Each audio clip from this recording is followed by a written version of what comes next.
ang mga kwento ng pag-ibig, kwento ng buhay at kwento ng pag-asa dito sa Barangay Love Stories. Love Stories. Dalawang tao ang inaasahang bubuhat sa isang relasyon upang ito ay magtagumpay. Hindi pwede na isa lamang dahil posible itong bumigay. Ikaw kabarangay, isa ka bang mabuting katuwang sa iyong kapareha? Dear Papa Dudut, magandang araw po sa inyo at sa mga kabarangay nating nakikinig ng Barangay Love Stories. Sobrang idol ko talaga kayo, Papa Dudut. Kaya naman wala akong pinapalagpas na episode ng programa ninyo online. Natutuwa at nakaka-relate kasi ako sa mga kwento na ibinabahagi ng mga letter senders ninyo. Ako man ay may sarili ring istorya na gustong i-share, kaya ako nagpadala ng aking sulat. Ngunit bago tayo dumako doon ay nais ko munang magpakilala sa inyo at sa mga taga-pakinig natin. Ako nga pala si Yeri, 32 years old at kasalukuyang nandito sa Taiwan bilang OFW. Alam nyo, ni sa hinagap ay hindi ko naisip na magtatrabaho ako sa ibang bansa. Kontento na kasi ako noon na nasa Pilipinas lamang kasama si Terence, ang long-time boyfriend ko. Kung mag-iibang bansa man kami ay bakasyon lang sana. Lalo't plano na rin sana naming bumuo ng pamilya.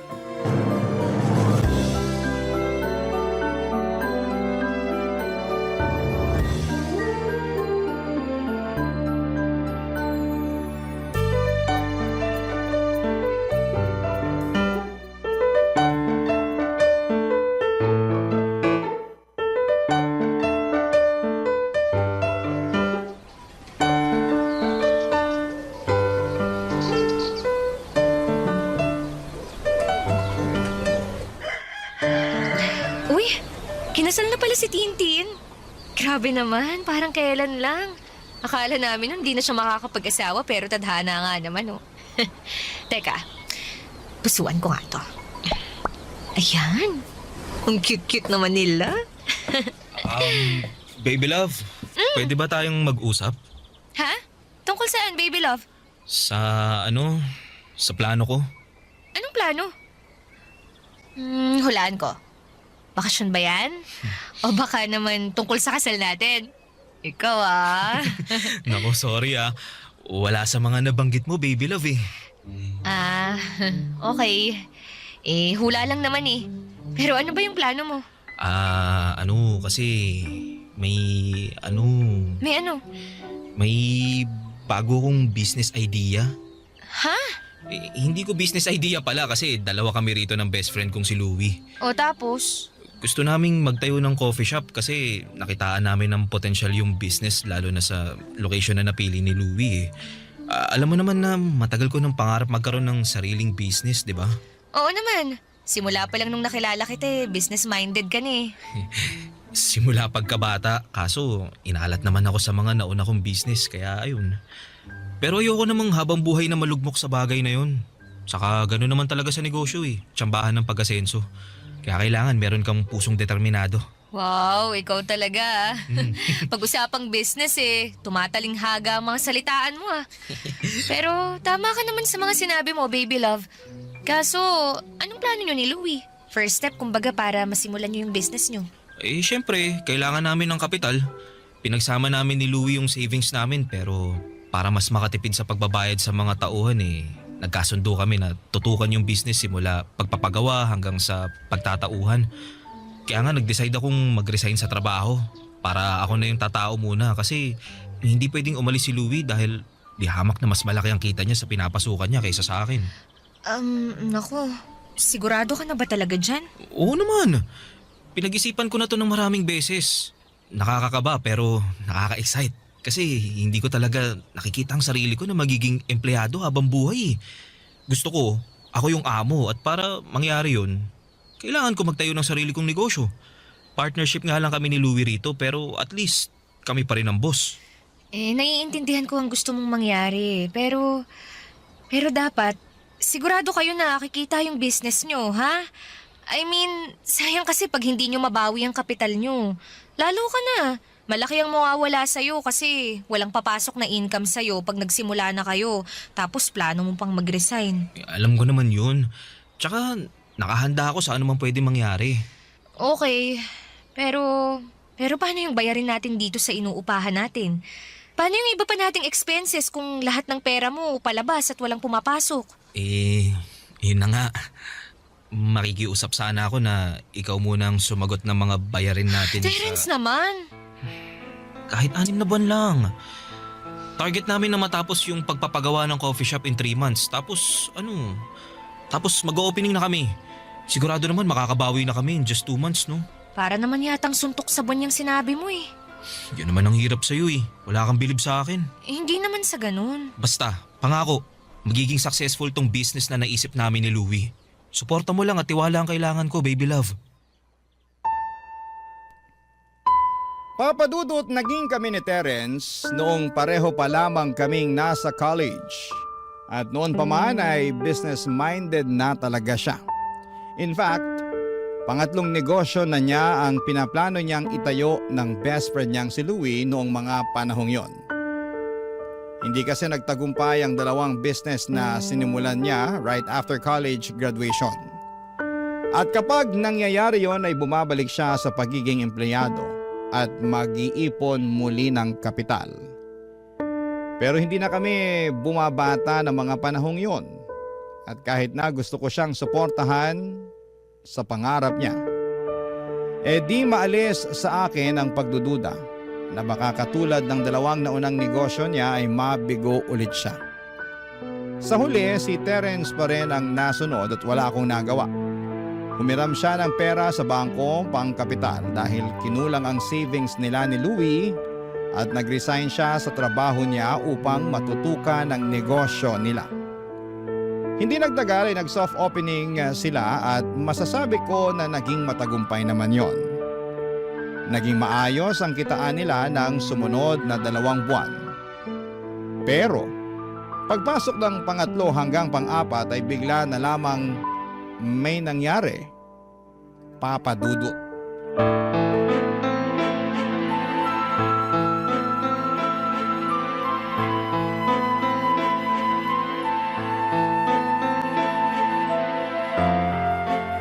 Terence, anong ginawa mo? Bakit halos mag-zero na tong savings account natin para sa kasal natin? Pasensya ka na, baby love. Huwag mo ako ma-baby love dyan, ha? Ipaliwanag mo kung bakit nawala yung savings natin. Ikaw at ako lang naman ang may access dito, ah. Oo nga, pero hindi naman nawala eh. Ano hindi nawala? Tingnan mo nga. Halos wala nang natira. Nahiya ka pa. Nag-iwan ka pa ng 10 piso. Sana sinagad mo na. Hindi nga nawala kasi Kasi ano? Hiniram ko muna. Hiniram? Oo. At saan mo naman ginamit yung pera natin, Aber? Sa dun sa coffee shop namin ni Louie. Terence naman! Bakit kinailangan mong gamitin dun yung pera na pangkasal natin, ha? Sige nga! Medyo kasi, may mga kailangang i-repair sa shop. Kaso wala na kaming pera na pampa-repair dahil may hinana yung kita ng business namin eh. Sabi ni Louie wala na siya mailalabas kaya pinagawan niya ako ng paraan para makahanap ng pera. Tapos naisip mong kunin yung savings natin nang hindi nagpapaalam sa akin. Oo, pero... Pero ano? Ha? Terence naman! Nagawa ko lang naman yun kasi pag nagpaalam ako siguradong hindi ka papayag. Hindi alam mo! O kita mo na. Kaya hindi na ako nagsabi sa'yo kasi alam ko di mo naman maintindihan yung rason ko kahit na ipaliwanag ko pa. Sayang lang laway ko sa'yo. Ano bang pinagsasasabi mo? Saan naman ang galing yan? Sa akin lang. Pansin ko kasi wala ka na talagang bilib sa akin eh. Nasa tuwing may naiisip ako negosyo, akala mo laging papalpak. Bakit nagkamali ba ako? Kakasabi mo lang na mahina ang kita ng shop nyo, di ba? Oo. Pero gano'n naman talaga sa negosyo, di ba? May mga panahon na mahina pero meron din namang panahon na malakas. Pero mali pa rin na nagdesisyon kang mag-isa na gamitin ang savings natin dahil dyan sa negosyo mo. Hindi naman sa'yo lang yung pera na yun eh. Sa akin din yun. Tsaka pagkasal natin yung Terence! Ang tagal nating inipon yun, tapos ngayon wala na. Ano magsalita na parang hindi na maibabalik yung pera natin? Kasi nga hiniram ko lang yun. Ibabalik ko rin yun pag nakabawi na yung shop namin. Paano pag hindi? Ha? Paano kung tuloy-tuloy na mahina na yung benta nyo? Paano mo babayaran yung perang kinuha mo sa account natin? Sige nga! O yan, kita mo na? Anong kita mo ng pinagsasasabi mo dyan? Ang negative mo. At halatang halata na wala ka rin bilib sa akin.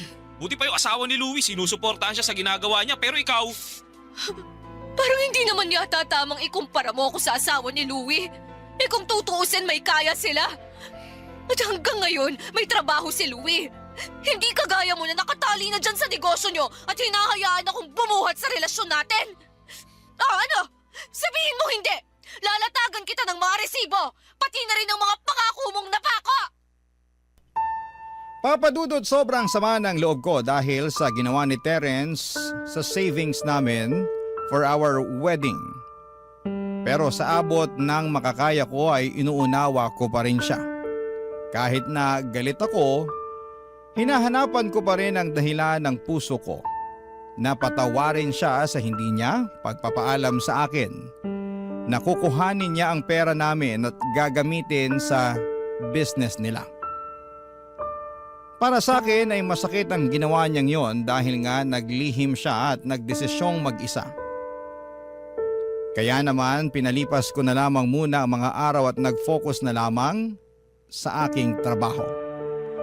Papa Dudut, ginugol ko ang aking atensyon sa pagtatrabaho nang sa ganon ay hindi ko maalala na masama ang loob ko sa aking kinakasama. At effective naman dahil unti-unti ko na lamang nakalimutan ang ginawa niya. Sa huli, wala pa rin naman akong ibang gusto kundi ang magtagumpay. Ang negosyo nila Terence. Katulad po ng matagal na niyang pangarap, Papa Dudut. Barangay Love Stories. Barangay Love Stories. Papa Dudut, matagal bago na ibalik ni Terence ang savings namin na ginamit niya para sa business nila. Utay-utay kasi ang pagbabayad niya kasabay ng iba nilang binabayarang utang para sa kapital nila. Kaya ang ending noong nakumpleto yon ay hindi na rin yon nadagdagan pa. Tapos makalipas lamang ang 1 taon ay tuluyan ng nagsarado ang coffee shop nila. Sinubukan pa nga nila yung ipasalo pero wala na talagang pag-asa. Kaya para makabawi sa mga nalugi ay binenta na lamang nila ang mga kagamitan na pinondar nila. Tapos ay pinaghatian nila ng kaibigan niya ang perang napagbentahan nila. Kaya lang ay mas malaki pa rin talaga ang nailabas nila kesa bumalik sa kanila. Sobrang lugi. Pero mabuti na rin at meron kesa wala, Papa Dudut.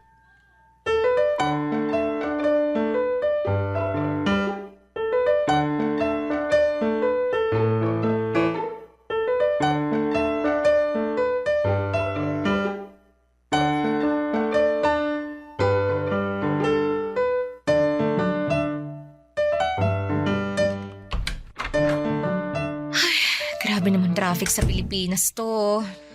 Wala na ba talagang pagbabago? Aalis kang fresh papasok ng trabaho, tapos uuwi kang bruha. Kulang na lang walis tambo eh. Teka, bakit ba ang dilim dito sa bahay? Asan na ba yung switch ng ilaw para mabuksan? Happy birthday to you.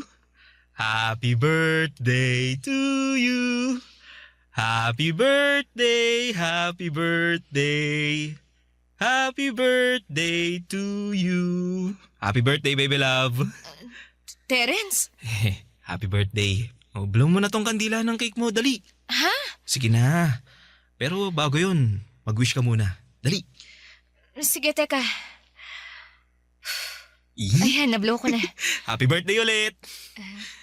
Thank you. Oh, sa tono mo, mukhang nakalimutan mong birthday mo ngayon ah. Medyo. Ang dami kasing ginagawa sa opisina eh. Tsaka ano... teka nga. Ibig sabihin, nandito ka lang talaga sa apartment? Oo. Bakit? Saan pa ba ako pupunta? Ewan ko. Sabi mo kasi sa akin sa text eh, di mo ako masusundo kasi may lakad ka. Nung tinanong ko kung saan, hindi ka naman nag-reply. Tapos malalaman kong nandito ka lang pala sa apartment natin? Oo, teka. Kalma ka lang. Eh paano ako kakalma? Eh naipit lang naman ako sa malalang traffic kasi hindi mo man lang ako sinundo. Eh nandito ka lang naman pala. Ikaw naman no. Siyempre, pag sinundo kita, edi hindi na kita mo susurpresa ngayong birthday mo. Nagluto ako ng masarap. Yung mga paborito mong ulam, tsaka nag-order din ako ng palabok at kakanin na gusto mo. Liga, dali. Andun na sa mesa lahat oh. Upo ka na lang at kakain. Tara, punta na tayo dun. Sige na. Huwag mo na ako simangutan ng ganyan. Tsaka, di ka ba masaya na pinaganda kita ngayong birthday mo? Mukha ba akong masaya? Grabe ka naman. Pasensya na. Pagod lang talaga ako. Sumakit na kasi yung ulo ko dun pa lang sa traffic eh. Ay, teka nga muna. Saan ka kumuha ng pinambili mo ng mga pagkain na yan? Pati ng cake na yan. Ha? Ay, sa akin. Sa'yo. So ibig sabihin may pera ka? Oo, nag-loan ako sa online lending app. Terence naman! Dapat hindi mo na ginawa yun! Gusto ko lang naman kasi maging espesyal yung araw na to, lalo na't birthday mo. Gets ko naman. Pero sana naging practical ka na lang. Buti nakapag-loan ka pa sa dami ng utang mo na hindi mo na nababayaran. Oo, pero nakailang subok din ako. Oh, paano mo ngayon babayaran yung niloan mo? Wala ka namang trabaho. Wala kang source of income tapos nagdagdag ka pa talaga ng utang. Naghahanap naman ako ng mapapasukan eh. Pero hanggang ngayon wala ka pa rin napapasukan. Kasi masyado kang mapili tsaka mareklamo. Yung hindi mo pa nga nasusubukan pero umaayaw ka na agad.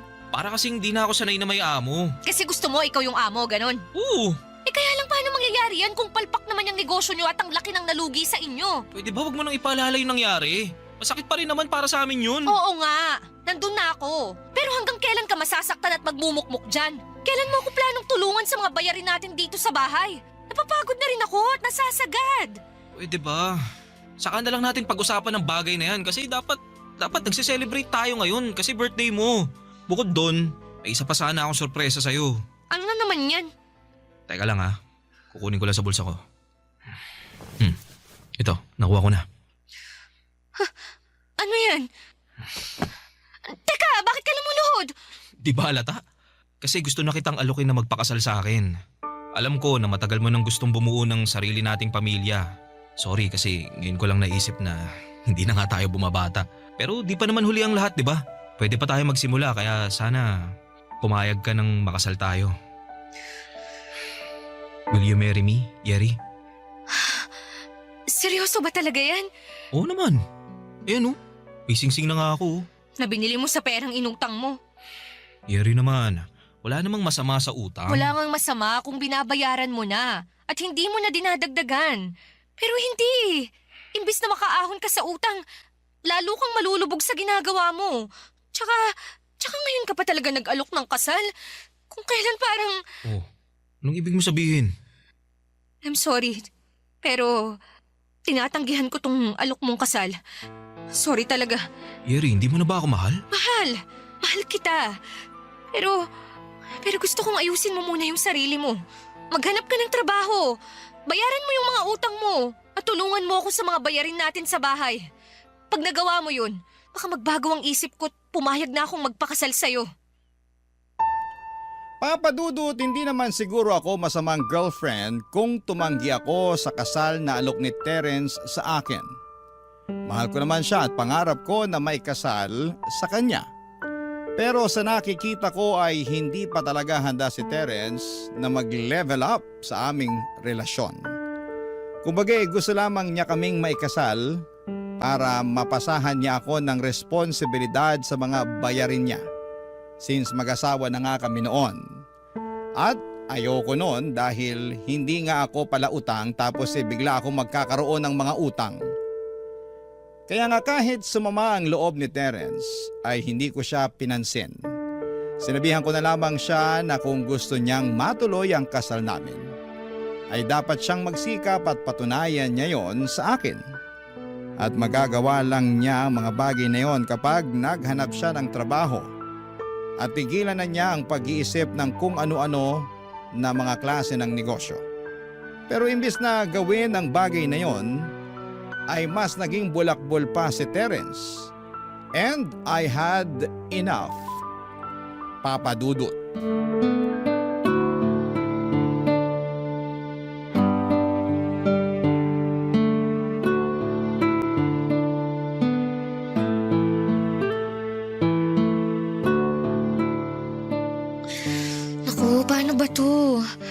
kailangan palang bayaran sa school ni Bunso tapos nanghingi rin ng pambili ng gamot si nanay. Sigurado, kukulangin na yung sweldo ko lalo't bayaran din sa renta ngayong buwan. Nandiyan ka pala sa kusina, baby love. Kanina pa kasi kita hinahanap eh. Ang liit-liit lang nitong apartment natin, Terence. Madali lang tayong magkakakitaan. Grabe ka naman. Bakit ba ang init agad ng ulo mo? Stress lang ako. Bakit mo ba ako hinahanap? May kailangan ka ba sa akin? Oo, meron. Ano? Sabihin mo na, may ginagawa ko rito. Ano kasi, nagyaya yung tropa namin ni Louie na mag-staycation. Kami-kami lang mga boys. Sa Tagaytay, kaso sabi ko, di ako makakasama dahil wala akong pera pang gastos. Pero mapili talaga sila eh. Sabi ni Louie, mangutang na lang daw ako sa'yo, kaso Ano? babayaran ko naman, baby love. Paano mo babayaran wala kang trabaho? Tsaka sandamukal na ahente at kolektor na yung naniningil sa'yo mula sa mga inutangan mo. Pero hindi mo man lang pinapansin. Pati sa akin tumatawag sila at nagbabanta na ipapabarangay ka. Pero parang hindi ka naman naaalarma. Tapos ngayon, nakuha mo pa talagang sumama sa staycation na yan? At sa akin ka pa talaga uutang ng pera, ha? Alam mo naman kasing hirap akong makaloan sa mga online lending app, di ba? Tsaka mabuti na yung sa'yo ko manghiram dahil girlfriend naman kita. Kesa sa ibang tao, di ba? Oo, girlfriend mo ako. Pero anong mabuti doon? Ewan ko ba sa'yo, Terence? Para kang bata eh. Hindi mo na naisip na short din ako sa budget ngayon dahil sunod-sunod ang gastusin sa bahay namin. Tsaka rito sa atin. Tapos nakuha mo pa talaga akong utangan, ha? Tsaka wow, ha? Wow talaga. Kasi nakakainggit ka naman. Dahil naisip mo pang magbakasyon samantalang hirap na akong mag-budget dito. Yun lang naman yun, baby love. Tsaka di ko naman siguro kasalanan kung subsub ka sa trabaho kaya di ka na nakakapagbakasyon. Baka nakakalimutan mo, last time, niyaya kitang mag-Baguio pero tumanggi ka. Oo, tumanggi ako kasi ako lang naman ang gagastos. Baka imbis na ma-relax ako lalo lang akong ma-stress. Alam mo, Terence, ayoko na. Nung ayaw mo na. Ayoko na ng ganitong buhay. Ayoko nang ma-stress ng bonggang-bongga dahil sa pera. Naturingan na kasama kita sa buhay pero parang mag-isa pa rin ako dahil pabuhat ka eh. Pagod na akong buhatin tong relasyon natin ng mag-isa. Kaya nga naisip ko na makipaghiwalay na lang sa'yo. Total, hindi naman ako mahalaga sa'yo eh. Teka, anong pinagsasabi mo? Siyempre mahalaga ka sa akin, baby love. Kung mahalaga ako sa'yo, maghahanap ka ng trabaho. Tutulungan mo ako sa mga gastusin natin sa bahay. Pero hindi eh. Hindi mo nga yata naisip yun. Kasi hanggang ngayon, wala ka pa rin pinapasukan. At mukhang masaya at kontento ka lang na nandito ka sa bahay natin. Pera na lang ba talaga at ang maiaambag ko ang batayan ng silbi ko sa relasyon natin? Masipag naman ako rito sa bahay ah. Naglilinis ako, nagluluto, pinaglalaba kita, inaasikaso Pero ko lahat. hindi pa rin yun sapat para magtiis ako sa'yo. Kasi sa nakikita ko, wala ka talagang plano para sa atin. Gusto mong magkapamilya tayo. Pero ayaw mo maghanap ng trabaho. Ayaw mo akong tulungan financially. Paano na lang pag nagkaanak na tayo? Huwag mo sabihin sa akin na ako pa rin ang kailangang magbanat ng buto kahit nakabuanan ko na. At ako pa rin ang mag-iipon ng pera para sa panganganak ko. Aba, kawawa naman ako nun. Yeri naman, pwede naman natin pag-usapan to eh. Wala na tayong dapat pag-usapan. Wala na, inubos mo na ako, Terence. Pagod na akong umasa na may isip mo pa akong tulungan sa pagtataguyod ng relasyon natin. Dahil sa kung ganito palang nawala ka ng maiaambag financially.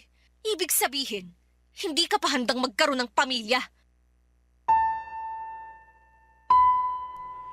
Papadudot, isa sa mga pinakamahirap na desisyon na ginawa ko sa buhay ko ay ang pakikipaghiwalay sa taong mahal na mahal ko pa. Bukod doon ay ang tagal na rin namin ni Terence, live-in na nga kami at kasal na lamang ang kulang. Nakakapanghinayang pero na-realize ko na hindi sapat na mahal mo lamang ang isang tao dahil hindi kayo mapapakain ng pagmamahal na yon. Lalo na kapag may mga anak na kayo. Sa kabinigyan ko naman ng pagkakataon si Terence na ayusin ang sarili niya pero hindi niya ginawa. Kaya napuno na lamang ako hanggang sa maisipan kong makipaghiwalay na lamang. Yon ang magiging solusyon para makawala ako sa responsibilidad ko sa kanya. At kahit ako ang nang-iwan sa aming dalawa, masakit pa rin sa akin ang nangyari. Kaya upang tuluyang makausad ay nakapag-isip-isip kong mag-apply ng trabaho sa ibang bansa at magpakalayo-layo. Barangay Love Stories. Barangay Love Stories. Papadudot, yun ang rason kung bakit po ako nasa Taiwan ngayon. Tandang-tanda ko pa Na magkahalong takot at excitement ang naramdaman ko noong unang beses kong tumapak dito. Takot dahil bago sa akin ang lahat at excitement sa buhay na naghihintay sa akin. Nagsikap po ako para makaipon ng pera at para na rin matulungan ang mga mahal ko sa buhay sa Pilipinas. Trabaho ang naging sentro ng pang-araw-araw kong buhay. Wala na po akong pakialam noon sa love life dahil ayos na sa aking tumandang dalaga basta wag lang akong mapunta sa maling tao. Pero God is good all the time. Dahil makalipas ang 6 na buwan, nakilala ko ang aking Taiwanese boyfriend na sinama ko nga sa Pilipinas nitong 2025 nung umuwi kami para magbakasyon. Siyempre kasama na rin doon ang plano kong pagpapakilala sa kanya sa pamilya ko. Kaso'y hindi ko inaasahan ang pag-eksena ni Terence nung nalaman niyang nakauwi na ako. Gulat na gulat ako noong sumugod siya sa bahay ng nanay ko at nang gulo kesyo gusto raw niya akong makausap. Kaya pinagbigyan ko na rin siya. Papa Dudut.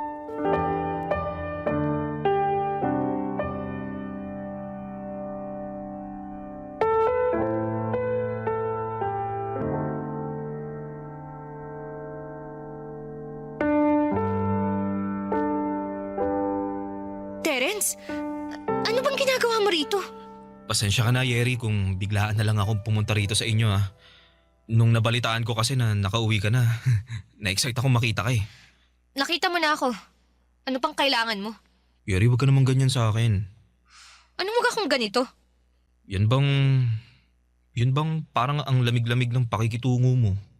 Hindi mo ba ako na-miss? Halos 2 taon din yata tayong hindi nagkita, di ba? Pasensya ka na pero hindi kita na-miss eh. Ganun na lang ba talaga kadali sa'yo nakalimutan yung pinagsamahan natin? Ano bang pinagsamahan yun?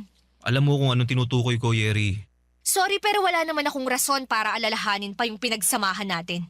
Lalo na't ang naaalala ko lang yung rason kung bakit tayo naghiwalay. Teka nga, wag mong sabihin na hindi ka pa rin nakaka-move on. Hindi pa nga. Terence naman, almost 2 years na rin ang lumipas. Sasabi mo na lang din yan kasi may nakilala ka ng bagong mamahalin. Samantalang ako, eto wala. Wala pa at hindi ako naghanap ng iba kasi nga mahal pa rin kita. Hindi naman yata kasalanan ng boyfriend ko ngayon na dumating siya sa buhay ko. At wag mo rin sa akin isisi na wala ka pa rin nakikilalang ibang babae. Di ka ba nakikinig? Mahal pa nga kita at kahit kailan hindi ako makaka-move on sa relasyon natin. Kaya nga, nung nalaman kong uuwi ka rito sa Pilipinas para magbakasyon, di na ako mapakali. Inabangan ko talaga yung pagdating mo para personal kang kausapin. Ano pa bang pag-uusapan natin? Sa nakikita ko kasi, wala na tayong dapat pag-usapan. Meron pa kasi gusto kong makipagbalikan sa'yo. Gusto kong ligawan ka ulit. Gusto kong maging tayo ulit. Anong sinabi mo? Hindi ko kayang mabuhay sa mundo nang wala ka sa piling ko, Yeri. Mahal na mahal kita eh. Sobrang sakit na nakipaghiwalay ka sa akin nun. Hanggang ngayon, di ko pa rin matanggap. Pag naalala ko yung rason kung bakit mo ko iniwan, nagagalit ako sa sarili ko. Kaya nga para maging karapat dapat ulit ako sa'yo, sinubukan kong ayusin ang sarili ko pero dahil sa kalungkutan at matinding selos nung nalaman kong may iba ka na, lalo lang ako nalugmok. At anong gusto mong mangyari? Samahan kita sa pagkalugmok mo? Ayos ka rin no? Idadamay mo pa ako. Tsaka para sa kaalaman mo, ginawa ko na yan noon. Sinamahan na kita sa pagkalugmok mo, hindi lang isang beses. Kundi maraming beses pa nga. Binuhat pa nga kita, di ba? Inalalayan, sinuportahan, at nagtiis ako sa relasyon natin. Kahit na ako yung babae. Pero anong ginawa mo? Ha? Wala. Naging kampante ka na nandyan lang ako sa tabi mo. Kasi mahal kita. Kaya nga iniwan na kita nun Kahit masakit din sa akin. Kasi alam ko, wala akong magiging kinabukasan sa'yo. Tapos ngayon, isusumbat mo sa akin yung nangyari sa'yo, ha? Mas lalo mo lang pinatunayan na wala talaga akong mapapala sa'yo sakaling ikaw ang nakatuluyan ko. Dahil hindi ka pa nagbabago. Alam mo, Terence, mabuti pa umalis ka na. Huwag ka nang bumalik. Dahil sinisira mo lang yung bakasyon namin. Please lang, nakikiusap ako sa'yo. Papa Dudut, hindi ko akalain na magagawa ni Terence ang bagay na yon. Akala ko kasi makalipas ang 2 taon ay nakausad na rin siya. Pero nagkamali ako dahil parang mas lumala pa yata ang sitwasyon niya mula nung iwanan ko siya. And at the same time ay nakaramdam din po ako ng matinding awa para sa dati kong karelasyon. Awa dahil lalo niyang inilugmok ang kanyang sarili kaysa tulungan yon. Kaya nga hindi na rin namin tinuloy ang pagpapabarangay sa kanya noong araw na sumugod siya sa bahay para manggulo. Pero makaraan lamang ang ilang araw. Nagulat na lamang ako matapos makarating sa akin ang balita na nagtrending ako sa Facebook, lalo na sa mga kakilala at kaibigan namin, nang mag-post si Terence ng maling kwento at pinalabas doon kung paano ko siya iniwan para ipagpalit sa iba. Grabe, Papa Dudut. Sirang-sira ang imahe at mental health ko noon. Bukod doon ay panay din siya ng tawag at text sa akin. Gusto raw niya akong makausap, ganito, ganyan. Kaya pumayag na ako't pinapunta ko siya sa bahay para magharap na kami sa huling pagkakataon.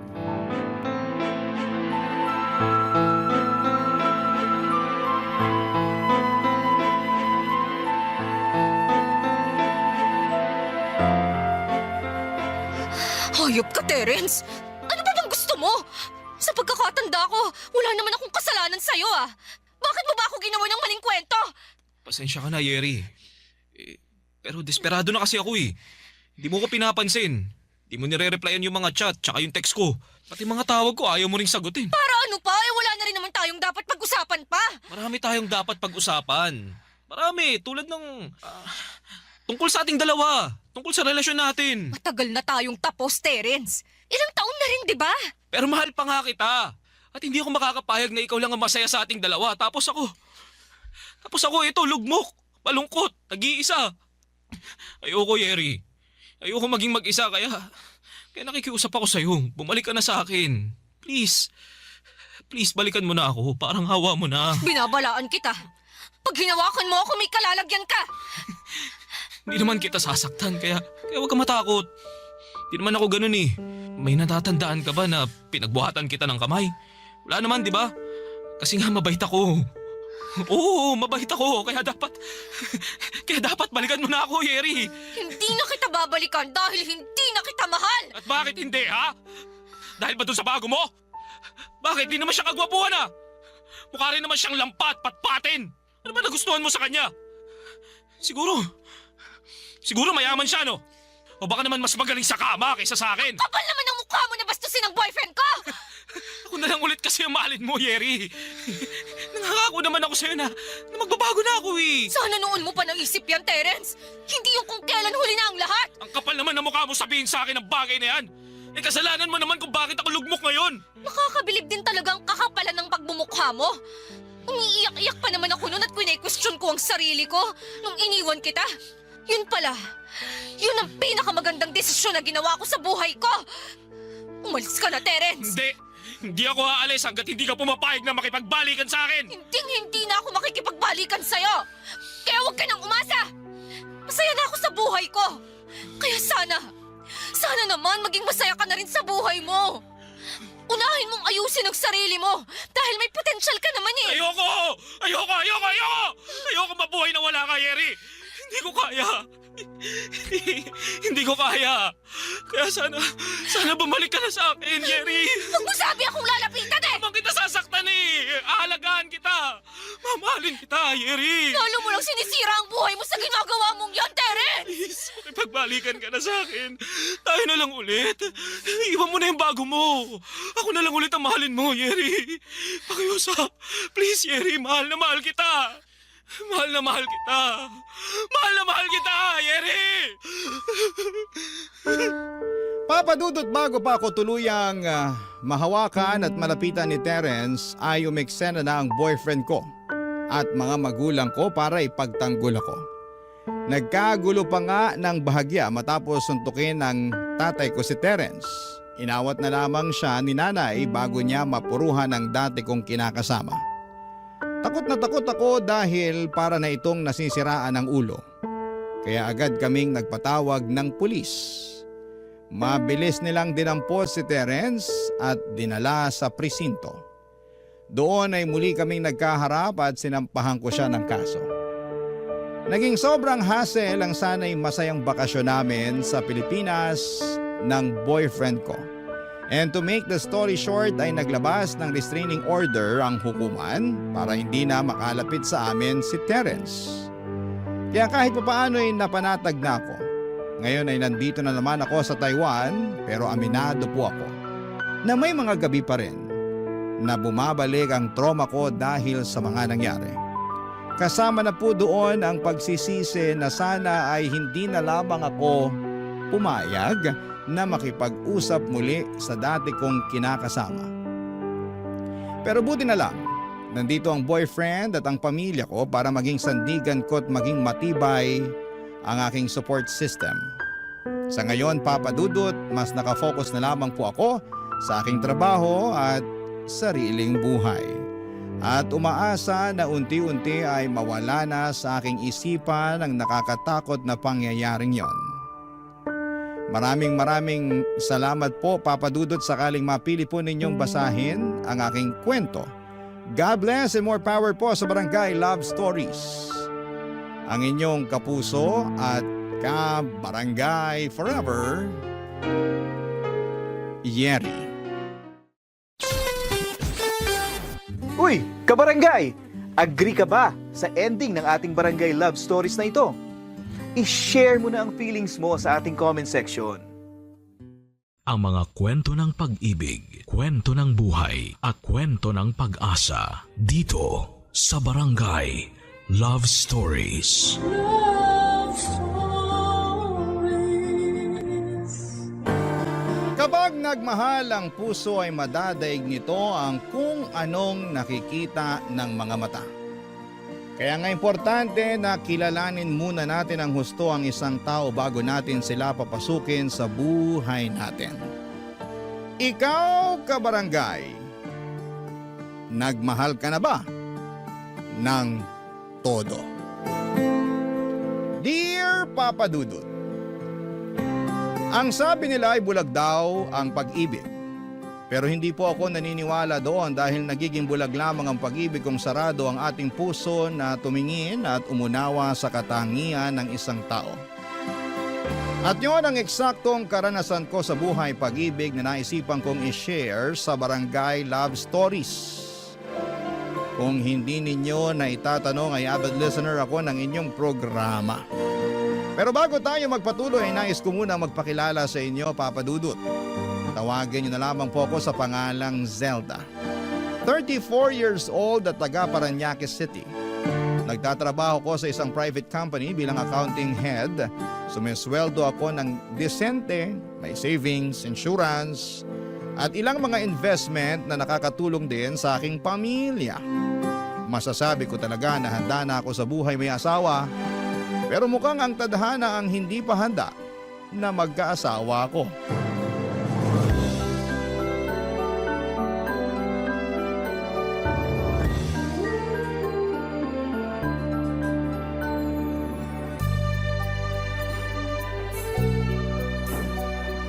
Real? Grabe naman yun.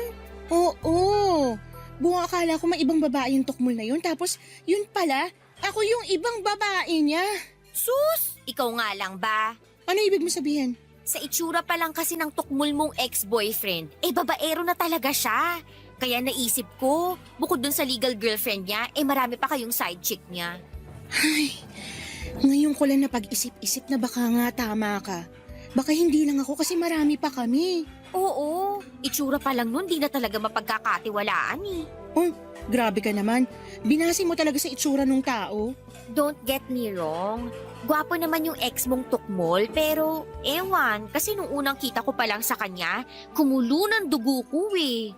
Pero syempre, quiet na lang ako kasi tanda ko may period ako noon. Baka nga sign na yun na di talaga katiwa-tiwala yung lalaking yun kasi kita mo ginawa niya sa'yo, hindi mo yun deserve. Hindi talaga kasi gusto ko lang naman na makakilala ng matinong lalaki na magiging boyfriend ko.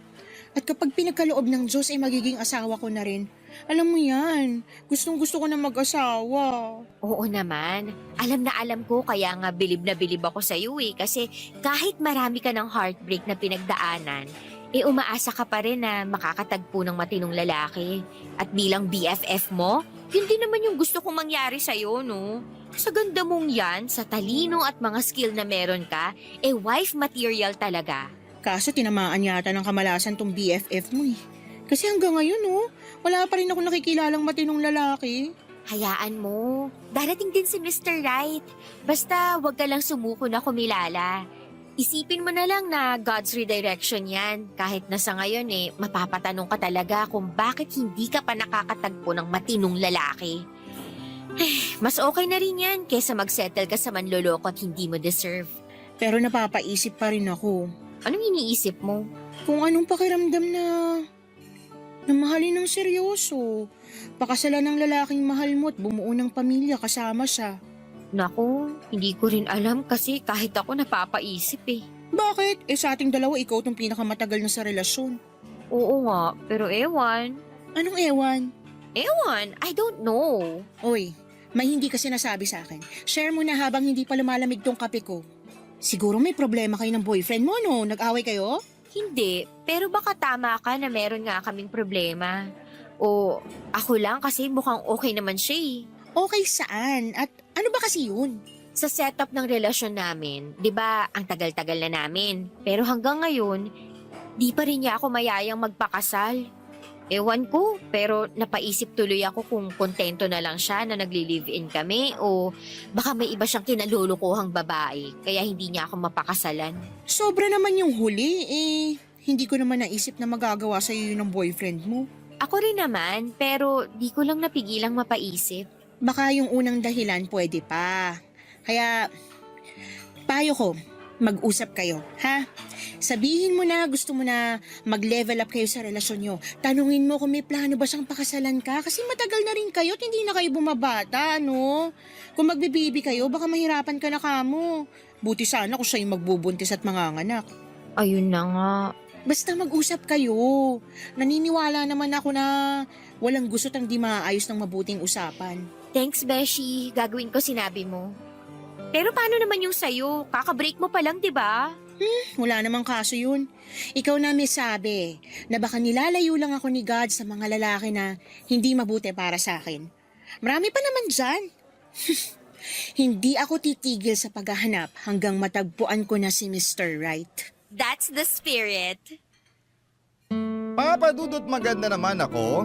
Hindi ko ito sinasabi bilang pagmamayabang kundi bilang babae na may mataas na kumpiyansa sa kanyang sarili. Sa kabila ng lahat ay palagi pa rin akong naloloko at iniiwan ng mga naging boyfriends ko. Kaya nga tumungtong na lamang ako sa edad na 34 ay single pa rin po ako. Napatanong tuloy ako sa aking sarili kung hindi ako kaseryoso o talagang marami lang ang mga lalaking siraulo at manloloko. Ano man ang dahilan, sa dalawang yon ay hindi na ako natutuwa sa estado ng love life ko. Buti na lamang at nandyan si Candy para mapagkwentuhan ko. Hindi nagtagal ay kumalat sa opisina namin na single na ako kaya bigla na lamang dumami ang mga lalaki na nagpapapansin sa akin. Isa na nga doon ang manager namin na matagal na akong kursonada. Pero hindi ko siya tipo papadudot kahit na mabait naman siya at single. Bukod sa kanya ay marami rin ang mga sumubok na pormahan ako pero sa kadahilan ng hindi ko alam ay mas natuon ang aking pansin kay Kokoy. Driver at messenger sa kumpanya namin.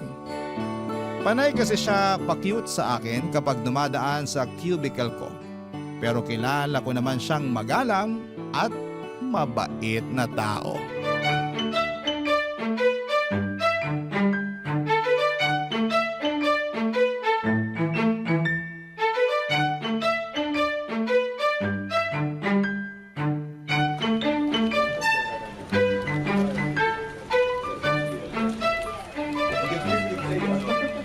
Good morning po, ma'am.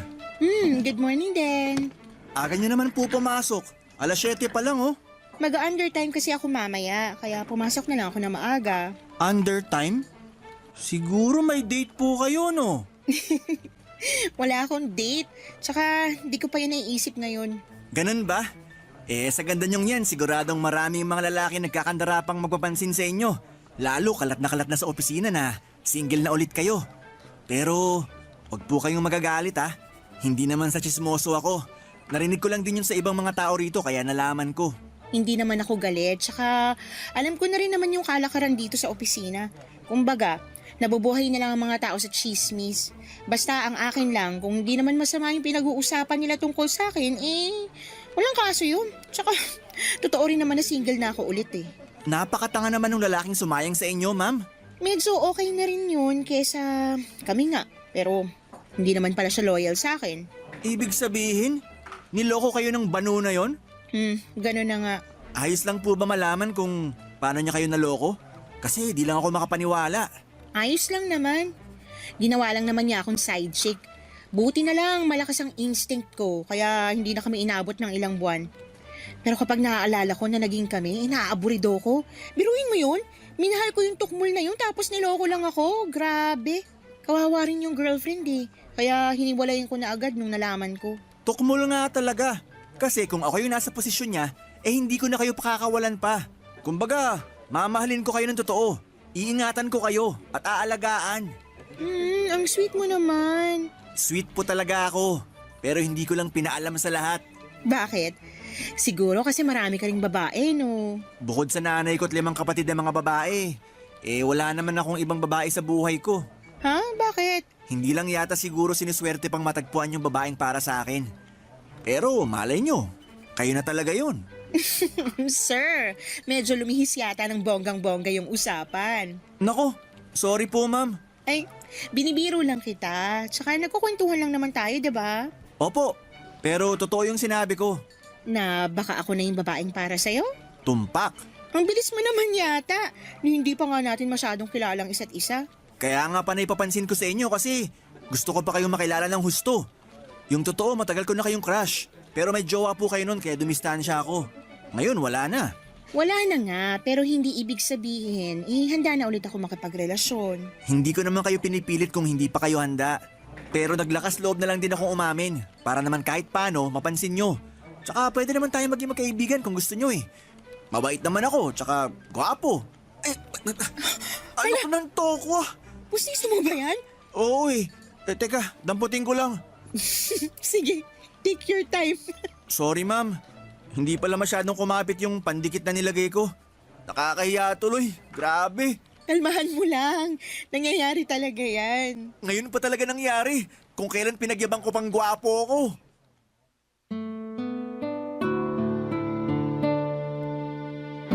Papadudot gulat na gulat ako noong nalaglag ang pustiso ni Kokoy at nakita ko ng husto ang pagiging bungal niya. Bali bungal ang 2 ngipin niya sa harapan at taas na bahagi. Pero sa kabila ng lahat ay pawang kaaliwan lang ang naramdaman ko. Hindi ako na-turn off kay Kokoy dahil hindi ako ganong klase ng tao. Hindi nga ako mabilis ma-offend. Saka hindi naman niya kasalanan kung bakit kulang-kulang ang ngipin niya.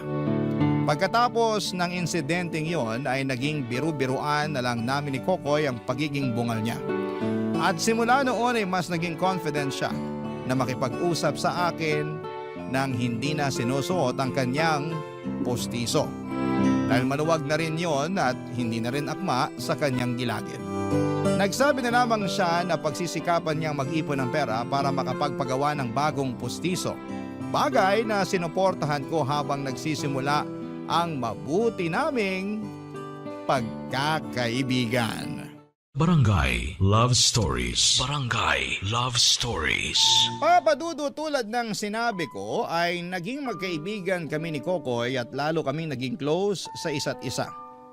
Ewan pero aminado akong nagwapuhan na rin ako sa kanya dahil palatawa siya. Kengkoy at may sense of humor. Pero maalalahanin, masipag at mabait na tao. At kahit na kulang-kulang ang kanyang ngipin ay hindi yon naging dahilan upang bumaba ang pagtingin at pagrespeto ko sa kanya bilang tao. Single si Kokoy at sinabi niya sa akin na wala pa siyang napapasagot sa mga nililigawan niya noon kasi nadidismaya raw sa pagiging bungal niya. Kaya nga pagkatapos niyang mabasted, 1 taon na ang nakakalipas ay tumigil na siya sa panliligaw. Nag-focus na lamang siya sa sarili at pagtulong sa pamilya niya, lalo na at breadwinner din siya. Sobra kong humanga kay Kokoy at sa katatagan ng loob na pinakita niya sa kabila ng mga kabiguang naranasan niya sa buhay. Mas lalong tumaas ang tingin ko sa kanya at mas naging kaakit-akit siya sa aking mga mata. Hindi nga nagtagal ay nanligaw sa akin si Kokoy at kinuwento ko yon kay Candy Papadudut.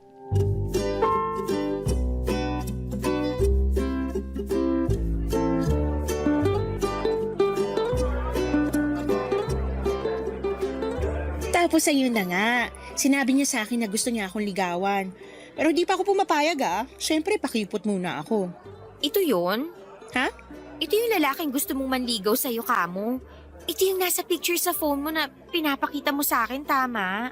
Oo, siya nga. Tsaka may pangalan yung tao. Ano nga ulit yung pangalan niya? Kokoy? Cristopero pero palayaw niya Kokoy. Cristopero? Ang kulit ng pangalan niya. Pangalan ng tatay niya yun. Tsaka wag mo naman pagtawanan. Hindi ko lang mapigilan eh. Mukhang nilaro, saka ngayon lang ako nakarinig ng ganung pangalan. Medyo kakaiba. Kahit na. Makatawa ka wagas. Kita ko pangalang-alam mo. Grabe siya, pero sorry Kahit tong mukha nung Kokoy natatawa ako Saka seryoso ba yan? Lakas ng loob ngumiti kulang-kulang naman yung ngipin. Candy naman. Bakit ba? Isa natatawa talaga ako. Hindi naman niya kasalanan na kulang-kulang ngipin niya. Hindi nga, pero seryoso ka ba na nanliligaw sa'yo to? Oo nga. Sa tono mo, mukhang willing kang magpaligaw kahit sinabi mo na gusto mo munang magpakipot. Medyo. Yung totoo kasi, crush ko na siya, tsaka mabait naman si Kokoy. Bakit ka ba tumatawa? Wala naman nakakatawa sa mga sinabi ko Nakakainis ka na Sorry. Pero ang funny mo kasi. Ano nga muna nakakatawa doon? Yung sinabi mo na crush mo tong bungal na to, like as in? Anong nagustuhan mo sa kanya, besh? Oo nga, bungal siya, pero mabait din naman si Kokoy. Gentleman, maalalahanin. Pero bagsak sa looks. Dahil lang sa pagiging bungal niya? At sa trabaho na rin, like as in, major downgrade yan sa'yo kasi yung mga ex mo ang gaganda ng mga trabaho. Tapos bigla kang babagsak sa driver at messenger lang. Sumusobra ka na sa mga pinagsasabi mo kay Kokoy, Candy. Oh, wag ka magalit sa akin. Nagsasabi lang ako ng totoo. Saka kung wala namang kapintas-pintas sa kanya, di ako magsasalita. Sana nga di ka na lang nagsalita kasi sobrang sakit ng mga sinabi mo kay Kokoy Wala namang ginagawa sa iyo yung tao Karapatan ko naman magsabi ng opinion ko, saka sinabi ko yun para hindi man lait. Nagtataka lang ako kasi paano ka nagkagusto sa kanya? Ang gwapo ng mga ex mo tapos sa mukhang to ka lang babagsak? Gwapo nga at magaganda yung trabaho pero manloloko, sinungaling at mga siraulo naman. Tsaka, anong pinagsasabi mo na major downgrade? Sumusobra ka na talaga. Basta. Para sa akin medyo bumaba standard mo sa lalaki nung nagkagusto ka sa bungal na yan. Kasi kung hindi, mas mataas pa sana sa mga naging boyfriend mo yung hahanapin mong katangian ng isang lalaki sa susunod mong magugustuhan. Siyempre, kasama na looks at status dun dahil maganda ka, edukada. Para sa akin naman, walang masama sa itsura ni Kokoy.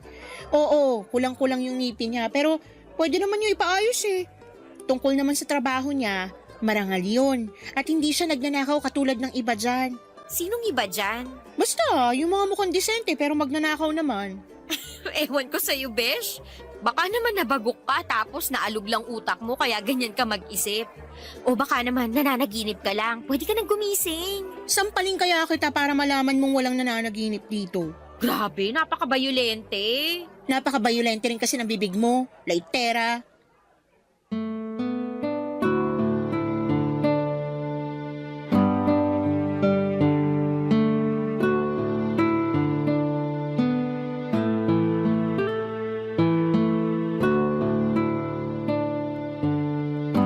Papadudot, hindi na bago sa akin ang pagiging matabil ng dila ni Candy dahil kilala ko siyang prangka. Pero nagulat pa rin ako sa pagiging laitera niya. Sa dinami-rami ng tao, siya pa talaga na best friend ko ang mangiinsulto sa lalaking nagugustuhan ko. Sa abot ng makakaya ko ay inunawa ko ang sentimiento niya.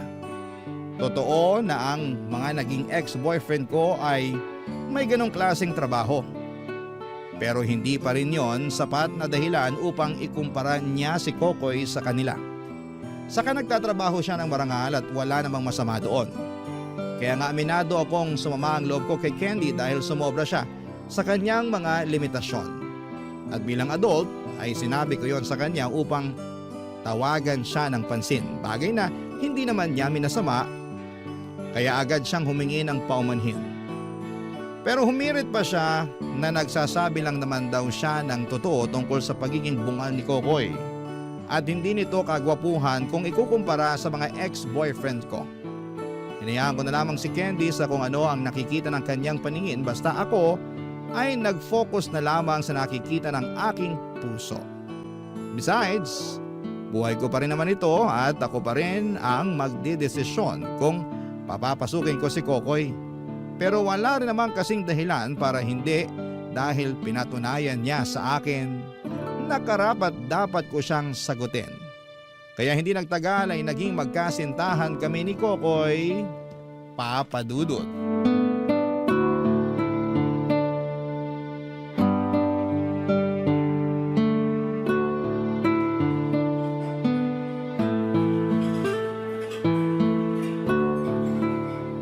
Grabe!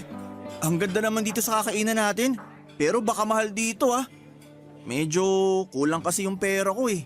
Huwag ka mag-alala, sagot ko na to. Nakakahiya naman, baby love.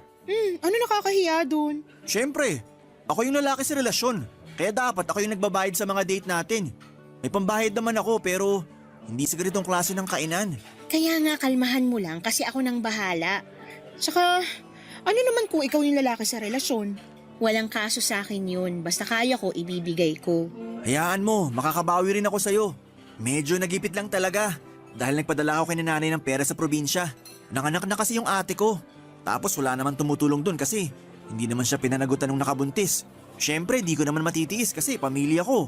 Naiintindihan ko naman yun. Pero, sobra naman yung nakabuntis sa ate mo. Sobrang sama at irresponsable. Oo nga eh. Kaya lagi tuloy kaming bad shot sa inyong mga babae. Kasi may lalaki na si Raulo. Hindi naman lahat ng mga lalaki si Raulo. Meron yung mga katulad mo na matino. Kinilig tuloy ako. Halata nga. Kasing pula ng hinog na kamatis yung mukha mo eh.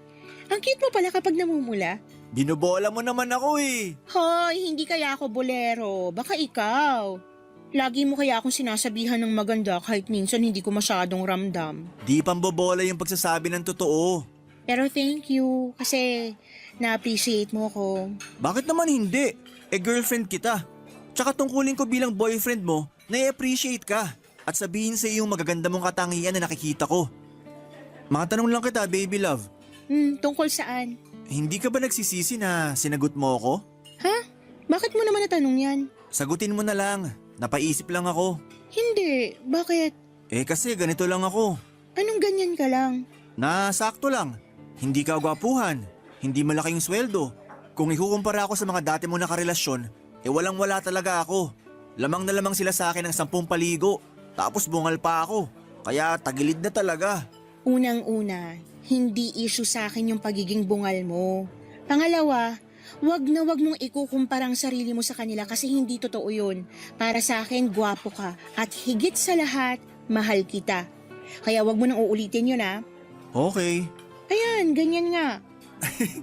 Pero hindi ko pa rin talaga mapigilang isipin na lamang sila sa akin ng 10 paligo kasi kulang-kulang ang ngipin ko. Sigurado na mas gwapo pa ako sa kanila kundi ako bungal. Tungkol sa bagay na yan, may naisip ako. Ano yon? Naisip ko na pwede naman kitang pagawa ng pustiso para mas tumaas yung kumpiyansa mo sa sarili mo. Alam ko plano mo nang magpagawa pero laging napopostpone dahil sa iba mo pang responsibilidad sa inyo na mas kailangan mong unahin. Kaya nga, hayaan mo ko na tulungan ka na makapagpagawa ng bagong pustiso. Sobra-sobra naman yata yun, baby love. Paano naging sobra-sobra yun? Sige nga. Kasi ako... Kasi ikaw yung lalaki sa relasyon. Kung yan na naman ang sasabihin mo ay wag mo nang ituloy. Tsaka ako naman yung nag-alok.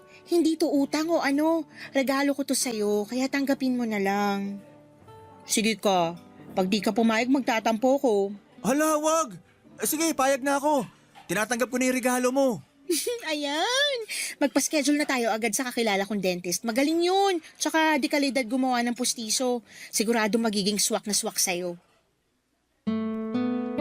Papadudot, kitang-kita ko ang pag-aalinlangan sa mga mata ni Kokoy nang sabihin kong ako na ang magpapagawa ng postiso niya.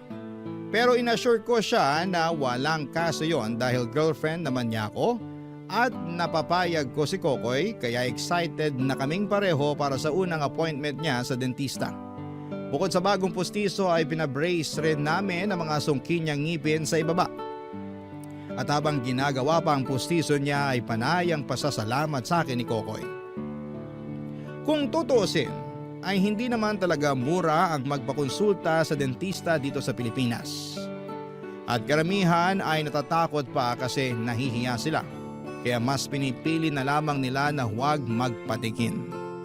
Pero importante na regular tayong nagpapakonsulta sa dentista upang mapangalagaan ang ating mga ngipin. Hindi nga nagtagal ay nakuha na namin ang bagong postiso ni Kokoy at noong sinuot niya yon ay pinakita sa akin. Sabay ngiti ay lalo akong na-inlove sa kanya. Isa lang ang masasabi ko. Papadudot, lalo siyang gumuwapo sa aking paningin. Barangay Love Stories. Barangay Love Stories. Papadudot, dahil sa bagong postiso ni Kokoy ay hindi na kulang-kulang ang kanyang ngipin.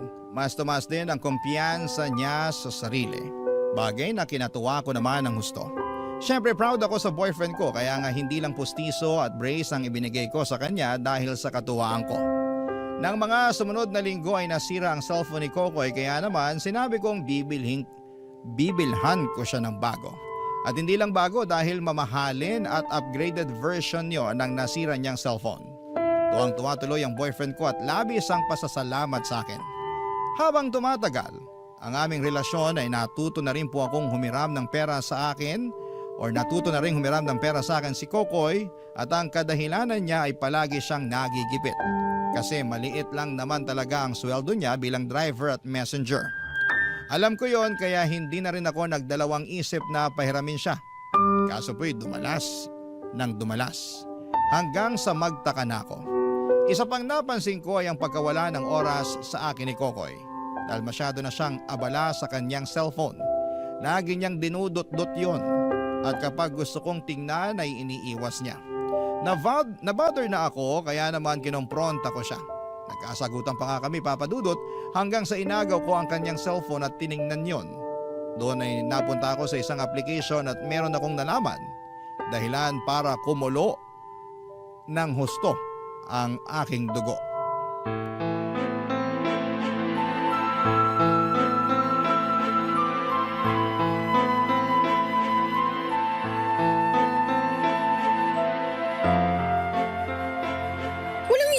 Kokoy, napakababoy mo!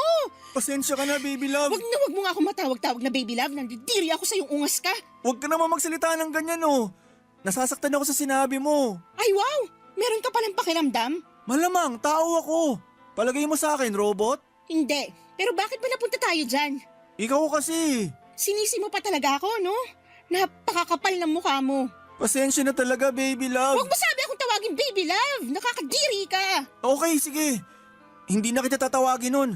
Basta patawarin mo lang ako. At bakit ko naman gagawin yon? Sige nga. Kasi boyfriend mo ako. Mahiya ka nga sa balat mo. Lakas pa ng loob mong tawagin boyfriend ko yung sarili mo hindi mo nga ako naisip nung ginawa mo yung bagay na yon. Kaya nga nagsasorry ako. Kasi di ko naman sinasadya. Malaki lang talaga pangangailangan ko kaya ako nagawa yun. Kailangan ko ng pera. Paano kailangan mo? Nakakahiram ka naman sa akin Pinahihiram kita, diba? Oo. Kaya bakit kailangan mo pa talagang mamakla para magkapera? Saan mo pa ginagamit yung pera na yun at pagkalaki-laki naman yata ng kailangan mo? Di ba alam mo naman kung saan ko ginagamit yung pera na hinihiram ko sa'yo? Oo, sa pamilya mo. Pero yung pera na galing sa pamamakla mo, saan mo nga sabi ginagamit? Yun ba? Yun nga, Kokoy. Sagutin mo na ako dahil nanggigigil na ako sa'yo. Sa pamilya ko pa rin naman. Hindi ako naniniwala sa'yo kaya tigil-tigilan mo na yung pagbilog sa ulo ko. Sobrang sama mo. Kailan mo pa ako niloloko, ha? Kailan pa? Zelda naman. Sagutin mo na lang yung tanong ko. Hirap sa'yo, dami mo pang ligoy Hindi ko na maalala Wow, bigla na lang yata humina yung memorya mo. Totoo naman. Maniwala ka man o hindi, di ko na nga maalala. Sa bagay, kahit na maalala mo, Hinding-hindi na rin naman magbabago yung katotohanan na niloko mo ako kapalit ng pera. Ang sama-sama mo. Paano mo naatim yun? Na hindi mo na ako inisip. Naisip naman kita, pero... Pero mas matimbang pa rin yung kumita ka ng pera dyan sa pamamakla mo. Wag mo namang ulit-ulitin, masakit na sa tenga eh. Alin? Yung pamamakla mo dahil sa pera? Zelda naman. Kulang pa nga yan eh. Kulang pa yung pagpapamukha ko sa'yo ng panloloko mo para naman maramdaman mo yung galit ko. Akala ko pa naman iba ka sa mga ex-boyfriend ko pero mas malala ka pa sa kanila. Wag mo naman ako agad husgahan. Intindihin mo na lang sana ako. Paanong di kita huhusgahan hindi mo nga masabi-sabi kung para saan yung pera kinikita mo sa pamamakla? Tapos gusto mong intindihin kita? Ako na nga yung agrabyado dito. Hoy mister, para sa kaalaman mo, ako lang naman yung niloko at pinagsisinungalingan mo. At hanggang sa mga oras na to, niloloko mo pa rin ako sa di mo pagsasabi ng totoo. Napakasama mo. Ikaw na yung pinakamasamang tao na nakilala ko. Napakasahol mo, Kokoy. Maling-mali nung inakala kong matino ka. Manloloko. Manggagamit. Simula sa araw na to, hiwalayin na tayo. Papadudot diring-diri ako kay Kokoy dahil sa pamamakla niya. Hindi nagtagal ay nalaman ko na may nabuntis pala siyang ibang babae. Kaya naman kung todo ang pangangailangan niya sa pera para masustentuhan ito. May nabasa rin akong conversation nila ng naturang babae at nakasaad doon ang masasama at masasakit na bagay na sinasabi sa akin ni Kokoy kapag nakatalikod ako. Sa bagay, ginamit lamang niya ako, Papadudot. Hinuthutan at pinirahan kasi mahal ko siya at hindi ko siya kayang tiisin. Para sa akin ay napakalaking insulto noon kaya nga hiniwalayan ko na si Kokoy ng araw ding yon. Pinigilan kong umiyak habang nasa daan pa uwi pero pagdating ko sa bahay ay napahagulhol na lamang ako. Muling nagbalik sa aking alaala ang mga panlolokong ginawa ng mga ex-boyfriends ko. Akala ko pa naman ay iba si Kokoy sa kanila pero mas malala pa pala siya. At galit na galit ako sa ginawa niya. Pakiramdam ko ay trinidor niya ako at wala yung kapatawaran. Kaya nga kahit sinubukan kong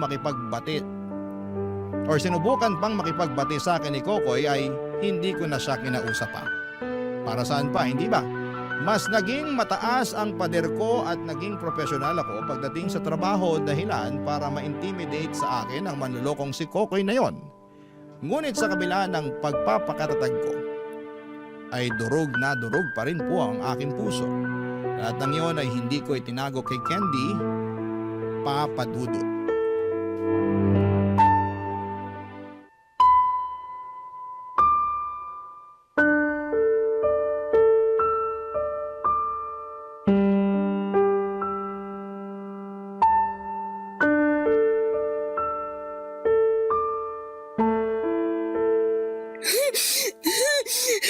Ang kapal na mukha niya, di ba? Hindi lang makapal kundi pangit pa. Grabe, hanggang lalo ko nalalaman yung mga panloloko niya sa'yo. Mas tumitindi yung galit ko sa bungal na yun. Hindi na siya bungal. May postiso na siya. Bungal pa rin siya at hindi na magbabago yun, no? Saka ayun na nga, pinagawan mo na nga ng pustiso, pinabrace mo pa yung sungki niyang ngipin, tapos nakuha ka pang lukuhin. Napakawalang ya talaga ng lalaking yun. Ewan ko. Hindi ko alam kung paano niya nagawa sa akin eh. Ginawa ko naman lahat na makakaya ko para tulungan siya at suportahan sa mga bagay na ginagawa niya. Hindi lang tulong at suporta yung binigay mo sa kanya kasi kulang na lang saluhin mo siya. Naloka nga ako sa'yo, Beshi. Kasi naging instant sugar mommy ka ng baliw na yun. Wala naman sa akin yun eh. Anong wala? Ang dami mo nang tinulong sa damukol na yun. Tapos wala. Kung kukwentahin ko yung mga pera na nabigay mo sa kanya, baka maloka na ako sa dami. Wala nga sa akin yun. Kasi ako naman halos yung nag-alok nun sa kanya. Pero nitong mga nakalipas, siya na mismo nangungutang sa'yo, di ba? Oo. Kasi meron na palang nabuntis na ibang babae ang ungas na yon. At kaya pala halos kumapit sa patalim, masustentuhan lang yung mag-ina niya. Yun nga yung kinakagalit ko. Kahit ako magagalit kasi sobra-sobra yung ginawa niya. Kumbaga, 2 beses kanyang pinagtaksilan, niloko at paulit-ulit na binibilog yung ulo mo. Hindi ko akalain na meron palang tao na ganyan ka-demonyo. Nakay Kokoy na talagang kalahati ng trono ni Satanas. Kaya nga nakipaghiwalay na ako sa kanya kasi hindi ko na maatim makita yung pagmumukha niya. Nandidiri ako kapag naaalala ko lahat ng ginawa niya sa akin. Dapat lang naman talaga na hiwalayan mo siya, pero yun na yun. Ano ibig mong sabihin? Like, yun na yun. Paano na lang yung mga utang niya sa'yo? Sige nga. Ewan ko kung mababayaran niya pa yun kasi gipit na nga siya sa pera, di ba? Kaya niya rin nagawang kumapit sa patalim. Wow. Wala ka namang pakialam doon kasi siya naman gumawa ng sarili niyang ikagigipit sa pera. Kung hindi sana siya naging makati at nakontento na lang sa'yo, di masaya sana kayo. Kaso baliw siya eh. Kaya dapat lang nasingilin mo siya. Hindi mo na dapat problemahin yung problema niya. Baka kasi lalong sumakit yung ulo ko kung sisingilin ko pa siya, kaya nga naisip ko na hayaan na lang yung mga utang niya. Wow, ulit! Ibang klase ka, Beshi. Ano ka, charitable institution? Candy naman eh. Alam mo, naiinis ako sa'yo. Ikaw na nga yung niloko at ginamit, tapos napakabait mo pa rin. Ang swerte sa'yo ng bungal na yun. Hindi na nga siya bungal, may pustiso na siya. Pakiko sa pustiso niya. Teka, may naisip ako para kahit paano makaganti ka sa mokong na kokoy na yun. Ano? Bawiin mo yung pustiso niya. Bakit ko naman gagawin yun? Ay, slow. Sabi ko, para nga makaganti ka. Bakit naman ako gaganti? Wala lang. Sa lagay, sa kanya ang huling halakhak. Swerte naman niya. Kaya nga kung ako sa'yo, bawiin mo yung pustiso niya. Kasi tingin ko, kasalanan nun, kaya kanya niloko. Sabi mo, mas tumaas kumpiyansa niya sa sarili niya, di ba? Tapos gwapong-gwapo sa sarili, ganon. Kung mabungal ulit siya, tingnan natin kung di ulit bumaba yung kumpiyansa niya sa sarili. As if naman magagawa ko yun. Magagawa mo. Sabihin mo, binabawi mo na. Pag hindi binigay, agawin mo sa bunganga niya tapos basagin mo, sirain mo, apakan mo hanggang magkadurog-durog. Deserve ng kokoy na yun na mabungal ulit. Papadudot ramdam ko ang matinding galit kay Candy habang sinasabi niya ang mga katagang yon. Pero ewan ko kung magandang ideya na bawiin ko pa ang pustiso ni Kokoy matapos ko yung ipagawa para sa kanya. Pangalawa ay nasa bunganga pa niya.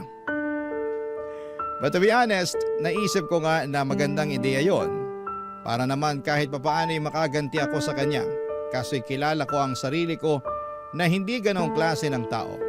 Ang gusto ko na lang ay tuluyang putulin ang ugnayan namin ni Kokoy at magkaroon ng peace of mind.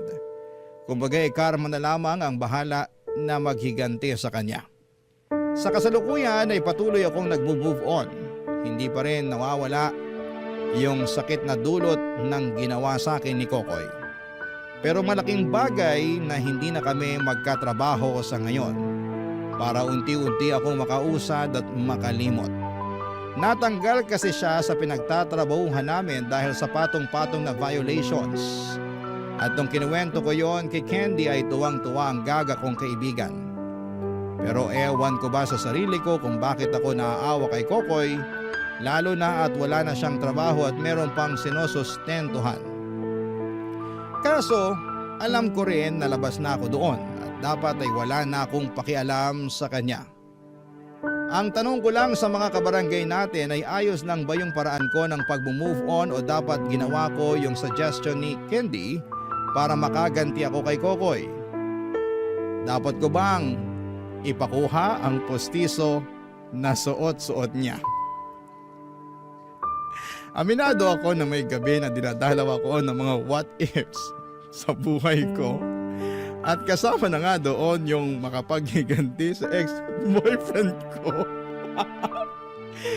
Ewan, sana'y matulungan at mapayuhan ako ng mga kabarangay natin. Hanggang dito na lamang po ang sulat ko. Papa Dudut, maraming salamat kung mapili po niyo itong i-air sa inyong programa. Number 1 po kayo sa puso ko and God bless sa inyong istasyon. Ang inyong forever kapuso at kabarangay, Zelda. Nalilito pa rin sa live ang ating kabarangay. Ano kaya ang maipapayo mo sa kanya?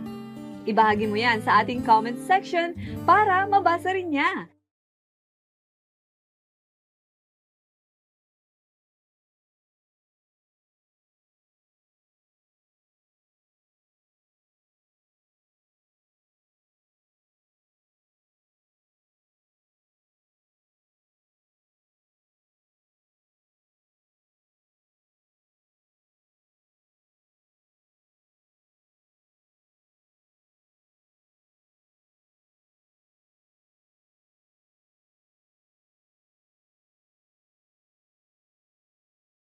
ang mga kwento ng pag-ibig, kwento ng buhay at kwento ng pag-asa dito sa Barangay Love Stories. Love Stories. Handa tayong magsakripisyo at tiisin ang lahat ng hirap para sa mga mahal natin sa buhay.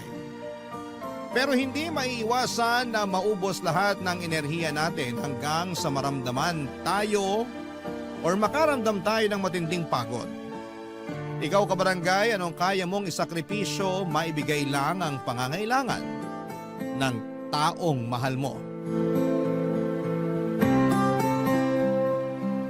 Dear Papa Dudut, itago niyo na lamang po ako sa pangalang Kath. 33 years old at nagtatrabaho sa isang insurance company. Matagal na akong avid listener ng inyong radio station na Barangay LS 97.1 at matagal ko na rin gustong sumulat sa programa ninyo na Barangay Love Stories. Nag-iipon lamang ako ng lakas ng loob para masimulan ito kasi may parte ng buhay natin na hindi madaling balikan para ikwento sa iba.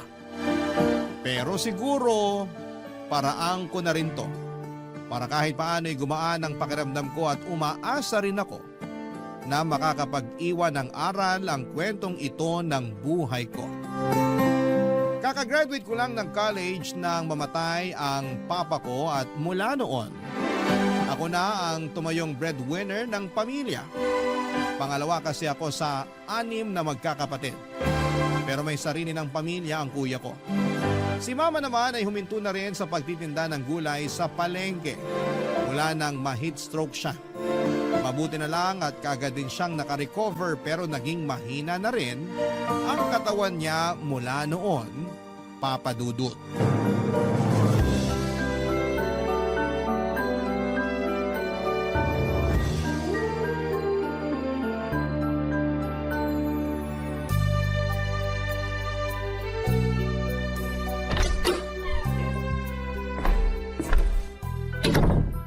Ay, grabe yung traffic pa uwi ng bahay.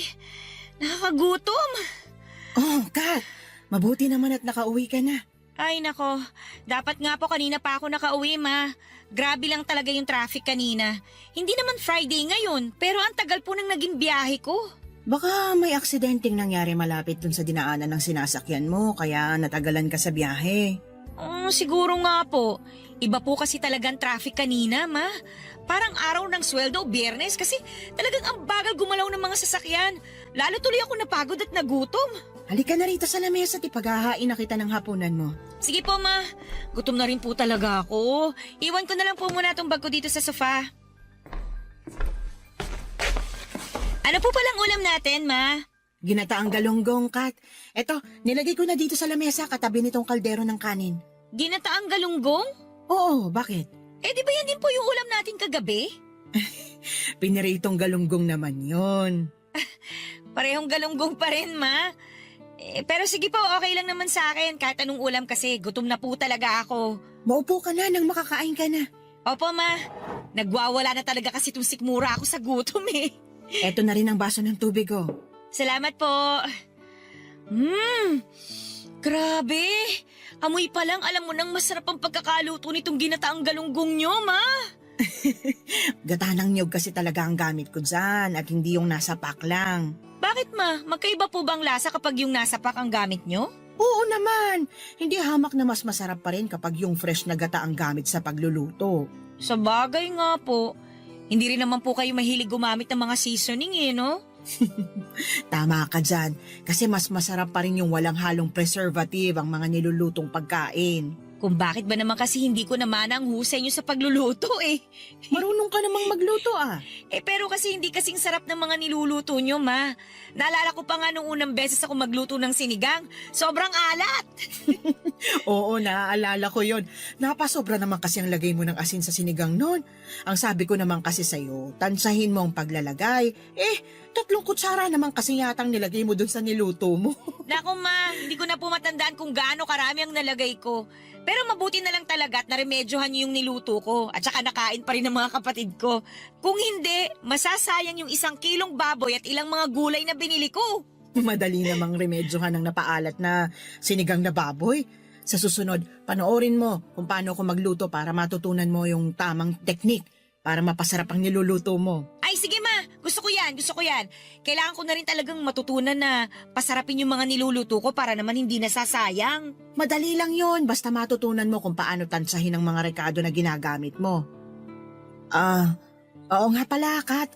May extra ka ba na pera dyan ngayon? Meron naman po ma. Bakit po? Para saan po ba? Ay, pambayad sana ng kuryente natin kasi may dumating na disconnection notice kaninang umaga. Ha? Paano po nangyari yun? Nakapag-abot naman po ako sa inyo ng pambayad ng tubig at kuryente nung 1 linggo, di ba? Oo, nakapagbigay ka nga nung nakaraan. Bakit po nagkaroon tayo ng disconnection notice para sa kuryente natin? Ang totoo kasi, nagamit ko yung pera na yun sa pampagawa ng baradong lababo natin. Tsaka may problema rin ng tulo ng tubig sa gripo kaya isinama ko na sa pinaayos ko sa tubero. Nakakalimutan kong sabihin sa'yo na doon ko nagamit yung pera na dapat pambayad natin sa bill ng kuryente. Ganun po ba? Pasensya ka na, kasi nawala na rin sa isip ko na sabihin sa'yo yung tungkol dun eh. Ayos lang po yun ma. Basta ma sa susunod, sabihin nyo na lang po sa akin na mas maaga para hindi tayo nakakatanggap ng disconnection notice. Oo anak, iiwasan ko nang maging makakalimutin. Iabot ko na lang po mamaya yung pera para maibayad nyo na po bukas ng umaga. O sige, aagahan ko na lang ang pagbabayad bukas. Opo ma, kasi baka mamaya maputulan pa tayo tapos mas malaki pa ang magastos natin sa pagpapareconnect ng kuryente.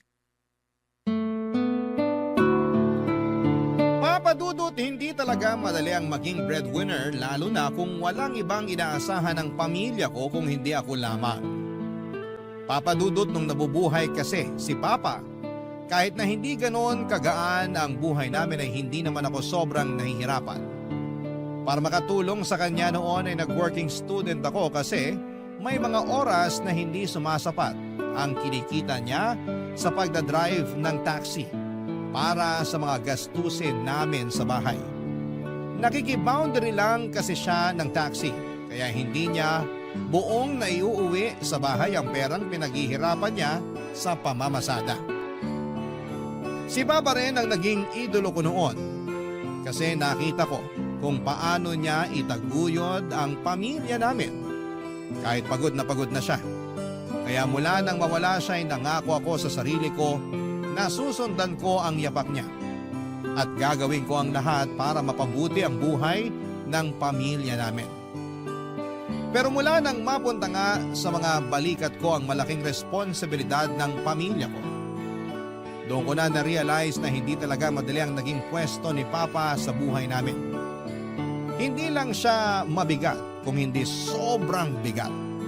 Mabuti na lang kahit papaano may isang tao sa buhay ko na sumasalo ng mga hinaing na hindi ko masabi noon sa kahit na sino sa pamilya ko, Papa Dudut.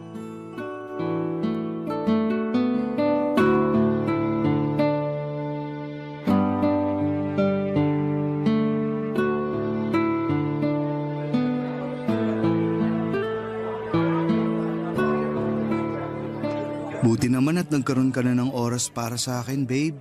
Pasensya na babe naging sobrang busy ko lang talaga sa trabaho. Ayos lang, huwag kang mag-alala. Naiintindihan ko naman yun. At least ngayon, natuloy na ang date natin kahit dito lang sa coffee shop. Ayun nga lang, may dala ka pa ring trabaho.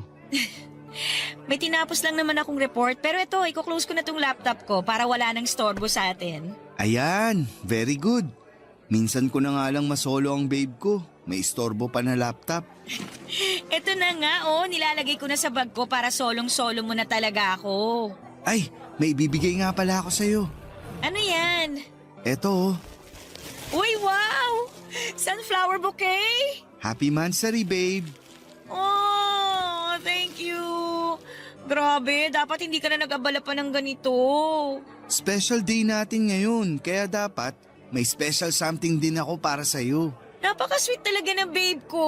Siyempre naman, basta para sa napakagandang girlfriend ko. Bolero pa. Uy, hindi ah. Sobrang ganda kaya talaga ng girlfriend ko. Kaya sobrang mahal na mahal kita. Ay, naku, ewan ko sa'yo. Masyado mo na akong pinapakilig Pero paano mo pala napagkasya to sa bag mo? Etong malaking backpack ang ginamit ko para hindi ma-deform yung sunflower bouquet. Buti nga maayos pa rin hanggang sa makarating ako dito sa coffee shop. Ingat na ingat talaga ako sa pagbitbit ng backpack ko na yan. Thank you, babe, ha? Sa totoo lang, nawala na talaga sa isip ko naman sarili natin ngayon. Alam ko, babe. Sorry ha. Ano ka ba? Hindi mo kailangang mag-sorry. Alam ko naman kasi kung gaano ka kaokupado ng trabaho at responsibility sa family ang isip mo ngayon. Sinabi mo pa, lalo na ngayong parehong nasa college na yung dalawang kapatid ko.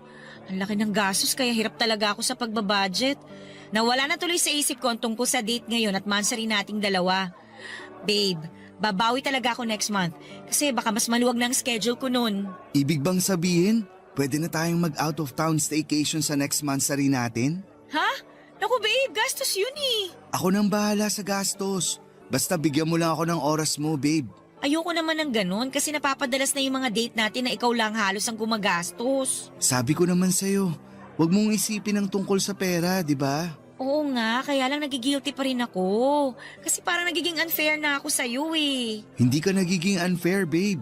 Kasi nag-e-effort ka pa rin na bigyan ako ng oras kahit napaka-busy ng schedule mo.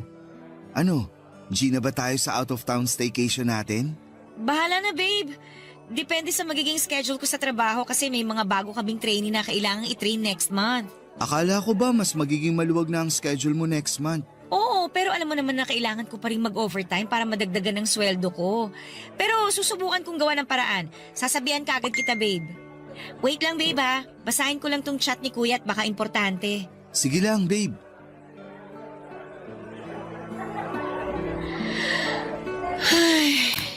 Oh, bakit ang lalim naman ng buntong hininga mo pagkatapos mong basahin ang chat ng kuya mo? Nangungutang na naman kasi ng pera si kuya sa akin eh. Eh di ba nabanggit mo nung nakaraan na nagpadala ka ng pera sa kanya kasi naospital ang anak niya ng dahil sa dengue? Oo. Tsaka hindi pa niya nababayaran yun. Tapos nangihiram ulit siya ng pera ngayon? Oo. Ang dahilan naman niya, nakagat daw ng aso yung bunso niya at magpapa-anti-rabies daw sila bukas ng umaga. Pero may center na nagbibigay ng libreng anti-rabies, di ba? Nabanggit niya sa chat malayo daw kasi sa kanila yung center na nagbibigay ng anti-rabies eh. Kaya ayun, sa mas malapit na ospital na may bayad na lang daw sila pupunta bukas. Masisira na naman ang budget ko nito. Ay. Papairamin na lang kita para hindi masira ang budget mo, babe. Ay naku babe, wag na. Kaya ko namang ayusin to. Sige na, hayaan mo nang makatulong ako. Isisend ko na lang mamaya sa bank account mo. O kung gusto mo, ako na mismo ang magpairam ng pera sa kuya mo. Seryoso ako babe. Hindi mo na kailangan gawin yun. Kaya ko namang gawa ng paraan to. Pero thank you pa rin kasi palagi kang nandyan tsaka willing na tulungan ako. Siyempre, kasi girlfriend kita. At gusto ko na makatulong ako lagi sa kahit na anong problema na dumarating sa'yo, babe.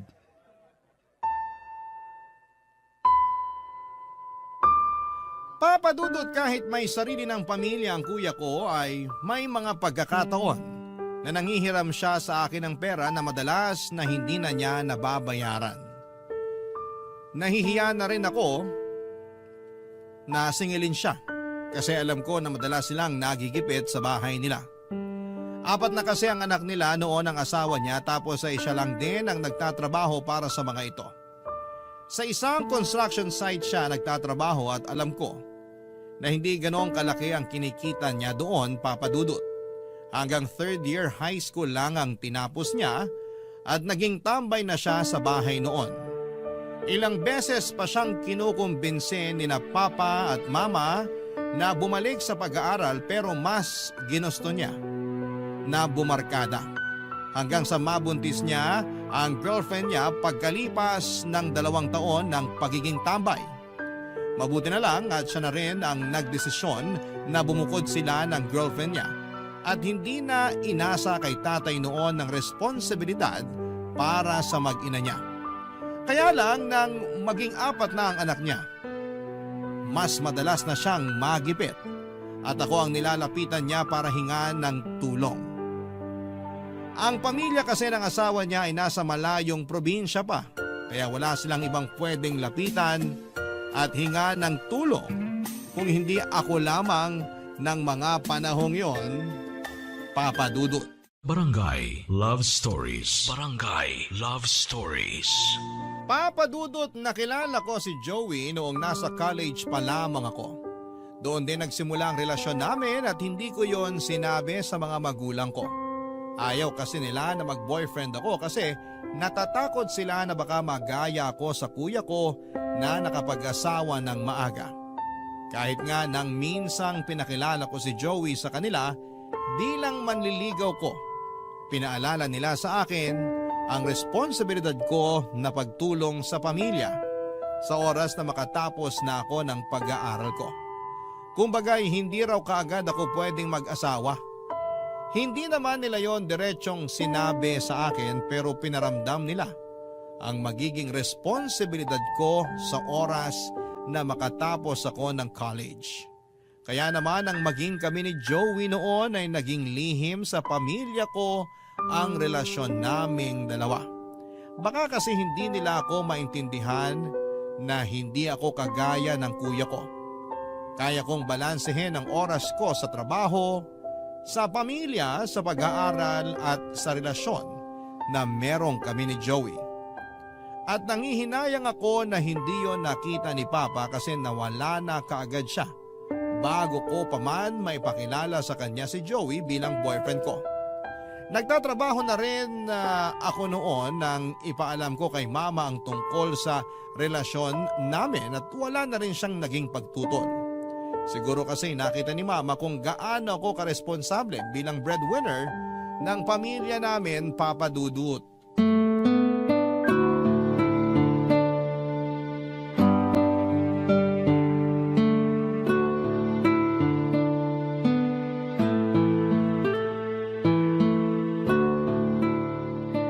Ito yung budget para sa pambayad ng tuition fee ng mga kapatid ko.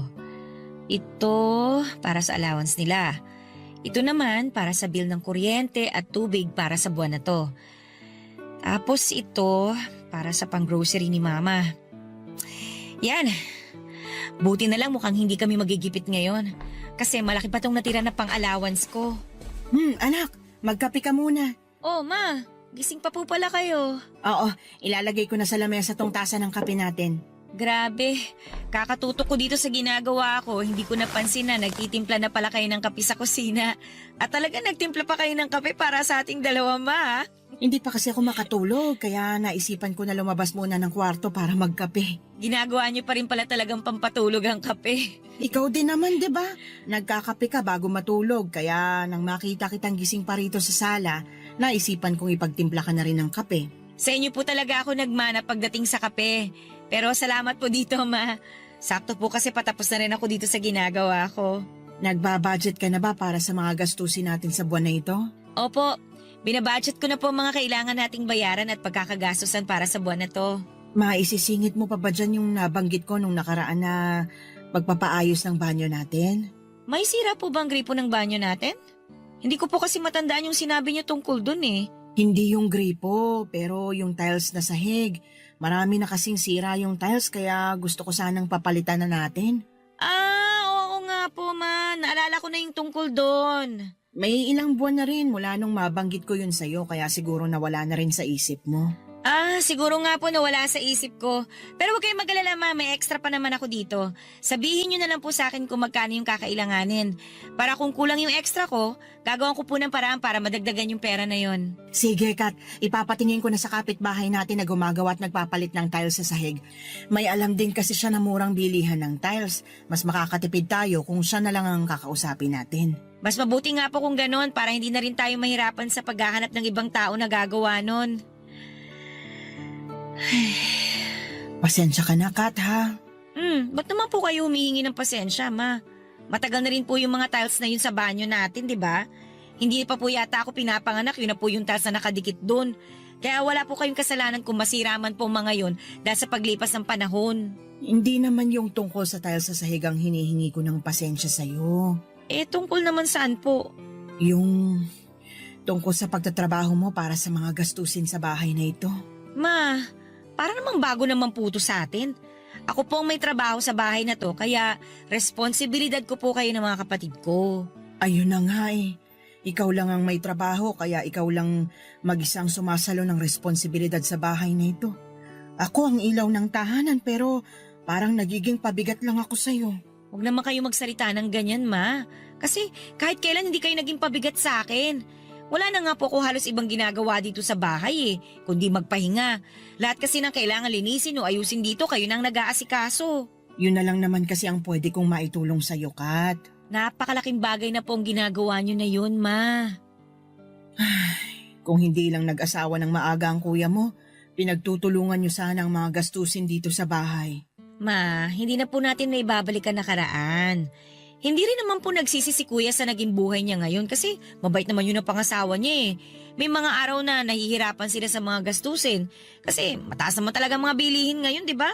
Pero nakakabangon naman po sila at maayos pa rin ang buhay nila. Nagiging maayos ang buhay nila kasi palagi mo silang tinutulungan.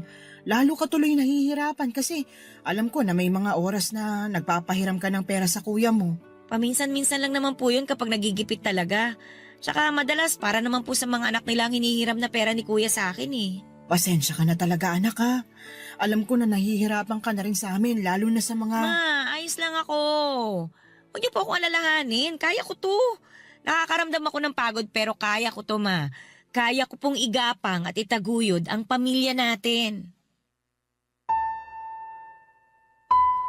Papadudot ng parehong nasa kolehiyo na ang dalawang kapatid ko at nasa high school ang dalawa ay mas naging mabigat para sa akin ang mga gastusin namin.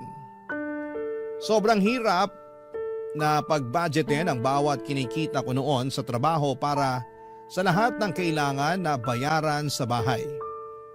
Kaya madalas papadudot na napapa-overtime talaga ako sa trabaho. Tumatanggap na rin po ako noon ng racket na gumawa ng thesis ng mga college student para may pandagdag sa panggastos namin. At hindi madali ang racket na yon dahil kailangan kong maglaan ng oras at mag-research para magawa ng maayos ang thesis na yon. Alam nyo, sa totoo lang, may mga oras noon na naiiyak na lamang ako kapag mag-isa ako sa kwarto. O kahit nga kapag nasa opisina ako at wala nang ibang kasama na katrabaho doon. Bigla ko na lang nararamdaman ang bigat na nasa magkabilang balikat ko. Dahilan para bumigat din ang dibdib ko at maluha na lamang ako. Alam ko naman na hindi ginusto ni Mama na ako lang mag-isa ang sumalo ng responsibilidad sa pamilya namin. Pero wala naman na kaming magagawa pa kasi wala na silang aasahan noon kung hindi ako lamang papadudot.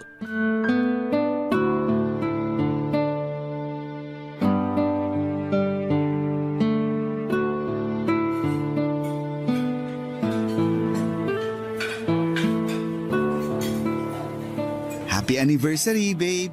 Happy anniversary din, babe! Thank you kasi nag-effort ka na hintayin na matapos ang shift ko sa trabaho.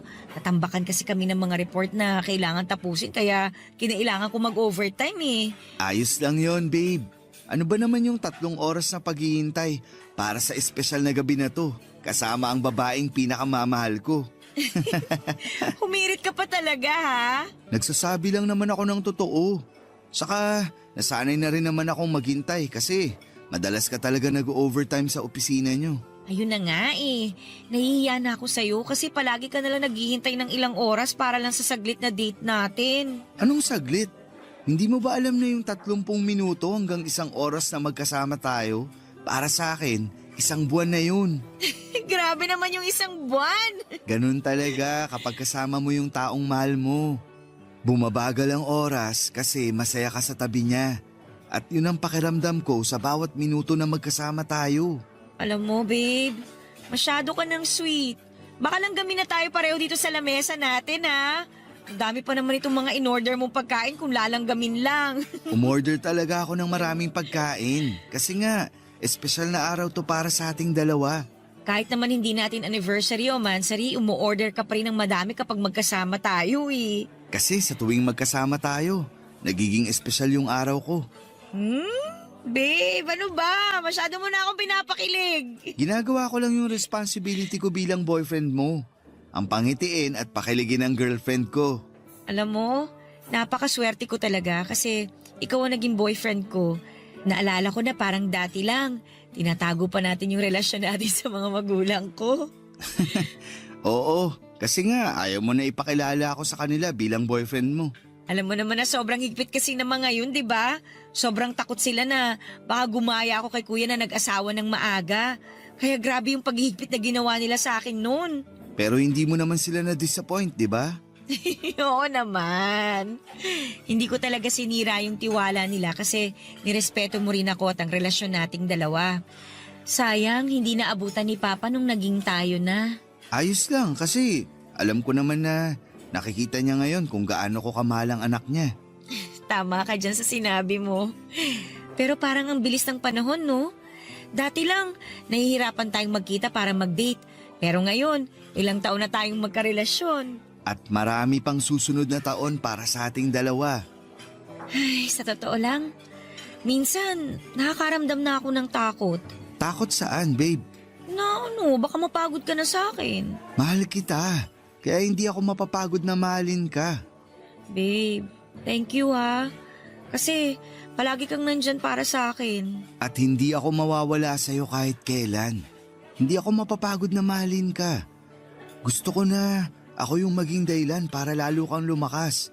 Ako yung kukuhanan mo ng lakas sa oras na nakakaramdam ka ng pagod. Kaya nga, gusto ko na rin samantalayin ang pagkakataon na to, babe. Anong ibig mong sabihin? Babe, ilang beses ko rin pinag-isipan to. At naniniwala ako na ito na yung oras para simulan nating planuhin ang buhay nating dalawa.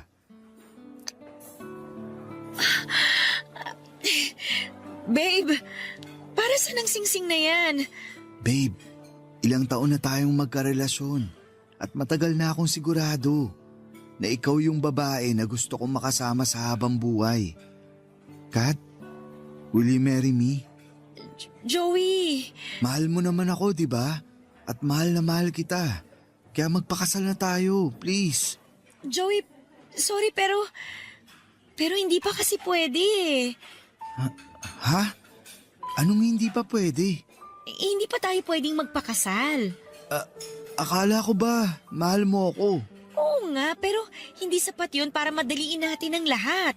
Hindi naman kita minamadali, Kat. Gusto ko lang na simulan na nating planuhin ang tungkol sa ating dalawa. Kahit ito man lang nakasal natin. Ayun na nga, Joey. Hindi pa kasi pwede talaga eh. Kasi una sa lahat, alam mo naman may 4 pa ako na kapatid na pinag-aaral. Yung 2 sa kanila nasa college pa. Tutulungan naman kita na pag-aralin ng mga kapatid mo. O sa kahit na anong gastusin pa para sa pamilya. Tutulong ako. Yan yung ayoko mangyari. Yung saluhin mo yung responsibilidad na hindi naman talaga sa'yo. Joey, sorry talaga pero hindi pa ako handa eh. Hindi ko pa kaya magpakasal sa'yo. Papadudot ng tumungtong ng first year college ang kapatid ko na sumunod sa akin ay nangako siya na pagbubutihin niya ang pag-aaral niya. Sinubukan niya rin na mag-working student pero napansin ko na hindi niya kayang pagsabayin ang pag-aaral at pagtatrabaho dahil bumaba talaga ang grades niya. Kaya naman sinabi ko sa kanya na mag-focus na lamang siya sa pag-aaral at ako nang bahala sa lahat ng mga gastusin. Ganon din ang naging setup ng isa ko pang kapatid nang mag-college na siya. Sinubukan niya rin na maging working student pero nahirapan din siyang pagsabayin ang pag-aaral at pagtatrabaho. Doon ko na-realize na magkakaiba talaga ang diskarte ng mga tao. May mga kaya tayong gawin na hindi kayang gawin ng iba. O pwedeng nasanay lang din sila na may inaasahan silang tutulong sa kanila. Kaya ang pakiramdam nila ay hindi na nila kayang gawin ang isang bagay na mabigat para sa kanila. Kasi ako kahit gaano ako nahihirapan nang maging working student ako ay pinilit kong kayanin yon. Kasi alam ko na walang ibang makakatulong sa akin kung hindi ang sarili ko lamang, Papa Dudut. Barangay Love Stories. Barangay Love Stories. Papa Dudut, hindi naging madali para sa akin ang tanggihan ng alok na pagpapakasal ni Joey. Bago pa man ang araw na yon ay may ilang beses ko nang nararamdaman na balak na niya akong alukin ng kasal. Kasi napapadalas ang pagbubukas niya ng topic tungkol sa pagpapakasal, pagbuo ng pamilya, pagbili ng bahay o pagkakaroon ng mga anak. Gusto ko na rin namang pag-usapan ang tungkol sa mga bagay na yon.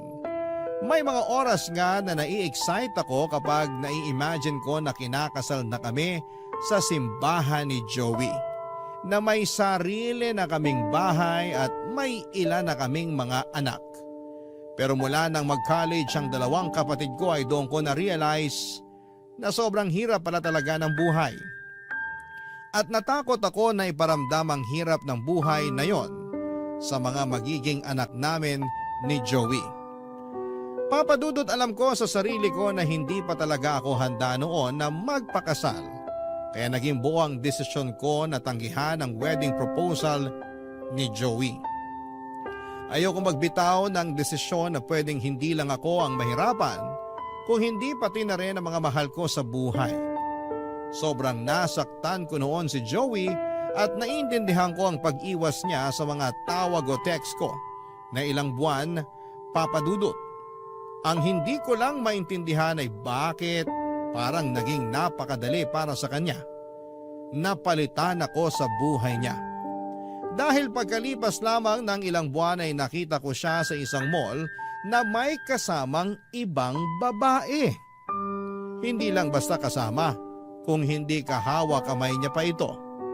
Kaya hindi ko na napigilan ang sarili ko na kumprontahin siya ng araw na yon, papadudot.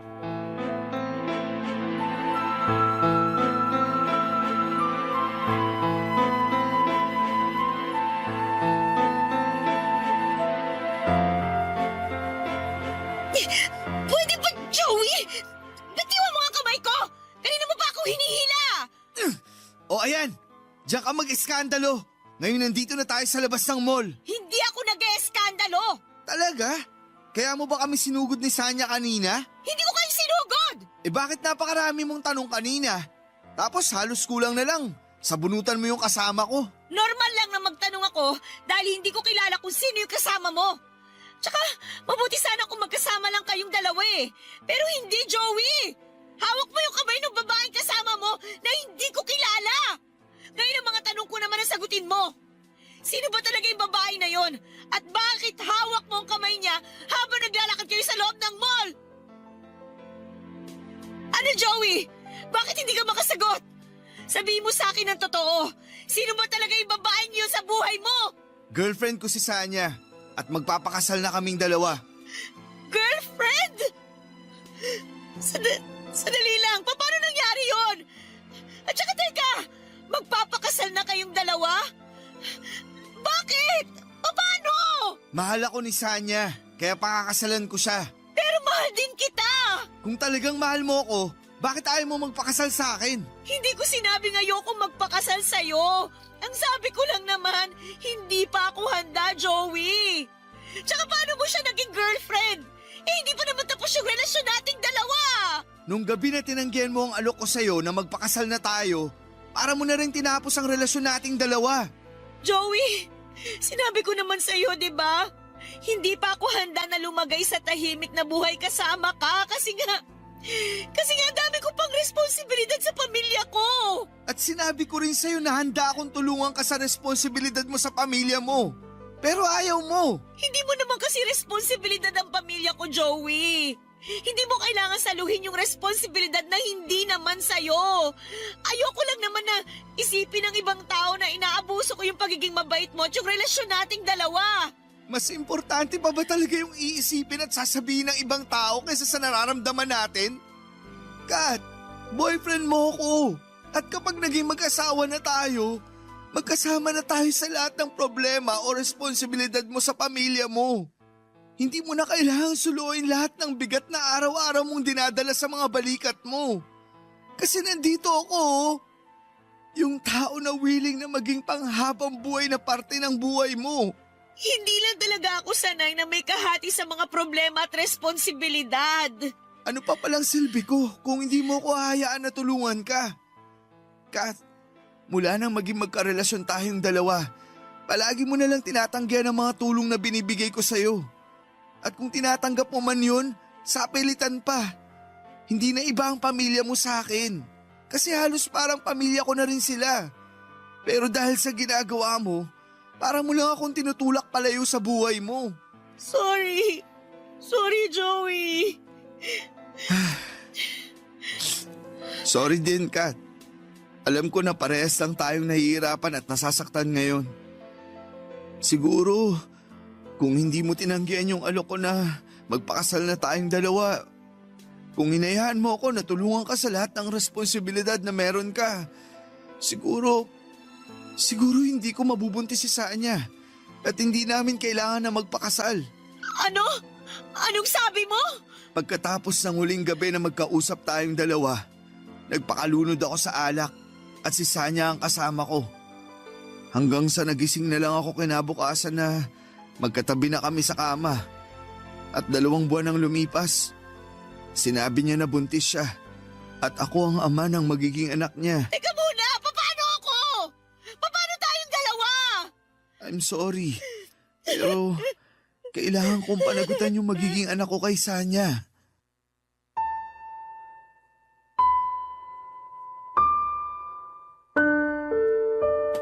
Papadudot pagkatapos kong tanggihan ang alok ng pagpapakasal sa akin ni Joey ay iniwasan na niya ako.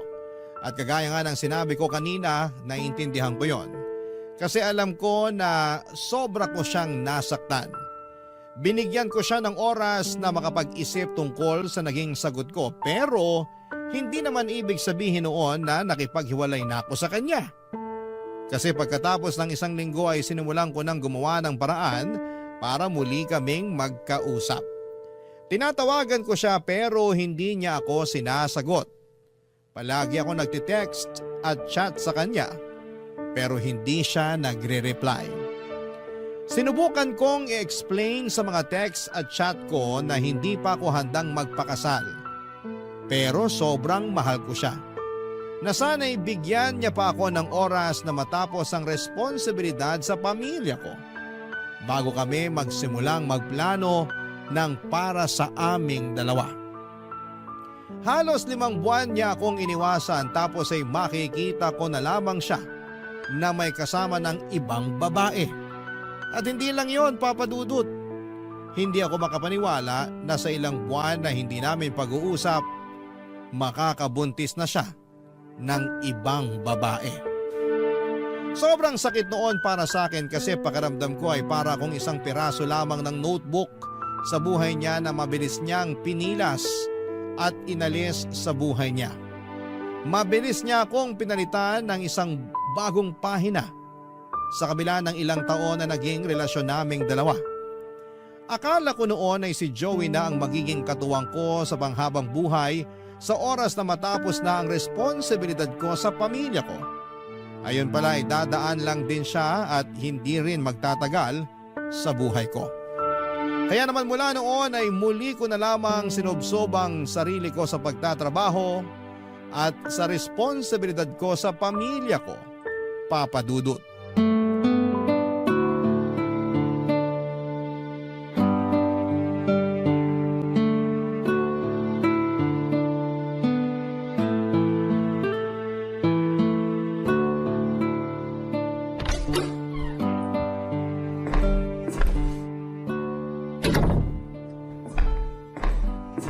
Oh, Kat!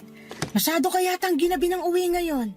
3 oras po kasi ako nag-overtime sa opisina para wala na akong maiuwing trabaho dito sa bahay, ma.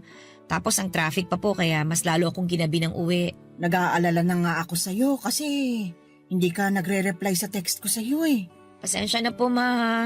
Na-empty bat na rin po kasi yung cellphone ko kaya hindi ko na rin po nabasa yung text nyo. Ayos lang, medyo nag-alala lang ako kasi nga pasado 11:00 na ng gabi pero wala ka pa rin dito sa bahay. May nadaanan din po pala kaming mga sasakyan na nagkabanggaan. 2 kotse at 1 truck. Kaya naging doble ang traffic kanina. Mas doble din po tuloy ang pagod at gutom na nararamdaman ko ngayon. Halata nga sa mukha mo, lalo na sa mga mata mo, nak. Pero eto, ipaghahain na kita para makakain ka na rin. Salamat, ma. Maghuhugas lang din po ako ng kamay ko. Kumapit kasi sa kamay ko yung kalawang sa gate natin kanina eh. Hindi pa po pala napapapinturahan yun? Nako, hindi pa nga. Kala ko po bang sabi nyo, papipinturahan nyo na yun kaya nanghingi kayo ng extra na budget nung nakaraang buwan. Oo, pero nagsabi kasi sa akin yung bunsong kapatid mo na gusto niyang sumama sa field trip ng school nila. Nung isang taon kasi hindi siya nakasama kaya pinagbigyan ko ng makasama ngayon. Sana ayos lang sa yung pinasama ko ang kapatid mo sa field trip nila. Wala naman pong problema sa akin kung sumama si Bunso sa field trip nila. Pero sana sinabi niyo sa akin yung tungkol doon. Para po hindi ako nagtataka kung bakit wala pa ring pintura yung gate natin hanggang ngayon. Ay, nawala na naman sa isip kong bagay na yun. Pasensya ka na anak. Ayos lang po, Ma. O Ma, bakit wala pong lumalabas na tubig dito sa gripo natin sa lababo? Ay nako, nasira kasi ulit yan kaya may timba ng tubig dyan sa tabi ng lababo. Yan na lang muna ang gamitin mo. Malinis naman ang tubig na laman ng timba na yan. Ay... Sige po, ito na lang po ang gagamitin ko na panghugas ng mga kamay ko. Magsasabon na rin po ako dito para matanggal ang amoy kalawang. Ma, di ba pinaayos nyo rin po itong lababo natin? Nagamit nyo nga po yung pera na dapat na pambayad ng kuryente natin nung nakaraan? Ay, oo, kaya lang palpak yung tuberong gumawa ng lababo na yan. Pinaalam niyo po ba sa kanya na palpak yung pagkakaayos niya dito? Nakatext ko pa siya ng isang beses at sinabi niya naman na babalik siya dito sa bahay para ayusin ulit yung lababo na yan. Pagkatapos noon, hindi na siya ulit nag-reply. Sinubukan ko ring tawagan pero hindi ko na makontak yung number niya. Mukhang wala na siyang balak na magpakita ulit dito sa bahay. Kaya plano ko nang kumuha ng ibang tubero na mag-aayos ng lababo natin. Ibig sabihin po panibagong bayad na naman yun, Ma. Ganun na nga anak. Ay, sige po.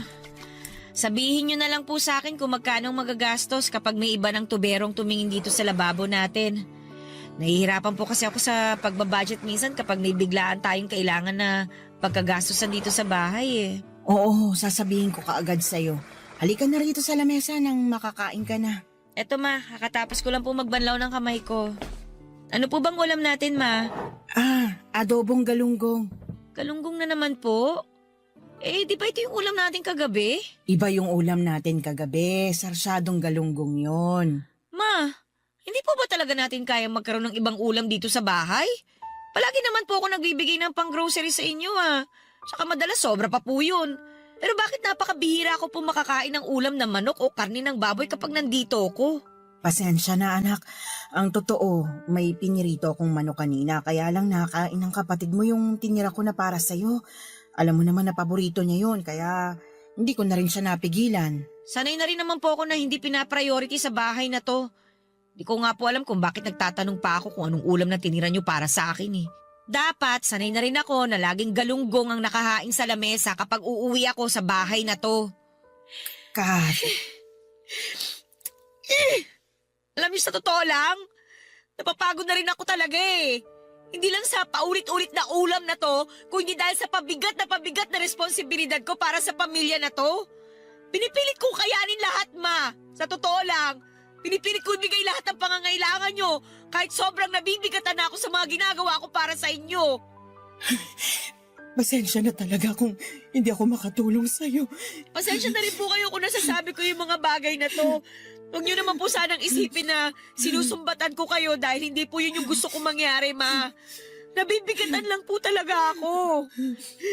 Nabibigatan na ako sa nangyayari sa buhay ko ngayon Ang bigat-bigat! Ang bigat-bigat, Ma! Papadudot mula nang malamang kong nakabuntis ng ibang babae si Joey ay pinilit ko na rin siyang alisin sa buhay ko kahit na sobrang bigat. Kasi kasama na siya sa mga plano ko sa future. Nakikita ko na siya na kasama ko bilang kapareha sa panghabang buhay. Kaya naman hindi madali para sa akin na baguhin paunti-unti ang mga plano na yon. Dahil alam ko na wala ng Joey na babalik pa sa akin para damayan, tulungan at mahalin ako. Alam ko naman na may naging pagkukulang din ako sa relasyon namin. Hindi ako perpektong kapareha pero ginawa ko ang lahat para mag-work ang relasyon namin sa kabila ng napakabigat na responsibilidad na nasa mga balikat ko. Responsibilidad na ayokong ipasa at iasa sa kanya dahil ayokong madamay siya sa bigat ng buhay na meron ako noon. Naging concerned lang ako sa kanya sa relasyon namin. Ang hindi ko alam ay magiging dahilan pala yon para tuluyang masira ang relasyon at ang mga plano para sa future naming dalawa. Lahat naman tayo ay marunong mapagod at mapuno sa oras sa sobrang bigat na ang nararamdaman natin sa dibdib natin. Kapag naipon na yung lahat ng sama ng loob na meron tayo para sa ibang tao, alam ko na dapat ay hindi tayo nagtatanim ng sama ng loob para sa pamilya natin. Pero hindi naman natin mapipigilan yon, lalo na kung masyado na silang umasa sa atin. At ang araw na umiyak ako sa harapan ni Mama ay hindi ko na rin napigilan ang sarili ko na sabihin lahat ng hinanakit ko sa kanila, pati na rin ang paghihiwalay namin ni Joey. Hindi ko naman sila sinisisi sa naging pagtatapos ng relasyon namin kasi ang nasa isip ko noon, hindi rin talaga kami ni Joey ang para sa isa't isa. Sadyang hindi lang talaga siguro ganong katibay ang pundasyon ng relasyon naming dalawa. Pinagsisihan ko rin ang mga salitang binitawan ko noon kay Mama dahil alam ko na nasaktan ko siya. Pero naging maayos naman ang lahat sa bahay. Pagkatapos ng araw na yon, mas inayos na rin ni Mama ang pagbabudget sa perang inaabot ko sa kanya. Kaya kahit papaano ay hindi galunggong ang madalas na ulam na naaabutan ko sa bahay. Tinupad din ng kapatid ko na sumunod sa akin ang pangako niyang pagbubutihin ang pag-aaral niya dahil nakapagtapos siya ng cum laude sa kolehiyo. Ngayon ay dalawa na kaming nagtutulungan para sa mga gastusin sa bahay at pag-aaral ng tatlo pa naming kapatid. Malaki pa rin ang pasasalamat ko na hindi ako binigo ng mga kapatid ko sa lahat ng mga naging sakripisyo ko para sa kanila. Kahit papaano, ay nararamdaman ko na gumaan ang buhay namin kumpara noong ako pa lamang ang nagtatrabaho para sa pamilya namin. Kaya sa mga kapwa ko breadwinner na nakikinig sa mga oras na ito, alam ko na may oras na sobrang bigat na sa dibdib ng mga responsibilidad na sinasalo natin sa bawat araw, pero huwag tayong susuko.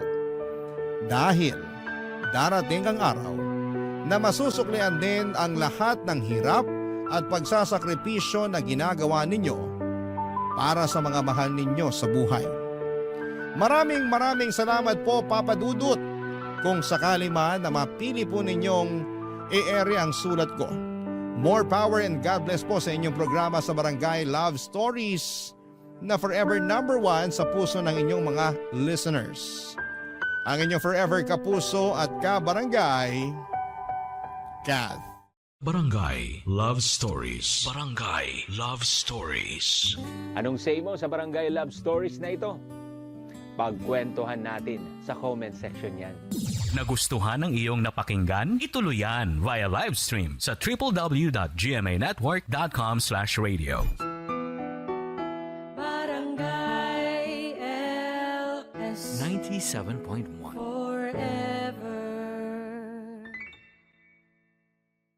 Ang mga kwento ng pag-ibig, kwento ng buhay at kwento ng pag-asa dito sa Barangay Love Stories. Love Stories.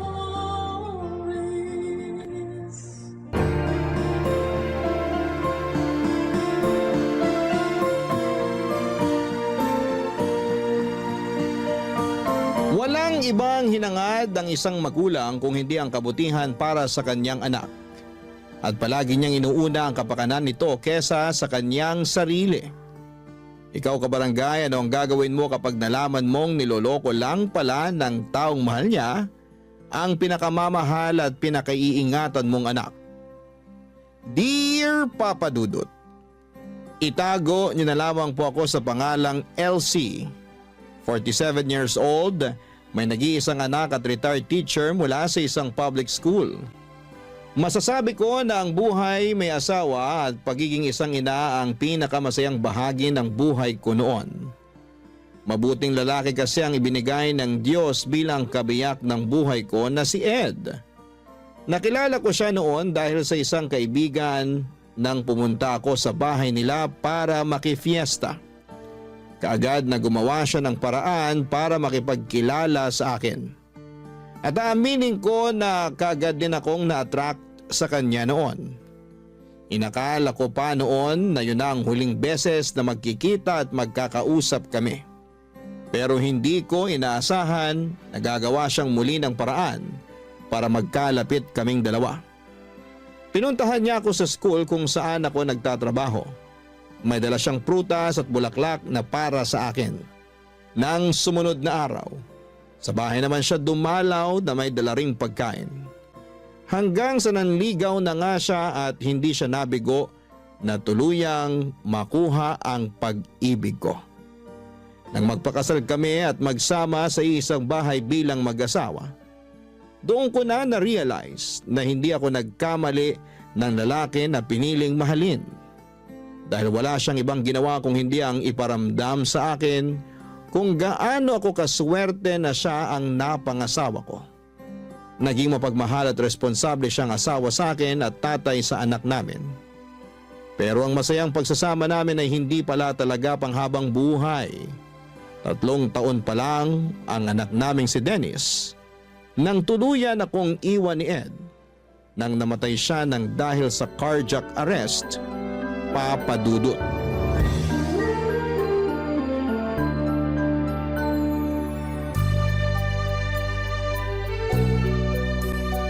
Ay, grabe. Nakakapagod maglaba kapag ganitong oras. Buti na lang, hindi pa ganong mataas ang araw sa likod ng bahay. Hindi rin masyadong mainit habang naglalaba ako kanina. Ano kayang pwedeng maluto para sa tanghalian namin ni Dennis? Teka, ano yung naaamoy ko? Oh, ma, tapos na po kayong maglaba? Oo. Dineretso ko na rin ng sampay para kapag umaraw mamaya matuyo na rin na kaagad. Mukhang napagod po kayo. Sandali lang po at pupunasan ko yung pawis sa noo nyo. Eto po, malinis tong tuwalya na hawak ko. Pupunasan ko lang po ang noo nyo. Masyado po yata kayong madaming nilaban. Hindi naman masyadong marami yon kasi nakapaglaban na rin ako nung nakaraang araw lang. Sabi ko naman kasi sa inyo, bumili na tayo ng washing machine para hindi na kayo napapagod sa paglalaba. Washing machine? Sus, makakasira lang ng mga damit natin yun. Pwede naman po na kahit mga pambahay na lang ang i-washing machine nyo. Tapos yung iba, kahit i-handwash nyo na lang kung gusto nyo po. Iha-handwash ko na lang para sigurado ako na malinis ang pagkakalaba ko sa lahat ng mga damit natin. Hindi pa masisira ang mga tela nun, lalo na yung mga pangalis mo na damit. Akin na nga yung tuwalya at ako na rin magpupunas sa pawis ko. Balikan mo na yung niluluto mo at baka masunog pa yun. Ay, sige po ma. Papatayin ko na rin yung apoy sa kalan. Kasi luto na rin naman po yung karne ng manok doon. Maupo na rin po kayo kasi nakapaghain na rin po ako ng para sa tanghalian natin. Sige, at medyo gutom na rin ako. Ano palang niluto mo na ulam? Ang paborito nyo pong binakol, ma. Ay, kaya naman pala amoy pa lang. Mukhang napakasarap na ng niluto mo kasi paborito ko. Sana nga po magustuhan nyo. Alam nyo naman po na hindi talaga ako madalas magluto. Nagulat nga ako nang may maamoy akong ulam mula sa kusina.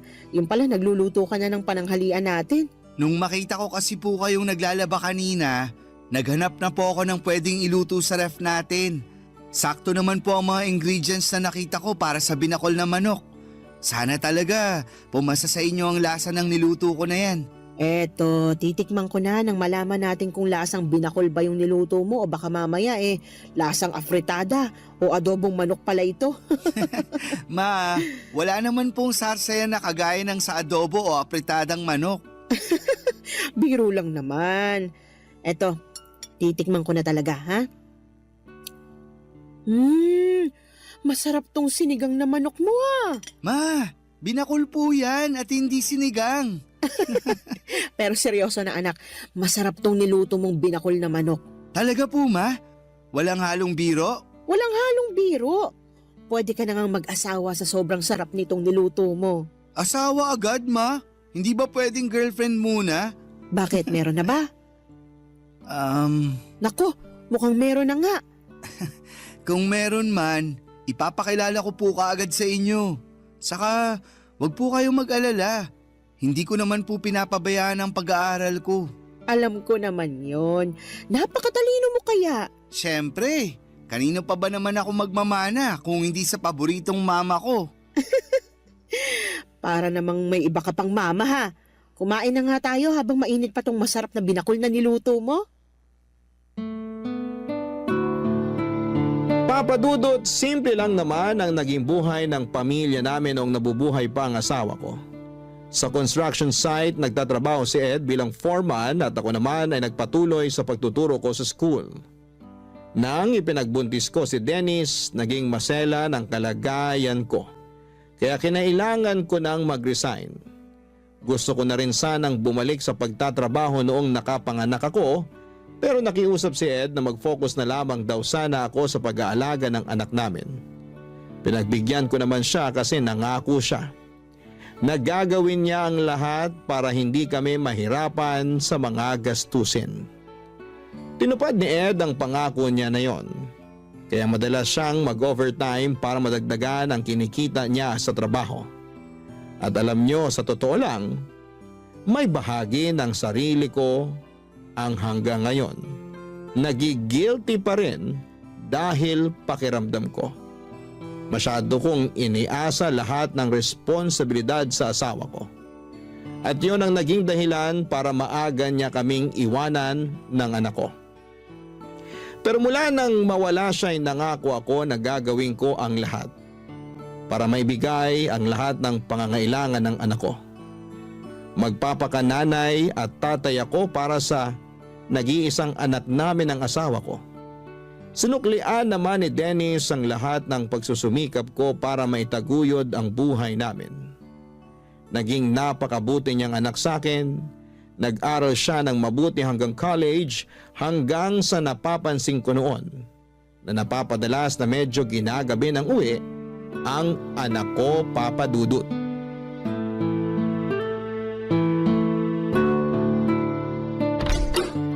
Mukhang hindi pa nakakauwi si Dennis dito sa bahay ah. Mabuksan na nga ang ilaw dito sa sala at nang makaupo muna ako sa sofa.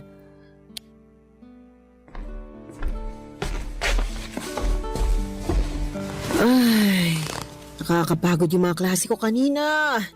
Ang hirap talaga kapag may bumibisita sa amin ng mga head teacher mula sa ibang school. Napakaraming dapat asikasuhin. Ma, nakauwi na po pala kayo. Kakadating ko lang dito sa bahay. Nagpapahinga lang ako ng konti tapos mag-aasikaso na ako ng pagkain para sa hapunan natin. Nagugutom ka na ba? Hindi pa naman po. Uupo na lang din po muna ako dito sa sofa. Gusto mo bang buksan natin ang TV? Hindi na po. Kasi wala naman po akong inaabangan na palabas sa TV ng ganitong oras. Sige. Pero bakit parang napapadalas yata na ginagabi ka ng uwi ngayon? May inaasikaso lang po ako. Tungkol ba yan sa introduction ng research paper ninyo? Hindi po, Ma. Baka napapadalas na masyadong pagsama mo sa gimikan ng mga kaibigan mo ha? At napapabayaan mo ng pag-aaral mo. Wala namang problema sa akin kung kanino ka pa bumarkada, basta hindi makakaapekto sa pag-aaral mo. Hindi po ako gumigimik. Kasi wala rin naman po akong hilig sa paglalakwatsa o pagtambay sa kung saan-saan. Saka, konti lang din naman po ang kaibigan ko sa school. Ayoko rin ang nakikipag-usap sa kung sino-sinong estudyante na walang kinalaman sa subject ko. Mabuti naman. Pero bakit nga napapadalas na ginagabi ka ng uwi dito sa bahay? Ang totoo po, naghahanap po kasi ako ng trabaho. Trabaho? Para saan? Para sa OJT mo na ba yan sa susunod na taon? Hindi ba masyado pang maaga para asikasuhin mo ang OJT mo? Hindi po para sa OJT yung trabaho na hinahanap ko. Para saan nga? Nakukulangan ka na ba sa allowance na binibigay ko sa'yo? May gusto ka bang bilhin kaya nagdesisyon ka maghanap ng trabaho? Tumaas na bang tuition fee mo at hindi ka nang nagsasabi sa akin? Ma, hindi po sa ganun. Hindi naman po kulang yung ibinibigay nyo na allowance sa akin. Madalas nga po na sobra pa. Wala rin po akong gustong bilhin na kahit na ano. At hindi rin po nagtaas ang tuition fee namin. Ang totoo, naghahanap po ako ng trabaho kasi plano ko na pong huminto sa pag-aaral ko. Ano? Anong sabi mo, Dennis? Nagbibiro ka lang, di ba? Pinaprank mo lang ako kaya sinasabi mo yan ngayon. Hindi po ako nagbibiro. At mas lalong hindi ko po kayo pinaprank. Seryoso po ako sa sinabi ko na hihinto na ako sa pag-aaral. Pero bakit nga? Anong pumasok sa isip mo basta ka nalang gumawa ng ganyang klaseng desisyon? Ma, sana po maintindihan niyo ang desisyon ko na to kasi sa totoo lang, hindi rin po ito madali para sa akin. Mas lalong hindi madali para sa akin yung sinasabi mo. At hindi kita maiintindihan hanggat hindi mo pinapaliwanag na maayos kung bakit gusto mong huminto sa pag-aaral. Sorry po, Ma. Kailangan ko lang po talagang gawin to kasi buntis po yung girlfriend ko. May girlfriend ka? Opo. At magkakaanak na po kami kaya kailangan ko po siyang panagutan. Ito po ang dahilan kung bakit nagdesisyon ako na hindi na mag-enroll sa susunod na semester. Magtatrabaho na lang po ako para sa magiging anak namin. Papa Dudut, masasabi ko na maswerte ako sa dalawang lalaki na ibinigay sa akin ng Diyos. Responsable at mabait na asawa si Ed. Pati na rin sa malambing at matalino kong anak na si Dennis. Akala ko talaga noong mawala si Ed ay hindi ko nakakayanin na magpatuloy pa sa buhay. Mula kasi nang maging mag-asawa kami, lahat ng bagay sa buhay ko ay nakaplano ng kasama si Ed. At paano ko pa susundin ang mga plano na yon kung hindi ko na makakasama ang asawa ko? Iniisip ko na lamang na kailangan ko pa ring magpakatatag para sa anak ko. Dahil ako na lang ang pwedeng asahan ni Dennis, Papa Dudut.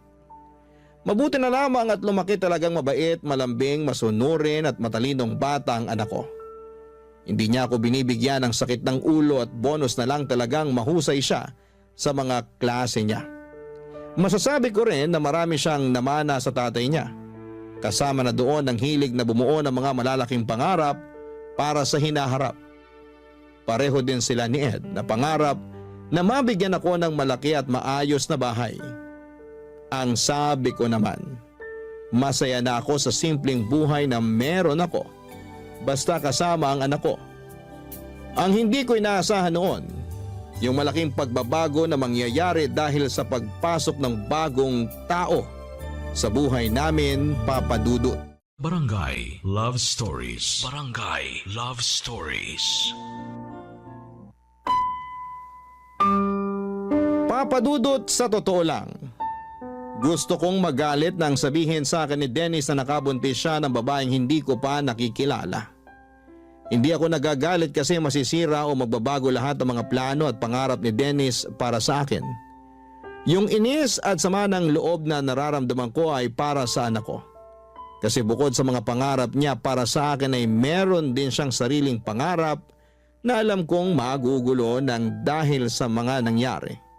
Ang kinakasama pa ng loob ko noon ay yung desisyon niya na huminto sa pag-aaral.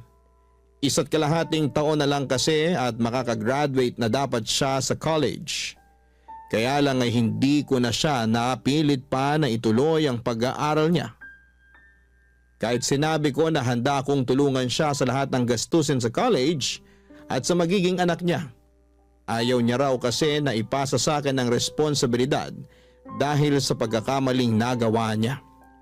Sinabi ko naman sa kanya na hindi isang pagkakamali ang makabuntis ng babae. Sadyang naging mapusok lamang sila at hindi nakalimutan na maging responsable sa mga desisyon na ginagawa nila noon, Papa Dudut.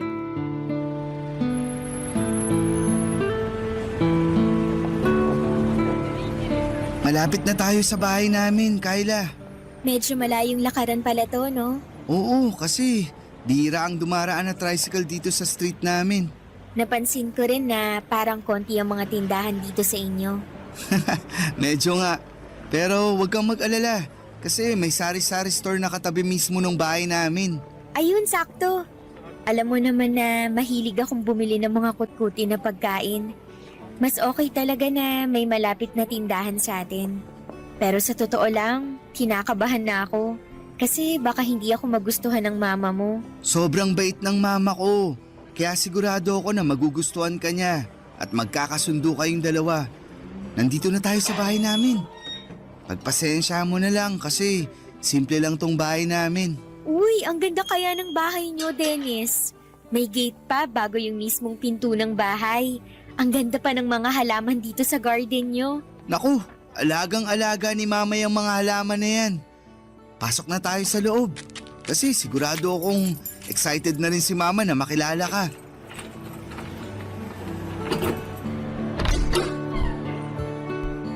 Ma, nandito na po kami ni Kyla. Mabuti naman at dumating na kayo. Sakto kasi kalalabas ko lang ng juice at turon dito sa sala para sa merienda natin. Tamang-tama po pala talaga ang dating namin. Oo, mainit-init pa nga yung turon na niluto ko. Ay, Ma, si Kyla nga po pala. Girlfriend ko. Kyla, si Mama. Magandang hapon po, ma'am. Anong ma'am? Mama ako ni Dennis at hindi ako teacher sa bahay na ito. Mama na lang din ang itawag mo sa akin kasi hindi magtatagal.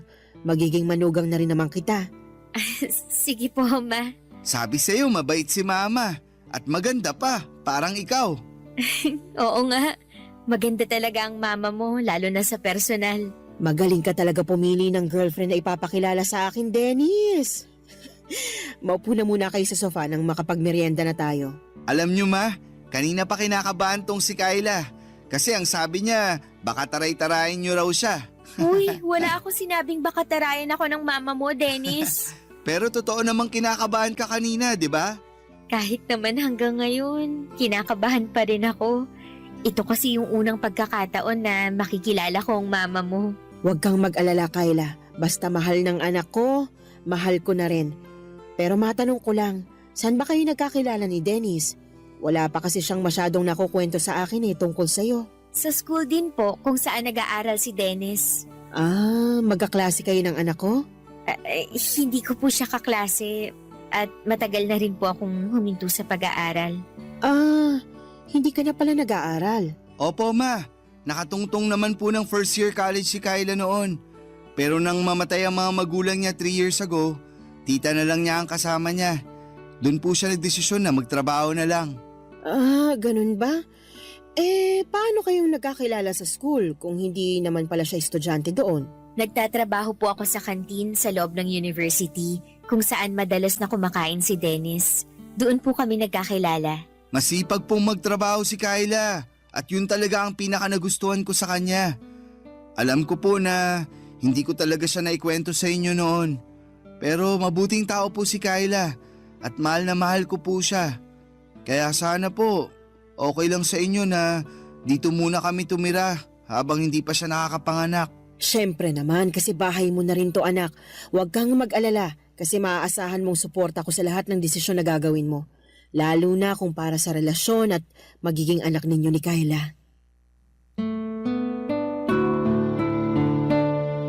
Papadudot, wala talaga akong alam na kahit na ano tungkol kay Kyla. Ni hindi ko alam na may girlfriend na pala ang anak ko. Ang akala ko noon ay nakafocus siya sa pag-aaral niya, yun pala ay may ibang tao na siyang binibigyan ng atensyon, papadudot. Pero noong araw na nakilala ko naman si Kyla, ang naisip ko kaagad ay makakasundo ko siya. Dahil mukha siyang mabait na babae. Nalaman ko rin noon na halos 3 taon na pala ang tanda niya kay Dennis. Medyo halata nga yun nang unang beses ko siyang makita sa personal. Naisip ko pa nga na baka may ibang anak na siya dahil medyo malaki rin talaga ang katawan niya. Kahit 2 buwan pa lamang siyang buntis. Pasimple ko yon na tinanong kay Dennis sa paraan na hindi ko siya mau-offend.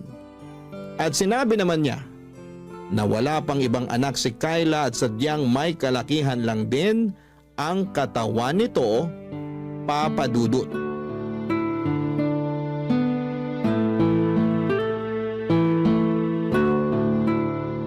Ma, gagabihin po pala ako ng uwi mamaya. Huwag niyo na po akong hintayin ni Kyla na maghapunan. Ipagtatabi na lang kita ng ulam para mabilis kong mainit pag uwi mo dito sa bahay. Bakit pala gagabihin ka ng uwi? Kulang po kasi kami ng waiter sa restaurant kaya kailangan namin magdagdag ng oras sa duty namin. Naku, sayang naman kasi bala ko pa namang magluto ng paborito mong igado na ulam para sa hapunan. Talaga? Ipagluluto mo ako ng paborito ko? Oo, Kaya nga plano kong sumama mamalengke mamaya kay mama eh. Pwede mo pa rin namang iluto yung paborito ko, Kyla. Hindi na nga lang tayo sabay na makakapaghapunan. Kasi ayoko mapuyat ka sa paghihintay sa akin. O sige, pero siguraduhin mo na kakainin mo yung iluluto kong ulam ha. Kahit sunog pa yung luto mo, kakainin at uubusin ko lahat yan. Grabe ka naman. Hindi pa naman ako nakapagluto ng sunog na ulam nung nagtatrabaho pa ako sa kantin. Joke lang naman yun. Ikaw naman oh, akala ko naman nakatikim ka na ng sunog na luto ng girlfriend mo. Naku ma, masarap po magluto si Kyla. Ay talaga? Opo, kasi minsan binibigyan niya pa ako ng pagkain na niluto niya sa bahay nila kapag wala siyang pasok sa kantin. Malapit lang din po kasi yung bahay ng tita ko sa university kung saan nag-aaral dati si Dennis. Kapag wala po akong trabaho, dumadaan po siya doon para saglit na dalawin ako o makipagkwentuhan sa akin. At kapag aalis na po ako, palagi na po siyang may pabaon na pagkain sa akin. Kaya pala may mga oras noon na maaga kang umaalis ng bahay natin. Akala ko may inaasikaso ka lang na para sa mga klase mo eh. Opo ma, pero never ko naman pong pinabayaan ang pag-aaral ko kahit nanliligaw pa lang ako nun kay Kyla. At kahit po boyfriend ko na si Dennis, palagi ko rin pong pinapaalala sa kanya na mag-focus sa pag-aaral niya. May isang beses lang po talaga na naging mapusok kami. Sorry po ma. Nako, huwag nyo nang isipin yun kasi hindi na natin mababago yung mga nagawa nyo noon at yung mga nangyari noon. Mas mahalaga ngayon na mag-focus tayo sa present, lalo na sa future na para sa baby ninyo. Tama po kayo. Kaya magsisipag talaga ako sa trabaho para sa pamilya na to. Teka, kailangan ko na nga rin po palang umalis kasi baka malate pa ako. O sige, mag-iingat ka anak. Opo ma, lalabas na rin po ako ng bahay. Bye po. Bye Kyla. Bye, mag-iingat ka.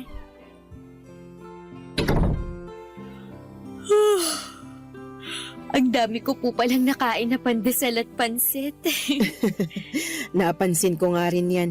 Mabuti naman at nagustuhan mong binili kong pansit dyan sa malapit na tindahan para sa almusal natin. Masarap din po kasi talaga yung pansit kahit wala masyadong gulay.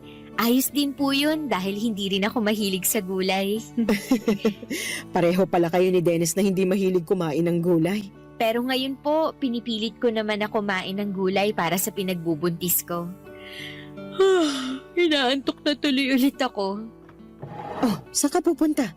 Papasok po muna ako sa kwarto namin ni Dennis. Akala ko sasamahan mo kung mamalengke. Naku ma, tinatamad na po ako lumabas ng bahay. Ah, ganun ba? Sige, ako na lang ang bibili ng mga sahog na gagamitin mo sa lulutuin mo mamaya. Kayo na lang din po siguro magluto mamaya. Hindi rin naman makakauwi ng maaga si Dennis. Sa ibang araw na lang po ako magluluto para sa kanya. Sige po, pasok po muna ako sa kwarto at nakakaramdam talaga ako ng antok. Kung maglalaba po pala kayo, pakisama na lang din po sana yung mga damit namin para hindi nakatambak sa kwarto. Magpapahinga po muna ako. Papadudot nagkamali pala ako sa naging first impression ko kay Kyla. Noong unang mga araw kasi niya sa bahay, naging maayos talaga ang pakikitungo niya sa akin. Pati na ang pag-asikaso niya sa mga gawaing bahay. Maaga siyang gumigising at pagkatapos mag-almusal ay dediretso sa sala para magwalis-walis ng sahig. Kasunod ang pagpupuna sa mga bintana, nagluluto rin siya ng para sa hapunan namin at siya ang nag-aasikaso ng pinagkainan namin sa almusal. Pero pagkalipas ng ilang linggo ay nagbago ang lahat lalo na nang kinailangan kong mag-resign sa trabaho. Napaaga noon ang retirement ko dahil lumala ang katarata sa kanang mata ko. Nadaan pa naman sa oral medication pero hindi na ako bumalik pa sa pagtuturo. Mula noon, si Dennis na ang nagtatrabaho para sa mga pangangailangan at gastusin sa bahay. Doon din nagbago ang ugali ni Kyla na halos inaasa na niya sa akin lahat ng gawain sa bahay. Pero naisip ko na baka hindi nagbago ang ugali niya. Baka sadyang yun talaga ang ugali niya. Nagpapanggap at nagpapakitang tao lamang siya sa umpisa. Pilit ko na lamang siyang pinakisamahan noon dahil ayoko nang bigyan pa ng problema ang anak ko. na alam kong palaging pagod galing sa trabaho niya, Papa Dudut. Barangay Love Stories. Barangay Love Stories. Papa Dudut, sa isang restaurant nagtatrabaho noon si Dennis. Dahil sa mga gamot na kailangan ko, mga vitamins ni Kyla at iba pang gastusin sa bahay, madalas na nag-o-overtime sa trabaho ang anak ko. Ayaw niya kasi nang nagigipit kami sa pera o panggastos sa bahay. Pinag-iipunan niya rin ang para sa panganganak ni Kyla at nabanggit niya rin na plano na niya itong pakasalan sa susunod na taon. Kaya pilit niyang ginagawa ang lahat para maibigay ang pangangailangan namin. Halos mahigit 10 oras siyang nagtatrabaho sa araw-araw. Naiinis pa ako kasi aalis si Dennis nang tulog pa si Kyla. Babangon lamang ito kapag kakain na. Magbabanyo o manonood ng TV tapos kapag uuwi na si Dennis, madalas natulog na ulit ito. Mabuti sana talaga kung may iba itong ginawa na medyo nakakapagod sa buong maghapon. Oo, buntis siya pero hindi ibig sabihin noon na hindi na siya pwedeng tumulong sa mga gawaing bahay. Hindi rin naman masela ng kalagayan niya kaya walang dahilan para maghapon lang siya na nakahiga sa kama o manood ng TV. Pero hinayaan ko lamang siya at walang kahit na anong narinig mula sa akin. Ang sabi ko baka kapag nanganak na si Kyla ay mas magiging maayos ang ugali niya. Pero naging malala ang lahat lalo na nang makunan si Kyla. Pagkalipas lamang ng ilang buwan, naging maayos na ang kalagayan nito pero mas naging tamad sa mga gawaing bahay, Papa Dudut.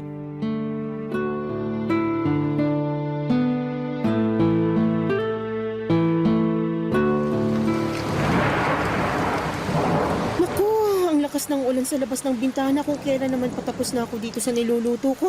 Mababasa pa yung mga nilaban ko kahapon. Mapakuha ko na nga lang muna yun kay Kyla. Kyla! Kyla! Pakisilong muna nga muna yung sinampay sa labas bago pa tuluyang mabasa ng ulan. Kyla! Naririnig mo ba ako? Ang sabi ko, pakisilong muna yung mga sampay natin. Hindi ko na maiwan tong niluluto ko rito, Kyla. Sige po, Ma. Isisilong ko na po. Mabuti naman at lumabas na rin siya ng kwarto. Buong araw na lang siyang nakakulong doon at hindi man lang magwalis sa sala.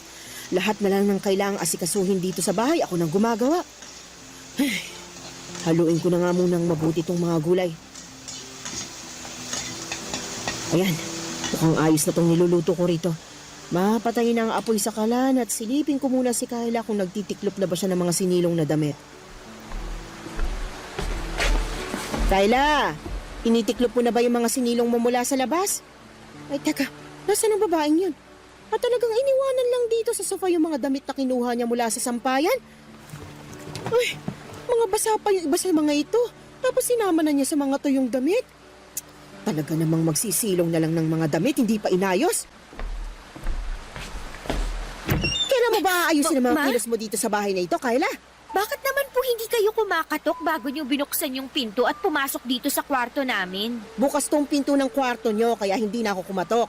Eh bakit po kayo nandito? Mamaya pa naman po ako kakain ng tanghalian pagdating ni Dennis. Hindi kita pinuntahan dito para sabihing nakahain ng tanghalian mo sa lamesa. Hindi ba ang sabi ko sa'yo? Isilong mo yung mga sinampay sa labas dahil umuulan na. Opo, at sinunod ko po ang utos niyo na isilong ang mga sinampay. Nilagay ko na nga po lahat sa ibabaw ng sofa. Kaya ano pa po bang kinakainis niyo dyan? Ginawa ko naman po yung inuutos niyo sa akin. Ayun na nga eh! Ginawa mo nga ang inuutos ko pero hindi mo namang inayos. Ni hindi mo malang inihiwala yung mga tuyong damit doon sa iba, doon sa mga nabasa na sa ulan. At sana, tiniklop mo na rin yung ibang tuyo doon nang hindi nakakalat sa may sofa. Ma, ang sabi niyo kanina, isilong ko lang ang mga yon. Wala naman po kayong sinabi na pati pala pagtitiklop, kailangan ko pang gawin. Kailangan ko pa ba talagang sabihin yun? Siyempre naman po. Hindi ba pwedeng magkusa ka na lang kasi alam mo naman kung anong dapat na gawin pagkatapos isilong ang mga damit? Hindi ko naman po damit ang lahat ng yon. Yung iba po doon, damit nyo at damit ni Dennis. Kaya bakit ako pa ang magtitiklop ng mga yon? Ako na nga ang naglaba? Grabe, ako pang pagtitiklopin mo ng lahat ng ulan yon? sa labas. Oh, Ma, Ano pong ginagawa niyo dito sa kwarto namin ni Kyla?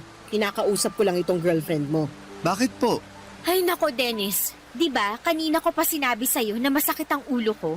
Oo, nabanggit mo nga bago ako umalis kanina para kumuha ng updated police clearance ko. Ayan kasi si Mama. Inutusan pa ako na lumabas para isilong ang mga damit kanina. Naulanan ako kaya lalong sumakit ang ulo ko. Tapos ngayon, inuutusan pa ako na tiklupin ang lahat ng mga damit na sinilong ko kanina. Ma, bakit naman po kay Kyla niyo pa pinapagawa yun? Pwede naman pong ako na lang ang magtupi ng mga damit mamaya. Hindi naman kasi talaga masakit ang ulo ng girlfriend mo. Ayaw niya lang talagang kumikilos dito sa loob ng bahay natin. Ma, kanina pa po sinabi sa akin ni Kyla na hindi talaga okay ang pakiramdam niya. Basta, ako na po ang magtutupi ng mga damit mamaya. Huwag niyo na pong ipagawa yun kay Kyla para makapagpahinga na lang din po siya.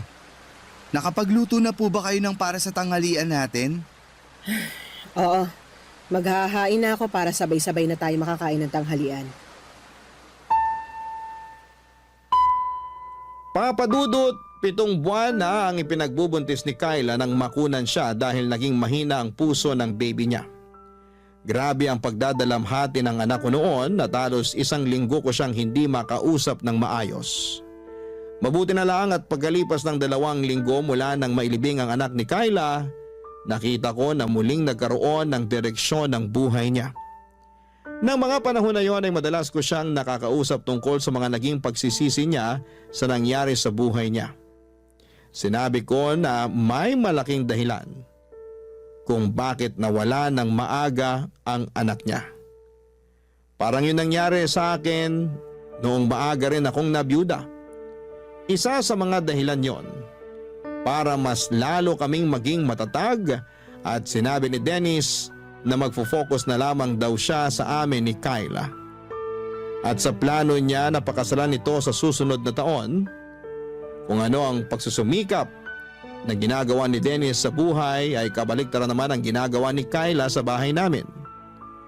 Lumala ang pagiging tamad niya sa bahay at may mga oras na kapag nakikisuyo ako na tulungan niya ako sa ibang gawain, kagaya ng pagwawalis sa sala o pagluluto, palagi niya akong sinisigawan at sinasabi niya na abala ako sa pagsa-cellphone niya. At nang minsang magkasagutan pa kami ni Dennis, nang dahil sa kanya ay gusto ko talagang magalit sa anak ko dahil mas kinampihan pa nito ang babae na yon kesa sa akin ang nanay niya. Pero pilit ko na lamang na pinalampas ang lahat noon at patuloy na tiniis ang ugali ni Kyla. Pero ang isang bagay na hindi ko talaga natansya noon ay nang makita ko si Kyla na nakikipagharutan sa isang lalaki sa may mismong harapan ng gate ng bahay namin. Tinawag ko siya noon pero hindi niya ako pinansin tapos ay tinarayan pa. Hindi ako nakatiis pa kaya naman nilapitan ko sila, pinalis ko yung lalaki at pilit na pinapasok si Kyla sa loob ng bahay, Papadudot. Bakit niyo naman po binastos yung bisita ko, Ma? Binastos? At siya pa talaga yung nabastos? Tama ba yung ginawa niyong paghaharutan sa harap mismo ng bahay ko? Ano pong paghaharutan ang sinasabi niyo? Pinsan ko lang po yung kausap ko kanina sa may gate. Pinsan? Ang sabi mo nung nakaraan, delivery rider yon na naghahatid lang ng mga ino-order mo na kung ano-ano sa online. Oo nga po. Pinsan ko po yung delivery rider na yon. Ano na naman po ba yung iniisip niyo na hindi maganda tungkol sa akin? Hindi ako mag-iisip ng ganito kung wala akong nakikita na masamang ginagawa mo. At kailan pa po naging masama yung pakikipag-usap sa pinsan ko? Huwag mo ang binibilog ang ulo ko. Hindi lang kayo nag-uusap ng lalaki na yon. Nakita ko na hinahawakan niya ang kamay mo at hinalikan ka pa niya sa pisngi mo. Ang laswa niyo naman pong mag-isip, Ma. Ang hirap po sa inyo. Lahat na lang ng ginagawa ko dito sa bahay na to, mali sa paningin niyo. Eh, kailan ka ba gumawa ng tama? Ultimo pag-aasikaso ng mga kailangan gawin dito sa bahay, hindi mo naman ginagawa ng tama. Magpapalaba ka na nga lang ng mga damit mo, hindi mo pa ilagay sa tamang lalagyan. Pati na nga ang mga pinagkainan mo, basta mo na lang iniiwan sa lababo. Kita niyo na? Napakarami niyo naman pong issue sa akin. Kanina, yung pakikipag-usap ko sa labas ng bahay. Ngayon naman, pati ang bawat kilos ko dito sa loob ng bahay niyo, sinisita niyo na. Alam niyo, mabuti pa, magpahinga na lang ako sa kwarto namin ni Dennis. Sumasakit na naman po kasi ang ulo ko dahil sa ingay niyo. Sandali lang, Kyla. Hindi ko pa tayo ma! tapos mag-usap. Bitawan niyo nga ang braso ko. Huwag mo kasi akong talikuran dahil nag-uusap pa tayo. Pwede po bang hayaan niyo na lang akong pumasok sa kwarto namin? Tapos ano, magkukulong ka na naman dyan buong araw? At lalabas ka na lang kapag kakain na? Kung may issue po kayo sa akin, si Dennis na lang po ang kausapin niyo. Papasok na po ako sa kwarto kasi ayoko na po makipagtalo sa inyo. Sabi ng hindi pa tayo tapos Nasasaktan mag-usap. na po ako. Bitiwan niyo nga po yung braso ko. Ano pong nangyayari dito? Nasa pinto pa lang ako. Naririnig ko na po ang mga sigawan nyo. Mabuti naman at umuwi ka na. Si Mama kasi, kanina pa ako sinisigawan. Tapos ang higpit pa ng hawak niya sa braso ko. Tingnan mo, oh. Halos magmarka na ang kamay niya sa balat ko. Ma, bakit nyo naman po sinisigawan at sinasaktan si Kyla? Hindi ko siya sinisigawan at mas lalong hindi ko siya sinasaktan. Gusto ko na kasing magpahinga, pero ayaw niya pa akong papasukin sa kwarto natin. Ano ba talagang nangyayari dito? Yung girlfriend mo kasi, nakita ko nakikipagharutan sa ibang lalaki dyan sa labas ng bahay natin. Doon pa talaga sa may gate natin. Kyla, ano tong sinasabi ni Mama? Hindi naman totoo yon. Hindi totoo? Kahit nakita ko na hinawakan niya ang kamay mo at hinalikan ka niya sa pisngi mo? Pinsan ko nga lang po kasi yon na binibigyan niyo ng mali siya. Kung nabibilog mo ang ulo ng anak ko, huwag mo ko igaya sa kanya. Hindi mo ako maloloko, Kyla. Pwede po bang tigilan niyo na nga po yung kakaisip ng kung ano-ano tungkol sa akin? Alam ko naman kasi talaga na ayaw niyo sa akin kaya gusto niyo akong siraan sa anak niyo. Hindi kita sinisiraan sa kanya. Nagsasabi lang ako ng totoo. Nagsasabi lang din po ako ng totoo. Sadyang marumi lang po ang isip niyo kaya kung ano-ano na lang yung lumalabas sa bibig niyo. At ako pa talaga ngayon ang madumi mag-isip? Sino pa po ba? Kayo lang naman po yung walang tigil sa pagbabantay sa bawat galaw ko dito sa bahay na to. Teka, wag na nga kayong magsigawan ni Mama, Kyla. Hindi naman kasi ako nag-umpisa nito. Yang mama mo. Palibasa, sampid lang ako dito sa bahay kaya ginaganyan niyo na lang ako. Tama na. Huwag ka nang umiyak. Gusto ko lang naman talagang magpahinga muna. Pero ayaw niya akong papasukin sa kwarto natin. Palagi niya na lang binabantayan bawat kilos ko dito. Kulang na nga lang, pati paghinga ko dito sa loob ng bahay na to, bantayan niya. Tama na. Huwag ka nang umiyak. Sige na, pumasok ka na muna sa kwarto natin. Pero Dennis! Ma, mamaya na lang po tayo mag-usap. Gusto ko na lang din po sana munang magpahinga. Papadudot, matagal ko nang napapansin ang mga kakaibang kinikilos noon ni Kyla na pinagsasawalang bahala ko lang madalas. Kapag nakalis na si Dennis ng bahay, papunta sa trabaho niya, maririnig ko na si Kyla sa loob ng kwarto nila na halos bumubulong na parang may kausap. Minsan nang nasilip ko siya sa loob ng kwarto nila. Nakita ko na may hawak siyang cellphone at nakangiti habang parang kinikilig sa kausap niya. Napapadalas din yung lalaki na kausap niya noon na pumunta sa may gate ng bahay namin. Nung unang nakita ko siya na kausap ni Kyla sa may gate ay nag-usisa ako at sinabi niya na nagdi-deliver lamang daw ito ng item na in-order niya online. Hanggang sa halos araw-araw na silang nagkakausap noon. May mga araw din noon na umalis siya sa bahay kapag nasa trabaho na si Dennis. At ang paalam niya ay pupunta siya sa isang kaibigan. Uuwi siya bago makauwi si Dennis sa bahay. Pero minsan papadudod. Naunang umuwi si Dennis sa kanya at nagtaka ang anak ko kung bakit wala si Kyla sa bahay. Hindi raw ito nagpaalam o nag-text sa kanya na aalis ng bahay. Ang sabi lang ni Kyla nang makauwi siya ay may dinalaw lamang itong kamag-anak kaya ginabi ng uwi. Pero iba na ang pakiramdam ko noon dahil nakita ko na noong magkausap sila ni Dennis. Hindi makatingin ng diretso sa kanya si Kyla. Hanggang sa nakita ko ang paghaharutan ni Kyla sa may gate at paghaligpan ng lalaki sa pisngi nito. Hindi ako pwedeng magkamali sa nakita ko at alam ko na hindi yon kamag-anak ni Kyla. Pero alam nyo yung mas masakit. Yung mas kinampihan at pinaniwalaan siya ng anak ko kesa sa akin. Wala akong ibang hinihiling noon, kung hindi ang mapabuti ang anak ko at maging masaya siya sa kung sino man ang babaeng mapipiling niyang mahalin. Kahit na hindi ko tanggap si Kyla, ay pinilit ko siyang pakisamahan. Pero ako pa ang lalabas na masama sa lahat.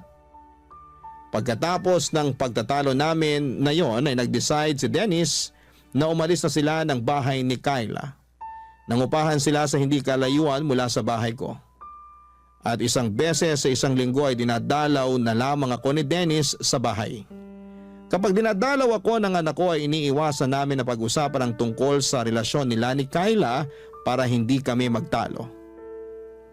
Papadudot, ang dahilan talaga ng pagsulat ko ngayon ay para humingi ng payo sa kung ano ang dapat kong gawin. Sigurado kasi ako na niloloko ni Kyla ang anak ko pero ayaw naman akong paniwalaan ni Dennis. At ayoko na rin na mas lalo pang magulo ang relasyon namin ng anak ko. Kaya hindi na ako naglalakas loob na makialam sa relasyon nila. Ano bang dapat kong gawin para mamulat ang anak ko sa katotohanan na hindi karapat-dapat si Kyla para sa kanya? Sana'y matulungan ninyo ako sa problema kong ito, Papa Dudut. Ang inyong forever kapuso at kabarangay, LC. Barangay Love Stories. Barangay Love Stories. Nalilito pa rin sa live ang ating kabarangay. Ano kaya ang maipapayo mo sa kanya? Ibahagi mo yan sa ating comment section para mabasa rin niya. Nagustuhan ng iyong napakinggan? Ituloy yan via live stream sa www.gmanetwork.com/radio.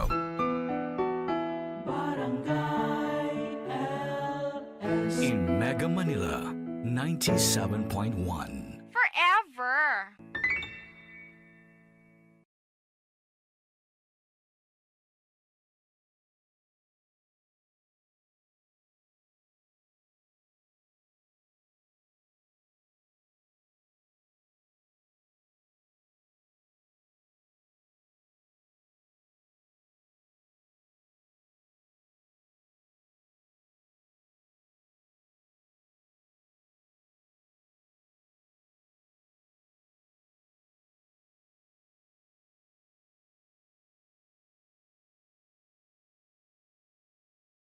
Ang mga kwento ng pag-ibig, kwento ng buhay at kwento ng pag-asa dito sa Barangay Love Stories. Love Stories.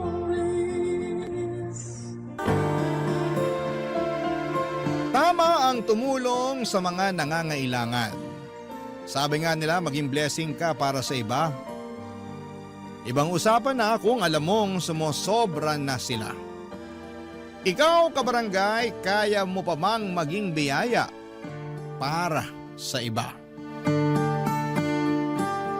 Dear Papa Dudut, ako nga pala si Jeannie ng Caloocan, 28 years old at lumaking independent noon pa man. Nakapagtapos ako ng pag-aaral dahil sa pagpupursige ko. Hindi ko nga na-enjoy ang college life ko dahil puro lamang ako pag-aaral at panay ang pagtanggi ko noon na sumama sa mga kaklase ko para makahinga at mag-enjoy. May goal kasi ako na makahanap kaagad ng trabaho at makapag-supply na ako ng luho para sa sarili ko. Nagawa ko naman sa awa at tulong ng Diyos.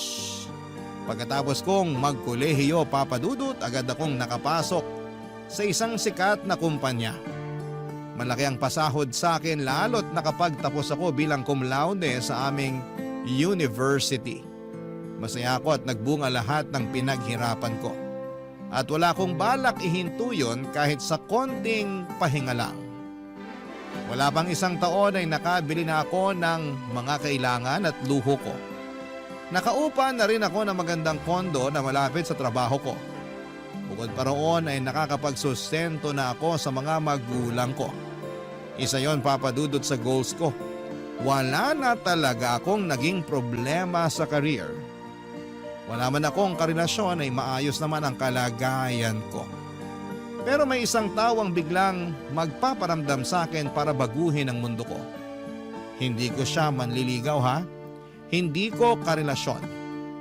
Siya ang aking 60-year-old na ninang, si Ninang Sally. At sa kwento ko sa inyo ngayong araw ay masusubok ang pasensya ko at ibang bagay na karugtong noon. Isang araw, Papa Dudut, ay bigla na lamang niya akong dinalaw sa kondo ko. Nagulat ako dahil nalaman niya kaagad kung saan ako nakatira kahit matagal na kaming hindi nakakapag-usap na dalawa, Papa Dudut.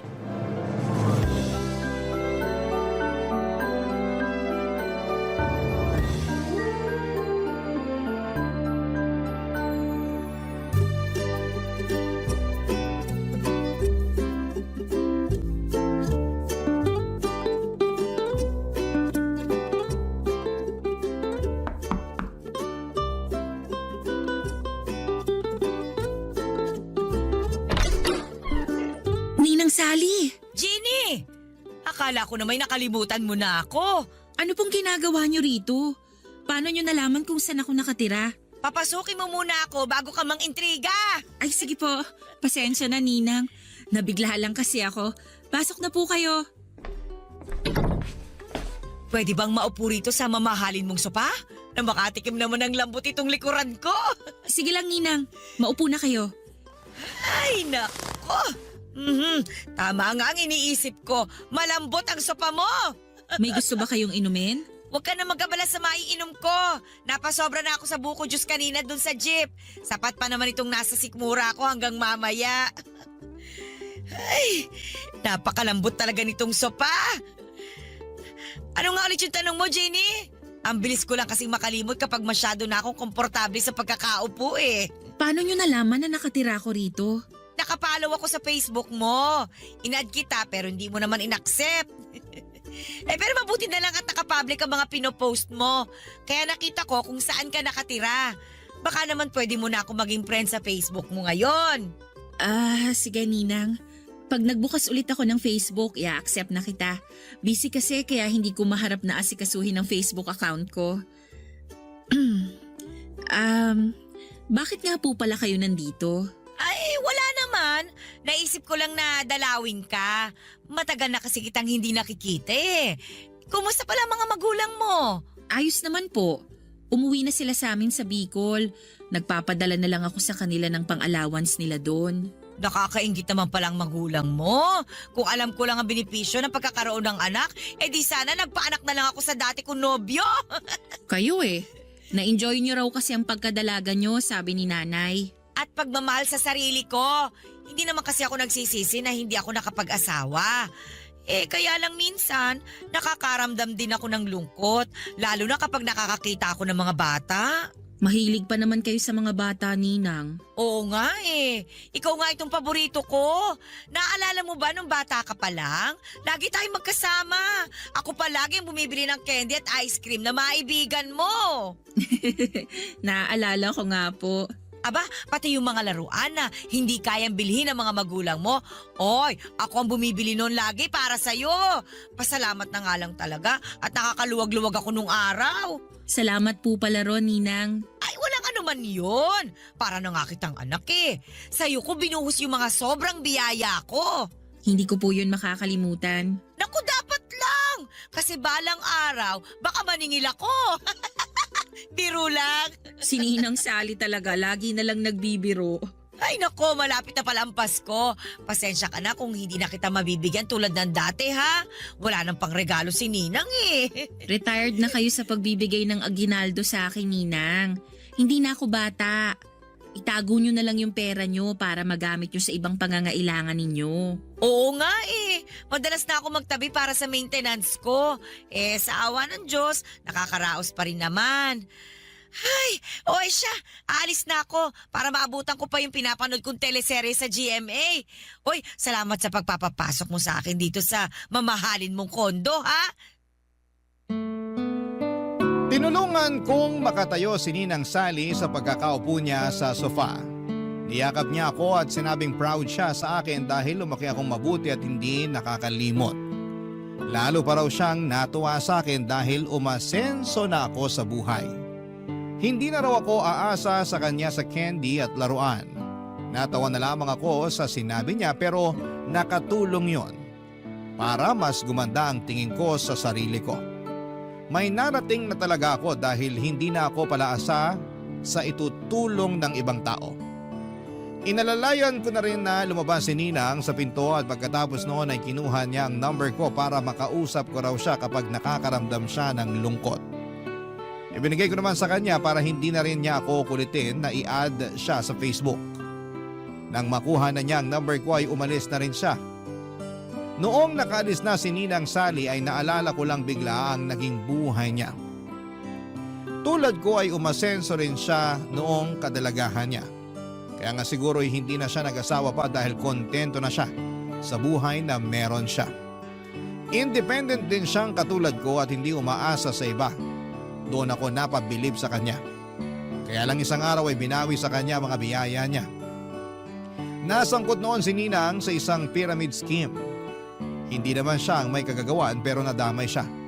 Doon na nawala ang pinaghirapan niya at mula noon ay nahirapan na siyang makabawi. Ang alam ko ay umalis din siya ng Metro Manila para manirahan sa probinsya. Kaya nawalan na rin ako ng contact sa kanya. Hindi ko nga alam na nakabalik na pala siya kung hindi siya dumalaw sa kondo ko. At mula nung dumalaw siya ay naging madalas ko na rin siyang nakikita at nakakausap. Tulad nung nakaraang Pasko, tinawagan niya ako sa cellphone ko, Papa Dudut.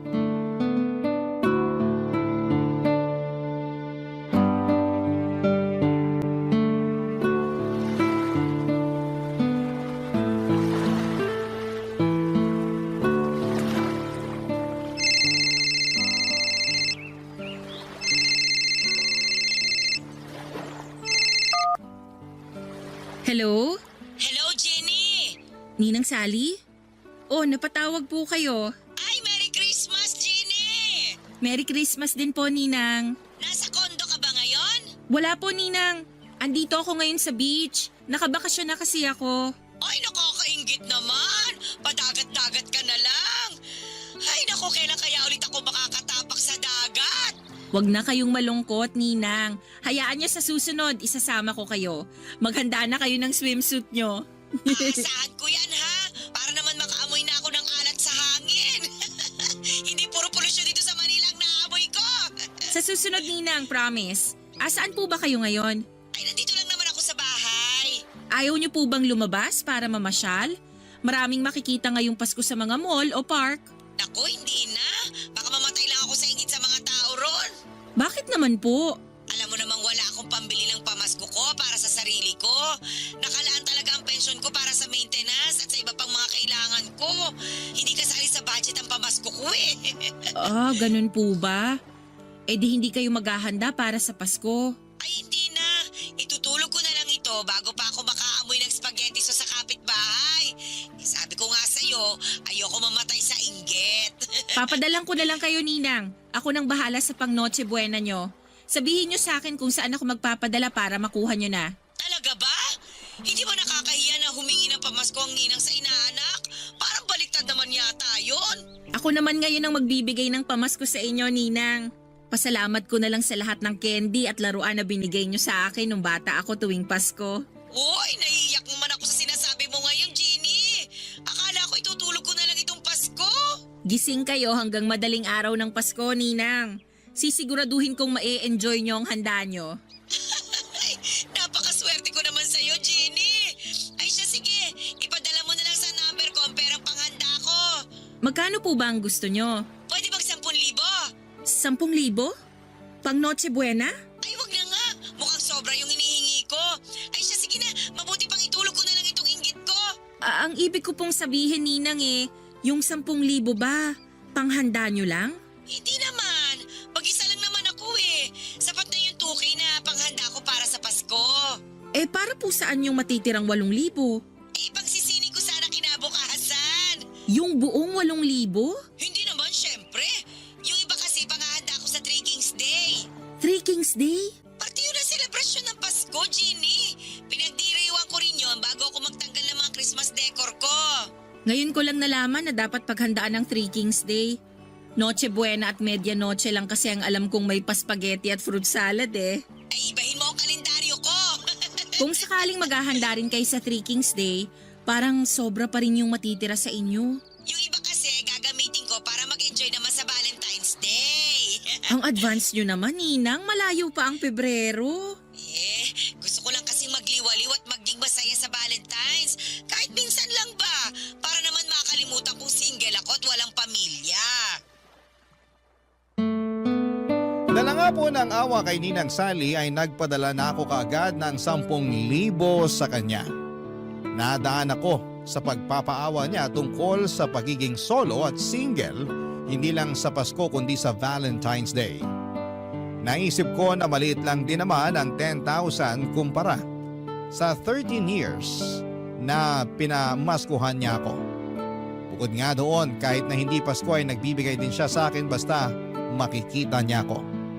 Pagkakuha nga niya ng pera sa akin ay tumawag siyang muli para magpasalamat. Panay ang iyak niya dahil yun daw ang unang beses matapos ang napakahabang panahon na nakahawak siya ng ganon kalaking pera. Kahit papaano ay gumaan ang loob ko dahil nakapagpasaya akong muli ng tao. Lalo na't si Ninang Sally yon, Papa Dudut. Siya na ang naging ikalawang ina ko noong bata pa lamang ako. Minsan lang naman kasi ang Pasko kaya baliwala na sa akin ang 10,000 binigay ko. Kinabukasan pagkatapos kaming makapag-usap ay tinawagan niya akong muli at nagulat ako dahil nagpapadagdag pa siya ng 500 pesos. Tinanong ko kung para saan. Ang sagot niya lang sa akin ay para sa pangdagdag niya sa pagpapagawa ng postiso niya. Sinubukan kong sabihin sa kanya na mukhang kasya naman ang 10,000 binigay ko sa kanya para maisingit niya ang pagpapagawa ng pustiso niya. Pero marami siyang sinabi na dahilan kaya hinayaan ko na lamang. Muli na naman ako nagpadala ng 500 piso. Akala ko ayun na ang huli, Papa Dudut, pero kahit natapos na ang Pasko, hindi ko inaasahan na muli siyang lalapit sa akin para muling humingi. At sa mga susunod na parte ng kwento ko ay malalaman ninyo kung gaano karami na ang hinihingi sa akin ni Ninang Sally kahit na hindi naman Pasko, Papa Dudut.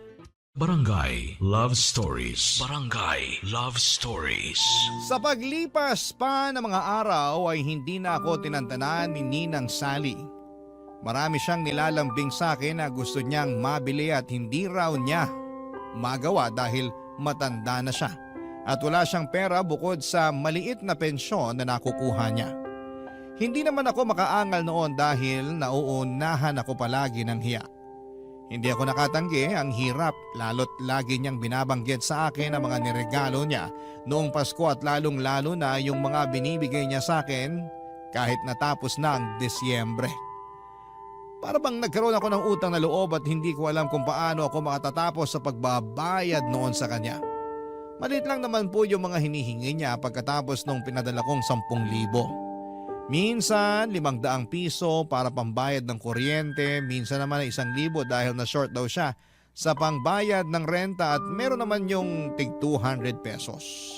Para ipangbili ng merienda o di naman kaya ay bagong wallet dahil ayon sa kanya ay lagi siyang nakawawala o di naman kaya ay nabubutasan ng wallet.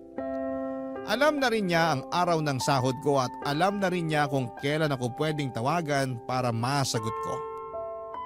Sinubukan ko namang hindi sagutin noong una pero hindi niya ako tinitigilan hanggat hindi niya naririnig na mag-hello ako sa kabilang linya. At kapag hindi ko naman sinasagot agad siyang pupunta sa kondo ko. Kapag hindi ko siya pinagbuksan, kapag nagpapanggap akong wala sa kondo ay tumatambay na lamang siya sa pintuan at inaabangan ako. Mas lalo niya akong kokonsensyahin noon dahil sa paghihintay niya ng matagal. Tulad na lamang nung isang beses, sinadya ko siyang hindi pagbuksan ng pintuan pero hindi na rin ako nakatiis. Dahil alam kong hindi siya uuwi hanggat hindi niya ako nakakausap at hindi ako humaharap sa kanya, Papa Dudut.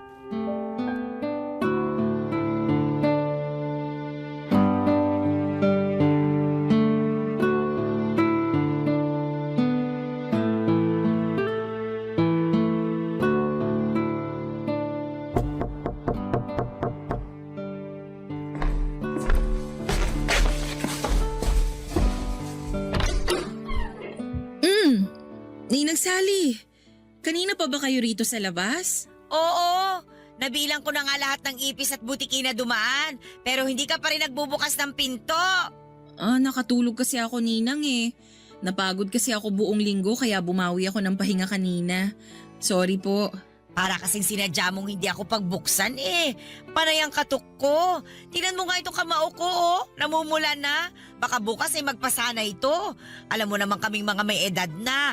Sensitive na mga balat at buto. Oh, talo pa ang sanggol. Sana po hindi na lang kayo naghintay sa akin. Umuwi na lang sana kayo. 6 na oras na ako naghintay eh. Mag-sorry ka na lang para naman matapos na ito. Sorry po, Ninang. Pwede bang pumasok muna? Ipapahinga ko lang itong likuran ko na namanhid na sa kasasandal. Sige po, pasok kayo. Maupo na po muna kayo sa sala. Ipaghahanda ko lang kayo ng maiinom. O sige, mabuti pa nga. Ay, sa wakas, naginawahan din ang likuran ko. Ginny, kapag ayaw mo na ito sa mo, ako na lang ang kukuha ha. Naku, matagal pa po bago ko pagsawaan yan. Kabibili ko lang yan last year. Makakabili ka pa rin naman ng bago. Ang laki kaya ng sahod mo. Hindi naman kasi ako mabilis manawa sa gamit. Pag alam kong pwede pang pakinabangan at wala pang sira, ginagamit ko pa rin. Ayaw mo lang yata talagang ibigay sa akin to sa mo eh. Biro lang. Ginny, kahit malamig na lang na tubig ang ibigay mo sa akin. Tsaka kung pwede, buksan mo naman kahit sandali lang yung aircon mo para malamigan ako. Parang nakakapaso ang init sa labas ng kondo mo kanina eh. Nasa kwarto po kasi yung aircon ko. Pwede ko namang i-on na lang tong electric fan. Teka lang po, i-on ko lang. Okay na po ba yung hangin ng electric fan, Ninang? Number 2 lang tong pinihit ko. Gawin mo ng number 3. Tsaka kung pwede, orderan mo na rin ako ng panghapunan ko. Sabay na tayo kumain dito bago ako umuwi. Dito na kayo kakain? Ay oo, para may kasabay ka. Tsaka ayoko pang umuwi eh. Marami pa ako makakasabay sa bus. Mamaya na lang kapag humupa na yung dami ng tao. Gagabihin kayo niyan pag hindi pa kayo umalis ngayon, Ninang. Baka mahirapan kayong makasakay pag alanganin na yung oras ng alis nyo rito. O edi, i-book mo na lang ako ng masasakyan. Uso naman yun ngayon. Parang susumpungin din kasi itong rayuma ko eh. Ewan ko ba? Ngayon lang ulit yata ako susumpungin ng rayuma. Siguro dahil sa matagal kong pagkakaupo sa sahig dyan sa labas. Sige po. Ibubook ko na lang kayo ng masasakyan pa uwi mamaya. At saka magpa-deliver ka na rin sana. Gutom na ang ninang mo. Ano po bang gusto nyo? Ay, gusto ko sana isang bucket ng fried chicken. Tapos isang order ng ginisang ampalaya para pambalansi sa manok ba? Sige po. Ay, naku, napakabait talaga nitong inaanak ko. Pagpalain ka ng Diyos. Salamat po, Ninang. Ginny, hindi ba talaga pwedeng makaabot yung lamig ng aircon sa kwarto mo dito sa sala? Baka naman pwede. Buksan mo lang siguro yung pinto ng kwarto mo para makalabas yung lamig dito sa sala. Ganun yung ginagawa ng ibang kakilala kong may aircon eh. Susubukan ko po. Meron pa po ba kayong gusto para maihanda ko na? Ay, wala naman na. Magpapahinga lang ako rito sa sala mo. Tapos, hihintayin ko na lang yung hapunan natin. Uy, Ginny, salamat ulit ha. Para na talaga kitang anak. Parang anak. Parang nag-init ang tenga ko sa sinabi ni Ninang Sally. Hindi na nga anak ang turing niya sa akin at para na akong bangko o ATM. Ay mali, para akong ninang sa aming dalawa dahil ako ang nagbibigay ng mga gusto niya. Napailing na lamang ako at sinikap na tanggalin ang inis ko habang papasok ako sa kwarto para iayos ang aircon na nire-request ni Ninang. Nagtitipid na nga ako ng kuryente pero dumating pa si Ninang para pataasin ang bill ko. Inisip ko na lamang isang gabi lang naman yon. Sana'y hindi na maulit pa. Pero alam kong niloloko ko lamang ang sarili ko. Alam kong uulit siya dahil may kasalanan din na roon. Hinayaan ko siyang makalapit ng husto sa akin. Hinayaan ko siyang ipamukha sa akin na minsan ay tinulungan niya ako. Hindi tuloy ako makaalis sa obligasyon ko sa kanya dahil doon. Sinamahan ko siya sa sala habang naghihintay sa hapunan namin, Papa Dudut. Marami na naman siyang kwento tungkol sa mga niregalo niya sa akin at hindi ko na nga tanda yung iba. Ang nakakalungkot lang ay tanda pa niya ang lahat. Ibig sabihin lamang noon para sa akin ay gusto niya yung isumbat sa akin balang araw. Lahat ng tinulong niya sa akin. At dumating na nga ang araw na yon na isumbat na niya ng pasimple ang mga ibinigay niya sa akin, Papa Dudut. Wala ko nagawa. Hindi ko naman masabi sa kanya na mali na ang ginagawa niya lalo't alam kong may pagkasensitive siya. Lagi nga niyang nakakasamaan ng loob noon si nanay dahil sa pagiging balat sibuyas nito.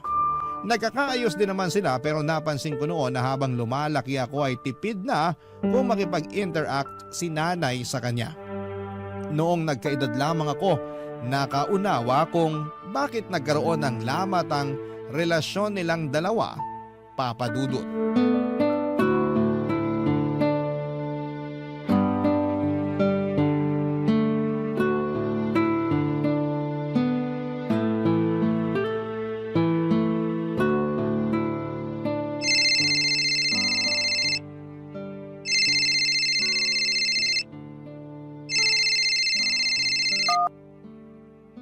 Hello, Ninang.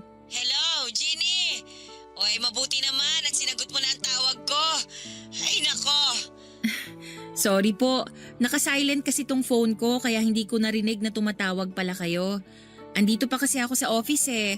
Marami pa akong tinatapos. Ay, nandiyan ka pa pala. Mabuti na lang pala at hindi ako pumunta sa kondo mo. Kung hindi, sumakit na naman ang likod ko sa kakahintay sa'yo. May kailangan po ba kayo, Ninang? Ay, meron naman, syempre. Bakit pa ba ako nagtatanong? Oy, galit ka ba dahil may kailangan ulit ako? Ay, hindi po ah. Ayos lang naman sa akin kung may kailangan kayo. Napakabuti mo talaga, Jenny. Sana talaga anak na lang kita. Ano po bang kailangan nyo, Ninang? Para makabalik na sana ako sa trabaho ko at makauwi na rin ako. Pwede ka bang magpa-deliver dito sa akin ng samgyupsal? 500 pesos po ang samgyupsal ngayon. Pero meron din atang 400 pesos. Tsagain nyo na lang mag-ikot-ikot dyan sa lugar nyo. Hindi ako kakain sa mismong samgyupsalan. Gusto ko sana magpa-deliver ka rito sa bahay ko ng lutuan. Yung butane ba? Tsaka may karne pang samgyupsal. Damihan mo ang lettuce at kimchi ha? Para pangbawas kasalanan sa mga karne na kakainin ko. Ninang, baka umabot ako ng mahigit 2,000 sa ganun. Lumabas na lang kayo para maghanap ng samgyupsalan. Papadalang ko na lang kayo ng 500 pesos. Naku, gustuhin ko man sanang lumabas. Pero inatake na ako na rayuma eh. Malabo nang makalabas ako dito. Tapos gusto nyo pang kumain ng sandamakmak na karne? Nirarayuma na nga kayo. Hindi naman lumalala ang rayuma ko sa karne. Sa munggo ko nirarayuma. Kaya ayos lang naman ako. Anong oras ka ba magpapadeliver para may handa ko na yung mesa ko? Ninang, wala pa akong sahod eh. Yung natitira sa akin ipangtawid ko na lang para sa linggo na to. Naku, hindi naman ako naniniwala na wala kang pera. Di ba nga nung Sabado, nag-out of town kayo ng mga kaibigan mo, nakita ko kaya kayo sa Facebook. Team building namin yon, Ninang. Wala akong ibang ginastos doon. Kumpanya namin ang nagbayad para ron. Ay, ganun ba? Ay, napakaswerte naman talaga. Itanong mo nga doon sa boss mo kung pwede kang magdagdag ng isasama kahit na hindi empleyado. Isama mo naman ako sa susunod kahit tagabantay lang ng mga gamit mo. Ninang, team building po yun. Para sa mga empleyado lang yun. Sobra ka naman makataboy sa akin. Samantalang nung bata ka, kahit hindi ka invited sa mga birthday ng kakilala ko, abay sinasama kita para makakain ka na masarap. Iba naman kasi yun, Ninang. Ay, sige na nga po para makabawi na ako sa inyo. Magpapadeliver na ako ng mga kailangan nyo para sa samgyupsal. Mag-ready na kayo dyan. Sabi ko na nga ba't hindi ka tatanggi eh. Parang ayaw nyo rin naman kasing tinatanggihan kayo. Kasi minsan lang naman ako humiling, di ba? Parang di naman po. Ay, nararamdaman ko na parang masama ang loob mo. Hindi naman, Ninang. Siguro mas okay na wag ka na lang magpa-deliver. Itutulog ko na nga lang itong kirot ng tuhod ko. Baka makatulong din naman na gutom ako para para ba mabawasan yung sakit. Pwede kaya yon? Huwag na kayong magtampo. Heto nga't naghahanap na ako ng o-orderan ng mga kailangan nyo para sa samgyupsal eh. Pa-order na rin ng soft drinks ha. Meron pa bang iba? Damihan mo na sana yung karne na o-orderin mo ha. Para may pangkain pa ako kinabukasan. Malamang sa malamang hindi pa ako makakalabas nito. Gawa nga nitong rayuma ko. Nanginginig po ako noon habang kausap si Ninang Sally sa cellphone. Marami pa siyang ibang dinigta na kailangan niya. Nagpalambing na rin siya ng maliit na rice cooker dahil hindi na raw nakakaluto ng maayos ang lumang rice cooker niya. Sinabi rin niya na kung pwedeng ako na muna ang magbayad ng pangbili ng maintenance niya dahil malilate nang dating ang pension niya. Umoo na lamang ako ng umoo. Alam kong kasalanan ko na yon pero ano pa bang magagawa ko? Puro pang guilt trip ang ginagawa ni Ninang sa akin. Ayaw ko nang may nakakatampuhan ako at alam kong issue ko yon. May pagka people pleaser din kasi ako. At siguro'y napansin yon ni Ninang kaya nag-take advantage siya sa kahinaan kong yon.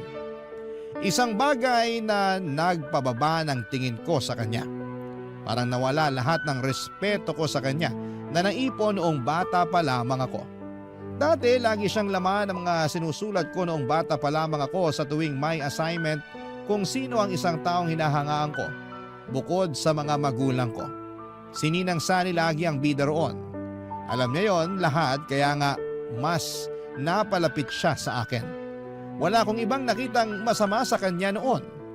Maliban nung tumanda na ako at nakita kung paano niya ako inaabuso, lalo na pagdating sa pera. Parang gusto ko tuloy balikan ang nakaraan. Balikan noong time na nagsusulat ako ng mabubuting bagay sa kanya. Parang gusto kong burahin lahat ng iyon at baguhin sa nakikita kong ugali niya sa kasalukuyan.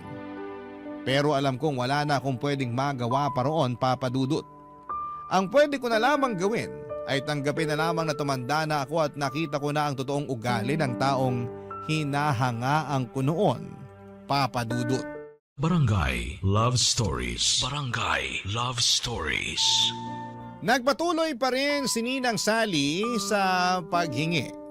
Hindi siya makaramdam na dapat ay umawat na siya sa kakahingi. Hindi ko talaga alam kung saan siya noon nakakakuha ng lakas ng loob at kapal ng pagmumukha niya para patuloy na isahod ang kamay niya sa akin. Hindi ko nga magawang isumbong yon kina nanay at tatay ang ginagawa ni Ninang. Alam kong kagagalitan lamang nila ako at paniguradong magtatampo pa nga ang mga yon dahil parang mas malaki pa nga ang nakukuha ni Ninang Sally kesa sa kanilang mga magulang ko. Yun na rin ang naging dahilan ko noong mga sumunod kung bakit iniiwasan ko na si Ninang. Patuloy ko lang na iniisip na mas importante at mas dapat kong bigyan ang mga magulang ko kesa sa kanya. Nakakayangang isipin para kay Ninang dahil mas demanding pa nga siya kesa sa mga magulang ko. Ang mga magulang ko kung ano lang ang iabot ko ay pagpapasalamat na nila yon at makokontento. Pero iba si Ninang Sally, hindi siya marunong makontento hanggat alam niyang unlimited ang tsansa para makahingi sa akin ay inaabuso niya ang pagkakataong yon. Isang araw ay nagpigil na talaga akong sagutin ang mga tawag niya kahit na anong katok niya noon sa kondo ko ay hindi ko na rin siya pinagbubuksan. Tiniis kong hindi makaramdam ng konsensya sa tuwing napapakinggan ko ang hirap niya sa pagkatok. Napapagod din naman siya at umaalis na. Umuulit nga lang siyang pumunta kinabukasan pero ganoon pa rin ang ginagawa ko kahit mabulok na ako sa loob ng kwarto ko sa kondo. Hindi ako lumalabas para maiwasan na siya. Alam kong mapapagod din siya at makakaramdam na. Hanggang sa isang araw ay hindi na niya ako tinawagan sa cellphone, isang araw ay hindi na siya kumatok pa sa kondo ko. Nakahinga na ako ng maluwag. Hanggang isang araw, sa trabaho ko na siya biglang nagpakita.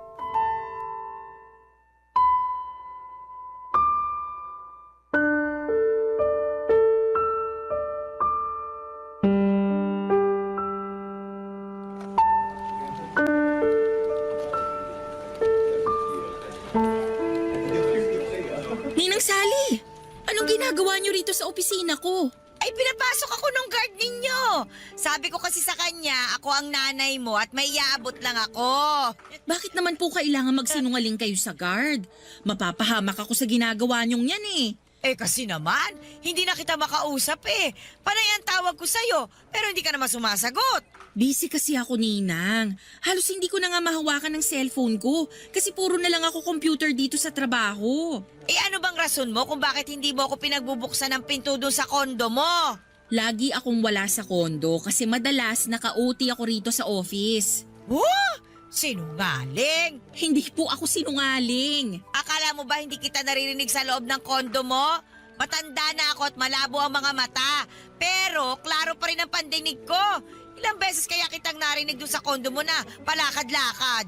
Ninang, baka naman yung mga daga ang naririnig nyo na palakad-lakad sa kondo ko. Ay nako, huwag mo nang lusutan. Napapahiya ka lang eh. Alam ko namang iniiwasan mo na ako. Kaya ba kinumpronta nyo na lang ako dito sa trabaho ko? Eh parang ganun na nga. Pero mas gusto ko makita ang pinagtatrabahuhan mo. Aba, tama nga ako. Asensado ka na. Maganda itong opisina mo oh.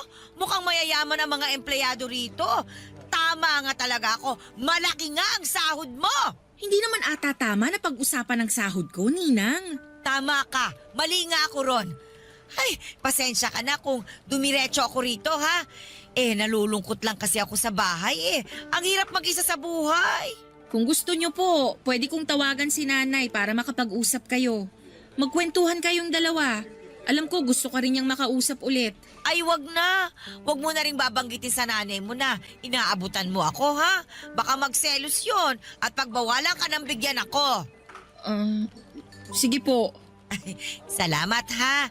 Sa atin na lang sana itong pagbibigay mo sa akin ng pera. Para naman hindi ako magmukhang masamang ninang sa ibang tao. Alam mo naman yung ibang tao, ang hilig-hilig magkukomento sa buhay ng iba. Kaya iniiwasan ko yung mga ganong klase ng tao eh. Mas mabuti pang mag-isa na lang ako kesa makisalamuha sa kanila. Wala po akong pagsasabihan pero please, Ninang. Baka naman pwedeng umuwi na kayo. Pag naabutan kayo rito ng boss ko, baka mapagalitan pa ako. Saglit na lang, pwede ba? Gusto ko lang namang pagmasdan itong opisina ninyo eh. Bigla ko kasing naalala nung nagtatrabaho pa ako sa dating opisina ko. Proud na proud ako sa trabaho kong yon. Malaki ang pasahod. Tapos, naililibre ko pa ang mga mahal ko sa buhay. Oh, lalo na ikaw. Di ba nga? Halos ikaw ang nakinabang sa mga sinasahod ko. Kayo ng nanay mo. At habang buhay akong magpapasalamat doon, Ninang. Kaya lang... Hindi habang buhay nasa ibabaw ka talaga, no? Kaya ikaw, Jenny, ingatan mo itong trabaho mo, ha? At saka, huwag kang gagaya sa akin na nagpauto sa mga scammer. Huwag ka masyado magtitiwala. Baka isang araw, mawala sa'yo ang lahat. Ay, nalulungkot naman ako sa nangyari noon. Kung naging maingat lang sana talaga ako. Huwag nyo na lang pong laging balikan ng nakaraan para hindi kayo malungkot ngayon. Tapos na yun. Tingnan mo nga ako ngayon, oh, Jenny. Sana ko nakabawi. Walang-wala ako. Para akong inaanak na umaasa lang sa aginaldo ng ninang tuwing Pasko. Ay, nako. Alam ko, nasasagad ko na rin ang pasensya mo sa paghingi-hingi ko ng pera sa'yo. Kaya hindi naman kita masisisi kung iniiwasan mo na ako.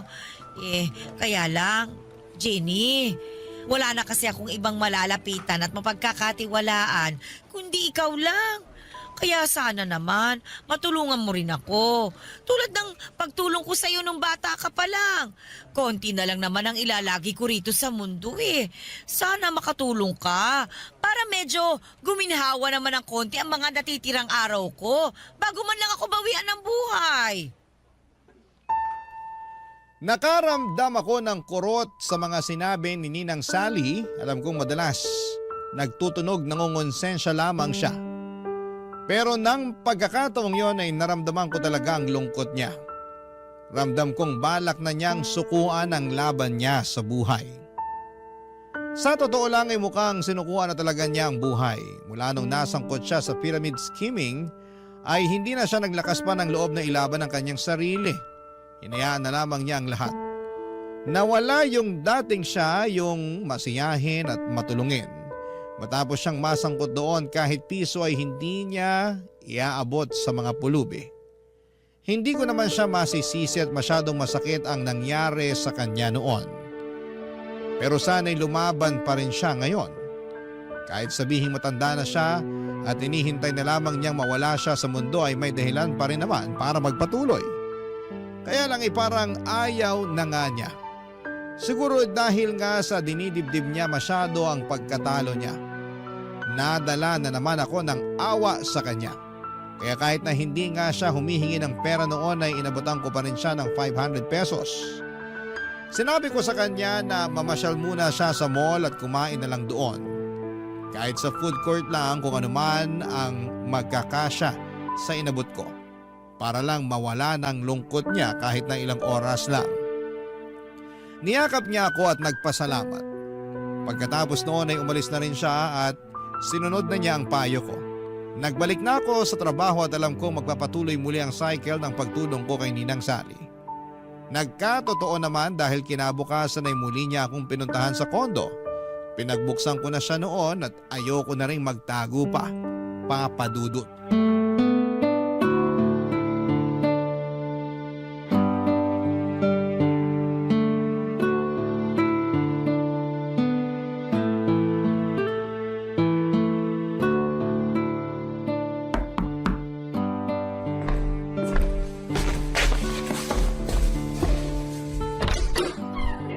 Wow!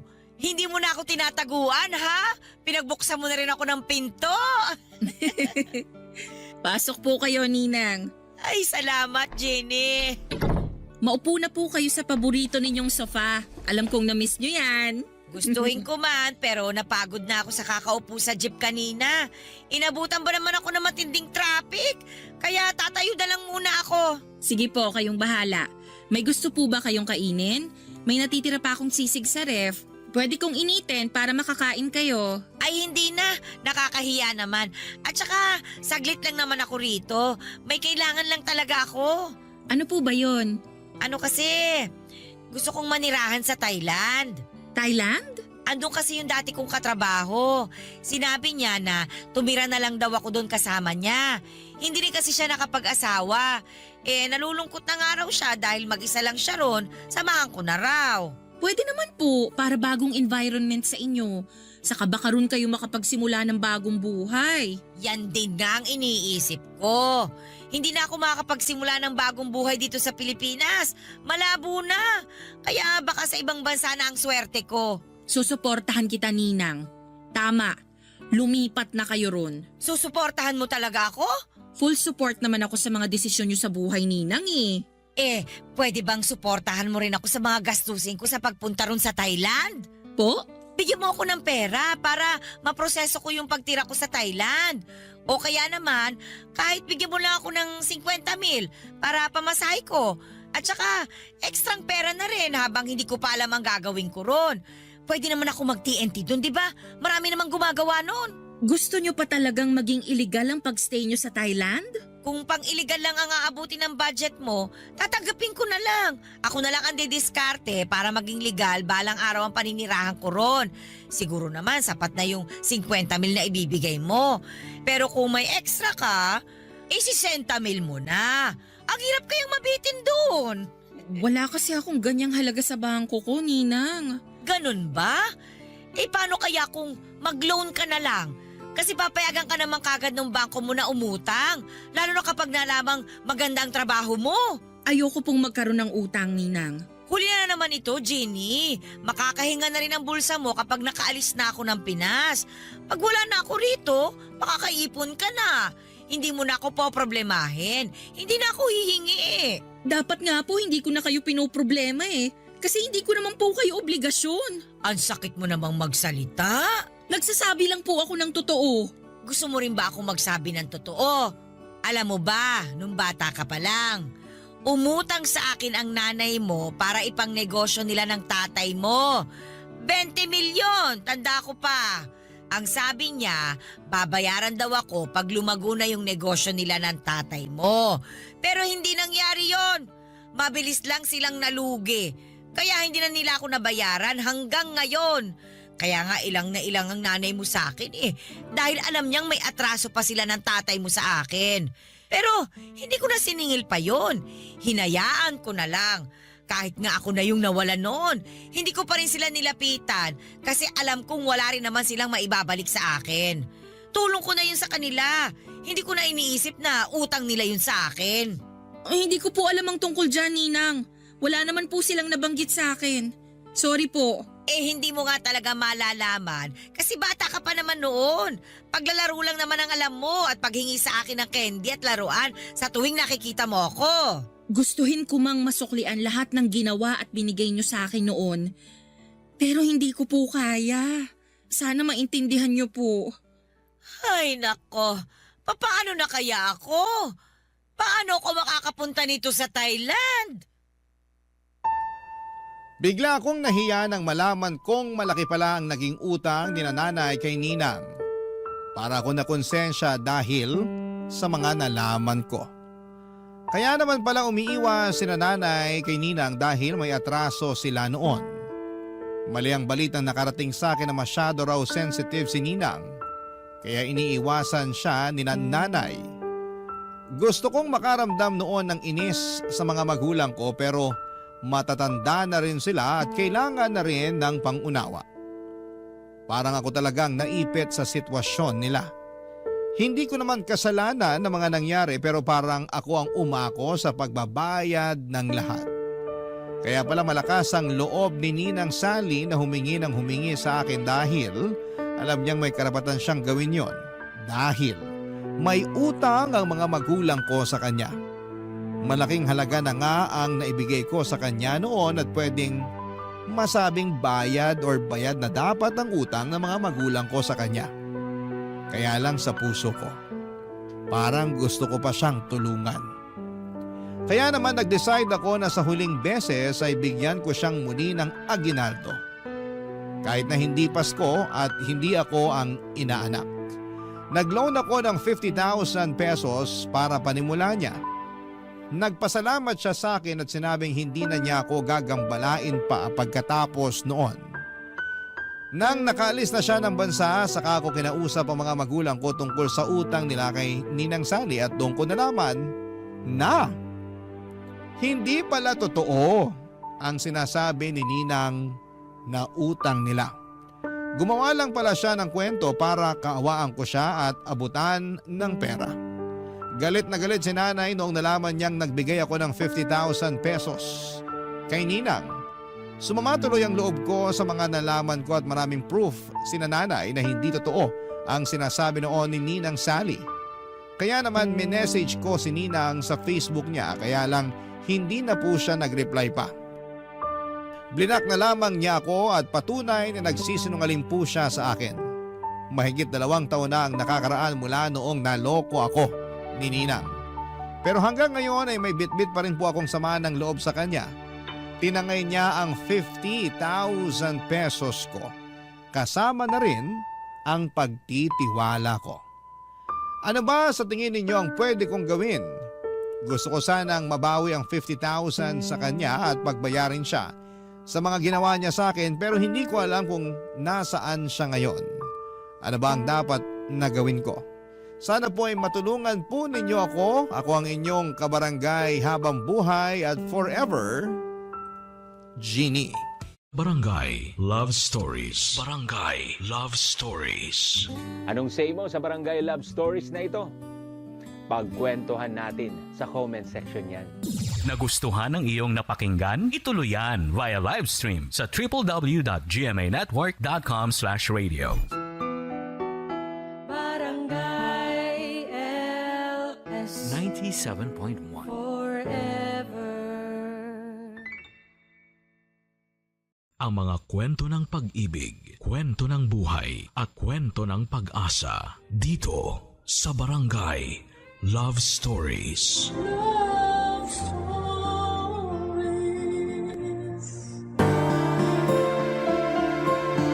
Sabi nga sa mga meme, ang AFAM daw ang shortcut sa pag-ahon sa kahirapan. Kaya hindi nakapagtataka na marami sa atin na naghahanap ng foreigner na pwedeng maging forever. Ikaw kabarangay, handa ka bang magka-AFAM at makaranas ng halo-halong swerte at dugong banyaga? Dear Papa Dudut, Magandang tanghali po sa inyo at sa mga kabarangay natin. Ako po si Desa, senior na po ako. Naging libangan ko na tuwing tanghalian ang makinig sa inyong programa at maraming beses na akong naiyak. Napahalakhak ng tawa at na-stress sa mga kwentong ibinabahagi dito sa Barangay Love Stories. Sabi ko nga minsan ay grabe naman ang nangyayari kay Sender. Kawawa naman at napakatanga naman. Pero napapaisip ako, ang buhay ko pala ay pwedeng itampok sa programa ninyo kaya sumulat ako dahil nais kong ibahagi ang kwento ng buhay ko na para bang kinuha mula sa isang teleserye. Hindi ko na po alam kung tatawa o iiyak ako sa mga nangyayari kaya naisipan ko na lamang na sumulat sa inyo. Matagal na panahon na ang nakalipas nang makilala ko si Stephen, isang AFAM na taga-Amerika. Nakita ko sa internet na ang ibig sabihin pala ng AFAM ay a foreigner around Manila. Pero ginagamit na rin siya ngayon na pantawag sa foreigner kahit wala ka sa Maynila. Dati simpleng foreigner o kaya ay kanulang ang tawag. Nagkakilala kami ni Stephen sa isang beach resort kung saan ako nagtatrabaho bilang tagalinis ng kwarto. Sa unang tingin pa lamang ay alam ko nang may kakaiba sa kanya. Hindi lang dahil sa kulay ng kanyang balat o banyagang accent, kundi dahil sa napaka-gentle niyang paraan ng pakikitungo sa akin. Hindi nga nagtagal ay naging kami at ramdam ko ang kanyang pagmamahal. Papadudot at inakala kong siya na ang sagot sa lahat ng pangarap ko. Pero sabi nga nila ay hindi lahat ng maganda ay nagtatagal. Dumating ang araw na kinailangan niyang bumalik sa Amerika. Nangako siyang babalik pero habang tumatagal ang paghihintay ay unti-unti kong nararamdaman ang lamat sa aming relasyon. Sa umpisa ay regular pa ang pagpapadala niya ng sulat. Pero kalaunan ay bigla na lamang itong nawala, papadudot. Naiwan akong nagmumukmok, nagtatanong sa sarili ko kung ano ang pagkukulang ko.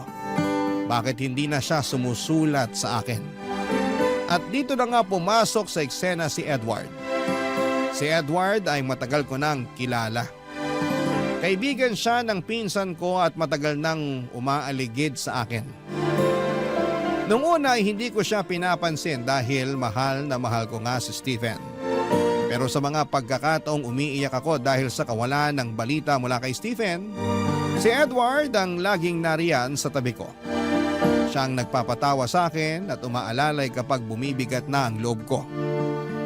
Hindi ko maitatangking napapalapit na rin ang loob ko sa kanya, papadudot.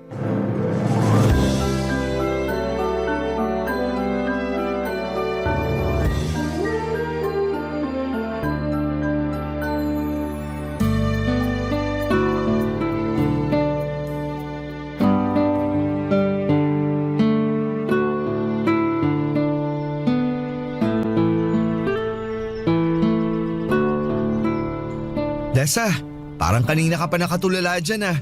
Bagong taon na pero ganyan ang mukha mo. May problema ka ba? Okay ka lang ba? Halata ba talaga may problema ako, Edward? Heto, hindi ako sinungaling ha. Pero halatang maganda ka pa rin. Bolero ka talaga, Edward. Totoo naman na maganda ka. Kaya nga gusto kita eh. Pero teka ha, hindi lang dahil sa maganda ka, kundi dahil mabait ka. Ewan ko sa'yo. Ito talaga. Totoo ang sinasabi ko, Desa. Ayaw mong maniwala sa akin? Siguro kung yung foreigner mo ang nagsabi sa'yo ng maganda ka at mabait, tsak na naglulupasay ka na sa kilig dyan, hindi ba? Siyempre naman, iba kasi kapag yung Prince Charming mo nagsabi nun. Aray naman, ibang klase ka talaga. Kung Prince Charming siya, ano ako sa'yo? Naku, baka may masabi akong hindi maganda.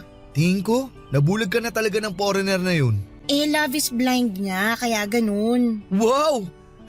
Ibang klase rin to. Hindi ba alas 2 taon ka nang di sinusulatan nun? Edward, baka saan na naman mapunta tong usapan na to? Nag-aalala lang naman ako sa'yo, Desa. Sulat ka ng sulat. Wala ka nang natatanggap na sagot galing sa kanya, di ba? Ang hirap kaya nun. Siya tong mayaman at hindi pinoproblema ang pagbayad sa pagpapadala ng sulat. Siguro, may iba na yun. Binura ka na sa buhay ng mokong na yun. Tigilan mo nga yun kasi hindi totoo yan. Mahal ako ni Stephen. Payong nagmamalasakit lang ha. Kung talagang mahal ka nun, binabalikan ka na at sinasagot ang sulat mo. Parang ganyan naman lahat ng mga kano. Tingin ko talaga hindi ka nababalikan nun. Marami na ako naririnig sa mga tulad nila. Matapos makuha ang gusto sa babae, ayun, kumaripas na. Hindi na binabalikan ng babae nila. Bawiin mo sinasabi mo, Edward. Hindi ganun si Stephen. Bawiin mo! Pasensya ka na, Desa. Hindi ko pwedeng bawiin yun kasi totoo yun. Kaya gumising ka na. Iniwan ka na ng foreigner mo. Hindi ka na babalikan nun. Hindi. Hindi. Araw-araw ka na lang ganyan. Hindi siya dapat iniiyakan. Tama na nga, Edward. Nandito naman ako. Gusto kita. Hindi ko gagawin yung ginawa sa'yo ng lalaki na yun. Hindi. Mahal ko si Stephen. Pwede ba? Hindi kita gusto. Ako lang ang lalaking nagmamalasakit sa'yo. Ako ang nandito sa'yo ngayon oh. Bigyan mo naman ako ng pagkakataon na mahalin kita. Edward, ilang beses ko bang sasabihin sa'yo na babalikan ako ni Stephen? Kung talagang babalikan ka at mahal ka nun, bakit hanggang ngayon wala pa rin? Huwag ka nang umasa dun. Nasa kabilang mundo yun. Hindi ka nakakasiguro kung talagang mahal ka nun kasi hindi mo nga siya nakikita. Basta, babalik siya para sa akin. Babalikan niya ako. Ilang beses mo na rin yung sinasabi. Pero wala. Alam mo, wala kang paki. Umalis ka na nga. Huwag mo akong lalong binubwisit. Hindi naman kita binibwisit. Kung pera lang ang gusto mo sa kanya para maiahon kayo sa kahirapan, kaya ko yun. Ano? Nagsisimula na ako ng sarili kong negosyo. Kita mo naman, lumalaki na to. Kumikita. Grabe ka. Tingin mo ba sa akin mukhang pera? Nabibili? Hindi sa ganun. Pero aminin natin, kailangan natin ng pera. Ng buhay na masagana. Ayaw ko rin mag-asawa kung hindi ko kayang buhayin ng pamilya ko. Kaya nga ngayon nandito ako sa'yo. At sinasabi ko to kasi handa na ako. Kaya na kitang buhayin at ang mga magiging anak natin. Edward, pasensya ka na. Pero si Stephen ang mahal ko. Siya lang. Tsaka gusto ko talaga na iisang lalaki lang. Teka, pasensya ka na sa sasabihin ko. Pwede kasing pampalipas oras ka lang ng Stephen na yun. Basta ako, mahal kita. Nandito lang ako para sa'yo. Grabe ka. Sa totoo lang talaga tayo, Desa. Basta, nandito lang ako. Ilang beses na ako nagsabi sa'yo na gusto kita. Hindi man asultong mga mata ko, pero sa'yo lang tumitingin to. Pero, hindi rin pwede na maghihintay ako sa wala. Kaya pag-isipan mo na tong aloko. Kasi totoong mahal kita, Desa. Huwag ka nang umiyak. Sige, hindi na kita iistorbohin. Aalis na ako. Simpleng babae lang po ako noon, Papa Dudut. Tahimik po ako at walang ibang pangarap kundi ang makahanap ng taong magmamahal sa akin ng totoo. Buong akala ko talaga na si Stephen na yon, pero dahil sa tagal na hindi siya nagparamdam, ay parang sinasabi nito sa akin na pinapaniwala niya lamang ako na mahal niya ako. At tama si Edward sa mga sinabi nito na ginagamit niya lamang ako at nang nakuhan nito ang gusto'y hindi na nagparamdam pa. Nang dumating si Edward sa buhay ko ay isang lalaking hindi ko akalaing mamahalin ako at walang judgment na hindi na ako virgin. Grabe kasi ang prejudice ng mga tao noon, pero si Edward ay tanggap niya ang nakaraan ko. Naging sandigan ko si Edward nang iniwan ako ni Stephen. Akala ko si Stephen na ang lahat para sa akin, Papa Dudut. Pero mali pala ako.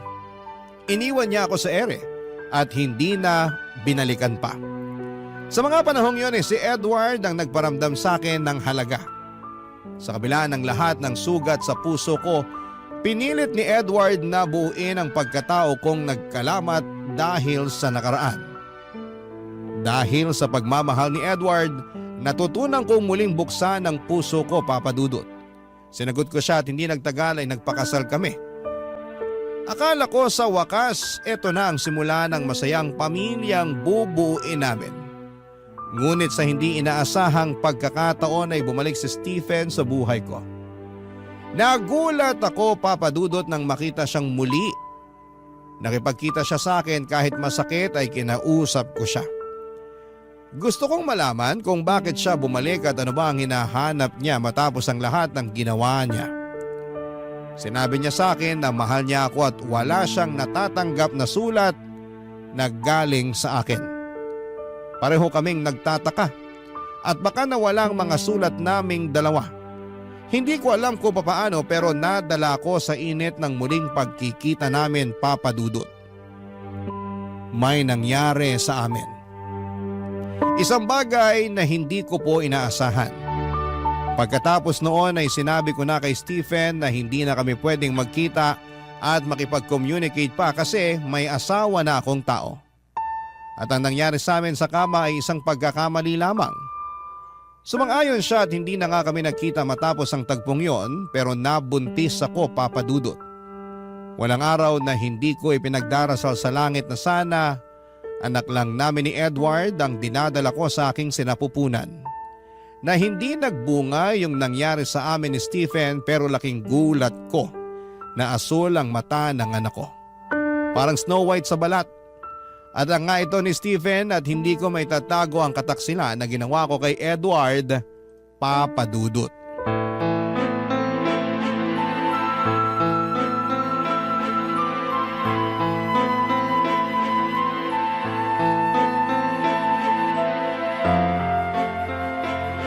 Han, kausapin mo naman ako. Paano mo nagawa sa akin to? Paano? Sorry. Pinagmumukha mo akong tanga. Han, huwag kang sumigaw, baka magising yung bata sa kwarto. Anong kaibangan tong ginawa mo? Ano na lang sasabihin ng mga tao? Nasalisayan ako ng isang kano? Wow! Han, sorry na. Sorry? Kaya ba ng sorry mo na bawiin ang lahat? Ginawa ko naman ang lahat, Desa. Naging mabuti akong asawa sa'yo. Ayoko sanang sabihin to pero naging mabuti ang kalagayan mo nang pinakasalan kita. Nagsumikap ako para maging maayos ang buhay natin. Naging tapat ako sa'yo pero ito ang igaganti mo sa akin? Gusto ko lang naman kausapin siya. Yun lang naman ang dahilan kung bakit ako nakipagkita sa kanya eh. Gusto ko lang malaman kung bakit hindi niya sinasagot yung mga sulat ko noon. Nagkita pala talaga kayo ng kanong yun? Nagpauto ka naman sa mga sinabi niya. Tapos tumihaya ka. Hindi pa ba ako sapat? Gusto mo talaga sa ganung lalaki? Ibang klase ka rin talaga. Anong pinagkaiba mo sa ibang babaeng nagbebenta ng aliw? Sa ginawa mo, mas masahol ka pa sa kanila. May gana ka pang sampalin ako? Ikaw tong nagtaksil? Ikaw tong nangloko sa akin? Hindi ako bayaran, Edward. Eh kung hindi ka bayaran, anong ginawa mo? Di ka bayaran. Alam ko na kung ano ka. Makati ka. Nagpakamot ka sa lalaking yon kahit may asawa ka na. Marumi kang babae. Pinagtaksilan mo ako. Sorry na. Natukso lang ako. Lintik na dahilan yan. Ano? Natukso tapos nagumpugan kayo sa kama? Tapos ayun, nakalunok ka ng bola at lumaki ang tiyan mo. Tapos eto, tingnan mo yung anak mo. Kulay pa lang ng mga mata, kitang-kita na ang pagtataksil mo sa akin. Anong klase kang asawa? Oo na, mali na ako. Mali ang ginawa ko. Akala ko kasi... Pinigilan ko naman ang sarili ko eh. Hindi ko alam kung bakit pumayag pa rin ako makipagsiping sa kanya. Pero matapos namin ginawa yun, sabi ko sa kanya na yun na talagang huli namin pagkikita dahil may asawa na ako. Dahil ayoko magkasala pa. Isang beses nyo lang ginawa tapos nakabuo agad. Ang talas pala ng anong yun. Eh di doon ka na. Grabe naman yung matras mo na yan. Gusto talagang magpalahi. Gusto mo palakpakan kita, Desa? Magtatawag ako ng mga kapitbahay para pumalakpak kami sa ginawa ninyo. Edward. Saka isang beses o maraming beses man yan, nagkasala ka.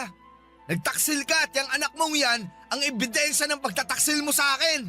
Edward, patawad. Ang sakit, Desa. Hindi mo alam kung gaano kasakit. Hindi kita masisisi kung galit ka. Siguro nga, maghiwalay na lang tayo. Hindi akong babae para sa'yo. Ano? Kasi nga ang bait-bait mo sa akin eh. Ginawa mong lahat para sa akin pero itong sinukli ko. Ayoko naman na magsama tayo at araw-araw mo ipapamukha sa akin ang nagawa ko. Ayoko na araw-araw na makikita mong anak ko sa pagkakasala. Kaya siguro, maghiwalay na lang tayo. Hindi! Hindi tayo pwede maghiwalay. Pero, nagkasala ako sa'yo. Nagtaksil ako. Sandali! Huwag tayo magpadalos-dalos.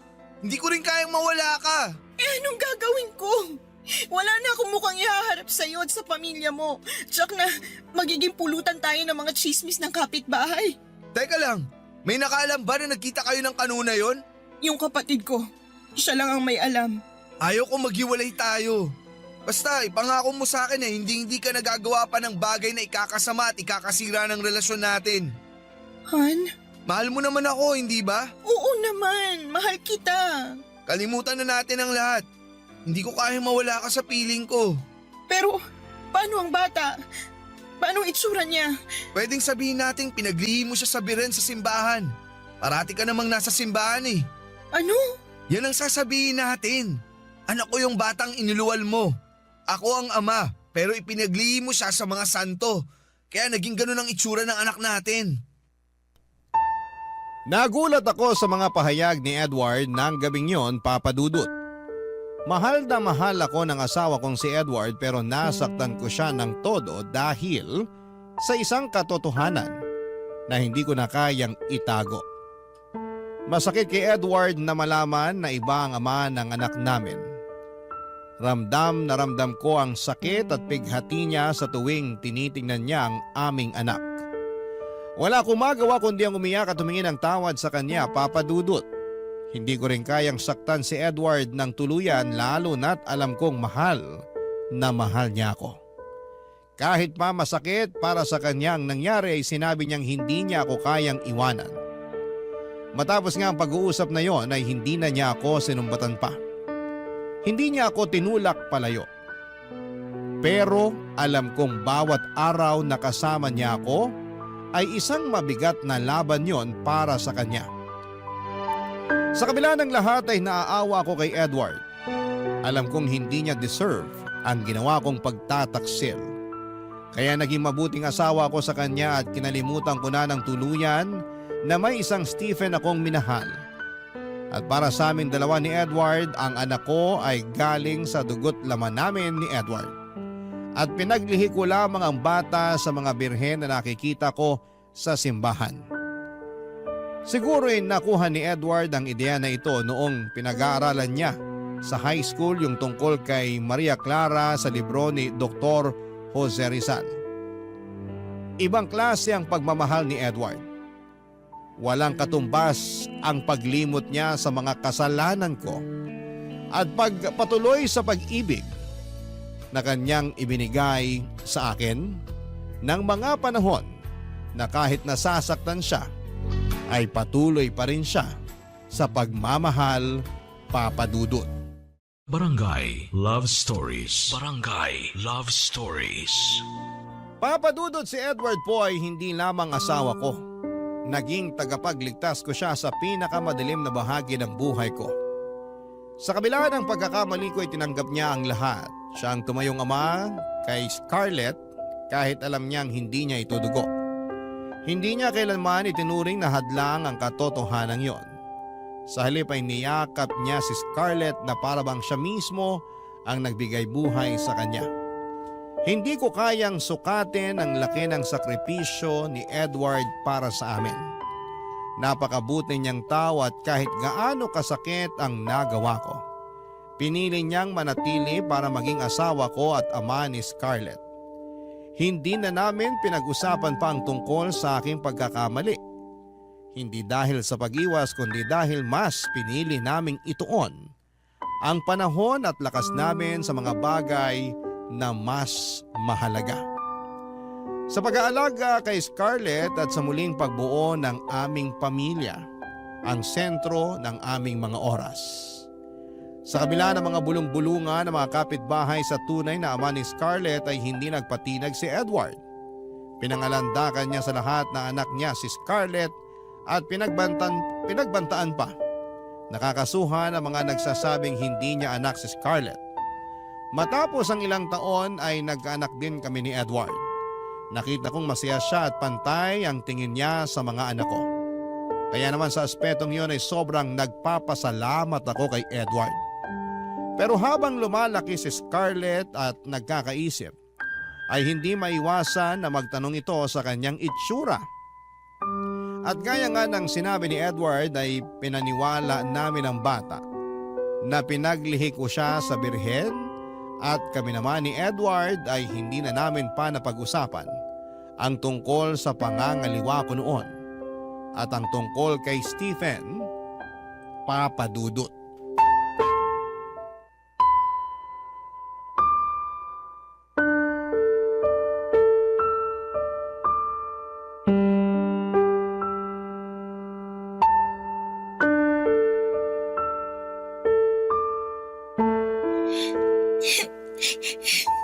Scarlett, anong nangyayari sa'yo? Bakit ka umiiyak? Ma? Anak niyo po ba talaga ako? Bakit mo naman natanong yan? Oo, anak kita. Siyempre naman. Hindi niyo po ba ako napulot sa basurahan? Ay, ikaw talagang bata ka. May maganda bang bata na iniwan lang sa basurahan?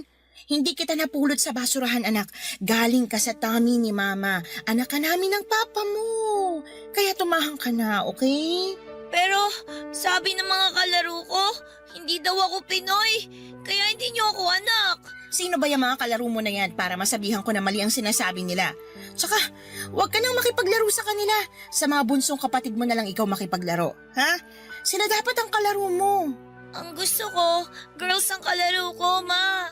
Ah, sabihan ko ang pinsan mong si Meryl na pumunta dito sa bahay para makipaglaro sa'yo, ha? Bibili kita ng panibagong manika, okay? Sige po, Ma. Kaya tumahan ka na. Ikaw talaga, nagpapapaniwala ka sa mga yun. Mama, may iba pa po silang sinasabi.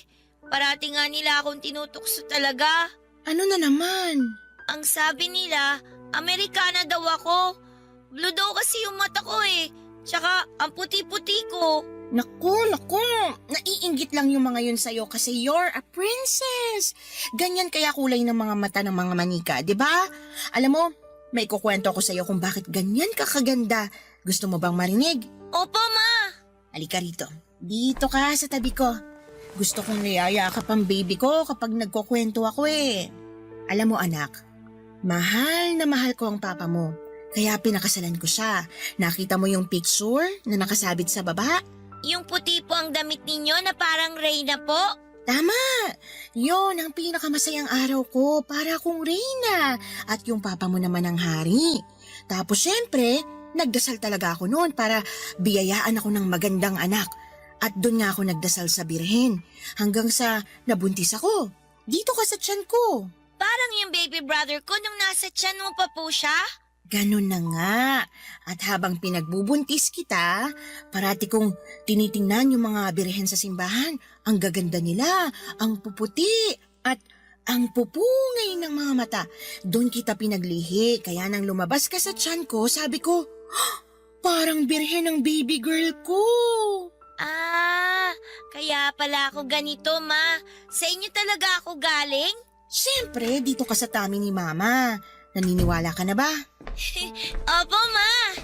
Naku, parang ang seryoso ng mag-ina ko ah. Ano bang pinag-uusapan yung dalawa? Papa, kinuwento ni Mama na pinaglihi daw po ako sa santo, kaya ganito po yung itsura ko. Ah, oo anak ko. Kaya ang ganda-ganda mo. Pakis nga ako sa baby ko. Naku, maganda ka nga baby. Pero amoy araw ka naman. Maghapon ka bang naglaro? Opo. Naku, kailangan mo nang maligo baby. Sige na, maligo ka na. Big girl ka na, di ba? Sige na, baka mahilo pa si Papa sa amoy mo. Sige po, Papa, maliligo na ako.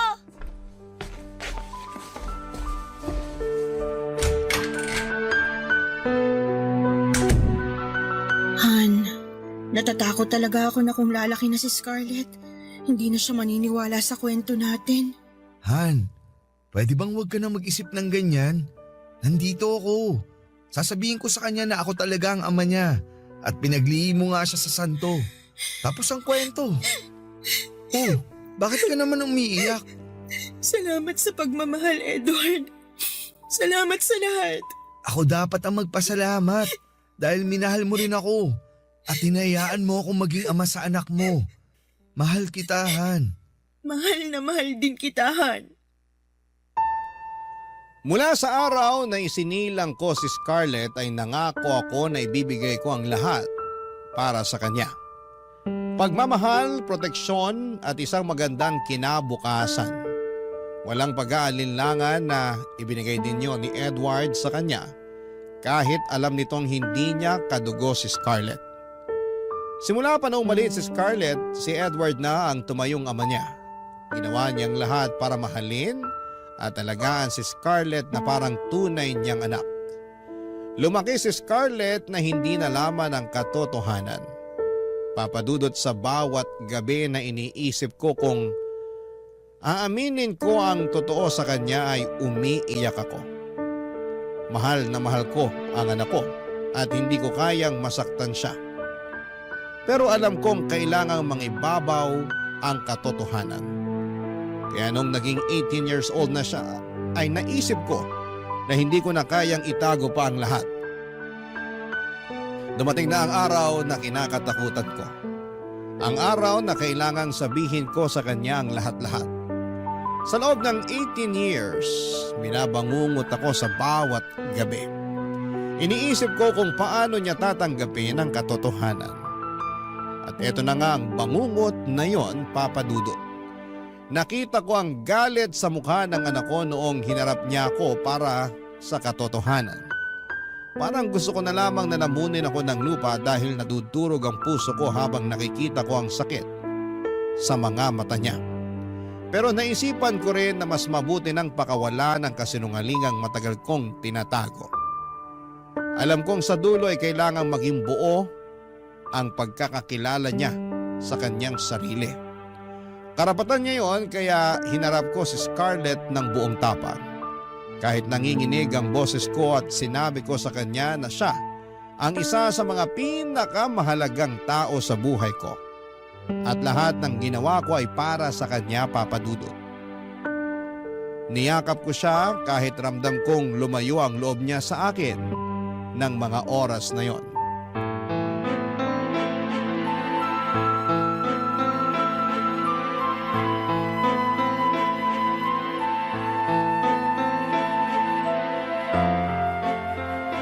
Ma! 18 years old na ako! Hindi na ako bata! Sino ba talaga ang tatay ko? Sino? Scarlett, anak. Nung bata pa ako, naging usap-usapan na hindi ako anak ni Papa dahil nga mukha akong anak ng isang kano. Maraming beses kitang tinanong at maraming beses mo rin ako sinagot na pinaglihim mo lang ako sa santo. Ma, hindi ba kayo kinikilabutan sa ginagawa niyong pagsisinungaling? Sabihin niyo sa akin ang totoo. Amerikano nga bang tatay ko, Ma? Scarlett, ang mahalaga, mahal ka namin ng Papa Edward mo. Ibig sabihin, totoo nga. Anak. Ma, 18 years niyo ako niloloko. Kailangan ko kasing... Anong kasinungalingan pa ang sasabihin mo, Ma? Gusto ko lang marinig mula sana sa inyo yung totoo eh. Pero hanggang ngayon, ayaw niyo pa rin sabihin. Umamin na si Tia Magda. May kasintahan ka daw na isang Amerikano. At yun yung nakabuntis sa'yo. Siya yung ama ko. Pero, ang ipinagtataka ko lang, mag-asawa na kayo ni Papa noon, di ba? Ibig sabihin, nangaliwa kayo? Ako yung bunga ng pagtataksil niyo kay Papa. At saka, nagpakamartir si Papa. Inako niya ako at itinuring na tunay niyang anak. Anak, sorry. Sorry. Bakit niyo tinago sa akin yun? Totoo nalaman mo. Anak kita sa isang Amerikano, si Stephen. Nagmamahalan kami, pero nung bumalik siya sa Amerika, hindi na siya sumulat sa akin. Hindi ko alam kung ano nangyari. Dumating sa buhay ko ang papa mo, minahal niya ako, at doon nagpakasal kami. Pero dumating si Stephen, nagkita kami. Maling nakipagkita pa ako sa kanya, parang bumalik yung dati.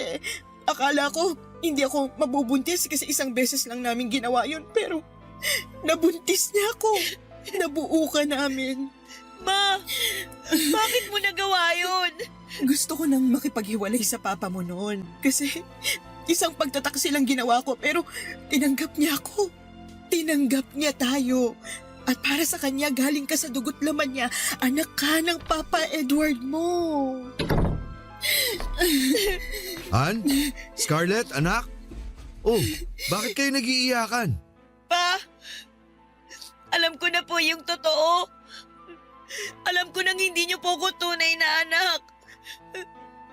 Alam kong hindi ako pinaglihis sa mga santo. Kasi anak ako ng isang kano. Hindi! Anak kita, Scarlett! Anak ka namin ng mama mo! Tama na!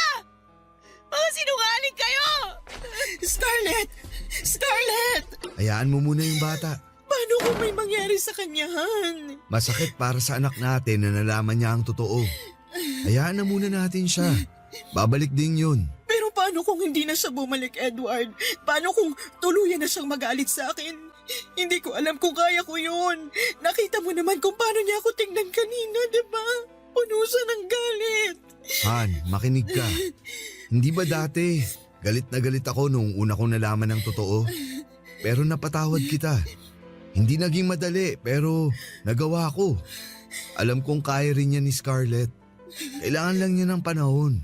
Alam kong totoo yan, Han. Pero ibang sakit ang makita ang anak mong nasasaktan eh. Para bang hinugot yung bahagi ng puso ko. Mahal na mahal ko siya. Lahat ng ginawa ko para sa kanya pero ngayon, parang hindi niya yun naramdaman. Hindi yan. Ramdam niya yun. Ngayon, maaaring galit siya. Nalilito. Pero kilala ko si Scarlett. May puso yan. Tulad ng sayo. Mahal na mahal ka niya. Kahit nasaktan siya ngayon, mapapatawad ka niya. Ito talagang kinatatakutan ko, Edward. Dumating na. Lahat ng taon na tiniis ko ang takot at pangamba. Parang wala na akong natira para sa sarili ko. Pero eto na nga. Wala na akong tinatago. At yan ang mahalaga. Wala ka nang itatago. Wala ka nang bigat na dinadala. Han, ginawa mo na ang tama. At sa dulo, makikita rin ni Scarlett yan. Han, taan na. Han, ano kung mas piliin niyang lumayo? Edward, hindi ko kaya. Hindi mangyayari yan. Kung napatawad kita, kaya rin niyang gawin yun. Ngayon, hayaan mo munang lumipas ang galit niya. Ibigay mo sa kanya ang panahon para humupa ang emosyon niya. Sana nga, Edward. Sana nga. Tandaan mo, mahal na mahal ka ng anak mo. Tuluyang lumaya si Scarlett sa bahay, Papa Dudut. Napakasakit sa akin bilang isang ina na makita ang anak kong nagdadala ng bigat sa kanyang puso dahil sa katotohanang hindi niya matanggap. Ang sekreto na matagal ko nang tinatago ay parang bomba na sumabog sa pagitan naming mag-ina, Papa Dudut. Parang nawasak ulit ang pagkatao ko at bumalik ang mga alaala ng panahong nagpakatanga ako. Sa pag-asang mahal talaga ako ni Steven. Hindi ko inakalang ang lalaking yon nang siyang magmamarka ng dugong kano sa anak kong si Scarlett. Hindi ko alam kung saan siya nagpunta, Papa Dudut. Sinubukan ko siyang tawagan. Ngunit hindi niya sinasagot ang cellphone niya. Napakaraming tanong ang gumugulo sa isipan ko.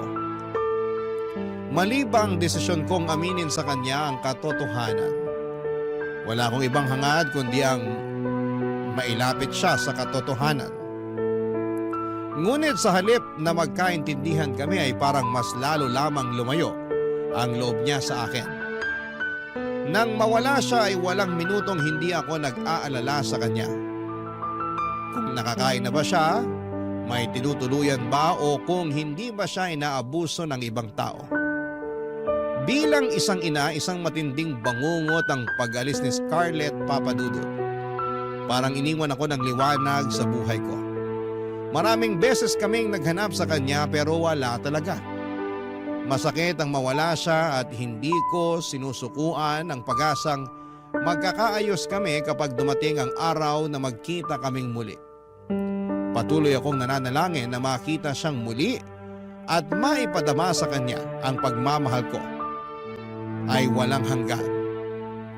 Gusto kong sabihin sa kanya na hindi kailanman naging kasalanan ang kanyang pagkatao. Dahil ang pagdating niya sa buhay ko ay isang blessing na araw-araw ko na pinagpapasalamat sa Diyos. Papa Dudut. Barangay Love Stories. Barangay Love Stories. Papa Dudut, 3 taon akong walang balita sa nag-iisang anak kong babae. Napakasakit nang bigla na lang siyang lumayo. 3 taon ako nagtiis at tinatanong ang sarili nasaan na kaya siya. Kumakain kaya siya ng maayos? May sakit ba siya? Pero walang sagot, Papa Dudut. Walang sagot. Ni Hani Ho ay wala akong nahagilap. Hinahanap ko siya sa mga kaibigan niya pero kahit sila ay hindi rin po alam kung nasaan na siya. Parang nawala na ako ng bahagi ng buhay ko na hindi ko alam kung kailan babalik. Hanggang isang araw, Papa Dudut, ay bigla siyang bumalik at nakita ko siya sa pintuan ng bahay namin. Dala ang isang maliit na bag.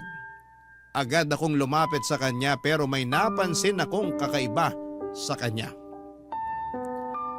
Hindi lang siya umuwi, Papa Dudut, sapagkat buntis siya. Ang dami kong gustong itanong sa kanya pero hindi ko magawa dahil sa takot kong baka muli siyang mawala. Niyakap ko na lamang siya ng mahigpit at pansin ang takot at hiya sa mga mata niya. Kaya sabi ko sa kanya na kahit na anong mangyari, anak ko pa rin siya at mahal na mahal ko siya. Pero hindi ko maiwasang magtanong. Ano kaya mga pinagdaanan niya sa 3 taon na nawala siya? Sino ang ama ng dinadala niya? At bakit hindi niya man lang ako sinabihan, Papa Dudut?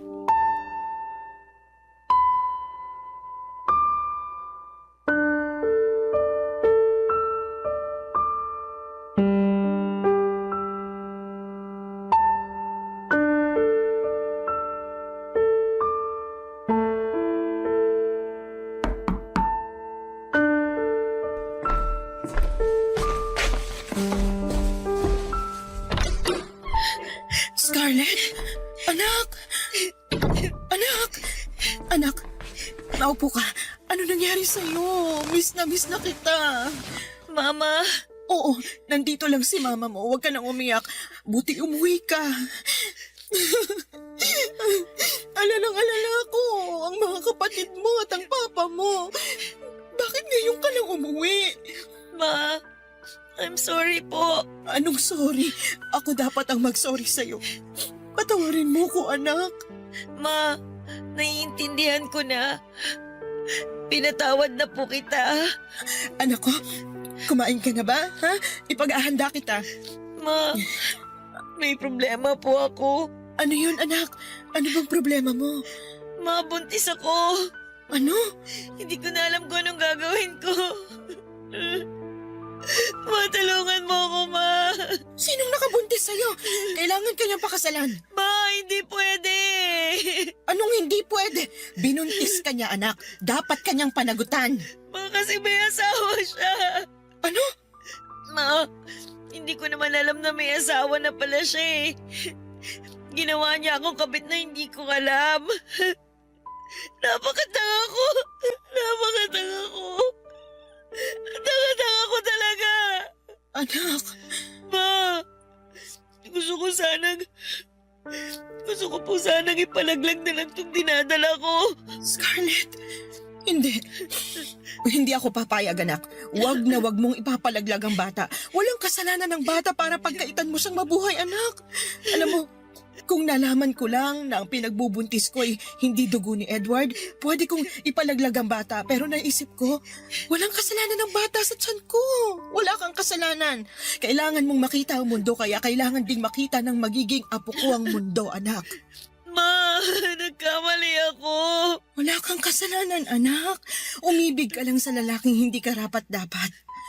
Anak, maraming taon na bumabagabag sa akin ang ginawa ko kahit pinatawad na ako ng Papa Edward mo. Hindi madali, pero alam kong kakayanin mo.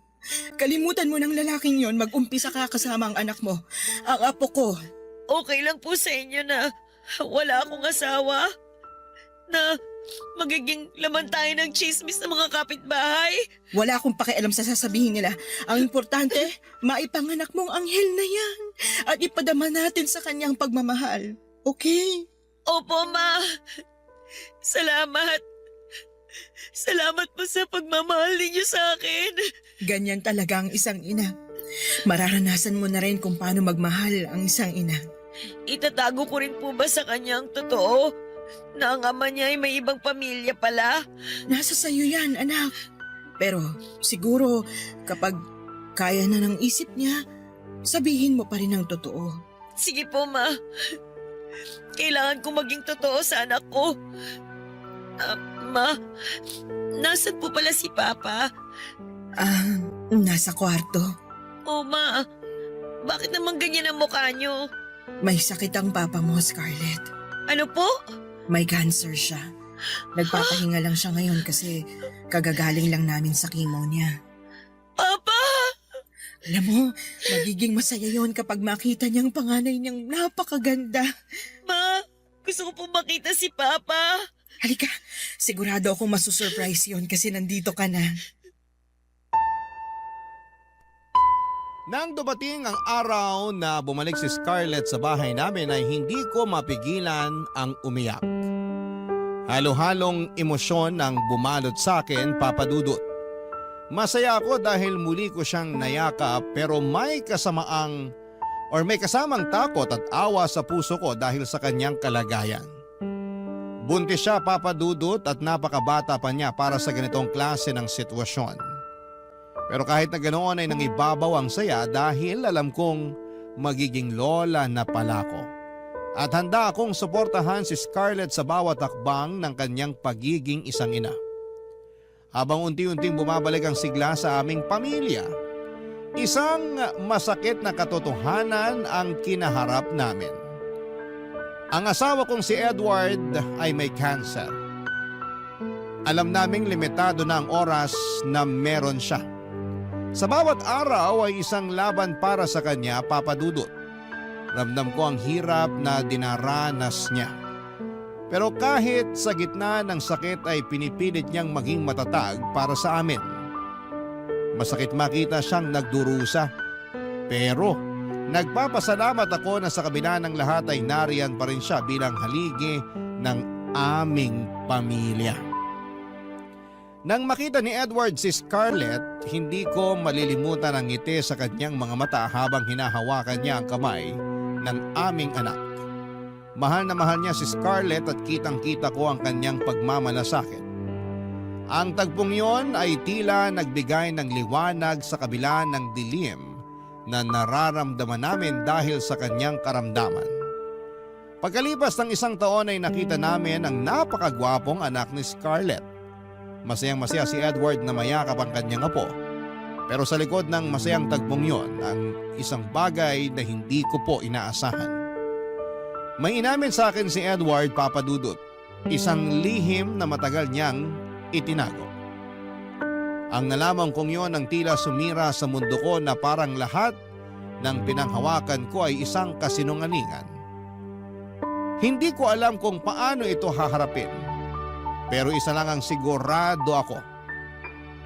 Handa akong gawin ang lahat para sa aming pamilya kahit gaano pa kasakit ang katotohanan, Papa Dudut.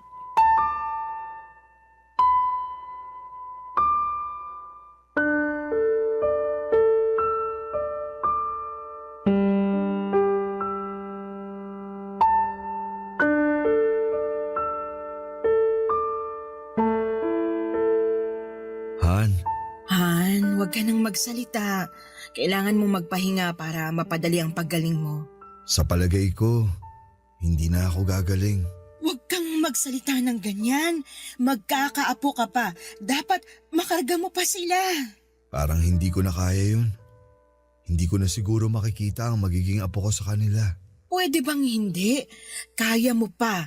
Masaya na ako na makitang muli si Scarlett.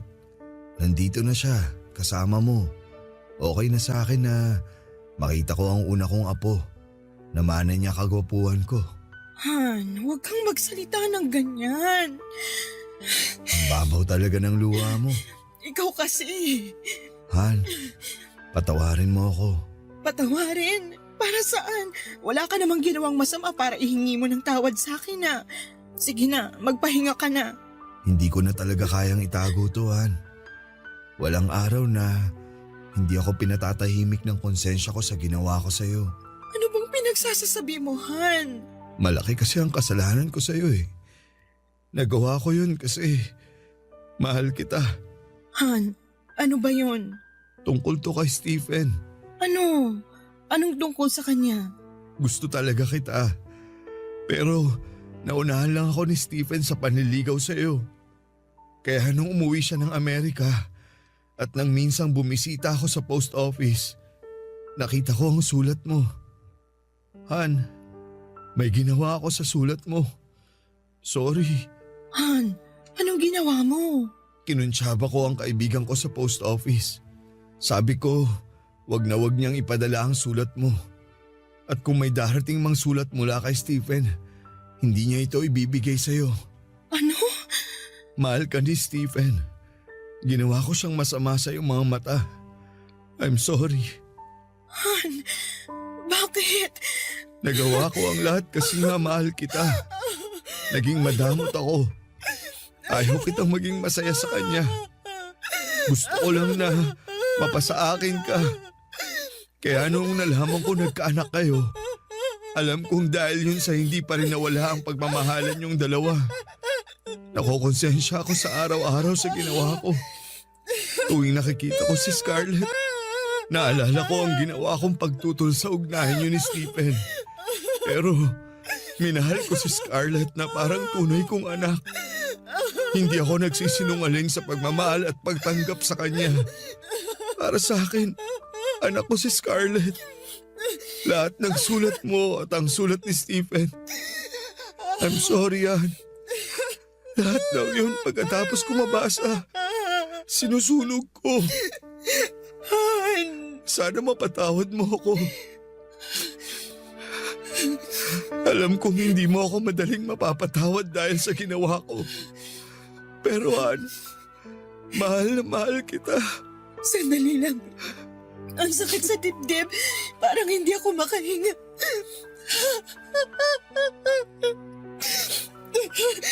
Han, ayoko nang marinig yan. Hindi totoo ang mga sinasabi mo. Han, I'm sorry. Mahal mo ko, kaya tayo nagpakasal sa isa't isa. Kalimutan mo na yan at isipin mong hindi nangyari yung sinasabi mo. Sa pagkakaalam ko, sa naging buhay ko kasama ka at ang mga anak natin, naging mabuti kang asawa sa akin. Naging mabuti kang ama sa mga anak natin. Yun lang ang katotohanan na gusto kong marinig. Tinaguyod mo ang pamilya natin ng maayos. Lugot pawis. Hindi man naging perpekto ang pagsasama natin pero alam natin na mahal natin ang isa't isa. May mga pagkakamali tayo. Malaki din ang pagkakamali ko pero kinalimutan mo. Kaya ayokong isipin na nangyari ang sinasabi mo sa akin. Pwede ba? Ma? Pa? Oh, bakit nag-iiyakan kayo? Naaalala lang namin kung paano kami unang naging kami. Alam mo naman. Hay nako, kayo talaga? Nasaan ang apo ko? Nasa kwarto po. Pinatulog ko po muna. Pwede mo bang dalhin dito ang apo ko? Oo naman pa. Scarlett, anak. Mahal na mahal kita at ang anak mo. Pa, mahal na mahal ko rin po kayo. Pakis nga po ako sa papa kong pogi. Mwah! Pagaling ka na kasi pa, para mas lalo kang pumogi. Sandali pa, kunin ko lang si baby. Balik agad ako dito. Salamat, anak. Han, salamat. Han, ako ang dapat magpasalamat. Salamat sa pagmamahal mo. Mahal na mahal kita. Papadudot, isang masakit na katotohanan ang narinig ko kay Edward at hindi ko kailanman inakala na darating ang araw na malalaman ko na naging faithful pala si Stephen sa akin. Na mahal niya talaga ako at yung huling pagkikita namin, yung paano namin binuo si Scarlett ay puno ng pagmamahalan. Nang aminin ni Edward sa akin ang isang lihim na matagal niyang itinago ay parang sumabog ang lahat ng paniniwala ko sa kanya. Masakit, Papadudot, sobrang sakit na halos hindi ko na alam kung paano ko haharapin ang kinabukasan. Ngunit sa kabila ng lahat ng sakit ay pinilit kong magpakatatag, hindi lang para sa sarili ko kundi para sa aming pamilya. Wala na akong magagawa kundi ang tanggapin ang kapalaran at hindi ko kayang talikuran ang aming mga anak. Lalo na si Scarlett. Sa kabila ng pagkasira ng tiwala ko kay Edward, alam kong kahit papaano ay naging mabuti siyang ama sa mga anak namin. Sa bawat sandaling nakikita ko siyang nagbibigay ng pagmamahal at suporta sa kanila ay parang binuon niya ulit ang tiwala ko sa kanya. Naintindihan ko kung bakit niya ginawa yon, lalo na tuwing nakikita ko kung paano niya itinuring si Scarlett bilang isang anak. Kahit na hindi niya tunay na anak ay hindi mo mararamdaman ang pagkakaiba. At sa kabila ng lahat ng aming problema ay ipinakita niyang mahalaga sa kanya ang pamilya. Pero hindi rin maaalis sa isipan ko na paano kaya kung hindi ginawa ni Edward yung pagsunog ng mga sulat namin ni Stephen. Siguro ay kami pa rin ni Stephen hanggang sa ngayon. Siguro ay nasa Amerika na rin ako at isa ko sa mga babaeng may asawang afam, pero wala na. Yon ang sabi ko sa sarili ko. Hindi ko inaasahan na matapos ang maraming taon ay nagkita ulit kami ni Stephen. Pareho na kaming senior nang magkita kami. Nakausap kasi siya ni Scarlett, may sarili na siyang pamilya. Sa aming pagkikita ay parang walang nagbago. Maliban na lamang sa edad at itsura namin. Matatanda na kami at hindi na niya nakita pa si Edward dahil namatay na ito. At hindi ko na rin sinabi sa kanya ang ginawa ni Edward sa mga sulat namin. Hindi man kami nagkatuluyan ay malaking bagay na rin na nagkaroon kami ng anak. Binigyan niya ako ng isang dugong afam na anak. Ang inyong forever kapuso at kabarangay, Dessa. Barangay Love Stories. Barangay Love Stories. Anong say mo sa Barangay Love Stories na ito? Pagkwentuhan natin sa comment section yan. Nagustuhan ng iyong napakinggan? Ituloy yan via live stream sa www.gmanetwork.com/radio.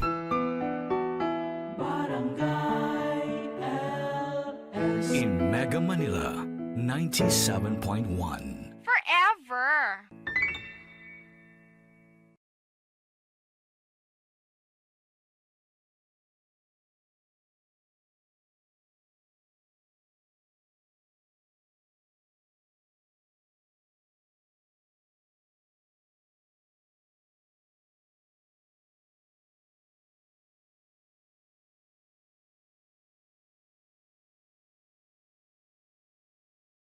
Ang mga kwento ng pag-ibig, kwento ng buhay at kwento ng pag-asa dito sa Barangay Love Stories. Love Stories.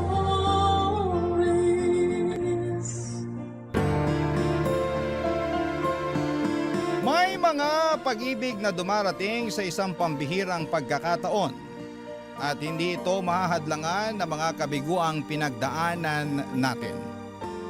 Dahil kung para kayo sa isa't isa, gagawa ng paraan ang tadhana upang kayo ay magkasama. Ikaw kabarangay, naniniwala ka ba sa kapangyarihan ng pag-ibig? Dear Papa Dudut, magandang tanghali po sa inyo at sa lahat ng mga kapwa ko panatiko ng programa ninyong Barangay Love Stories. Tawagin niyo na lamang po ako sa pangalang Lauren, 34 years old at taga Pasig City. Nagtatrabaho ako sa isang private company bilang marketing associate. Matagal na talaga akong fan ni Papa Dudut. Sa katunayan ay nahawaan ko na sa pakikinig ng programa ninyo sa radyo ang mga kasamahan ko sa opisina. At hindi talaga kompleto ang aming pananghalian hanggat hindi kami nakakapag-tune in sa Barangay LS. Isang araw ay nagkatuksuhan kami ng mga kaibigan ko na magpadala ng sulat sa inyong istasyon. Bali, 4 kaming nag-send ng kwento namin sa inyong email address. Paunahan na lang kung kaninong sulat ang unang mababasa. At kung pala rin na mapili ang istorya ko, ako na ang magiging pinakamasayang babae sa mundo. Papa Dudut, magsisimula ang lahat noong 2023 kasama ko noon sa paborito kong restaurant ang longtime boyfriend kong si Sev. Naging kami 10 years ago. Tipikal na gabi lamang yon noong niyaya ko siyang makipagkita sa akin para samahan akong mag-dinner date. Papa Dudut.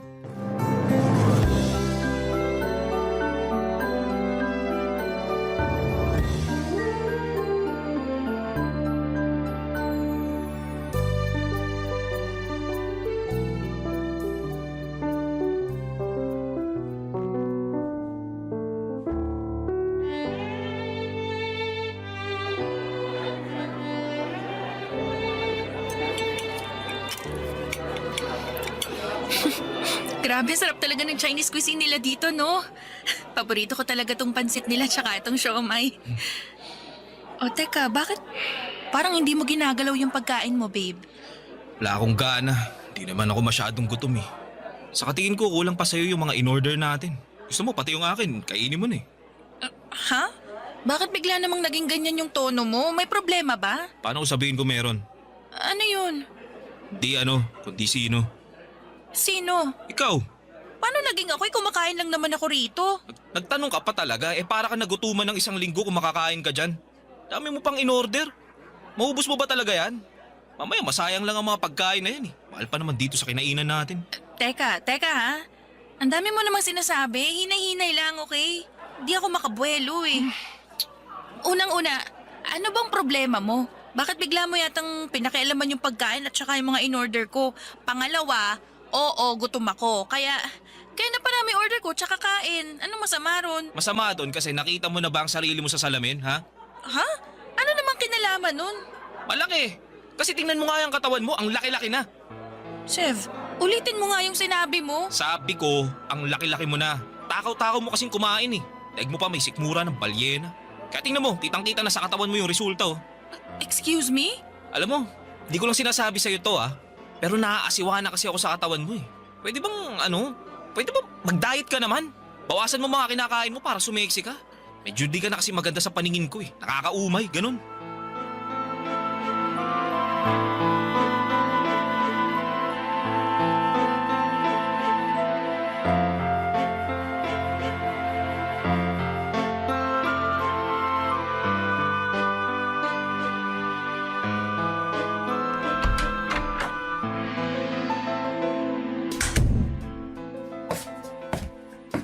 Andito na po ako. Oh, nak. Bakit malungkot ka? Hindi po ako malungkot, ma. Pagod lang po siguro ako. Ito po, kunin nyo. Pasalubong ko po sa inyo. Baka hindi pa kayo kumakain eh. Kumain na kami kanina pero ano ba to? Pagkain? Ay, ang dami naman. Akin na, dali. Take out po dun sa restaurant na kinainan namin ni Sev kanina. Ha? Bakit ang dami? Kakaunti lang naman tayo rito sa bahay. Ako lang, ikaw, ang papat kapatid mo na di naman malakas kumain. Teka nga, sabihin mo nga sa akin yung totoo, nak. May nangyari ba sa inyo ni Sev? Wala po, ma. Anong wala? Hindi mo ako maloloko, ha? Nanay mo ko. Baka gusto mong linyahan na naman kita ng mga pamosong linyahan ng mga kananayan pag alam nilang nagsisinungaling sa kanilang mga anak nila. Ano? Wala naman po talaga, ma. Hindi ako naniniwala sa'yo. Sabihin mo na kasi, nak. Baka naman matulungan kita. Nagugutom po ko, ma. Ano? Ikaw mo kumain kayo ni Sev, di ba? Hindi ka ba nabusog? Hindi po, kasi po sinabihan ako ni Sev na ang dami ko raw order. At ang lakas ko raw pong kumain kaya lumalaki na raw po yung katawan ko. Yan po yung mga in-order ko eh. Medyo naparami nga kasi gutom ako at gusto ko lang kumain. Stress din po kasi ako sa opisina kaya napaparami yung kain ko eh. Kaso nung sinabi niya sa akin yun kanina, nawalan na ako ng gana. Tapos naiya na rin ako sa kanya kasi nga, ang pangit-pangit ko na. Ay, saan galing yung pangit, ha? Hindi ka pangit, anak. Ako yung Sev na yan, ang pangit ang ugali. Sino siya para pagsalitaan ka ng ganyan? Oo, medyo nagkakalaman ka nga pero hindi pa rin yung dahilan para insultuhin ka niya. Siraulong yun. Parang ako na rin ang binastos niya eh. Yan yun na po, ma. Nagsasabi lang naman po ng totoo si Sev. Baka concern lang siya sa kalusugan ko, ganun. Depende kung paano niya sinabi. Pero base sa kwento mo, malinaw pa sa sikat ng araw na ininsulto ka niya. Kakausapin ko yun, ha? Ayoko sa lahat yung ginaganyan ka ng kahit sino. Kahit na yung boyfriend mo pa. Walang modo. Ma, please. Basta. Buti pa, kumain ka na. Pero... walang pero. Kumain ka. Kainin natin tong uwing pagkain mo, ha? Ang dami nito, oh. Kainin na natin to. Sasaluhan kita para may kasama ka. Magpakabusog ka. Maging masaya ka. Kalimutan mo na lang muna yung asungot na boyfriend mo. May araw din siya sa akin. Huwag kang mag-alala. Pagsasabihan ko siya. Papadudot, never naman akong naging conscious sa aking timbang at figura kahit natabain talaga ako dahil diagnose akong may PCOS. At kasama na nga ang hirap sa pagbabawas ng timbang sa kondisyong kong yon. Malaki rin ang epekto ng stress at pagkagutom ko kaya napaparami ang aking kain. At kahit na gustuhin ko mang pigilan yon ay hindi ko talaga magawa. Minsan ay umiiyak na lamang ako sa sobrang gutom kapag pinipili kong hindi kumain para hindi na tumaba pa. Noong naging kami ni Sev, alam niya ang kondisyon ko. Sinabi ko yon sa kanya nang lumabas ang resulta ng ultrasound ko noong isang beses na nagkonsulta kami ni Mama sa OB-GYN dahil nga sa irregular ang aking menstruation. Siyempre dahil lalaki normal na hindi niya agad maunawaan ang kondisyon ko. Pero ipinaliwanag ko kay Sev ang lahat-lahat. Binanggit ko rin ang hindi ko mapigilang pagtaba at hirap na pagbabawas ng timbang, kaya nga masakit sa akin na pinunayon ni Sev sa hindi magandang paraan. Pero sa kabila ng lahat ay nagpaka-mature ako at hindi pinalaki ang bagay na yon.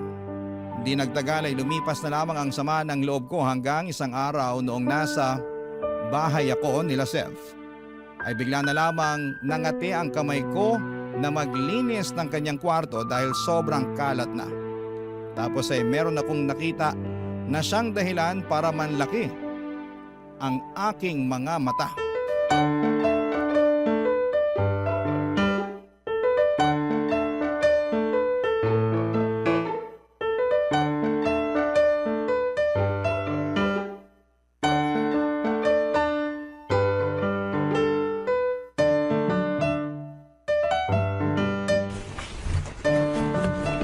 Grabe, Sev, ang dami mo na palang labahan dito. Oo. Yaman mo na lang dyan. Papalaundry ko na lang pag sinipag ako. Kaso, ang dami na nito eh. May nasusuot ka pa bang damit? Meron pa naman, tsaka hayaan mo na nga lang sabi. Wala nga lang sa akin yung tambak na mga labahan ko tapos ikaw kung todo sita. Sabi ng kung ano-ano. Hindi naman sa kung ano-ano lang ang sinasabi ko. Kaya nga naglilinis ako rito eh. Malamang may mapupuna ako. Kung mamumuna ka lang din di mabuti pa, wag ka nang maglinis dyan. Saka di ko naman sinabing maglinis ka eh. Ikaw lang naman tong di mapakali. Masyadong makati ang kamay mo. Siguro, ganun lang talaga kaming mga babae. Hindi ko nilalahat pero karamihan ayaw sa makalat at hindi organisadong gamit. Kaya nagkukusa na lang kaming ayusin at linisin. Bahala ka na nga sa buhay mo. Kada may sasabihin ako, may ribat ka rin eh. Ikaw nga laging mainit ang ulo mo sa akin eh. Wala naman ako sinasabi at ginagawang masama sa'yo. Ay talaga naman oh. Paanong di maiinis imbis na manahimik ka na lang sana dyan at ayusin mo na lang yung paglilinis mo? Ang dami-dami mo pang sinasabi. Nakakatulig ng tenga boses mo, alam mo ba yon? Maglinis ka na lang dyan di kaya iwan mo na yan tapos umuwi ka na. Tinatamad na ako kasama ka rito sa apartment kung ganyan lang din ang ugali mo. Sorry na. Suriin mo mukha mo. Sige na, maglilinis na lang ako rito. Susubukan kong manahimik. Mabuti pa nga. Di mo yata ramdam na kanina mo pa ako iniistorbo sa paglalaro ko rito sa laptop eh. Di ako makafocus Papansin ka masyado. Kaya nga sorry na, di ba? Maglaro ka lang dyan, maglilinis ako rito. Ayusin mo ha. Kung makasabi ng aayusin, siya nga itong makalat sa aming dalawa. Ano yun? May sinasabi ka ba? Wala. Anong wala? Narinig ko may binubulong-bulong ka dyan eh. Wala nga yun. Sabi ko, ang ganda nitong pantalon mo. Di mo ba ito papalitan?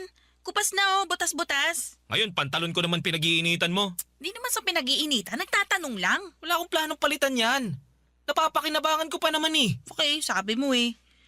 Alam mo, buti pa, ayusin ko na lang yung pagkakasalansan dito sa labahan mo. Babalik ta rin ko na rin ha, para pag nilabhan mo at natuyo, isusuot mo na lang. Bahala ka sa buhay mo. Check ko muna yung mga bulsa, baka may pera. Ha?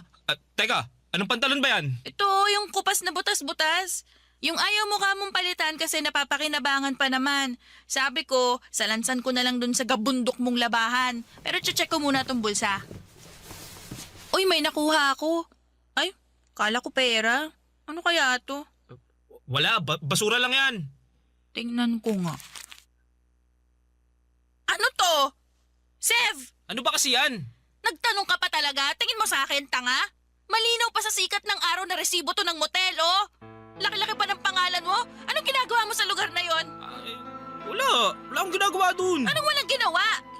Gusto mo yan yung isipin ko, no? Tingin mo yata talaga sa akin, tanga eh. Tapos para sabihin ko sa'yo, hindi ako pinanganak kahapon. Bahala ka sa buhay mo. Isipin mo na kung anong gusto mong isipin. Basta wala lang yan. Pinagtripan lang ako ng mga kasama ko sa opisina. Pinangalan sa akin kahit sila naman yung nagmotel. Tapos ayan, nilagay nila sa bulsa ko, ganun. Makakulokoy na yun, hayaan mo, lagot sila sa akin bukas. Di ako naniniwala sa'yo. Eh di wag ka maniwala. Ako ba mapapraning kakaisip? Di naman, di ba? Ikaw naman yun eh. Tsaka bakit ka ba nagagalit? Kung totoo na sa akin yan, may rason naman bakit ako pumunta sa motel at ng babae. Kasalanan mo rin kasi yun. Pangit-pangit mo na. Naghanap lang ako ng maganda. Papadudot ako ang dapat magalit kay Sev matapos kong makita ang resibo ng motel na nakapangalan pa sa kanya. Pero siya ang galit na galit dahil sa paghuhormentado ko. At hindi pa siya nakontento dahil nakahanap pa talaga siya ng dahilan upang punahin ang mga kapintasan ko. Dahil sa mga sinabi niya, hindi lang ako nasaktan, kundi nawasak din ang puso at pagkatao ko. Simula noon, Papadudot, ay lalo ako naging conscious sa sarili ko. Mas naging mapili ako sa pagkain dahil natatakot ako na pag hinayaan ko ang sarili ko na lumobo ng husto at pumangit ay baka ayawan na talaga ako ni Sev. At ayaw ko namang mangyari yon, kaya ginawa ko ang lahat para pumayat at maging kaaya-aya sa kanyang paningin sa lalong madaling panahon.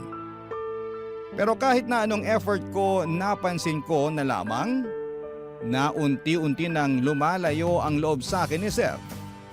Ng mga panahong yon, Papadudot. Barangay Love Stories. Barangay Love Stories.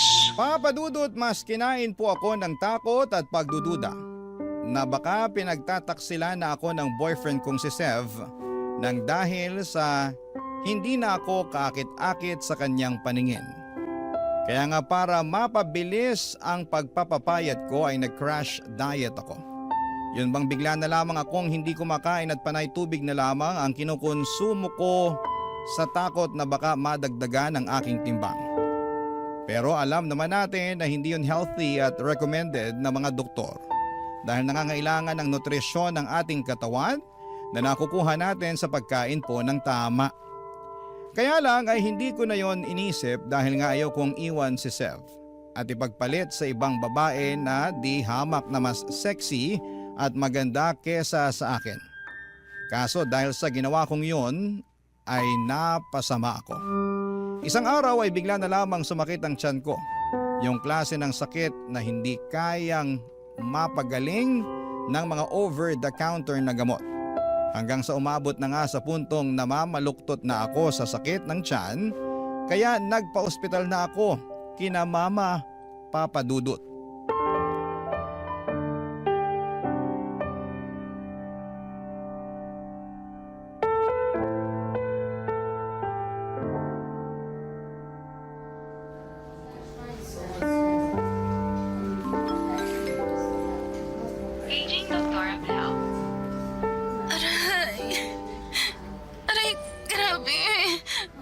Sakit pa rin ang tiyan ko. Ang hirap ng may ganito. Hindi ko akalain na mau-hospital pa ako. Ano ba kasing ginawa mo sa sarili mo? Seryoso ka ba talaga sa inis mong yan? Oo, bakit? Mukha ba ako nagbibiro? Hindi, pero napaka-unnecessary din naman nung inis mo. Saka hindi ka ba nagwa-worry sa akin? Andito ako ngayon sa ospital, oh. Imbis na sungitan mo ko, di ba pwede magpakita ka man lang ng concern? Concern naman ako, kaya nga tinanong kita kung ano bang pinaggagawa mo dyan sa sarili mo, di ba? Di mo naman ako sinagot. Saan ako lulugar niyan? Eh, hindi ko nga alam kung ano ba nangyayari sa akin eh. Basta bigla na lang sumakit yung tiyan ko. Sobrang sakit na para bang hirap na ako maglakad kaya nagpasugod na ako dito sa ospital. Baka naman kaabag lang yan, ha? Sana nga, pero grabe naman yung sakit. Sus, alagaan mo kasi sarili mo. Di naman sa lahat ng pagkakataon, maaalagaan kita. Buti sana kung mag-asawa na tayo eh. At kailangan pa bang maging mag-asawa muna kayo ng anak ko bago mo siya alagaan? Tita Maricar, kayo po pala. Huwag niyo na pong pagalitan si Sev. At bakit hindi ako magagalit? Nakakainis yung sinabi niya. Sa tono mo, Sev, parang utang na loob pa ng anak ko na alagaan mo siya. Di ba dapat naman talaga na gawin mo ang bagay na yun kasi girlfriend mo siya? Alam mo, matagal na ako nakakarinig ng sumbong mula kay Lore na di mo raw siya tinatrato ng mabuti. Mahal mo pa ba ang anak ko? Opo. Mahal ko naman po si Loren, tita. Kung mahal mo siya, itratuhin mo siya ng mabuti. Huwag mo siyang saktan. Kawawa naman sa'yo yung anak ko eh. Saka hindi ganyang klase ng tao ang pagkakakilala ko sa'yo, Sev. Kakadismaya na bigla ka na lang nagbago. Pasensya na po kayo, tita. Humingi ka rin ng pasensya sa anak ko dahil siya yung mas nasaktan sa trato mo sa kanya. Pasensya ka na, Loren. Wala lang yun. Kaya ko naman to eh. Ma, wag niyo na pong pagalitan si Sev, please. O sige, pero ikaw na lang ang pagagalitan ko. Ma, bakit naman? Tanong ka pa talaga? Pinag-alala mo kami ng husto ng papa at kapatid mo, nak. Ano po ba kasing nangyari? May sinabi po ba yung doktor? Meron na. Sabi niya, GERD daw yung sakit mo. Kaya sumasakit ng husto yung tiyan mo.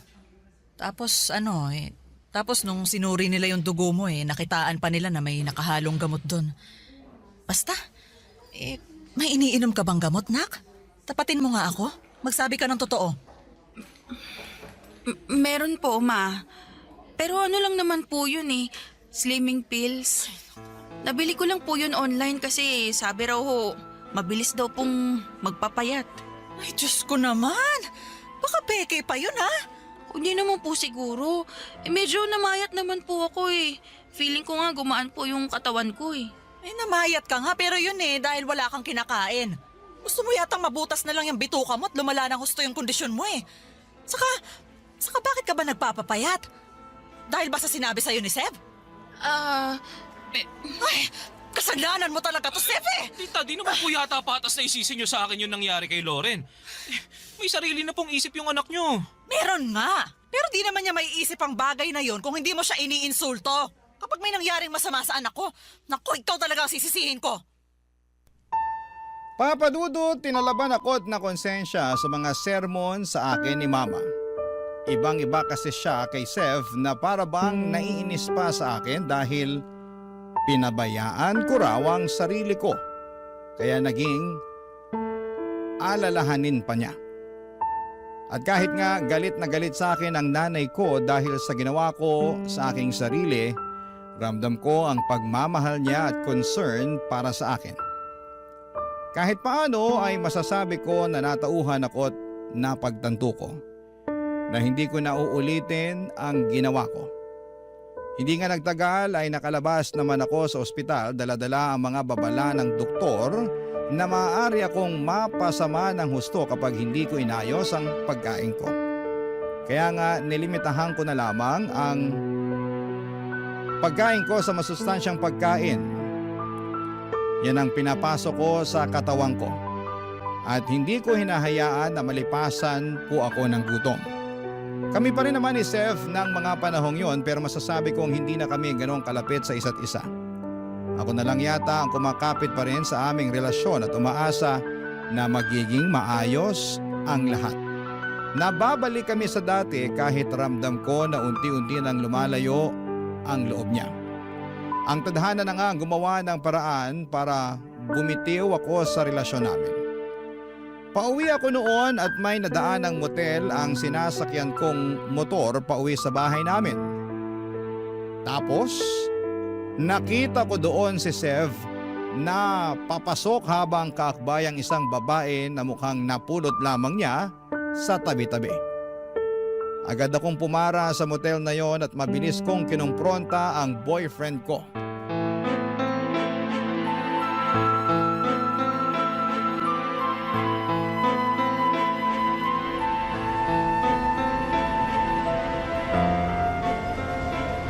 Hayop ka, Sev!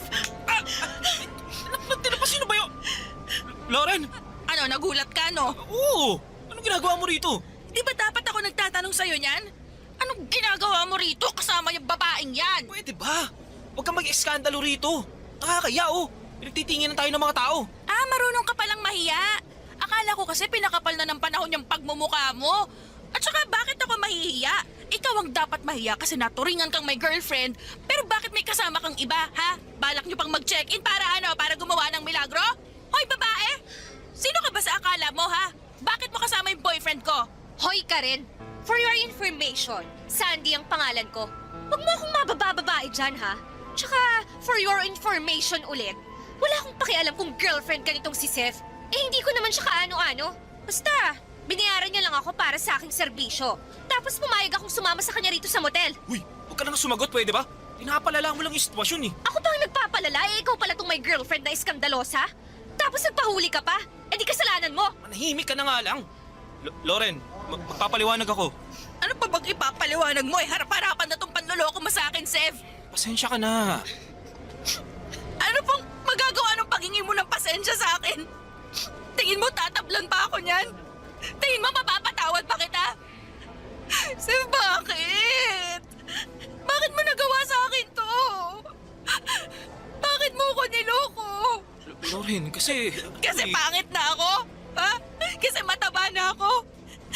Hindi na ako kaaya-aya sa paningin mo, ganon? Hindi naman sa ganun. Anong hindi? Yun nga yung lagi mong pinapamukha sa akin eh. Na mataba ako, na pangit, losyang. Alam mo naman yung kondisyon ko, di ba? Alam mo na rin na pag nasa-stress ako sa trabaho, mas hindi ko nakokontrol yung pagkain ko.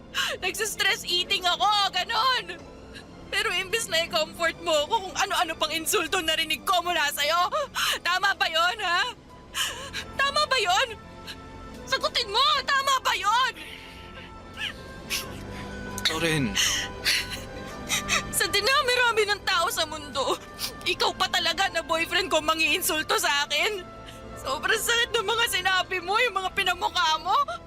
Tapos ako naman to si tanga, pinilit kong ayusin ang sarili ko para sa'yo. Para hindi mo ako iwan. Pero hindi mo yun na-appreciate. Nagalit ka pa nga nung na-hospital ako kasi sabi mo pinababayaan ko sarili ko. Hindi mo man lang ba naisip na kagagawan mo yon kung bakit? Tapos ngayon, mahuhuli kita nasa motel na may kasamang ibang babae. Hindi mo na ako nirespeto. Sev, hindi mo na ba ako mahal? Loren, please naman. Kanina pa nakakahiya na Bakit nga ako mahihiya? Ikaw ang dapat mahiya kasi manloloko ka. Nakakadiri kayo, nakakasuka kayo. Tapos na tayo, Sev. Ayoko na sa'yo. Mamaya mahawaan mo pa ako ng kung anong sakit na pwede mong makuha sa babaeng yan.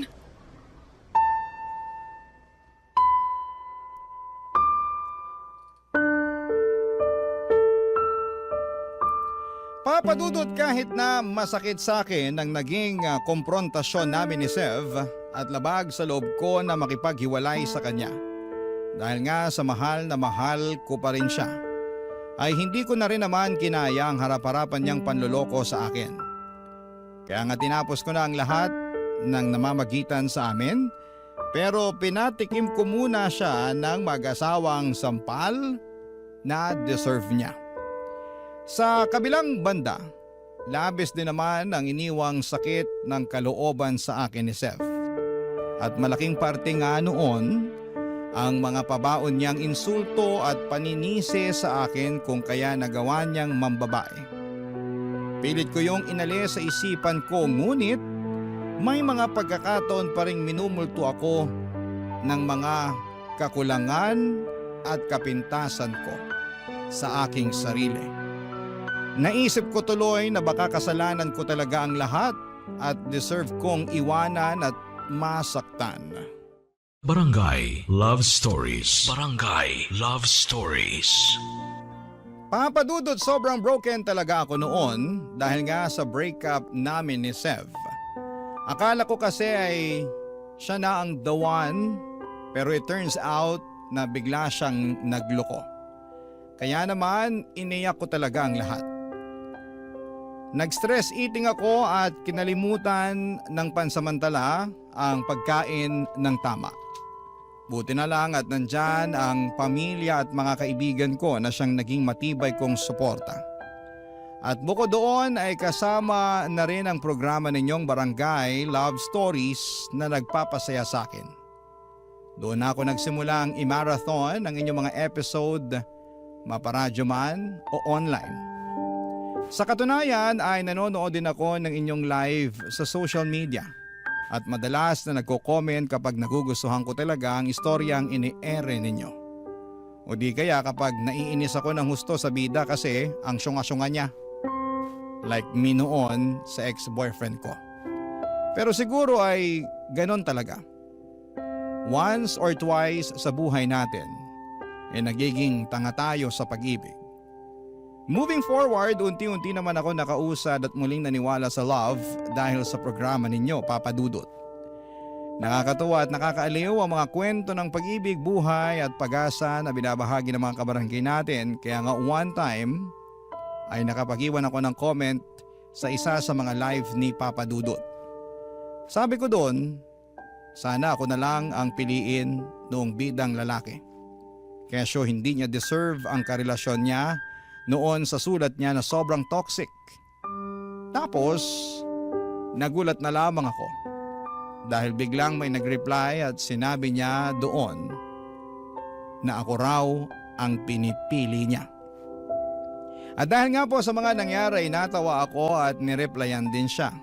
Bale, nag-usap kami sa comment section ng live ni Papa Dudut hanggang matapos ang programa, tapos ay nagulat na lamang ako nang makatanggap ng personal message mula sa kanya.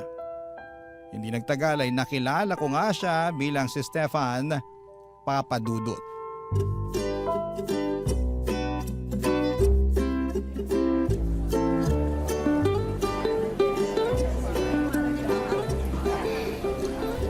Grabe, sarap naman ang mga food sa cafe na to. Paano mo na-discover tong lugar na to?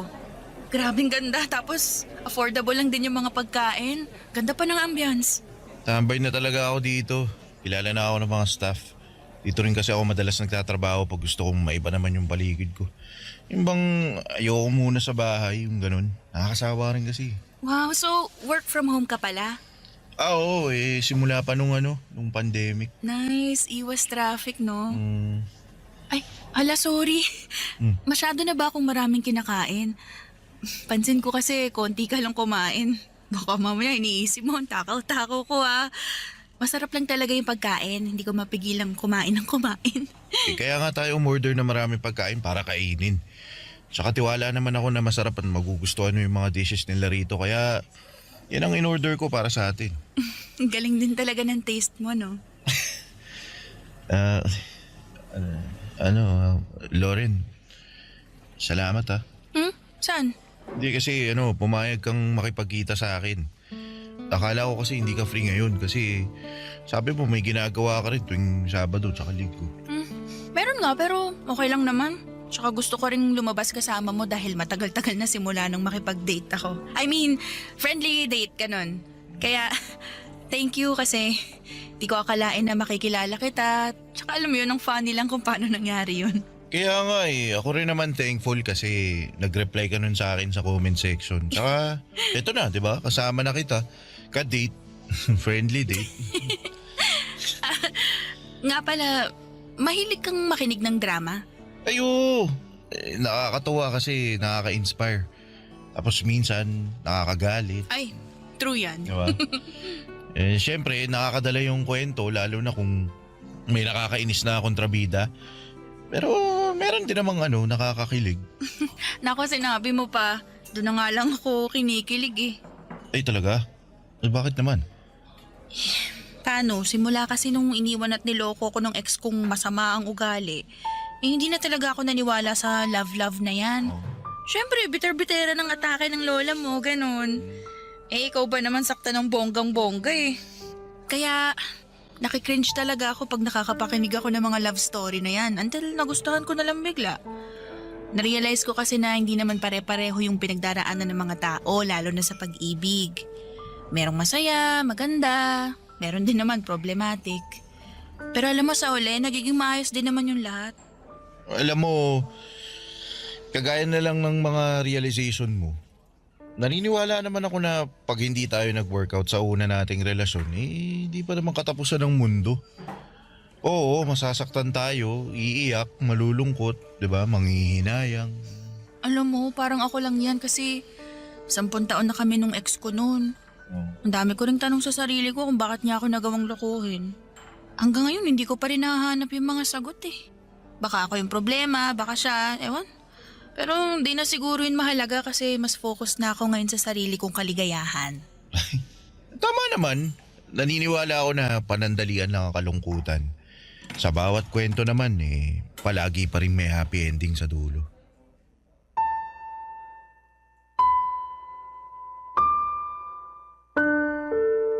Papadudod, sobrang unexpected ng date naming yon. Basta nag-decide na lamang kami na magkita ni Stefan. At masasabi ko na magaan ang aura niya noong unang beses pa lamang na nakita ko siya. Marami rin siyang alam na topic kaya hindi naging boring ang date naming yon. Sa unang beses matapos ang breakup namin ni Sev. Noon lamang ako lumabas kasama ang isang lalaki na nakilala ko nga online. Ang unang date naming yon ni Stefan ay nasundan pa ng mga nasundan ng marami pang date. Naging close kami sa isa't isa at mas nakilala ko rin siya ng gusto. Isa sa mga bagay na nagustuhan ko sa kanya ay wala siyang pakialam sa mga bagay na insecure ako. Lagi niyang pinupuri ang appearance ko at sinasabihan ako maganda kahit na napakasimple lamang ng ayos ko. Bukod doon ay nakikinig din siya sa akin. Yung klase ng pakikinig na may kasamang pangunawa at simpatya kaya naman unti-unti na akong nahulog sa kanya. Pero panandalian lang pala ang saya. Sapagkat isang araw ay merong binalita sa akin si Stefan na siyang dahilan upang malungkot ako ng husto. Papadudot.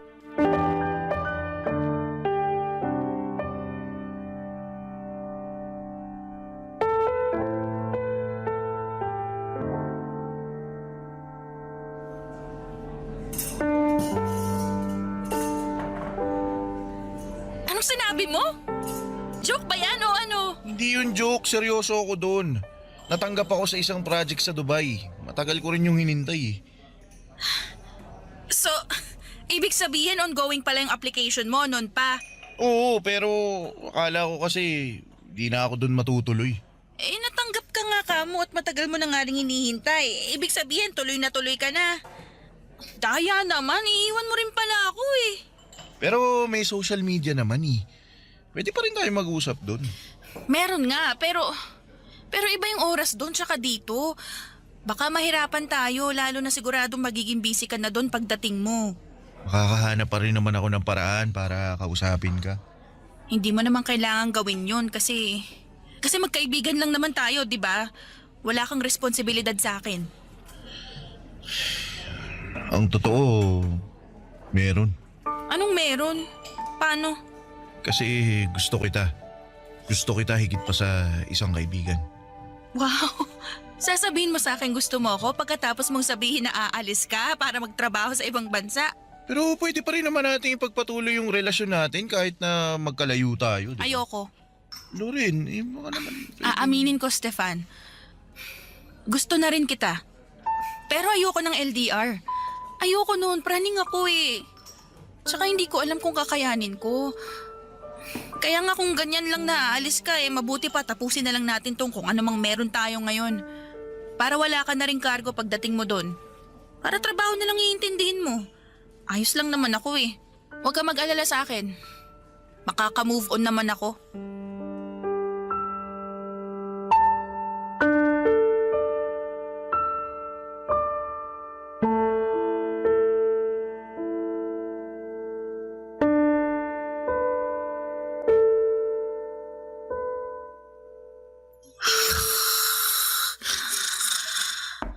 Lorenak, gising ka dali.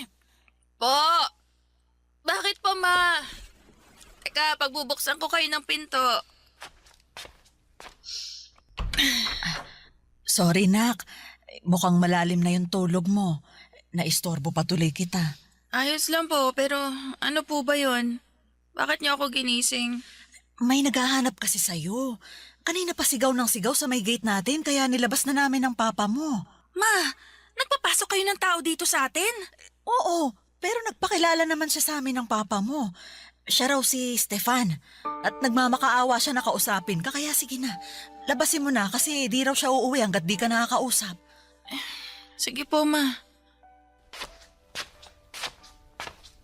Stefan, bakit pumunta ka pa rito sa bahay? Sorry Loren, hindi ko lang talaga kayang tanggapin na ganun mo na lang tinapos ang lahat sa atin. Ano ba kasing meron tayo? Gusto lang naman natin ang isa't isa pero wala nga tayong label eh. Tsaka aalis ka na, di ba? Dapat mas mag-focus ka na doon, kaya sana kalimutan mo na lang ako. Hindi ko magagawa yun dahil mahal kita. Anong sabi mo? Mahal na kita at gusto kong maging tayo. O kung ano mang meron tayo ngayon. Ayokong itapon na lang basta-basta yung pinagsamahan natin. Gusto ko lumalim pa yun at magbunga. Gusto ko kitang ligawan. Gusto ko kitang maging kasintahan. Gusto ko rin naman yun eh. Pero aalis ka nga eh. Pero babalik naman ako eh. Pag nakabalik na ako, magpapakasal tayo. Di pa nga kita sinasagot, kasal na agad gusto mo? Ikaw na kasi yung babae na nakikita kong makakasama ko hanggang pagtanda natin. Kaya sorry kung advance ako mag-isip. Ang totoo, ikaw na rin yung nakikita ko na gusto kong makasama habang buhay. Pero natatakot kasi ako eh. Hindi mo naman ako masisisi, di ba? Hindi, normal lang naman yung matakot. Ako rin naman natakot nung nagtapat ako sa'yo kasi naisip ko baka di tayo pareho ng nararamdaman. Baka di mo rin ako gusto katulad nung pagkagusto ko sa'yo. Natakot ako na masira yung pagkakaibigan natin pero nilakasan ko yung loob ko kaya nagtapat ako sa'yo. At sobrang saya ko nung sinabi mong gusto mo rin ako. Kaya Loren, sana bigyan mo ako ng pagkakataon para patunayan ko yung sarili ko sa'yo. At bigyan mo rin ng sansa yung kung anong meron tayo. Naniniwala naman ako na kapag pareho nating ginusto makukuha natin. Lalo na kung para sa relasyon natin. Itong pag-alis ko, panandalian lang naman to. Pagbalik ko, pangako, hindi na tayo magkakahiwalay.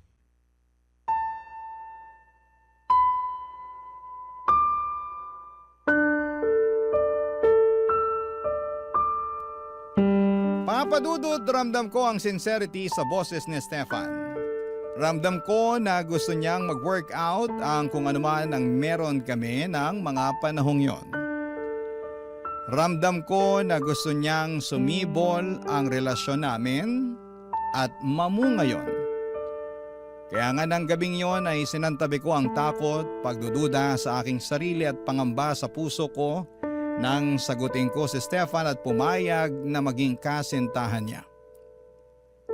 Mahal ko na rin naman siya at na-realize ko na mas hindi ko pala kaya na mawala siya sa akin.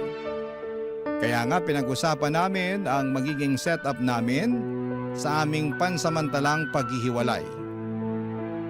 Papadudot, hindi po madali ang long distance relationship, lalo na sa katulad kong nasanay na nasa tabi ko lang noon ang ex ko. Pero worth it ang lahat ng sakripisyo dahil ramdam ko kung gaano kagusto ni Stefan na magtagumpay ang aming relasyon. Sa araw-araw na lamang na ginawa ng Diyos ay hindi siya nagmintis na i-appreciate ako, na iparamdam sa akin ang pagmamahal niya at kung gaano ako kahalaga sa Kanya.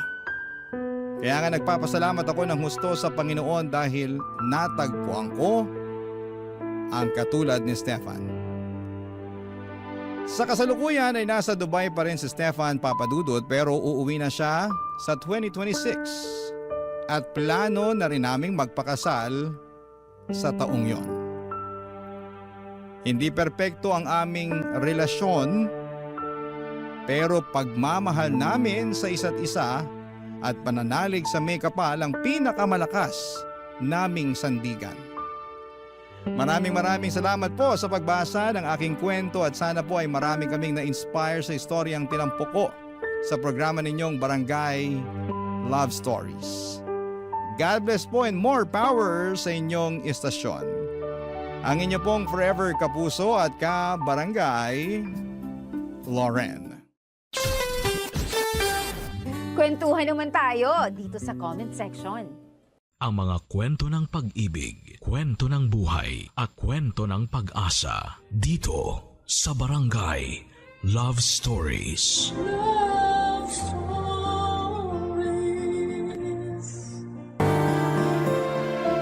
Hindi madaling makisama sa mga kapitbahay.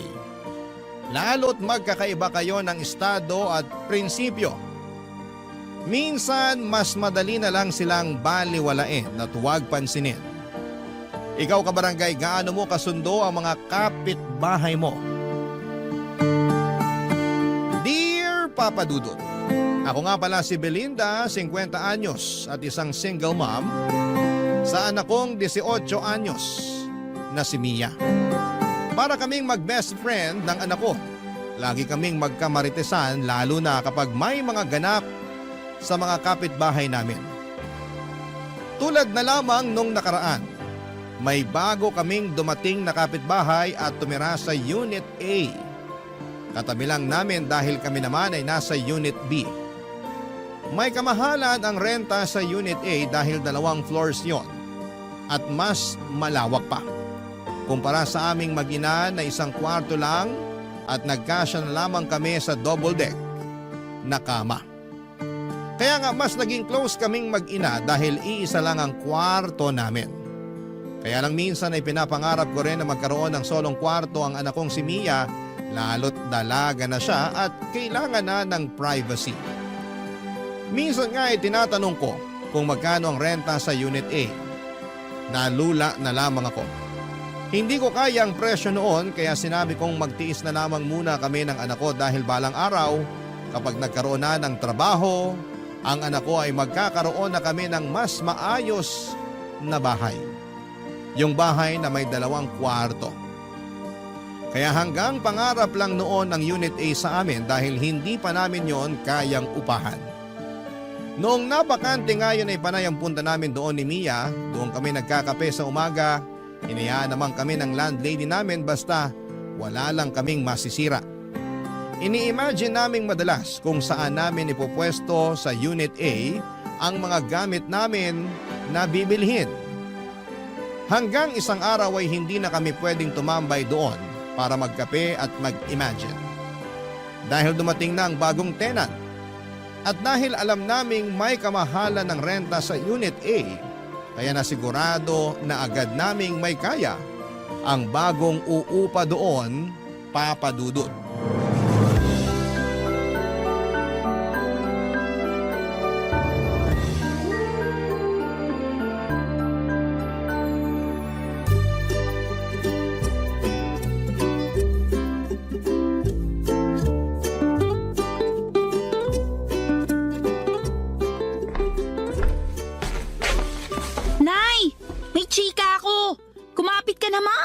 Alam mo na ba kung sino yung bagong tenant sa Unit A?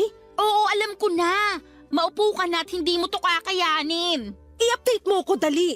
Sabihin mo sa akin lahat. Huwag ka magdadamot ng detalye. Teka lang, makikihigop muna ako sa kape mo. O ito. Dalian mo na. Ang sama ng timpla mo sa kape, Nay. Apakapait. Nanlait pa. Nakikihigop na nga lang. Pero perfect yung mapait mong kape sa chika ko sa bagong kapitbahay natin. Magiging bitter ka talaga sa kanya. At bakit? Suspect. 25 anyos na dalaga, makinis, sexy, maganda, at mukhang mayaman. Vivian ang pangalan. Siya yung nasa Unit A? Puso mo, pakalmain mo. Narinig mo lang na 25 anyos na insecure ka na agad? Sinong kamukhang artista? May pagka-Bea Alonso ang ilong. Heart Evangelista ang kutis. Mata ni Carla Abellana at ngiti ni Marian Rivera. Yan ang suspect natin. Ano pang nalaman mo sa kanya? Ang dami at ang mamahal na mga gamit niya, ha? Nakakatakot nga dikitan kasi baka pagbayarin ako pag nagasgasan. Mayabang naman yun. Uy, si nanay, nai-insecure na. Hindi ako nai-insecure, no? Tsaka hindi ako maiinggit. Hindi ka maiinggit kahit malaman mong meron siyang automatic washing machine na tatalunin lahat ng washing machine sa laundry shop dito sa barangay natin? Eme! Hindi ka maiinggit kapag nalaman mong 2 ang inverter na aircon niya? Branded na, mukhang bagong linis pa. Nakakatuyo ng balatang aircon. Doon pa rin ako sa classic na electric fan. Walang inggit kahit malaman mong mas matangkad pa sa'yo ang branded niyang refrigerator? Wala pa rin tatalo sa Frigidaire natin na kaya makabuo ng yelong tig-3 kahit kalahating araw pa lang. Pero Nay, namamaho na kaya yung ref natin? Nakakahiyang ipabukas sa bisita. Sino bang kakampi mo rito? Ako o yung ref ng Vivian na yon? Nagsasabi lang ako ng totoo sa ref natin. Kahit 3 sako ng uling ang ilagay mo, ang baho pa rin. Talagang babaho yung ref natin kasi panayang siksik mo na mga ulam na pasirana. Sino bang kalaban mo rito? Ako o yung ref natin? Ewan ko sa'yo. Kunin mo na nga yung pang-BP ko at mukhang tataas na naman tong dugo ko. Sulitin na natin ang pagtaas ng dugo mo, Nay. Alam mo ba na si Vivian, ex ng anak ng kapitan dati? O ano naman? Ako nga nung kadalagahan ko niligawan ako ng pinakamasipag magpuyat na tanod. Yun ang gusto ko sa'yo, Nay. Competitive ka. Teka't kukunin ko na yung pang-BP mo para makita na natin kung gaano ka ka-high blood dahil sa pagiging insecure mo. Hindi ako insecure. Naku, pag ikaw humaba ang ilong, gagawin talaga kitang sabitan ng kaldero natin. Aba talaga? Heto na po, kukunin ko na yung pang-BP niya. Nang umalis si Mia para kunin ang pang-BP ko ay napag-isip ako. Bigla ko naalala ang nakaraang ko. Noong bata pa lamang ako ay hindi ko na naranasan na magkaroon ng magandang gamit at lagi naming pinagtsatsaga ang pamilya ang mga napaglumaang gamit ng mga kamag-anak namin na medyo nakakaangat sa amin. Kaya nga papadudot nagsumikap ako sa pag-aaral para masigurado na makapagtapos ako at makakuha ako ng trabahong may magandang pasahod. Pero parang hindi roon gustong idirekta ng Diyos ang plano sa akin na umasenso. Hindi ako nakapagtapos ng pag-aaral dahil sa maraming kadahilanan at syempre pinakamalaking dahilan na roon ay ang pagiging kapos namin. Ang masakit pa, nabuntis din ako habang nasa kalagitnaan ako ng pagkamit sa mga pangarap ko. Pinakamasakit doon ay hindi ako pinanindigan ng nakabuntis sa akin, ang tatay ni Mia. Hindi na ako nakipagrelasyon muli sa takot na mabuntis akong muli at iwan. Ayaw ko na magdala ng panibagong bata sa mundong ito tapos hindi ko rin naman pala mabibigyan ng magandang buhay. Minsan ay nahihiya na ako sa anak kong si Mia dahil hindi ko magawang ibigay sa kanya ang buhay na dapat para sa kanya. Yung buhay na tulad ng mga iniidolo niyang mararangya ang buhay. Pero mabait at maunawain ang anak ko, Papa Dudut. Ni minsan ay hindi niya ako sinisi sa nangyari sa kapalaran namin. Sabi naman niya kahit papaano ay nakakaraos kami at iyon lang ang mahalaga. Nasa ganong pag-iisip ako nang bigla akong makarinig ng katok sa pinto namin. Agad ko yung binuksan at bumungad sa akin ang bagong tenant ng Unit A, si Vivian. Totoo ngang bata pa siya, maganda at sexy. Kahit sinong anak ng kapitan ng barangay ay papatulan siya, Papa Dudut.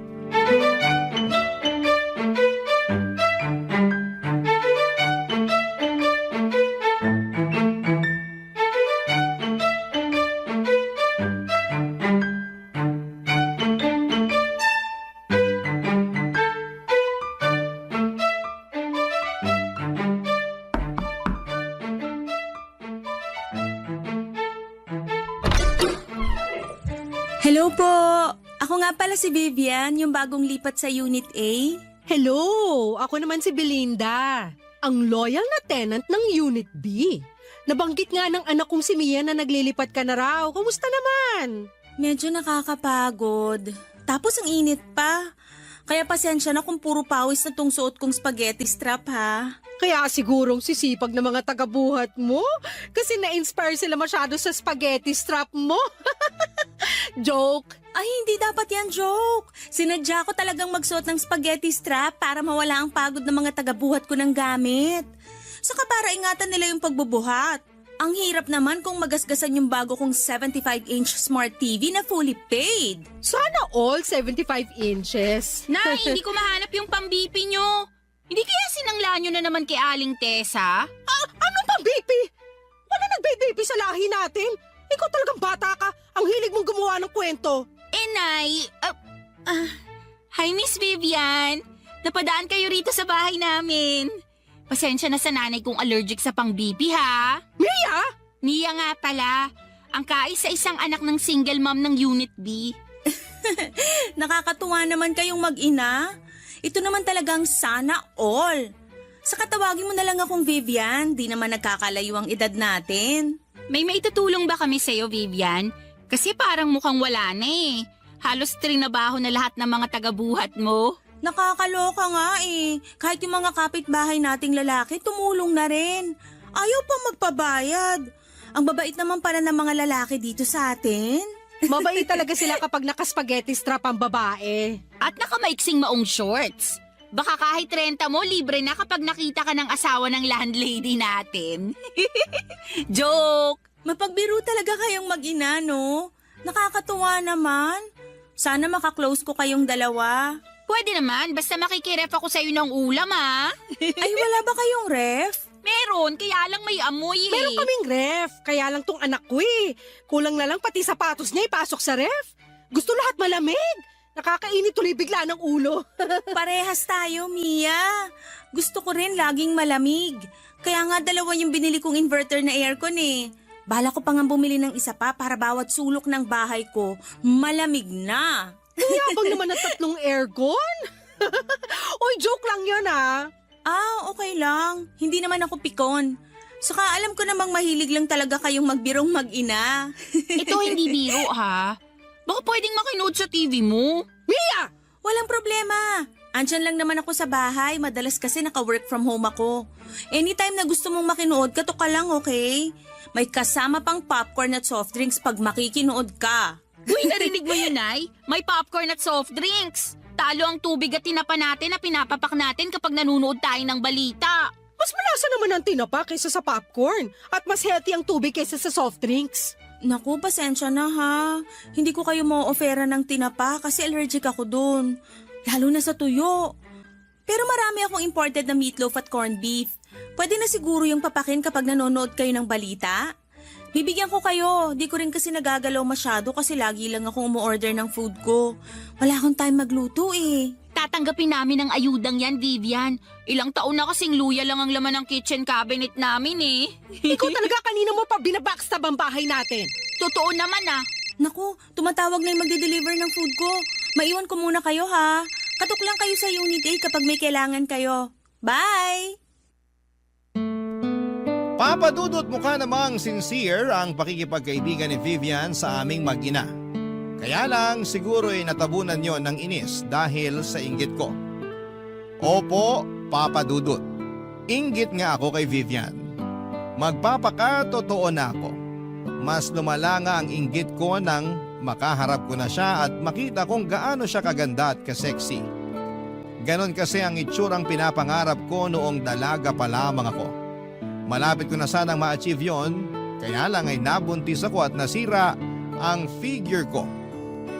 Binala ko namang ayusin pagkatapos kong manganak. Kaya lang ay naging busy na ako sa pag-aalaga kay Mia. Dagdag pa na kinailangan kong maghanap kaagad ng trabaho para may pangtustos ako sa pangangailangan namin. Wala naman kasi akong ibang maaasahan noon kundi ang sarili ko. Mas nahirapan pa ako sa pagtatrabaho lalo't wala ring ibang mag-aalaga kay Mia. Naalala ko pa yung unang trabaho na pinasukan ko, Papa Dudut. Ayaw sana nila akong tanggapin dahil baby pa noon si Mia at may chance raw na hindi ako makapag-focus sa trabaho ko. Lalo na noong nalaman nilang single mama ko at walang ibang tumutulong sa akin sa pagpapalaki kay Mia. Naiintindihan ko naman sila, Papa Dudut. Pero naawa sa akin ang boss ko at pinayagan akong dalhin si Mia sa opisina. Nasa ilalim ng mesa ko lagi si Mia. Doon ako naglatag ng higaan niya. Mabuti na lamang at hindi iyakin at madalas lamang tulog si Mia kaya hindi rin siya naging abala sa akin sa trabaho. Hindi rin siya nakaabala sa mga katrabaho ko. Ginawa ko yon ng ilang taon. At nung nakahanap na ako ng panibagong trabaho na makapagbibigay ng mas malaking sahod, ay buong puso akong nagpasalamat sa boss ko. Pinayagan naman niya akong umalis at binigay pa sa akin ang blessing niya. Doon ko rin nalaman na noong nagsisimula siyang magtrabaho ay kagaya ko rin siya. Isa rin siyang single mom at walang ibang tumutulong sa kanya kundi ang sarili niya, Papa Dudut. Barangay Love Stories. Barangay Love Stories. Naalala ko lang noong unang lipat namin sa Unit B, Papa Dudut. Mura pa lang noon ang upa. Medyo malaki na noon si Mia at kinakailangan naming makahanap kaagad ng malilipatan dahil pinaalis na kami sa luma kong inuupahan. Hindi na raw kasi yon ipapaupa dahil titira na roon ang anak ng landlord ko. Nahirapan akong makahanap ng matitirhan namin lalo't hindi ko rin kayang budget ng ibang paupahan. Hanggang sa makita ko ang tinutuluyan namin ngayon. Unit B. Malapit yon sa trabaho at higit sa lahat ay hindi ganoong kataas ang paupa. Mabait din ang landlady ko. Nagustuhan niya si Mia kaya naman pinayagan niya akong umupa roon. Binawasan pa niya ng 1,000 ang upa ko. Naaawa marahil sa kalagayan ko bilang isang single mom. Dito na kami tumira sa Unit B mula noon hanggang magdalaga si Mia. Hindi na rin tinataasan pa ng landlady namin ang upa sa amin. Sa aming mag-ina lang yun ha, dahil sa ibang tenants ay regular na nagtataas ang landlady namin. Bilang kapalit sa kabutihan ng landlady namin ay kami mismo ni Mia ang naging tagabantay ng compound namin. Kami na rin ang naglilinis ng lahat. Sinisiguro naming na ire-report namin sa landlady kung meron kaming makitang problema sa compound. Kaya mas lalong natuwa sa amin ang landlady namin. Mukhang forever na nga kaming uupa roon dahil hindi na kami makakahanap pa ng ganong kabuting landlady. At higit sa lahat ay hindi na kami makakahanap pa ng ganong kamurang paupahan. Malapit yon sa trabaho ko at malapit yon sa school ni Mia. Kinapos man kami sa karangyaan pero biniyayaan pa rin kami sa ibang paraan, Papa Dudut.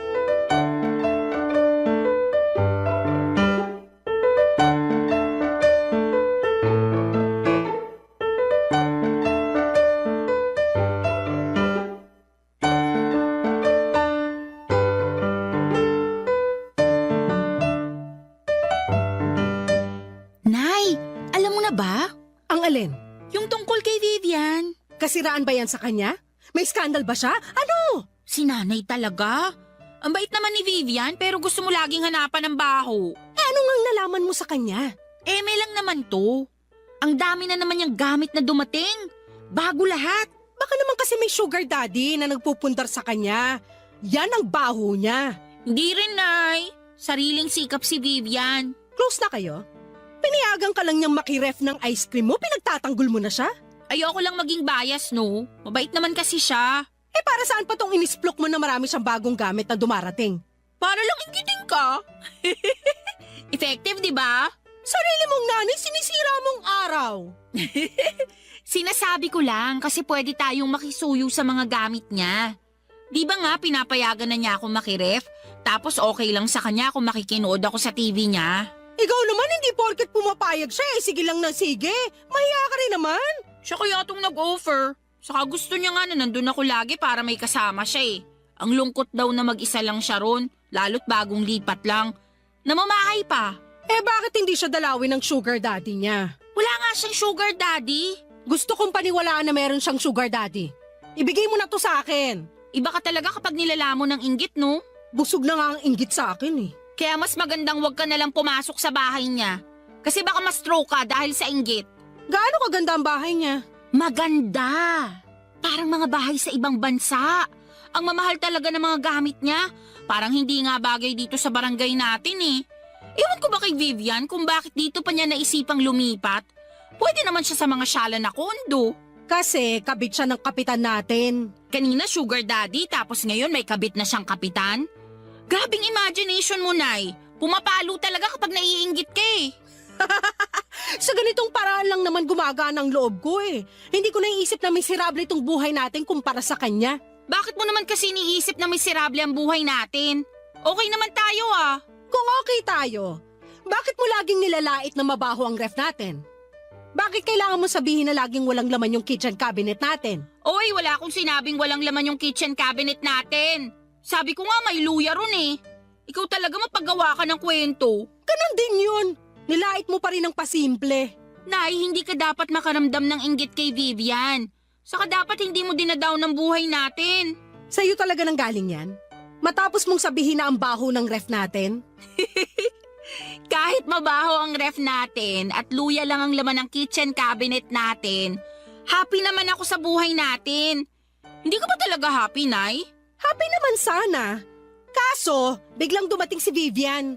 Ang hirap na tuloy maging happy, lalo kapag nakikita mo sa kanya yung mga bagay na wala sa atin. For sure, meron ding wala sa kanya na meron tayo. Ah, alam ko kung ano yan. Ano? Kahirapan. Napailing na lamang si Mia sa huling sinabi ko. Hindi naman niya kinontra kasi alam niyang totoo yon. Nagpaalam na lamang siya saglit para pumunta sa Unit A para makinood ng balita sa 75-inch Smart TV ni Vivian. Inaya niya ako pero tumanggi ako. Ayos lang naman ako sa TV namin kahit na hindi flat screen ay okay lang. Ang TV pa rin kasi na gamit namin ay yung luma at mataba ang likuran. Pamana pa ito sa akin ng nanay ko. Napanalunan niya noon sa isang raffle sa peryahan. Inalagaan lang kaya tumagal. Ilang pusa na rin ang natulog sa likuran ng TV naming dahil laging mainit doon. Binuksan ko ang TV at mag-isa kong pinanood ang balita. Pero hindi ako makapag-concentrate sa pinapanood ko. Panay kasi ang balik ko sa nakaraan.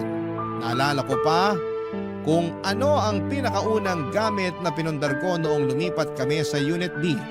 Isang kutsyon. Isang kutsyon ang una kong pinundar. Sa dati kasi naming inuupahan ay pinahiram lamang ang kutsyon sa amin. Binala ko nga yung hingin dahil gutay-gutay naman na at manipis na. Baka itapon lang nila. Pero sabi ng dati kong landlord ay kailangan daw nila yon para tulugan ang mga aso nila. Parang nasaktan ako doon. Kaming tao na mas kailangan yon ay hindi sa amin inabot. Pero hinayaan ko na. Sa unang gabi nga namin sa Unit B ay wala pa kaming kutsyon noon. Nagtiyaga kami sa mga karton na ginamit namin sa paglilipat. Pinatungan na lang namin ang mga tuwalya para hindi masyadong masakit sa likuran. Ilang araw pa ang lumipas bago ako nakabili ng kutsyon. Manipis lamang yon pero nagkasya na kaming mag-ina. At sa paglipas pa ng panahon, dala ng pagpupursige at pag-iipon ay nakabili na ako ng mas makapal na kutsyon. Hindi lang isa kundi dalawa para sa aming dalawang mag-ina, Papa Dudut.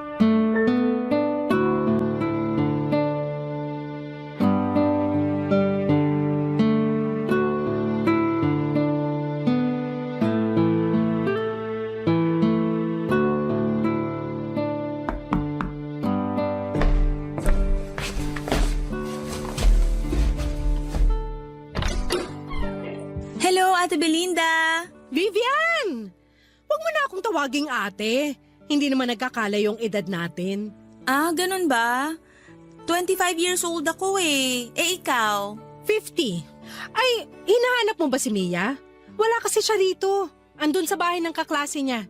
May tinatapos para sa school nila. Ay, hindi naman. May kailangan lang sana ako sa'yo. Sa akin? May kailangan ka? Anong meron ako na wala ka? Teka, bago mo sagutin yan, pumasok ka muna. Baka mahamugang ka dyan sa labas. Naka-spaghetti strap ka pa naman. Nagpalinis kasi ako ng aircon kanina. Ah, kaya ka naka-spaghetti strap. Para linisang maigi yung aircon mo. At bigyan ng discount. Iba talaga ang hiwaga ng spaghetti strap, no? Parang Lucky Charm siya. Ano ba yung kailangan mo pala? Ah, makikihiram lang sana ako ng electric fan kung meron kayo. Aba, mayroon ako. 3 pa. Yung isa sira. Ayun, baka naman pwedeng pahiram. Yung sira ba? Yung gumagana sana. Pwede ba? Mukhang hindi mo na-afford magbayad ng kuryente dahil sa 3 aircon mo ah. Hindi naman. Kahit gawin ko pang 4 yung aircon ko, makakabayad pa rin naman ako. Eh bakit ka nangihiram ng electric fan? Eh, nakakadry pala ng skin yung lagi kang nakababad sa aircon. Napansin ko lang ngayon. Ah, mukha kang dry. Grabe ka naman. Parehas lang naman tayong dry. Joke. Oh, yan ah. Marunong na rin ako sumabay sa mga biro mo. Pero dry nga rin naman ako. Hindi ko naman kinakahiya yun. Tamad kasi ako uminom ng tubig tapos matipid pa ako sa lotion. Hayaan mo, kapag pinahiram mo ako ng electric fan ngayon, bibigyan kita ng lotion. Deal? Duda ako kung bakit ka humihiram ng electric fan eh. Ha? Anong nakakaduda dun? Mataas na kasi talagang singil ng kuryente ngayon. Napanood ko sa balita. Ayaw mo lang aminin na namamahalan ka na sa kuryente mo, kaya hindi ka na muna gagamit ng aircon. Sabi ko nga sa'yo, kahit 4 pa na aircon ang nakabukas sa bahay ko, kaya kong bayaran yan. Kahit nakabukas pa yung pinto ko magdamag, kaya ko pa rin bayaran kung magkano man ang makukonsumo ko ron. Kaduda-duda lang kasi na biglang electric fan na yung gagamitin mo. May masama ba sa electric fan? Para sa aming mga nagtitipid lang kasi yun. Baka nga nagtitipid ka na rin ngayon. Pwedeng umamin. Ikaw talaga? Alam ko nanunukso ka lang kaya hindi ako mapipikon sa mga pang-iintriga mo sa akin. Pero kailangan ko lang talaga mag-electric fan kasi nagdadry na yung skin ko dahil babad ako sa aircon buong araw. Alam ko na. Hindi mo na afford bumili ng electric fan kasi naubos na yung pera mo. Kasi finally paid mo yung 75-inch smart TV mo. Hindi kita masisisi kung magpapakumbaba ka na ngayon. Ganun talaga. Matuto tayo sa pagkakamali natin. Next time kasi, huwag masyadong lustay para may mahuhugot ka pa kapag kailangan bumili ng electric fan. Bakit ba masyado kang masaya na malaman na wala akong pera? So wala na nga. Kasi di mo na afford bumili ng electric fan. Umorder na ako ng industrial electric fan, yung pinakamahal. Hindi pa siya makakarating ngayon kasi within 3 to 5 days ang delivery mula sa mamahaling shop na inorderan ko. Branded yung electric fan na binili ko, yung gamit mismo ng mga sikat na vlogger at artista. Hayaan mo pag dumating na, ipapahiram ko sa'yo para ma-experience mo naman kung paano makatikim ng pangmayaman. Che, sa'yo na yung electric fan mo. For sure, hirap nang umikot yan dahil napupuno na ng alikabok at kinakalawang na yung loob. Che, uli!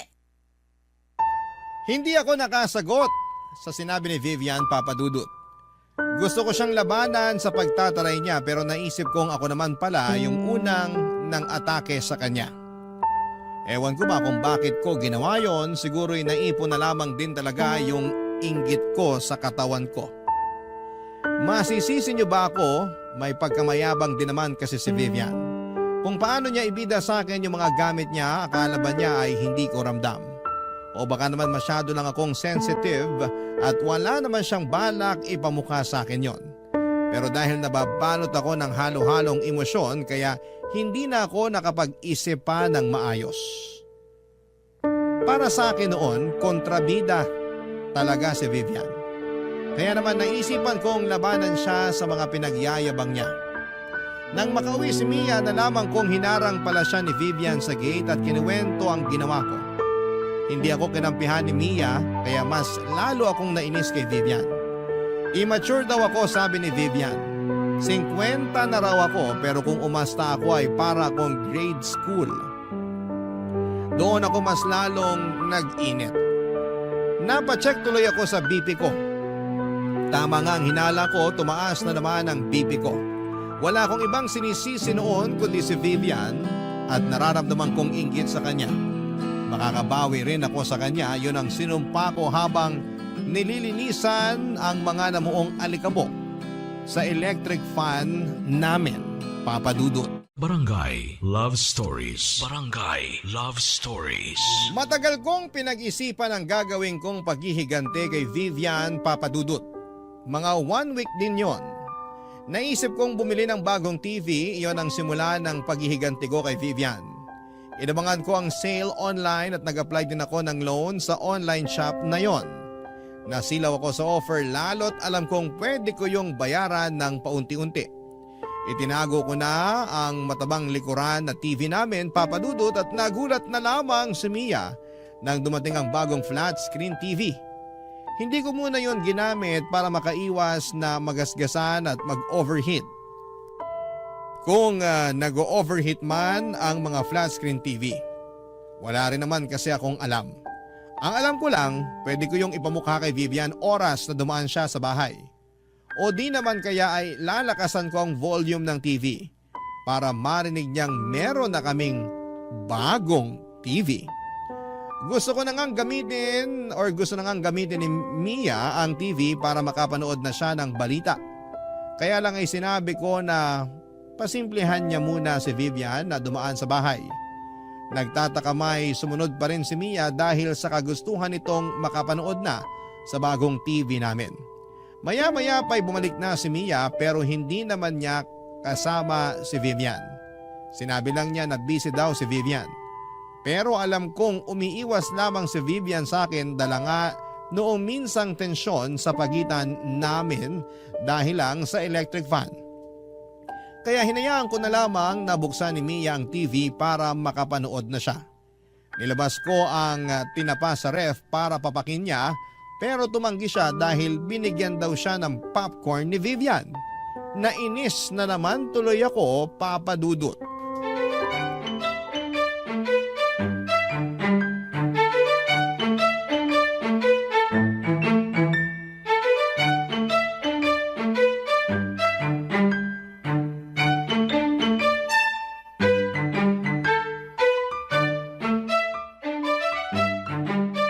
Ayos tong TV natin, Nay ah. Siyempre naman. Hindi tayo papatalo sa iba dyan. Kay Vivian na naman ba? Meron pa bang iba? Alam mo, Nay, pabayaan mo na siya. Enjoyin na lang natin tong bagong TV natin. Uy, ang saya ko. Hindi ko na kailangan pukpukin yung likuran ng TV para lang gumana kapag nagbo-blur yung pinapanood ko. Yan ang regalo ko sa'yo sa kasal mo, ha? Ipapamana ko sa yung TV na yan. Ha? Ito ang ireregalo mo sa akin pag kinasal na ako? Baka basag na yung screen nito kapag nakahanap na ako ng lalaking papakasalan ako.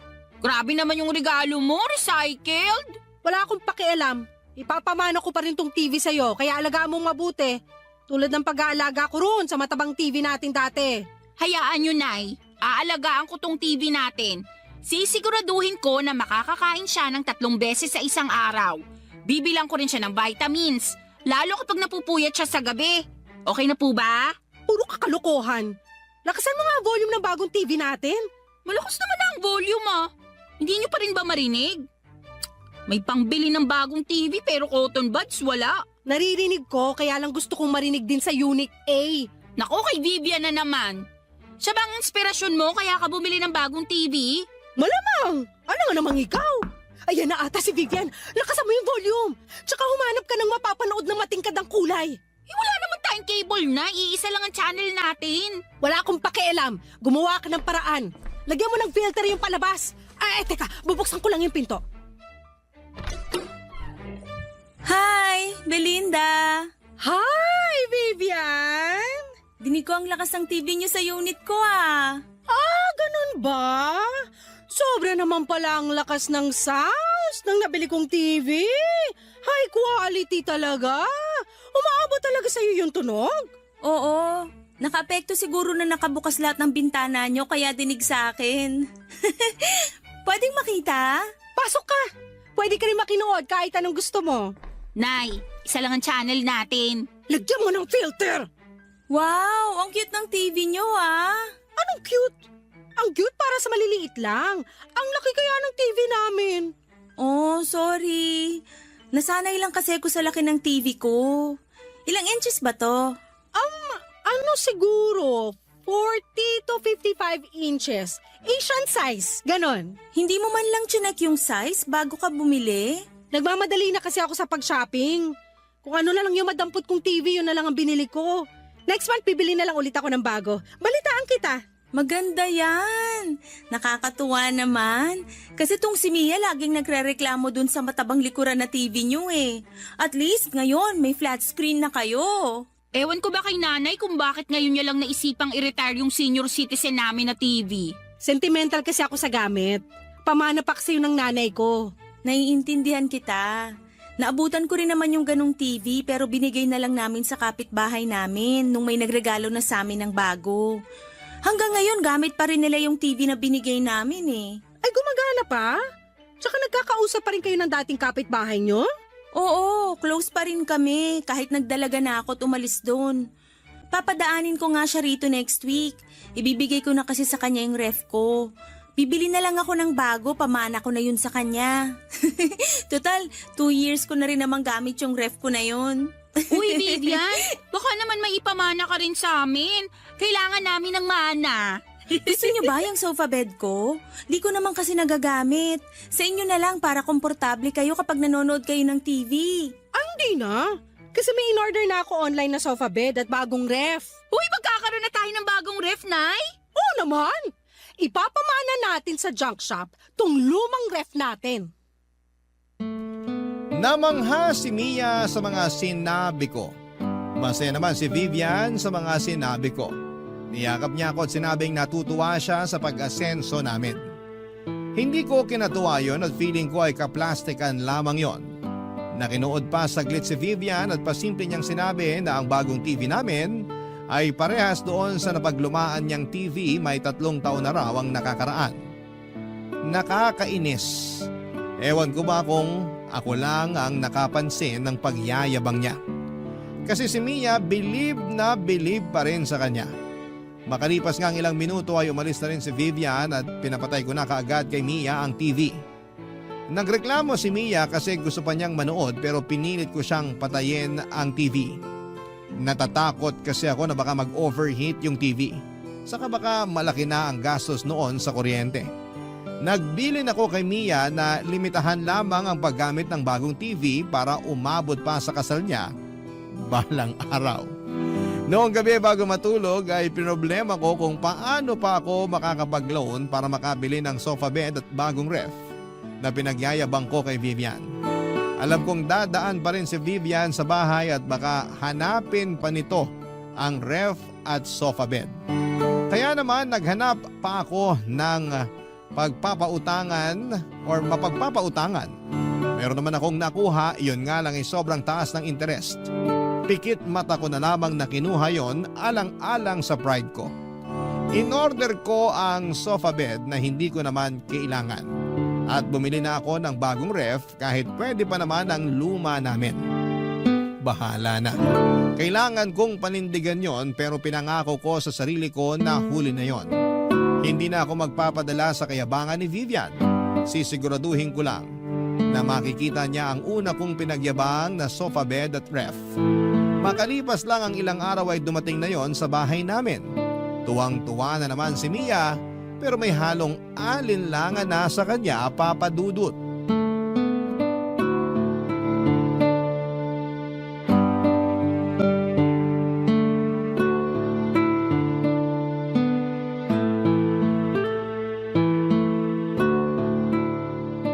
Ito na ba yung sinasabi niyong sofa bed kay Vivian? Ang ganda, di ba? Parang ang tigas. Nanlait pa. Baka naman delikado to sa spinal cord, Nay, ha? Magpasalamat ka na lang na meron na tayong sofa bed. Bakit kasi bumili ka pa parang hindi naman natin kailangan? Para ma-enjoy mo kapag manonood ka sa flat screen TV natin na hindi pa fully paid. Parang di nakaka-enjoy kasi nga matigas. Baka sumakit lang ang katawan ko. Para akong nakahiga sa isang sakong bigas eh. Eh di wag mong higaan. Ako na lang. O kaya kapag may bisita tayo makikitulog sa atin. Talaga? Tatanggap na tayo ngayon ng bisita? Di ba nga ayaw mong magpatuloy ng bisita kasi dagdag pa ka mo sa papakainin? Magpasalamat ka na lang at nakabili ako ng mga bagong gamit natin. Nagpapasalamat naman ako, kaya lang, hindi ba parang sobra na tunay? Kasi hindi naman natin talaga kailangan itong sofa bed. Ay yung ref, hindi ba? Panay ang reklamo mo na mabaho na yung ref natin. Oo, mabaho nga pero may sentimental value sa akin yun eh. Yun na kaya yung ref na nakalakihan ko. Andun pa nga lahat ng sticker na dinikit ko eh. Mas maganda yung bago natin. Pag pwede na siya isaksak bukas, makikita mo. Kasing lamig ng yelo sa US ang may experience mo. Speaking of yelo, bibili muna ako sa labas. Hindi pala tayo nakagawa kagabi. May binili pa naman akong soft drinks. Sayang kung walang yelo. Bumili ka na rin ng popcorn para malantakan natin mamaya habang nanonood. Wow! Asensado na. Hindi na tinapa ang pinapapak. Alis na ako. Ay! Vivian! Hello! Nagulat naman ako sa'yo. Kakatok pa lang sana ako pero nabuksan mo na agad yung pinto. Andyan ba nanay mo? Oo! Nay! Andito si Vivian! Labas lang ako ha. Bibili ako ng yelo at popcorn. Hi, Belinda! Hi! Andito ka? Gusto mo makita yung sofa bed at bagong ref namin, no? Nakita ko na kanina nung dineliver dito. Congrats ha! Hindi na magrereklamo si Mia sa amoy ng lumang ref nyo. Mareklamo lang talaga ang anak kong yan. Naalala ko nga sa kanya yung sarili ko nung bata pa lang ako eh. Naalala? Hindi ko pa yata nakwento sa'yo kung bakit malapit ang loob ko sa inyong mag-ina. Kasi nung bata ako, katulad ko rin si Mia. Marami rin akong gustong bagong gamit tulad ng nakikita ko sa mga kakilala namin. Pero hindi namin afford. Single mom kasi nanay ko. Ah, parang ako. Oo. Kaya nga magaan din agad ang loob ko sa inyo. Kahit minsan tinatarayan mo ko. Mag-isa niya akong tinaguyod. Tinipid niya rin ako para makapag-aral ako at makapagtapos. Kaya nga naaawa ako sa kanya. Yun, habang nag-aaral ako, marami akong ginawang sideline. Nagturo ako ng mga Chinese at Korean online, tapos marami pa akong pinasok na trabaho. Para ako na lang yung bumili ng mga kailangan namin sa bahay. Nagawa ko naman. Lalo na nung nakapagtapos na ako ng pag-aaral, tapos nakakuha na ako ng magandang trabaho. Nasaan ang nanay mo? Ay, wala na eh. Masaya na sa kabilang buhay. Sorry, hindi ko alam. Kaya siguro ako ganito ngayon. Bili lang ako ng bili ng mga gamit na pangarap namin dati ng nanay ko. Baka sakaling makabawi man lang ako sa kanya kapag nakita niyang asensado na yung anak niya. Kaya, pasensya na kung madalas nagtutunog mayabang na ako sa mga pinamili kong gamit. Oo nga eh. Nayayabangan nga ako sa'yo nung una. Pero hayaan mo na yon. Naiintindihan ko na ngayon. Hindi ko naman gustong ipagyabang. Kaya lang pagkaharap kita, parang sinasalamin mo nanay ko. Kaya gusto kong sabihin sa'yo lahat ng nabili kong mga gamit kasi sa puso ko, parang gusto kong matuwa ka. Kasi parang sa ganung paraan, feeling ko, natutuwa na rin si Mama.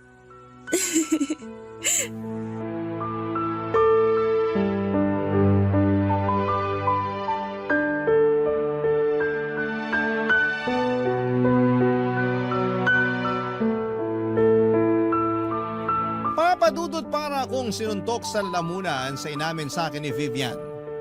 Parang nasalamin naman niya ang anak kong si Mia na may mga pangangailangan at hindi ko maibigay noon. Niyakap ko siya at sinabing proud ang nanay niya sa kanya kung nasaan man ito sa ngayon. At kung kailangan man niya ng isang ina na magsasabi sa kanya kung gaano siya kagaling at kabuti ay andun lamang ako palagi. Doon na siya nagsimulang umiyak, papadudot. At para gumaan ang sitwasyon ay inamin ko sa kanya na naiinggit ako sa kanya kaya ako bumili ng mga TV, sofa at refrigerator. Inamin ko sa kanya na loan lahat yon. At pinagsisisihan ko na dahil alam kong mahihirapan akong bayaran yon. Bigla na lang siyang nag-offer na magbayad ng lahat ng yon. Regalo na raw sa akin. Tinanggihan ko dala ng sobrang hiya. Pero sinabi niya sa akin na parang sa ganoong paraan ay niregaluhan na rin niya ang nanay ko. Kahit ako ay naiyak sa naging offer niyang yon, mali nga na mainggit sa kanya dahil mabuti siyang tao at anak. Deserve naman talaga niya mga magagandang bagay na naipundar niya. Doon na kami nagkaintindihang dalawa, papadudot. Pagkatapos noon ay dumating na rin si Mia at niyakap siya bigla ni Vivian at kinagulat niya yon. Hindi ko na lang sinabi sa anak ko ang nangyari bago siya pumasok sa bahay. Inaya ko si Vivian na manood sa TV namin kahit na isang channel lamang yon. Pinaunlakan naman niya yon at masayang inupuan ang matigas na sofa bed. Nakangiti pa rin siya at masaya sa sofa bed. Inaya ko rin siyang matulog muna sa amin. Sa unang beses ay pumayag akong magpatulog ng bisita sa bahay. Kay Vivian lang dahil parang naging anak na ang tingin ko sa kanya. Maraming salamat papadudot sa pagbasa ng aking liham. Sana po ay magawa namin itong mapanood ni Mia at Vivian sa inyong YouTube channel. Muli maraming salamat. Ako ang inyong kabarangay forever, Belinda. Barangay Love Stories. Barangay Love Stories. Nakakaantig naman talaga ang ating kwento. Ikaw ba, kabarangay? Nakarelate ka ba sa story natin ngayon? Kwentuhan naman tayo dito sa comment section. Nagustuhan ng iyong napakinggan? Ituloy yan via live stream sa www.gmanetwork.com/radio. Barangay LS 97.1 forever.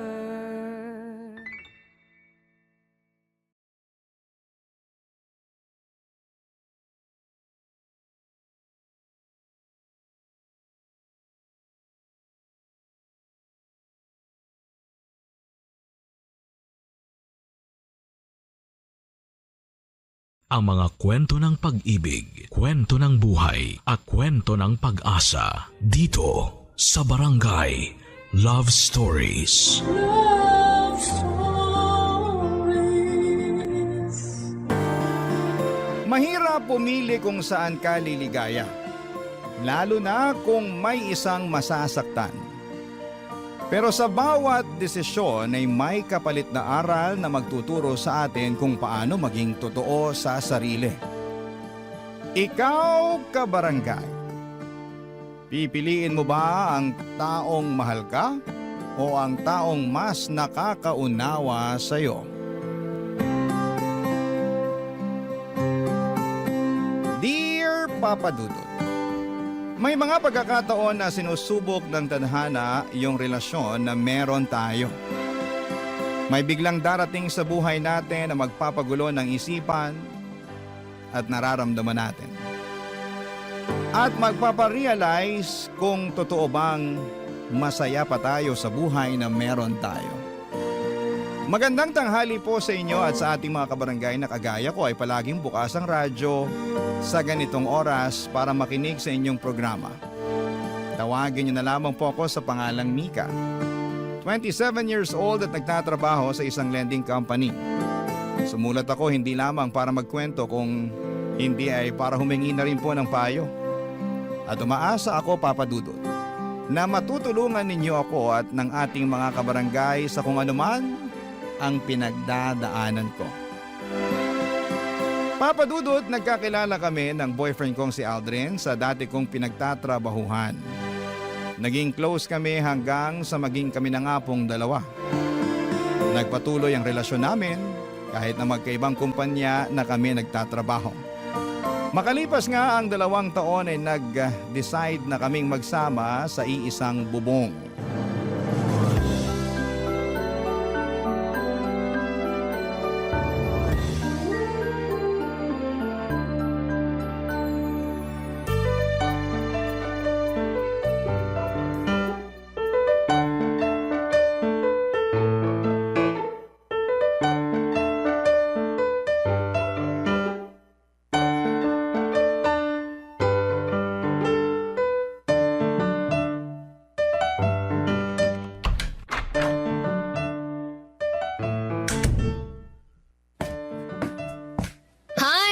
Nakauwi ka na pala. Oo. Ay, sa wakas. Nakauwi na rin dito sa apartment. Teka, bago tong sofa set dito sa sala. Ay, teka lang maglalabas ako ng juice at empanada. Sige lang, Han. Makaupo na nga muna dito sa sofa. Uy, lambot naman ito. Parang sarap matulog dito. Hindi ko binili yung sofa na yan para iwanan mo akong mag-isang natutulog sa kama natin sa kwarto, no? Joke lang naman yon. Siyempre, mas gusto pa rin kitang katabi sa kwarto, no? Ay, eto na nga pala yung juice at chicken empanada na merienda mo. Uy, thank you, Han. Sakto kasi nagugutom na rin ako, eh. Sarap nitong empanada. Saan mo nabili ito, Han? Anong saan ko binili? Ako ang gumawa ng empanada na yan, no? Pwede nga. Aba, ayaw mo pa talagang maniwala, Baka gusto mong silipin yung kusina para makita mo ang mga kalat ko dun. Dahil sa paggawa ko ng mga empanada na yan. Ito namang honey ko, hindi ka mabiro. Alam ko namang ikaw lang ang makakagawa ng ganito kasarap na empanada sa buong mundo, eh. Oo, ha? Buti, hindi ka masyadong ginabi ng uwi ngayon, Han. Oo, Di na muna ako nag-overtime. Medyo traffic nga lang kanina pero mas maaga ako nakauwi ngayon kumpara kahapon, no? Bakit pala bigla mong naisip bumili ng bagong sofa para dito sa sala natin? Nakakuha kasi ako ng malaking incentive sa opisina. Sakto na nakita kong nakasale tong sofa. Tapos mukha pang sobrang komportable na upuan tsaka higaan. Kaya binili ko na. Ano, nagustuhan mo ba? Ba, oo naman. Surprise ko yan para sa'yo. Kasi sinurprise mo ako sa oven na binili mo para sa akin nung nakaraang buwan. An, di ba naman kailangan na suklian yung mga binibigay ko para sa'yo? Alam ko naman yun. Gusto ko lang din talaga na magkaroon ng bagong sofa dito sa sala natin. Tsaka karamihan kasi sa mga gamit natin dito sa apartment, ikaw ang bumili Ano naman kung ako ang gumastos o bumili sa mga yon? Sinabi ko naman sa'yo dati pa, di ba? Lahat ng bibilin kong gamit, gamit mo na rin. Kasi magkasama na tayo sa iisang bahay. Mag-asawa na nga tayo halos sa mga mata ng ibang tao eh. Kasal na lang talaga ang kulang sa ating dalawa. Pakakasalan mo naman ako, di ba? Ano ba namang klaseng tanong yan? Oo, hindi lang naman ang sagot sa tanong ko eh. Tinatawanan mo pa ako. Kahit hindi mo itanong yan, alam mo naman na kung ano ang sagot. Nag-iipon lang ako ng konti at pagkatapos, pakakasalan na kitahan.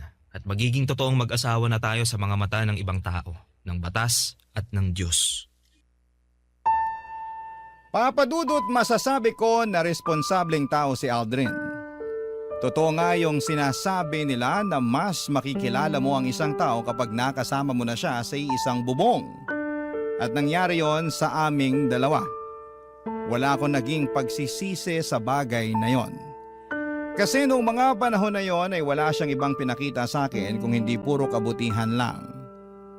Mula sa mga gawaing bahay na mas masipag pa siya kesa sa akin, hanggang sa mga gastusin na madalas na nanggagaling sa bulsa niya. Hindi naman nagkakalayo ang sweldo naming dalawa pero mas gusto niya na siya ang gumagastos para sa apartment namin. Kaya lang nagbago ang lahat mula nang ma-promote si Aldrin sa trabaho niya. Naging mainitin ang ulo niya dahil sa trabaho na madalas niyang nadadala sa apartment. Naging dahilan yon ng madalas naming pagtatalo. Hanggang sa dumating sa puntong nagdesisyon muna akong umalis ng apartment at nakituloy sa bahay ng isang kaibigan ko para magpalamig ng ulo, Papa Dudut.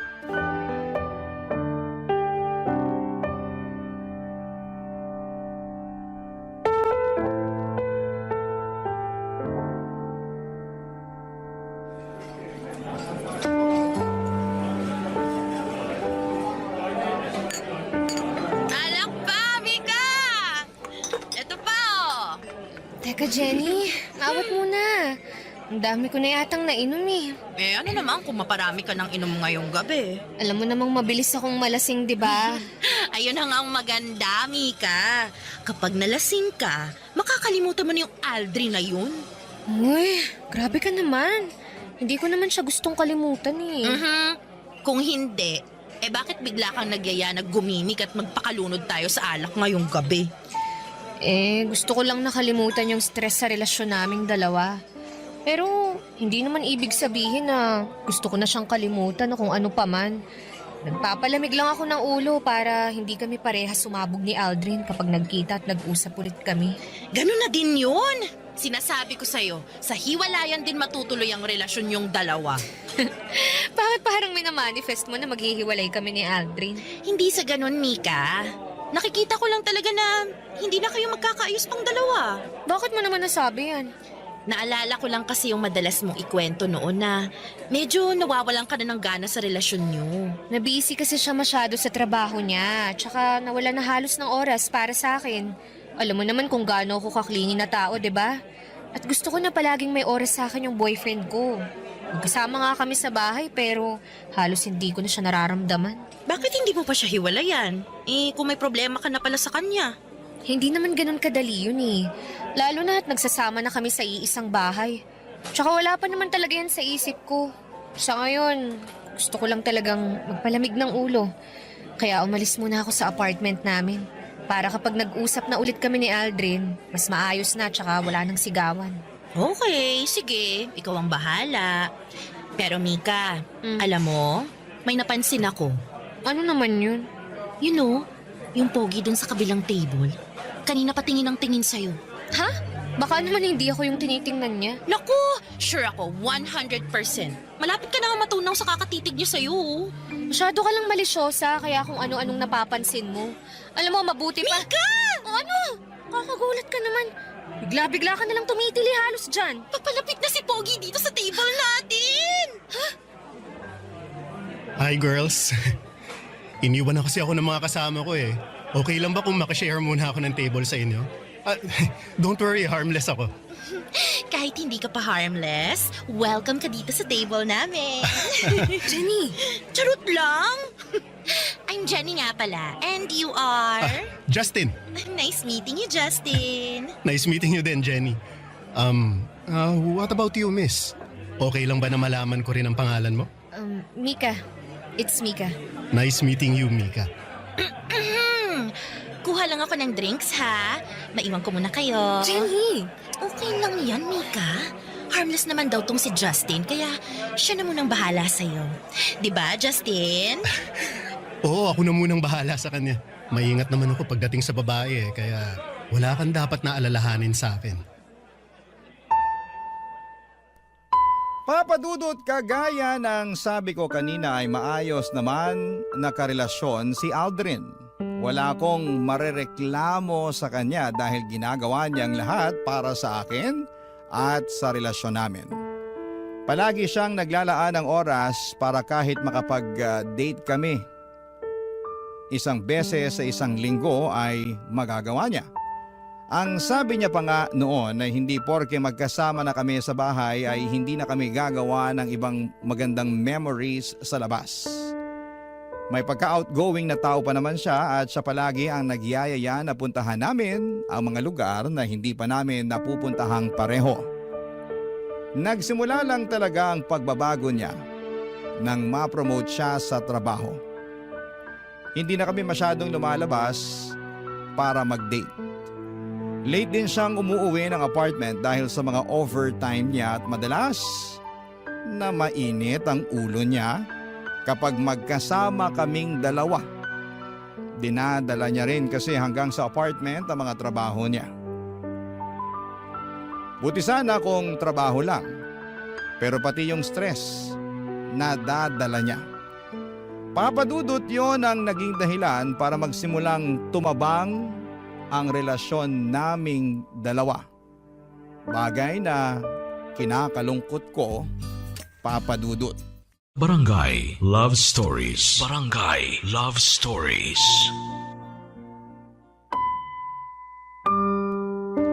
Papadudot, madali talaga akong malasing.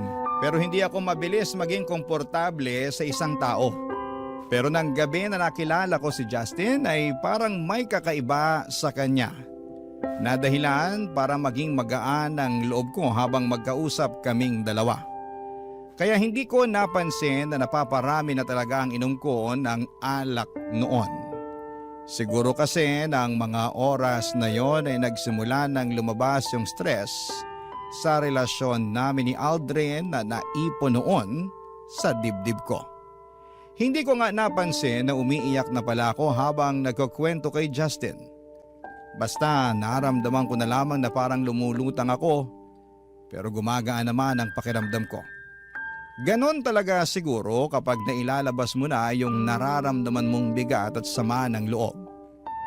Kahit papaano, Papadudod, ay nakakahinga ka na ng maluwag. Pagkatapos noon, naalala ko na niyaya ko pa siyang sumayaw si Justin. Kasi gusto ko talagang i-enjoy ang mga oras na yon. Yung mga oras na alam kong para sa sarili ko, Papadudot.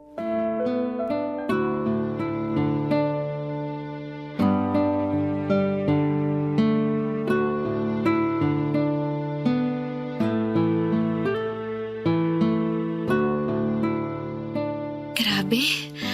Sobrang sakit ng ulo ko. Ano bang ginawa ko kagabi at ganito kasakit ng ulo ko? Teka, nasan ako? Bakit wala akong damit at kumot lang ang nakabalot sa katawan ko? Nasaan ang bag ko? Nasaan ang cellphone ko? Oh, mabuti naman at gising ka na, Mika. Ikaw? Anong nangyari kagabi? Wala kang naaalala sa nangyari kagabi? Magtatanong ba ako kung may naaalala ko? Nasaan ba ako? Nandito ka sa kondo ko. Kondo mo? Bakit mo ako dinala rito? Mika, relax. Mabuti pa kumain ka muna.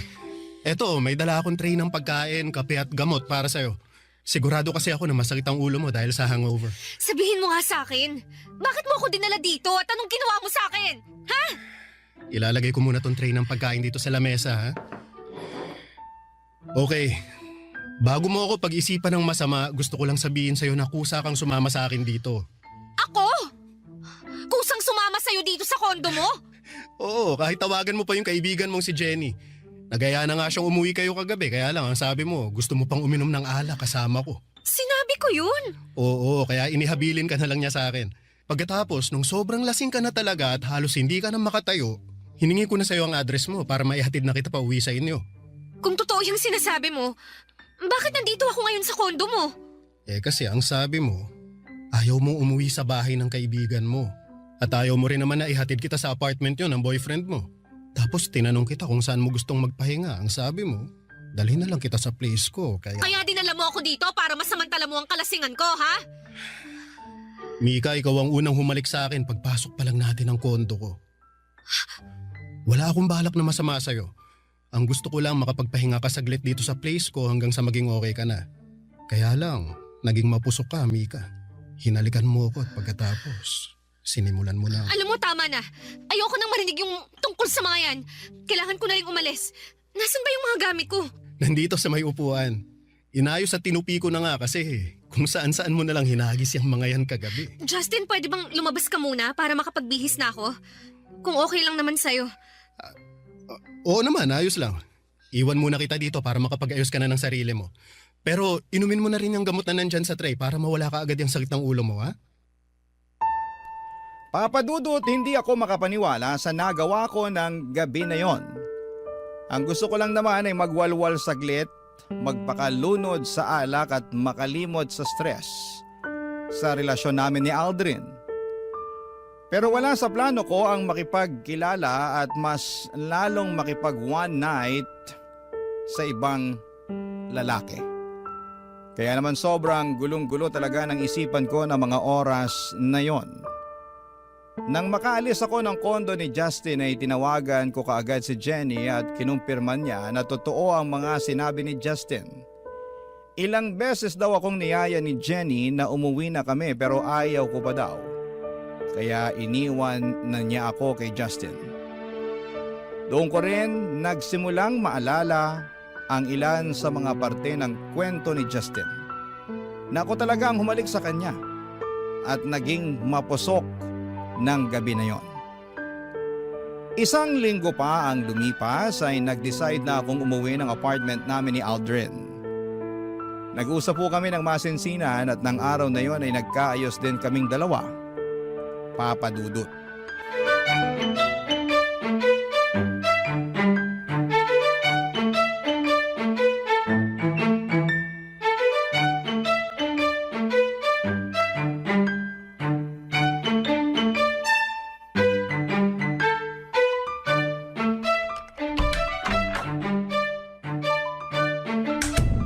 Oh, Han! Nang aga mo namang nakauwi. Nauna ka pa sa akin ngayon dito sa apartment. Natapos ko kasi ng maaga ang trabaho ko kanina eh. Adobo ba yung naaamoy ko? Oh, niluto ko yung paborito mong chicken pork adobo. Ay, wow! Talaga? Namiss ko yan, ha? Sakto nga ang uwi mo kasi kakatapos ko lang ding magluto eh. Upo ka na dito para makakain na tayo. Sige. Ito na ang paborito mong chicken pork adobo. Yun, oh. Paglalagay na kita sa plato mo ah. Sige. Yan. Tikman mo na, Han. Sige, Han.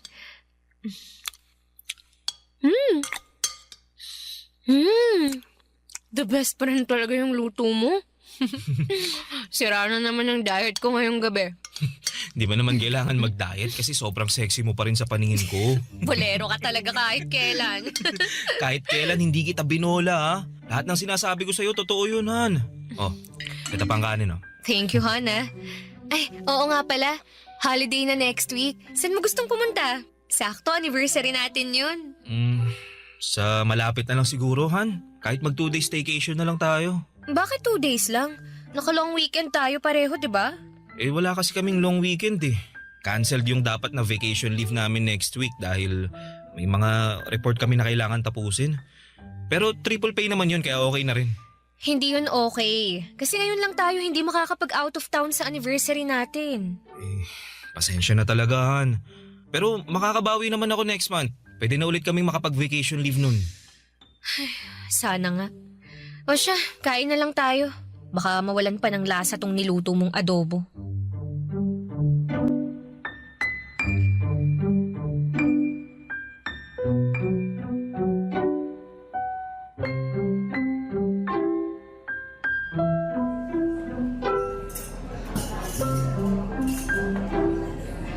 Ay, ang tagal naman ni Jenny. Kanina pa ako naghihintay sa kanya dito sa coffee shop eh. Mika? Justin? Sabi na ikaw yan eh. Sinong hinihintay mo? Boyfriend mo ba? Hindi. Si Jenny. May usapan kasi kaming magkikita kami ngayon dito sa coffee shop. Ang tagal nga niya eh. Okay lang ba kung makishare muna ako ng table habang hinihintay mo siya? Oo naman. Thank you. Oh, kumusta ka naman? Ayos lang. Ikaw, kumusta ka? Ayos lang din. So, nagkaayos na kayo ng boyfriend mo? Oo. Doon na rin ulit ako nag-i-stay sa apartment namin. Mabuti naman kung ganun. Mika, sorry dun sa nangyari sa atin last time ha. Alam mo, na-realize ko na tama ka sa sinabi mo. Parang nasamantala ko nga yung kalasingan mo nun. Dapat hindi ko hinayaan na madala ako sa ginawa mo kasi lasing ka lang naman ng mga oras na yun. Ayos lang yun. May kasalanan din naman ako eh. Dapat hindi ako uminom ng marami at nagpakalasing kasi hindi ko talaga nakokontrol ang sarili ko. Kaya pasensya na rin kung nagkalat pa ako sa kondo mo. Hindi ka naman nagkalat doon. Umalis ka pa nga kaagad pagkatapos mong magbihis eh. Sa totoo lang, Justin, nahihiya ako sa ginawa ko kaya umalis na lang kaagad ako nun. Pero thank you pa rin kasi inasikaso mo ako hanggang sa umagang yun.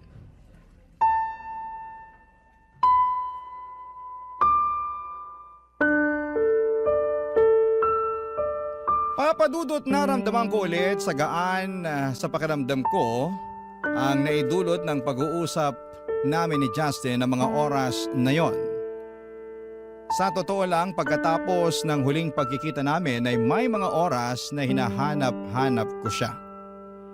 Hindi ko lang ini-entertain yung nararamdaman ko na yon kasi alam ko na mali talaga. Pero sa muling pagkikita naming dalawa ay parang bumalik lahat ng pananabik na nararamdaman ko para sa kanya. Sakto pa na hindi ako sinipot ni Jenny ng araw na yon kaya mas mahaba ang naging oras ng pag-uusap namin ni Justin. Marami kaming napagkwentuhan kasama na ang tungkol sa relasyon namin ni Aldrin. Naalala niya raw kasi yung iako ng gabi na magkasama kaming dalawa. Nararamdaman niya raw ang pagod at stress ko ng mga oras na yon. Akala nga daw niya ay tuluyan na akong makikipaghiwalay kay Aldrin. Pero sinabi ko na ayoko na ring basta tapusin ang ilang taon na relasyon naming dalawa, Papa Dudut. Barangay Love Stories. Barangay Love Stories. Papa Dudut, naging madalas ang pagkikita at pag-uusap namin ni Justin noon. Hindi na lang tungkol sa relasyon namin ni Aldrin ang mga topic naming dalawa. Mga random topic na minsan nga ay wala ng kwenta pero pinag-uusapan pa rin namin. Nang mga panahon na yon ay naging mas busy naman si Aldrin sa trabaho. Kaya mas madalas ko pang ang kausap si Justin. Mas marami akong oras sa kanya kahit si Aldrin ang kasama ko sa bahay. Minsan nga ay pinupuntahan pa ako ni Justin sa opisina. Niyayaya niya akong magkape bago ako umuwi. Sa kanya ko naman nakukwento ang mga stress ko sa trabaho. Doon ko nagsimulang maramdaman na nagsisimula ng magkaroon ng espasyo si Justin sa puso ko. Sa maniwala kayo at sa hindi ay sobrang pinipigilan ko po yon. Kaya lang kasi nagsimula nang maibigay sa akin ni Justin ang mga bagay na hindi na ibibigay sa akin ni Aldrin noon. Ang atensyon, ang pag-aalaga, at oras niya, Papa Dudut.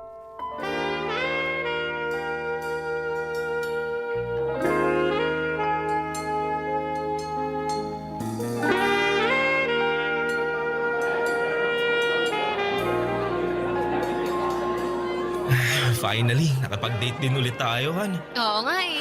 Akala ko hindi ka na magkakaroon ng oras ulit para sa akin. Sabi ko naman sa'yo, babawi ako. Bumibuelo lang talaga ako. Naiintindihan ko naman kasi mag-iisang taon ka palang halos sa bagong posisyon mo sa opisina. Salamat sa pag-intindi palagi sa akin, Han, ha. Alam ko na ikaw yung pinaka nahirapan kasi madalas sinasalo mo yung init ng ulo ko eh. Pero sana wag mong kalimutan na ginagawa ko lahat to para sa future nating dalawa, ha. Konti na lang. Pwede na nating malipatan yung hinuhulugan kong bahay. Tsaka makakakuha na rin tayo ng kotse kaya masusundo at maihatid na rin kita sa trabaho mo. Sabi ko naman sa'yo, tutulungan na kita sa pagbabayad sa mga yan. Para hindi ka na nahihirapang mag-budget. Hindi na kailangan kasi kaya ko namang hulugan lahat eh. Mas kailangan ko na lawakan mo yung pag-unawa mo sa akin. Sa mga ginagawa ko sa trabaho ko. Mas kailangan kita sa tabi ko. Kahit kailan, hindi ako nawala sa tabi mo, Han. Alam ko, kaya malaki ang pasasalamat ko sa'yo kasi hindi ka napagod sa akin. Kaya nga gusto ko sana na ibigay sa'yo to. Anong laman ng maliit na kahon na yan? Buksan mo para malaman mo. Sige. Han, para saan ang singsing na to? Han, gusto ko magsimula tayo ulit. But this time, gusto ko ibang level naman. Mika, will you marry me? Oo. Siyempre, oo. I will. I will marry you, Aldrin.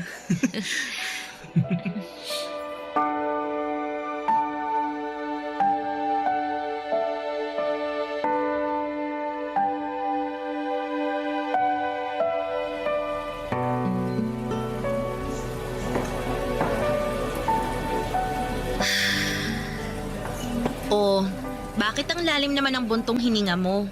Tapos, kanina mo pa tinitingnan yung engagement ring mo. Wala lang. Wala lang, pero kanina ka pa napapatulala dyan. Magkwento ka na, dali. Makikinig ako. Anong chika yan, girl, ha? Wala naman akong chika, Jenny. Pwede nga. Oo nga. Okay lang naman ako. Okay. Sige, sabi mo eh. Ako na lang ang magtatanong para may pagchikahan tayo. Bakit parang hindi ka masaya na ikakasal ka na? Ha? Bakit mo naman natanong yan? Halata kasi sa mukha mo habang nakatitig ka dyan sa engagement ring mo. Tsaka, hanggang ngayon nga hindi mo pa rin pinopost o di kaya sinostory man lang sa social media yan eh. Kaya aminin mo na sa akin, may gumugulo talaga ngayon sa isipan mo, no, Mika? Sige na nga. Sasabihin ko na ang totoo. Jenny, para kasing hindi na ako sigurado kung gusto ko pa ba talagang magpakasal kay Aldrin eh. Ayan na nga bang sinasabi ko? Matagal ko nang nararamdaman yan. So, nahuli mo na ba siyang may ibang babae kaya ayaw mo nang ituloy ang kasal? Walang ganyan, Jenny. Kahit kailan, hindi ako niloko o sinaktan ni Aldrin. Ah, okay. Bakit biglang nagbagong isip mo? Hindi ko na kasi nakikita yung sarili ko na siya yung kasama ko habang buhay eh. Pakiramdam ko kasi hindi niya na ako maaalagaan ng maayos. Masyado siyang focus sa trabaho. Oo, alam ko na para sa aming dalawa din yun. Para sa akin o sa future namin. Pero hindi lang naman kasi yun ang kailangan eh. Kailangan ko rin ng presence ni Aldrin sa buhay ko. Gusto kong maramdaman na nakafocus siya sa akin at hindi lang sa future naming dalawa.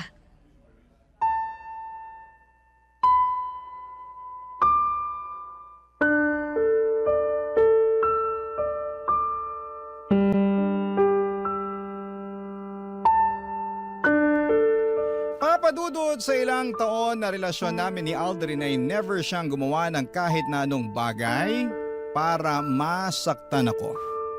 Naging faithful siya sa akin kaya lang nang mas makilala ko siya.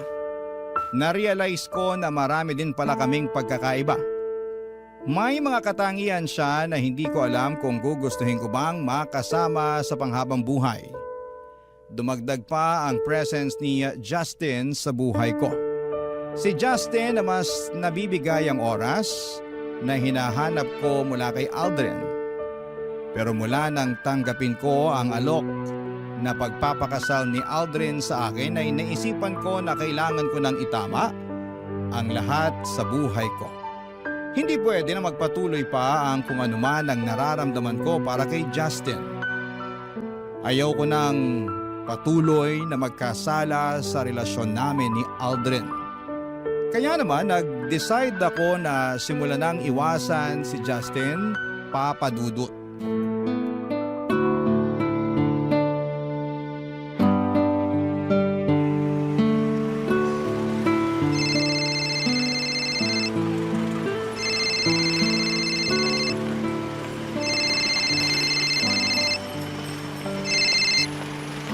Oh, Han, napatawag ka.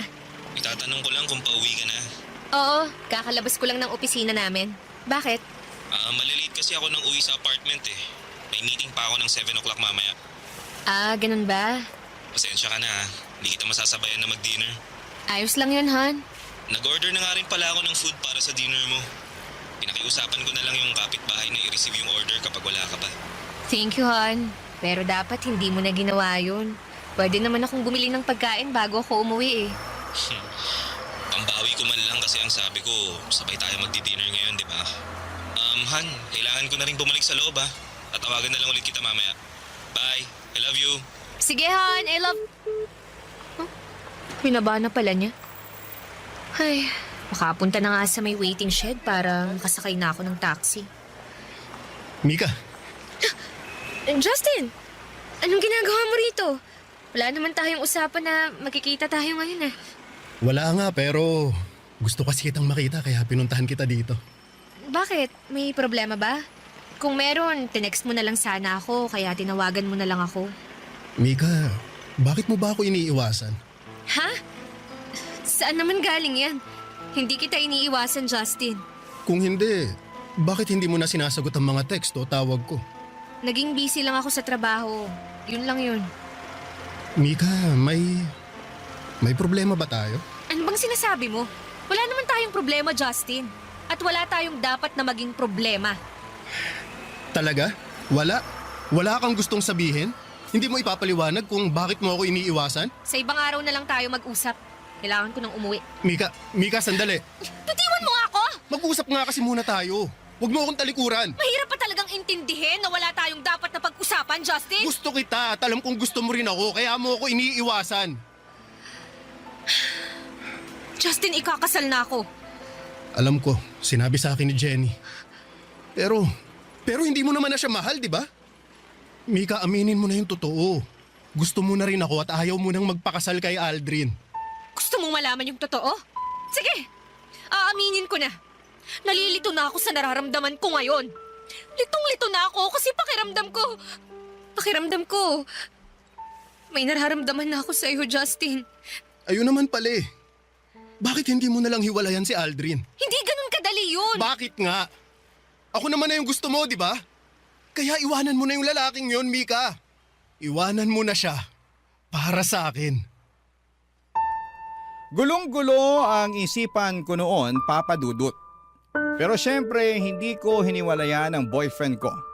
Ayokong basta na lamang itapon yung ilang taon ng relasyon naming dalawa. Aldrin is a very responsible partner and a good provider. Sadyang hindi lang siya perpekto at may kaunting pagkukulang. Ang pagkukulang na natagpuan ko kay Justin. Sa totoo lang kasi ay mas napupunan niya ang emotional needs na kailangan ko.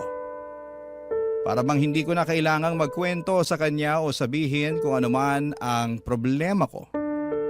Nababasa na kaagad niya kung ano ang nasa isipan at nararamdaman ko. Kaya nga mabilis na nahulog ang loob ko sa kanya. Kasi nakita ko na mas naiintindihan niya. Papadudot hanggang ngayon ay naguguluhan pa rin po ako.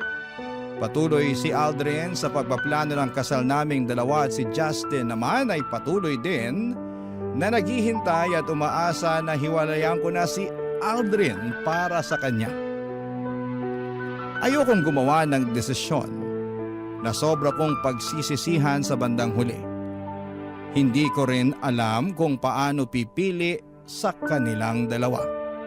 Dahil alam ko na merong isang masasaktan sa desisyon na gagawin ko. Hanggang dito na lamang po muna ang sulat ko at sana'y makarinig o makabasa ako ng mga komento sa ating mga kabarangay na makakatulong sa kung anuman ang pinagdaraanan ko. Ang inyong kapuso at kabarangay, Mika. Nalilito pa rin sa life ang ating kabarangay. Ano kaya ang maipapayo mo sa kanya? Ibahagi mo yan sa ating comment section para mabasa rin niya.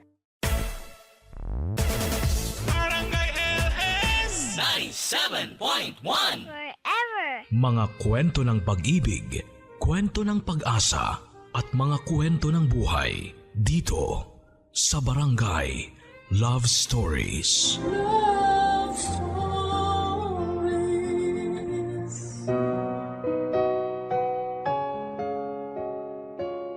Kung marami ang nag-aasam ng anak ay meron ding iilan na hindi pa handang maging magulang. Kaya nga nakakapagdesisyon sila ng padalos-dalos at pagdating ng panahon, gusto nila yung pagsisisihan.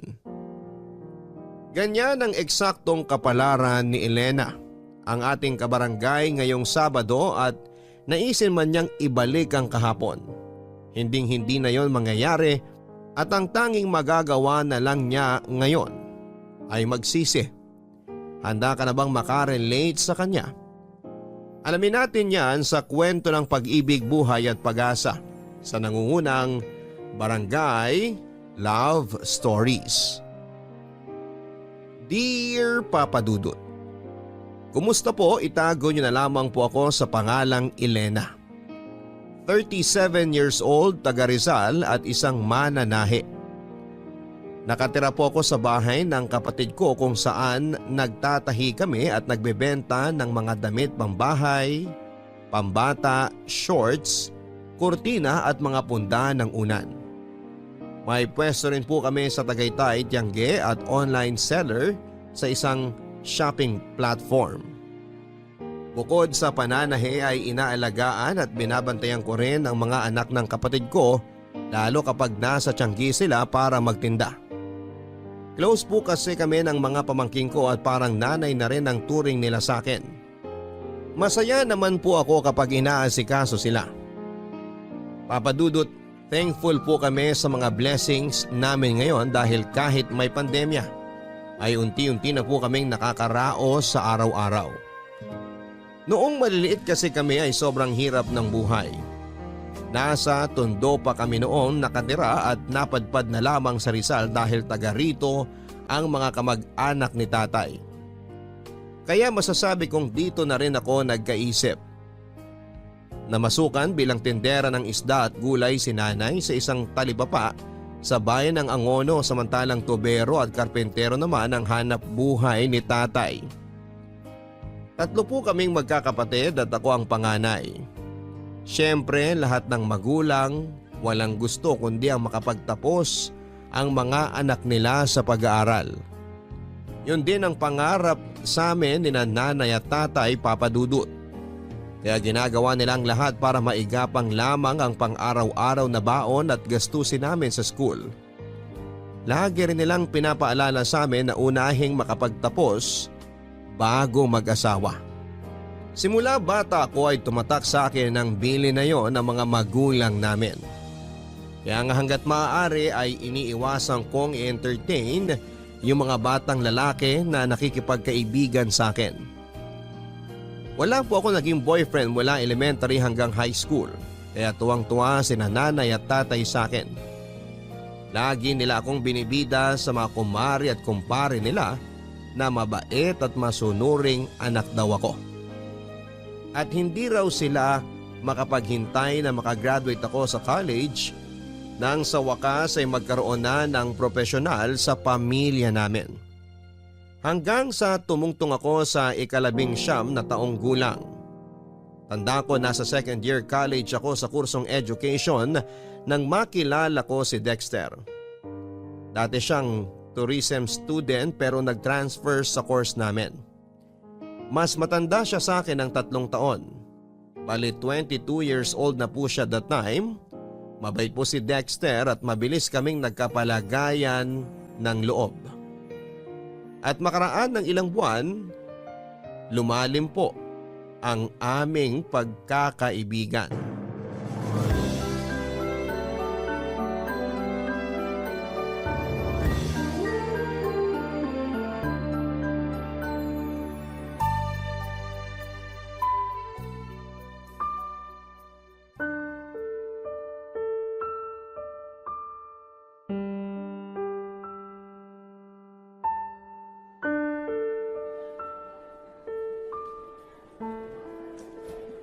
Dexter, ano ba? Bakit kanina mo pa ako iniiwasan? Hindi mo nga ako kinausap kanina sa klase natin eh. Parang wala lang ako sa'yo. Wala lang talaga ako sa mood. Kilala mo naman ako pag bad trip, di ba? Yun lang yun. Yun nga ang hindi ko magets. Bakit ka bad trip? Kanino ka bad trip? Ay nako, ba't ba ang dami mong tanong? Ay, gusto mo talagang malaman? Malamang tinatanong ko nga, di ba? Sa'yo ako bad trip. At bakit naman? Ano bang ginawa ko para mainis ka ng ganyan sa akin? Kaya ka ba nagkakaganyan kasi nabuntis mo ko? Hinaan mo nga yung boses mo. Mamaya may makarinig sa'yo eh. Machismis pa tayo. Ano kung i-chismis nila? Totoo naman na buntis ako at ikaw ang ama. Siraulo ka talaga. Sigurado ka bang buntis ka? Mamaya niloloko mo lang ako. Sinasabi ko sa'yo, Elena, hindi magandang biro yan ha. At bakit naman ako magbibiro, Dexter? Oo, buntis ako. Oh, ayan. Tingnan mo ang resulta ng pregnancy test ko. 2 linya. Ibig sabihin positive. Buntis ako. Ay, buwisit namang buhay to. Patay ako nito kay nanay at tatay. Hindi nga nila alam na may boyfriend ako tapos ngayon magkakaapo na sila. Aba, akala mo ikaw lang ang patay sa mga magulang? Ako rin. Anong pinagsasasabi mo dyan? Bakit parang mas ikaw pa tong takot at nag-aalala? Baka nakakalimutan mo, ako ang nagdadala sa anak natin dito sa tiyan ko. Sabing hinaan mo yung boses mo eh. Para sabihin ko sa'yo, isang malaking pagkakamali ang lahat ng to. Yung pagbubuntis mo, hindi dapat nangyari yan. Kasi hindi pa ako handang maging tatay. May mga pangarap pa ako sa buhay. Wala pa akong planong bumuo ng pamilya. Ang kapal ng mukha mong sabihin yan, Dexter. Mangilabot ka nga. Tao ka pa ba? Nabuntis lang ako, naging demonyo ka na. I'm sorry, okay? Pero nagpapakatotoo lang ako. Saka alam ko, ramdam ko, ganun ka rin. Iba, sabi mo patay ka kapag nalaman ng parents mo magkaka-baby na tayo. Ibig sabihin, hindi pa talaga buo yung loob mo na magkaanak tayo. Kasi nag-aaral pa tayo at marami pa tayong pangarap sa buhay. Ano gusto mong gawin ko? Nandito na sa tiyan ko ang anak natin. Ilang araw pa lang naman yan. Pwede mo pang alisin yan sa sistema mo. Gusto mong ipalaglag ko ang baby natin? Oo! Napapaliw ka na ba? Baliw na kung baliw. Pero baka matuluyan na ako kapag pinanganak mo ang batang yan. Intindihin mo kasing mabuti ang sinasabi ko. Please lang. Pareho pa tayong hindi handa na maging magulang. Kaya bakit natin ipipilit na buhayin ng batang yan kung magiging miserable lang siya pag pinanganak mo? Mahal, makinig ka naman sa akin oh. Di ba may tiwala ka naman sa akin? Pero natatakot ako, Dexter. Di ba masama yun? Masama na ipalaglag ang baby kasi parang pinatay mo na rin siya. Wala pa namang masyadong muwang sa mundo yung baby sa tiyan mo. Baka nga dugo pa lang yan eh. Kaya ngayon pa lang, alisin mo na siya. Huwag kang mag-alala. Kasama mo naman ako eh. Hindi kita iiwan. Makikita mo. Mas magiging okay tayo pag nawala ang anak natin.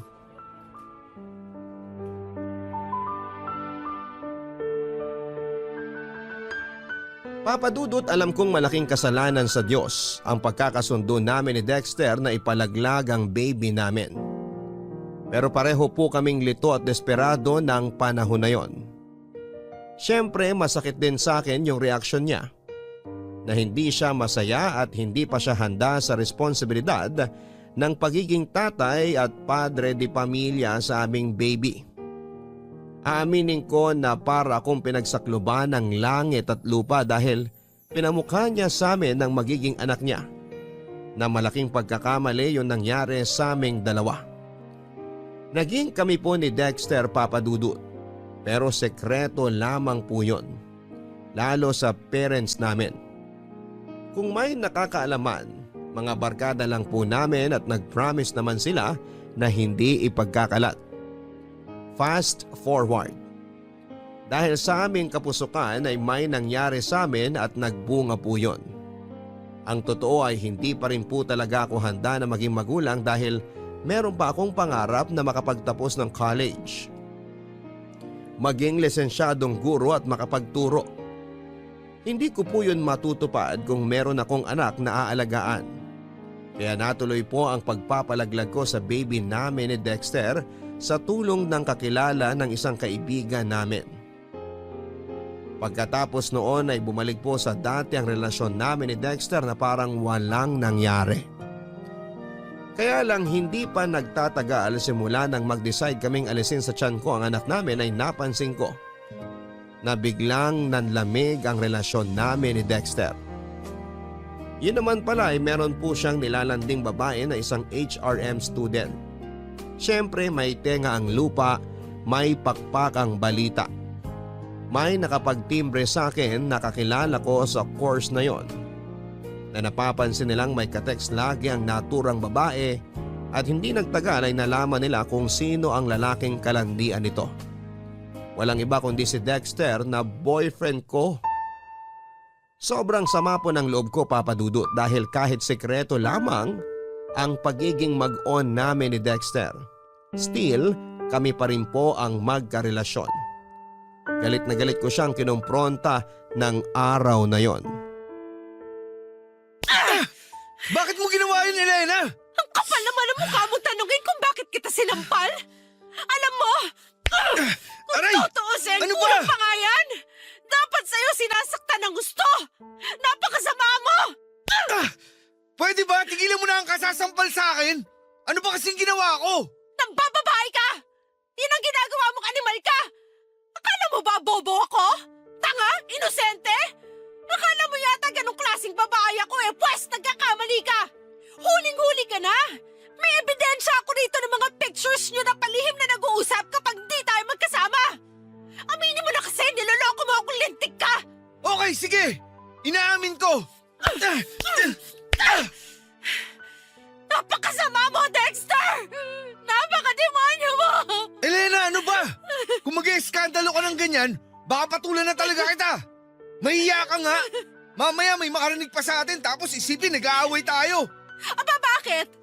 Mukha ba tayo nagkakasiyahan dito ngayon? Tsaka teka nga, bakit parang ang yabang mo pa dyan? Inamin mo na nga na nambababae ka pero parang ang dating normal lang yun sa'yo? Ano naman kasing hindi ako titingin sa iba? Ganyan ang ugali mo. Habang tumatagal, nakakabwisit ka na, alam mo ba yon?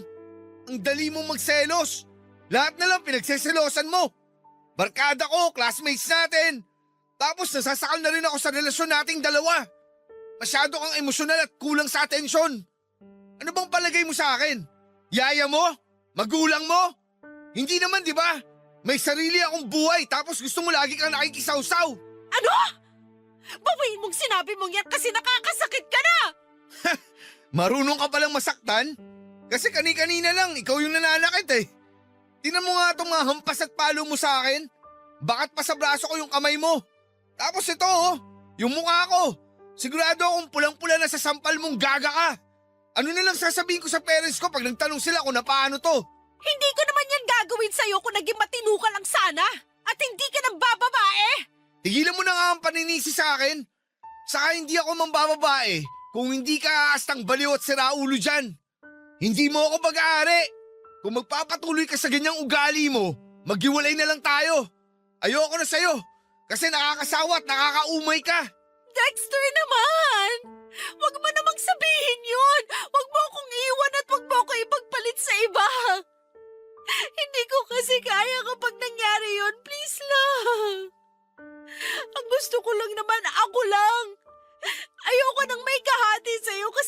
Tumahimik ka lang dapat! Baliw! Sira ulo! Sinabi hindi mo ako pag-aari, lintik ka! Mabuti pa, dyan ka na! Alis na ako at huwag kang susunod sa akin! Nakakabwisit yung pagmumukha mo! Dexter! Please, wag ka umalis! Wag mo akong iwan!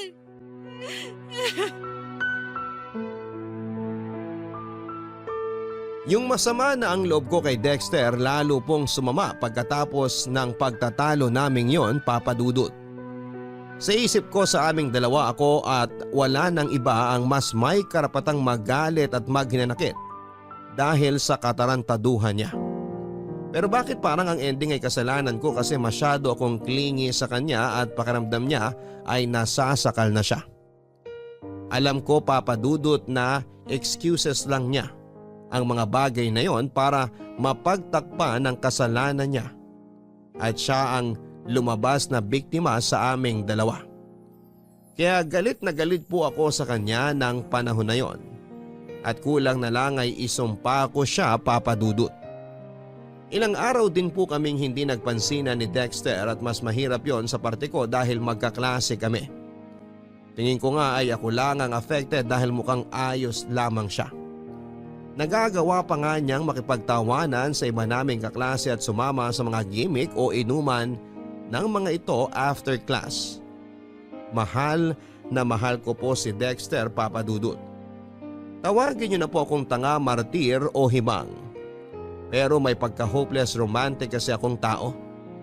Siya rin kasi ang first love ko at first boyfriend ko kaya gusto kong siya na rin ang mapangasawa ko. Kaya kahit may kasalanan siya sa akin at sa relasyon namin ay nagbulag-bulagan po ako sa mga kalokohan niya kahit harap-harapan na po ang pakikipaglandian niya sa ibang babae. May punto po na nagmanik luhod ako sa kanya. Para piliin lamang niya ako kaso sa huli, iniwalayan pa rin niya ako. Hindi ko po kayang ipaliwanag yung sakit na nararamdaman ko ng panahon na yon. Daig ko pa ang sinaksak ng libu-libong patalim sa dibdib, sa braso, sa binti at sa katawan, pero buhay pa rin ako at nasasaktan. Hindi po ako kaagad nakapag-move on lalo na nang mag-drop out si Dexter sa pag-aaral. At nawala na lang bigla. Ang resulta, nawalan po ako ng gana. Tumigil na lamang ako sa pagpasok sa klase namin at hindi ko na natupad ang pangarap ng mga magulang namin na makapagtapos ako sa kolehiyo.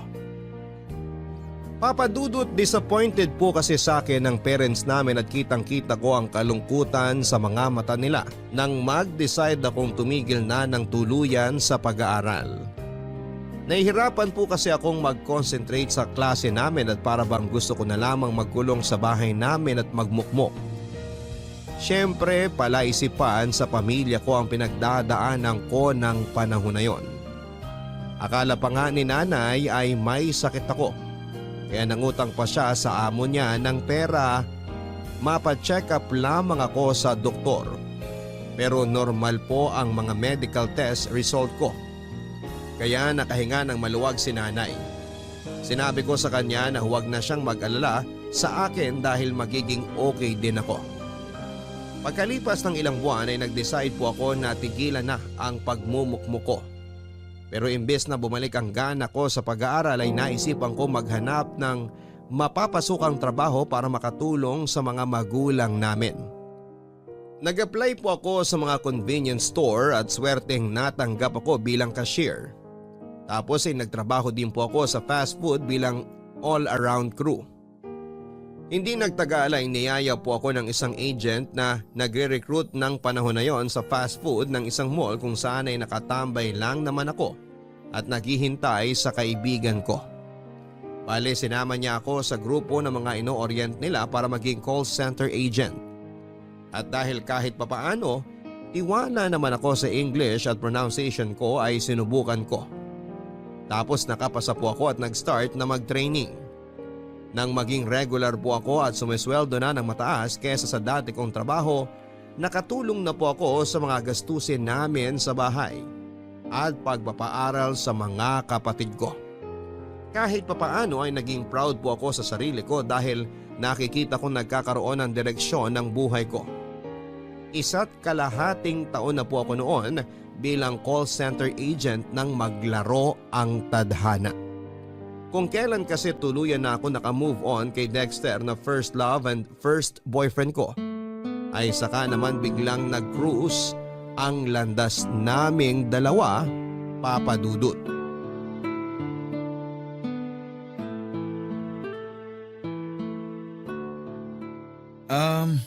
Kumusta ka naman, Elena? Ang tagal din nating hindi nagkita. Ayos lang. Ito working as call center agent. Diyan lang office namin sa malapit. Naisipan ko lang bumili ng kape bago mag-start shift ko. Ah, ganun ba? Sandali, nagkakape ka na pala ngayon? Oo, nakakailang cups nga ako nito araw-araw. Nakaka-addict kasi. Nako, hinay-hinay lang sa pag-inom ng kape ha. Masama rin yan sa kalusugan kapag napasobra. Alam ko naman yun. Hindi ko lang din maiwasan dahil kailangan lagi akong gising sa trabaho ko. Kapag hindi ako nakakapagkape, daig ko pa yung sabog at lutang. Ganun? Ayos lang ba makipagkwentuhan sa'yo? Nagmamadali ka ba? Ang totoo, gusto ko sanang humingi ng sorry sa'yo kasi bigla ako nawala after ng breakup natin. Alam ko masakit sa'yo na naghiwalay tayo tapos iniwan pa kita. Ewan ko kung anong pumasok sa isip ko nun. Kaya bigla ako nag-decide na tumigil sa pag-aaral at sumama sa tito ko papunta sa Cebu. Pinasok niya ako ng trabaho doon. Doon na rin ako tumira ng ilang taon. Elena, alam ko malaki ang kasalanan ko sa'yo. Kaya gusto kong humingi ng sorry. Aaminin ko masama ang loob ko kasi sinaktan mo ako ng sobra-sobra noon. Hindi ko maintindihan kung ano bang naging kasalanan ko sa'yo para sa huli. Iwan mo ko at hindi piliin. Ikaw ang first love ko, first boyfriend. Kaya normal na masaktan ako ng husto at mahirapang makamove on. Siguro, tinanggap ko na lang talaga na hindi tayo para sa isa't isa at merong nakalaan sa ating iba. Teka, maiba ako. May asawa ka na ba? Mga anak? Wala. Wala akong anak at mas lalong wala akong asawa. Sinubukan ko manligaw. Nagka-girlfriend naman ako pero iba ka pa rin, Elena. Sobrang ibang-iba yung relasyon natin at hindi ko yun mahanap sa mga babaeng nakasama ko. Alam ko lahat ng mga kasalanan at pagkukulang ko sa'yo. At sa maniwala ka o hindi, pinagsisihan ko yun ng gusto. Kung may babalik ko lang ang kahapon, hindi kita sasaktan at hindi kita iiwanan. Kaso wala eh. Nagpakagago ako.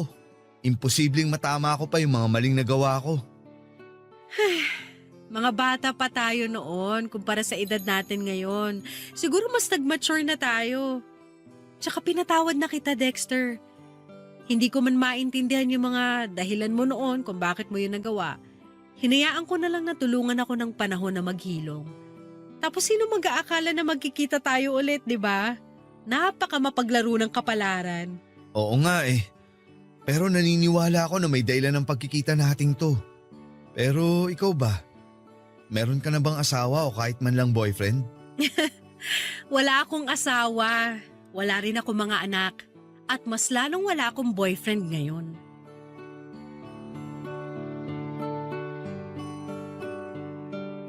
Papa Dudut, naniniwala po ba kayo sa kasabihan na first love never dies? Ako kasi ay oo at napatunayan ko yon nang magkita ulit kami ni Dexter sa isang convenience store bago ako mag-duty sa trabaho. Natatandaan ko na nakikrave ako noon ng kape kaya naisipan kong bumili. Tapos yun na nga, nakita ko siya at sobrang nakakamangha na parang ewan yung pakiramdam nang magkumustahan na kami. Nandun yung pagkailang syempre. Pero dahil merong kaming pinagsamahan ay unti-unti kaming naging komportable sa isa't isa. Nang makapag-share kami ng buhay namin at mga nangyari after our breakup, pakiramdam ko ay nabunutan ako ng malalim na tinik sa lalamunan, Papa Dudut. Kasi kahit papaano ay nagkaroon kami ng closure. Pero ang akala kong muli at huli naming pagkikita ay scam pala. Dahil bago kami naghiwalay ay hiningi ni Dexter ang bagong number ko. Nung una ay nag-alangan ako pero sa huli ay nangibabaw pa rin yung kagustuhan ko na makipag-reconnect sa kanya. Hindi nga nagtagal ay nagsimula kami mag-text at chat ni Dexter, Papa Dudut. Aaminin ko na para kaming bumalik sa unang beses na nagkakilala kami kung saan bago sa amin ang isa't isa. Nakakatuwa at nakakakilig lang sa pakiramdam. Tulad noon, mabilis lang din kaming nagka-developan ni Dexter, Papa Dudut. At hindi nga nagtagal ay umamin siya na may nararamdaman siya para sa akin. Kabado, lito at excited po ako ng panahon na yon, Papa Dudut. Parang sinisilihan ng puwit ko kasi hindi ako mapakali. Ang bilis at ang lakas ng tibok ng puso ko na para bang bumalik ako sa pagiging teenager. Ewan ko, Papa Dudut, pero iba yung hatak ni Dexter sa akin. At bagaman natatakot na ulit akong masaktan, kaya pinipigilan ko ang puso ko na mahulog sa iba. Hinayaan ko po ang sarili kong mahalin ulit ang unang lalaking minahal ko. Sinabi ko pa nga sa sarili ko, by hook o by crook. Aaminin ko ulit kay Dexter na gusto ko pa rin siya. At nangyari yon, nangyayain niya akong makipag-date sa kanya, Papa Dudut.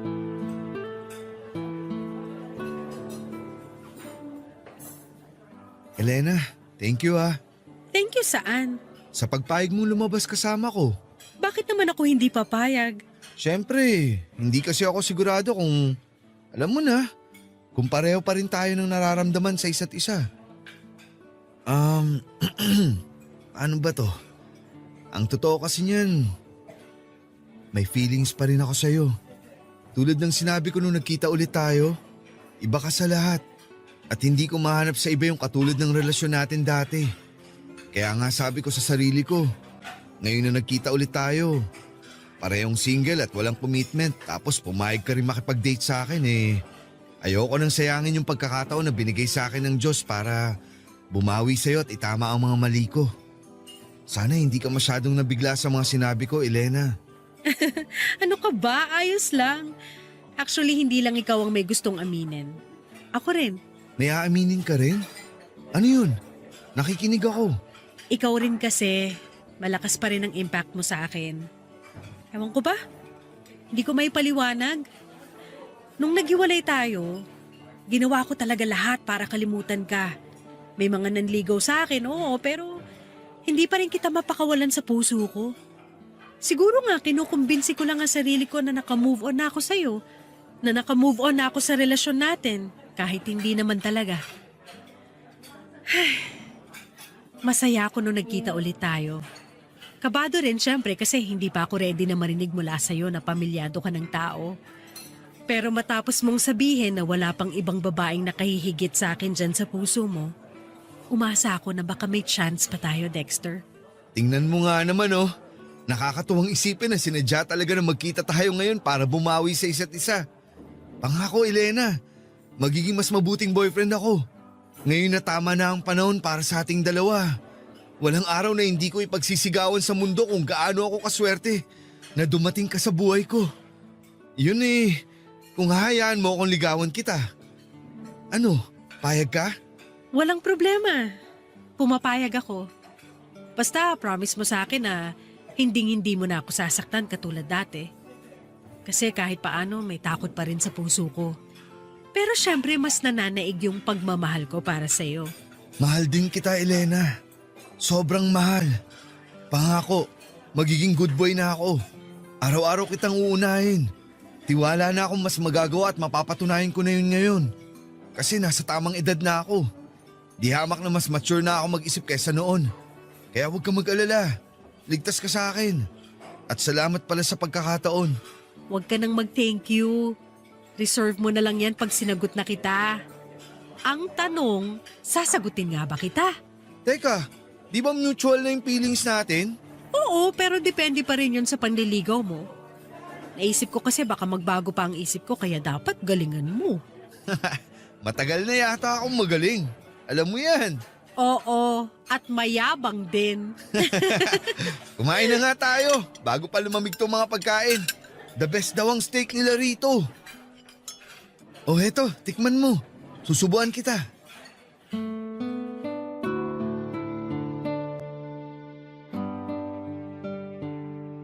Kung noon ay tinatago namin sa mga magulang namin ang relasyon naming dalawa, nang ligawan at sagutin ko po si Dexter ay ginawa ko na yung bagay na hindi ko nagawa noon. Yon ay ang ipakilala siya sa pamilya ko. Lalong-lalo na kina nanay at tatay. Kabado po kaming pareho nang dalhin ko siya sa bahay namin pero naging maayos naman ang pagkikita nila ng parents ko at ang pagtanggap sa kanya ng pamilya ko. Malaking bagay po yun sa amin dahil mas maluwag ang kahit na anong relasyon kapag tanggap kayo ng mga magulang ninyo. Hindi nagtagal ako naman po ang ipinakilala ni Dexter sa parents and family niya. Naging okay rin po ang lahat sa dulo kaya tuwang-tuwa kaming dalawa, Papa Dudut. Wala na po akong mahihiling sa may kapal dahil muli niya kaming pinagtagpo ni Dexter at pinagsama bilang magkasintahan. Malungkot man at masakit yung paghihiwalay namin noong araw, naniniwala po kami na paraan lamang yon ng tadhana para ihanda kami sa panibagong buhay na haharapin namin. Ang tinutukoy ko po ay yung noong nag-decide kami ni Dexter na mag-live-in na at bumuo ng pamilya. Payag din naman po ang mga parents namin dahil pareho na kaming nasa tamang edad at may trabaho. Kaya na naming buhayin ang magiging anak namin, Papa Dudut. Kaya naman malakas ang loob namin. Walang pagsidlan yung kaligayahan ko sa puso ko matapos naming tumira sa isang bubong. Nangako si Dexter na balang araw pakakasalan niya ako. Kaya naman pinanghawakan ko yon, Papa Dudut. Pero that time ay hindi po namin priority ang wedding dahil gusto na po naming magkaanak. Papa Dudut, dream come true po ang pagsasama namin ni Dexter sa iisang bubong at pangarap na bumuo ng sarili naming pamilya. Siyempre umiidad na kami at kailangan na naming maghabol para naman hindi kami mapag-iwanan sa biyahe. Karamihan kasi sa mga common friends namin ay may mga anak na. Oo, nandun yung inggit kaya nga ang magka-baby ang priority namin that time. Ang sabi ko noon sa sarili ko ay tama na ang panahon at pagkakataon kung saan ay pwede na kaming bumuo ng sarili naming pamilya. Kaya simula noon ay ginabi-gabi po namin ni Dexter ang pagsisiping, Papa Dudut. Umaasa po kasi kami na makakabuo kami kaagad kapag ginawa namin yon. Lumipas nga ang ilang buwan at wala pa ring nabubuo sa sinapupunan ko, Papa Dudut. May punto na pareho na kaming frustrated ni Dexter dahil consistent naman ang sex namin. Tapos pareho rin kaming healthy and capable. Alam ko yon dahil yon ang pakiramdam ko, Papa Dudut. Regular din kasi ang menstruation ko kaya dapat mas malaki yung chance na mabuntis ako.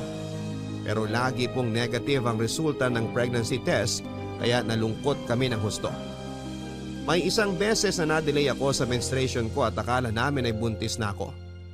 Deep inside ay nagsa-celebrate na kami ni Dexter dahil umaasa kaming sa wakas ay dininig na ng Diyos ang matagal naming panalangin sa Kanya. Pero pagkaraan ng 2 araw, niregla po ako, Papa Dudut. Kaya ganoon na lamang ang disappointment namin ni Dexter. Pero hindi pa rin kami sumuko. Sinubukan pa rin po namin kahit paulit-ulit na kaming nabibigo. Ganon naman talaga ang buhay. Walang mangyayari kung magmumugmok lamang kami sa sulok at hindi magpapatuloy, Papa Dudut. Ay, negative na naman. Ano ba yan? Oh, mahal. Ang aga-aga, bakit parang nakasimangot ka? Sino bang hindi sisimangot?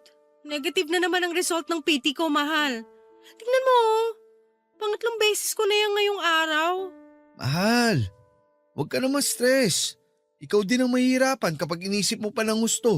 Paano hindi ako masistress? Ang tagal na kasi nating sinusubukan. Kaso wala pa rin. Bakit yung ibang kakilala kong babae, isang beses pa lang may nangyari sa kanila ng mga partner nila pero buntis na agad sila? Bakit tayo? Hindi ko rin alam pero baka hindi pa talaga binibigay sa atin. Alam mo, malapit na akong maniwala na karma natin to kasi pinalaglag natin ang unang baby natin noon, mahal. Ano bang pinagsasasabi mo? Naisip ko lang naman. At bakit bigla mo namang naisip yan? Pareho naman natin ginusto na ipalaglag ang baby natin noon ah. Kasi hindi pa tayo handang maging magulang. Wala pa tayong kakayahan noon. Di tulad ngayon.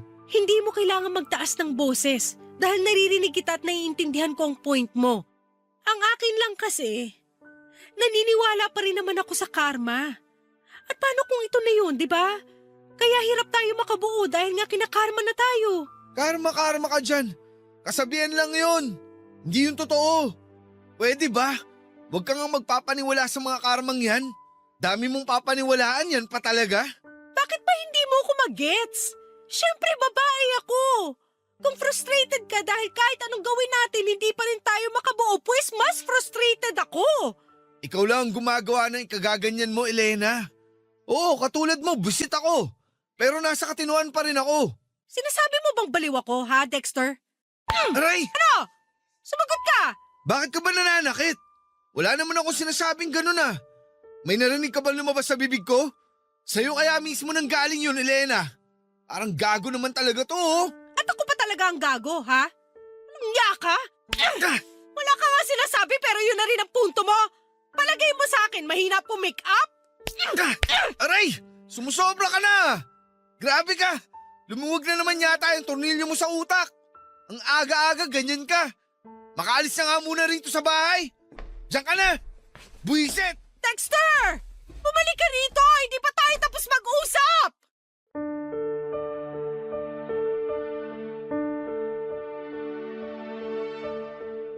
Aaminin ko, Papa Dudut, na matapos ang realization ko na yon sa posibilidad ng mababang tsansa na makabuo kami ni Dexter ay mas doboble ang frustration na nararamdaman ko sa kaloob-looban ko. Muli pong nag-flashback sa akin yung panahon na walang pagdadalawang isip naming hinatulan ang buhay ng kaawa-awa naming baby nang ipalaglag ko po ito. Walang gabi simula noon na hindi ako umiyak bago matulog, Papa Dudut.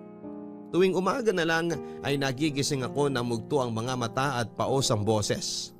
Tapos madalas ay nagagalit at naiinis sa akin si Dexter dahil madrama at maarte daw ako. Isang beses nga ay sinabihan niya akong magpatingin sa OB para malaman namin kung may problema ako sa matres. Kahit natatakot ay sinunod ko po ang gusto niyang mangyari.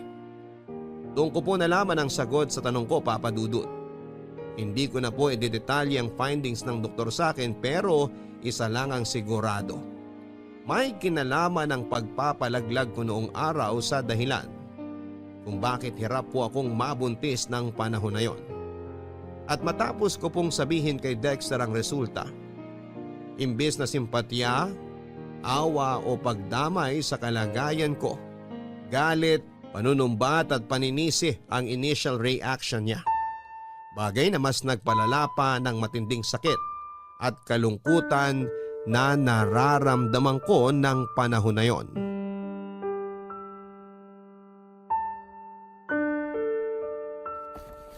Dexter, pwede ba huminahon ka lang?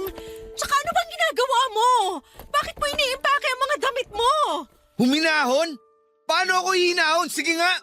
Pagkatapos mong sabihin sa akin na nagka-problema yung matres mo dahil sa pagpapalaglag mo noon, ano bang reaksyon ang inaasahan mo?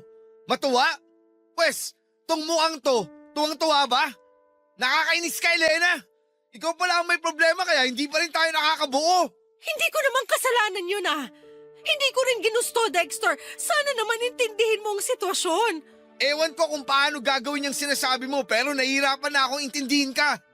Tapos malalaman ko pa yung resulta ng test mo.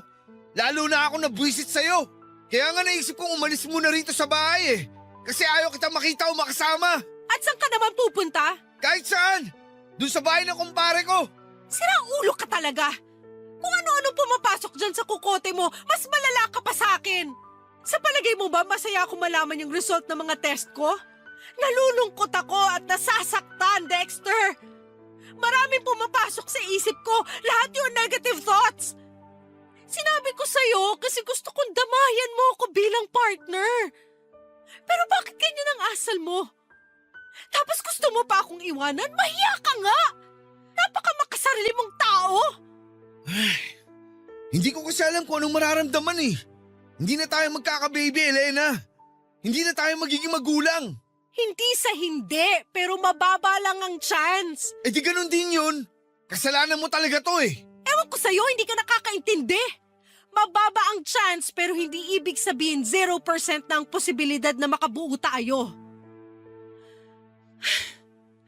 Please, Dexter! Alam ko nabibigla ka lang kaya ganyan ang reaksyon mo. Pero naniniwala naman ako na kapag hindi tayo sumuko o huminto, magkakatotoo rin ang pangarap natin magka-baby. Magkakaanak rin tayo. Wala namang imposible basta willing lang tayong sumubok ulit. Huwag mo na akong pasahin kung sa dulo paulit-ulit lang din tayong mabibigo, Elena. Huwag mo kasing isipin na mabibigo tayo, Dexter. Huwag kang nega, okay? Tsaka, partners tayo rito. Tapos bigla mo akong iiwanan. Nangako ka sa akin na hindi mo nagagawin namang iwan. Nakalimutan mo na ba? Nakakasama ka ng loob.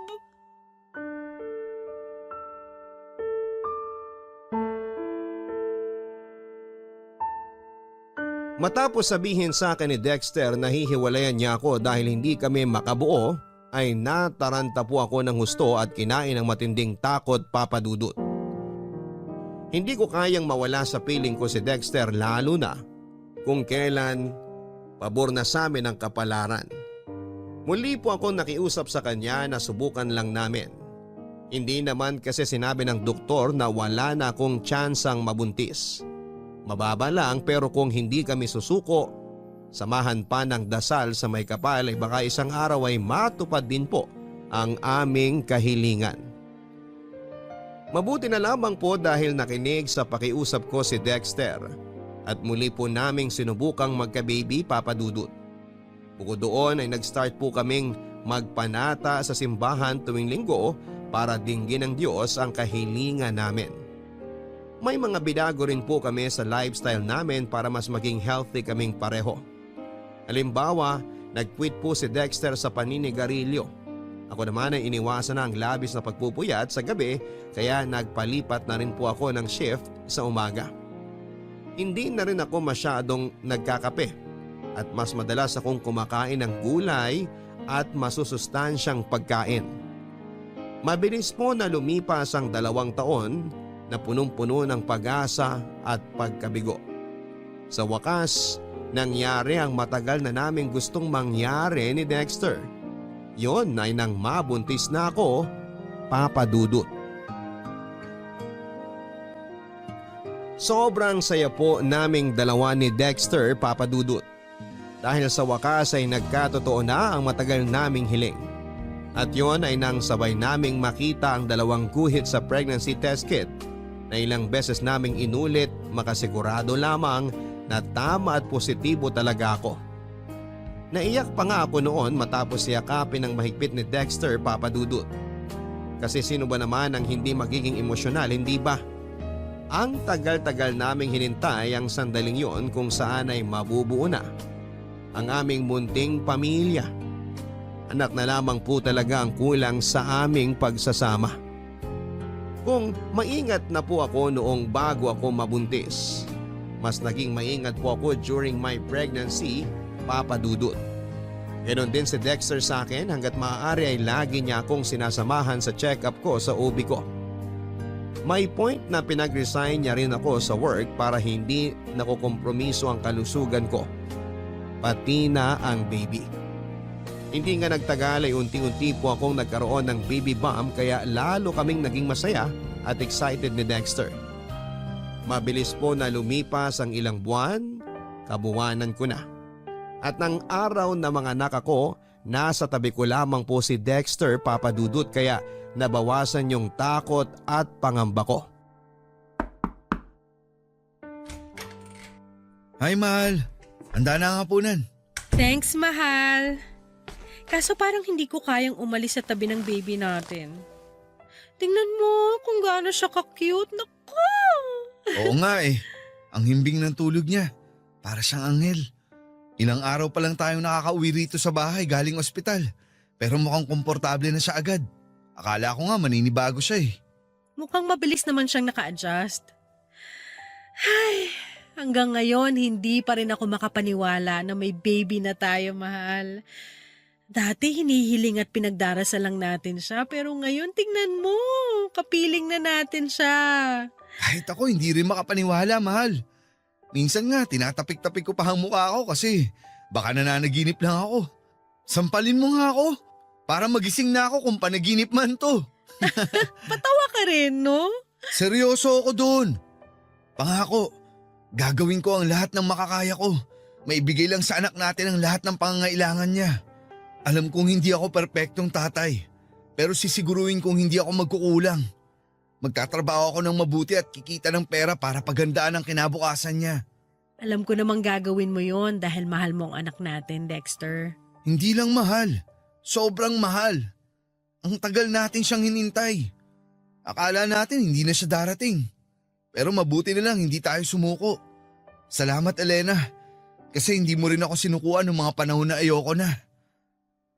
Ay, nahihiya talaga ako sa iyo eh. Dahil sa inasal ko ng mga panahon na yon. Naduwag ako. Para akong hindi lalaki. Alam ko na kung may pagpipilian ka, hindi mo naman yun sasabihin. Lito at naguguluhan ka lang din noon. Naiintindihan kita, mahal. Ngayong natupad na ang pangarap natin maging isang buong pamilya, wala na akong mahihiling pa. Ako rin. Ikaw at ang anak lang natin sapat na mahal. Walang gabi simula nung malaman kong buntis ako sa kanya na hindi ako nagpasalamat sa Diyos. Akala ko hindi niya pakikinggan ang panalangin ko dahil nakagawa tayo noon ng kasalanan. Pero totoo na mapagpatawad siya dahil binigay niya sa atin ang anak natin. Hindi lang ikaw ang may pangako kay baby, mahal. Ako rin meron. Anak, salamat kasi dumating ka sa buhay namin ng papa mo. Hindi mo alam kung paano mo kami binago. Dahil sa'yo, nagkaroon ng direksyon ng buhay namin. Dahil sa'yo, natupad ang pangarap namin ng papa mo na magkaroon ng pamilya. Ikaw ang kukumpleto sa amin, anak. Pangako, aalagaan, mamahalin at ibibigay namin lahat ng pangangailangan mo. Tama ang mama mo, anak. Mahal na mahal ka namin. Sobrang mahal ka namin. Totoo po na malaki ang nagbago sa buhay at pagsasama namin ni Dexter, Papa Dudut, matapos dumating ang aming anak. Mas naging responsable kaming magulang dahil gusto naming ibigay ang best namin para sa kanya.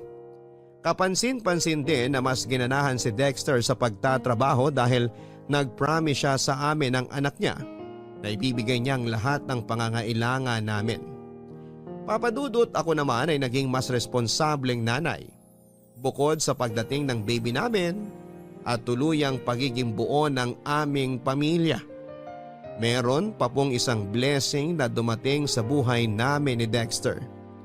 Yon ay walang iba kundi ang maikasal kami at ganap na naging mag-asawa.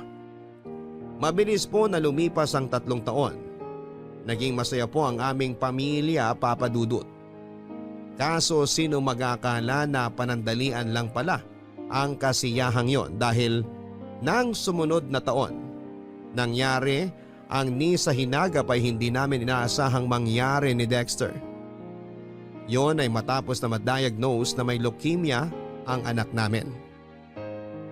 Papa Dudut, dahilan para bawian po ito ng buhay during her medication. Masyado pong mabilis ang mga pangyayari at wala sa amin ni Dexter ang nakapaghanda. Bilang magulang na namatayan ng anak, kulang po ang salitang masakit para i-describe ang nararamdaman namin ng husband ko, Papa Dudut. Nang mga panahon na yon ay parang gusto na rin naming mamatay.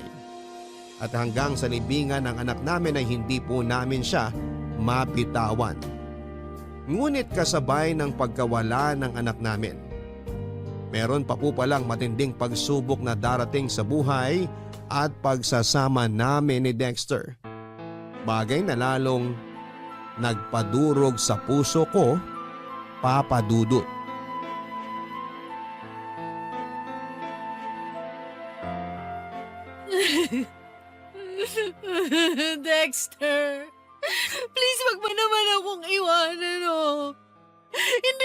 naman sinasadya na saktan ka. Nainis lang talaga ako sa sinabi mo na tamad ako at wala akong ginagawa dito sa bahay natin. Ganyan ka naman eh. Bigla ka na lang nananakit tuwing naiinis ka. Tignan mo nga tong labi ko.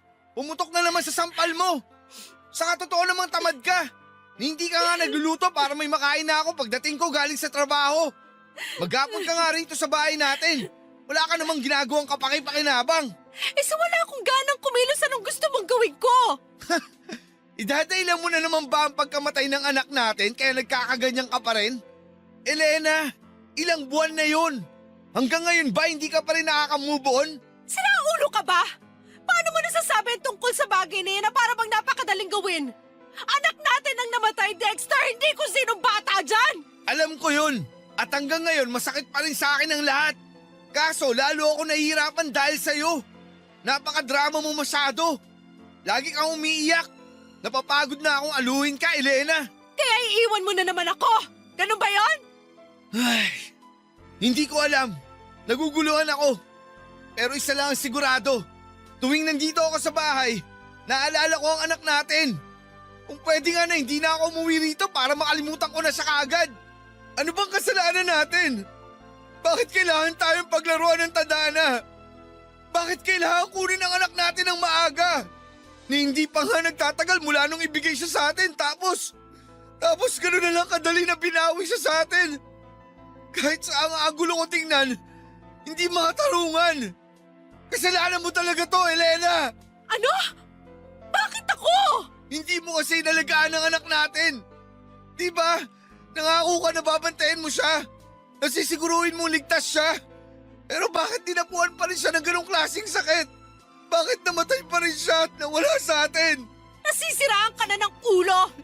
Tsaka ginawa ko naman ang lahat para alagaan siya. Hindi ko nga pinapakagat sa lamok o pinadadapuan sa insekto ang anak natin tapos ang kapal na mukha mong sisihin ako at subatan ako na pinabayaan siya. Maya ka nga, Dexter! Kahit na anong sabihin mo, kahit na anong katuwiran mo, hindi na may babalik ang buhay ng anak natin, Elena. Naisip ko, wala na rin saysay na magsama pa tayo sa isang bubong. Kaya nakapag-desisyon na akong iwanan ka. Dexter naman! Ngayon mo pa talaga naisip yan samantalang dapat nga magkasangga at magkasama tayo sa buhay. Wala na ang anak natin. Pati relasyon at pagsasama natin bilang mag-asawa gusto mo rin mawala at masira? Bakit naman ganyan? Wala naman akong kasalanan na tulad mo nagluluksa rin ako. Tulad mo namatayan din ako ng anak. Huwag ka naman maging unfair sa akin. Huwag mo akong dramahan, buwisit ka. Dexter! Dexter, please naman huwag kang umalis. Huwag mo akong iwan, oh. Please, Dexter, nagmamakaawa ako sa'yo. Magbabago ako. Hindi na kita sasaktan. Magiging masipag na rin ako rito sa bahay. Please naman, Dexter, huwag ka nang umalis. Maawa ka naman sa akin. Wala na nga ang anak natin. Tapos ikaw mawawala rin. Hindi ko na kakayanin.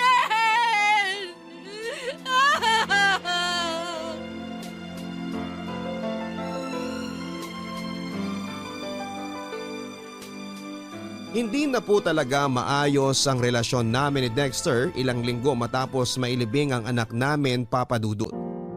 Ramdam ko na naging malayo kami sa isa't isa dahil pareho kaming nagluluksa. Aaminin ko na napabayaan ko rin siya bilang asawa at nagkulang din siya sa akin. Tapos huli na bago ko na-realize kung gaano na kalaki ang agwat namin sa isa't isa. Madalas na kaming mag-away kahit na sa maliit na bagay lamang. Tapos nasasaktan ko rin siya physically. Nagsisi po ako ng husto dahil nagpadaig ako sa emosyon ko.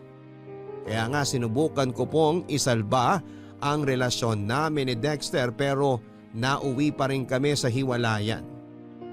Yung sakit na nararamdaman ko nang mawala ang anak namin ay naramdaman ko ulit matapos akong hindi piliin ang asawa ko, Papa Dudut. Sa kasalukuyan ay nakatira po ako sa bahay ng kapatid ko at tumutulong sa negosyo nila dahil para akong mababaliw kapag nananatili ako sa dati naming bahay. Hanggang sa ngayon ay aaminin ko na may mga gabi pa ring umiiyak ako bago matulog at paulit-ulit kong tinatanong ang Diyos kung totoo bang mag-isa na lamang ako sa buhay dahil kinuha na niya ang aking anak at nagkahiwalay na naman kami ni Dexter. Mukha lang po talaga akong matatag pero malapit na akong masiraan ng ulo. Hindi ko mapigilan ang sarili kong isipin na hinatulan na ako ng langit dahil sa kasalanang nagawa ko nang minsan ngunit walang kapatawaran. Kaya malaking bagay po na nakapagbahagi ako ngayon sa programa ninyo upang mabawasan ang sakit ng pinagdaraanan ko, Papa Dudut. Maraming salamat po kung sakaling mapili po ninyo ang sulat ko at sana'y patuloy pong i-bless ang Barangay Love Stories para makapaghatid po kayo ng magandang storya ng buhay. Ang inyong forever kapuso at kabarangay, Elena.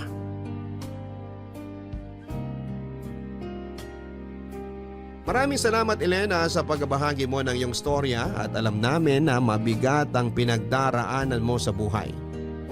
Sana'y nagkaroon ng kaunting kapanatagan sa puso mo gayong naibahagi mo na sa aming programa ang kwento ng buhay mo.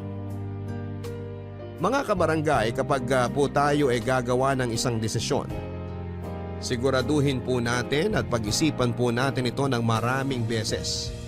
Dahil mahirap magsisi sa huli. Minsan kahit kapatawaran ay hindi na po ibinibigay sa atin dahil nahatulan na tayo. Magkaganon pa man ay ipagpatuloy pa rin natin ang pagbabagong buhay at pagiging mabuting bersyon ng ating mga sarili. Hanggang sa muli, ako po si Papa Dudut sa mga kwento ng pag-ibig, buhay at pag-asa sa Barangay Love Stories number 1. Mga kwento ng pag-ibig, kwento ng pag-asa at mga kwento ng buhay dito sa Barangay Love Stories. Love Stories.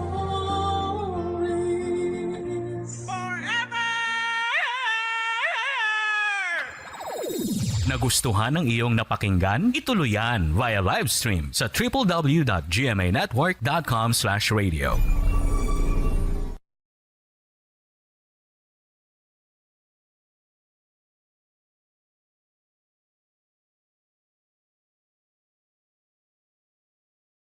Ang mga kwento ng pag-ibig, kwento ng buhay at kwento ng pag-asa dito sa Barangay Love Stories. Love Stories. Minsan ang ating mga pangarap ay tila buwan na napakalayo at wari imposibleng abutin. Ngunit para sa pusong puno ng tiyaga at katapatan, ang buwan ay nagiging abot kamay. Ikaw, kabarangay, naabot mo na ba ang mga pangarap na ninanais ng iyong puso?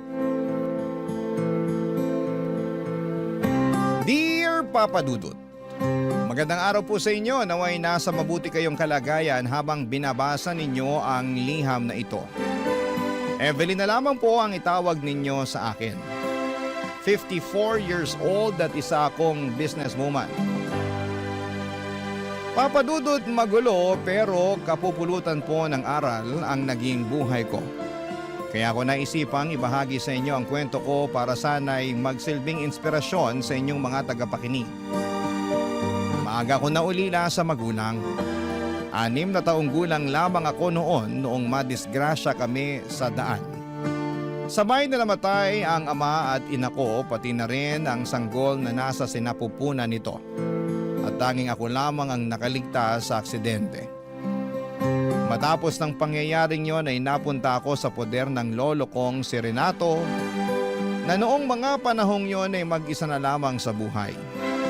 Simple lamang ang pamumuhay ni Lolo Renato. Wala na rin naman siyang gaanong pinagkakagastusan maliban sa sarili niya. Kaya sapat na para sa kanyang trabaho niya bilang janitor. Ayon sa kwento sa akin ni Lolo, may kaya daw ang pamilya nila noong dekada 60. Meron daw kasi silang panaderya na sikat sa lugar nila. Kaso nga lang ay natupok ito ng apoy matapos sumiklab ang isang malaking sunog sa dati nilang tinitirhan. Doon na sila nagsimulang maghirap. Papadudot, sa loob ng 6 na taong pagsasama namin ng lolo ko ay marami akong natutunan.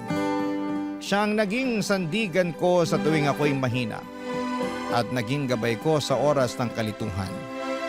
Tahimik at masaya ang buhay namin noon hanggang sa pagsapit ng taong 1983. Isang masalimuot na pangyayari ang sumubok sa buhay ko.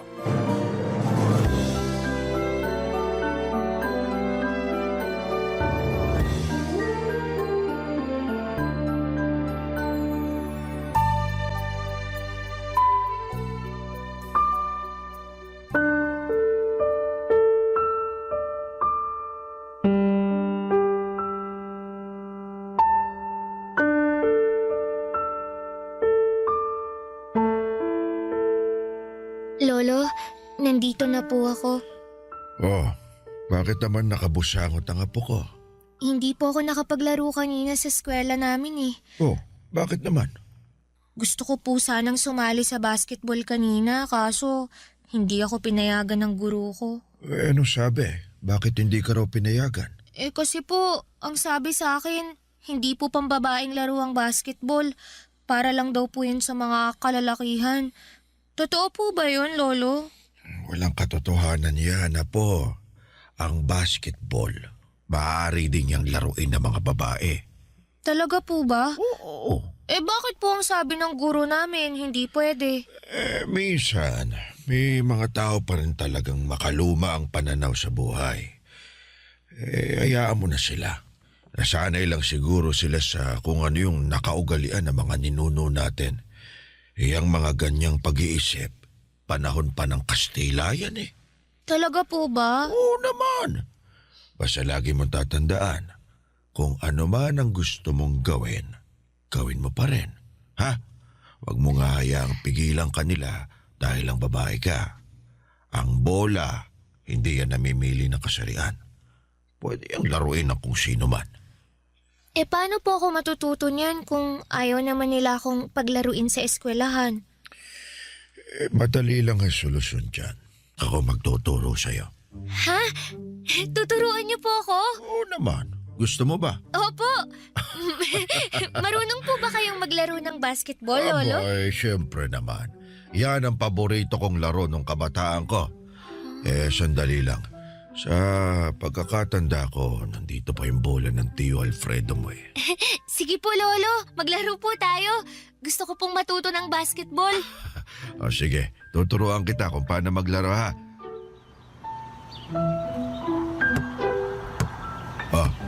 Subukan mong tumira ng 3. Sige po. Oy. Hindi naman pumasok eh. Ang hirap naman pong makapuntos, Lolo. Sus, nagsisimula ka pa lang naman. Konting ensayo pa masasanay ka rin. Panoorin mo ako kung paano ako tumira. Pasa mo sa akin ang bola. Sige po.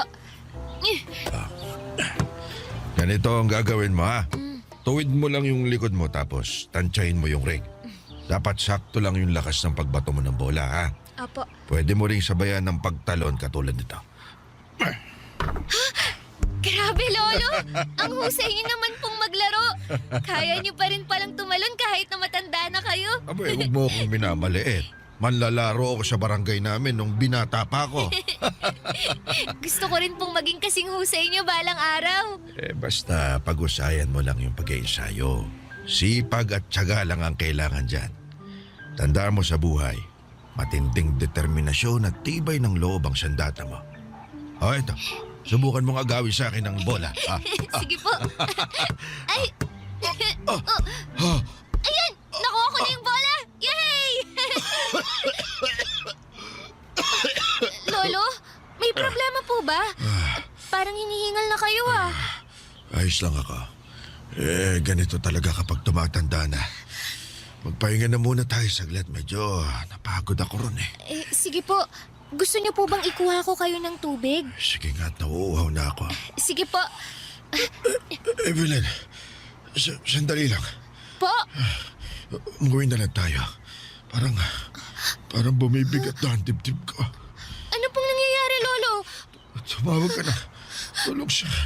Sa kapitbahay. Dalian mo! Lolo! Lolo! Lolo, bumangon po kayo dyan! Tulong! Tulungan niyo po kami! Tulong!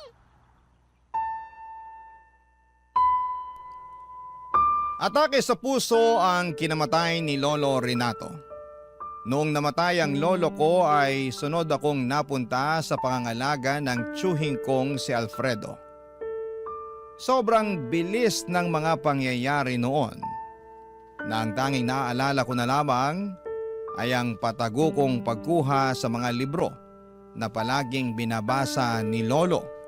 Pati na rin ang ilang mga kwaderno nito na lagi niyang sinusulatan noong nabubuhay pa lamang siya para lagi ko siyang maaalala. Papadudod kumpara sa estado ni Lolo Renato ay mas may kaya ng kaunti si Tio Alfredo. OFW kasi ang asawa nito noon na nagtatrabaho sa Middle East bilang domestic helper. May 4 silang anak at puro lalaki ang mga ito. Sa mga unang buwan ng pagtira ko sa kanila ay naging maayos naman ang turing nila sa akin. Parang ako na ang tumayong ate sa mga pinsan ko na noon ay mga bata pa lamang. Pero sa pagtagal ng pananatili ko doon ay unti-unti ring nagbago ang pakikitungo nila sa akin. Pinaramdam nila na hindi ako parte ng pamilya nila. Ako ang pinagtatrabaho nila sa mga gawaing bahay na ayos lang naman sa akin. Pero ang hindi ko lang natanggap ay kung papaanong ang tingin nila sa akin ay hindi bilang isang kamag-anak, kundi isang hamak na taga-silbi lamang. Kahit ganoon ay wala akong nagawa dahil wala naman akong ibang mapupuntahan. Kaya tiniis ko na lamang ang lahat ng ito, Papa Dudut. Lahat ng paghihirap.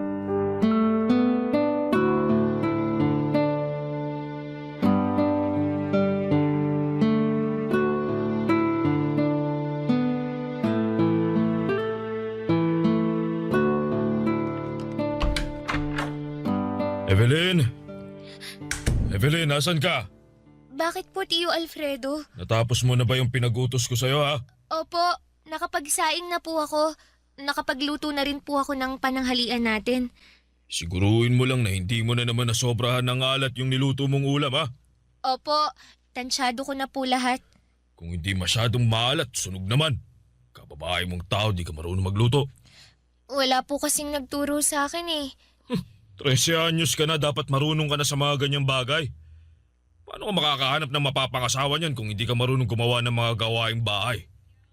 Masyado pa po akong bata para mag-asawa, Tio. Hindi ko naman sinasabi na mag-asawa ka na ngayon. Ang gusto kong sabihin, darating din ang panahon na magiging may bahay ka. At dapat maaga pa lang, tinuturuan mo ng sarili mo sa kung anong magiging trabaho mo bilang asawa.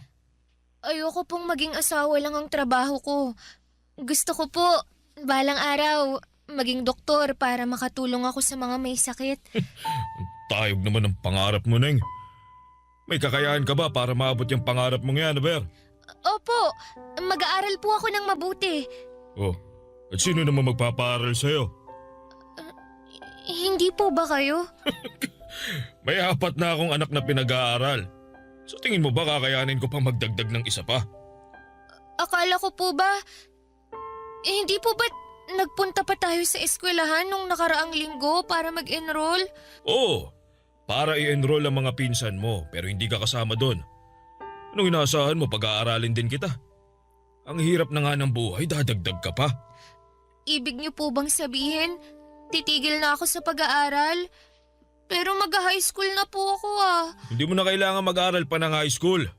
Sapat na yun nakapagtapos ka ng elementarya, babae ka lang naman eh. Ang kailangan mo lang gawin, makapaghanap ng mayamang mapapangasawa at magiging maayos na buhay mo. Pero Tio, gusto ko pong ipagpatuloy ang pag-aaral ko. Bakit? May pera ka ba? Wala po. O yun naman pala eh. Mag-aral ka kung may pampaaral ka sa sarili mo. Huwag kang umasa sa akin dahil marami akong binabayaran. Dapat nga magpasalamat ka pa't kinupkup pa kita eh. Ang dapat mong gawin, alagaan mo ang mga pinsan mo para kahit papano makabawi ka naman sa amin. Ano pong gagawin ko kapag nasa eskwela na ang mga pinsan ko? O edi, maglinis ka, maglaba, mamalengke. Lahat ng yan, trabaho ng babae yan. Doon mo na lang ito ng oras mo. Hindi yung nagsasayang ka pa ng oras at pera sa pag-aaral na yan. Di naman ikaw ang bubuhay sa pamilya mo pagdating ng araw eh. Yung asawa mo naman ang gagawa nun. Eh bakit po si Tia? Siya ang kumakayod sa pamilya niyo. Ba't talagang rumarason ka pa? Ano gusto mo palabasin? Nabatugan ako, wala akong trabaho. Totoo naman po na wala kayong trabaho. Sige, ituloy mo yung sasabihin mo. Sasampalin ko yung bunganga mo. Pasensya na po. Bata-bata mo pa, palasagot ka na. Yan ba ang itinuro sa'yo ng magulang mo? Wala kang modo ah. Gusto mo palayasin kita dito eh. Hindi po, wag po. Ayusin mo yung pag-uugali mo, Evelyn. Tandaan mo, wala kang karapatan sa pamamahay na to dahil nakikitira ka lang. Opo, Tiyo.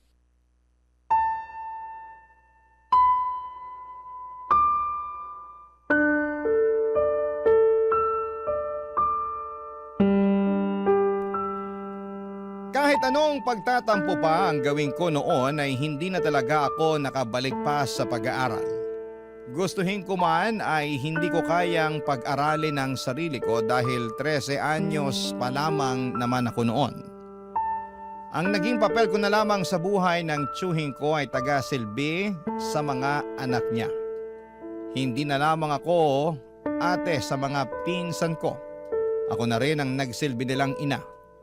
Ako ang taga-linis ng bahay, taga-luto, taga-hatid at kung minsan ako pa ang taga-salon ng galit ni Tio Alfredo kapag sunod-sunod ang problema nito sa bahay. Wala rin po akong natatanggap na pera mula sa tiyuhin ko kahit na pambili man lang sana ng gusto kong pagkain. Ang sabi niya ay sapat na raw na pinapakain nila ako at binibigyan ng maayos na tirahan. Wala akong karapatang magreklamo noon dahil totoo nga naman na nakikitira lamang ako sa bahay nila. May isang pangyayari nga noong nagbabakasyon ang asawa nito galing abroad ay wala man lang akong natanggap na pasalubong. Nasa gilid lamang ako noon habang pinapanood ko ang mga pinsan ko na masayang tinatanggap ang mga bago nilang damit, sapatos at laruan. Tuwing lumalabas sila para kumain ay naiiwan ako sa bahay para magbantay. Ganon ang naging buhay ko noon sa poder ng tiyuhin ko. Pero kahit na hindi maganda ang kinakatayuan ko noon, Papa Dudut, ay hindi ko hinayaan ng sarili ko na maging kawawa.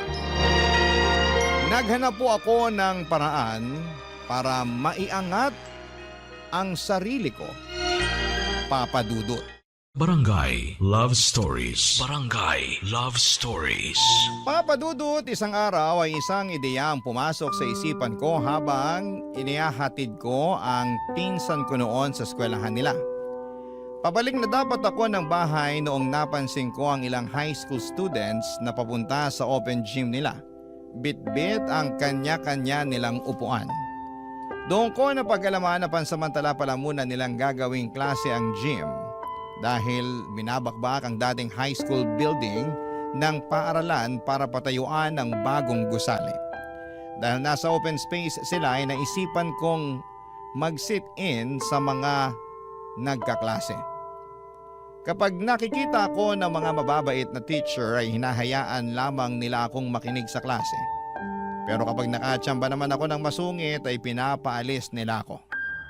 Ganon na po ang naging buhay ko sa sumunod na taon, Papa Dudut. Nakasalalay na lamang sa diskarte para matustusan ko ang mga pangangailangan ko. Bawat oportunidad na dumarating sa harapan ko ay niyayakap ko. Katulad na lamang noong nakita kong nangangailangan ng tagahugas ang tindera sa school canteen. Agad ako nag-volunteer na maging tagahugas, kapalit ng 2 piso para may panggastos ako sa sarili ko. Malaking bagay na ang 2 piso noong dekada 80 para sa isang batang tulad ko, Papa Dudut. Sa panandaliang panahon ay nagkaroon ako ng pagkakaabalahan. Pero mabilis din itong natigil dahil mas lumala pa ang kalbaryong pinagdadaanan ko. Nung isang sekreto ang aksidente kong nasaksihan na siyang bumago sa takbo ng buhay ko.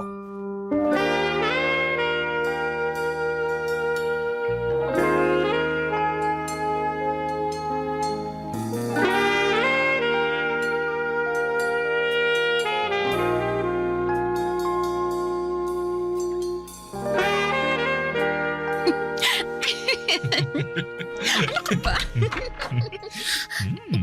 Tiyo? Ay! Sus Mariosep! Alfredo! Akala ko ba walang tao dito? Ay, nako. Evelyn, ano bang ginagawa mo rito? Akala ko ba binabantayan mo mga pinsan mo doon sa eskwela? Umuwi po ako para magpalit. Narumihan po kasi ang damit ko eh. Walang yaka? Gusto mo bang mabuko tayo? Sa susunod, huwag mo akong imbitahin dito sa pamamahay mo kung makikita lang pala tayo ng anak mo. Tapos ang gusto mo pa, dito natin gawin sa salas. Ay, Hindi ko naman ay siya... nako, aalis na ako. Sandali lang. Hindi ko anak to. Tsaka wala naman talaga tao eh. Pasensya na po. Hindi ko alam na may bisita po kayo. Huli ka nga ritong bata ka. Aray! Tiyo! Yung kamay ko po! Kahit kailan, panira ka talaga. Ano ginagawa mo rito? Di ba't inutos ko sa'yo na bantayan mo mga pinsan mo sa eskwela nila? Pinabantayan ko naman po sila eh.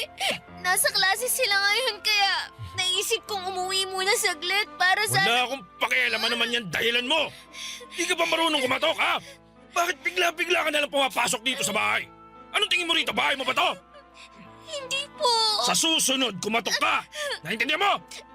Opo, Tiyo. Ngayon, ano mga nakita mo kanina pagkapasok mo?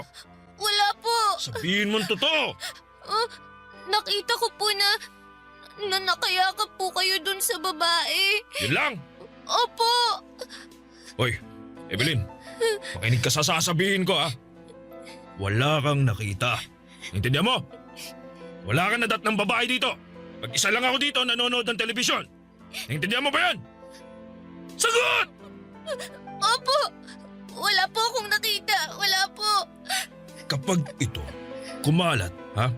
Sinasabi ko sa'yo, malilintigan ka sa akin. Wala po akong pagsasabihan ng mga nakita ko. Pangako po, Tiyo.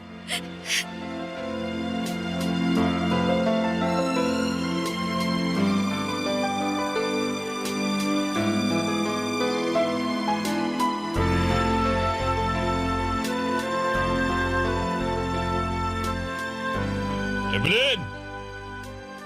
Evelyn! Po, Tiyo Alfredo, may ipag-uutos po ba kayo? Anong ginawa mo? Ano pong ibig niyong sabihin? Wala po akong ginagawa. Hindi ba't nag-usap na tayo? Hindi ko po kayo maintindihan. Ikaw ang nagkalat ng balitang yon, no? Ano pong balita? Umangan ka pa? Ikaw ang nagkalat na may babae ako! Hindi po! Wala po akong pinagsabihan sa mga nakita ko. Anong wala? Paano malalaman ng mga tao na may inuwi akong babae dito sa bahay kung hindi manggagaling sa'yo? Hindi po kung... Huwag ka nang sumagot! Magdadahilan ka pa? Alam ko namang gusto mo akong bawian eh. Nang dahil sa bunganga mo, nag-aaway kami ngayon ng asawa ko. Gusto niyang makipaghiwalay sa akin ngayon. Ano, masaya ka na? Masaya ka na ba na mawawala na ng ina ang mga pinsan mo? Hindi po. Naiinggit ka siguro sa kanila dahil wala ng mga magulang mo kaya sinisira mo pamilya namin. Alam mo, ang dapat sa'yo, turuan ng leksyon eh. Ha? Nasaan na ba yung pamalo ko, ha? Ha? Eto. Sigurado ako magtatanda ka rito. Tiyo, wag po. Wala kang utang na loob.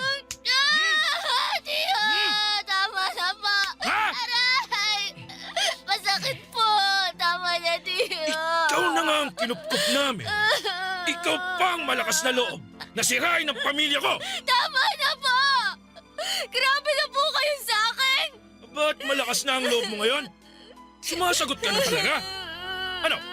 Bakit ganyan ka makatingin? Ha? Kaya mo nang lumaban ngayon? Isusumbong ko po kayo sa mga pulis. O edi sumbong mo ako. Gusto mo samahan pa kita eh. Ha? Liga rito. Aray! Tiyo! Yung kamay ko po! Masakit po! Lumayas ka sa pamamahay ko. Ayoko nang makita ang pagmumukha mo rito. Subukan mo pang tumapak sa pamamahay ko. Hindi ka na makakaalis dito ng buhay. Malis ka sa harapan ko. Alis!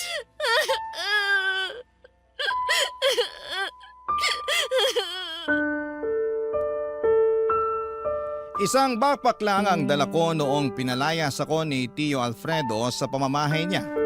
Ang laman noon ay ilang damit pati na mga libro at notebook ni Lolo Renato.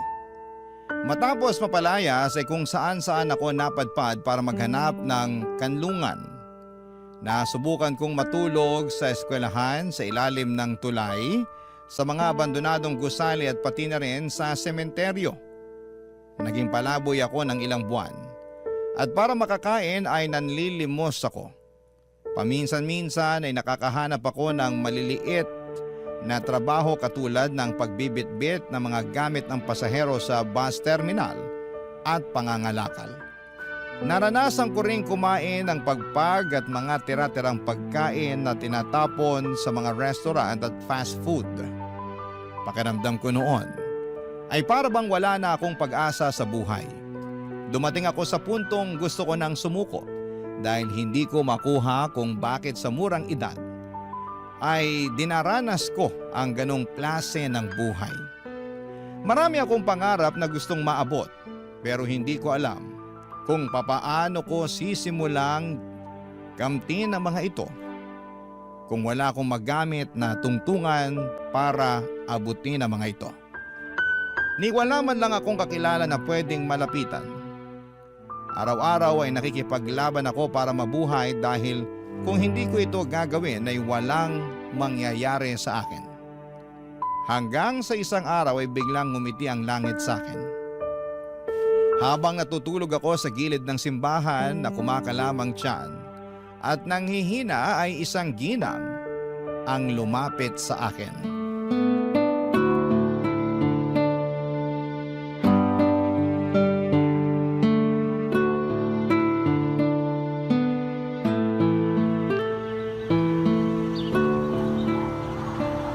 Ineng! Ineng! Kumising ka na dyan! Ano po yun? Hindi ka ba naiinitan dyan sa kinahihigaan mo? Abay, tirik na tirik ang araw, oh! Pasensya na po. Bawal po bang matulog dito? Hindi naman, pero pwede kang lumipat ng pwesto kung gusto mo para hindi ka na mainitan dyan. Ako, kawawang balat mo niyan. Hindi ko na po napansin na mataas na pala ang araw. Hindi po ako nakatulog ng maayos kagabi.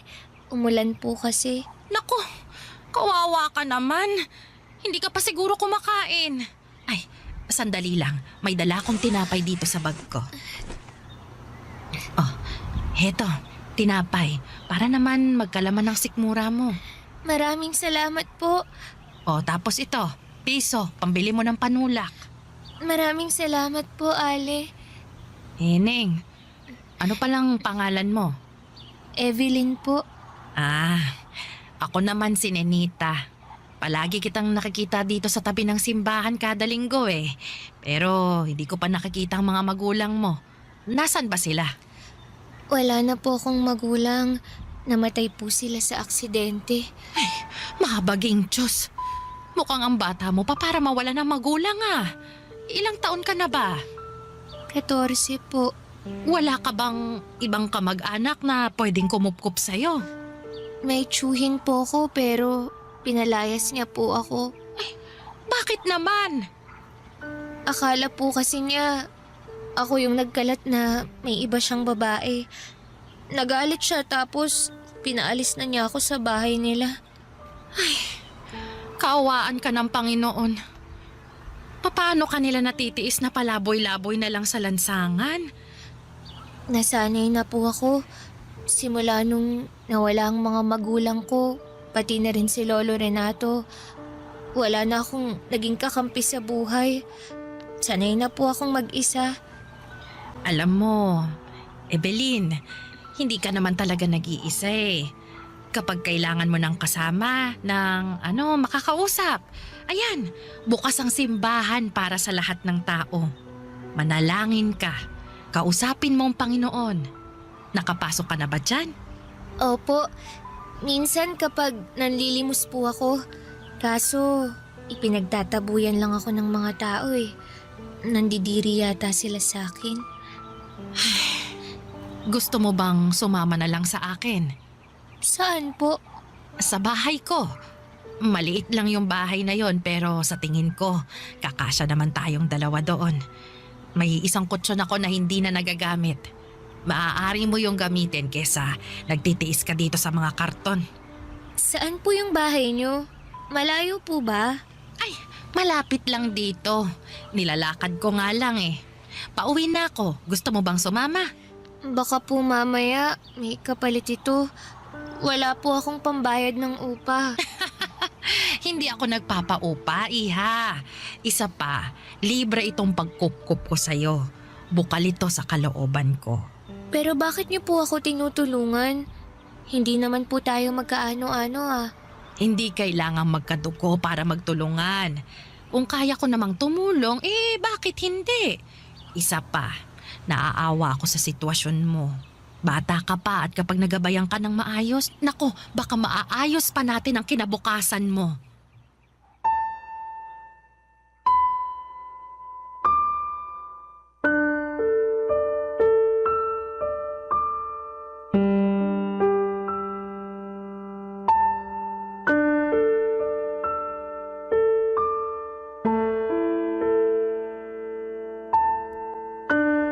Papadudot, hindi po ako mapagtiwalang tao dahil na rin sa mga pinagdaanan ko sa buhay. Pero nung mga panahong yon ay sobrang desperada na akong makatanggap ng tulong. Kaya naman kahit na hindi ko pa gaanong kilala si Nanay Ninita, ay sumama na ako sa kanya.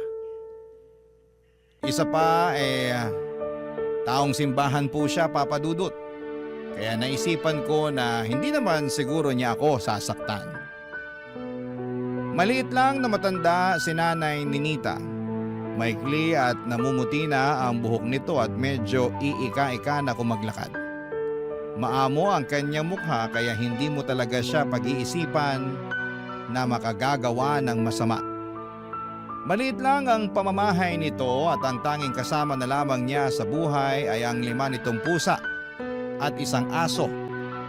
Naalala ko sa kanya si Lolo Renato na mag-isa na lamang din noon hanggang sa dumating ako sa buhay niya. Ang kwento niya sa akin ay maagang nabiyuda si Nanay Ninita matapos pagnakawan ng asawa nito habang naglalakad pauwi galing trabaho. Sinaksak siya ng 5 beses sa dibdib kapalit lamang ng 300 pisong laman ng wallet nito. Ang kaisa-isa nilang anak naman ay namatay sa murang edad dahil sa dengue. Dahil nga sa masalimuot na buhay na pinagdaanan ni Nanay Ninita ay hindi na siya nakapag-asawa pa. Nilaan na lamang niya ang oras niya sa pagiging alagad ng Diyos.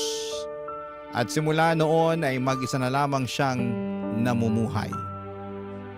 Papadudot, totoo nga na bilog ang mundo. Dahil kung noon ay nasa ilalim ako, nung inampon ako ni Nanay Ninita, ay yun na rin po ang simula ng pag-angat ng aking buhay. Barangay Love Stories. Barangay Love Stories. Si Nanay Ninita ang nagturo sa akin ng mga bagay na noon ay hindi ko pa alam. Sa kanya ko natutunan kung paano dumiskarte at tumayo sa sarili kong mga paa. At sa unang pagkakataon ay muli kong naranasan ang pagkalinga mula sa isang nakatatanda. Bilang isang dalagang walang sapat na karanasan kung paanong haharapin ang mga pagsubok ng buhay ay labis ang aking pagpapasalamat kay Nanay Ninita sapagkat siya ang naging gabay at sandigan ko sa aking paglaki. Pinag-aral po ako ni Nanay Ninita at kahit mas matanda na ako kesa sa mga kaklase ko, ay hindi ko yon inalintana. Ang mahalaga ay makapagtapos ako at ipagpatuloy ko ang pag-abot ko sa aking mga pangarap. Siya rin ang naging tulay upang mas makilala at mapalapit ako sa Diyos. Madalas niya akong isama noon sa mga aktibidades ng simbahan katulad ng mga Bible study, charity work, youth activities at kung ano-ano pa. Sa bawat akbang na aking tinatahak ay dama ko ang paggabay niya. Hindi lamang bilang isang nakatatanda kundi bilang isang tunay na magulang. Si Nanay Ninita ang tumayong haligi at ilaw ng aking buhay. Dahil sa kanya ay natutunan kong pahalagahan ang bawat sakripisyo nito at natuto akong manampalataya at magmahal ng walang hinihinging kapalit. Bilang tugon sa lahat ng mga kabutihan at pagkalinga niya, buong puso ko siyang tinuring na aking sariling ina. Sa ganong paraan, Papa Dudut, ay nabigyan ko siya ng anak na matagal na niyang ninanais. Isang bagay na hindi niya naranasan, Papa Dudut.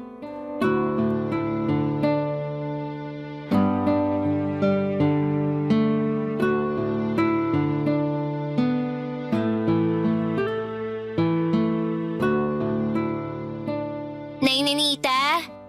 Ano yon, Evelyn? Nandito ako sa kusina. Nakita niyo po ba yung bag ko? Anong bag? Yun bang kulay asul na sira-sira ang zipper? Opo, yun nga po. Ay, itinapon ko na. Bakit? May paggagamitan ka pa ba noon? Nandun po yung mga gamit ng lolo ko eh. Bakit niyo po itinapon? Huwag kang mag-alala. Hindi ko naman itinapon yung laman. Mga libro at kwadernong laman nun, hindi ba? Opo, magdadala sana ako ng libro sa eskwela dahil may gagawin kaming proyekto. Iniligpit ko yon doon sa may aparador. Hanapin mo na lang. Sige po. Nga pala. Hindi ko pala na ipapaalam sa'yo. Habang naglilinis ako, binuklat kong ilan sa mga pahina ng kwadernong itinago mo. Mga recipe pala ng tinapay ang nakasulat doon. Opo. Dati po kasing panadero ang lolo ko. May panaderya sila noon kaso nasunog kaya hindi na niya yun na ipagpatuloy. Ay, nakakatuwa naman. Alam mo ba, nagtrabaho din ako sa panaderya noong araw. Totoo po ba? Oo, kaya may alam din ako kahit papaano sa paggawa ng tinapay. Ay, gusto mo bang subukan nating gumawa? Sige po. Gusto ko pong matutong gumawa ng tinapay. Sige. Pag uwi mo mamaya galing sa eskwela, gumawa tayo ng tinapay. Sige po.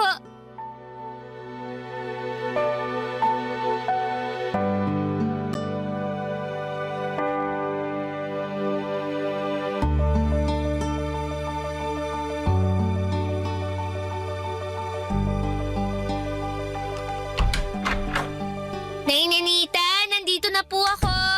Oh, Evelyn, nakauwi ka na? Ay, sakto. Katatapos ko lang ihanda itong mga gagamitin natin sa paggawa ng tinapay. Ano pong klaseng tinapay ang gagawin natin? Monay! Mas mura ang mga sangkap nito kaya ito muna ang unahin nating gawin. Mahirap po bang gawin yan? Naku, madali lang. Kailangan lang nating magmasa ng harina na may mantika, tubig, pampaalsa at kaunting asin. Gusto mo ba ikaw ang magmasa? Opo. O sige, ang una mong gagawin, paghalu-haluin mo muna ang mga tuyong sangkap. Pagkatapos, maglaan ka ng butas sa gitna ng harina, saka mo ilagay ang mantika at tubig. Ganito po ba? Oo, ganyan nga. Tapos tansyahin mo na lang muna yung tubig para hindi maparami ang lagay mo. Nailagay ko na po. Ano pong kasunod? Masahin mo na lang ng mabuti hanggang sa lumambot.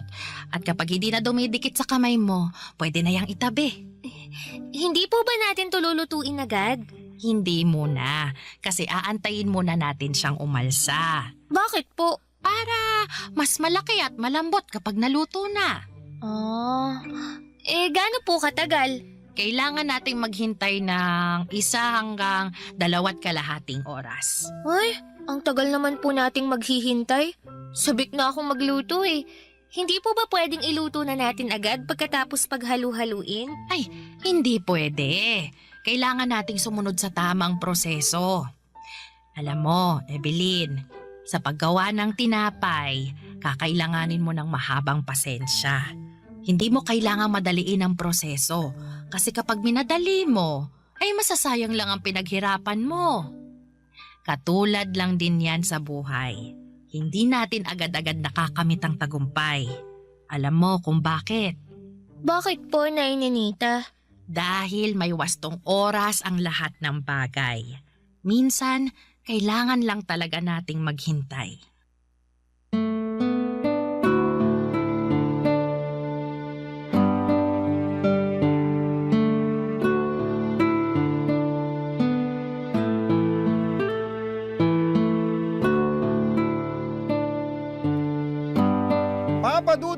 nagkaroon ng isang charity event sa simbahan ay naisipan namin ni Nanay Ninita na gumawa ng tinapay para ipakain sa mga nag-volunteer na sumali sa naturang kaganapan. Hindi namin inaasahan na marami ang magkakagusto sa tinapay na ginawa namin. Doon namin naisipan ni Nanay Ninita na gawin na po itong negosyo. Kada madaling araw ay bumabangon na kami ni Nanay Ninita para gumawa ng tinapay. Ang mga tinapay na yon ay nilalako ko noon sa eskwelahan namin. Ang perang nakukuha namin mula doon ay siya namang pinangtutustos ko sa pag-aaral ko hanggang sa tumungtong ako sa kolehiyo. At sa tulong nga po ng scholarship na natanggap ko mula sa simbahan, ay nakapagtapos ako at agad na nakapasok bilang sekretarya sa isang LGU. Doon ay unti-unti akong nag-ipon para maipatayo ang plano naming pwesto ni Nanay Ninita. Gusto ko kasing ibalik noon ang panaderya na naging negosyo ni Lolo Renato. Total ay recipe naman niya. Ang ginamit namin ay mabuting bigyan ko rin siya ng pagkilala. Dahil kahit na wala na siya sa mundong ito, ay malaki pa rin ang naging tulong niya upang mabago ang buhay ko. Naging matagumpay ang bakery business namin ni Nanay Ninita pagsapit ng bagong dekada.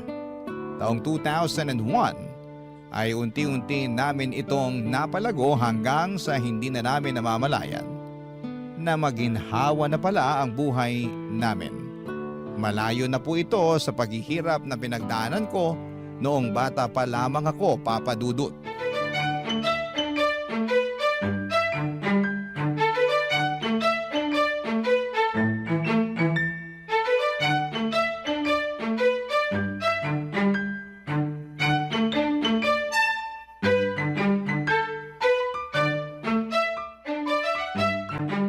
Evelyn, natapos mo na ba yun? Op. Wait a minute, kaping mainit. Diyan lang po muna kayo sa kinatatayuan nyo. Oh, bakit? May sorpresa po ako sa inyo. Ipikit nyo muna yung mga mata nyo. Ano na namang sorpresa yan? Oh, eto na, nakapikit na ako. Sandali lang po. Inaayos ko lang yung ibang detalye, ha? Ayan. Ready na po ba kayo? Ready na ako. Buksan nyo na po yung mga mata nyo. Charan! Ay, totoo ba yan, Evelyn? Opo. Nung lumabas kayo kanina papuntang palengke, naisip kong mag-bake ng cake para sorpresahin kayo. Katagal ko na pong plano to eh. Nako! Ay, ang ganda. Saan mo naman natutunang gumawa niyan? May binili po akong cookbook. Sinundan ko lang kung anong nakasulat doon. Sige nanay, tikman niyo po. Sige na nga. Matikman nga yung gawa mo. Masarap naman ba yan? Hindi po ako sigurado. First time ko palang gumawa eh. Ay, sandali lang po. Ikukuha ko kayo ng platito. Sana hindi matigas yung tinapay. Gaano po kalaki yung gusto nyo? Nako, bigyan mo ako ng malaking slice dahil gutom ako. Ay, napagod akong mamalengke. Sige po. Yan, isang malaking slice para sa inyo. Ayan nanay, tikman nyo na po.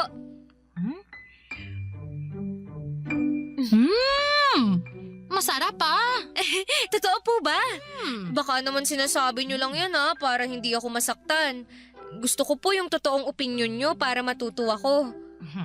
Yung totoo ba ang gusto mo? Apo. Sige. Medyo sumobra lang sa tamis yung icing. Maliban doon, wala nang problema.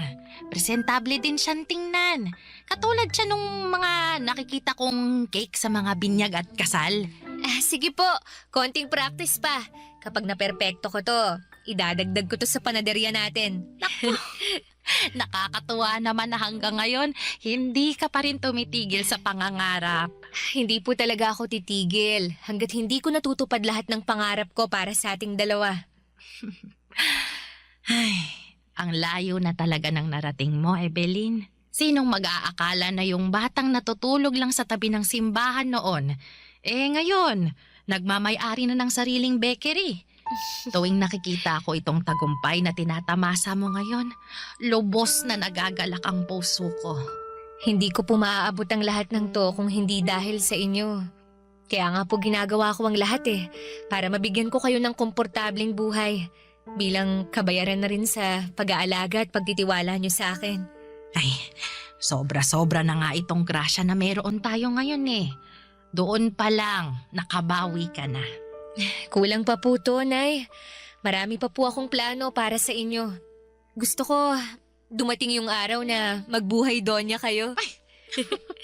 Yun na po ang pinakamagandang regalo na maibibigay ko sa inyo. Nako, hindi mo na kailangang gawin yan. Matanda na ako. Masaya na ako sa kung anong meron tayo ngayon. Dahil nagawa ko ng layunin ko sa buhay. Kontento na ako ngayon. Ang mabuti pang gawin mo, ibahagi mo mga biyayang meron ka sa mga taong nangangailangan. Yun ang gusto kong gawin mo. Tulungan mo ang mga katulad mong puno ng pangarap pero pinagkaitan ng maayos na kapalaran. Papadudot, naging matagumpay ang plano kong cake business at yun na ang nagsilbing pangalawa kong negosyo. Dahil sa lumalawak naming business ay kumuha na ako noon ng sarili kong empleyado. Mga working student, single mother at mga kabataang hindi nakapag-aral. Gusto ko rin kasing maging instrumento ng Panginoon para makatulong sa mga nangangailangan katulad ng pagtulong na ginawa sa akin ni Nanay Ninita. Sa mga sumunod na taon ay nakapagpundar ako ng maayos na tirahan para sa aming dalawa ni Nanay Ninita. Nakabili na rin ako noon ng sarili kong sasakyan. Dahil sa tagumpay na tinatamasa ko noon, ay nag-resign ako sa trabaho ko at tinuong ko na lamang ang buong atensyon ko sa business ko. Pagsapit ko ng 40 ay nakapagtayo ako ng panibagong branch ng bakery at cake shop. 5 taon pagkatapos noon ay binawian na ng buhay si Nanay Ninita dahil sa katandaan. Namatay siya sa pagkakatulog, katulad ng matagal niyang panalangin na magkaroon ng kamatayang tahimik at walang sakit. Siguro'y binigay na lamang sa kanya ng langit ang hiling niyang yon dahil sa pagiging mabuti niyang tao. Papadudot, hindi na ako nakapag-asawa pa dahil naging busy ako masyado sa mga business ko. Ganon pa man ay hindi ko kailangan ng asawa para magkaroon ng masayang pamilya. Ang ginawa ko ay nag-ampon ako ng batang iniwan ng kanilang magulang para kahit papaano ay maipasa ko ang kabutihang ginawa sa akin ni Nanay Ninita. Sa ngayon po ay may 3 akong anak, hindi ko man sila kadugo, ay higit pa sa magkadugo ang pagmamahala namin sa isa't isa. Dito ko na po tatapusin ang aking kwento at sana po ay nakapagbigay ng inspirasyon sa inyong lahat. Ang inyong forever, kapuso at kabarangay, Evelyn. Napakasakit na nangyari kay letter sender. Pero buti sa uli, naging maayos pa rin ang buhay niya. Anong say mo sa Barangay Love Stories na ito? Pagkwentuhan natin sa comment section yan. Ang mga kwento ng pag-ibig, kwento ng buhay at kwento ng pag-asa dito sa Barangay Love Stories. Love Stories. Masarap ang makipaglaro, lalo na kung pareho kayong magaling ng taong kalaro mo. Pero kapag puso na ang pinag-uusapan ay mahirap itong paglaruan dahil tiyak na iiyak ang taong talo sa dulo. Ikaw kabarangay, naranasan mo na bang maging talunan sa laro ng pag-ibig? Dear Papa Dudut, magandang araw po sa inyong lahat. Dwight na lamang ang itawag niyo sa akin, 33 years old, at isang single na computer engineer. May rason kung bakit ako single hanggang ngayon, Papa Dudut. Ito'y dahil takot ako sa commitment. Hirap na hirap ako makipag-commit sa isang tao dahil naniniwala ako na mauubos lang ang panahon ko rito. Para kasi sa akin, nanakawin lang ng pakikipagrelasyon ang oras ko. Kaya naman mas pinili ko na lamang na huwag maghanap ng kapareha sa buhay ko. Late bloomer po kasi ako, Papa Dudut. Kung kailan ako tumanda na ay saka ko na lang na-enjoy ang pagkabinata ko. Ang mga bagay na dapat ay ginawa ko noong nasa 20s pa lamang ako ay saka ko na lamang nagagawa noong nag-30 na ako. Noon kasing bata-bata pa ako ay wala akong ibang ginawa kundi ang magtrabaho ng magtrabaho para sa pamilya ko. Ako po kasi ang tumayong breadwinner ng pamilya namin matapos mamatay ang tatay ko sa aksidente sa motor. Ako ang tumulong kay nanay na pag-aralin ang 2 nakababatang kapatid ko. At noong makapagtapos sila ay saka na lamang ako nakapag-focus sa sarili ko. Isa pa ay hindi ko magawang makipagrelasyon noon dahil masyado pa akong maraming pinoproblema sa buhay ko. Toxic ang kinalakhan kong pamilya, Papa Dudut. At ayaw ko nang palalain pa ang problema ko sa pamamagitan ng pagkakaroon ng girlfriend lalo na't isa sa pangunahing nagbibigay ng stress sa akin ay ang bunso kong kapatid na si Elise, Papa Dudut.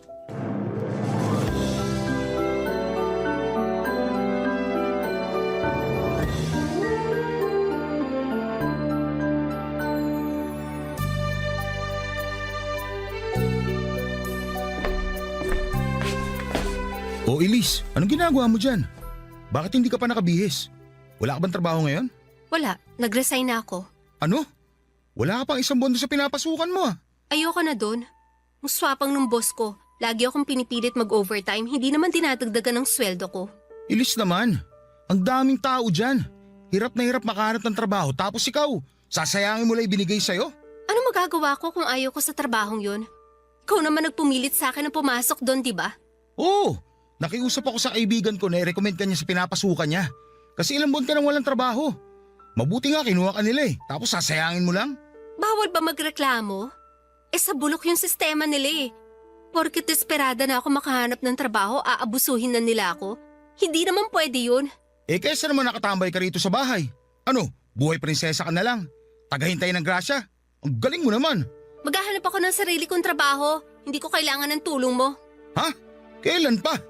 Wala ka pa nga napapatunayan eh. Simula pagkabata, sa akin ka na nakaasa. Paano ko maghahanap ng trabaho sa ganyang ugali mo? Bakit? Ginusto ko ba yung tulong mo? Hiningi ko ba yun sa'yo? Tinulungan kita kasi kapatid kita.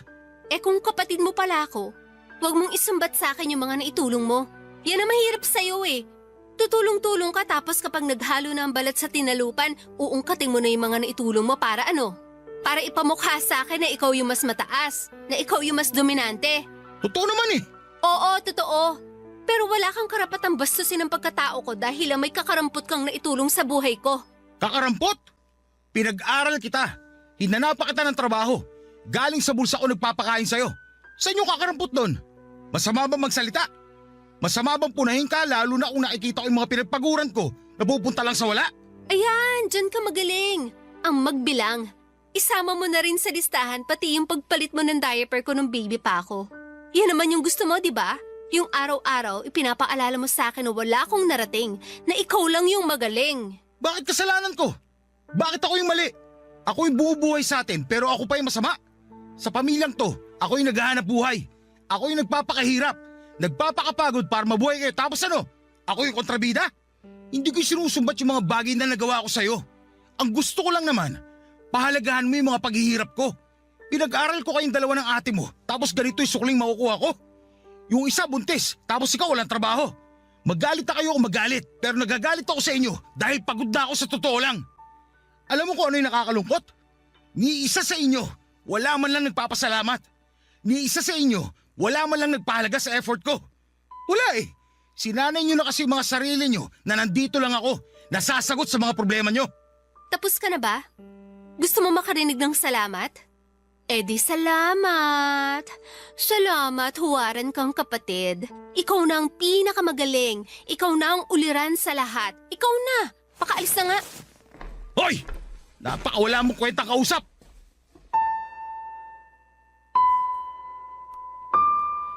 Nasanay na ako sa ganong klase ng buhay, Papa Dudut. Lagi na lamang kasi sa akin nakaasa ang lahat. Mula umaga hanggang gabi ako lahat ang humaharap sa mga problema ng pamilya namin. Matanda na ang mga kapatid ko kung tutuusin pero parang wala man lang silang pinagkatandaan.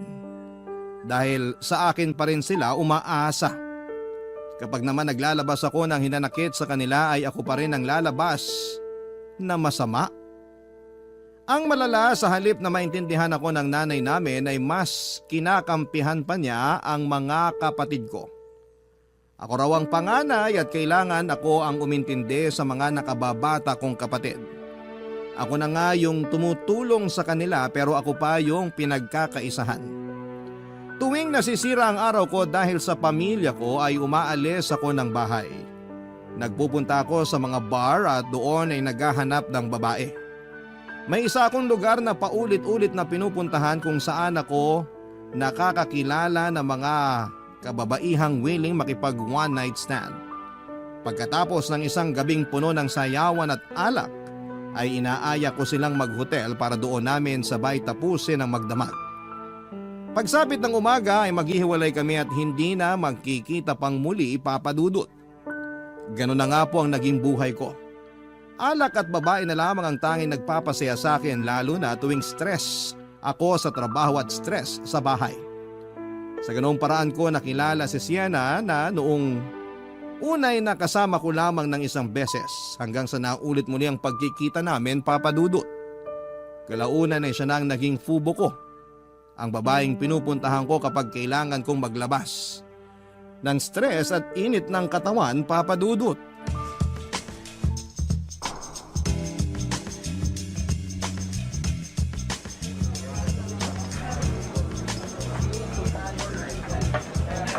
Wednesday ngayon ah. Bakit bigla ka nag-aya? Walang pinipiling araw ang pagiging bad mood ko. Bad trip ka na naman? Parang nagiging synonymous na ang pangalan ko sa pagiging bad mood mo ah. Yun naman talagang rason ba tayo nakikita, di ba? Ikaw ang gamot ko tuwing nasisira ang araw ko. Eh di dapat pala may bayad ako. Kailangan pa ba nun? Nagagawa ko naman yung parte ko, di ba?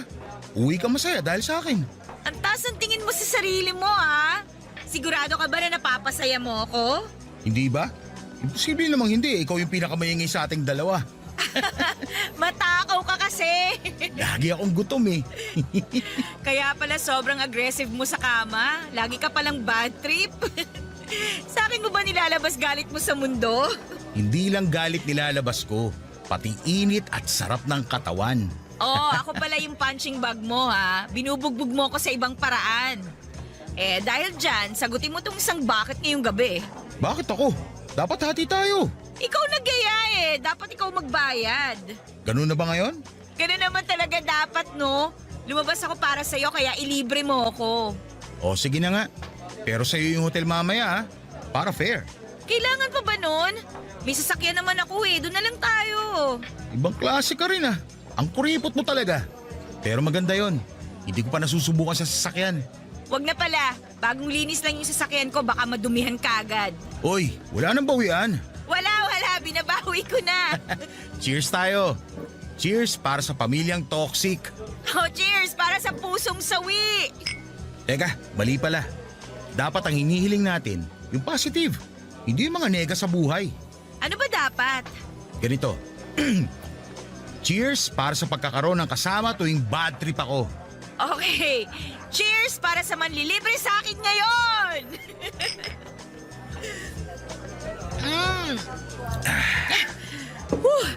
Tuloy na lang kaya natin to sa hotel. Ayaw mo na ba rito? Masyadong maingay eh. Bili na lang tayo ng maiinom sa labas tapos sa hotel na tayo uminom. Sige ba? Para diretso na rin tayo. Magkaaya ka pa kasi sa bar eh. Pwede namang rekta na. Sorry naman po. Alam ko na sa susunod. O ano, saan tayo? Sa dati ba? Try naman natin sa iba. Kabisado na nila mukha natin sa dati. Sige. May alam ako. Tara, lika na. Isang buwan na ang lumipas simula nang nakilala ko si Sienna.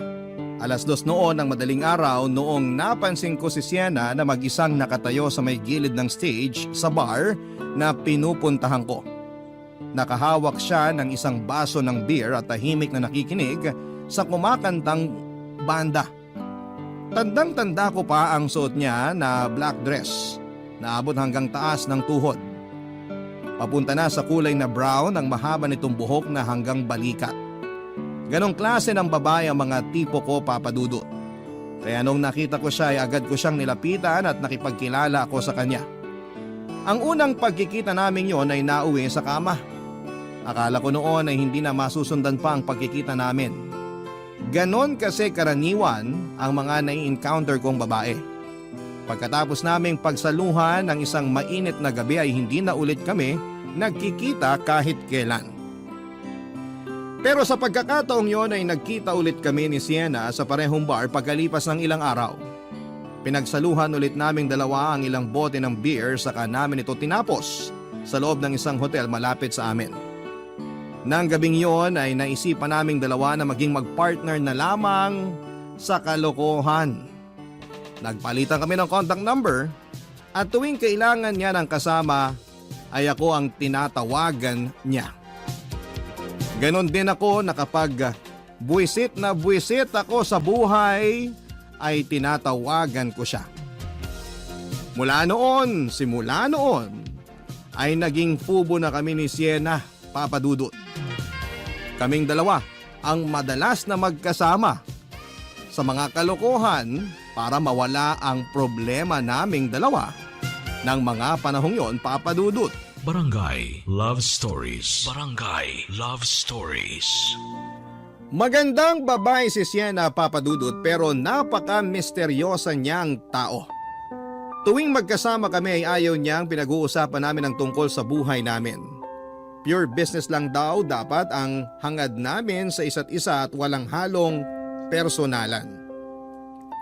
Gusto kasi ni Sienna na maging estranghero pa rin kami kahit na lagi namang kaming nagkikita. Katawan lang daw namin ang habol namin sa bawat isa, kaya hindi na namin kailangang mag-invest ng emosyon. No feelings involved. Yan ang rule ni Sienna sa akin, Papa Dudut. Bawal magtanong tungkol sa buhay-buhay, bawal mag-share ng personal stories, at higit sa lahat ay bawal kaming ma-in love sa isa't isa. Kaya naman kahit mahigit isang buwan na kaming nagkikita noon ay hanggang pangalan lamang ang alam ko kay Sienna. Hindi ko nga po sigurado kung totoo bang Sienna ang pangalan niya. Hindi ko alam kung saan siya nakatira, kung ano ang trabaho niya at ang mga hilig niya. Pati na rin ang birthday o maging edad niya. Sa totoo lang ay wala din naman po akong pakialam kahit na hindi ko makilala si Sienna ng lubusan. Hindi rin naman po ako interesado sa kanya noon dahil wala din naman akong planong pumasok sa isang relasyon na kasama siya.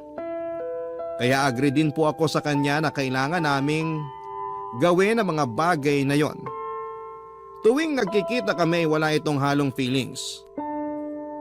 Pero noon yon, Papa Dudut, dahil kalaunan ay nagbago ang lahat. Nung bigla na lamang nag-open sa akin si Sienna tungkol sa problema niya sa buhay niya, Papa Dudut.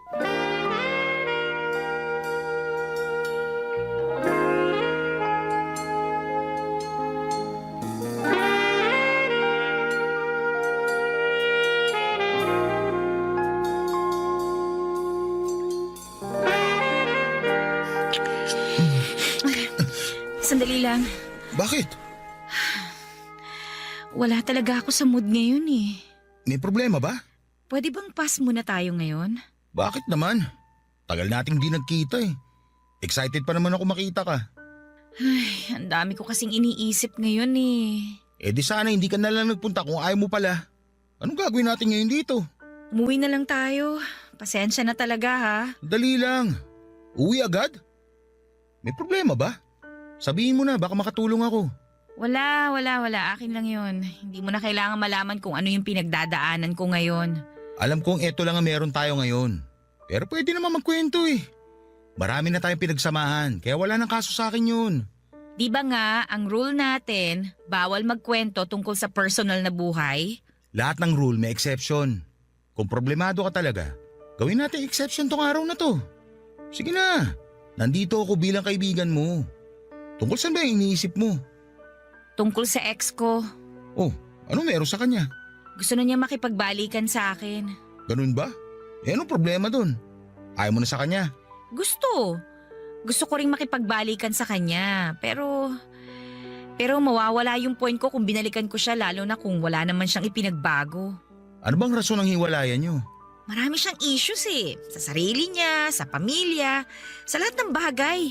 Kaya kami naghiwalay kasi nadadamay ako sa kanigahan niya. Tuwing may problema siya, pati ako nahihirapan. Ganun naman talaga dapat, di ba? Nagtutulungan kayo sa mga problema nyo? Pero masyado nang malala yung issues niya eh. Alam mo yun, yung imbis na ma-enjoy namin yung moment naming dalawa, lagi na lang niyang nasisira dahil sa ugali niya. Napakaliit niyang tao pero ang daming bitbit na problema ng babaeng yun. Teka, babae? Oh, Dwight, may girlfriend ako. Ex-girlfriend. You mean? Bisexual ako. Pareho akong nagkakagusto sa babae at sa lalaki. Romantically attracted ako sa mga babae pero sexually mas gusto ko sa lalaki. Teka. Oh, ngayon ko lang nalaman yan ah. Oh, ngayon alam mo na.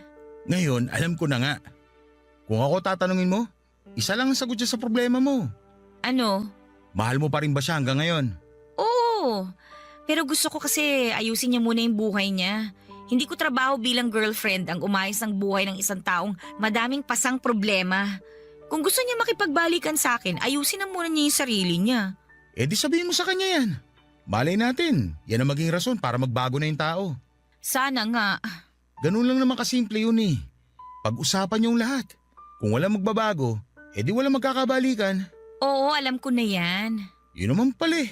O ikaw naman. Anong ako naman? Di ba problemado ka rin sa pamilya mo? Ikaw naman magkwento para fair. Usual na toxic family lang naman yung pinagdadaanan ko. Isang pamilya na sa akin lahat nakaasa. Lalo na yung kapatid kong bunso.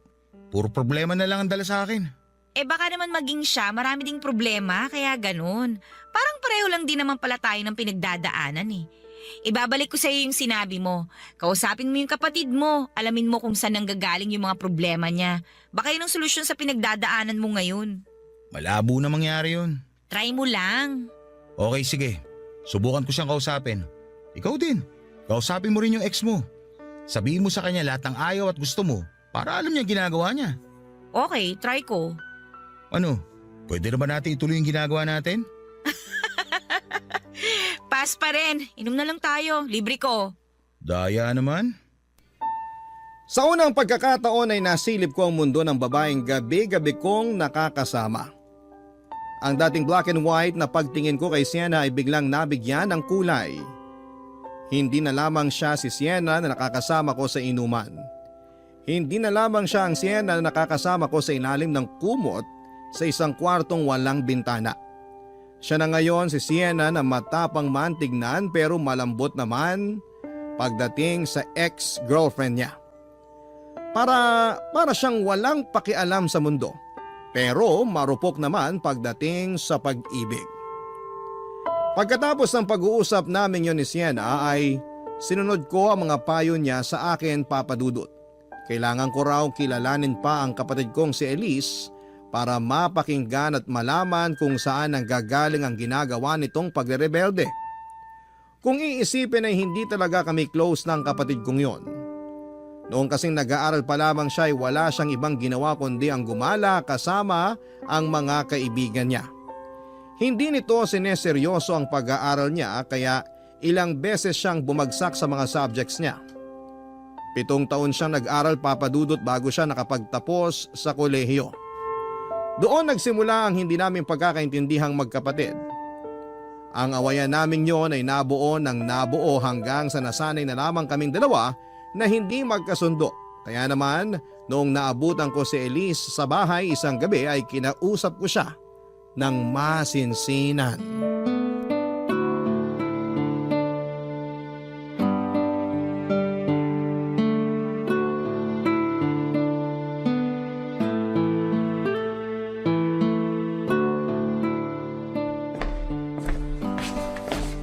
Elise, may ginagawa ka ba?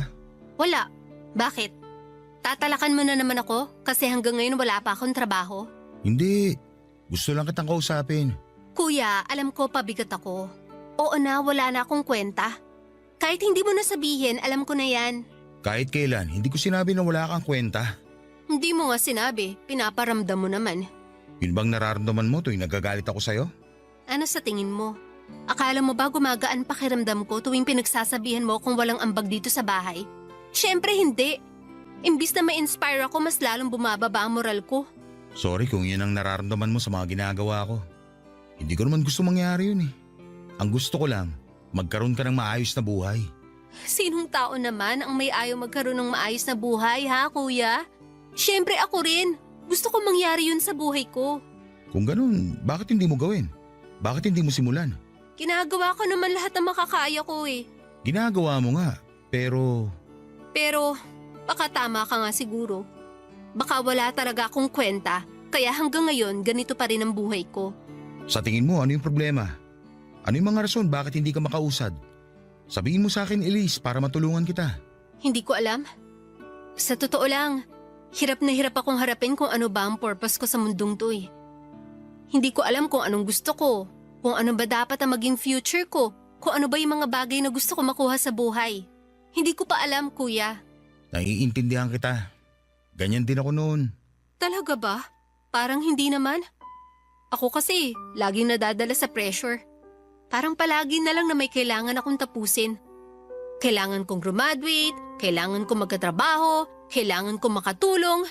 Dapat makasabay ako sa takbo ng buhay kahit na sobrang hirap humabol. Kasi gano'n naman talaga ang katotohanan. Kailangan nating sumabay. Kasi kung hindi natin gagawin yun, wala mangyayari sa buhay natin. Kaya nga ako sobrang pressured. Sobrang hirap huminga kasi feeling ko wala akong oras para gawin yun. Pilit akong hinihila ng mga responsibilidad ko sa buhay sa puntong hindi ko na kayang tumayo sa sarili ko. Kaya nagpapahila na lang ako. Bahala na kung saan ako dalhin. Lahat naman tayo nagpapahila lang eh. Pero dapat, ipakita mo sa sarili mo na kahit sobrang huli ka na, kaya mo pa rin humabol. Ako rin naman, bata pa lang. Na-pressure na ako sa mga responsibilidad na yan. Hindi naman sa nagre-reklamo ako. Gusto ko rin naman makatulong. Pero yun nga, tao lang din ako. Napapagod din. Mahirap kasi tayo at dahil mahirap tayo, wala tayong oras para tumigil at pag-isipan kung ano yung plano natin sa buhay. Yun yung hindi ko magawa, kuya. Hindi ko magawa mag-isip kung ano ba dapat ang kailangan kong gawin kasi araw-araw binabagabag ako ng utak ko. Matanda na ako na dapat may ginagawa na ako hindi lang para sa sarili ko kundi para sa pamilya natin. Nahihiya ako sa iyo kasi wala pa akong naibabalik. Nahihiya ako dahil hanggang ngayon, ganito pa rin ako. Isang babaeng walang direksyon ng buhay. Hindi mo naman kailangan magbalik eh. Ang kailangan mo lang gawin, huwag sayangin yung mga oportunidad na dumating sa'yo. Yung mga tulong na naibigay sa'yo, gamitin mo para sa sarili mo. Mahirap, oo. Pero kakayanin naman natin yan eh. Lalo na kapag desidido talaga tayo sa mga hangarin natin. Pero di bali, hindi kita mamadaliin. Sorry kung paminsan-minsan nagagalit ako sa'yo. Sorry din, kuya, kung nasasagot-sagot kita. Pasensya na sa mga nasabi ko sa'yo. Okay lang yun. At least ngayon, alam ko na ang rason. Ngayon, pwede na tayo magsimula ulit. Salamat, kuya. Pagkatapos ng pag-uusap namin yon ay naliwanagan din ako sa wakas tungkol sa pinagdadaanan ni Elise Papadudut. Dahil dito ay nagsimula kaming magkaroon ng kompormiso sa isa't isa. Nangako si Elise na babawi siya at hindi niya hahayaang masayang ang mga pinaghirapan ko para sa kanya. Nang mga oras na yon ay maghahanap daw siya ng trabaho para makatulong sa mga gastusin sa bahay. Samantala, binigyan ko naman si Elise ng sapat na oras para pag-isipan at pagplanuhan ang future niya. Sinabi ko sa kanya na hindi ko na siya ipe-pressure sa mga desisyon niya sa buhay. Nangako rin ako na magiging kuya ko sa kanya na pwede niyang takbuhan kapag nangangailangan siya ng tulong. Tuwang-tuwa noon ang nanay namin dahil noon lamang niya ulit kami nakita ni Elise na nagkasundo. Sa totoo lang ay gumaan din ang loob ko noon, Papadudut. Para akong nabunutan ng tinik. Masarap pala sa pakiramdam ang magkaroon ng tahimik na pamilya kung saan ay walang away, inggitan at sisihan. Sobrang laki ng pasasalamat ko noon kay Sienna dahil siya ang dahilan ng lahat ng yon, Papadudut. Hindi naglaon ang dating pagtingin ko sa babaeng yon ay unti-unting nagbago. Kung babaeng parausan lamang ang turing ko sa kanya noon, noong mas nakilala ko pa siya ay ayoko mang aminin. ay dahan-dahang nahulog na ang loob ko para kay Sienna. Mahal ko na siya, Papa Dudut. Barangay Love Stories. Barangay Love Stories. Papa Dudut, iba pala ang pakiramdam kapag wala kang taong kaaway. Malaking bagay para sa akin na nagkabati na kami ng kapatid ko at sa sobrang saya ko ay in-invite ko si Sienna na kumain sa labas. Alam kong bawal yon sa aming dalawa dahil sakalang kami nagkikita kapag gusto naming magpalabas ng init ng katawan. Pero sa pagkakataong yon ay sobrang thankful lamang talaga ako sa kanya, kaya gusto ko siyang i-treat sa labas. Nung una ay ayaw pa sana ni Sienna na makipagkita sa akin. Karaniwang sa bar lang kasi kami nagkikita tuwing gabi dahil walang masyadong tao.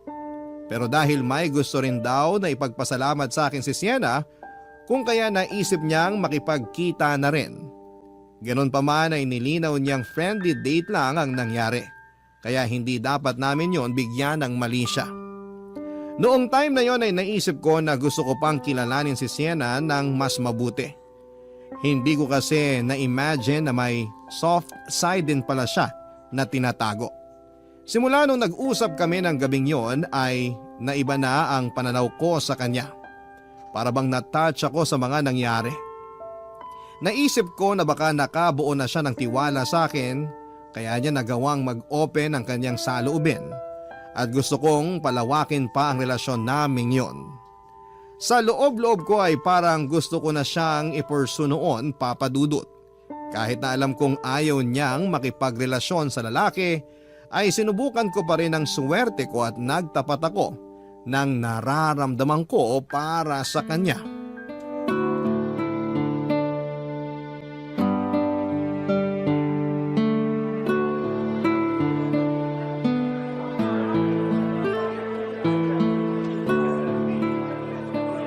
Ang weird. Bakit naman weird? First time lang kasi nating magkita ng may araw pa. Tuwing nagkikita tayo, gabi na, di ba? Ngayon lang tayo lumabas ng ganitong oras, ha? Oo nga, no?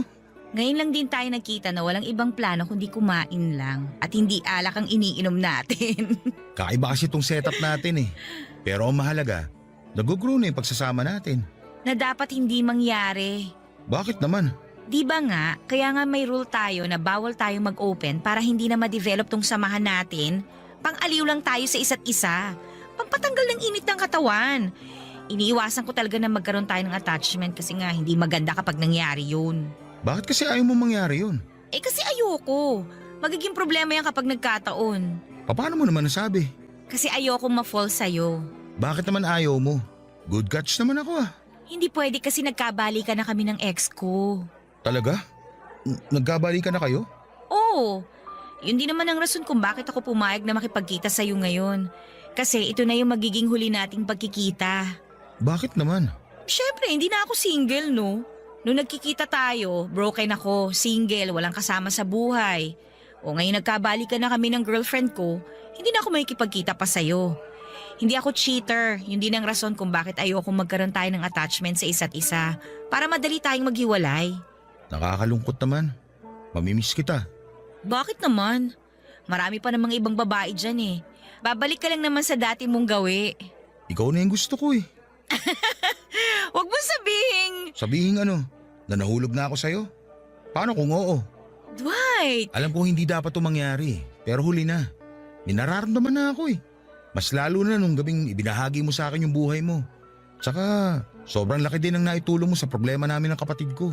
Yan na nga ba yung sinasabi ko eh. Paulit-ulit kong pinapaalala sa'yo na dapat walang feelings involved sa kung ano man ang meron tayo. Huwag akong sisihin mo. Sisihin mo puso ko. Ikaw yung pinili eh. Sorry, pero hindi talaga magiging tayo. Mas makakabuti nga talaga na wag na lang tayo magkita. Bigyan mo naman ako ng chance. Chance? Dwight, kakasabi ko lang na nagkabalikan na kami ng ex ko. Siya yung mahal ko. Never ako nagkagusto sa'yo. Katawan lang ang habol ko. Ganon ka rin dapat na katawan lang ang habol mo sa akin. So paano yan? Hindi na tayo magkikita kahit kailan. Hindi na. Delete mo na lahat ng contact ko sa'yo. Simula ngayon, kalimutan na natin lahat na nangyari sa atin. Kasi gano'n naman dapat nung una pa lang, di ba? O paano? Pasensya ka na ha. Hindi na kita masasamahan. Mauna na ako sa'yo.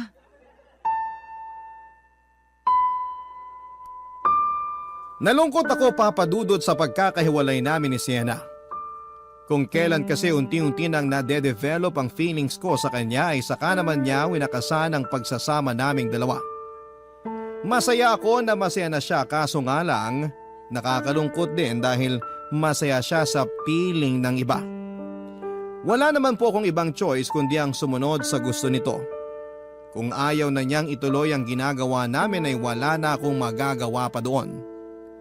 Pagkatapos ng date namin yon ay nagpaalam na kami sa isa't isa at hindi na nagkita pang muli. Never na niya akong kinontak noon at kahit na gustong gusto ko siyang tawagan at i-text ay hindi ko ito ginawa dahil alam ko namang may karelasyon na siya at ayaw kong makasira ng maayos na relasyon. Masaya pa rin naman ako, Papa Dudut, dahil nakatulong ako sa love life ni Sienna.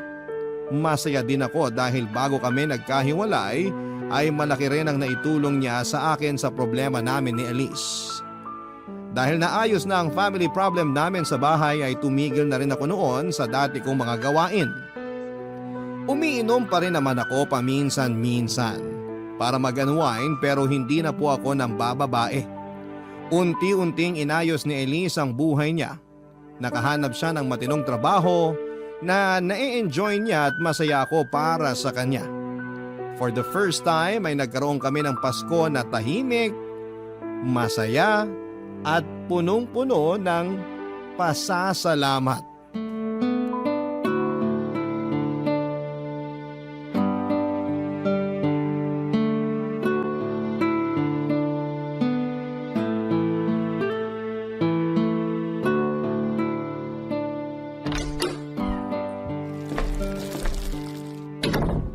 Nandito na ako. Uy, sakto kuya. Nabili mo ba yung pinapabili ko? Oo, kumuha ako ng 2 manggang hinog. Para saan ba to? Gagawa ko ng mango graham. Sarap naman. Parang ngayon lang kita makikita magluto ah. Hindi naman yung lulutuin eh. Yun lang ang kaya kong gawin, kaya yun ang ambag ko ngayong Noche Buena. Ito naman yung akin. Cake. Lapag ko na dito sa mesa. Mukhang marami tayong kakainin ngayong gabi ah. Oo nga eh. Nakakatuwa kasi ngayon lang ako nakaramdam ng ganito sa Pasko. Anong ibig mo sabihin? Ngayon lang ako naging masaya. Naalala mo ba last year? Kumakain tayo ng walang kibuan kasi nagkasagutan tayo noon. Talaga ba? Hindi ko na maalala eh. O kaya, galing kasi ako sa labas. Pinagalitan mo ko kasi mas importante pa sa akin ang mga kaibigan kaysa sa pamilya noon. Pero ngayon nagbago na ako. Priority ko na ang pamilya natin. Nakakatuwa naman kung ganun. Masaya ako na matatapos ang taon na nagkapatawaran na ang lahat. Tsaka isa pa kuya, may bisita pala ako ngayon. Talaga? Nasaan? Papunta pa lang siya rito. Baka darating na rin yon maya-maya. Sino ba yun? Basta, papakilala ko siya sa inyo nila mama pagdating niya. Boyfriend mo ba? Basta, surprise ko siya sa inyo. Oh, siya na yata yan. Ako na magbubukas.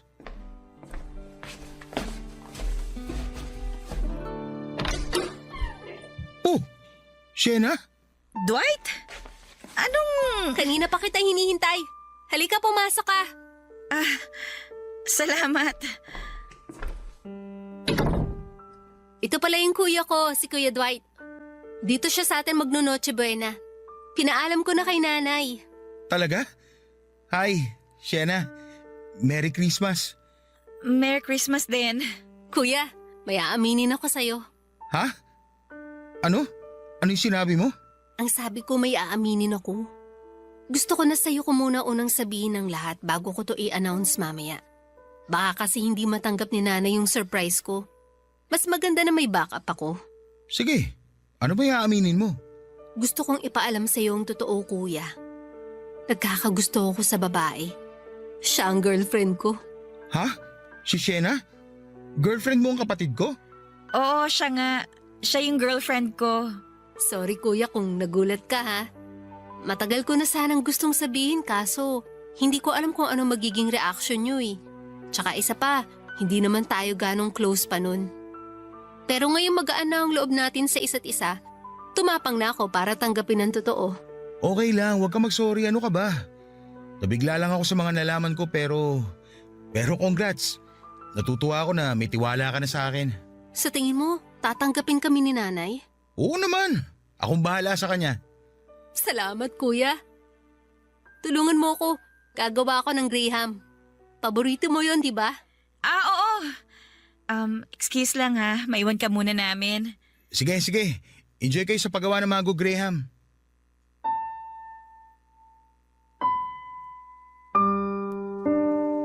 Sobrang laki ng gulat ko sa mga nalaman kong revelasyon ng kapatid ko, Papa Dudut.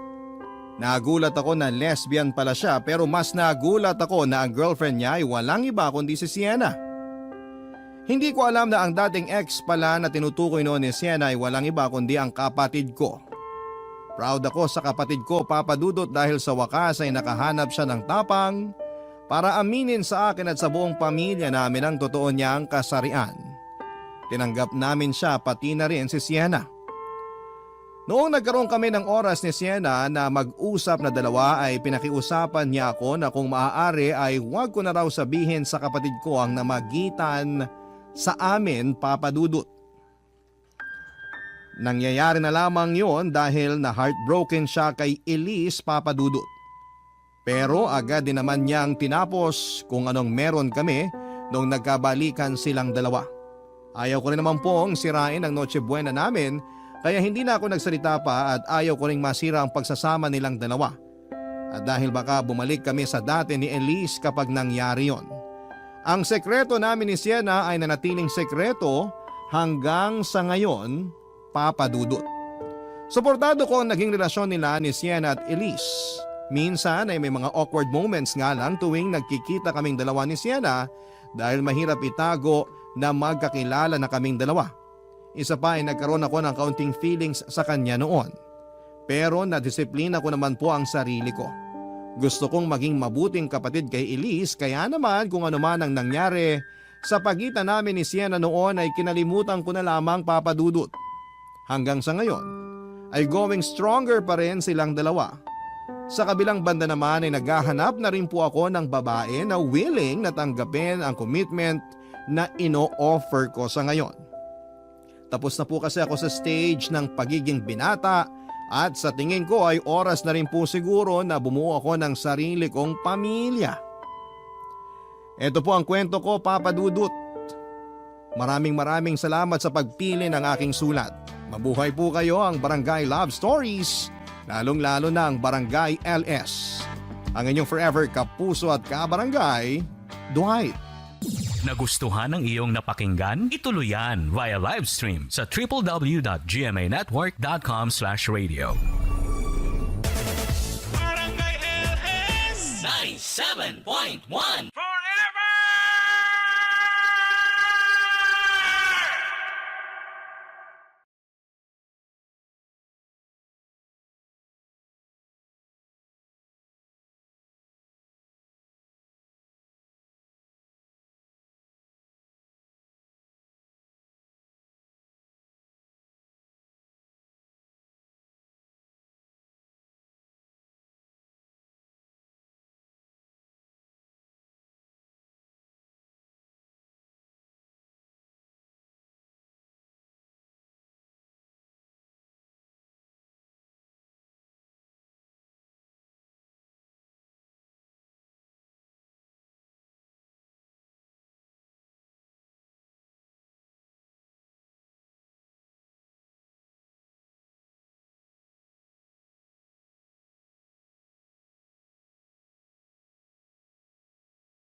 Ang mga kwento ng pag-ibig, kwento ng buhay at kwento ng pag-asa dito sa Barangay Love Stories. Love Stories.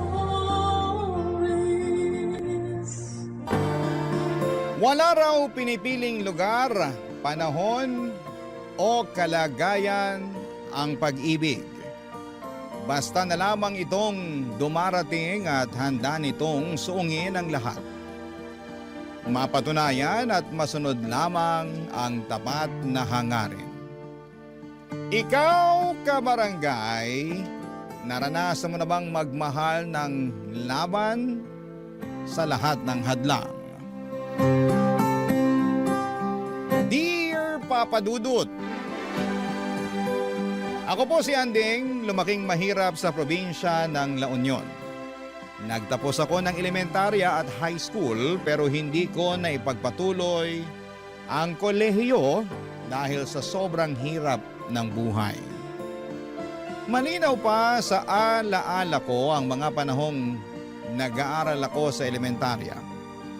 Kahit may uniforme, halatang halata pa rin ang kahirapan namin. Luma ang suot ko, bigay lang ng naging amo ng mga magulang ko. Hindi rin ito na ipaayos sa mananahi kaya sobrang luwang. Kaya't nahihiya ako sa mga kaklase ko. Madalas pa nila akong pagtawanan dahil mukha raw akong naka-duster imbes na naka-uniforme. Sa mga panahong yon ay kinikimkim ko ang sakit ng loob kung bakit kailangan ganito ang buhay namin. Kahit simpleng lapis at papel ay hirap na hirap pa rin ibigay ng mga magulang ko. Ganon po kami kahirap, Papa Dudut. Siguro dahil na rin marami kaming magkakapatid. Ako ang panganay, wala ring kaalaman sa family planning sina nanay at tatay. Pero believe pa rin ako sa kanila. Kasi kahit salat kami ay pinilit nilang mapagtapos kami sa elementarya at high school. Ang sabi nila ay bahala na raw kami sa kolehiyo kasi alam nilang hindi na talaga kakayanin. Noong nakapagtapos ako ng high school ay agad akong namasukan bilang taga-bantay sa isang tindahan. Maliit lang ang sahod, halos walang naiipon. Pero nagpapasalamat na rin ako dahil may trabaho ako. Hindi ko maiwasang mainggit sa mga dating kaklase kong may kaya kasi nasa Maynila na sila para mag-aral ng kolehiyo. Ang iba naman ay nasa San Fernando City. Madalas kong isipin kung may sapat lang akong pera at talino, sana'y nakapag-aral din po ako. Pero sinampal ako ng realidad. Isa lang akong hampas lupa at nananatiling malaking panaginip para sa akin ang makatungtong sa kolehiyo. Isang araw may nagalok sa akin na maging kasambahay. Pinsan siya ng amo ko kaya pumayag ang amo ko na iwan ko ang pagtitinda kung tatanggapin ko ang trabaho at saktong 18 years old na ako. Lumawas ako ng Maynila, Papa Dudut. Dala-dala ang pangarap ko na ito na ang panahon ay tutulong sa akin upang mag-iba ang buhay ko. Pagsusumikapan kong maging maayos na kasambahay para hindi ako mapagalitan ng amo ko. Doon ko nakilala ang anak ng bago kong amo na si Kevin, Papa Dudut.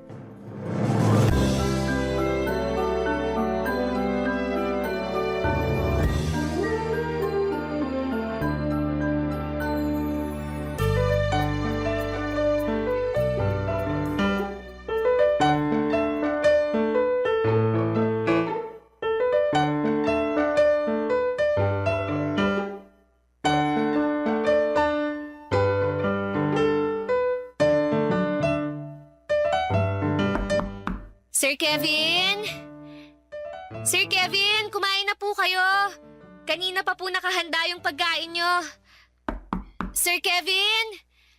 Sir, gumising po muna kayo para makakain. Bilin po ng mami nyo na on time daw po kayo pakainin kahit walang pasok. Sir?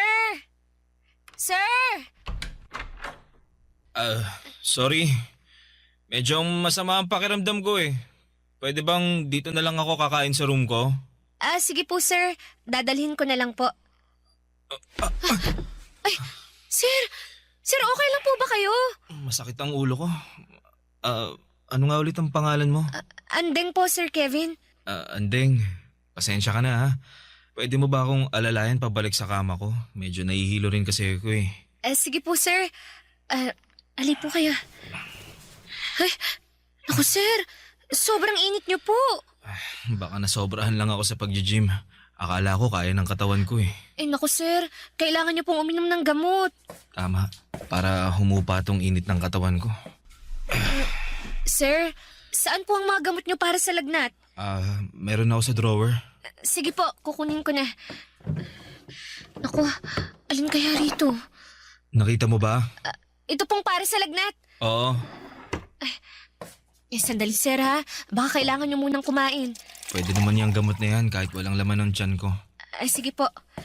Heto po. Salamat, Andeng. Naku sir, sobrang init niyo po talaga. Tawagan ko na ba ang mami niyo? Kasi binilin ka niya sa akin eh. Ito talagang si Mami. Ginawa na naman akong baby. Huwag mo nang tawagan. Nakainom naman na ako ng gamot. Pero hindi po biro yung init niyo sir. Meron akong thermometer sa drawer din. Kukunan ko na lang ng temperature ang sarili ko. Sige po, sandali kukunin ko.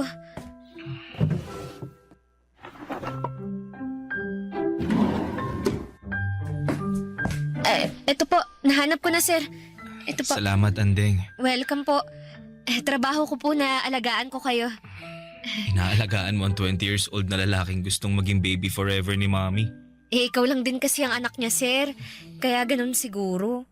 Kami, sir. Ang dami namin 7 kami. Talaga? Ang sipag naman. Sinabihan ko na naman sila na awat ni. Pang-ilan ka? At ilang taon ka na nga? Panganay po ako, sir. Bale, 18 na po ako. Dapat nasa school ka. Tapos na naman po ako ng high school pero walang pera pang college eh. Sir, baka Mataas nga ang temperature ko. Ilan po ba, sir? 38.5 eh. Kaya pala ang init ng katawan ko. Nako, baka kailangan ko kayong punasan ng maligamgam na tubig para mas guminhawa ang pakiramdam nyo. Naku, nakakaya naman. Naku, wag na po kayong mahiya. Tsaka, kasambahay nyo naman ako eh. Bukas sa loob ko na alagaan ko kayo. Ang bait mo naman. Kukuha lang ako ng bimpo tsaka mag-iinit ng tubig. Meron ako sa mga gamit ko. Saka, huwag ka na mag-init. Doon ka na lang sa shower kumuha ng tubig. May heater naman yun. Sige po. Pagkatapos po, kumain na po kayo. Sige. Andeng, salamat talaga. Salamat sa pag-aalaga. Pagaling po kayo, sir Para po pagdating ni Ma'am Connie, magaling na kayo. Tsaka para po makapasok kayo sa Lunes. Oo nga. Buti Sabado ngayon. Sana gumaling agad ako. Di ba naman ako gagaling sa lagay na to may mabait akong kaibigan.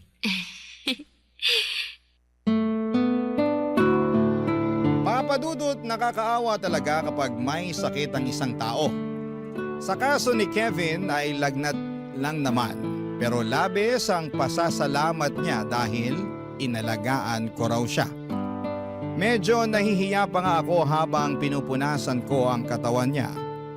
Pero kailangan kong gawin para kahit papaano ay gumaan ang pakiramdam niya.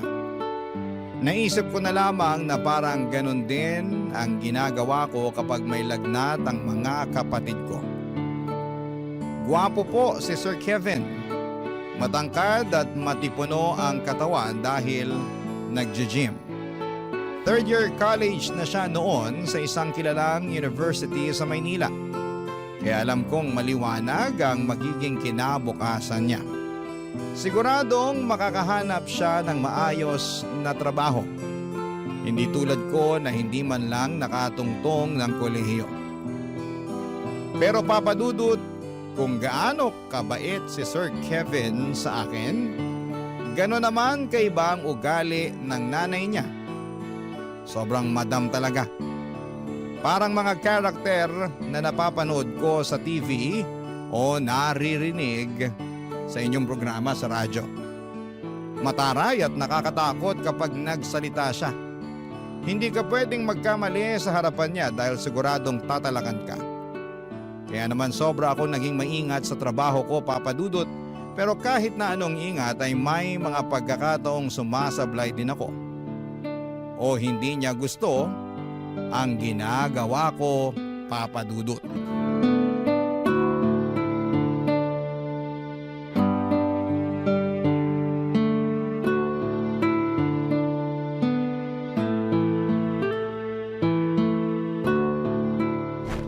Ano tong nangyari sa kortina? Hindi ganito yon. Ma'am, sinunod ko lang po ang sabi niyo. Mali ang paglagay mo ng drapes. Hindi maayos. Tatanga-tanga. Nasaan na ba si Christina? Nasa palengke po, ma'am. Kapag hindi mo alam kung paano gawin, magtanong ka kay Christina. Opo, ma'am. Sorry po talaga. Aayusin ko na lang po. Hindi ka kasi nakikinig. Tapos sasabihin mong sinunod mo lang ang sinabi ko. Ako pa ngayon ang may kasalanan? Hindi po, ma'am. Wala po kayong kasalanan. Bakit ba kasi isang katulad mong pinadala sa akin? Para ako nagtitrain ng isang aso. Pasensya na po. Nakakairita yung pasensya mo, ha? Gawin mo na lang kaya ng tama ang mga pinagagawa ko sa'yo. Pati ang pag-vacuum, hindi mo pa rin kabisado. Ano ako? Teacher ng mga chimay? I-demonstrate ko isa-isa? Gamitin mo naman ang utak mo. Hindi ba sabi mo na kapag tapos ka ng high school? Opo, ma'am. Daig mo pang elementary. Ang tanga mo. At wag mong sabihin pati itong kape ko hindi mo pa rin maayos. Sinunod ko po yung sabi niyo. Nako, mukhang sablay na naman to.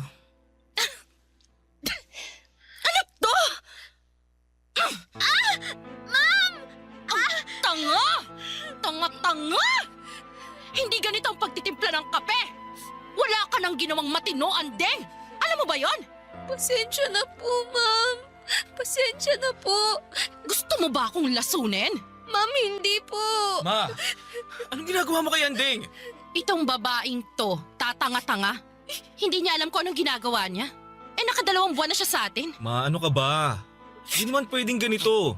Dahil ba hindi niya nagawa ng maayos, tatapunan mo na ng kape? Okay ka lang ba, Andeng? Sige na, pumunta ka na muna sa kwarto mo. Diyos ko, paawa effect. Siya naman ang may kasalanan. Hindi maayos ang trabaho niya. Ma, please. Maging tao ka naman. Hindi tama to. Kevin? Tingnan mo naman ang ginawa mo. Hindi mo siya tinatrato ng tama. Hindi porket pinapasweldohan natin si Andeng, pwede na natin gawin ang kahit ano sa kanya. Pwede kanyang mapakulong. Huwag niya akong subukan. Please, Ma. Magpakatao ka naman. Kevin, ginagawa ko lang naman kung anong nararapat sa kanya. Ay, hindi niya deserve to, Ma. Sige na, Andeng. Punta ka na sa kwarto mo. Linisin mo sarili mo. Magpahinga ka na.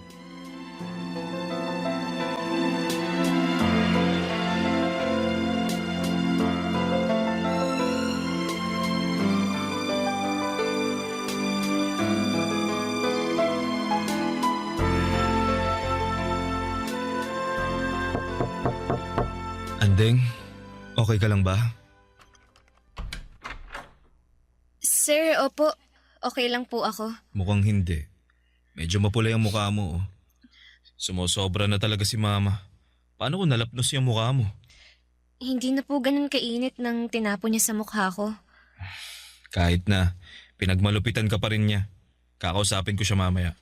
Baka mas lalo lang siyang magalit sa akin kasi kinakampihan mo ko. Naku, mali naman talaga ang ginawa niya eh. Kahit may hindi ka nagawang tama sa trabaho mo, hindi pa rin makatarungan ang ginawa niya sa'yo. Kailangan niya humingi ng dispensa sa'yo. Sobra na yung ginawa niya. Salamat po, sir. Sana naging mas maaga ako kanina para hindi na nangyari yung pagbuhos niya ng kape sa'yo. Tana, nandito lang ako para sa'yo, Andeng. Sobrang bait ni Sir Kevin sa akin, Papa Dudut. Sabi nila ay nagmana raw siya sa ama niya na nasa ibang bansa. Kaya siguro ay hindi ko maiwasang hangaan siya. Si Ma'am Connie naman ay parang tigre kung makapagsalita. Lagi niya akong tinatalakan at mabuti na lamang at may kasama akong kasambahay din, si Christina. Siya ang karamay ko sa bawat sermon ng amo naming mukhang mangkukulam. Si Christina ang nakapansin na may nararamdaman daw ako kay Sir Kevin. Pinagbintangan pa nga niya ako na si Sir Kevin daw ang dahilan kaya nagagawa kong pagtiisan si Ma'am Connie. Pero syempre tumanggi talaga ako sa una. Pero sa totoo lang ay tama si Christine. Crush ko po si Sir Kevin. Ang gwapo niya kasi at mabait pa. Parang lahat ng hinahanap mo sa isang lalaki ay nasa kanya na. Pero hanggang pangarap lamang po ako. Kasi naman lupa lamang ako at siya naman ay langit.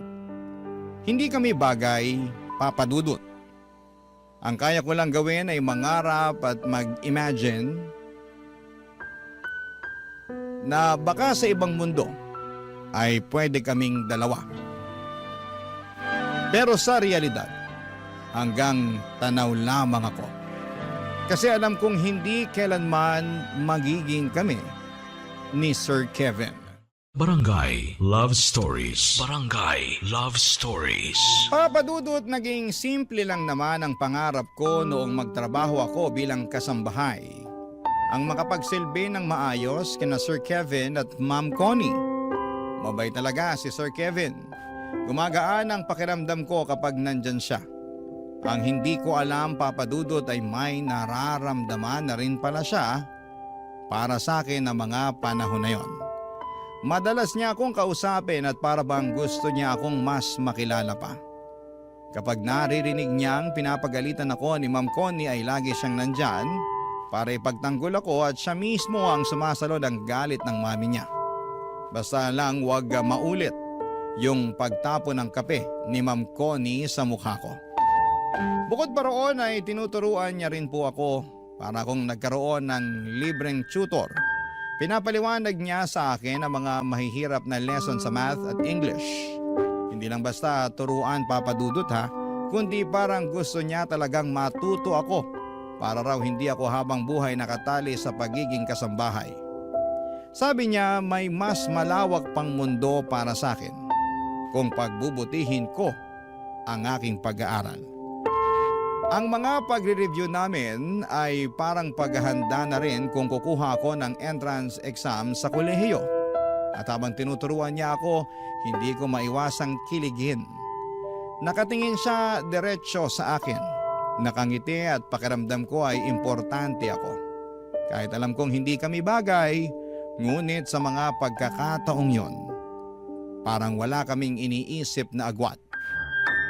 Ako si Andeng na natututo at siya naman si Kevin na buong tiyagang nagtuturo.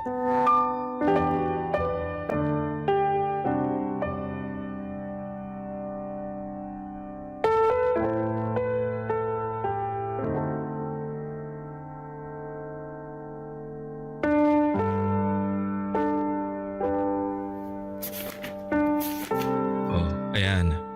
Tingnan mong mabuti ang spelling, ha? Alam mo, tinuro to sa amin nung high school sa 3rd year. Pero sobrang nakalimutan ko na. Grabe. 19 years old ka pa lang, makakalimutin ka na. Hindi ko maintindihan nun Pero ngayon, naintindihan mo naman. Medyo. Anong medyo? Pag-aralan mong mabuti, lalabas to sa exam. Mag-e-exam ba ako? Kapag kaya mo nang pumasok ng college, di ba? Nag-iipon ka naman. Saka kapag kulang talaga, lapitan mo lang ako. Tutulong ako, promise. Naku, ayokong mangutang. Wala akong pambayad. Yung kabaitan mo at kagandahan mo ang pambayad. Sir, maya na lang po ulit tayo Baka pauwi na rin yung mami mo sa trabaho. Baka pagalitan pa ako kasi ginawa kitang tutor. Ano ka ba? Nagtuturo lang naman ako kapag wala ka ng trabaho at free naman ako. Naku, baka mas lalong magalit yun kasi parati nyo na lang akong pinagtatanggol. Kasi gusto kita. Ano po? Gusto kita, Andeng. Sir naman, nagbibiro kayo Alam mo namang hindi ako nagbibiro. At alam kong nararamdaman mo na may gusto ako sa'yo. Naalala mo nung unang araw mo pa lang, yung nilagnat ako? Nakita ko ang kabaitan mo. Sir, hindi po pwede. Hindi po tayo bagay. Dahil ba anak ako ng amo mo? At kasambahay ka lang? Hindi po talaga tayo bagay. Andeng, sa totoo lang, ilang araw at gabi ko na rin tong iniisip Pero totoo ang nararamdaman ko sa'yo. Gusto kita. Mahal kita. Sir, marami namang ibang babae dyan. Mga kaklase nyo, schoolmates nyo. Hindi ako pwede. Hindi pwede. Makinig ka. Hindi ko sila gusto. Ikaw ang gusto ko. Pero katulong lang ako. Mahirap lang po ako. Mayaman kayo. May pinag-aralan. 1 taon na lang gagraduate na kayo. Samantalang ako. Basta, hindi tayo bagay. Andeng, wag mo namang maliitin ang sarili mo. Dahil lang ba sa kalagayan ng buhay natin kaya tayo hindi pwede? Kung lahat ng to, Kung wala akong pera, kung hindi ako mayaman, pwede na? Ganun ba? Sir naman, sobrang layo po ng agwat natin. Tsaka ano na lang sasabihin ng mga magulang mo? Baka mas lalo akong hamakin ni Ma'am Connie. Poprotektahan kita. Naririnig niyo ba yung sarili niyo?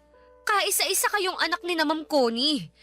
Tapos, sa isang chimay, sa isang maid, muchacha lang kayong mauuwi.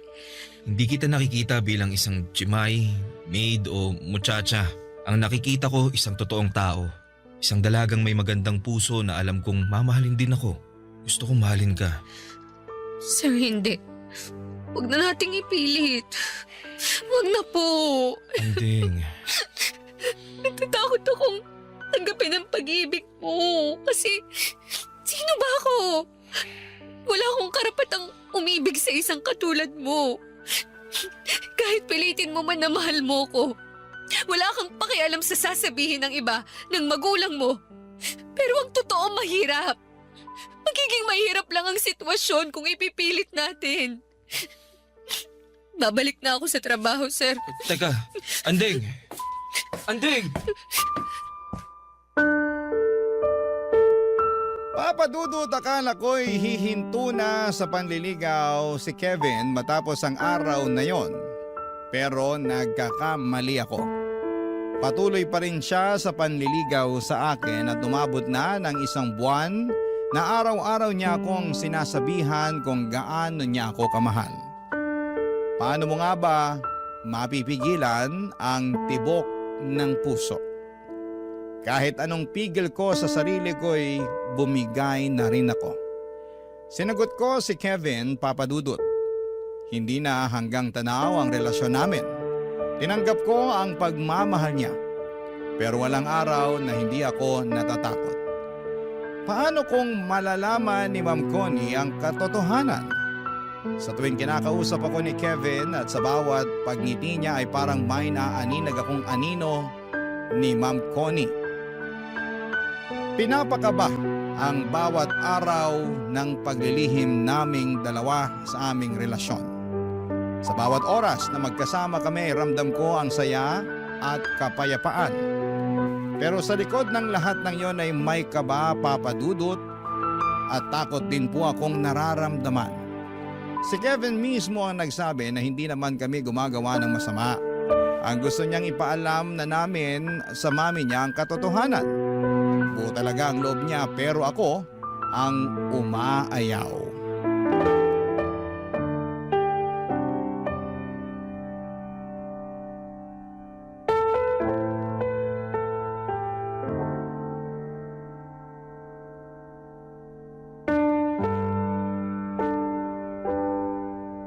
Dalawang buwan na nating nililihim sa kanila. Baka kailangan na talaga nating sabihin. Da naman akong ipaglaban ka, Anding. Kevin naman, baka ganito na muna tayo. Magtatago? Hindi naman tayo gumagawa ng masama Nagmamahalan tayo. Sige na, lumabas ka na ng kwarto ko. Baka hinahanap ka na ng mama mo.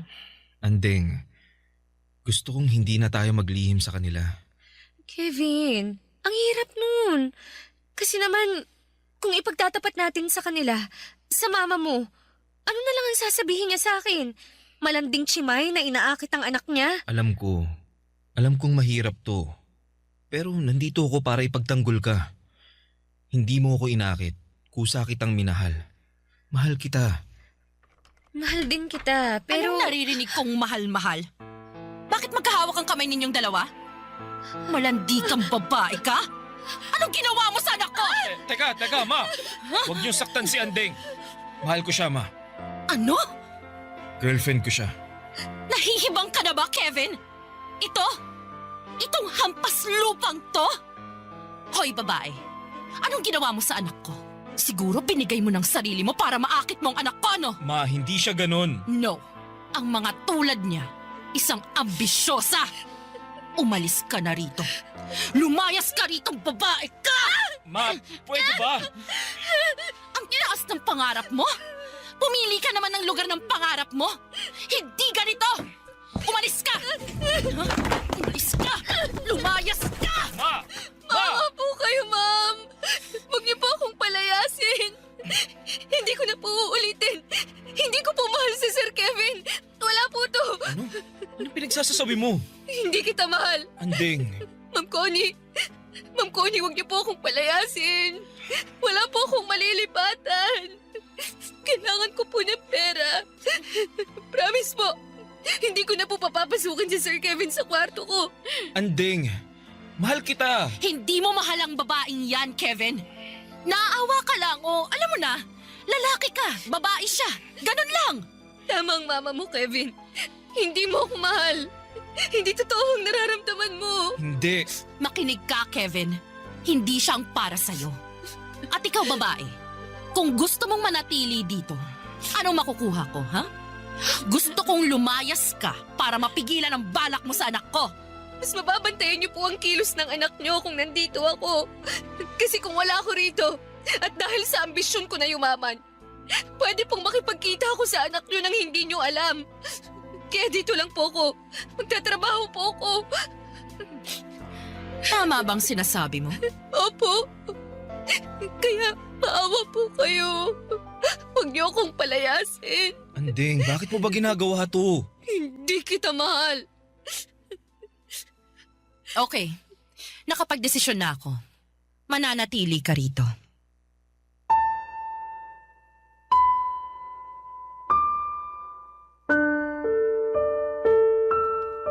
Sa sobrang takot ko ay halos gumuho ang mundo ko sa mga pinagsasabi ko. Nagmakaawa ako, Papa Dudut, at humingi ng tawad. Lumuhod ako sa harapan ni Ma'am Connie dahil ang totoo ay ayaw kong malayo kay Kevin at ayaw ko ring masira ang buhay niya. Mabuti na lamang at pumayag si Ma'am Connie. Hindi niya po ako pinalayas agad. Pero nagtakda siya ng mabigat na kondisyon. Pinayagan niya akong manatili hanggang sa katapusan ng taon pero may malinaw na utos. Hindi ko dapat nilalapitan o kinakausap si Kevin. At pagkatapos ng taon ay kailangan ko nang umalis at hindi na muling bumalik sa bahay nila.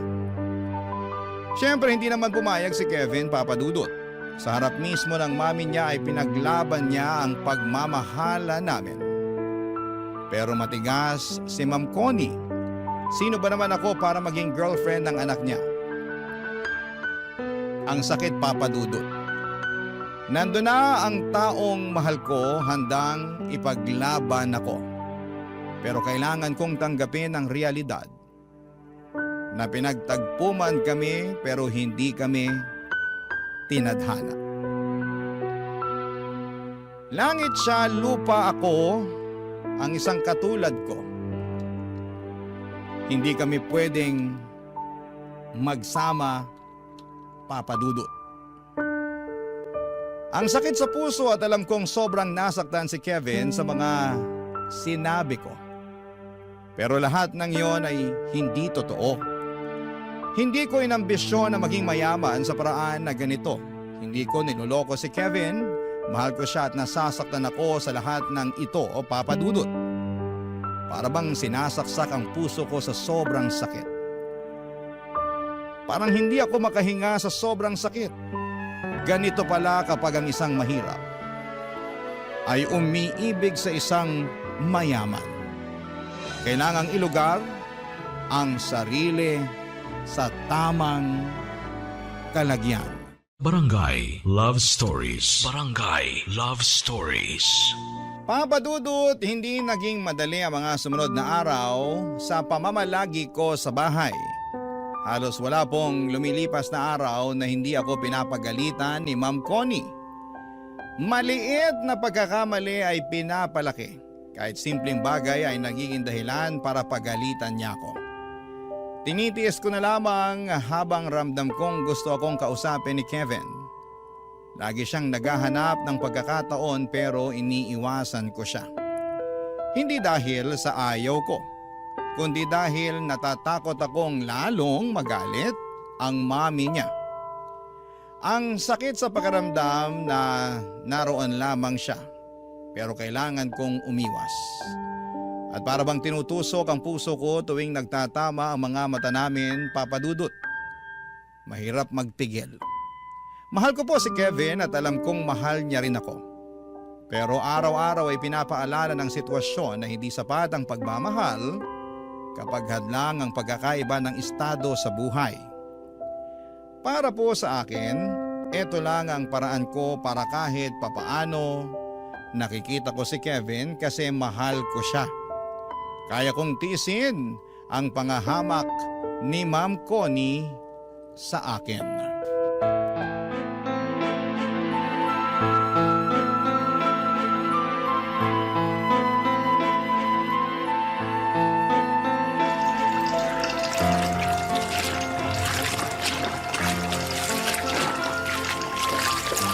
Andeng, kinakalaban mo ba ako ng palihim? Po? Hindi po, ma'am. Huwag kang magkunwari. Alam mo naman na maselan ako sa mga kurtina ko, di ba? Bakit may mancha yung sa kwarto namin? Bakit hindi maayos ang pagkakalaba? Ma'am, maayos po ang pagkakalaba ko noon. Hinandwash ko pa nga po kasi alam kong gusto nyo ng ganun eh. Pero hindi mo inayos. Yan ang totoo. Kunwari ka pa. Ma'am, inayos ko po talaga. Tigilan mo nga yung kaiiyak mo. Wala dito ang anak ko. Walang maaawa sa'yo. Walang magtatanggol sa'yo na para bang akong pinapalabas mong kontrabida sa buhay mo. Ma'am, ang gusto ko lang po, maging maayos ang trabaho ko rito. Kaya po, inayos ko po talaga. Kung gusto nyo po, lalaban ko na lang po ulit. Hoy, ikaw, kung ano man ang binabalak mo sa anak ko, tigilan mo. Wala po. Wala po akong binabalak sa kanya. Kaya nga po nandito ako para makita niyong wala akong balak sa anak niyo eh. Hindi ko po siya kinakausap. Umiiwas po ako. Sinungaling. Teka, naisip ko lang. Siguro ikaw rin yung nagnakaw ng pera ko na naiwan ko sa bulsa nung nakarang araw, no? Matapos mong labhan, wala kang sinoli. Po? Ma'am, wala po akong perang nakita. Hindi po ako magnanakaw. Talaga lang? Ang sinungaling ay kapatid ng magnanakaw? Siguro pinadala mo na sa mga magulang mo yung ninakaw mo. Hindi ka na nahiya? Ma'am, hindi ko po gawain ang magnakaw. Sinungaling? Ha? Tama na po, ma'am! Ang iya ka talagang babae ka! Masama kang tao! Wala po akong ninakaw. Wala po. Ikaw, huwag na huwag mong sasabihin sa anak ko na sinaktan kita. Kung hindi malilintikan ka sa akin. Tigilan mo yung paawa effect mo na yan. Kung hindi ako makakatiis, papaalisin na kita. Opo, hindi po ako magsusumbong. Kasi kung magsusumbong ka, isusuplong din kita sa pulis dahil ninakawan mo kami. Naiintindihan mo ba? Opo. Paano mo kaya inakit ang anak ko? Ibang klase ka talaga, no? Akala mo dahil ang sipag-sipag mo kunwari ay matutuwa akong ikaw ang mapapangasawa ng anak ko. Nagpapatawa ka ba? O iniinis mo ko? Sinabi ko naman po sa inyo na wala na po akong balak sa anak niyo. Ah, so may balak ka dati. Tapos noong nalaman kong totoo at muntik kitang kalad ka rin sa labas, ay nag-iba ang ihip ng hangin. Wala ka ng balak. Ganon ba? Magsalita ka! Umayos ka. Dumating ng anak ko. Umayos ka! Pahiran mo yung mga luha mo. Hindi niya pwedeng mahalatang umiyak ka. Opo. Huwag mo akong subukan, Andeng. Masisira ang buhay mo. Opo, Ma'am Connie. Umayos ka.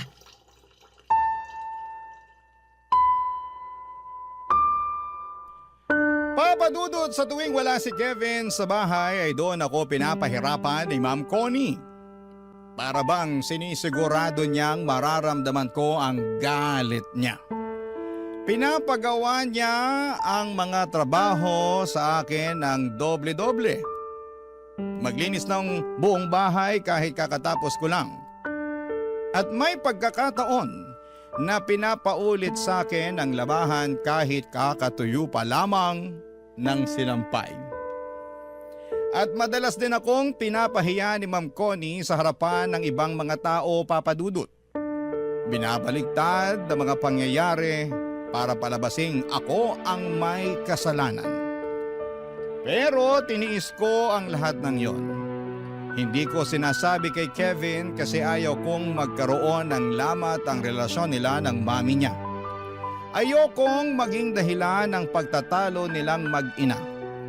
Mahal ko po si Kevin, Papa Dudut, at yon ang dahilan kung bakit ako nananatili kahit na hirap na ako. Sa bawat araw na nagdadaan, ang parusa na ibinibigay sa akin ay lalong tumitindi. Pinipikit ko na lamang ang mga mata ko at iniisip na kaunting tiis na lamang at lilipas din ang lahat. Kasi kapag nawala ako sa bahay na yon ay tuluyan na ring mawawala ang pagkakataong kong makita at makasama si Kevin. Pero sa totoo lang, Papa Dudut, unti-unti nang bumibigat ang dibdib ko.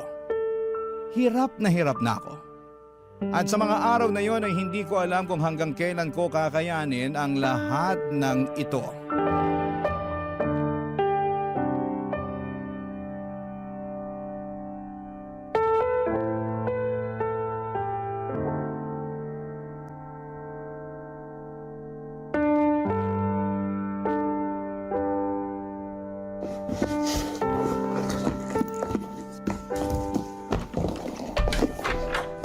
Anding, anong ginagawa mo?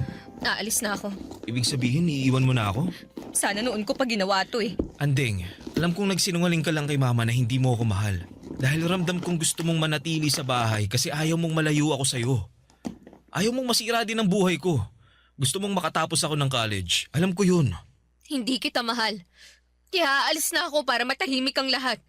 Ang gusto ko lang, magkaroon ng trabaho. May maipadala akong pera sa pamilya ko. Mahal kita, Anding. Huwag mo naman ako saktan ng ganito. Kevin, kailangan ko nang umalis. May nahanap na akong ibang trabaho. Sasama ako sa'yo. Ano?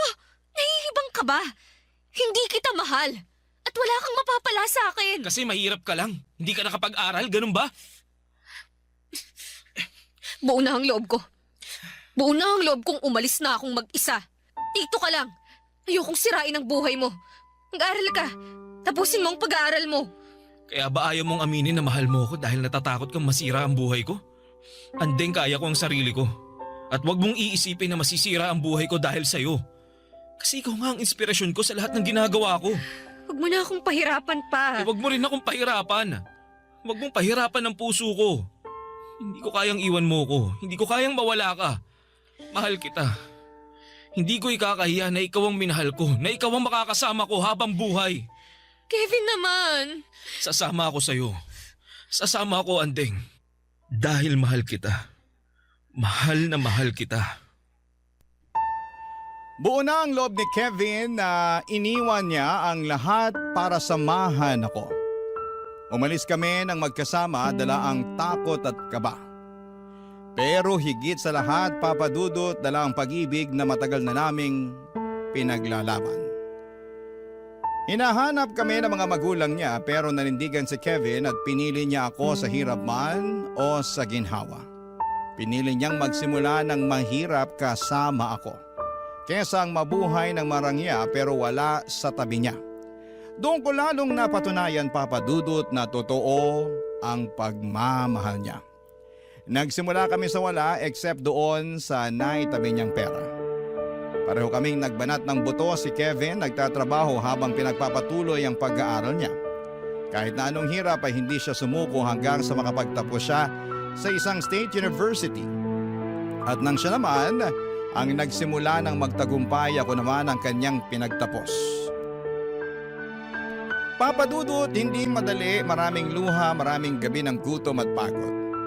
Pero lahat ng yon ay nalampasan namin dahil sabay naming hinarap.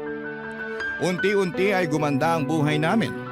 Hindi man marangya pero puno ng kasiyahan at pagmamahalan. Ngayon, Papa Dudut, ay masasabi kong tama ang naging desisyon ko. Ang lumaban para sa puso ko. Kasi lahat ng sakit, lahat ng parusa at hirap na tiniis ko noon ay napalitan ng magandang bagay. At higit sa lahat ay natupad ang pangarap kong dati hanggang panaginip lamang. Na makasama at mahalin si Kevin hanggang sa dulo ng lahat. Parang Cinderella story pero pareho kaming nagsumika para umangat. Ang prinsipe ay bumaba sa kanyang palasyo para sa akin at mamuhay na normal para lamang ipaglaban ang puso niya. Sobrang mahal ko po si Kevin, Papa Dudut. Hindi man ako tanggap ni Ma'am Connie ay wala na siyang magawa kasi ako na ang pinakasalan ni Kevin.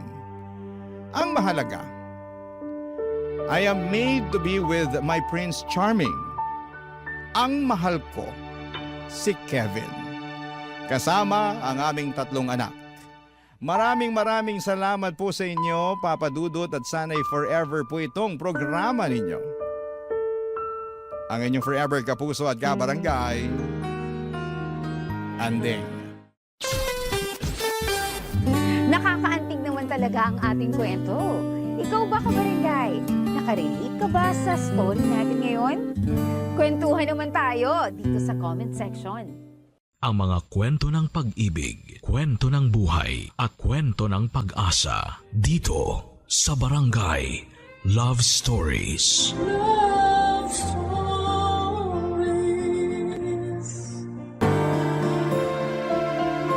May kasabihan na kapag naglaro ka ng apoy, humanda kang mapasok. Kaya kung ayaw mong masaktan ay huwag mo nang susubukan ng kapalaran. Ikaw, kabarangay, naglaro ka na ba ng apoy? Dear Papa Dudut, ang pagkakaroon ng anak ay isang pribilehiyong maituturing, lalo na kung gustong maging ina ng isang babae. Yun ang eksaktong naramdaman ko nang pinanganak ko ang panganay namin ni Joji taong 2023.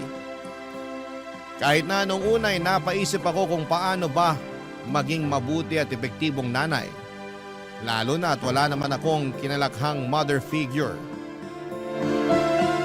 Sa kabila ng lahat ay kinaya ko pa rin at patuloy na kinakaya ang pagiging ina hanggang sa ngayon.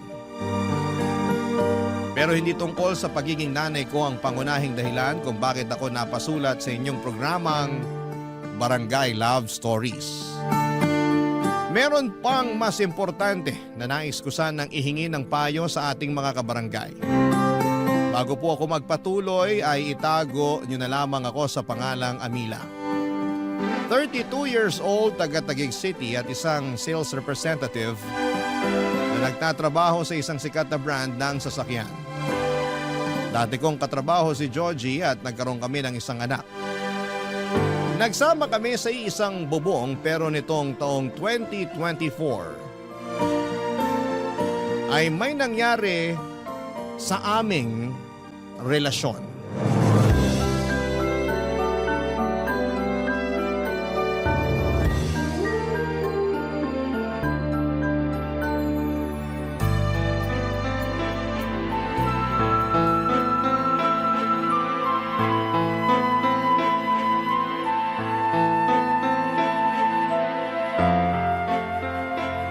Sigurado na ako sa desisyon ko. Iwanan ka na namin ng anak mo, Georgie. Amila naman, huwag mong gawin sa akin to. At bakit hindi ko gagawin? Sige nga. May anak tayo. Hayaan mo na lang ba na lumaking wala kinikilalang ama yung bata? Mas mabuti pa na wala na siyang kilalaning ama kesa naman sa meron nga pero pulpul at batugan na kagaya mo. Sobrang ka naman makapagsalita. Totoo naman sinabi ko, di ba? Na pulpul ka at batugan kasi kung hindi, sige, sabihin mo, bakit nalugi yung negosyo niyo nung kaibigan mo? Di ba kasalanan mo? Di ka marunong mag-costing at mag-handle. Puro ka lang gastos. Hindi na bumabalik kapital nyo tapos ang lakas pa ng loob mo magmalaki sa akin na marami kang nalalaman sa pagpapatakbo ng negosyo? Hanggang ngayon ba naman issue pa rin sa'yo yan? Aba oo. At bakit hindi? Sige nga. Kainis naman eh. Ikaw pa talaga may ganang mainis? Dapat nga ako yung mainis dito. Imbes kasi na maghanap ka ng mapagkakakitaan mo, pagkatapos malugi ng negosyo nyo, naging batugan ka na. Palibasa may trabaho ako kaya sa akin mo na inaasa lahat-lahat. Maghanap naman ako pero nagpapalipas lang ako ng sama ng loob dun sa nangyari sa negosyo namin. Ilang buwan ka na nagpapalipas ng sama ng loob? Hindi pa rin ba tapos yan? Kasi... Alam mo, para sa akin, nagdadahilan ka na lang. Hindi ako nagdadahilan ha? Hindi raw. Pero bakit hanggang ngayon wala ka pa rin matinong trabaho? Naghahanap pa nga lang. Naghahanap daw kahit puro mobile games lang yung inaatupag mo? Akala mo siguro di ko nakikita, no? Ano ba kasi nirereklamo mo dyan? Inaalagaan ko naman yung anak natin pag nasa trabaho ka. Saka, wala naman tayo binabayarang upa. Kung sa pagkain naman, nakikihati-taki na mama at papa. At proud ka pa talaga na hanggang ngayon nakikipisan pa rin tayo rito sa mga magulang mo? Hindi naman sa ganun. Pagiging practical yung tawag doon. Ibang klase. Pagiging practical daw. Sabihin mo, masyado ka nalang naging kampante na umasa sa kanila kahit na matanda ka na. Matanong nga kita, di ka man lang ba nakakaramdam ng kahihiyan dyan sa katawan mo dahil hanggang ngayon umaasa ka pa rin sa mga magulang mo? Bakit naman ako mahihiya? Sabi mo nga, mga magulang ko naman sila. So ibig sabihin wala nga? Meron pala. Nahihiya rin ako sa kanila. Kung nahihiya ka, sana nagsisikap ka. Kaya lang sa nakikita ko walang hiya ka talaga, Joji. Grabe naman. Totoo naman eh. Oo, grabe ako. Wala ka bang pangarap sa amin ng anak mo? Ni minsan ba di pumasok dyan sa utak mo na ibukod kami para makapagsimula tayo ng buhay natin bilang pamilya? Nangarap naman ako pero... Puro ka pero. Wala ka talagang pangarap hanggang salita ka lang. Kaya diyan ka na. Bahala ka na sa buhay mo. Please, Amila. Huwag mo kong iwanan. Parang awa mo na. Wala na akong awa. Ubos na. Mahal na mahal ko kayo ng anak natin. Kayo ang buhay ko. Wow ha? Ngayon may pasabi-sabi ka pa ng ganyan? Akala mo ba mauuto mo pa ako? Kung noon, oo. Kasi naniwala at nagtiwala ako na magbabago ka. Na marirealize mo mga pagkukulang mo sa amin ng anak mo bilang padre de pamilya. Pero ngayon, nek-nek mo. Hindi mo na mabibilog ulo ko, Joji. Anong gusto mong gawin ko? Sabihin mo, gagawin ko. Wala. Di ba gusto mo ako maghanap ng trabaho? Sige, maghanap ako ngayon din. Wag na. Baka manghingi ka pa sa akin ng pamasahe at pangkain mo pag nagutom ka sa labas. Mapagastos pa ako sa'yo. Oy, Amila, sumusobra ka na talaga ha? Ikaw nga sobra-sobra na yung katamaran at kapulpulan mo. Nagreklamo ba ako? Ngayon lang, dahil punong-puno na ako. Isipin mo na lang kung anong magiging future namin ng anak mo sa'yo. Wala. Kaya mabuti pa ako na lang mag-isa magpalaki sa kanya. Magkanya-kanya na tayo. Bahala ka na sa buhay mo. Papadudot naging magkatrabaho kami ni Joji at doon kami nagkakilala taong 2021. Naging magkaibigan kami lalo at iisa lang ang grupo namin. Kami lang yung single ng mga panahong yon kaya sinimulan kaming tuksuhin ng mga kasamahan namin sa isa't isa. Noong una ay sinakyan ko lamang ang pang-aasar nila dahil baka tumigil din sila kinatagalan. Lalo na at nagpahayag na rin ako na wala pa akong interes na pumasok sa relasyon matapos ang breakup namin ng ex-boyfriend ko noong pandemic. Matagal din kasi kaming naging mag-on at umabot din ng 7 taon kaya sinabi ko sa sarili ko na gusto ko munang enjoyin ang pagiging single ko.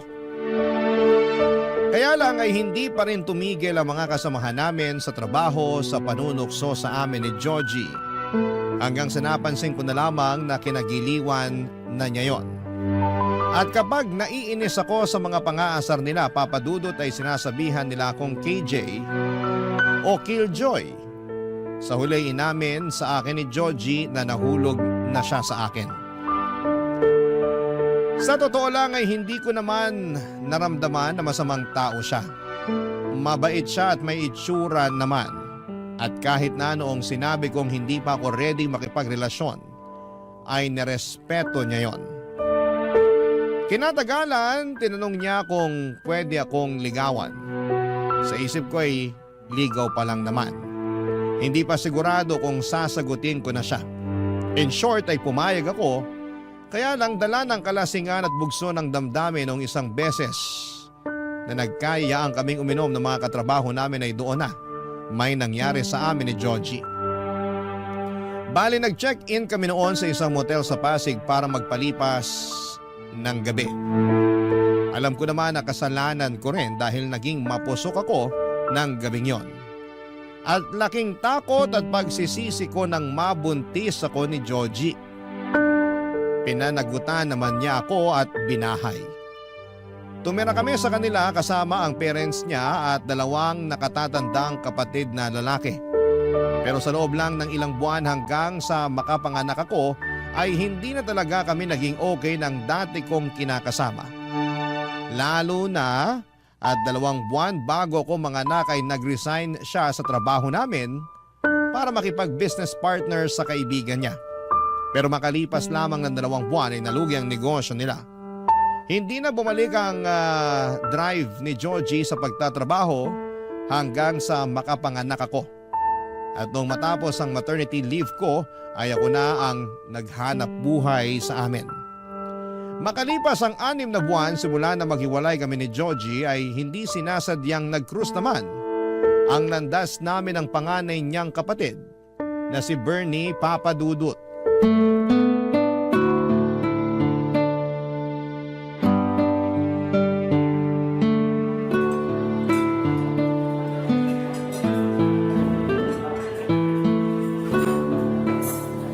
Uy, ang mahal dito sa kinainan natin. Huwag kang mag-alala. Treat ko naman since ako yung nagyaya sa'yong kumain dito. Alam ko, pero nakakahiya pa rin. May trabaho naman ako, pero nagtitipid kasi ako ngayon lalo na nagagatas at diaper pa yung anak ko. Oo, ayan oh. Kakabili ko pa nga lang. Galing ako sa grocery bago mo ako nakita dun sa sakayan ng mga UV. Oo nga eh. Sakto. Kaka-out ko pa lang sa shift ko. Sipag mo talaga. Kahit linggo nagtatrabaho. Wala ba kayong off? Meron naman pero depende kung kailanganin sa ospital. Magjo-duty talaga kahit nakasarapan pa ng tulog mo. Ganon talaga. Ito yung pinili kong propesyon. Hindi ba mahirap maging nurse dito sa Pinas? Mahirap. Parang lahat naman ng trabaho mahirap. Pero masaya ako na pinaglilingkuran ng bansa natin. Sa bagay.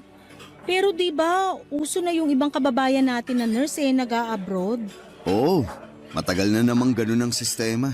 Ikaw ba, hindi mo ba naisip na mag-abroad? Curious lang kasi di hamak na mas malaki kikitain mo doon kaysa dito. Oo nga. Kaya lang, kailangan ako ng mga kababayan natin. Siguro sa iba, di nila maiintindihan tong prinsipyo ko. Pero masaya naman ako sa ginagawa ko. At hindi ko naiisip na mag-abroad para lang kumita ng malaki.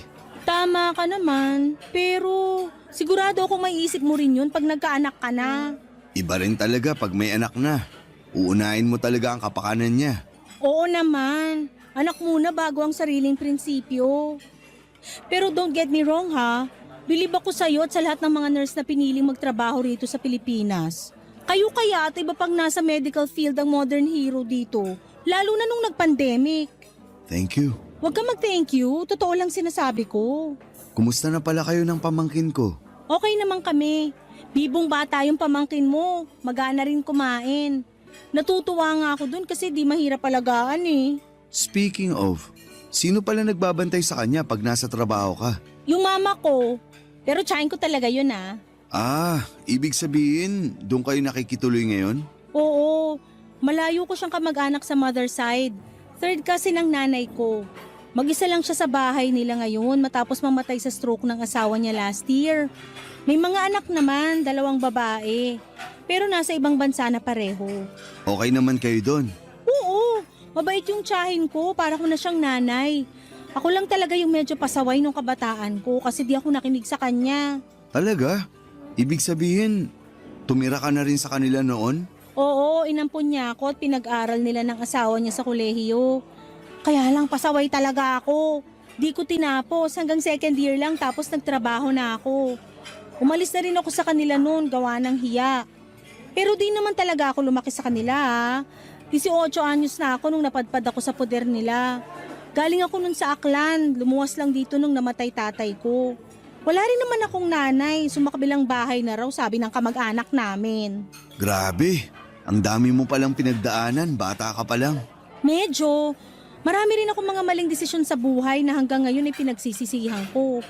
Katulad na lang nung sana nagtapos ako ng pag-aaral para kahit paano maganda naman yung trabaho ko. Sapat lang kasi para sa amin ng anak ko yung sinusweldo ko. Minsan kulang pa. Bakit? Hindi ba nagpapadala ng pera sa inyo si Georgie?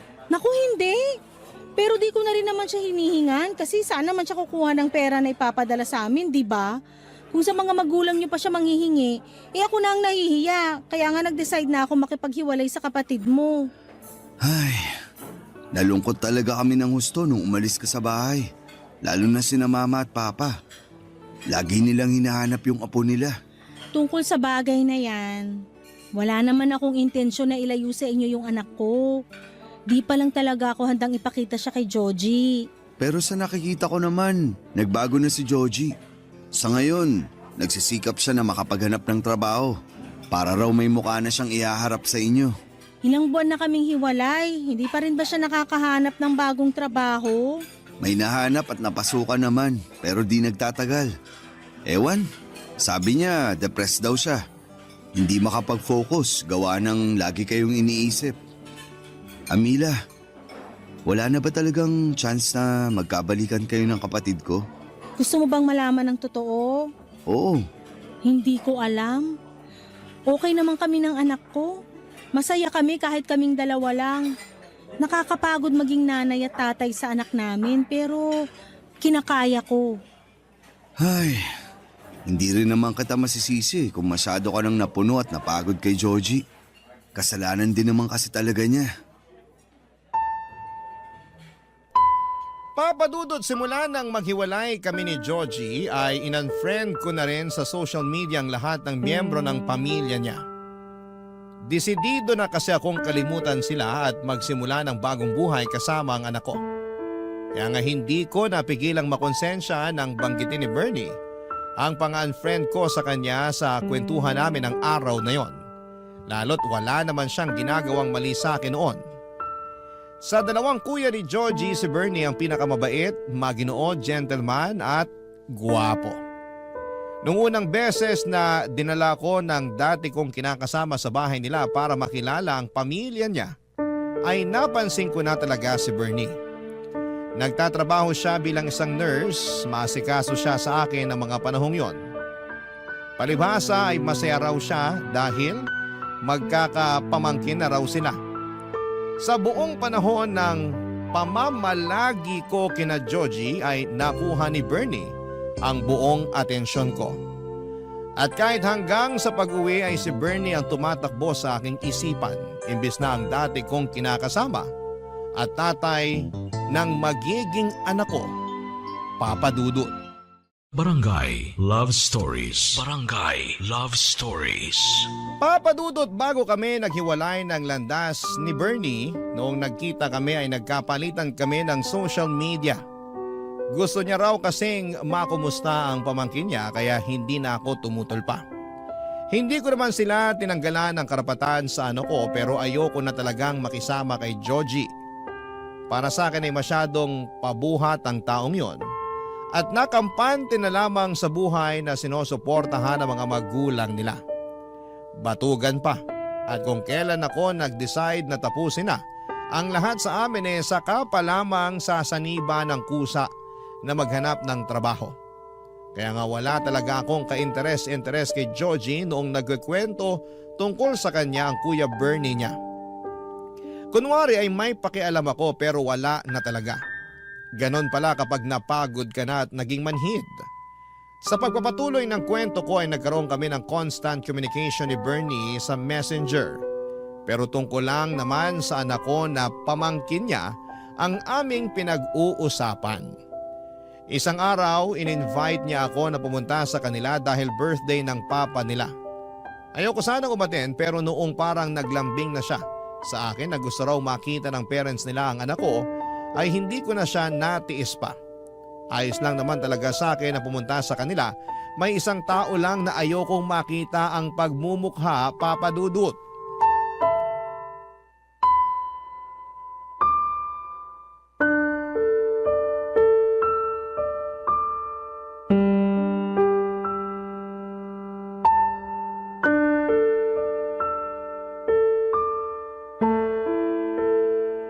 Amila, anong ginagawa mo rito? Ano bang klaseng tanong yan? Eh di inimbitahan ako rito. Sino nag-imbita sa'yo halos wala na kaming kontak sa inyo ng anak ko. Ako ang nag-imbita sa kanila rito sa bahay. Ikaw, kuya? Oo, may masama ba doon? Wala, pero paano kayo nagkaroon ng kontak ng ex ko? Wala ka na sigurong pakialam doon. Anong wala nanay ka pa rin ng anak ko. Tapos wala akong kontak sa'yo pero si kuya meron? Kumalma ka nga muna. Paano ako kakalma? Sige nga. Hindi mo sinabi sa akin na nagkakausap pala kayo ni Amila.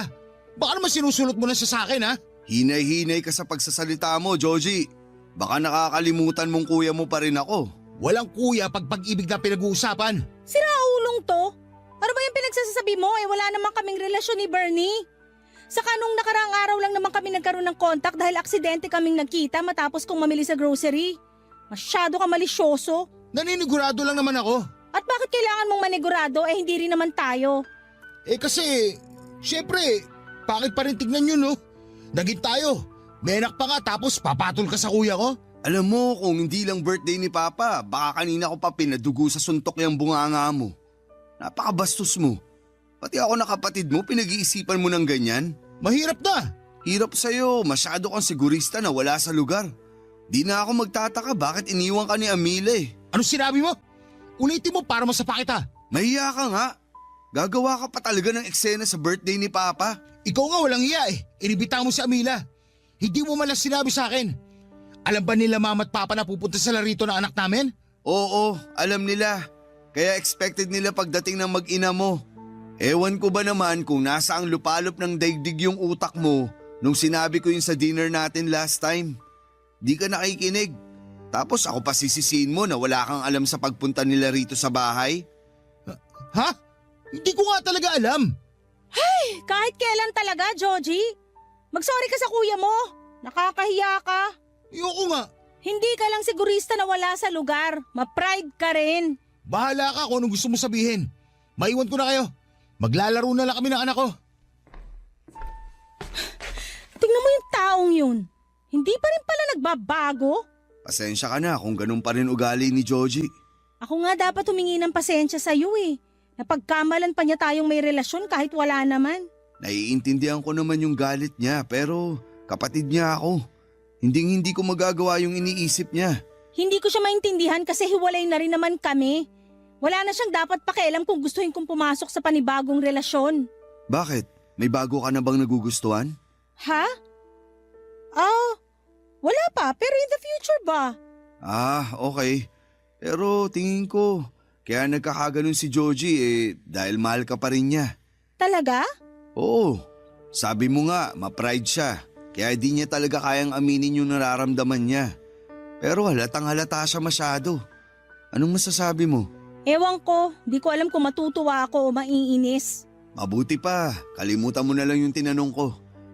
Ayoko namang masira yung mood mo.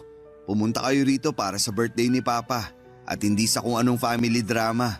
Tama ka. Ayoko magpaka-stress kaya sana lubayan ako ng kapatid mo.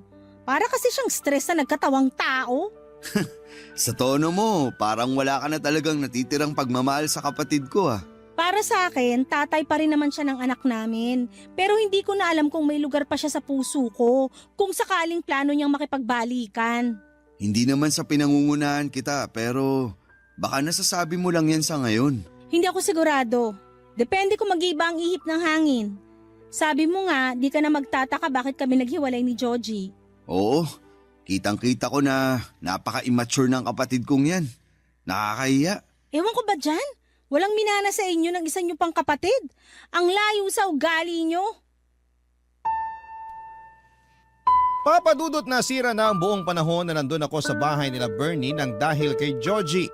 Walang minuto na hindi niya ako pineste ng mga tanong kung bakit nag-uusap kami ng kuya niya. At kahit na sinabi ko naman na noon lang ulit kami nagkaroon ng komunikasyon at pawang tungkol lang sa bata, ang pinag-uusapan namin ay hindi talaga naniwala si Joji. Bukod doon ay lagi pa niya akong tinatabihan. Bagay na kinairita ko pero hindi ko na lamang pinapahalata. Natapos ang dinner na yon nang masama ang loob ko kay Joji. At hanggang sa makauwi kami ng anak ko sa bahay ay naiinis pa rin ako. Dahil sinira niya ang mood ko. Buti na lang at nandun si Bernie para pambalanse. Pero ewan ko ba kay Joji dahil halatang halata na pinagsesenosan ang sariling kapatid. Makalipas ang 3 araw ay nagulat ako nang chinata ko ni Joji sa messenger. Sinabi niya na gusto niyang makipagkita sa akin. Nung una ay hindi ako pumayag dahil busy ako sa trabaho pero ang totoo ay ayoko lang. Kaso'y makulit siya at nagmamakaawa na huwag ko siyang i-block. Sakto't gagawin ko sana yon, yung pambablock sa kanya sa Messenger.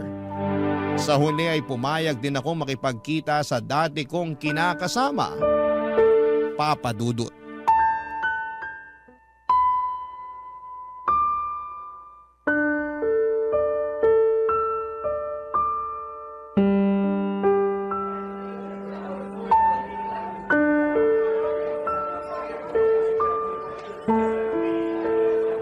Natatandaan ko, paborito mo rito sa cafe na to, kaya dito kita dinala. Ah, oo. Paborito ko nga rito.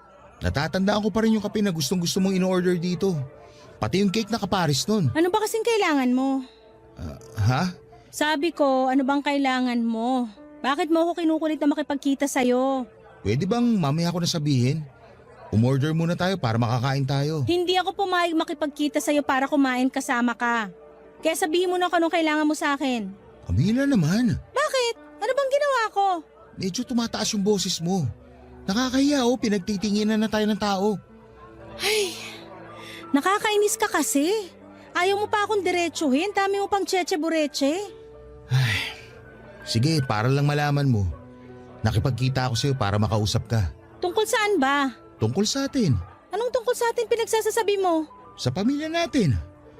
Napag-isip-isip ko kasi na gusto ko nang ayusin ang pamilya natin. Hindi ako naniniwala na bigla mo lang yan naisip. Kilala kita, Joji. Wag ako. Napag-isip-isip ko nga. Pero mas lalo ko lang na-realize nung kinausap ako ni Kuya Bernie. Ha? Anong pinag-usapan niyo ni Bernie?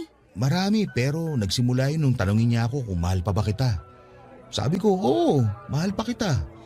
Ang totoo, hindi naman nawala yung feelings ko sa'yo kahit na naghiwalay na tayo. Tapos sinundan niya ako ng tanong na kung bibigyan ako ng isa pang pagkakataon para ayusin ang pamilya natin, susunggaban ko raw ba?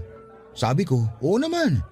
Kaya hiningi ko sa kanya yung pangalan mo sa Messenger at naglakas loob akong i-chat ka. O tapos? Anong gusto mong gawin ko ngayon? Ayaw mo ba na maayos pa ang pamilya natin? Ayaw mo bang lumaki na may kinikilalang tatay yung anak natin? Sino ba namang ayaw nun? Siyempre gusto ko pero... Pero ano? Nag-aalangan ako. Alam mo naman kung bakit, di ba? Nakakatakot sumugal sa'yo tapos sa dulo matatalo lang uli ako.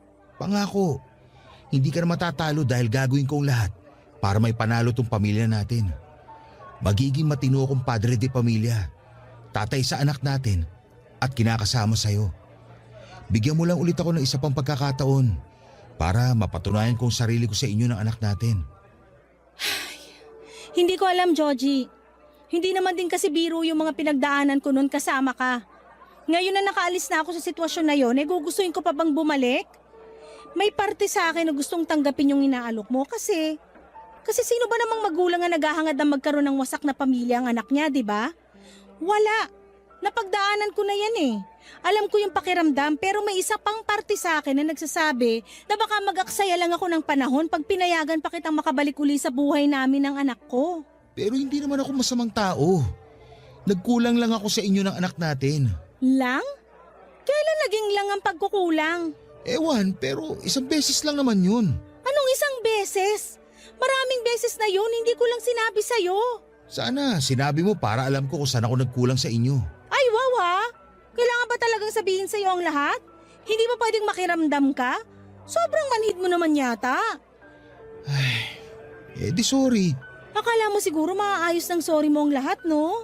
Alam ko na hindi maaayos yung mga bagay na nagawa ko na. Nagawa ko na nga, hindi ba?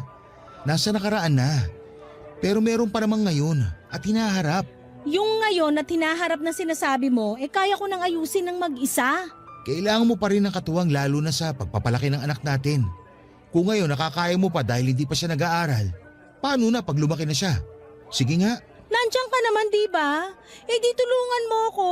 Magpakatatay ka sa anak natin, pero hanggang dun na lang yon. Hindi pamilya matatawag yung ganung setup. Ang alam kong pamilya yung merong nanay at tatay sa isang tahanan. Hindi nanay lang. Hindi rin tatay lang. Ha? Saan mo naman napulot yan 2024 na? Yung nalalaman mo, panahon pa yata ng mga Hapon? Please, Amila. Bigyan mo pa ako ng isa pang pagkakataon. Pangako, hindi na sasakit ang ulo mo sa akin. Hindi na ako magiging batugan. Magsisikap na ako para sa'yo at sa anak natin. Papadudot, ramdam ko na sincero si Georgie sa mga sinabi niya sa akin ng araw na yon. At kahit na noong una ay naiinis ako sa desisyon niyang ayusin namin ang pamilya namin, deep inside ay nakaramdam naman ako ng kaligayahan. Dahil alam kong posibleng maayos pa ang pamilya namin at hindi lalaking walang kinikilalang ama ang aming anak. Pero pag uwi ko sa bahay namin ay narealize kong hindi ko pala talaga gustong makasama si Georgie. Ni ayokong maayos ang pamilya namin. Masyado lang akong nadala sa paiyak-iyak at paawa effect niya noong magkausap kami. Hindi pa naman ako pumapayag na ayusin namin ang aming relasyon dahil wala na talaga akong nararamdaman sa kanya. Kung bakit kasi hindi ko pa siya nagawang diretsuhin noong panahong yon, edi sana'y wala na akong problema, papadudot. Ayokong lumabas na pinapaasa ko siya. Gayong alam ko sa sarili ko na hindi ko na siya gusto. Dahil ang totoo ay meron na akong ibang gusto. At yun ay walang iba, kundi ang Kuya Bernie niya, papadudot. Barangay Love Stories. Barangay Love Stories. Papadudot, napansin ko noong simulang ayusin ni Georgie ang relasyon namin ay dumalang naman ang pangungumusta sa amin ni Bernie. Aaminin kong nakaramdam ako ng tampo sa kanya kahit na hindi naman niya kami responsibilidad ng anak ko. Masyado lang siguro akong nasanay na mabilis siya na mag-reply kapag nagchat-chat ako. Pero kahit marami na akong sinend na picture at video ng anak ko, ay hindi man lang niya magawang isin. Doon ako tuluyang nainis kay Bernie pero alam ko naman sa sarili ko na wala siyang ginawang mali sa akin. Meanwhile, kapag si Georgie naman ang nagchat-chat sa akin ay hindi ko naman siya kaagad nire-replyan. Nagdadahilan na lamang ako pero minsan ay nagtatampo siya. Kaya nga kahit napipilitan ay chinachat ko na lamang siya pero puro anak lang namin ang pinag-uusapan namin. One time, in-invite ako ni Georgie na pumunta sa kanila dahil wedding anniversary ng parents nila at may pa-dinner sa bahay. Walang pag-atubili akong umuo dahil naisip ko ay makikita ko doon si Bernie. Excited akong maghanap ng sexy na maisusuot at agad akong nagpaganda, papadudot.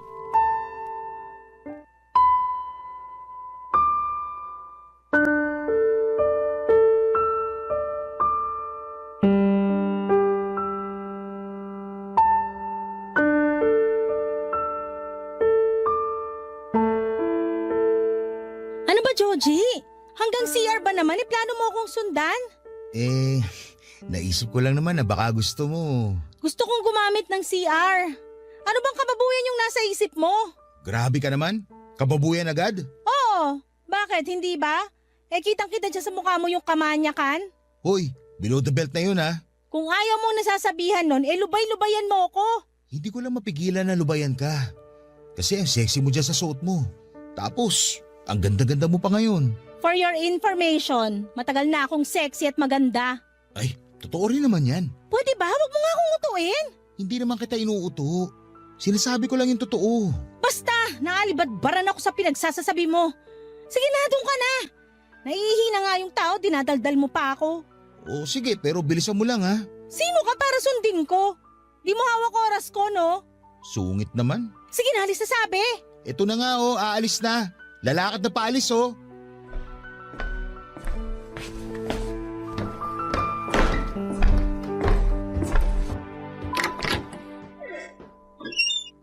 Tagal namang umalis ang kapatid kong yun. Kanina pa ako sa CR eh. Sino ba kasi may sabing dyan ka sa CR magtago? Sino pa ba? Di ikaw. Sorry na, pero ewan ko ba dyan kay Georgie masyadong tagal umalis. Ano ba kasing pag-uusapan natin? Saka bakit dito sa... Sandali, isara na natin tong pinto para meron tayong konting privacy. Amila, ano bang ginagawa mo? Hinahan mo lang yung boses mo kung ayaw mo may makarinig sa atin dito. Sige, pero sabihin mo na sa akin Daylan bakit gusto mo akong kausapin. Hindi ka na kasi nagre-reply sa mga chat ko. Anong nangyari? Wala naman. Busy lang ako sa trabaho. Di ako naniniwala sa'yo. Dati naman nakaka-reply ka kahit gaano ka pa ka-busy eh. Ano naman ba sa'yo kung di ako nakakapag-reply? Nakuha mo pang magtanong, malaking bagay kaya sa akin yung nakakausap ka. Bakit naman? Hindi pa ba halata? Siyempre gusto kita. Nababaliw ka na ba? Baliw na kung baliw pero yun naman ang totoo. Saka matagal na itong nararamdaman ko sa'yo. Pinigilan ko lang dahil may relasyon kami ng kapatid mo. Pero ngayon hiwalay na kami. Baka naman… Hindi pwede. At bakit hindi? Dahil pilit inaayos ni Joji ang pamilya niyo. Tapos gusto mo sirain ko lang yun? Hindi mo naman sisirain ng matagal ng sira. Saka wala naman akong feelings kay Joji. Hindi ko na siya mahal. Ewan, di ko naman yata talaga siya minahal. Napakasama mo, Amila. Masama na kung masama, pero ikaw ba? Wala ka bang nararamdaman sa akin? Wala. Hindi ako naniniwala sa'yo. Problema mo na yun. Akin na kamay mo. Anong gagawin mo? Akin na. Hawakan mo ko, Bernie. Please, hawakan mo ko. Amila, ano ba?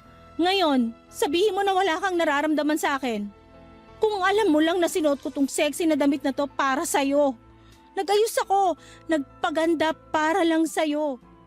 Hahayaan mo na lang ba na masolo ako ng kapatid mo? Hindi na kita maintindihan. Eh di wag mo akong intindihin. Pero ikaw, naiintindihan ko ang nararamdaman mo. Nag-aalinlangan ka. Kitang-kita naman sa mga mata mo na gusto mo ko kaya wag ka nang mahiya. Iyong-iyo ako, Bernie. Hawakan mo pa ako. Akin na yung kamay mo. Ay, nasisiraan ka na. Sirang-sira na ako sa'yo. Sige pa. Hawakan mo ako. Ganyan nga. Sayong-sayo ang katawan ko, Bernie. Napaka-sexy mo nga. Halika mo naman ako. Ha? Sabi ko, halikan mo ko. Lubos-lubusin na natin, paligayahin mo ko. Papadudot abot langit ang kaba namin ni Bernie nang magmilagro kami sa loob ng CR ng gabing yon. Saglit lamang yon pero merong nangyari sa amin. Bago kami lumabas ay sinigurado muna niyang walang makakakita sa amin. Tapos ay nagkasundo kami. Nakalimutan ang nangyari dahil mali yun. Dapat kami raw ni Joji ang magkasama at magkatuluyan. Sa isip ko ay tutol ako pero ano na lamang ang sasabihin sa akin ng mga magulang nila sakaling malaman nila ang katotohanan. Natapos ang dinner na yon na punong-puno kami ng pagkailang ni Bernie sa isa't isa. Nalungkot ako ng husto dahil hindi man lang niya ako magawang tignan ng diretsyo at kausapin. Maaga rin siyang nagkulong sa kwarto niya after dinner pero feeling ko ay iniiwasan niya lamang ako. Nasasaktan ang puso ko dahil pakiramdam ko ay para bang kung anong nakakadiring bagay o may malubhang sakit ang turing niya sa akin. Hindi ako sanay dahil ang kilala kong Bernie ay mabait at maalaga sa amin ang anak ko. Lumipas ang 3 araw, wala pa ring reply si Bernie sa mga messages ko. Halatang iniiwasan niya ako kaya labis akong nasasaktan, papadudot.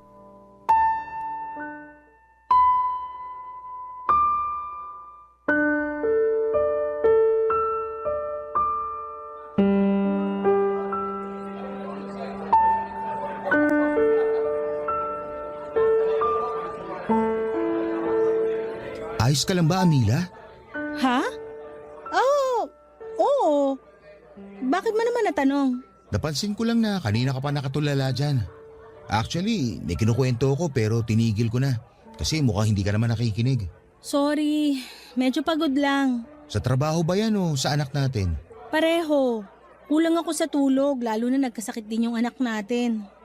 Ilang gabi akong puyat. Ha? Bakit kayo mo lang sinabi?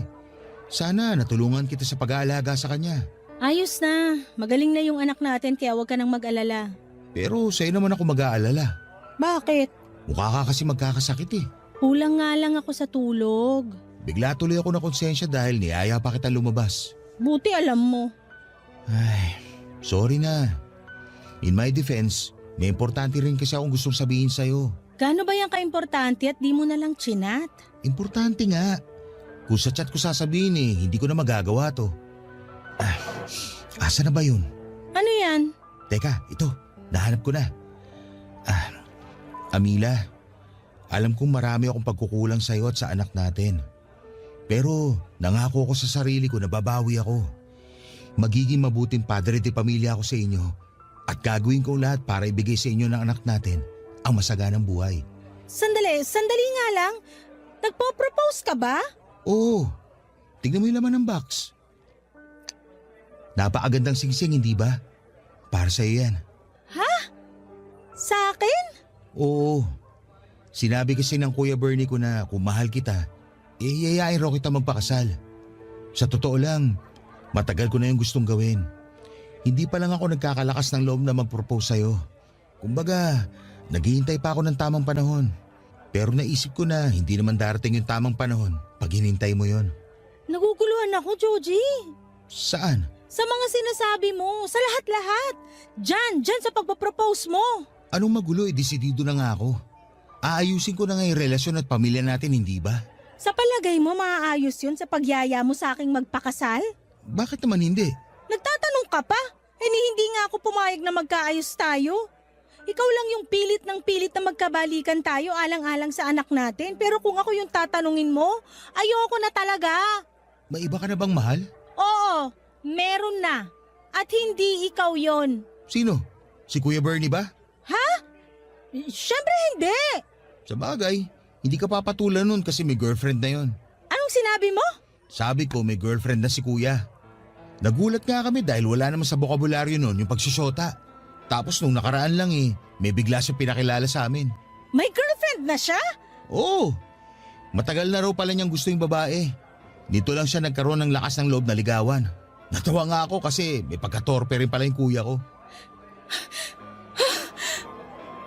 Oh, ano nangyari sa'yo? Bakit parang naluluha ka dyan? Wala. Napuwing lang yung mata ko. Sigurado ka? Oo nga. Sabihin mo kay Bernie, congratulations ka mo. Makakarating. Paano naman yung tungkol sa atin? Anong tungkol sa atin? Ito, yung singsing. Anong gusto mong gawin ko dyan? Uulitin ko ha. Nagpo-propose ako sa'yo ngayon, Amila. Gusto ko na maging asawa ka.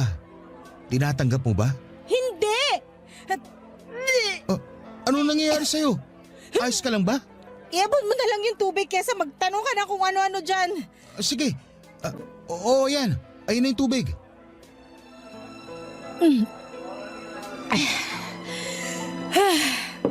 Kamusta na pakiramdam mo? Medyo nahihilo lang. Saka nasusuka. Baka may nakain ka panis o ano? Bakit naman ako kakain ng panis? Sige nga. Naisip ko lang naman dahil nasusuka ka. Ganun ako pag nakakain ng panis eh. Ewan ko sa'yo. Ginaya mo pa ako sa'yo. Hindi ako makain ng panis katulad mo, no? Grabe ka naman. Aksidente lang naman yun. Hindi ko kasi napasingaw yung pinabao na kanin ni Mama. Mainit pa. Dapat pinalipas ko muna ng ilang minuto bago tinakpan. Ayun, napaalis tuloy. Hindi ko naman tinatanong. Hindi rin ako interesado sa kwentong panis mo. Mabuti pa uwi na lang ako. Ang sama-sama na ng pakiramdam ko, binubwisit mo pa ako. Papa Dudut, hinatid ako ni Joji sa bahay namin noong gabing yon na masamang-masama ang pakiramdam. Ewan ko pero kakaiba talaga ang nararamdaman ko ng mga panahong yon. Parang hindi simpleng puyat dahil kung ganun lang yon, bakit ako masusuka? Parang may kumakayod na kung ano sa sikmura ko dahilan para maduwan ako. Nagpahinga ako buong gabi at nag-leave sa trabaho kinabukasan. Pagkagising ko noong umaga ay nakita ko ang padalang bulaklak at mga prutas ni Joji. Natouch naman ako sa ginawa niyang yon at aaminin kong napagaan ng mga magagandang bulaklak ang masama kong pakiramdam. Lumipas ang 2 araw at hindi pa rin nawala ang sintomas ng pagsusuka ko. Doon ako kinabahan dahil huling beses na naranasan ko yon ay noong nagpositibo ako sa pagbubuntis sa anak namin ni Joji. Bukod doon ay doon ko lang din napagtanto na delay ang menstruation ko. Kaya nga kahit kabado ay ginawa ko ang alam kong dapat kong gawin para malaman kung tama ang hinala ko. Nag-PT ako at lumabas doon na positibo. Buntis ako sa anak namin ni Bernie. Imbis na magtatalon sa tuwa ay napahagulhol ako ng iyak. Takot na takot ako at hindi ko alam ang gagawin ko. Gusto kong sabihin kay Bernie ang katotohanan pero alam kong wala na siyang pakialam sa akin, Papa Dudut. May girlfriend na nga siya, hindi ba, at ayoko namang makagulo sa relasyon nila. Pero paano ko kakayaning dalhin na mag-isa ang baby na nasa tiyan ko? Hindi ko kaya. Hindi ko alam kung kakayanin ko pa. Alanganin din naman akong sabihin kay Georgie dahil sigurado magagalit siya ng husto sa akin. Sa ngayon ay siya lang ang inaasahan kong dadamay sa akin. Sana po ay mapayuhan ako ng ating mga kabarangay. Hanggang sa mga pagkakataong ito ay nalilito pa rin po ako. Alam kong hindi ko habang buhay maitatago ang pagbubuntis ko, Papa Dudut. Gusto kong gawin ng tama pero natatakot ako sa pwedeng kahinatnan. Kung bakit kasi sa dinami-rami pa ng taway si Bernie pa na kuya ng dati kong kinakasamang si Georgie. Napakagulo at komplikado ng pinasok kong sitwasyon. Hanggang dito na lamang po ang sulat ko, Papa Dudut, and God bless and more power sa Barangay Love Stories. Maraming salamat na rin po sakaling mapili po ninyong itampok ang kwento ng buhay ko. Ang inyong forever kapuso at kabarangay, Amila. Barangay Love Stories. Barangay Love Stories. Anong say mo sa Barangay Love Stories na ito? Pagkwentuhan natin sa comment section yan. Nagustuhan ng iyong napakinggan? Ituloy yan via live stream sa www.gmanetwork.com/radio. Barangay LS 97.1 forever.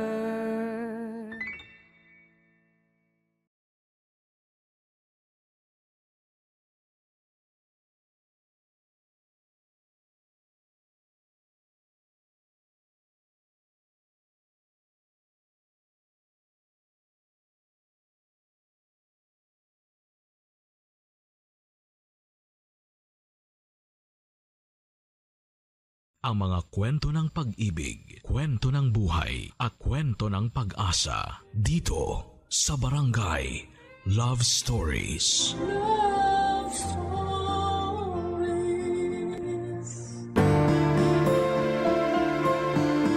Ang mga nanay natin, ang mga taong inaasahan nating magpoprotekta at mag-aalaga sa atin. Sila ang unang tinatakbuhan natin sa oras ng pangangailangan. Pero may mga pagkakataon na sila din ang magdudulot ng pinakamatinding sugat sa ating puso dahil sa mga pinili nila sa buhay. Ikaw, kabarangay, may lakas ka bang patawarin at yakapin ang sakit na kanilang iniwan? Dear Papa Dudut, magandang araw po sa inyong lahat at sa mga kapwa ko kabarangay. Matagal na po akong taga-suporta ng Barangay Love Stories. Dahil may katrabaho po ako dati na palaging nakikinig sa inyong mga kwento sa YouTube. Dahil sa kanya, nagsimula na rin po akong makinig sa Barangay Love Stories. Ang kwentong ito ay isang bahagi ng aking buhay na tanging ang aking mommy at kapatid lamang ang nakakaalam. Nakasulat po ito sa aking journal at sa pagkakataong ito, napagdesisyonan ko pong ibahagi sa inyo ang ilan sa mga karanasan at aral na natutunan ko sa buhay. Alam niyo po yung feeling na mas lalong gumagaan ang lahat tuwing may nakakausap ka tungkol sa problema mo. Kaya po ako sumulat sa inyo kasi gusto ko pong maramdaman ulit yung feeling na yon. Ako po si Jasper. Lumaki po ako sa isang pamilya na malayo sa karaniwang buhay ng marami. Noong pinanganak po ako ay tila hindi pa ganap na handa ang mami ko na maging isang magulang. Maaga po naghiwalay ang aking mga magulang at hindi ko na po nakilala ang aking tunay na ama. Kaya po habang ako'y lumalaki, Ang yaya ko po ang madalas kong kasama at kausap sa bahay. Nagbago po ang aming sitwasyon noong pinanganak ang kapatid ko. Si Dylan na ang tatay ay isang Amerikano. Ngunit hindi rin po nagtagal at naghiwalay din si Mami at ang tatay ni Dylan. Habang lumalaki po ako ay unti-unti kong napapansin na parang mas paborito ni Mami si Dylan. Aaminin ko po na sobrang nasasaktan ako tuwing napapansin ko po ito. Pero ni minsan, hindi ko po pinagbuhatan ng sama ng loob ang aking half-brother.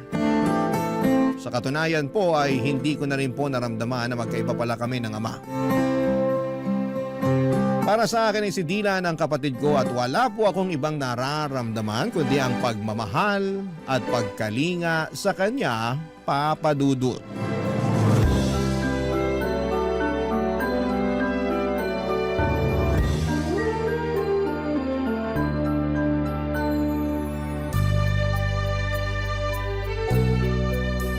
Ang tangos talaga ng ilong mo. Sana kahit kalahati man lang bigyan mo ako. Tapos ang puti-puti mo pa. Iba talaga pag may lahing kano.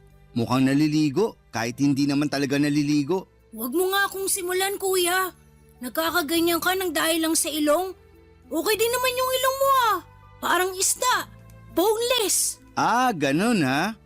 Dylan, ayaw ko sanang sabihin to sa'yo pero sa tingin ko ito na yung tamang oras para malaman mo ang buong katotohanan.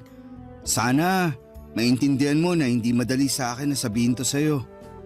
2 years old ka lang noon nung napulot ka ng kasambahay natin sa basurahan. Hindi alam ng kasambahay natin kung ano ang gagawin niya noong mga panahon na yun. Kaya si Mami na ang nagpaubaya at nagpalaki sa'yo.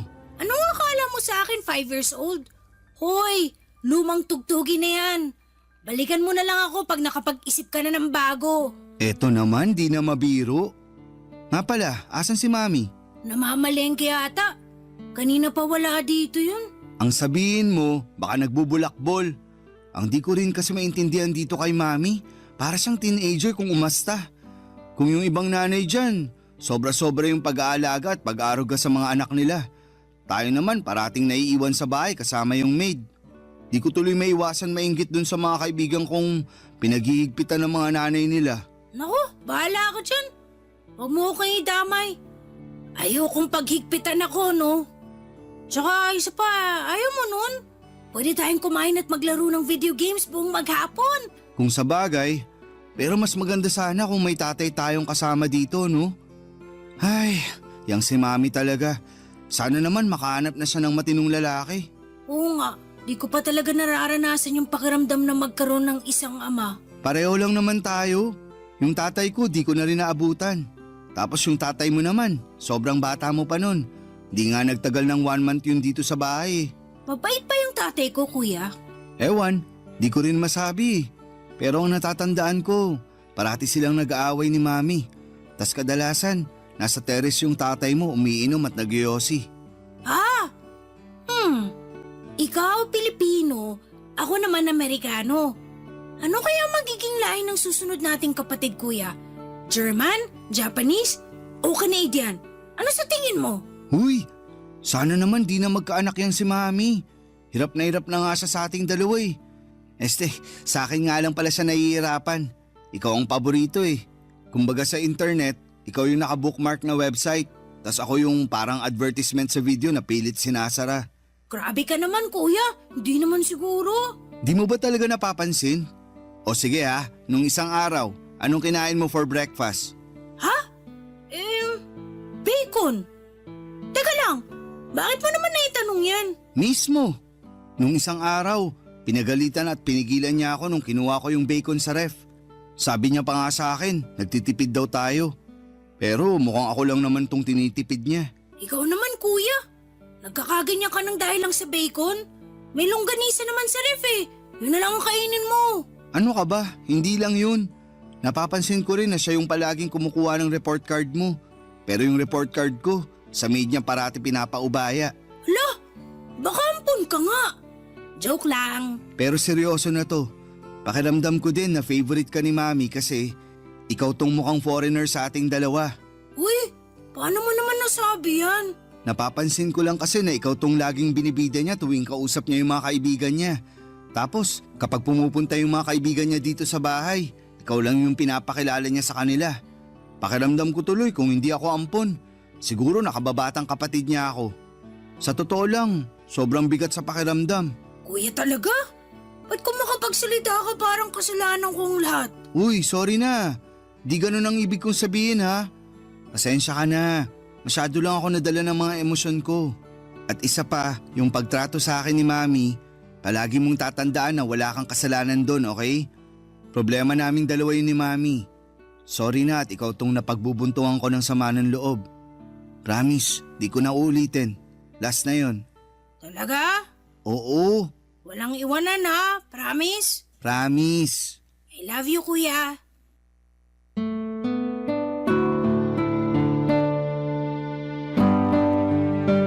Ganyan kami ng kapatid ko, Papa Dudut. Laging nag-aasara, nag-aaway pero grabe. Sobrang mahal namin ang isa't isa.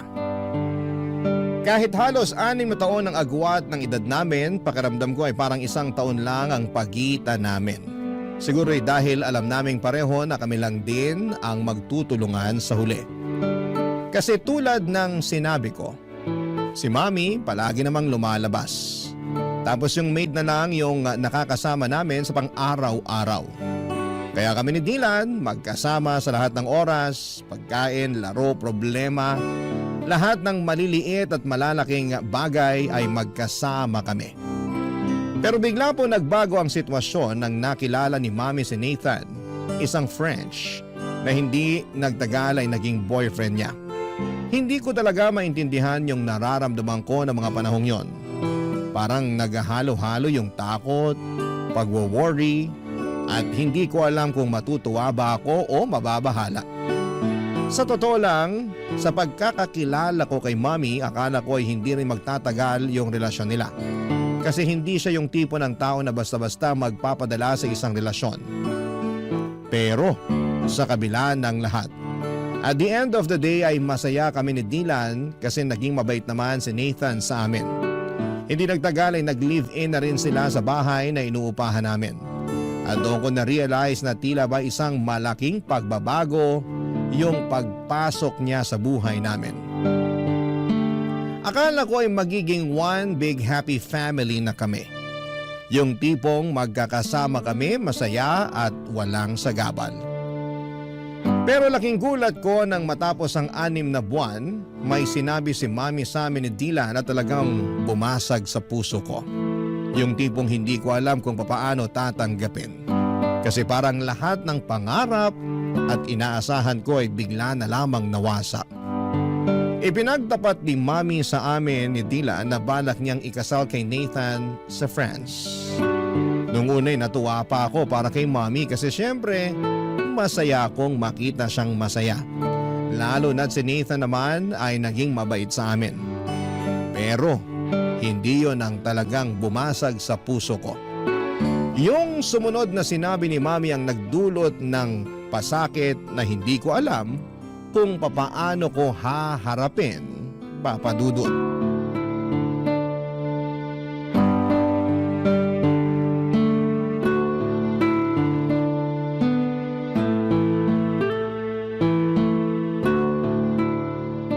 Sige na naman, kuya. Pahiram na ako ng cellphone mo.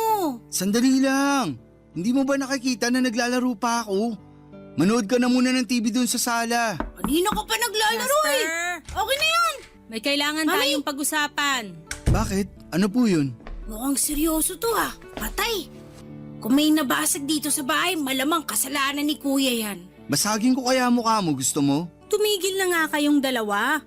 Tungkol to sa napag-usapan namin ng Tito Nathan nyo. Bakit po? Magpapakasal na kami. At napagdesisyonan namin na doon na kami sa France magpapakasal. Ibig niyo po bang sabihin, sa ibang bansa na tayo titira? Astig! Sa wakas, makakakita na ako ng snow. At napagkasunduan rin namin ng Tito Nathan nyo na si Dylan na muna ang dadalhin namin. Ano? Dylan, lumabas ka na muna. Pero kuya... Sige na, please. Sige na anak, iwan mo na muna kami ng kuya mo. Okay po.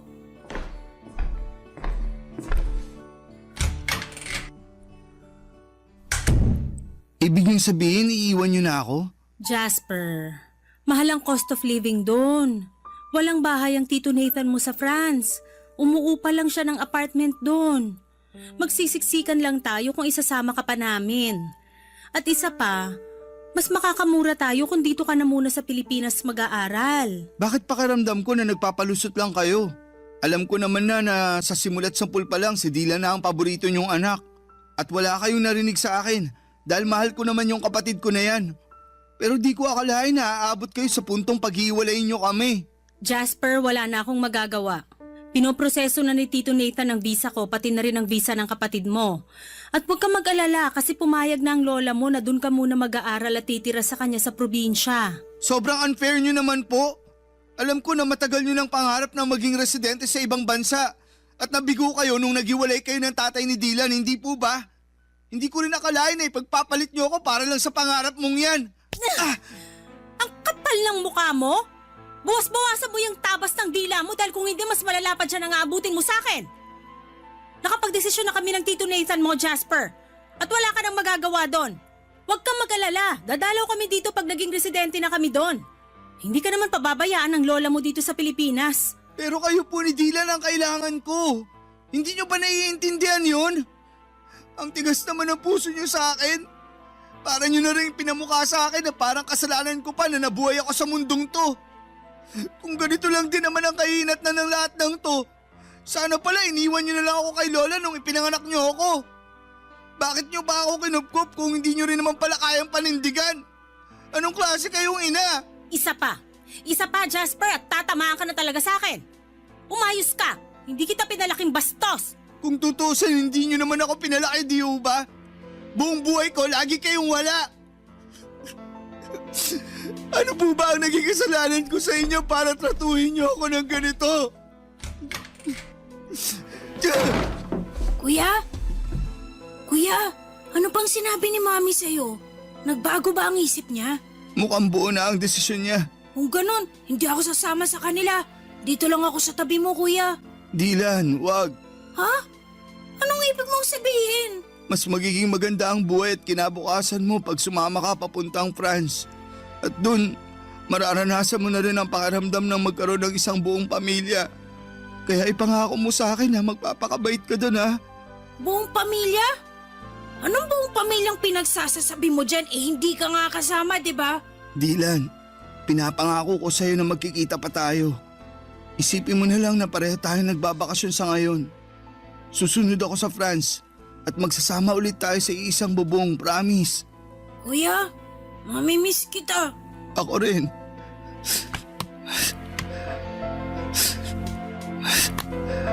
Oh, eto. Kunin mo. Ano to, Kuya? Sa'yo na yung cellphone ko. Para naman may remembrance ka sa akin. Ingatan mo yan, ha? Oo, iingatan ko to. Thank you, Kuya. Pero paano ka? Doon na daw ako kay Lola titira eh. Sigurado naman ako na may cellphone yun. O siguro magpapabili ako sa kanya. Ewan ko. Basta, huwag kang mag-alala. Dahil tatawagan pa rin kita, okay? Kuya, mamimiss kita. Payakap ako.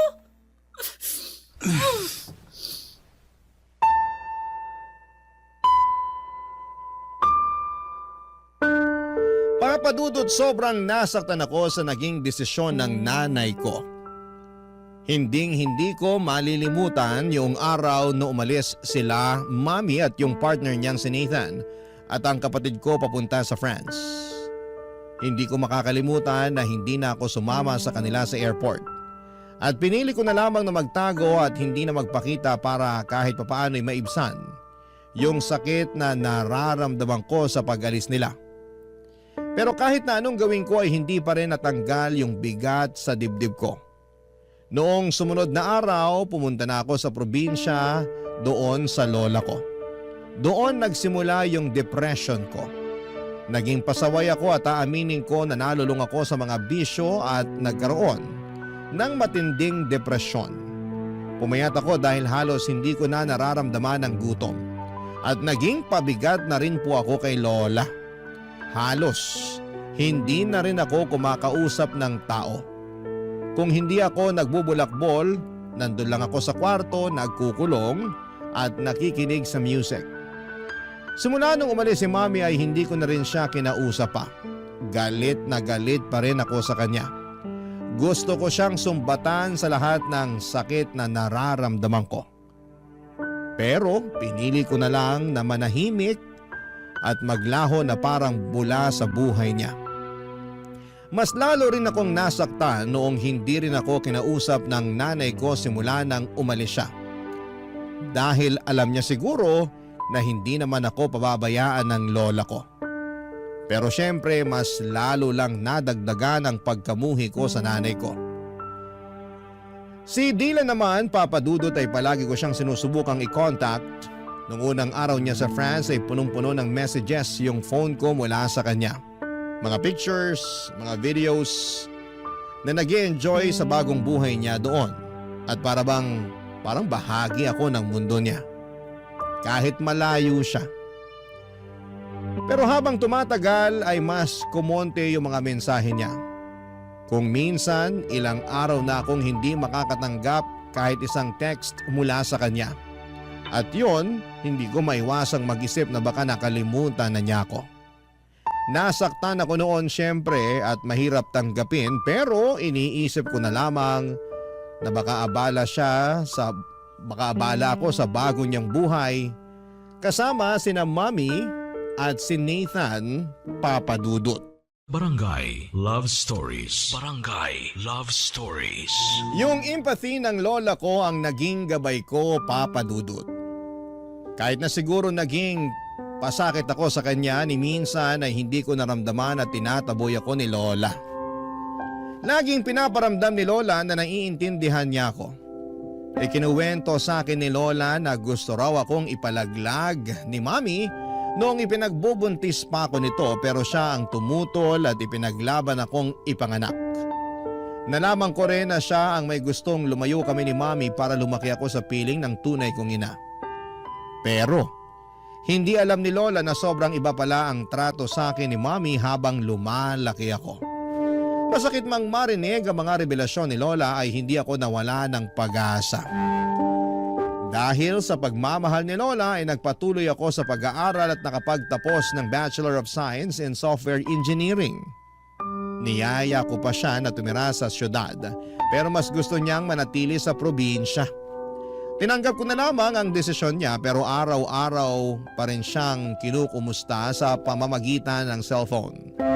Bumalik ako ng syudad at pinalad na makapasok sa isang kilalang kumpanya at nag-ipon. Isa sa mga layunin ko noon ay makita si Mami at si Dylan. Aaminin ko na may mga hinanakit pa ako kay Mami, pero handa na akong lunukin ng pride ko, Papa Dudut. Matagal na kasi ang mga nangyari at ang tanging hangad ko na lamang ay magkaayos kami at makasama sila, lalong-lalo na po si Dylan, Papa Dudut. Sinubukan kong mag-message kay Dylan pero madalang na lamang talaga siyang mag-reply. Kaya naman nag-decide akong kontakin si Mami sa social media tungkol sa bala kong kumuha ng tourist visa papunta sa France.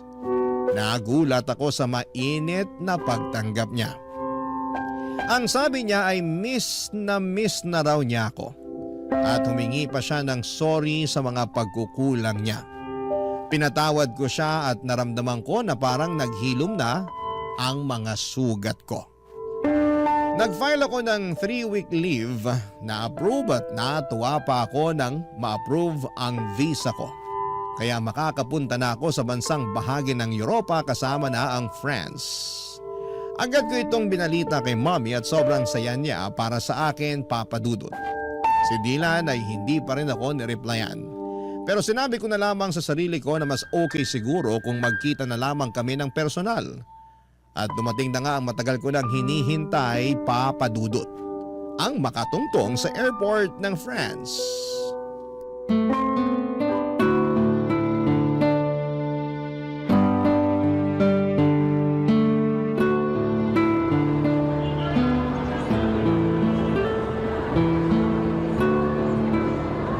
Jasper!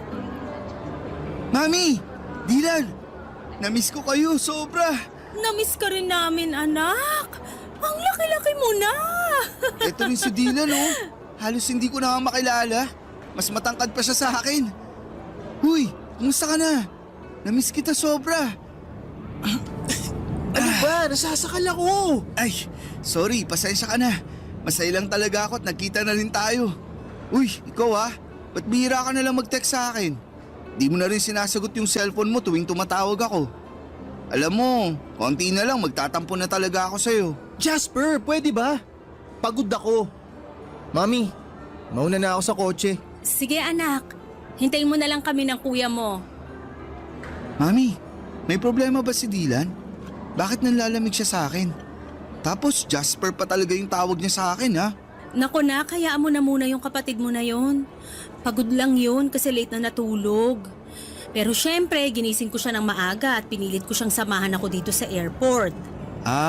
Kaya pala. Pero bakit Jasper lang yung tawag niya sa akin kanina?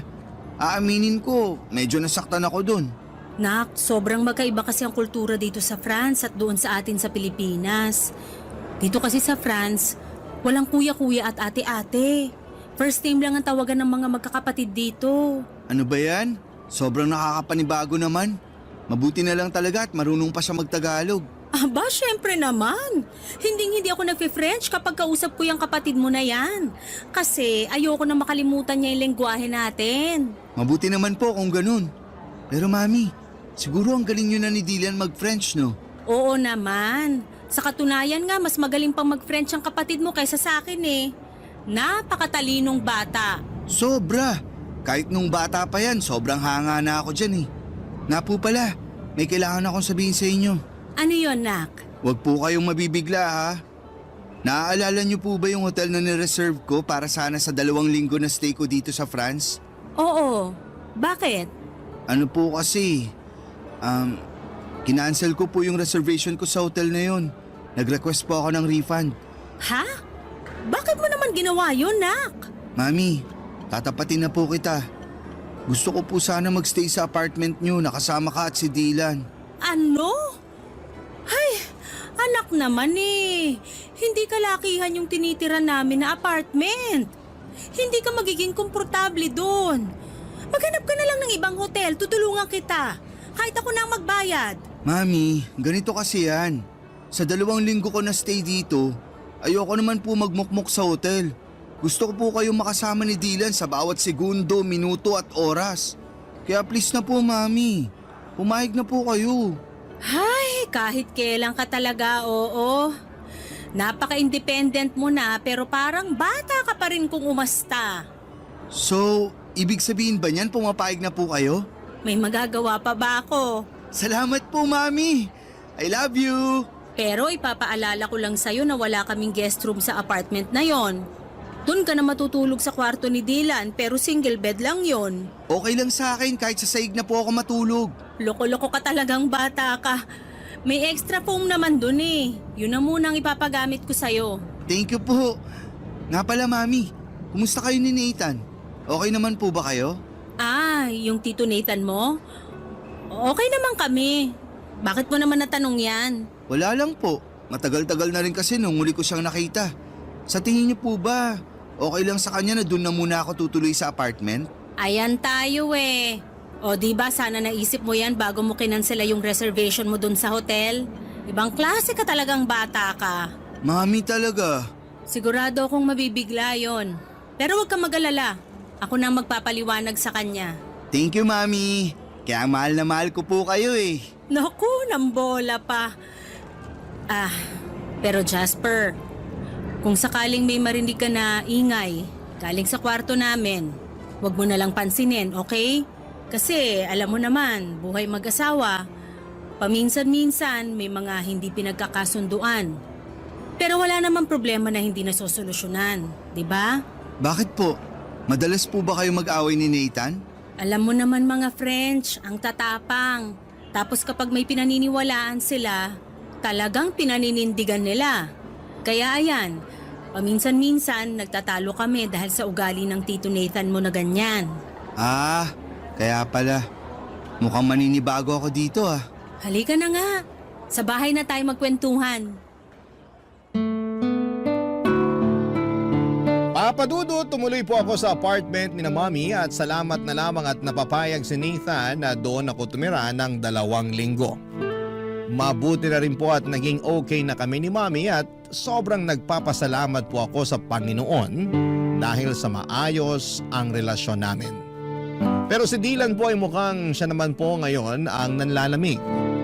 Hindi na kami masyadong nagkakausap. Kahit nasa isang kwarto lamang kami natutulog. Kadalasan po ay naka-headset lamang siya at tuwing tinatanong ko siya o nakikipag-small talk, parang hindi siya interesado. Minsan nga po ay hindi na niya ako sinasagot ng maayos. Nung una iniisip ko na baka epekto lamang ito ng pagiging dito niya sa France nanirahan. O baka naman dahil sa mga pagtatalo ni Mami at Nathan sa kabilang kwarto. Alam ko po kasi na kahit na hindi nila sinasadya ay malaki ang epekto ng mga ganong bagay, lalo na kapag naririnig ng bata. May mga pagkakataon din na iniisip ko na baka may pinagdadaanan siya na hindi ko pa rin nauunawaan. Sinubukan ko pong kausapin siya minsan kung bakit siya nanlalamig. Pero iniiwasan lamang po niya ako. Hindi ko na po siya pinipilit, baka lalo lang po siyang magtampo o magalit. Naintindihan ko naman po na may mga bagay na ayaw pa niyang pag-usapan at baka hindi pa siya handa papadudot. Kahit na ganito siya, hindi po nagbago ang pagmamahal ko sa kanya. Mahal na mahal ko pa rin siya at ginagawa ko po ang lahat para iparamdam sa kanya ang bagay na yon. Kaya noong nagkita kami, ginamit ko po yung pagkakataon para ipakita sa kanya kung gaano ko siya pinapahalagahan. Pinagluluto ko siya ng almusal, binibilhan ng mga bagong gadgets at kung ano-ano pa. Nagpasalamat naman siya pero hanggang doon na lang.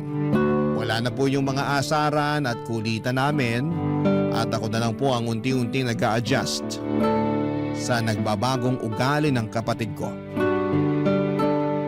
Hanggang isang gabi habang si Dylan ay abala sa computer at ako naman ay naglilinis ng kwarto ay may napansin po kong kakaiba sa likod niya. Manipis po kasi yung suot niyang damit noong araw na yon. Kaya kitang-kita ko na may kakaibang kulay sa likod niya. Dali-dali ko pong inangat ang t-shirt niya at parang nabasag ang puso ko sa mga nakita ko. May mga pasa siya sa katawan niya. Agad akong natigilan at parang may dumaan na bagyong dumurog sa puso ko.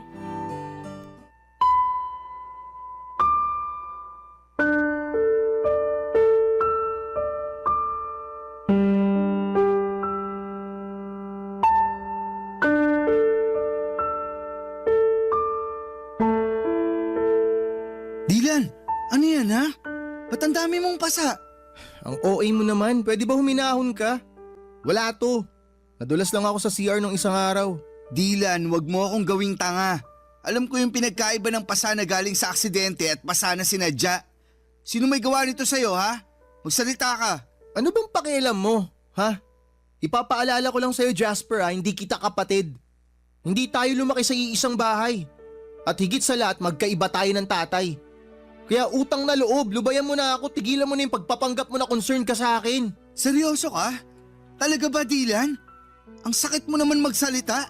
Ganyan na ba talaga kasama ang tingin mo sa akin? Ni minsan hindi ko inisip na magkaiba tayo ng tatay. Simulat sa pool, kapatid na buo ang tingin at turing ko sa'yo. Ba't ka ba nagkakaganyan ha? Ano bang nagawa akong kasalanan sa'yo para kamuhian mo ako ng ganito katindi? Nangako ka sa akin dati na susunod ka, di ba? Nangako ka na magkikita tayo ulit pero pinaasa mo lang ako. Ang tagal ko naghintay, nagmukha akong tanga. Hanggang napagod na lang ako. Napagod ako sa walang katapusang paghihintay dun sa pangako mong napako. Pero nandito na ako ngayon, di ba? Dylan naman. Hoy, wag ka nga umasta na parang kasalanan ko kung bakit ako nagkakaganito. O nandito ka nga, pero iiwan mo rin naman ako pagkatapos ng 2 linggo eh. Sana hindi ka na lang pumunta dito. Nagsayang ka na ng oras, nagsayang ka pa ng pera. Dylan, makinig ka. Please, wag mo namang isumbat sa akin yung pagkakalayo natin. Wala ni isa sa atin ang ginusto na mangyari yun. Akala mo ba hindi ako nasaktan na pilit akong inilayo sa nag-iisa kong kapatid? Durog na durog ako nung umalis kayo. Hindi ko alam kung paano ko hinarap ang bawat araw na wala ka sa tabi ko. Pero wala na akong magawa nun. Kaya tiniis ko, Dylan. Tiniis ko yung sakit na yun. Kasi alam ko na mas magiging maganda ang buhay mo dito. At alam ko na mas makakamit mo yung mga pangarap mo dito. Kahit kailan, hindi ko pinangarap na mabugbog ng asawa ng nanay ko. Teka lang, si Nathan? Siya ang may gawa nito sa'yo? Magbabayad siya sa ginawa niya sa'yo. Hayop siya? Hayop! Teka lang, kumalma ka nga. Masyado kang mainit eh. Makinig ka sa akin. Kung ano man yung ginagawa niya, hayaan mo na. Huwag ka na makialam. Mamaya madamay ka pa eh. Dylan, magpaliwanag ka. Bakit niya nagawa sa ito? Kailan nagsimula to? Paano? Sabihin mo na sa akin, parang awa mo na. Ay, sa akin niya binubunton yung galit niya kasi hindi siya mabigyan ni Mami ng anak. Wala naman kaming magawa ni Mami. Kailangan namin ng tulong niya eh. Kasi gusto namin maging legal na residente dito. Matagal ng pangarap ni Mami yun. Wisit na pangarap yan. Wala man lang bang ginawa si Mami para ipagtanggol ka? Alam ni Mami lahat ng ginagawa sa akin ni Nathan. Pero wala nang pag-asa si Mami. Palagi na lang niyang pinagtatanggol yung asawa niya. Kaya siya unawain ko na lang daw kasi nga may pinagdadaanan. Bakit di mo agad sinabi sa akin to? Bakit? May magagawa ka ba? Kung sinabi ko sa ito noon pa? Kung makaasta ka para kang hero ah. Wala ka rin naman magagawa eh. Di ba? Eto ba ang dahilan kung bakit di mo sinasagot mga messages at tawag ko sa'yo? Dahil mas pinili mong sarilinin ang lahat ng problema mo? Oo. Napakatanga ko! Napakabobo ko! Napakalaki kong gago! Dapat andito ako noong mga panahong kinailangan mo ko. Dapat nandito ako noong mga panahong kinailangan mo ng taong magpoprotekta sa'yo. Dapat nandito ako noong mga panahong wala kang karamay at kinailangan mong ilabas lahat ng sakit ng dahil sa lahat ng pinagdadaanan mo.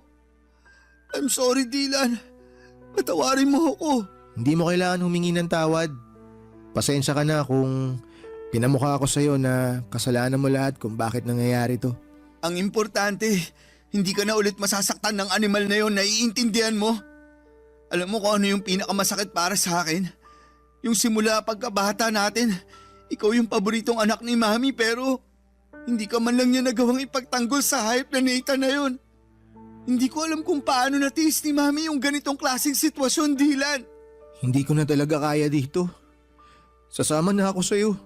Parang awa mo na isama mo ko. Sorry kung hindi kita pinakitunguhan agad ng maayos. Ang totoo niyan, gustong gusto na kitang yakapin nung unang araw pa lang na nagkita tayo dun sa airport. Pero nilamon kasi ako ng inggit eh. Nilamon ako ng lungkot. Naiinggit ako kasi malaya mo nagagawa lahat ng mga bagay na gusto mo. Habang ako, mala-impyerno yung buhay ko dito. Kung ako ang papipiliin, mas gugustuhin ko na ako na lang sana'y naiwan sa Pilipinas eh. Dylan, alam kong alam mo na kung may paraan lang para pagbaligtarin ko ang sitwasyon nating dalawa. Matagal ko na yung ginawa. Mahal na mahal kita, kuya. Mahal na mahal kita, Dylan. Sobra. Huwag kang mag-alala. Iuwi na kita sa Pinas. Kayo ni Mami. Wala nang dahilan para manatili pa kayo dito. Hindi na ako makakapayag na saktan ka pa ng hayop na yon. Salamat, kuya.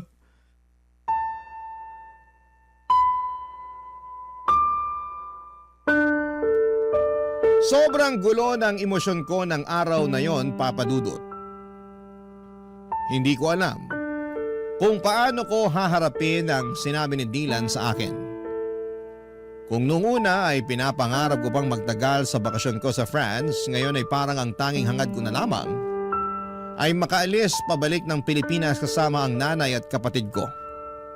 Kinausap ko si Mami noon at pinilit kong kumbinsihin siyang bumalik na sa Pilipinas kasama ko, pero tila baga nakatanim na sa isipan niya ang pangarap niyang maging residente ng ibang bansa. Pinagbantan niya rin ako na hindi ko raw pwedeng i-report sa authority ang kalaguyo niya dahil masisira daw lahat ng plano niya. Tinutulan niya ang tulong ko at sa mga mata niya ay parang isang malaking pagkatalo na lamang ang bumalik sa Pilipinas. Sobrang sakit ng pakiramdam ko. Kahit na anong pilit ko ay nagmatigas siya, Papa Dudut. Kitang-kita ko na ang toxic na ang relasyon nila ng asawa niyang Frances. Pero hindi pa rin siya tumitigil sa pangarap na makapagtuloy sa ibang bansa. Ang hirap, Papa Dudut. Ipinaglaban ko si Mami sa paulit-ulit na paraan, subalit sa kanya ay tila wala ng saysayang lahat. Kaya't gumawa ako ng paraan at sa huli ang tanging magagawa ko na lamang ay iligtas at dalhin si Dylan pabalik ng Pilipinas. Pagdating namin sa Pilipinas ay parang isang milagro. Ang dating pagkatao ni Dylan, pati na rin ang relasyon namin ay muling nabuhay. Parang ang mga piraso ng aming koneksyon na matagal nang nawalay ay unti-unting nagsimulang magdikit muli. Naramdaman ko ang pagbabalik ng tiwala, bukas siya sa akin at sa bawat araw ay tila mas nagiging malapit kami sa isa't isa, Papa Dudut. At ngayon dito na rin siya tumitira kasama ko sa kondo na inuupahan ko. Lahat ng mga pangangailangan niya ako na ang nag-aalaga at nag-aasikaso. At si Mami naman kahit nalabag sa puso ko na iwanan siya sa France ay wala po akong magagawa. Pakiramdam ko noon kung patuloy ako magmamatigas at ipagpipilitan ang gusto ko ay baka si Mami na mismo ang magtulak sa akin papalayo at ayoko mawala pa siyang muli. Hindi ko kayang masira pa ang natitira naming relasyon. Kaya kahit na ang sakit ay sinabi ko na lamang sa kanya na tawagan ako kaagad kung umabot na sila sa punto ng pisikala ng asawa niya. Binigay ko na rin sa kanya lahat ng mga phone numbers na mga pwedeng magbigay ng tulong doon kung sakasakali. Papa Dudut, gulong-gulo po ako noon. Para akong naiwan sa gitna ng isang bagyong hindi ko kayang kontrolin. Hindi ko matanggap na nanatili siya sa poder ng lalaking yon. Yung lalaking nanakit sa kapatid ko. Yung lalaking unti-unting tinatanggal ang kanyang peace of mind. Sobrang hirap at sa kabila ng lahat ng mga nangyari, parang hindi ko kayang tanggapin na patuloy niyang pinipili ang lalaking yon. Parang isang sugat na hindi mo kayang hilumin. Isang pighati na paulit-ulit na bumabalik. Barangay Love Stories. Barangay Love Stories. Papa Dudut, naging maayos naman po ang buhay ni Dylan dito sa Pilipinas. Lalo na at magkasama kami. Maliit lang ang inuupahan kong kondo pero komportable at magaan sa pakiramdam. Natustusan ko naman ang mga pangangailangan namin at sa bawat araw ay natututo rin si Dylan sa pag-a-adjust sa simpleng buhay dito sa Pilipinas. Ako na rin ang nag-aasikaso sa lahat ng papeles ni Dylan para makapag-stay siya ng maayos dito at higit sa lahat ay pinili kong ipagpatuloy ang kanyang edukasyon dito sa Pilipinas. Papa Dudut, masaya ako na naging mapayapa ang buhay namin kahit sa simpleng paraan. Ang mga maliliit na bagay na dating hindi namin binibigyang halaga, mga magaan na araw, tahimik na gabi ay ngayon ay nagiging malalaking bagay para sa amin. Ngunit sa kabila ng lahat ng ito, hindi pa rin nawawala ang matinding pagwo-worry namin kay Mami, lalo na si Dylan. Paminsan-minsan ay binabangungot pa siya parang ang mga masasakit na alaala mula sa France ay patuloy na bumabalik, Papa Dudut. Parang hindi siya makaalis sa mga trauma na iniwan sa kanya ng mga nangyari doon. Minsan ramdam ko ang takot sa mga mata ni Dylan at sobra siyang nagwo-worry sa kalagayan ng nanay namin. Hindi rin ako nakaligtas sa mga alalahaning yon. Pareho kami ng mga nararamdaman, yung bigat sa puso, yung takot na baka may mangyaring masama kay Mami o kaya'y lalo siyang mapahamak, Papa Dudut. Ilang gabi rin ang lumipas na hindi ko maiwasang sisihin ang sarili ko. Sana'y mas pinilit ko si Mami na bumalik sa Pilipinas kasama namin. Hanggang ngayon ay hindi ko pa rin mapatawad ang sarili ko sa desisyon kong iwanan siya doon. Marami akong tanong sa isipan ko kung sana'y mas pinilit ko pa siya, kung sana ay hindi ko siya iniwan baka hindi na siya lumubog pa sa ganitong sitwasyon. Pero sa kabila ng lahat, Papa Dudut, ng pag-aalala at pagdududa, may mga bagay na kailangan ko ring tanggapin. Minsan, hindi mo kayang baguhin ang mga desisyon ng ibang tao. Lalo na kung ang pinipili nilang landas ay iba sa'yo. Ngunit kung may isang bagay man na hindi ko pagsisisihan, yon ay ang desisyon na dalhin si Dylan pabalik ng Pilipinas. Siyang naging dahilan kung bakit mas nagkaroon ng pag-asa akong maramdaman na natutulungan ko siya at magbagong buhay. Sa kanya ko nahanap ang lakas na magpatuloy at hindi ko kayang isiping wala siya sa tabi ko. Lalo na sa mga panahong kailangan ko ng gabay at suporta. Mas ligtas siya sa akin dito at mas magaan ang pakiramdam ko na magkasama kami. Ang mga gabi namin ngayon ay tahimik, puno ng simpleng kaligayahan.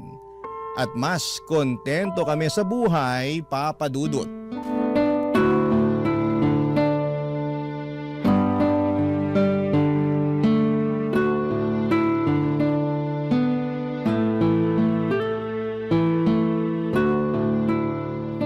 Kuya. Oh, Dylan, ano yun?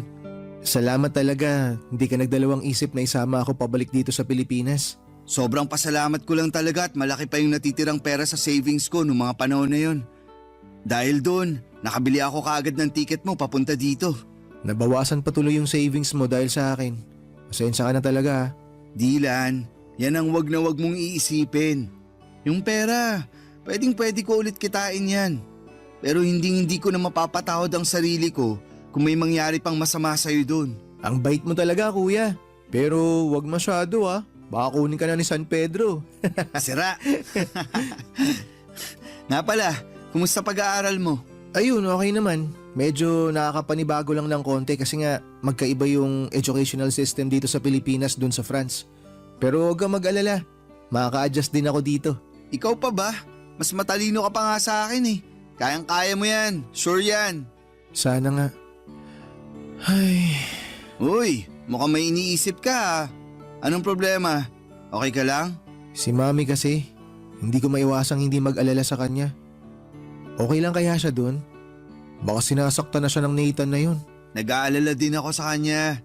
Pero parati naman kami nagtatawagan at mukhang okay naman siya. Ay, sana lang talaga okay siya ron. Huwag ka nang mag-alala. Alam mo naman si Mami, matapang yun. Hindi yun umuurong sa kahit anong laban. Kuya, mali ba yung naging desisyon ko? Ha? Anong ibig mong sabihin? Na sumama pabalik sa'yo dito sa Pilipinas. Sobra kasi ako nagigilty. Naiisip ko kasi mas maganda ata kung nagpaiwan na lang ako dun kay Mami. Sana kasama niya pa rin ako hanggang ngayon. Dylan, makinig ka. Wag na wag mong sisisihin ang sarili mo ha? Dahil wala kang ginawang mali. Tama lang yung ginawa mo na umalis sa poder nila. Ito ang lagi mong tatandaan. Hindi mo kailanman kailangang tiisin ang pang-aabuso ng isang tao sa'yo. Kung may choice ka para takasan at iwanan ang ganong klaseng sitwasyon, lagi mong pipiliin ang choice na yon. Naiintindihan mo ba yon? Si Mami ang mali dito, Dylan. Siya may kailangang baguhin. Kailangan niyang matutunang respetuhin ang sarili niya. At kailanman, hindi ko maiintindihan kung bakit tinitiis siya ang lahat ng yun. Lahat ng sakit at lahat ng pang-aabuso. Para lang maging legal siya na residente. O teka kuya, kalma ka lang. Huwag ka masyado magalit. Siya na mismo ang nagpapahirap sa sarili niya. Hindi ko na talaga alam kung anong nangyayari sa kanya. Dylan, hindi niya nakikita na ang kalayaan at ang respeto sa sarili mas mahalaga kaysa sa papel na pinapangarap niya. Kuya, sa tingin mo, babalik pa kaya si Mami dito? Huwag kang mag-alala. Hindi ko titigilan si Mami hanggang sa makabalik siya dito. Ako na bahala doon ha. Mag-focus ka na lang sa pag-aaral mo. I'm sorry. Masyado ako nagiging emosyonal. May iba tayo. Sigurado ako matutuwa si Lola pag nakita ka niya. Pupunta tayo kay na Lola this weekend, okay? Sige, tara. Nakaka-excite. Baby pa ata ako nung huli ko nakita si Lola eh. Oo. Sigurado ako magugustuhan mo dun sa probinsya. Sariwang hangin, maraming puno, at higit sa lahat, walang traffic. Hindi na ako makapaghintay. Alam mo kuya, hindi ko akalain na darating pa pala tong panahon na to. Ako din, Dylan. Alam ng Diyos na ilang beses kong pinagdasal na sana magkita tayo ulit. At ngayon na magkasama na tayo, babawi ako sa napakaraming taon na nawala sa atin. Tama kuya, sangayon ako dyan. Pero alam mo, pwede ka namang bumawi sa akin ngayon eh. Bila mo ka ng bagong cellphone, kuya. Bawi ka na. Ayan tayo eh. Sige na kuya, ugod-ugod na tong phone ko eh. Ang bilis na malobat. Tsaka, kailangan na talagang palitan. Kuya, please naman. Bila mo na ako ng bago. Ay, sige na nga. Buksan mo yung drawer ko. May cellphone ako doon na hindi ko na masyadong nagagamit. Sa'yo na yun. Nice! Salamat kuya, the best ka talaga. Ayos, may bago na akong cellphone. Ay kuya, sandali lang. Diyan ka lang ha, may papakita ako sa'yo. Ano yan? Oh, naalala mo pa ba to? Teka lang, ito yung bigay ko sa'yo na cellphone bago ka pumunta ng France ha. Buhay pa pala to? Oo kuya, talagang tinago ko na maigi to. Medyo matagal-tagal ko nang hindi nagagamit kasi sobrang luma na. Pero inalagaan ko to. Grabe! Hindi ko akalain na naitabi mo pa pala yan. Akala ko matagal nang nasira o nawala yan eh. Kasi tong cellphone na to, hindi lang basta gamit to. Ito yung alaala na naitago ko na kahit na malayo tayo sa isa't isa, kahit na anong mangyari, may mga bagay na hindi talaga magbabago. Dylan, thank you at hindi mo kinalimutan ang pagiging magkapatid natin. Salamat din kuya. Kasi dahil sa'yo, natutunan ko kung paano maging matatag. Ikaw rin yung nagturo sa akin kung paano lumaban.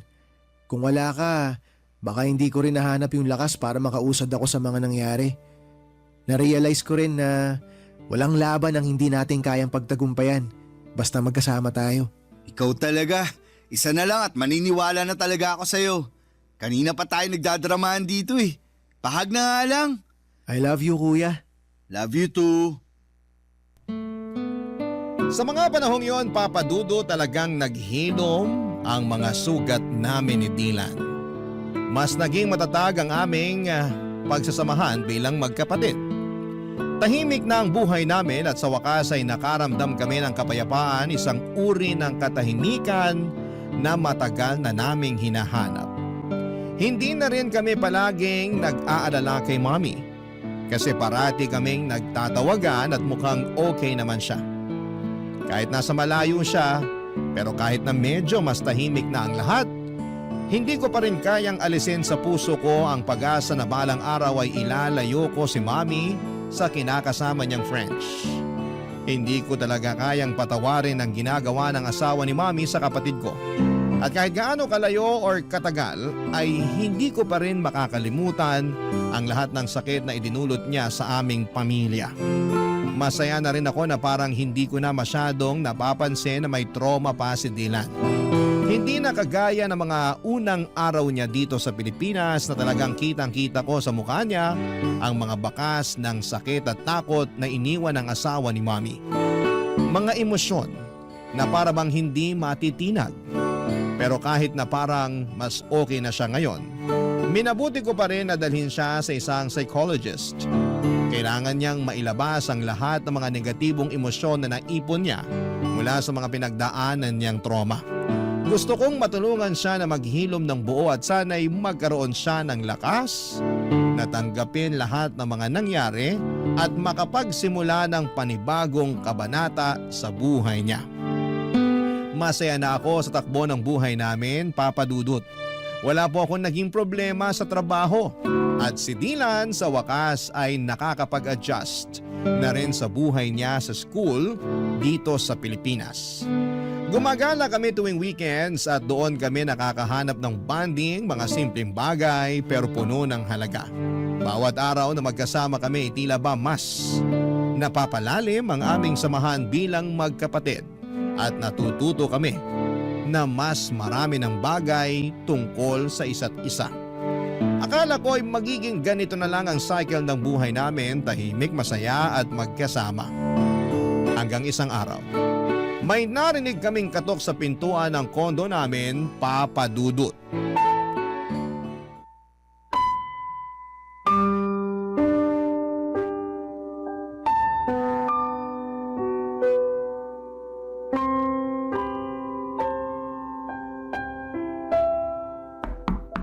Sandali lang!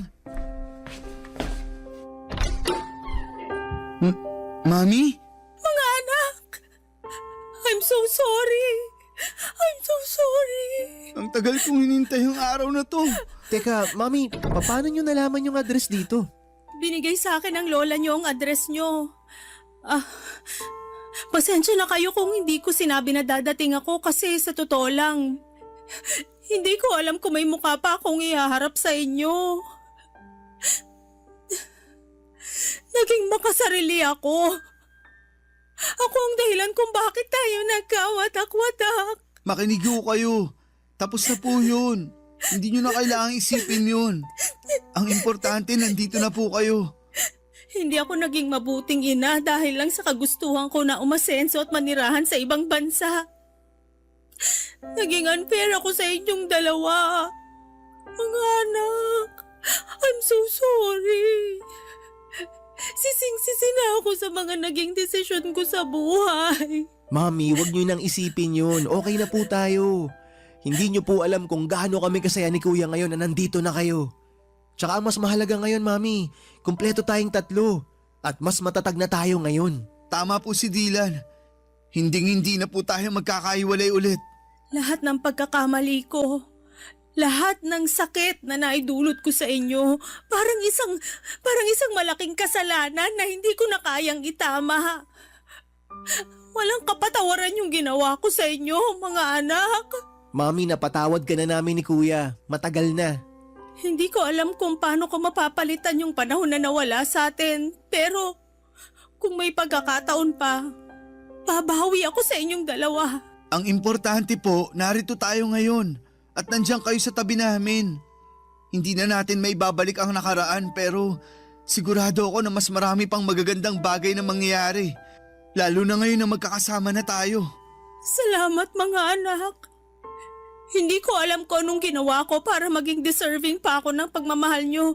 Pero sobrang nagpapasalamat ako na may pagkakataon pa akong magbago at maayos ang lahat. Sobrang bigat ng kasalanan ko sa inyong dalawa. Mami, mahal na mahal ka po namin. Dylan, nagbulag-bulagan ako sa mga ginawang kahayupan sa iyo ni Nathan dahil lang sa pagmamahal ko sa kanya at sa kagustuhan ko na maging legal na residente. Naging impyerno ang buhay mo dahil hinayaan ko siya sa mga ginawa niyang kawalangyaan sa iyo, anak. Hindi mo deserve lahat ng nangyari sa iyo. I'm so sorry. Mami, aaminin ko po. Sobra ako nasaktan nang malaman ko na sinasaktan ni Nathan si Dylan. Akala ko po kasi noon, mas magiging ligtas si Dylan sa inyo. Lalo na't siya yung paborito niyong anak kahit noon pa man.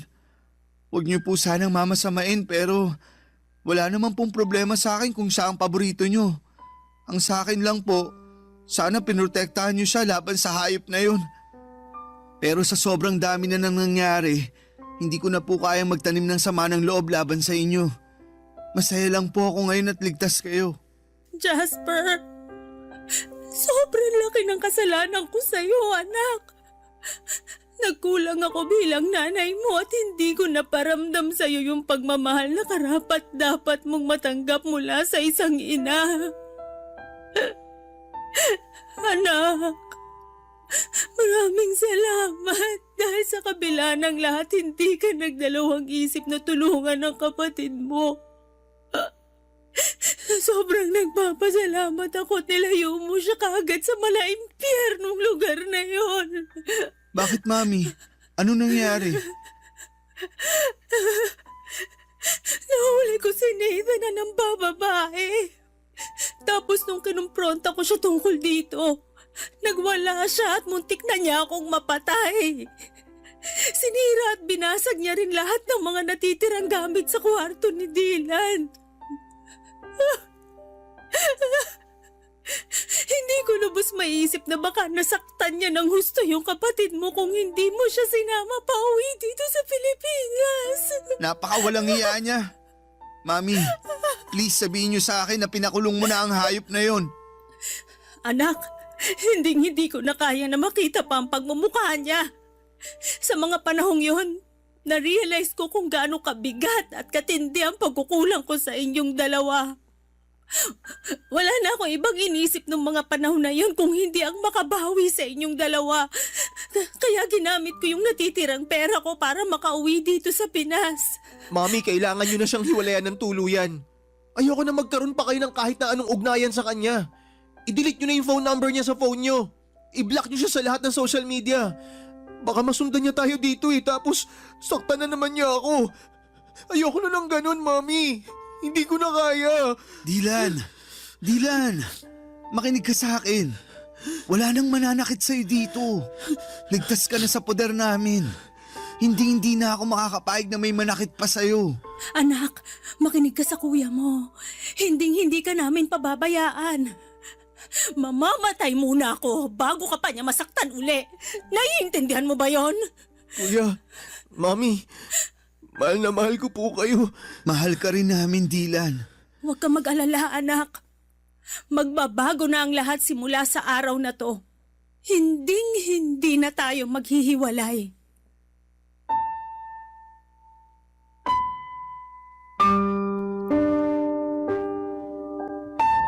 Papadudot muli ko na silaya ng mga bakas ng trauma sa mga mata ni Dylan ng araw na yon. Sobrang aking pag-aalala para sa kanya. Ngunit sa tulong namin ni Mami ay unti-unti at tuluyan din niyang nalaman na hindi siya dapat matakot pa. Si Mami po ay nanirahan kasama namin ni Dylan sa kondo na inuupahan namin. Habang ako ay patuloy sa aking trabaho bilang isang software engineer, si Dylan ay nagsusumika pa rin sa kanyang pag-aaral. At si Mami naman ay nagsimula ng magtrabaho bilang hotel receptionist. Nagtutulungan kami ngayon ni Mami sa mga gastusin at bills at sobrang saya ko po na kahit na hindi na ako bata ay nakakapiling ko pa rin siya sa araw-araw. Naging maayos naman ang takbo ng buhay namin hanggang sa isang araw. Isang kaibigan ni Mami mula sa France ang nagbalita na pumanaw na si Nathan dahil sa isang insidente sa bar. Tinulungan ko si Mami na mag-hire ng French lawyer online upang mag-file ng divorce nang hindi na niya kailangan bumalik pa sa France. Sa kabila ng mahaba at magastos na proseso ay naayos din namin ito at sa wakas ay na-finalize ang divorce. Hindi ko po kayang ilarawan ang gaan ng aming nararamdaman nang matanggap namin ang balita na opisyal nang wala ng bisa ang kasal nila ni Nathan. Sa wakas ay makakapagsimula na kami ng bagong buhay. Sa ngayon ay nagsusumikap kami ni Mami na mag-ipon upang makapagpatayo ng bahay na magiging saksi sa mas marami pang magagandang alaala na bubuuin namin bilang isang pamilya. Sa lahat ng mga naranasan ko ay natutunan ko na ang pagpapatawad ay isang paraan para bigyan ang sarili mo ng pagkakataong magpatuloy at maghilom. At syempre, maging maligaya. Lubos po ako nagpapasalamat sa Diyos dahil hindi niya ipinagkait sa akin ang pagkakataong muli kong makasama ang pamilya ko. At sa wakas ay masasabi ko na rin na ang mga sugat ng nakaraan ay tuluyan ng nagsara at naghilom. Kung sakali man po na matanggap ninyo ang aking liham ay nais ko po sanang magpasalamat sa inyong oras at atensyon sa aking kwento. From the bottom of my heart, gusto ko rin pong magpasalamat sa tuwa at inspirasyon na ibibigay mo sa programa mo. Ang inyong forever kapuso at kabarangay, Jasper. Barangay Love Stories. Barangay Love Stories. Kwentuhan naman tayo dito sa comment section. Nagustuhan ng iyong napakinggan? Ituloy yan via live stream sa www.gmanetwork.com/radio.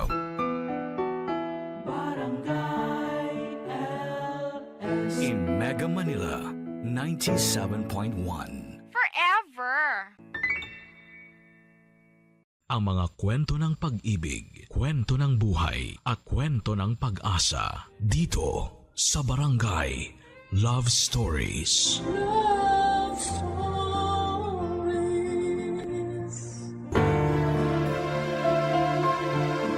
Marami sa atin ang araw-araw na nakikipagsabayan sa agos ng kahirapan.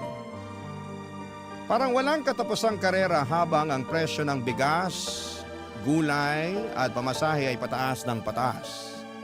Ang sahod naman ay tila nananatiling nakaidlip.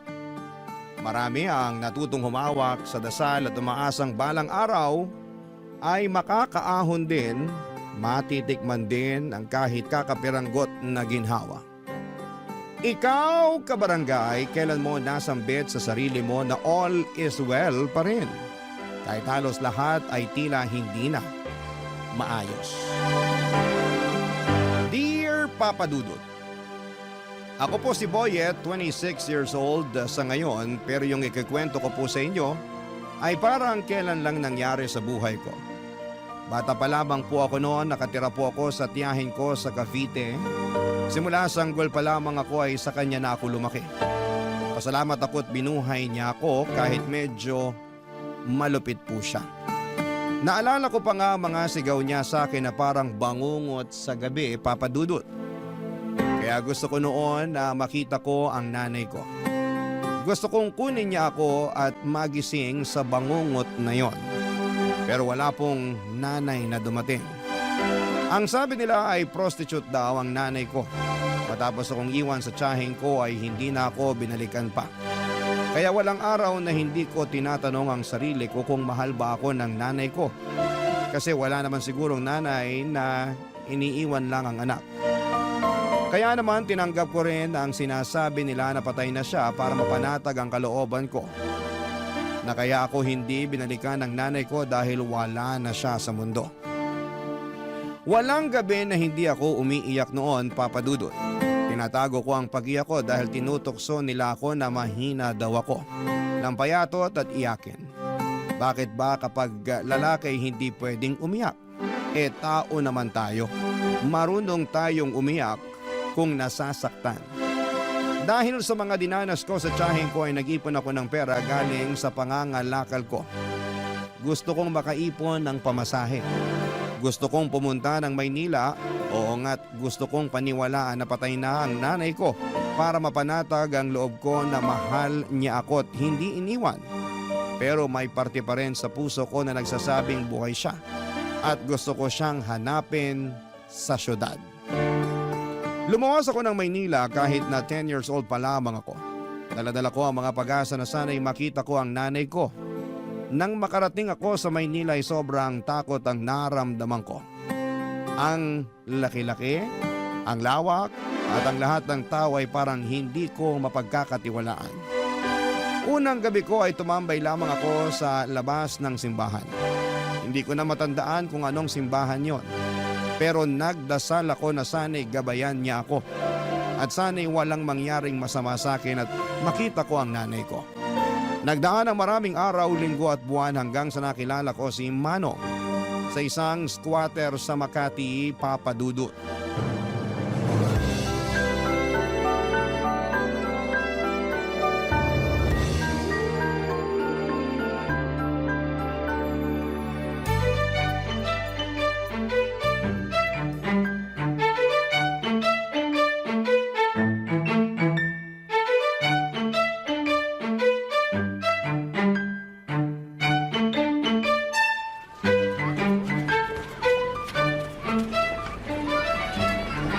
Boyet!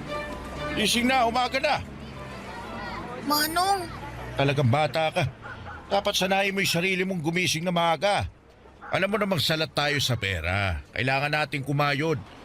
Alam mo yung kasabihang early worm early bird catches the worm. O, tinuro yun ng teacher ko dati. nakapag-aral po kayo, Manong? Ba, syempre. Graduate ako ng elementary. Pero di na ako high school. Bakit po? Ako na yung ini-interview mo eh. Medya ka ba? Ano po yung medya? Yung nagre-report. Yung nagbabalita sa TV. Saka sa radyo. Sila yung nagsasabi ng totoo. Oh, di ba? Alam nila yung totoo eh. Oh, kapag sa kanila po ako magtatanong kung kilala nila nanay ko, sasabihin nila sa akin. Nako, Boyet. Yan ang hindi ko alam. Malamang hindi rin nila alam. Ang hirap naman kasi nung tanong mo eh. Siguro wala na talaga nanay ko. Manalig ka. Huwag mawala ng pag-asa. Opo. Asya, inumin mo na tong tinimpla kong gatas habang mainit pa. Salamat po, Manong Parang kayo na nga po tatay ko eh. Talaga ba? Tatay yung tingin mo sa akin? Opo! Di ba yung mga tatay nag-aalaga sa mga anak nila? Pinagtitimplan niyo ako ng gatas eh. Ginising niyo ako para lang ipainom sa akin to. Ay nako, sige na. Ako na yung tatay mo. Pero Manong pa rin yung itawag mo sa akin ha. Baka pagkamalan talaga akong anak kita. Hindi na ako makapanligaw niyan. Opo, Manong. Yan, mabuti nang nagkakaintindihan tayo. Manong, salamat po sa pagkukup niyo sa akin Kung hindi dahil sa inyo, baka patay na ako. Wala akong makain nun eh. Naisipan ko na nga magnakaw dahil sa gutom eh. Pero nandun kayo. Mabuti naman, hindi ka nagnakaw. Alam mo, marami nang magnanakaw na nakaupo sa pwesto. Kaya hindi umuusad yung buhay dito sa Pilipinas dahil sa kanila eh. Talaga po, Manong? Oo, yun ang sabi ng teacher ko dati dun sa elementary. Tanda ko pa nga, kailangan daw mag-aral para hindi mauto ng mga politiko. Kaya ikaw, mag-aral ka sa susunod na pasukan. Opo, sige po. Mayos ka. Kita mo naman dito, maraming halang ang kaluluwa kasi salat sa buhay. Walang makain. Sabi ko naman sa'yo na mag-ingat ka rito kasi tuso ang mga tao. Hindi natin masisisi kasi pinagkaitan ng mga tao dito. Hindi mo masisisi na ganito yung ugali ng mga tao kasi walang-wala. Kailangan mabuhay. Kaya ikaw, mag-aaral ka. Opo, Manong.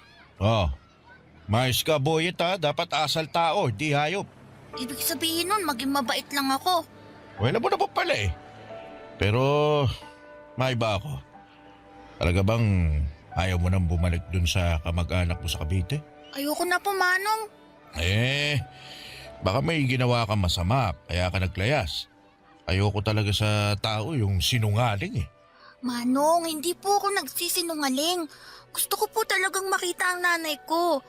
Hindi ko nga alam kung saan ko siya hahanapin pero andito daw po siya sa Maynila. Napakalaki ng Maynila. Di po, may picture naman po ako ng nanay ko eh. Kung makikita ko siya, sigurado makikilala ko yun. Dapat kapag nakita ka niya, maging proud siya sa'yo. Kaya mag-aral ka sa susunod na pasukan, ha? Opo, masusunod po. Papadudot nakatira kami sa pinagtagpi-tagping yero pero ramdam kong nakahanap ako ng tatay sa piling ni Manong. Kahit walang maayos na bahay, mainit, marumi, pero para sa akin ay may pag-asa dahil kay Manong. Matandang binata si Manong, wala siyang asawa at wala ding anak. Dahil wala nga siyang anak kaya ko na ang itinuring niya na parang sarili niyang anak. Ang sabi niya sa lugar na gaya ng squatter ay tuso ang mga tao. Hindi dahil masama sila kundi dahil lahat ng tao sa paligid ay pinagkaitan. Walang araw at gabi na hindi na ako pinapangaralan. Sabi niya kahit mahirap dapat ay matuto pa rin akong maging matinong tao. Pinag-aral niya ako at binilhan ng lapis, papel at gamit sa eskwelahan. Sobrang saya ko talaga, papadudot. Inihatid pa niya ako sa eskwelahan at sinisigurong okay lang ang unang pagpasok ko. Naramdaman ko na kahit na hindi kami magkadugo ay mahal niya ako. Ngunit tulad ng karamihan sa mga bata ay naging pasaway din po ako. Hindi na ako natutuwa sa lapis at papel dahil sa mahirap palang mag-aral. At marami akong nakakaaway na kaklase ko at maging sa ibang section at grade. Hindi naging safe sa akin ang eskwelahan dahil isa pala siyang malaking arena na samot-saring mga bata na iba-iba ang ugali. May matalino, may hindi binayayaan ng talino, may mabuti at masama na sa tingin ko ay hindi naturuan ng tama ng magulang o sadyang spoiled lamang at gustong manghamak ng ibang bata. Hindi ako naging masaya tuwing pumapasok ako, papadudot. Kaya hindi ko sinabi kay Manong na hindi na ako pumapasok. Mas pinili kong magkalakal muli. Mas pinili kong gumala para maghanap ng pera. Kung magkaroon man ako ng kaaway ay hindi ko na kailangan pang magpaliwanag sa teacher. Ang importante sa akin ay makahanap ako ng pera. Hanggang sa isang araw, hindi na naitago ang ginagawa ko. Pinatawag pala si Mano ng teacher ko na hindi ko alam.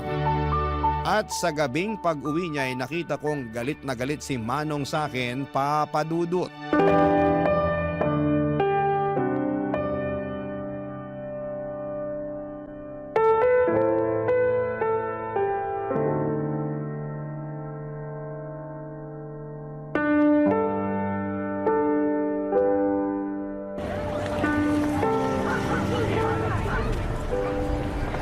Ano tong ginagawa mo, Boyet?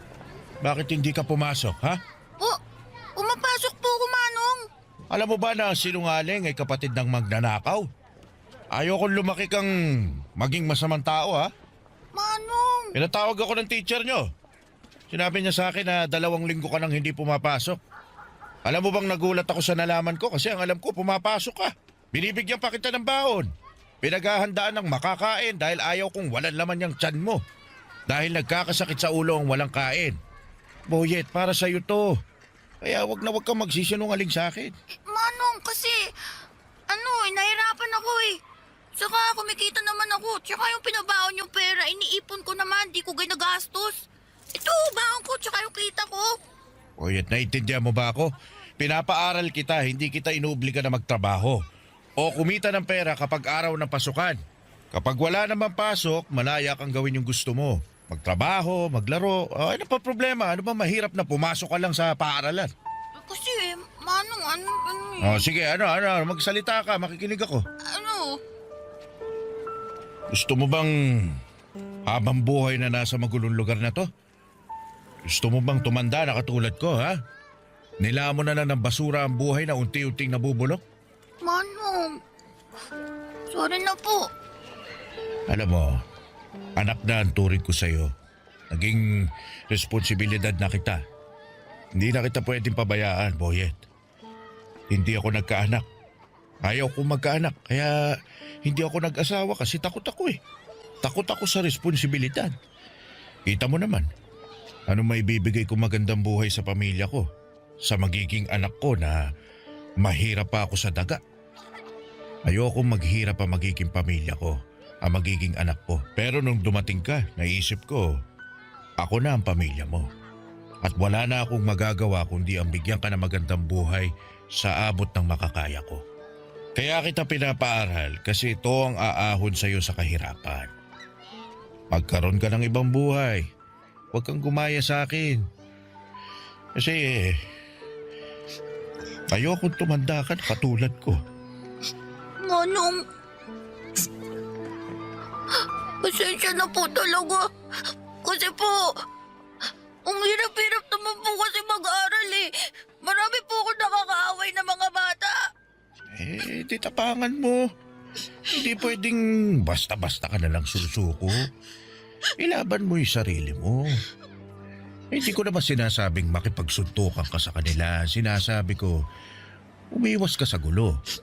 Hindi mo naman ikagagaling kung papatulan mo sila eh. Lagi mong isipin na nasa paaralan ka para mag-aral.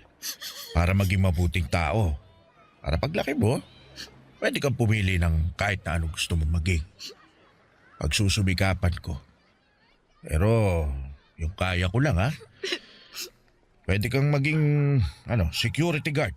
Parang pulis lang din po yun pero nakatayo lang. Pero astig pa din.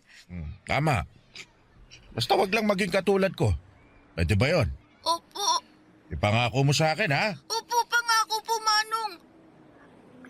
Alam mo, may request ako sa'yo. Ano po yun, Manong? Magpapamasahe po ba kayo? Sige po, handa po ako. Ito naman, iba yung request ko. Ano nga po? Pwede bang tawagin mo akong tatay? Po? Ayaw mo ba? Naku, gusto ko po. Gusto ko. Tatay. Simula ngayon, ako na ang tatay mo. Opo, tatay. Gusto ko umakyat sa stage kasama mo kapag graduation mo na, ha? Ano po yung graduation? Kapag tapos ka na ng elementarya. Tapos ka na rin ng high school. Tsaka kapag magka-college ka na. Ang dami po palang graduation, no? Ang dami ko po palang pag-aaralan. Ba't ganyan yung mukha mo? Ang sasabi mo lang kanina, pinangako mo mag-aaral ka mabuti. Wala na, pasubo lang po ako eh. Basta nandito lang ako. Naalalayan kita. Salamat po. Nang gabing yon ay hindi ako makatulog, Papa Dudut. Sobrang mahal ako ni tatay. Pinili niya akong kupkupin at pinili niyang ituwid ang buhay ko. Pinili niya akong mahalin at gusto niyang alisin ako sa kahirapan. Kaya naisip kong hindi ko dapat sayangin ang pagkakataon na ibinigay sa akin ni tatay.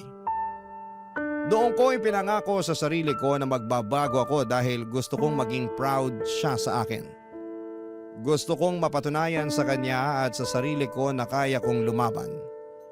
Kahit mahirap, kahit galing sa basura, ay may mararating din sa buhay. Noon ay hindi pa talaga malinaw na ang mga ginagawa ng mga bata sa akin ay isang klase ng pambubuli. Pero sabi ni tatay ay iiwasan ko na lamang ang mga yon at dapat ay mag-focus ako sa pag-aaral. Kaya naman sinunod ko yon, Papa Dudut. Pero hindi ko pa rin maiwasan na may mga masamang bata na inaaway ako. Minsan umuwi ako may sugat pero hindi ako sumuko. Araw-araw ay sinasabi ko sa sarili ko na baka bukas ay hindi na nila ako aawayin. Bawat pagpasok ko sa school ay parati akong nagdarasal na sana'y walang mambubuli sa akin at sana'y hindi ako pagagalitan ng teacher dahil hindi ko na naman naintindihan ang mga itinuro niya. Gusto kong maging mabuting estudyante. Gusto kong makatapos para sa pangarap ni tatay na makaakyat sa stage kasama ko. At syempre, naging pangarap ko na rin talagang makagraduate, Papa Dudut. Barangay Love Stories. Barangay Love Stories. Papa Dudut, araw-araw kong pinapatatag ang sarili ko. Ang nasa isip ko na lamang ay huwag biguin ang sarili ko at ang tatay na matupad ang pangarap naming dalawa. Kahit na walang araw na hindi talaga ako nilalapitan ng mga bully ay tuloy lamang ako sa pagsusumika para makuha ang diploma sa elementarya. Paunti-unti lang ang goal at doon ako nakafocus. Tinapangan ko talaga sa bawat pagsikat ng araw at sabi ko na sa gabi, wala na naman ang mga bully at kasama ko naman si tatay. Pero ayun na nga, sa school ay sobrang hinahamak talaga ako. Kesyo nakatira ako sa basura, sa squatter, nangangalakal at ang baon ko ay galing daw sa basura. Kahit ano pang sabihin nila, iniisip ko na lamang na may pera naman sa basura at may pupuntahan itong pagsusumikap ko sa pag-aaral. Ngunit isang araw, ibang bully naman ang dumating. Nagkasakit si tatay, ibang klase palang bully ang sakit. Kailangan mo ring tapangan at buksain para magpatuloy sa buhay. Ilang linggo na siyang nangihina at kahit sinasabi niyang pumasok ako sa paralan ay mas pinili kong alagaan siya. Hindi pwedeng basta-basta ko na lamang pabayaan siya dahil alam kong hindi madali ang buhay kapag may dinaramdam, Papa Dudut.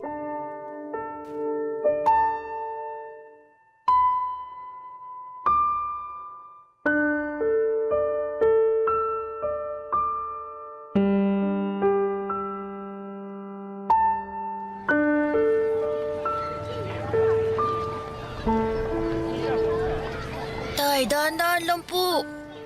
Maupo na po kayo. Tay, kailangan niyo pong kumain para lumakas kayo. Di ba ito yung ginagawa niyo sa akin tuwing may lagnat ako? Alam mo, kaya ko naman yung sarili ko. Talaga si tatay oh. Ayaw talagang inaalagaan siya. Sige na, mag-ayos ka na. Maraming araw na hindi ka pumapasok. Hindi po tay. Dito muna ako sa bahay. Ay nako, huwag na matigas ang ulo. Paano ka gagraduate niyan kung parati kang absent? Baka ibagsak ka ng teacher mo. Tay naman eh. Anong tay naman? Oh, sige na, pumasok ka na. Kakainin ko na tong pagkain. Eh, paano kung darating yung sinasabing demolition? Paalisin tayo rito. Sino kasama nyo?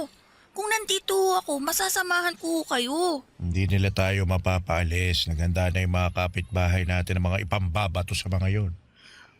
Nakita ko ron sa kabilang kanto. Grabe ginawa nila. Wala na hong nagawa yung mga nakatira dun. Paano kung saktan kayo rito? May sakit pa ho kayo, oh.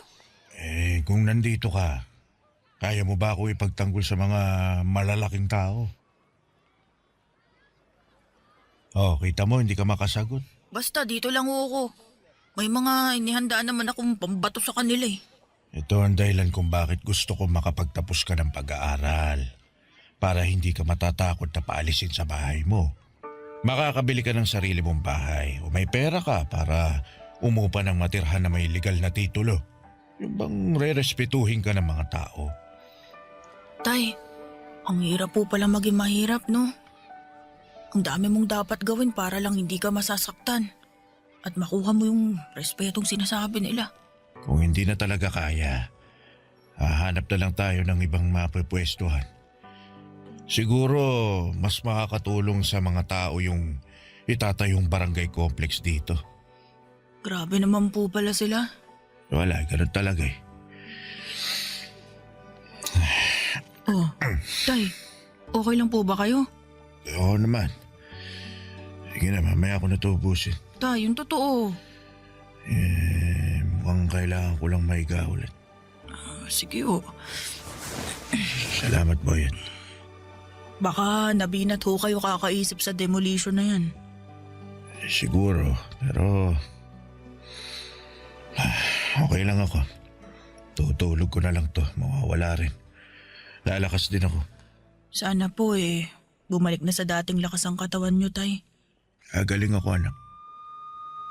Tay, mukhang ito na ho yung demolition. Titingnan ko sa bintana. Tay, ito na nga ho yung demolition. Tay! Uy, Tay, gising! Tay, kailangan na nating lumabas. Tay! Tay, wag na ho kayong matulog. Kailangan na nating lumabas ng bahay. Tay, bakit parang hindi ka na humihinga? Tay! Tay naman, gumising ka na! Promise, papasok na ako. Hindi na matigas ulo ko. Gising na, Tay! Gising, Tay! Tulong nga! Ang tatay ko! Tulong! Tulungan niyo ako! Tay, hindi ka pwede mawala. Akyat pa tayo sa stage sa graduation ko! Tay! Tay, wag mo ko iwan! Tay! Tay! Tay! Papadudod, sobrang sakit balikan ng araw na yon.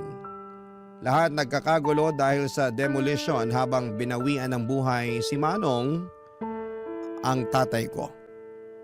Kaya naman sobrang galit na galit ako sa mga taong nag-demolish sa squatter. Para kaming mga ipis na pinupuksa na lamang at pinapalabas sa aming mga lungga na parang basura sa lipunan na walang karapatang mabuhay ng may dangal. Tandang-tanda ko na kahit na hindi man natuloy yung sabi nilang end of the world noong 2012, para sa akin ay parang natapos at gumuho talaga ang mundo. Hindi ko alam kung kaya ko bang mabuhay na wala si tatay. Bakit ganon sila sa mahihirap? Pinapalis nila sa lupang yon para tayuan nila ng barangay hall, health center at basketball court. Bakit hindi kami tulungan na bigyan ng marangal na buhay? Nagsumikap kami araw-araw at hindi po kami batugan. Sana yung gobyerno ay nakita ang hinaing ng mga taong gusto lamang ng may masilungan at matawag na tahanan. Kasi ang mga taong ito ay hindi pinapangarap na maging squatter lang habang buhay. Pero sadyang may lapang tadhana at pagkakataon para sa kanila. Mahirap ang buhay. Mahirap makaahon sa kahirapan. Kahit sobrang sakit sa loob ko kasi hindi ko matutupad yung pangarap namin ni tatay, huminto ako sa pag-aaral kasi kailangan kong unahin ang kalam ng sikmura ko kesa sa pag-aaral. Pasalamat na lang ako dahil sa paghihikayat ni tatay na mag-aral ako ay natuto naman akong magbasa at magsulat. Pero syempre hindi ganon kalawak ang pag-intindi ko sa mga bagay-bagay. Basic lang at marunong din akong magbilang kaya alam kong humawak ng pera. At dumating ang isang bagay na masasabi kong mas malaki ang kikitain ko kesa sa pangangalakal. Ibang kalakal na ang ginagawa ko kahit 15 years old ako noon. Pinasok ko ang pagbebenta ng katawan. Nagbigay ako ng aliw sa mga parokyano. Wala akong pinipili. Tama. Nagaya ko sa nanay ko. Ang kaibahan lang ay hindi ako nabubuntis kasi lalaki ako. Sa bago kong trabaho ay nakagawa ako ng sarili kong maliit na bahay sa isang squatter din. At sa bawat oras, hindi ko makakalimutan si tatay. Parating pabalik-balik sa utak ko ang sinabi niya sa akin na kailangang maiba ang buhay ko. Hindi pwedeng mabubulok ako sa squatter. Kalaunan ay nakapagtrabaho ako sa bar at doon ko nakilala si Nelia na naging girlfriend ko. Pareho kaming hamak na isang mamitang nagbibigay sa amin ng customer.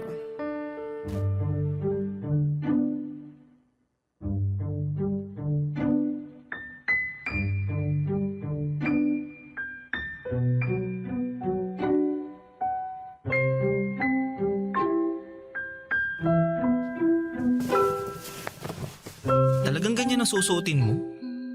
Masyadong maiksi naman, babe. Babe naman, parati mo na lang akong sinasaway. Sa trabaho natin, kailangan presentable tayo.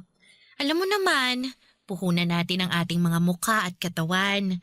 Dapat maayos ang forma natin, no? Alam ko naman yun, pero sana... Ay naku, sana naman kaya ito mapupunta. Ayokong makipagtalo sa'yo, ha? Ay, ayokong malasin ang gabi natin.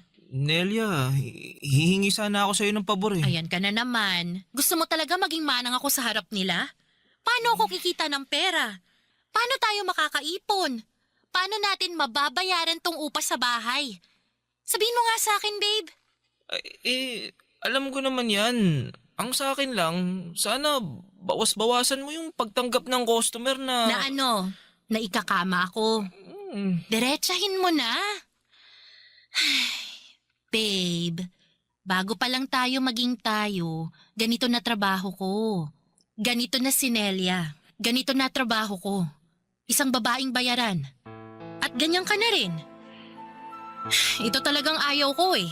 Kapag ikaw pwedeng mangialam, kapag ako hindi. Iba kasi yung... Anong pinagkaiba? Pareho lang naman tayong nagbebenta ng katawan, Boyet. Kailangan natin to kasi hindi tayo nakatapos ng pag-aaral. Wala tayong makukuhang ibang trabaho na magbibigay sa atin ng malaking datong. Wala! Kaya wag na natin pag-usapan to. Ang mahalaga, mag-ingat tayo sa ginagawa natin. Pasensya na talaga. Hindi ko lang maiwasang magselos eh. Nako, hindi nakakain ng selos-selos na yan. At wag ka nga magselos. Trabaho lang naman lahat ng to eh. Parang artista. Aarte ka lang, paghusayan mo gaya ng gusto ng customer. Tapos, di ba ganyan din naman ang ginagawa mo? Sa bagay. Iniisip ko lang na nagamit man nila ang katawan ko. Pero hindi naman ang kaluluwa ko. Ang lalim naman nun, babe. Kaya sana maipasa ko yung exam ko. Para makatapos ako kahit senior high man lang. Para makahanap din ako ng ibang trabahong matino. Gusto ko na kung magkaanak man tayo balang araw, magiging maayos na ang buhay natin. Mabibigay ko sa magiging anak natin ang buhay na maganda. Yung hindi naghihirap. Yung kaya natin suportahan kung ano yung gusto niya. Pag-aaralin natin yun hanggang kolehiyo. Ang taas talaga ng pangarap mo, babe. Pero tama. Ayoko rin maranasan ng magiging anak natin ang hirap sa buhay. Naghihirap na nga tayo. Ipapamana pa ba natin sa kanilang ganitong buhay?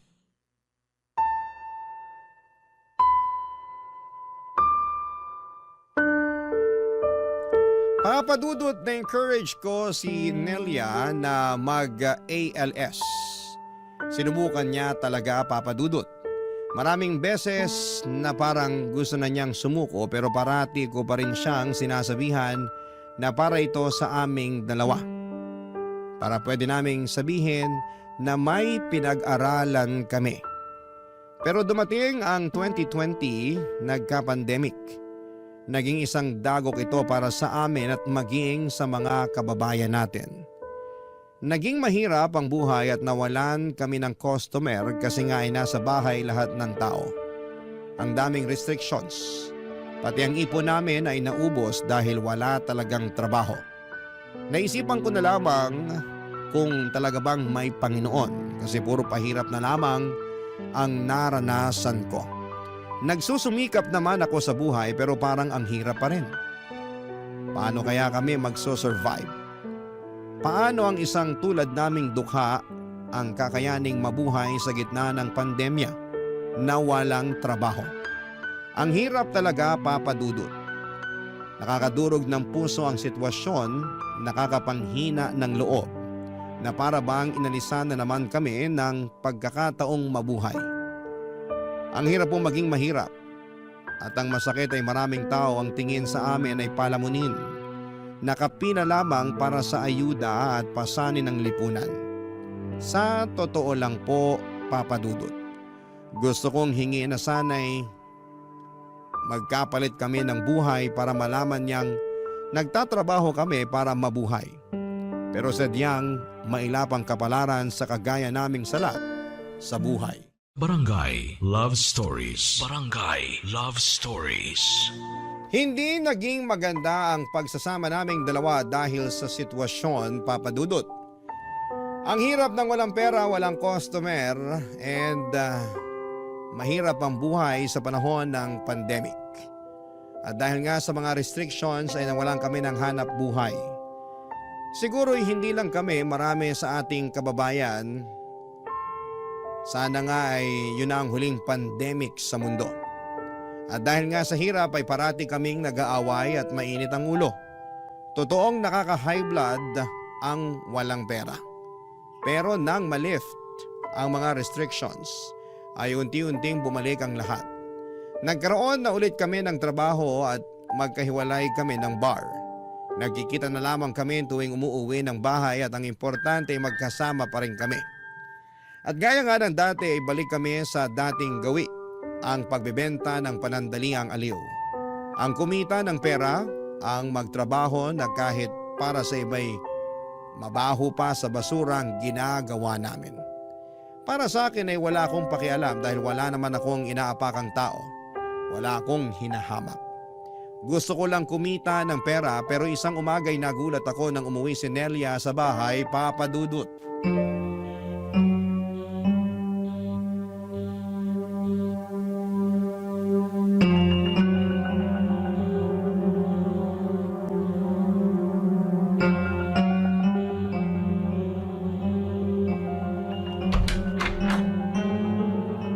Babe!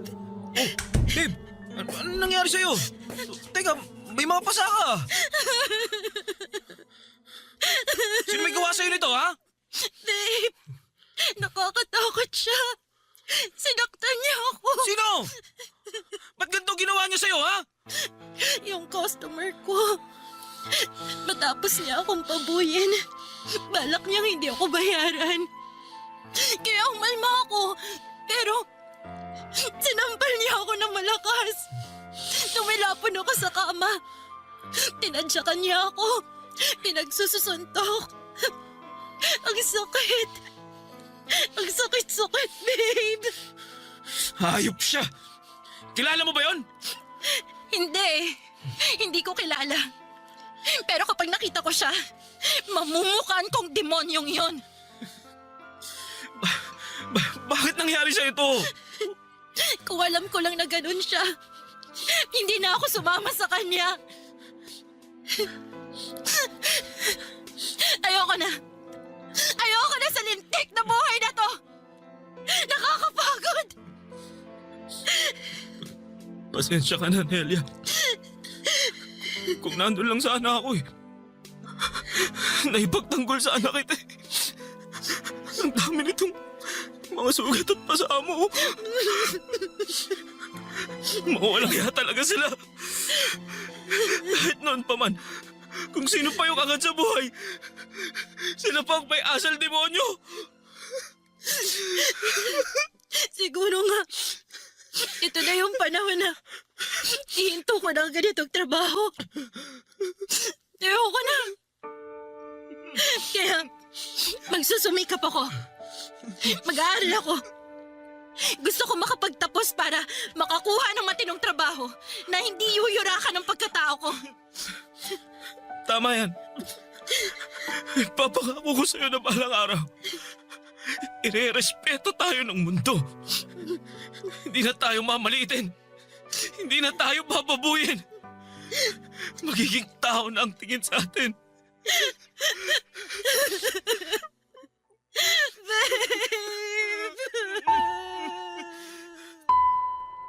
Ilang linggo ring nagpagaling si Nelia sa mga natamo niyang sugat at pasa, Papa Dudut. Sobrang nakakagulat na may tao talagang gagawa ng ganon. Pasalamat na lang ako at hindi niya tinuluyan. Nakakasama pa rin ng loob, bagamat masaya pa rin ako dahil nakakasama ko pa rin ang babaeng mahal ko. Pareho kami nag-aral sa ALS hanggang sa graduate ako ng senior high school. Kaya hindi pa rin ako makaalis sa trabahong pagbibigay aliw, Papa Dudut. Kailangan ko pa rin ng pera para sa training ko bilang security guard. Sabi ko sa sarili ko na malapit na talaga at makakawala na rin ako sa kadena ng kahirapan. Pero nagkaroon ng problema. Nilagnat ako at ilang araw nang hindi ito gumagaling. Nagsilabasan na rin ang mga rashes sa aking katawan at ang lalapan ng ubo ko. Dahil sa halos hindi ako makapagtrabaho na ay napilitan akong pumunta sa health center. At natuklasan ko ang isang nakakagulat na katotohanan na ayaw kong marinig. Nang mga oras na yon ay parang nag-flashback lahat ng hirap na pinagdaanan ko. Ang iniwan ako ng aking ina, ang pangungutya ng tiyahing ko kaya ako lumayas sa Cavite, ang pagiging palaboy sa lungsod, ang pagkupkup sa akin ni Tatay Manong, ang kanyang mga pangaral at pangarap na makapagtapos ako at maging security guard. Ang oras nang mawala siya sa buhay ko. Ang araw na akala ko'y mawawala na sa akin si Nelia dahil sa nangyaring pananakit sa kanya. Nasabi ko na lamang sa sarili ko na sa dinami-rami ng tao sa mundo ay bakit ako pa? Bakit sa akin pa nangyari ito?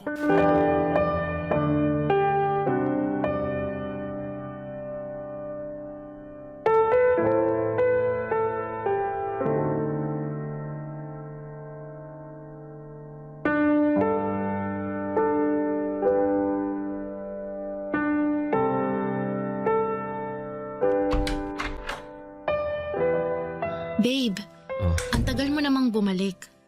Akala ko kung napano ka na. Halika, kumain ka. Babe, bakit parang tulala ka? Anong sabi ng doktor? Na-check ka ba? Nakapunta ka ba sa center? Naku, sana pumayag kang samahan kita. Pwede ko namang isarado muna tong tindahan eh.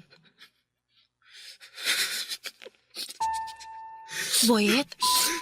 Bakit? Akala ko, malapit ko nang matupad ang pangarap ko eh. Akala ko magiging security guard na ako. Magiging maayos ang buhay ko. Teka, ano bang nangyari? Doon ako galing sa center. Sumailalim ako sa mga test. Anong resulta? Ano bang test ang ginawa nila sa'yo? Alam mo, gusto ko sanang ilihim pero karapatan mong malaman ng totoo kasi magkarelasyon tayo. At baka... Ano bang nangyayari? Pinapakaba mo naman ako eh. Magsalita ka, Boyet! Iniisip ko kung saan ko kaya nakuha to.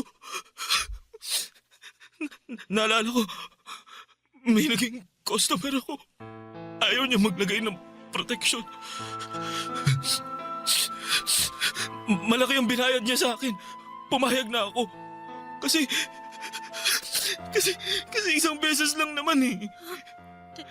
Teka, huwag mong sabihin... Huwag mo sabihin nagpositibo ka! Patawarin mo ako, Nelia. Bakit mo ginawa yan? Akala ko kasi ano eh. Ibig sabihin... Hindi.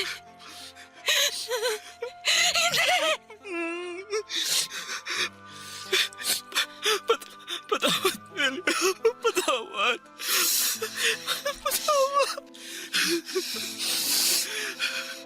Ibig sabihin, nahawaan mo na ako? Boyet naman! Bakit ka pumayag makipagsiping na walang proteksyon? Ang tagal-tagal na natin sa trabahong to! Nagawa mo pa rin maging bobo! Tukso ako ng pera! Pera! Pera! Pera! Natukso ka sa pera! Pero ano naging kapalit, ha? Buhay natin!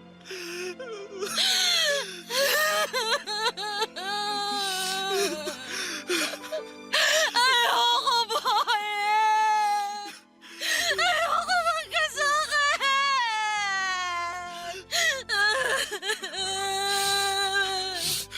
Ayoko magka-AIDS!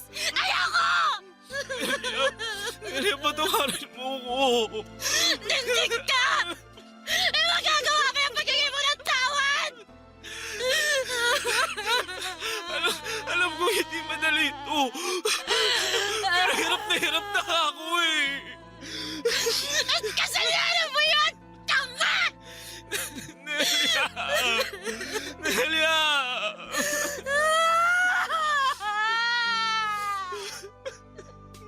Lintik na buhay ito! Kailan ba tayo lulubayan ng malas? Kapag wala na tayo sa mahirap na mundong to! Nelia, hindi tayo mamamatay. Ha? Sabi ng doktor, hindi ito katapusan ng buhay natin. Sabi niya, pumunta ka rin sa center para mapatest ka rin. Pareho natin gagamutin ang mga sarili natin. Malalabanan natin to. Lalaban tayo, Nelia. Lalaban tayo, Nelia. Ha? Lalaban tayo.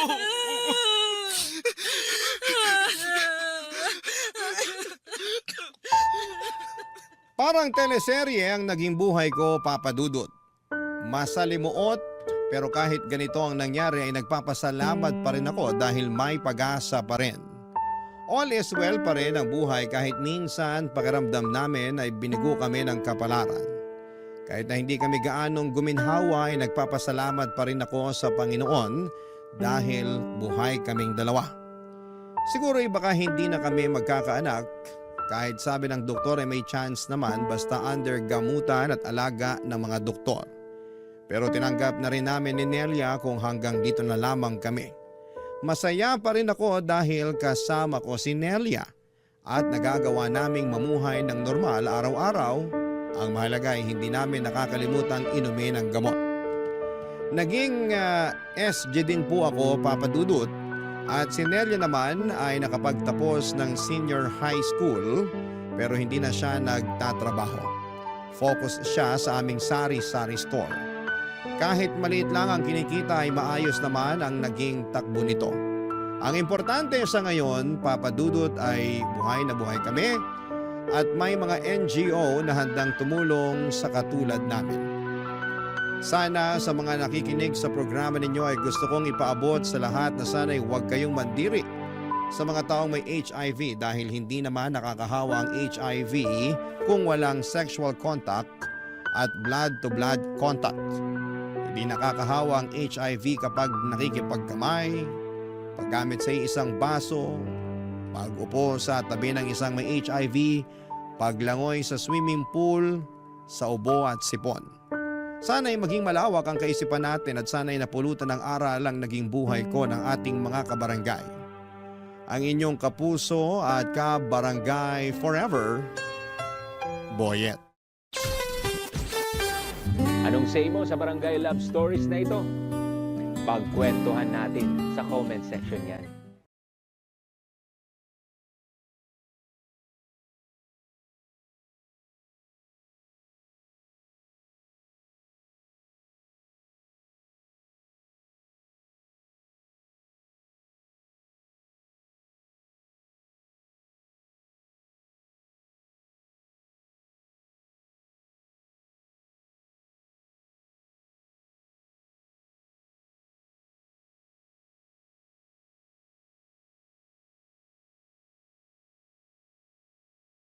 Ang mga kwento ng pag-ibig, kwento ng buhay at kwento ng pag-asa dito sa Barangay Love Stories. Love Stories.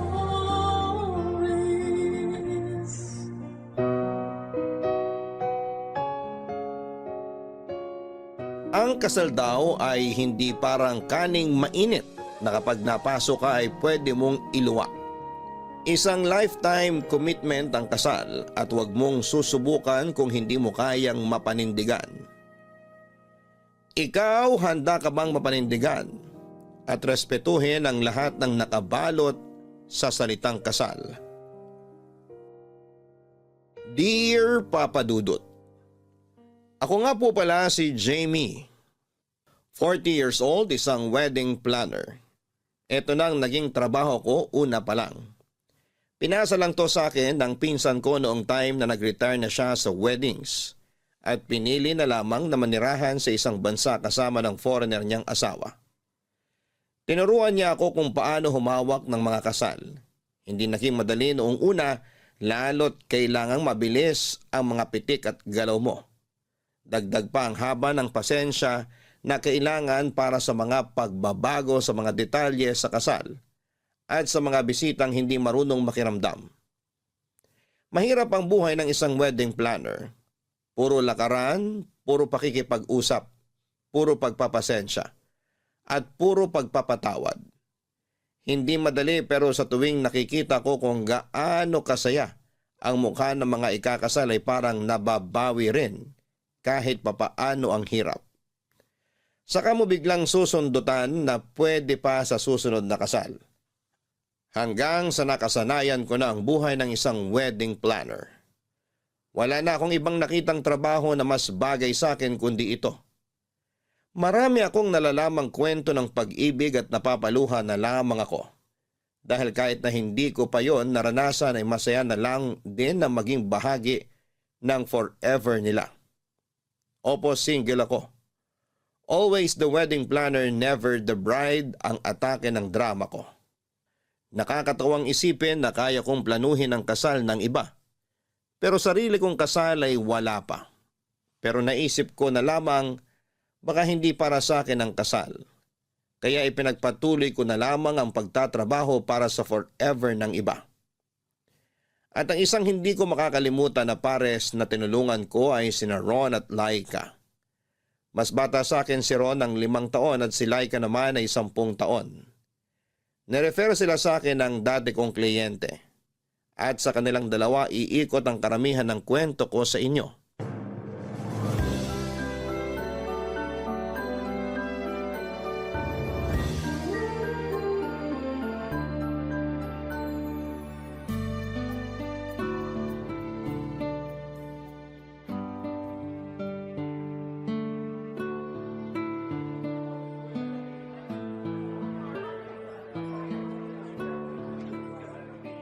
Hi, ikaw si Jamie? Hi. Oo, ako nga. Ron? Yes. Asan pala si Laika? Mukhang malilate din. Hindi kayo sabay na pumunta rito? Ewan ko ron. Akala ko late na ako, mas late pa pala siya. Gusto mo ba hintayin natin siya o pwede na nating simulan yung usapan kahit na wala pa siya? Pwede namang introhan mo na lang ako sa mga plano. Pero wala rin naman akong say dyan. Si Laika pa rin ang masusunod. Siguro mas maganda na nandito na siya para hindi sayang ang laway ko. Okay. Magkwentuhan na lang muna tayo ng kahit na ano. Hindi naman siguro sayang sa laway yun, no? Pwede naman para komportable na tayo sa isa't isa. Matagal ka na ba sa trabaho mo? Oo. Halos 15 years na rin. Ang tagal na pala. Siguro umay ka na sa mga kasal, no? Sanay lang, pero hindi umay. Ang ganda kaya ng weddings, lalo kapag palitan na ng vows. Tapos kapag nagbibigay na ng messages ang mga mahal nyo sa buhay. Nakaka-touch. Magkaiba pala tayo. Ayoko ng kasal eh. Ha? Talaga ba? Eh bakit ikakasal ka ngayon? Sorry, na-late ako. May nakita kasi akong dress sa mall kanina. Natagalan ako mag-decide kung bibilin ko ba o hindi. Ang ending, binili ko pa rin. Pwede mo naman sanang balikan na lang yung damit after nitong meeting natin with Miss Jamie, di ba? Eh paano ko makuha ng iba? Tsaka wag ka nga. Pareho lang naman tayong late, no? Mas maaga ka nga lang ng konti sa akin. Di ba, Miss Jamie? Basta akong pinakamaaga sa inyong dalawa. Pasensya ka na ulit ha. Ayos lang yun. Basta wag lang kayo malilate sa mga susunod. Lalo na sa araw mismo ng kasal nyo kasi hirap na ako magpatawad nun. Basta wala akong makikitang mall bago ako pumunta ng simbahan. Siguradong hindi ako malilate. Simulan na nga natin para makauwi na rin. Nagmamadali kang umalis ha. Parang wala kang ganang ayusin tong kasal natin. Naiinis lang kasi ako sa'yo. Sabi ko naman sa'yo na sabay na tayong pumunta rito. Pero nakuha mo pang mag-mall para maglakad-lakad. Tapos ang hirap mo pang tawagan. Mag-aaway pa ba tayo? Huwag mong sirain ang mood ko ah. Kinakabahan na ako sa inyong dalawa. May kasal pa bang magaganap? Pasensya ka na Miss Jamie ha. Sagad kasi sa butong toyo nitong fiancé ko. Hayaan mo siya. Sorry Miss Jamie. Wala lang talaga ako sa mood. So inaamin mong kasalanan mo ngang lahat ng to? Wala akong aaminin kasi mali ka rin. Rin? E di tayong dalawang may mali rito? O sige na. Ako na lang ulit yung mali para tumigil ka na. Ako na lang ang mali para bago naman. Sorry sa joke ko. Wrong timing. Ayos lang yun Miss Jamie. Kami ang dapat mag-sorry kasi unang beses pa lang na nagkaharap-harap tayo tapos ganito pa yung nangyari. Sorry Miss Jamie. Babawi na lang kami sa'yo. Promise, hindi kami tatawad sa mga i-offer mo na wedding package. Ay, bigla naman akong naging masaya sa sinabi mo. Sige, mag-away ulit kayo sa harapan ko next week, ha?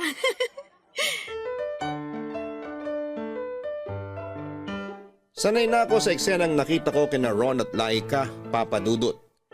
Kaya mahaba na rin ang pasensya ko sa mga ganong kaso. Gets ko naman na pressured ang mga ikakasal lalo at kapag malapit na ang wedding day nila. Sa dami ba naman ng nahawakan kong kasal, kina Ron at Laika pa ba ako may stress? Mukha naman silang maayos na dalawa. Siguro ay nataon lang na pareho silang wala sa mood, kaya mas lalong nag-init ang simpleng away lang sana. Bigla ko tuloy naalala yung ex-fiancé ko. Opo, muntik na rin naman akong ikasal noon. Isang gabi bago ang kasal namin, naramdaman ko ang stress sa kanya. Kaya nga ultimo yung medyas niya ay pinanghawakan pa naming dalawa. Bilang ako naman ang mahabang pasensya sa amin, kaya inunawa ko na lamang siya. Pinakalma, umepekto naman at kinabukasan ay excited na akong makaharap siya sa altar. Ang ganda ko noong araw na yon. Bumagay sa akin ang trahe de boda ko at ang hawak kong mapupulang rosas. Nasa bridal car pa ako noon, Papa Dudut. Hindi pa ako pinalalabas ng wedding coordinator para hindi ako makita ng mga bisita. Kaya lang napansin ko na parang nagkakagulo na sila sa labas ng simbahan. Panay din ang tingin nila sa akin. Parang may mali. Sinubukan kong kausapin ang coordinator namin at wala naman daw problema. Medyo malilate lang daw ang kasal dahil wala pa ang groom. Tumango ako pero nang pinagmasdan ko ang itsura ng coordinator namin, kita ko na nagwo-worry na siya. At nang umabot na ng 20 minutes ang paghihintay ko ay nagpa siya na akong lumabas ng sasakyan at pumasok ng simbahan. Doon ko nalaman na tinakasan na ako ng groom ko. Hindi na raw siya makontak at nag-iwan ng note sa hotel na nagsasabing hindi niya raw ako kayang pakasalan. Hindi ako umiyak pero nawala bigla ang kagustuhan kong maranasan ang happily ever after tulad ng iba.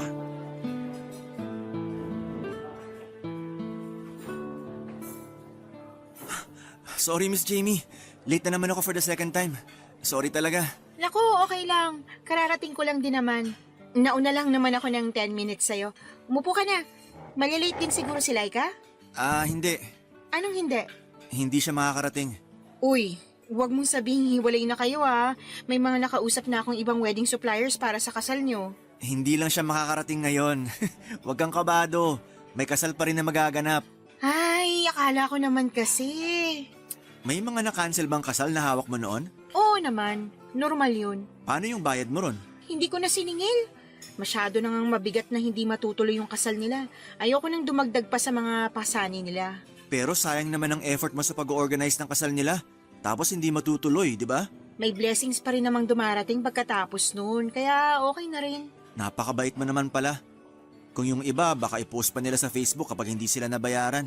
At naiintindihan ko rin naman sila ron. Siyempre, pinaghirapan din nila yung nalakarin. Masyado kang mabait. Baka kunin ka na sa itaas. Huwag mong sobrahan, ha? Huwag mo namang ipagdasal. Pag kinuha ako ng maaga, wala na kayong mabait na planner. Sorry nga pala nung first time namin na nakaharap ka, ha? Todo away pa kami ni Laika. Nakakahiya.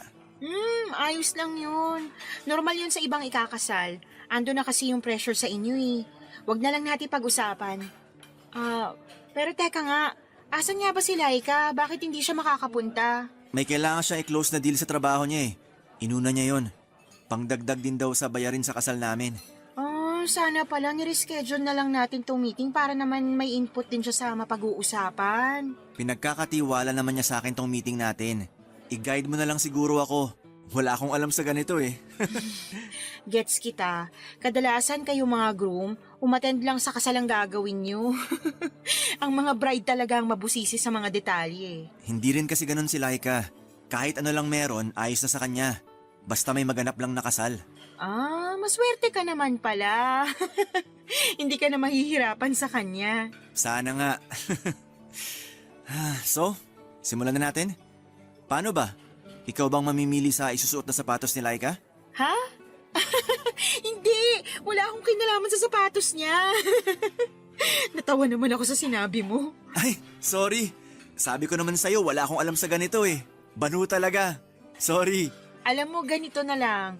I-reschedule ko na lang tong meeting natin. Dapat kasama na si Laika. Baka kasi kung ano pang masabi mo ngayon. Mas mabuti pa nga. Pero babayaran ko na lang tong araw na kinita mo ko. Wag na. Wala rin naman akong ginagawa sa bahay kaya gusto ko rin namang lumabas. Bayaran mo na lang ako ng kwentuhan. Nako, kung kwentuhan lang pala ang bayad sa'yo, yayaman ka sa akin. So, simulan na natin? Paano ba? Ano bang size ng sapatos mo? Palong-palo ang sense of humor ni Ron sa akin, Papa Dudut. Kaya nasulit ko rin na lumabas ng bahay kahit kinailangan kong i-reschedule ang meeting namin para sa kasal nila ni Laika. Aaminin ko nung una ko siyang nakilala dahil nga cold at stressed siya noon. Hindi ko natipuhang makipag-usap masyado sa kanya. Nadagdag pa yung away nila sa harapan ko. Pero dahil nga relax lang si Ron, noong second meeting namin ay kaya doon ko nakita na ayos din naman pala siya. Tulad ng ibang tao ay may mood lang siya na hindi maganda dala rin ng nakaka-stress na mga pangyayari sa paligid niya. Naintindihan ko na, napahaba nga ang usapan namin. Naparami pa ang orders namin ng pika-pika. Kahit busog na kami noon ay panay pa rin ang order niya. Libre na lang daw niya. Yun na lang daw ang kabayaran para sa pag-reschedule ng meeting. Sabi ko naman ay ayos lang talaga. Pero mapilit siya. Inabot kami ng ilang oras sa restaurant na yon. Kung ano-ano na lamang ang napag-usapan namin. Una tungkol sa mga magagandang lugar na pwedeng mag-honeymoon. Hanggang sa mga magagandang plato na pwedeng bilhin kapag nag-asawa ka na. Nakakatawa na lang na napupunta na kung saan-saan ang usapan namin noon. Walang putol ang usapan namin. Walang hintuan. Laging may banad si Ron sa mga sinasabi ko at hindi na rin ako nahihiyang bumanat sa kanya. Sobrang komportable na namin sa isa't isa. Nakakala mo'y matagal na kaming magkakilala. Hanggang sa na-realize ko, unti-unti ay parang nafo-fall na ako sa kanya. Aaminin kong dahil sa mahabang usapan namin, nagkaroon ako ng crush sa aking kliyenteng groom, Papa Dudut. Noong nakauwi na ako sa bahay after ng kwentuhan namin ni Ron ay kinabahan ako bigla. Paano ba naman kasi ay iyon ang unang beses na nagkaroon ako ng crush sa kliyente ko. Matagal ko nang binakura ng puso ko sa mga groom na nakakasalamuha ko. Hindi ako pwedeng magkaroon ng kahit kaunting interest sa kanila dahil kailangan kong maging profesional at syempre andun ako para tulungan sila sa kasal nila. Ikakasal sila sa iba at dapat ay hindi ako ma-attach sa kanila. Pero iba kasi ang nangyari sa pagitan namin ni Ron. Dahil nga sa naging kwentuhan namin, hindi ko namalaya na nasira na ni Ron ang bakod ng puso ko. Kung bakit naman kasi lumalim pa ang naging usapan namin. Gusto ko na lang din talagang sisihin ang sarili ko ng mga oras na na-feel kong nagkaka-crush na ako sa kanya. Hindi ako muling nagparamdam kay Ron. Diretso ako lagi kay Laika sa pag-update para sa next meeting namin at yung mga dapat na gawin. Hindi naman nakatunog si Ron na kay Laika lang ako dumadaan. Kasi napag-usapan naman na namin na si Laika ang una kong dapat na makausap. Siya kasi ang bride. Siya ang mas nakakaalam sa dapat gagawin sa kasal. Mabuti na lang at gumana ang excuse na yon, Papa Dudut. 2 linggo din akong hindi nagparamdam kay Ron. Hanggang isang gabi ay nagulat na lamang ako na may tumawag sa akin. Hindi nakasave ang numero, inakala ko noong una na magdi-deliver yon ng parcel o baka bagong kliyente at mag-i-inquire sa rate ko bilang planner. Nagulat na lamang ako nang marinig ko ang boses ni Ron. Biglang kumabog ng malakas ang dibdib ko. May epekto pa rin pala siya sa akin. Akala ko natunaw ko na ang nararamdaman kong interest sa kanya dahil 2 linggo na rin kaming hindi nakapag-usap at nakapagkita. Ginulat mo naman ako, Ron. Bakit ka ba napatawag? Akala ko bagong kliyente ko na. Dismayado ka ba na lumang kliyente mo ang tumawag? Akala ko nga rin magde-deliver ka ng parcel ko eh. Pwede naman ako mag-deliver sa'yo. Ano bang gusto mo? Kape? Hopya? Jowa? Naku, pass dyan sa jowa. Busy ako. Naks naman si career woman. Oh, bakit ka nga napatawag? Wala lang. Hoy, hindi pwedeng wala lang. May problema ba? Pwede ka bang maging kaibigan ngayon, Jamie? Oo naman. Kiss na muna ang pagiging wedding planner ko sa inyo. Kaibigan mo ako ngayon. Ano bang nangyari? Normal bang kabahan pag ikakasal? Oo naman. Wedding jitters ang tawag dyan. Wedding jitters? Parang tunog chichirya o gin ah. Sige, magpatawa ka pa. Kabado ka na nga dyan. Pero seryoso nga. Kabado talaga ako. Tsaka ano. Uy, atin-atin lang to ah. Parang gusto kong umatras sa kasal namin ni Laika. Okay lang na maramdaman mo yan. Isa yan sa mga senyales ng wedding jitters. Pero utang na loob wag mong itutuloy na umatras. Ay nako, ikaw ang unang kliyente ko na sisingilin ko kapag makakancel ang kasal niyo. Ay, kasi naman. Kaibigan mo ako ngayon. Ano ba talaga nangyayari? Bakit bigla kang nakakaramdam ng ganyan? May aaminin ako sa'yo ah. Pero atin-atin lang talaga to ah. Oo na nga. Hindi naman ako chismosa. Go lang. Alam mo bang biglaan lang ang kasal namin ni Laika? Paanong biglaan? 3 buwan pa lang kami magkarelasyon nang mabuntis ko siya. OMG! Buntis si Laika? Nabuntis. Nabuntis? Past tense? Anong... Nakunan siya. Ikwento mo nga ng buo. Nawiwindang ako sa mga revelasyon mo. Nabuntis ko nga siya nung 3 buwan pa lang kami magkarelasyon. Dapat nga hindi kasi sabi niya nagpipilis naman daw siya. Kaya lang nakalimutan pala niyang uminom ng 3 gabi na magkasunod. Nakalimutan o sinadya? Sa totoo lang ayokong isipin. O tapos? Sabi niya kailangan ko siyang pakasalan. Ayoko sana. Sabi ko, susustentuhan ko pa rin ang pinagbubuntis niya. Pero panay ang iyak niya. Nagsumbong pa siya sa mga kuya at tatay niya. Natrap ako. Pinilit nila akong pakasalan si Laika. Shotgun wedding pala tong ino-organize ko. Ganun na nga. So, hindi pala buo ang loob mo na pakasalan siya? Masama ba kung oo? So ano nangyari sa pinagbubuntis niya? Nakunan siya 1 buwan matapos niyang i-post sa Facebook namin na ikakasal na kaming 2. Wala na palang baby na involved. So bakit kailangan pa rin ituloy ang kasal? Kasi nakakahiya na raw kung babawiin yung imbitasyon at mga sinabi namin sa mga tao. Kaya ituloy na lang daw namin. Ando na rin naman daw kami.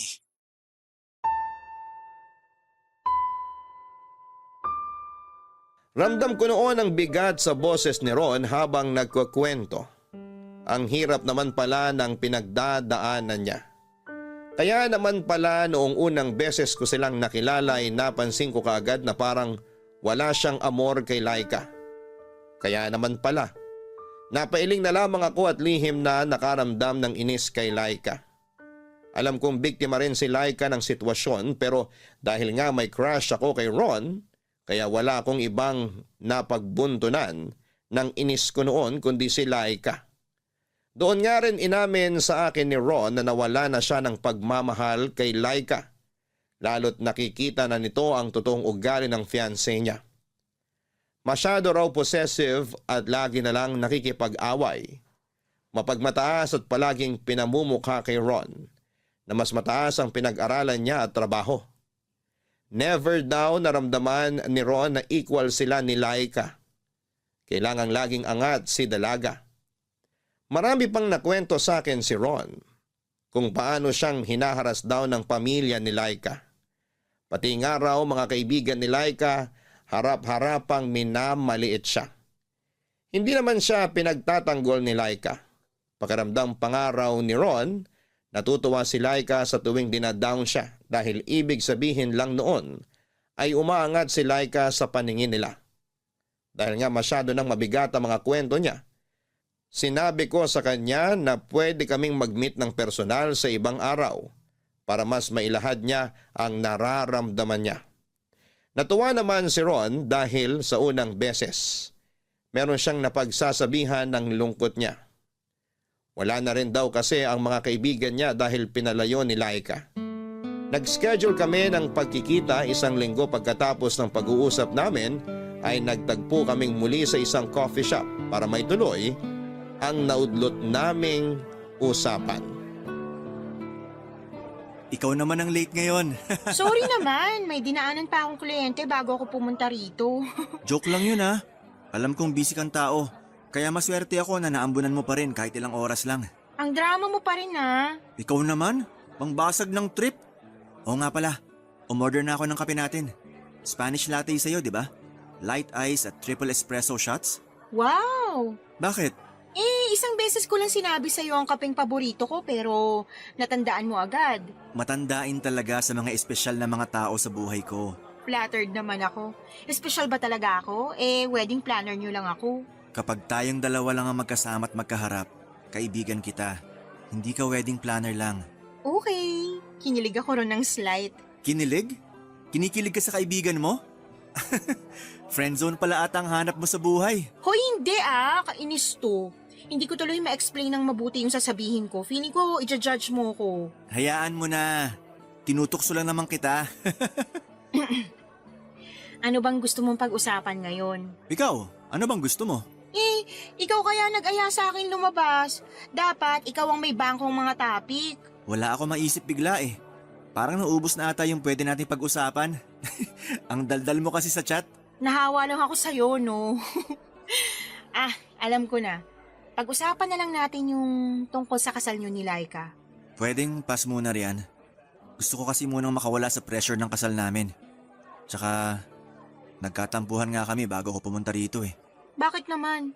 Mansari pala kasi namin ngayon. Mansari niyo? Bakit ka nakipag-meet sa akin ngayon? Dapat siyang priority mo. Pero mas gusto kong makasama ka kaysa sa kanya. Mas nakakahinga ako kapag ikaw ang kausap at kaharap ko. Gusto ko makaramdam ng kilig sa sinasabi mo. Kaya lang mali eh. Kanina mo pa binabanggit niyang kilig ah. Totoo na ba yan?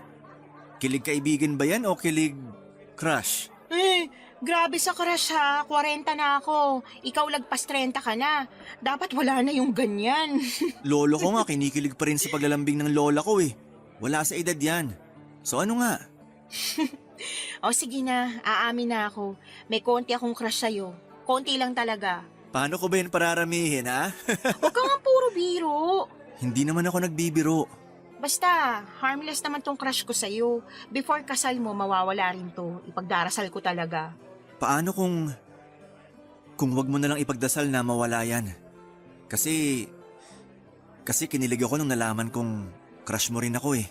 Rin? Crush mo rin ako? Oo. At hindi ko ipagdadasal na mawala to. Nakatitig sa akin si Ron habang sinasabi niya noon ang mga katagang yon. Crush din niya ako. Naramdaman kong totoo ang sinabi niya. Kaya nakaramdam ako ng kilig, Papa Dudut. Sumobra pa nga. Natahimik kami ng ilang minuto dahil hindi namin alam kung paano babawiin ang usapan. Parehong namumula ang mga mukha namin. Akala mo'y nakainom kami ng alak. Kung hindi kami tinawag ng barista para sa mga kapeng in-order ni Ron, hindi kami makakahinga ng maayos. Noong nakahigop na kami ng kape ay medyo nawala na ang tensyon sa pagitan namin. Pasimple akong tumingin kay Ron. Ganon din siya sa akin. Hanggang sa nagkatitigan. Nagkatawanan at bumalik na muli kami sa pagiging komportable sa isa't isa. Hindi muna namin pinag-usapan ang tungkol sa crush na nafe-feel namin sa isa't isa. Random lang na mga bagay ang pinag-usapan namin. Basta hindi tungkol sa nararamdaman namin.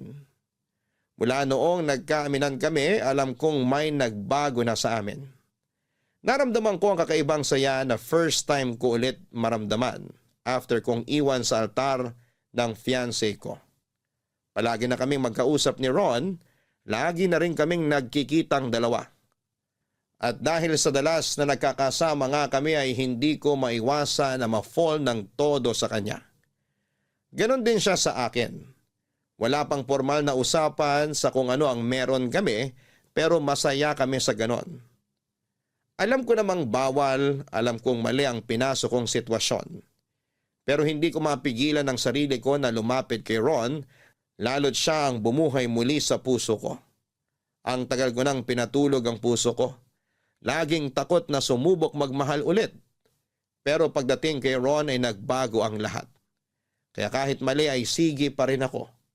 Masaya naman na nakabangon muli ang puso ko. Nagpatuloy ang maling ugnayan namin ni Ron. At nung tumagal ay naging klaro na ako sa sitwasyon namin. Naging magkarelasyon na kami at lihim nga lang syempre. At dahil nga may label na kami kaya kinailangan naming mag-ingat para hindi makaramdam si Laika. Siniguro namin na sa tuwing magkikita kaming tatlo ay walang mapapansin si Laika sa kakaibang kinikilos namin. Kumbaga kapag tatlo kaming magkakaharap, isa lang akong wedding planner. Professional lang.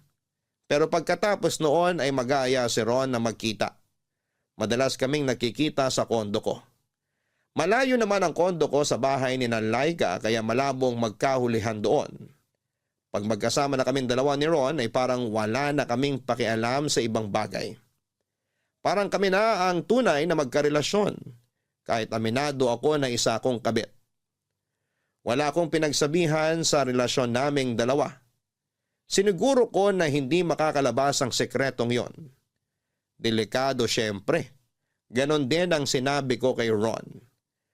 Mag-ingat siya palagi at dapat ay laging burado ang conversation namin. Kailangang ibang pangalan ko sa cellphone niya. Hindi rin kami friends sa Facebook para hindi makatunog si Laika. So far ay hindi naman nakaramdam si Laika. Dagdag na rin kasi na naging busy na ito sa pagkayod dahil kailangan ng dagdag na bayarin para sa kasal nila. Bala kasi nilang gawing engrande dahil uuwi raw ng Pinas ang mga kamag-anak ni Laika sa ibang bansa. Hindi naman ganun kalaki ang pera ni Ron kaya si Laika madalas ang nag-aabono sa lahat. Andun si Ron para sumuporta emotionally sa kanyang fiancé. Minsan nagkakaharap kaming muli sa coffee shop kung saan kami nagkaamina ng feelings ni Ron. Papa Dudut. Sa wakas, walang na-late sa amin ni Ron. Eh di congrats sa atin. Hindi nyo talaga makalimutan yung pagka-late nyo dati, ha? Hindi ko na nga maalala yun. Kasi naman, bukod sa late kami, nagbangayin pa kami sa harapan mo. Unforgettable yun. Hindi na yan mauulit, promise. Love na ulit namin ang isa't isa. Hindi ba, darling? Oo naman. I love you. I love you more. Sana pala, na-late na lang kayo para hindi ako nakakaramdam ng inggit ngayon. Balik ulit kayo sa away. Okay naman kasi talaga kami nitong si Ron. Minsan lang talaga hindi to makapalag sa toyo ko. Pero alam ko na love niya ako. Kung babawasan mo ang toyo mo, kahit sa kabilang buhay, mamahalin kita. Ikaw din naman may toyo, pero tanggap kita. Oo, tama na po. Nararamdaman ko na naman ang pagiging single ko. Single ka pala, no, Miss Jamie? Oo. 3 beses umuo? Sure na single ah. Wala naman kasi talaga akong boyfriend. Pwede ka bang ireto sa kuya ko? Single dad yon. Kung may daddy issues ka, siya ang perfect para sa'yo. Sinong kuya mo? Si Mitoy? Oo, siya lang naman yung single dad sa mga kuya ko. Alam nga namang ireto ko si Kuya Borge, happily married yon. Ayoko naman maging kabitong si Miss Jamie. Hindi niya deserve. Parang namimiloso po ka pa sa pagsagot mo. Ha? Hindi ah. Bakit naman ganyan ang iniisip mo? Yung tono mo kasi ng pananalita. Parang gusto mo ako ipahiya kay Jamie. Miss Jamie. Wala akong balak ipahiya ka kay Miss Jamie. Okay ka lang ba? Bigla ka nagagalit dyan. Nakakainis lang kasi. Tsaka andito tayo para pag-usapan ng kasal natin. Hindi yung pagiging kupido mo kay Kuya Mitoy at kay Jamie. Miss Jamie. Konti na lang naman ang kailangang ayusin sa kasal natin. Masama ba magmalasakit sa love life ni Miss Jamie? Magmalasakit o makialam? Aray ha? Sino ngayon ang namamahiya sa harapan ni Miss Jamie? Teka, nag-aaway na naman kayong dalawa. Kala ko ba love nyo na ulit ang isa't isa? Alam nyo, mas maganda kung wag na lang natin pag-usapan ng love life ko kasi wala rin naman kayong mapipiga sobrang tuyo na talaga. Pasensya ka na Miss Jamie ha? Ewan ko ba kung anong brand ng toyong dumadaloy ngayon sa dugo nitong si Ron? Bigla na lang tinupak Ayoko lang sayangin ng oras ni Miss Jamie sa walang kwentang pangrereto mo. Ah, ganon. Walang kwenta. Mas walang kwenta pa nga tong kasal natin. Bahala ka na sa buhay mo. Ikaw na ang umasikaso sa kasal natin. Pagod na ako mag-adjust sa'yo.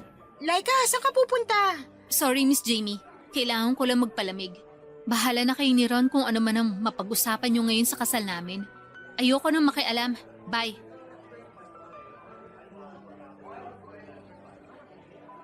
Bakit naman ganun ang trato mo kay Laika? Nagselos ako Masisisi mo ba ako? Nirereto ka niya sa kuya niya. Ayoko nun. Akin ka lang.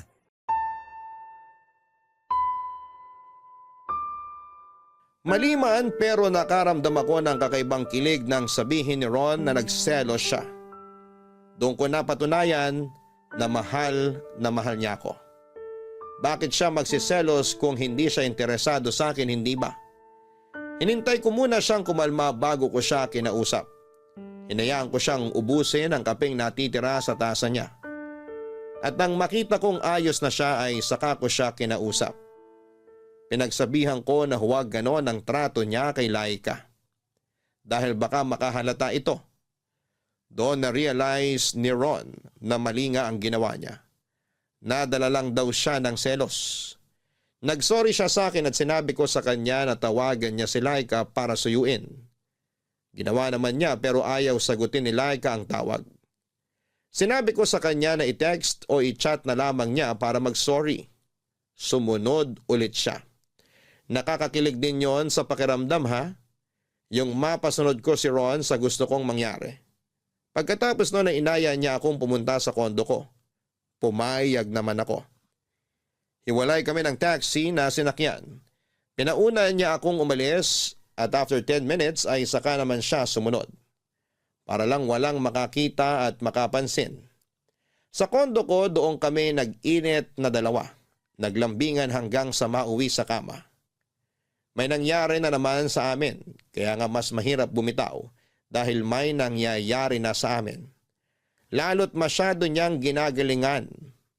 Parang ayaw niya akong bigyan ng chance na ihinto ang maling namamagitan sa aming dalawa. Hindi ko tuloy alam kung paano ako makakatakas sa sitwasyon ko.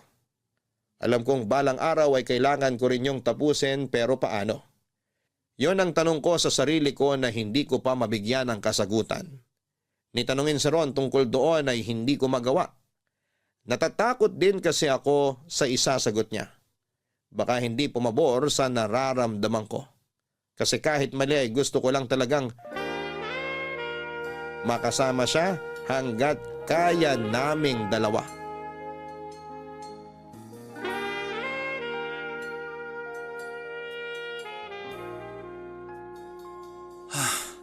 Grabe ka. Masyado mo namang ginalingan. Ano bang vitamins mo? Bakit ang tibay mo sa kama? Kailangan kong galingan kasi bad mood ka kanina eh. Mukhang next month na ako mapabad mood nito. Sinobrahan mo eh.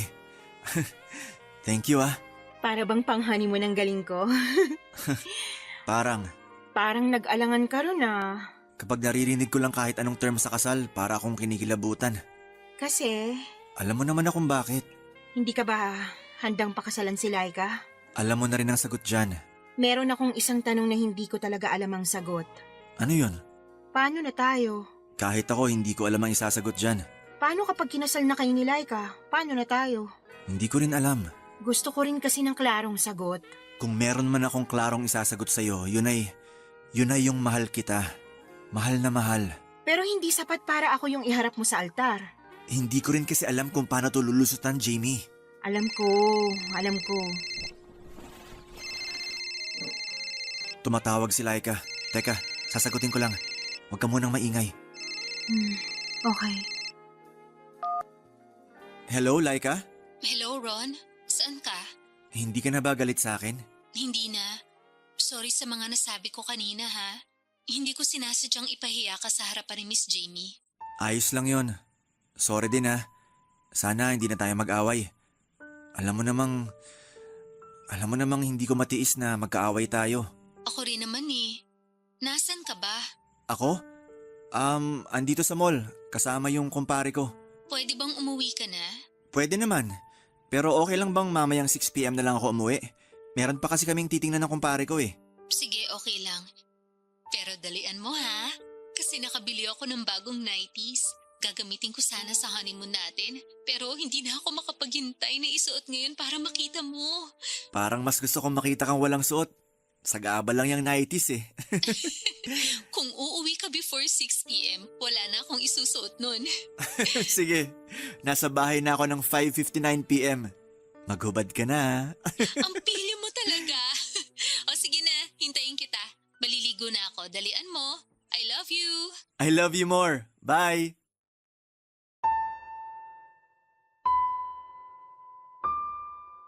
Para kong sinasaksak ng punyal sa dibdib sa mga narinig kong usapan ni na Ron at Laika. Hindi nakatulong na naka-loudspeaker pa si Ron. Narinig ko patuloy kung paano sila magharutan. Wala namang masama roon. Engaged na sila. Sino ba naman ako, hindi ba isa akong kabit? Kahit sinabi pa ni Ron na ako ang mahal niya, pero hindi pa rin yon sapat para ako ang piliin niya. Hindi ko pinahalata kay Ron na nasaktan ako. Nakangiti pa rin ako sa kanya, ako pa ang nag-utos na mag-ayos na siya para makaalis na.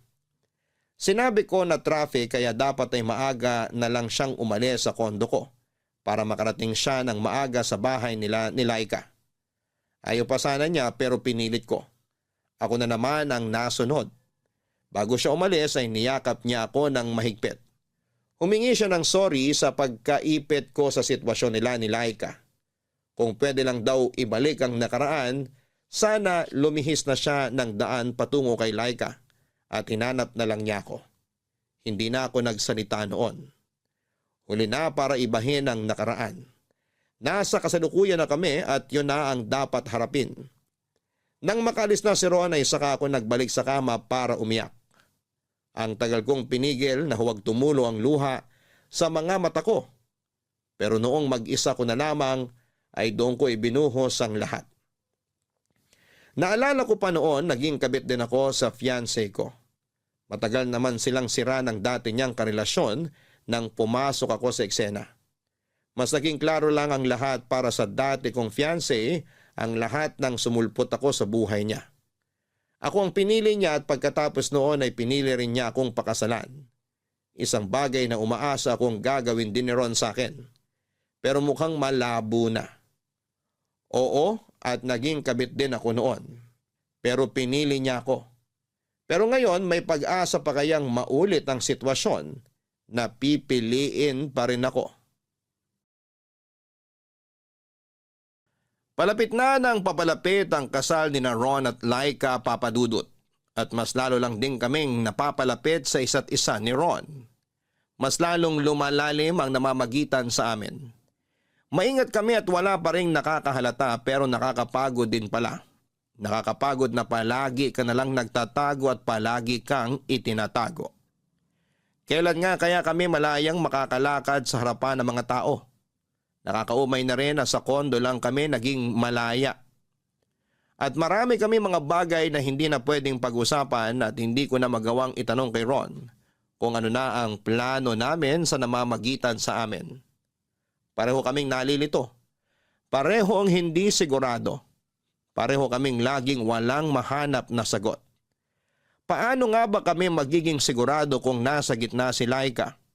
Paikot-ikot kami sa patagong sitwasyon. Pero sige pa rin kami papadudot.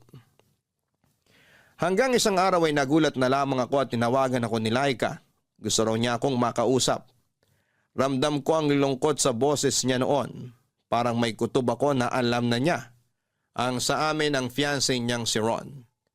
Pinilit kong ikubli ang kaba sa puso ko. Hindi ko rin binanggit muna kay Ron ang tungkol sa pakikipag-usap sa akin ni Laika. Kailangan ko munang malaman kung ano ang gusto niyang sabihin. Nakipag-meet sa akin si Laika. Tinanong ko kung tungkol ba yon sa kasal niya. Hindi siya umimik. Patuloy pa rin ang lungkot sa kanyang tinig nang sabihin ito sa akin na kailangan niya ako at kailangan niya ng kausap. Umuo na lamang ako at nagmadaling puntahan ang lugar kung saan kami magkikita. Nauna ako roon ng mahigit 30 minutos. Kailangan ko kasing paghandaan yon. Kailangan kong magpakalma at nang nakita ko na siyang lumapit sa akin ay doon na wala ang kalmadong itsura ko na pinaghirapan ko. Lalo na nung napansin kong mugto ang mga mata ni Laika, papadudot. Laika, okay ka lang ba? Namumugto ang mga mata mo. Halata na ba? Gusto mo maghilamos ka muna para mabawasan yung pamumugto, tapos inom ka ng tubig para hindi namamagay ang pisngi at labi mo. Mukhang dehydrated ka sa kakaiyak eh. Teka, ikukuha kita. Huwag na, ayos lang ako. Kanina pa ako naghihilamos, wala na ring epekto. Sobrang bigat ba ng sasabihin mo sa akin? Pakiramdam ko. Ay, ito na naman. Naiiyak na naman ako. Iiyak mo lang, nandito lang ako. Makikinig ako sa'yo. Thank you, Miss Jamie, ha? Jamie na lang. Ituring mo ako ngayon bilang kaibigan, hindi bilang isang wedding planner nyo. Yun nga ang gusto ko mangyari eh. Maging kaibigan ka. Sana okay lang, ha? Oo naman. Wala kasi ako mapagsabihan ng nararamdaman ko eh. Natatakot ako magsabi sa mga kaibigan ko kasi ayoko ma-judge. Lalo na ng family ko. Tungkol saan bang sasabihin mo? Tungkol sa amin ni Ron. Bakit? Ano nangyari? Hiwalay na ba kayo? Parang papunta na nga Ron eh. Anong ibig mong sabihin? Kasi nararamdaman ko, lumalala na yung panlalamig niya. Lumalala? So ibig sabihin, matagal na siyang nanlalamig sa'yo? Oo. Sa'yo ko lang to sasabihin na. Kaya lang naman ako gustong pakasalan ni Ron kasi nabuntis niya ako nang hindi sinasadya. Tinakot siya ng family ko kaya napilitan siyang pakasalan ako. After nun, parang nawala na siya ng gana sa relasyon namin. Parang hindi niya na ako mahal. Buntis ka? Nabuntis. Nakunan din ako eh. Pero pinilit ko si Ron na ituloy pa rin yung kasal kahit nagmamakaawa na siya na wag na lang. Kaya nga, inako ko yung 90% na gastos ng kasal para hindi na siya umangal, para matuloy lang. Kasi ako naman may gusto nun eh. Bakit mo naman siya pinilit na ituloy pa yung kasal? Ramdam mo naman pala na yung panlalamig niya. Ikaw lang ang nahihirapan yan. Let go na. Kasi nakakahiya na kung babawiin ko pa. Pinagmalaki ko na nga sa Facebook, pati sa mga tiyahin ko sa ibang bansa. Inaasahan na nila makikita ako nakasuot ng wedding gown. Kung ako lang, hindi ko na lang itutuloy ang kasal. Makakahanap ka pa rin naman ng lalaking pakakasalan ka. Yung hindi na lang dahil nabuntis ka o dahil napilitan lang siya. Hintayin mo na lang yun. Promise, yung tamang lalaki para sa'yo, hindi man lalamig tulad ni Ron. Kahit naman nang lalamig si Ron, gusto ko pa rin siya eh. Siya lang talaga ang gusto ko. Kahit nga, nararamdaman kong hindi niya na ako mahal, nilalaban ko pa rin. Jamie, alam mo ba? Pakiramdam ko meron na siyang iba. Ha? Wala yan. Sa ganda mong yan, hindi na yung titingin sa iba.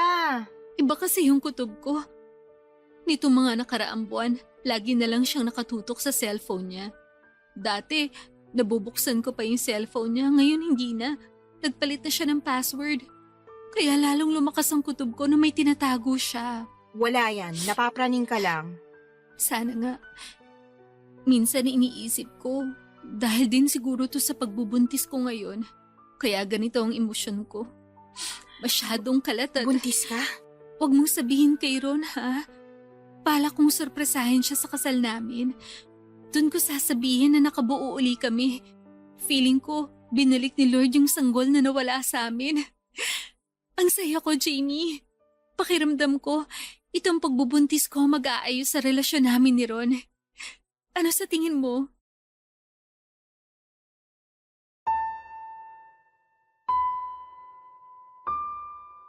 Nadurog ako sa sinabi ni Laika. Buntis pala ito. Ang daming nakwento ni Laika sa plano niya para sa magiging anak nila ni Ron. Doon ko nakitang nagliwanag muli ang mukha niya. Masaya siya, excited na siyang maging isang ina. Kinausap din niya ako na kung pwedeng magpadagdag ng gimmick para sa reception kung saan ay ilalantad ni Laika na buntis na siya. Doon pa lang daw niya sasabihin na buntis na ulit siya. Normally, mabilis lang ang utak kong makaisip ng mga gimmicks sa kasal. Pero nang mga oras na yan ay parang ang foggy ng utak ko. Parang walang ibang pumapasok kundi sakit. Sakit na talagang malabo nang maging kami ni Ron sa huli. Ayokong maging dahilan kung bakit may isang batang hindi lalaking kumpleto ang pamilya. Dahil minsan nawala na rin ako ng anak. Nangyari yon ilang araw nang talikuran ako ng fiancé ko sa altar. Pinalaglag ko ang anak ko ilang araw pagkatapos akong talikuran ng fiancé ko. Magulo ang isip ko noon at aaminin kong nagsisisi ako pagkatapos. Nadala kasi ako ng emosyon. Ayoko na ulit umabot sa ganoon at ayoko nang magpadaig sa emosyon ko dahil alam kong may maling kasunod yon. At alam ko sa kasalukuyan ko, nagpapadaig ako sa emosyon ko dahil kay Ron. Doon pa lang ako natauhan, kaya naman nagpasya na akong iwasan ng walang paalam si Ron. Hindi na po pwede, lalo't nagbunga muli ang relasyon nila ni Laika.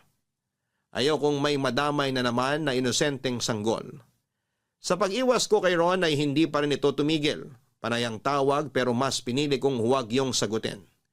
Hanggang sa sumapit ang gabi ng kasal. Nagulat na lamang ako nang madatnang ko si Ron sa hallway ng kondo ko. Nakaupo at mukhang problemado ang mukha niya. Sa gilid niya ay merong dala itong malaking bag na sa hula ko ay damit ang laman, Papa Dudut.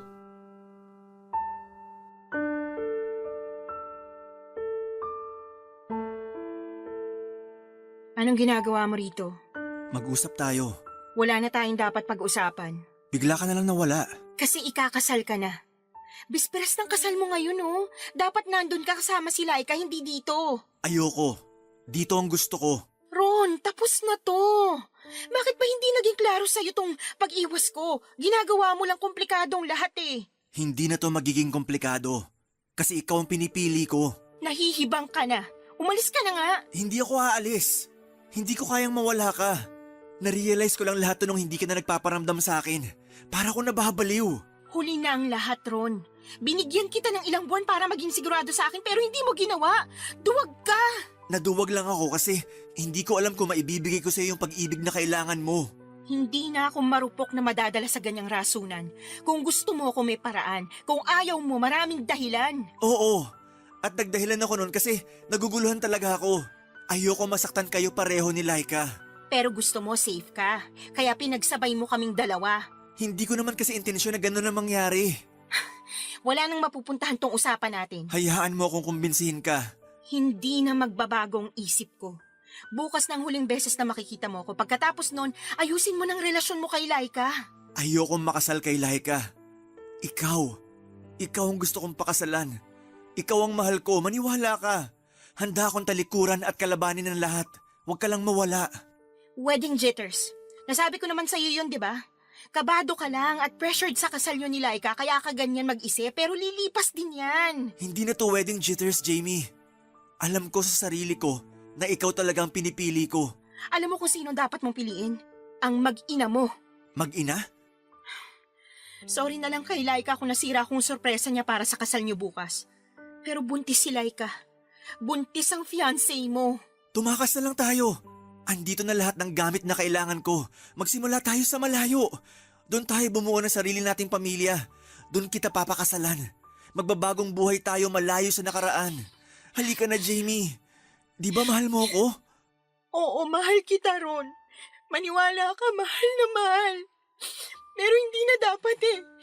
Meron kang ibang dapat mahalin. Sinalay ka yun at ang magiging anak ninyo.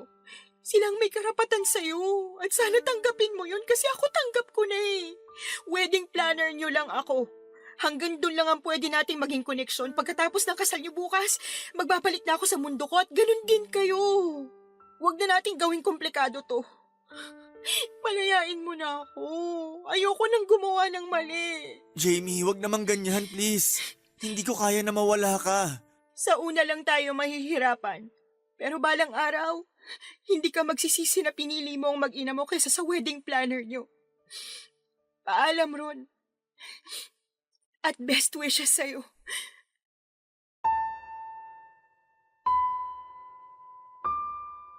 Alas 8 ng umaga kinabukasan, araw ng kasal nila. Paikot-ikot ako sa loob ng simbahan para masiguradong perfect ang lahat. Mula sa choir nakakanta hanggang sa mga bulaklak na sasalubong sa mga bisita. Kahit meron namang nakatalagang on-the-day coordinator para umasikaso sa kasal, nang umagang yon ay hindi ko pa rin napigilang makialam bilang paraan ko na lang para bumawi sa ikakasal. Unti-unti ay nagsidatingan na ang mga kalahok sa seremonya. Mula sa mga flower girl hanggang sa mga dalagang abay, ayos na ang lahat. Dumating na rin si Ron, isang beses ko lang siyang tinapunan ng tingin, pero ramdam ko ang kakaibang lungkot nang mapatingin siya sa akin. Kinuha ko na lang ang tingin na yon bilang pamamaalam sa minsan naming pinagsamahan. Mabilis lang lumipas ang oras. Maya-maya pa'y narinig na ang mga malamyos na tunog ng piano. Hudyat na lalakad na ang bride. Nasa gilid lamang ako noon at sinusubaybayan ang bawat hakbang ni Laika. Para akong naiiyak. Magkahalong pait at saya ang nararamdaman ko noon. Pait dahil hindi ako nagwaging makasama ang lalaking mahal ko. Pero saya dahil meron akong isang babaeng nabigyan ng chance sa pag-ibig. Nang magkaharap na sina Ron at Laika ay doon na pumatak ang mga luha ko. Lalo na noong tapunan ako ng tingin ni Ron. Hindi ko mabasa ang laman ng isip niya. Pero mabuti ng ganon. Lumabas ako saglit ng simbahan nang nagsimula na ang pagsasalita ng pare. Doon sa gilid ng simbahan kung saan walang ibang tao ay umiyak ako ng tahimik. Doon ako humingi ng patawad sa Diyos na nagawa kong pakikiapid. Inayos ko ang sarili ko at pagkatapos noon ay muli kong binalik ang maskara ko bilang profesional na wedding planner. Naglakad ako papasok ng simbahan at tiniis na tapusin ang kasal ng taong pinakamamahal ko sa lahat. Natapos ang seremonya sa halik na sinelyohan ni na Ron at Laika. Doon pa lang ako nakaramdam ng kapayapaan. Alam kong tama ang ginawa kong magparaya. Dahil una pa lang ay hindi dapat ako pumagitna.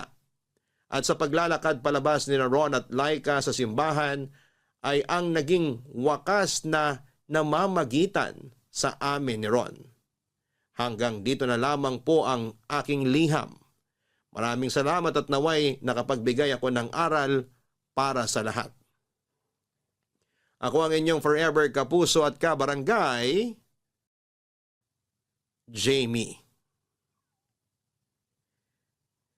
Hindi natin kailangang makihati sa pag-ibig ng iba. Kung totoong ikaw ang mahal niya, ikaw lang dapat ang pipiliin niya. Walang ibang dapat pumagitna. Dahil dapat sa iyo pa lang ay sigurado na siya. At para sa lahat ng tao na nakokontentong makipag-agawan at makihati sa pag-ibig ng iba, sana ay matauhang ka na. Huwag mong hayaan na nasa gilid ka lang. Darating din ang tamang tao para sa iyo. Yan ay kung kakayanin mong bitawan ng maling tao.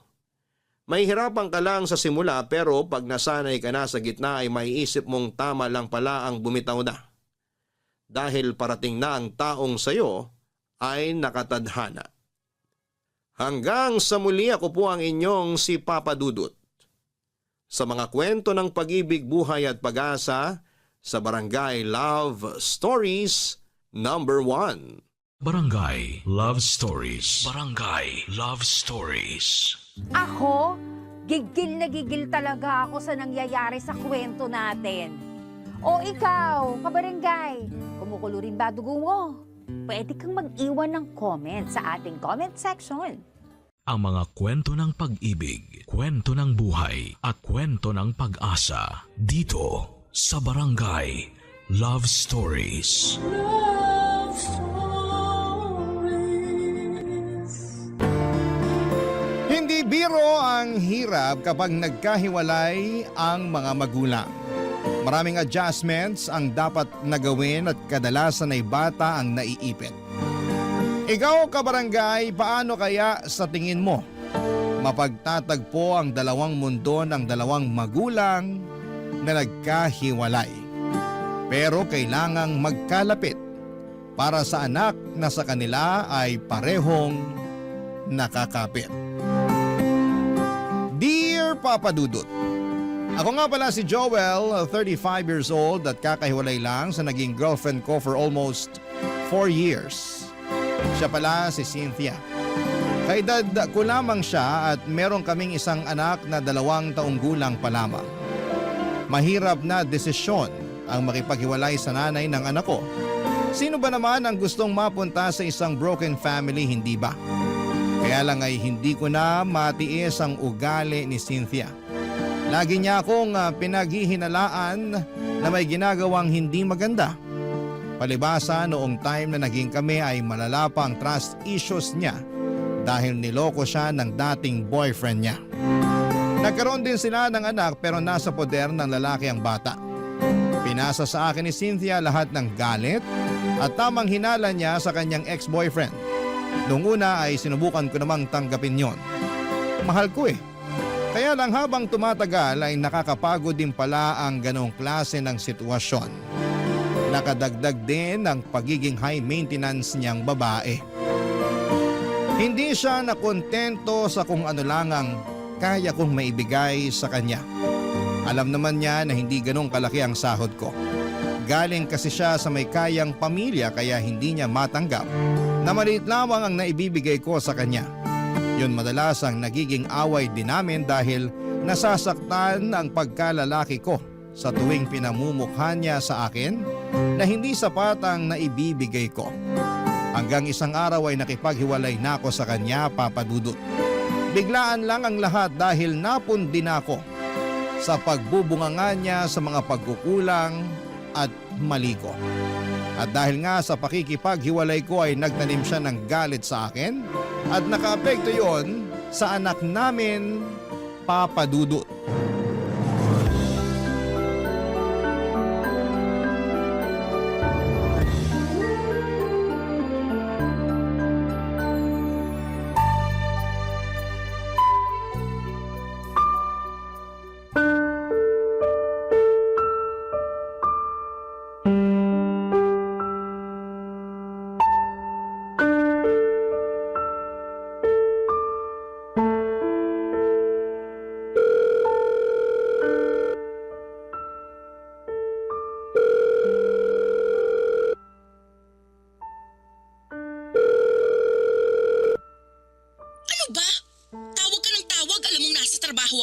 Bakit kasi ayaw mong sagutin ang tawag ko? Last week pa ako tumatawag eh. Kahit sana i-text mo man lang ako. Para saan pa? Hiwalay na tayo, di ba? Oo, hiwalay na tayo. Pero may anak tayo. Eh ano ngayon? Pwede bang maging mature ang usapan natin? Para na lang sa anak natin. Para sa anak natin? Sana naisip mo yan bago ka nakipaghiwalay sa akin. Hindi ko na kasi kaya ang ugali mo. Gustuhin ko mang magstay para sa anak natin. Pero nahihirapan na ako. At akala mo madali para sa akin na makisama sa ugali mo? O sige na, mali na rin ako. Tatanggapin ko na lang yun para sa anak natin. Puro ka na lang para sa anak natin. Pero hindi ka naman nagpapakatatay sa kanya. Anong hindi? Sinusubukan ko naman dati pa. Hindi ako nagkulang sa sustento. Kulang na kulang ang sustento mo. Hindi sapat ang binibigay mo. Yan! Yan mismo ang dahilan kung bakit umayaw ako sa'yo. Hindi ka marunong makontento. Sino bang makukontento sa maliit na sustento mo? Alam mo kung magkano lang ang kinikita ko. Maliit na nga lang ang natitira sa akin. Sakto lang para may pangbili ako ng toothpaste at deodorant ko. Halos sa inyong mag-ina na pupunta lahat ng sahod ko. Dapat lang namang mapunta sa amin yun dahil obligasyon mo kami. At para sabihin ko sa'yo, dapat hindi ka nakukontento sa maliit na sahod mo lalo't pamilyado ka na. Dapat nag-e-effort ka pa rin para maghanap ng trabaho na kayang bumuhay sa amin. Ginawa ko naman yun pero walang tumanggap sa akin. Kasi hindi naman ako nakapagtapos ng pag-aaral. Kaya hindi ko rin maiwan tong trabaho ko kasi ito lang ang tumanggap sa akin kahit hindi ako college graduate. Ang dami mong dahilan talaga. Hindi ka na uubusan. Gusto ko lang depensahan ang sarili ko. Cynthia, magkaayos na tayong dalawa para sa anak natin. Maging maayos naman na sana ang pakikitungo natin sa isa't isa kahit hindi na tayo nagsasama. Huwag mong asahan na magiging maayos ang pakikitungo ko sa'yo kasi galit pa rin ako sa'yo. Baka naman pwedeng isang tabi mo man lang yung nararamdaman mong galit sa akin para naman makasama ko rin ang anak natin. At sinong nagsabi sa'yo na gusto ko pang ipakita sa'yo ang anak natin? Cynthia, ako ang ama niyan. May karapatan ako sa kanya. Tinanggal mo na ang karapatan mo sa kanya nung iniwan mo ko. Huwag naman ganyan, please. Gusto ko makasama ang anak natin. Huwag mong ipagkait sa kanya na magkaroon ng isang ama. Hindi ka maayos na ama. Kaya ayos lang kahit wala ka sa buhay niya. Hindi man ako naging mabuting karelasyon sa paningin mo, pero hindi mo pwedeng sabihin na hindi ako naging mabuting ama sa anak natin. Parehas lang yun. Kung gusto mong maging mabuting ama sa kanya, sana naging mabuti ka rin sa nanay niya. Kaso hindi. Iniwan mo ako kahit ang dami kong tiniis sa mga pagkukulang mo. Cynthia! Huwag ka na ulit tatawag sa akin, Joel, ha? Hindi mo na pwedeng makita ang anak natin. Tapos na tayo, di ba? Tapos na rin ang koneksyon mo sa anak natin. Mangiyak-ngiyak ako sa katigasan ng loob ni Cynthia mula noong nagkahiwalay kaming dalawa, Papa Dudut. Pinagdamot na niyang makita ko ang anak namin. Nakiusap ako ng ilang beses para lamang ipasilip man lamang niya sa akin ang bata kahit nga video ko lamang sana pero ayaw niya. Nangutang ako ng malaking halaga para ibigay yon kay Cynthia pero tinanggihan niyang tanggapin yon. Hindi pa rin daw yon sapat. Ayaw niya talaga akong patawarin. Alam kong pinipersonal na lamang niya ako dahil sa pakikipaghiwalay ko sa kanya. Sinubukan kong lapitan ang mga kaibigan niya na nakilala ko at nakiusap sa kanila na baka pwedeng kausapin nila si Cynthia para lumambot na ang puso niya. Lahat sila'y walang nagawa, naging dahilan din yon para kagalitan niya ang mga kaibigan niya. Kaya mula noon ay hindi ko na sinubukang lapitan pa isa man sa mga malalapit sa kanya para maging tulay sa muling pagkikita namin ng anak ko. Napakasakit na hindi makita ang anak ko, siya na lamang ang buhay ko. Siya ang dahilan kung bakit nagawa kong tiisin ang ugali ni Cynthia dahil gusto kong buo kami. Pero may limitasyon din ang pasensya ng isang tao at sa huli mas pinili kong lumayo na lamang kay Cynthia kaysa naman sarili kong peace of mind ang mawala. Mas naging payapa ang buhay ko noong nagkahiwalay kaming dalawa. Pero malungkot ako dahil gusto kong makasama ang anak ko. Kaya lang ipinagkakait sa akin ni Cynthia. Palagi ako nakatambay sa subdivision kung saan ay nakatira si Cynthia. Mabuti na lamang at may kaibigan akong nakatira doon kaya malaya akong nakakapasok. Panay ang silip ko sa bahay ni Cynthia sa pag-asang makikita ko kahit saglit lang ang anak namin. Pero bigo ako. Isang araw hindi ko na natiis. Kumatok na ako sa bahay para personal na siyang harapin. Bala ko nang makiusap noon sa kanya ng harapan. Pero ibang humarap sa akin nang bumukas ang kanyang pinto. Papa Dudut.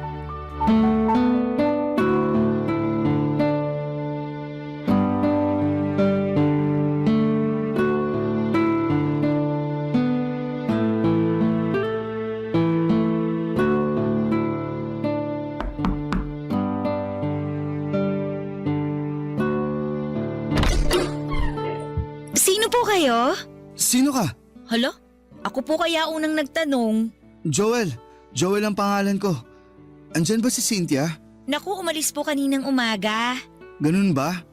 Mga anong oras kaya siya makakabalik? Baka po hapon na yon kasi dadaan daw muna siya sa bahay ng parents niya bago po siya bumalik dito. Ah, sino ka nga pala? Ay, pasensya na, hindi po agad ako nakapagpakilala.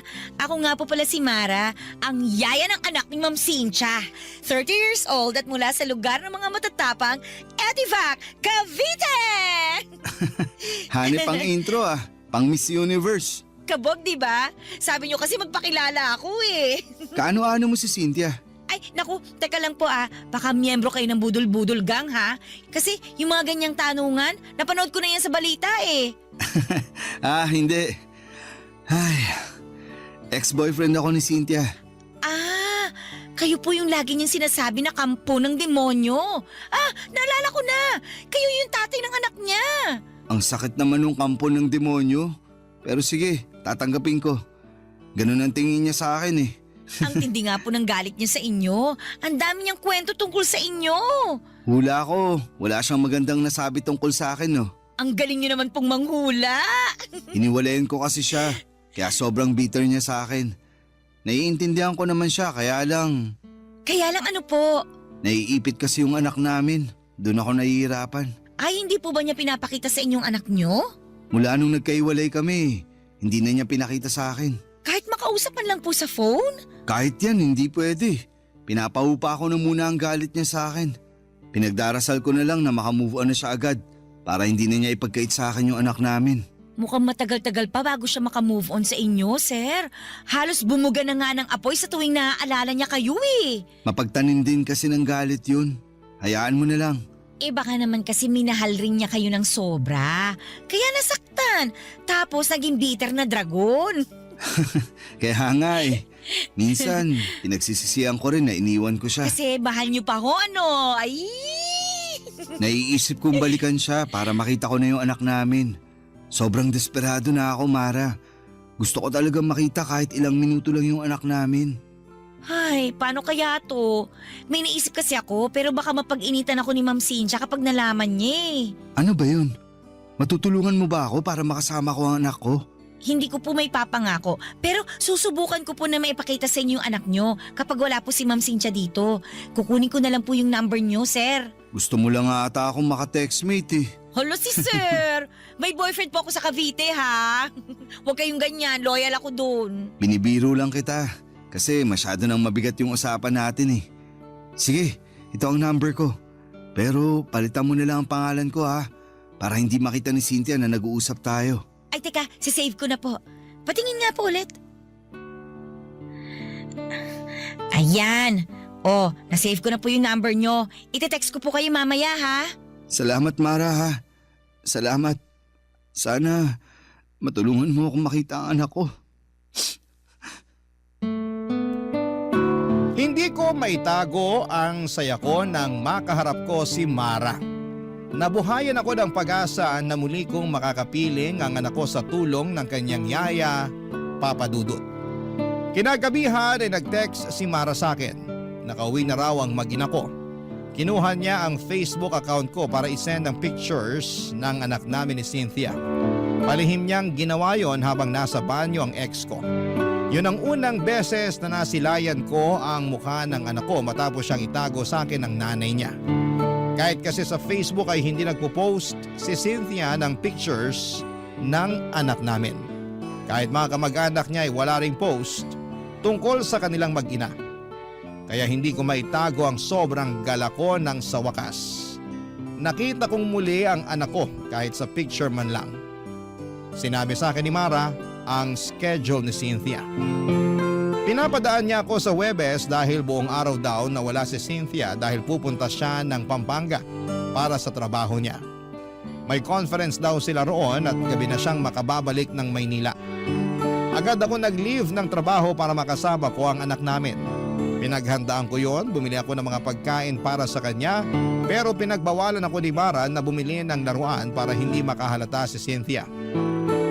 Sinabi rin niya na sapat na ang pagkain lang ang dalhin ko. Yung mauubos lang sana sa araw ng pagdalaw ko.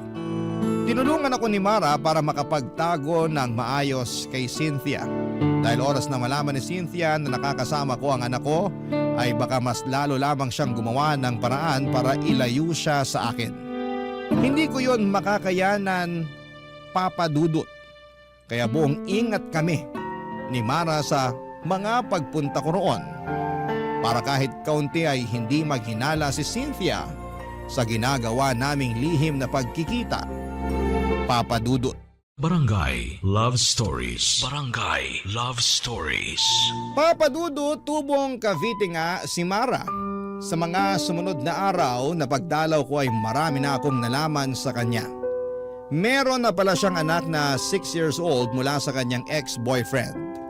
Nasa Cavite ang bata at nadadalaw niya kapag day off niya tuwing Sabado hanggang Linggo ng tanghali. May boyfriend din siya na kasama na niya sa bahay nila sa Cavite. Yun daw ang nag-aalaga ng anak niya. Mabait daw ang boyfriend niya at wala siyang masabing hindi maganda roon dahil siyang tumayo bilang ama ng anak niya. Nakita ko naman kung gaano niya pinagmamalaki ang boyfriend niya. Isang bagay na hindi nagawa sa akin ni Cynthia noong kaming dalawa pa lamang. Kinakahiya kasi niya ako noon dahil nga mas malaki ang kinikita niya at galing pa siya sa mayamang pamilya. Natatandaan ko pa, noong mga unang buwan na magkarelasyon kami ni Cynthia ay gusto niya sa dating kondo niya lamang kami magkasama. Ayaw din niyang mag-post kami ng picture na magkasama. Nasasaktan ako noon. Pero prangka naman niyang inamin sa akin na hindi ako gusto ng pamilya niya dahil may kaya nga sila sa buhay. Pero kahit na ganoon ay pinaparamdam naman sa akin ni Cynthia na minamahal niya ako. Pero atras abante lang din talaga siya sa relasyon namin. Dahil bukod sa sulsol ng kanyang pamilya ay dumagdag pa ang trust issues niya sa akin kahit na wala naman akong ginagawang kalokohan. Kahit na hindi naging maayos ang trato niya sa akin ay never ko siyang niloko. Yun naman ang may pagmamalaki ko sa kanya hanggang dulo. Kaya lang ay hindi naman niya yon pinakinggan dahil para sa kanya, pare-parehas ng lahat ng mga kalalakihan.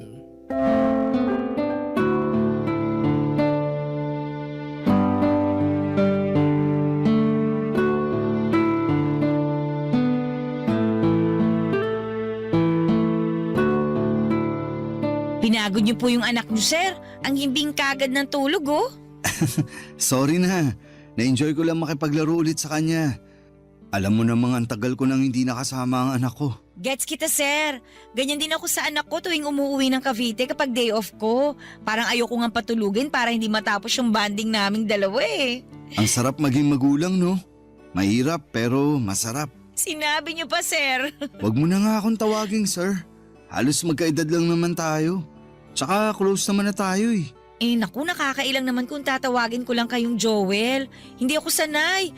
Tatay kayo ng inaalagaan kong bata. Pero hindi naman kita pinapasahuran. Kaya tanggalin mo na yan sir ha. O sige na nga, susubukan ko. Mara, salamat talaga ha.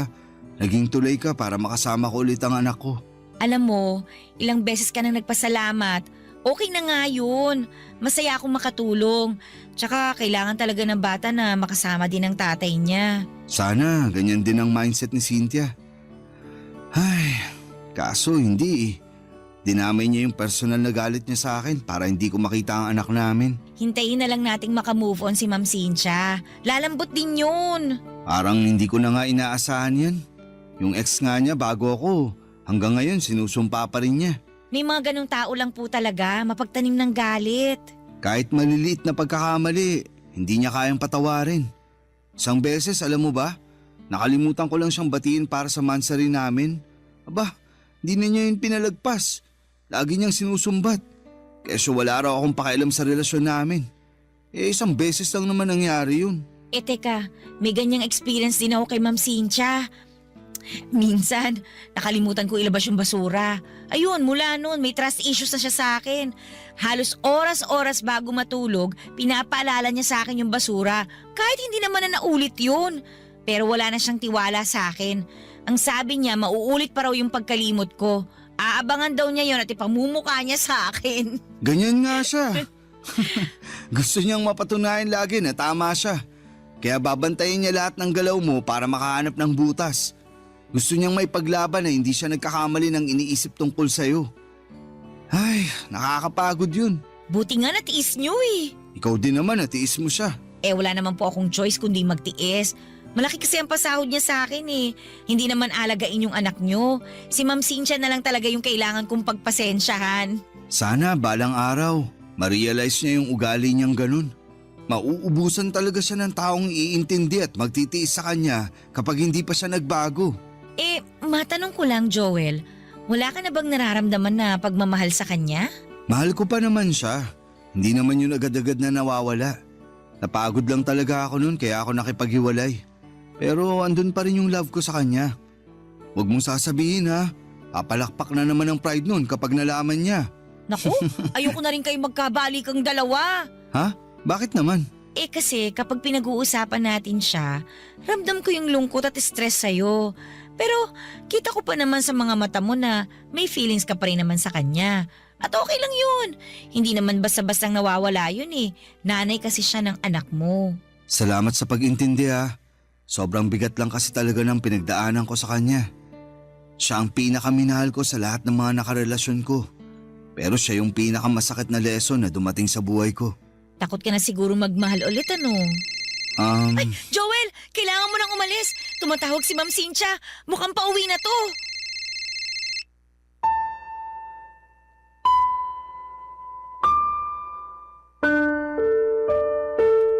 Nagpanik kaming dalawa ni Mara dahil nabaga ang pag-uwi ni Cynthia. Pinagdadampot ko na lamang lahat ng kalat at pagkain na pinagsaluhan namin ni Mara at ng anak ko bago ako lumabas. Nagmadali akong pumunta sa bahay ng kaibigan ko sa subdivision na yon. Doon muna ako magpapalipas bago ako mag-book ng masasakyan. Kailangan munang makauwi ni Cynthia bago ako lumabas ng subdivision para hindi kami magkasalubong na dalawa. Ganon na kasi ang sistema namin. Napakiusapan ko naman ang kaibigan ko. Naintindihan niya ang sitwasyon ko, lalo't saksi siya sa naging relasyon namin ni Cynthia. Tinitext na lamang ako ni Mara kung nakarating na ba si Cynthia sa bahay niya at saka na ako aalis ng subdivision. Ilang buwan na rin na naging ganon ang kalakaran namin. And so far ay hindi naman kami nahuli. Madalas kaming nagkakausap ni Mara para humingi ng update sa anak ko. Ang sabi nga ni Mara, halos hindi rin maharap na asikasuhin ni Cynthia ang anak namin dahil subsob ito sa pagtatrabaho kaya madalas silang dalawa ni Mara ang magkasama. Laging nagkukulong si Mara at ang anak ko sa kwarto niya at doon nagvi-video call kami ng palihim. Habang naglalaro ang anak ko, naka-on lang ang video para makita ko siya. Mabuti na lamang at tahimik ang anak ko kapag nakaka-video call ko siya. Araw-araw ay gano'n ang mga nangyayari. Siguro isang pasasalamat din na naging busy si Cynthia sa trabaho niya para kahit sa video call man lang ay makita ko ang anak ko. At syempre, hindi siya makakahalata sa sitwasyon namin. Isang Sabado, nag-message si Mara sa akin. Hindi raw siya nakauwi ng Cavite dahil may bigla ang meeting si Cynthia. Kaya pinapunta niya ako doon. Sakto namang day off ko kaya may oras ako para pumunta doon. Bumili ako ng pagkain para sa anak ko at rosas naman para kay Mara bilang pa-thank you ko sa kanya sa mga ginagawa niya para sa aming mag-ama Papa Dudut.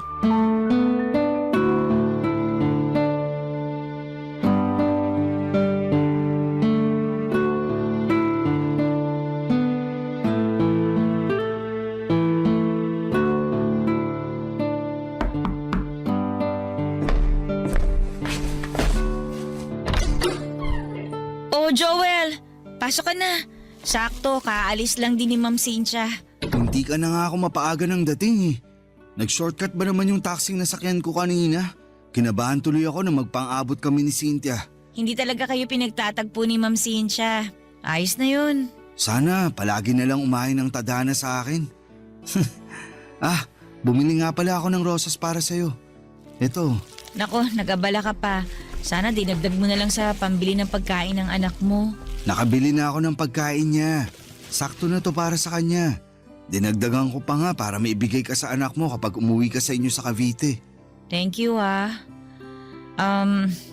tulog pa pala yung anak mo. Gusto mo ba gisingin ko na? Ay, wag! Hayaan mong makapahinga siya. Magkwentuhan na lang muna tayo habang tulog pa siya. Kumusta ka? Ayos lang. Parang malungkot ka. Dahil ba hindi ka nakauwi sa Cavite ngayong day off mo? Mabuti ngang hindi ako umuwi dun ngayon. Ha? Bakit naman? Ano ba nangyayari? Magkwento ka, makikinig ako. Wala to. Ayos lang ako. Gusto mo ng kape? Magtitimpla ako. Sige, para mas sumarap ang kwentuhan natin tungkol dyan sa pinagdadaanan mo. Ayos nga lang ako, Joel. Huwag mo na ako intindihin. Gusto kong makabawi sa'yo sa lahat ng tinulong mo sa akin. Kung makakabawi ako sa pakikinig, andito ako. 2 tenga, nakasanla sa'yo.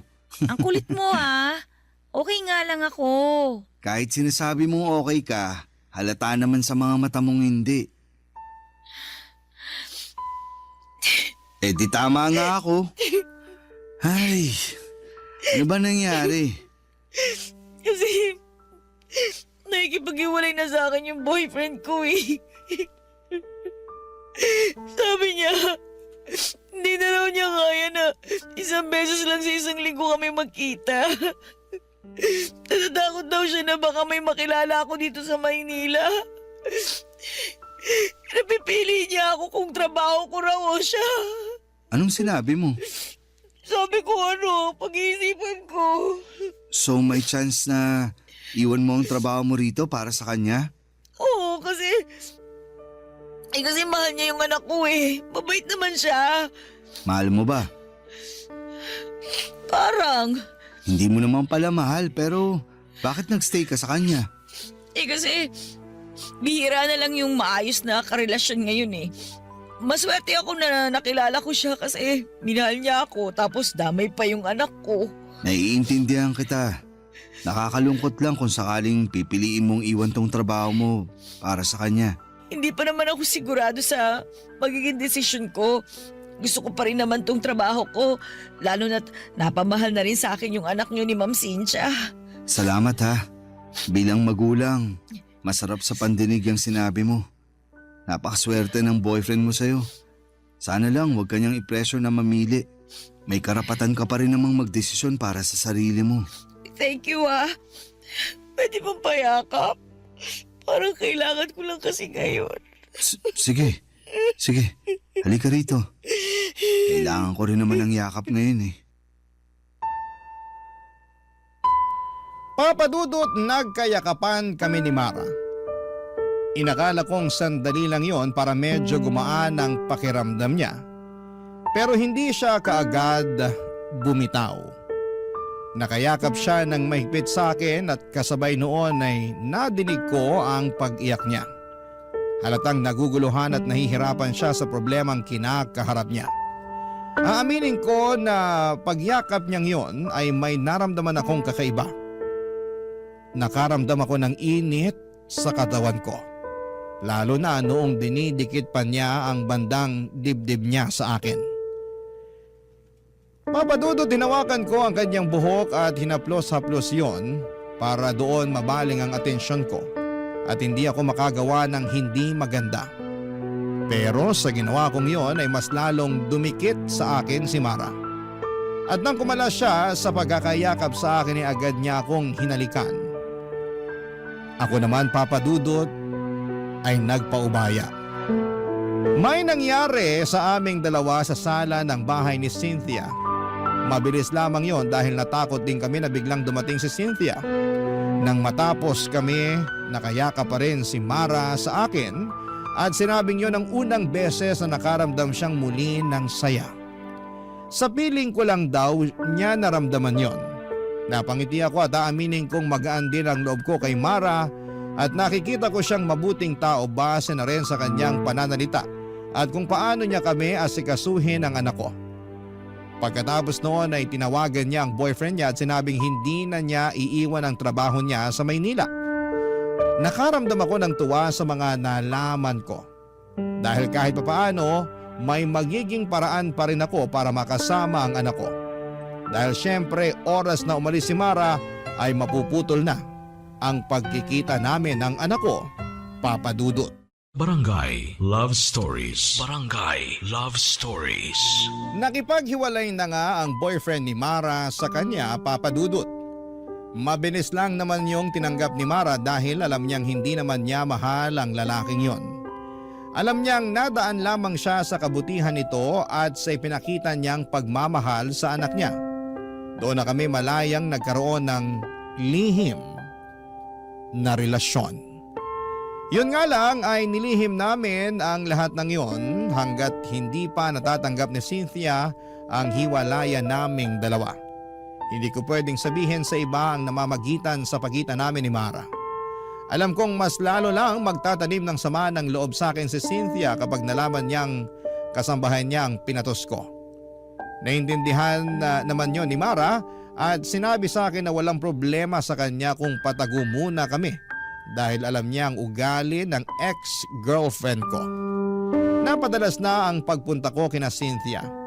Kahit andon si Cynthia ay nagagawa ko pa rin makipagkita kay Mara. Doon nga lang kami sa bahay ng kaibigan ko nagtatagpo kapag tulog na si Cynthia. Madalas nga, kapag dumadalaw na ako sa bahay ni Cynthia, hindi ko na halos nakakasama ang anak ko kasi mas madalas na kaming magkaharutan ni Mara. Nananabik din kasi ako sa feeling na merong nagmamahal sa akin. Pero hindi naman namin pinapabayaan ang anak ko ha, ikaklaro ko lang. Siyempre alam niyo naman na siguro yung pakiramdam ng mga unang buwan ng relasyon, hindi ba? Kumbaga nakaikot lang kayo sa mundo ng bawat isa at ini-enjoy ang lambingan at saya. Ganon ang nangyayari sa amin noon ni Mara. Nagkakaroon kami ng sariling mundo kung saan kaming dalawa lamang ang pwedeng makapunta at makakita.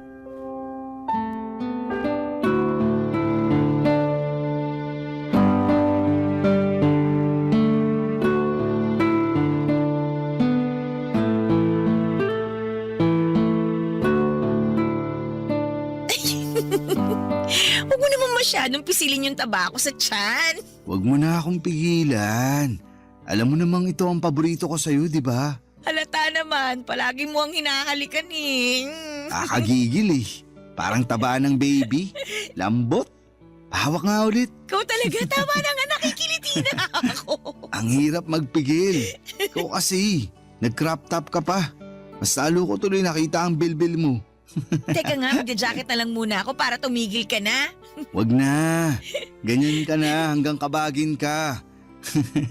Panindigan mo na lang ang crop top mo. Huwag tayo masyado maingay kasi baka mamaya magising pa yung anak mo. Ayos lang yun. Para makita niya kung gaano kasaya ang tatay niya. Masaya ka ba talaga? Oo naman. Mula nung dumating ka, nakakasama ko na yung anak ko. Tapos, may pabonus ka pang bilbil na pinanggigigilan ko. Ayaw mo na talagang lumayo sa usapang bilbil ha? Paano ba ako makakalayo? Laging nakadikit ang bilbil mo sa akin. Para maramdaman ko kung paano kang nag-iinit sa akin. Eto na nga't parang nilalagnat na ako sa init. Tara na nga sa kwarto ni Cynthia. Uy, bakit naman doon? Para hindi masakit sa likuran kapag nag-aano na tayo. Ang hirap kasi rito sa sofa eh. Medyo may katigasan na. Tsaka mukhang malaki yung kama ng ex-girlfriend ko kaya kahit tumambling pa tayo, hindi tayo mahuhulog. Baka maamoy niya tayo pag uwi niya. Mas okay na rito sa sala para mabilis linisin yung ebidensya. Doon sana sa kwarto mo kaso andun naman ang anak ko. Pwede naman doon pero tahimik lang tayo ha. Ano, game? Wag na roon.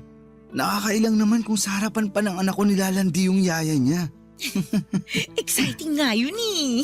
Ikaw ha, grabe yung mga pantasya mo. Marami na kasi ako nasubukang pantasya mula nung naging tayo. Pukis nga ako, tsaka... Ay, tumatawag si Ma'am Cynthia.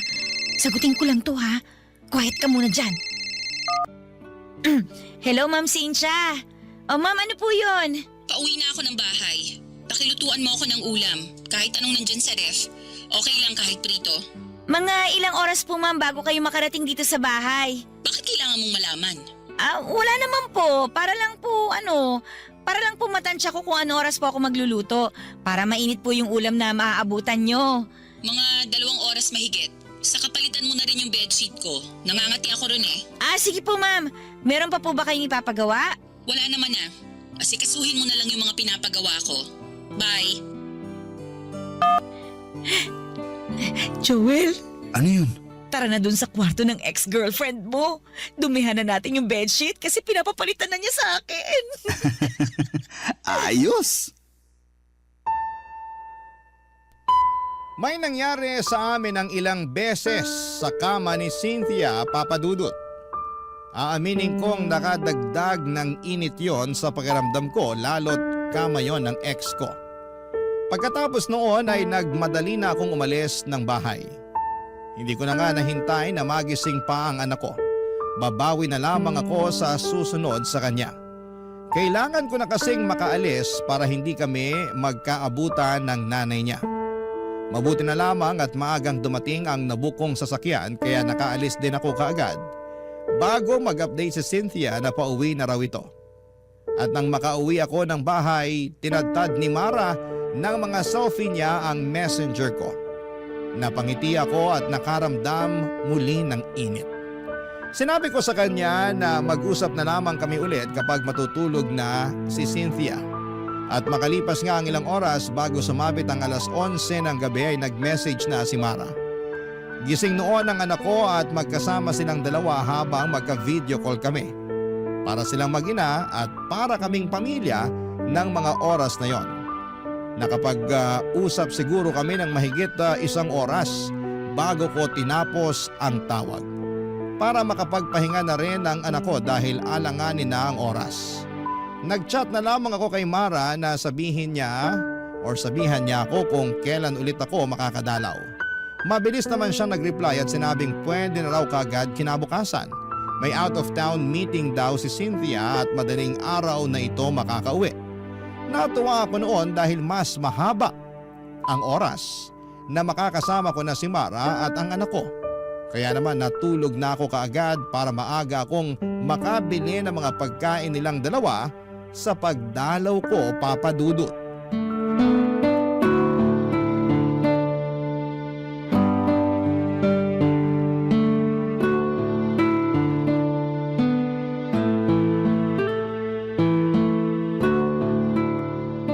Uy, ang dami mo namang biniling pagkain.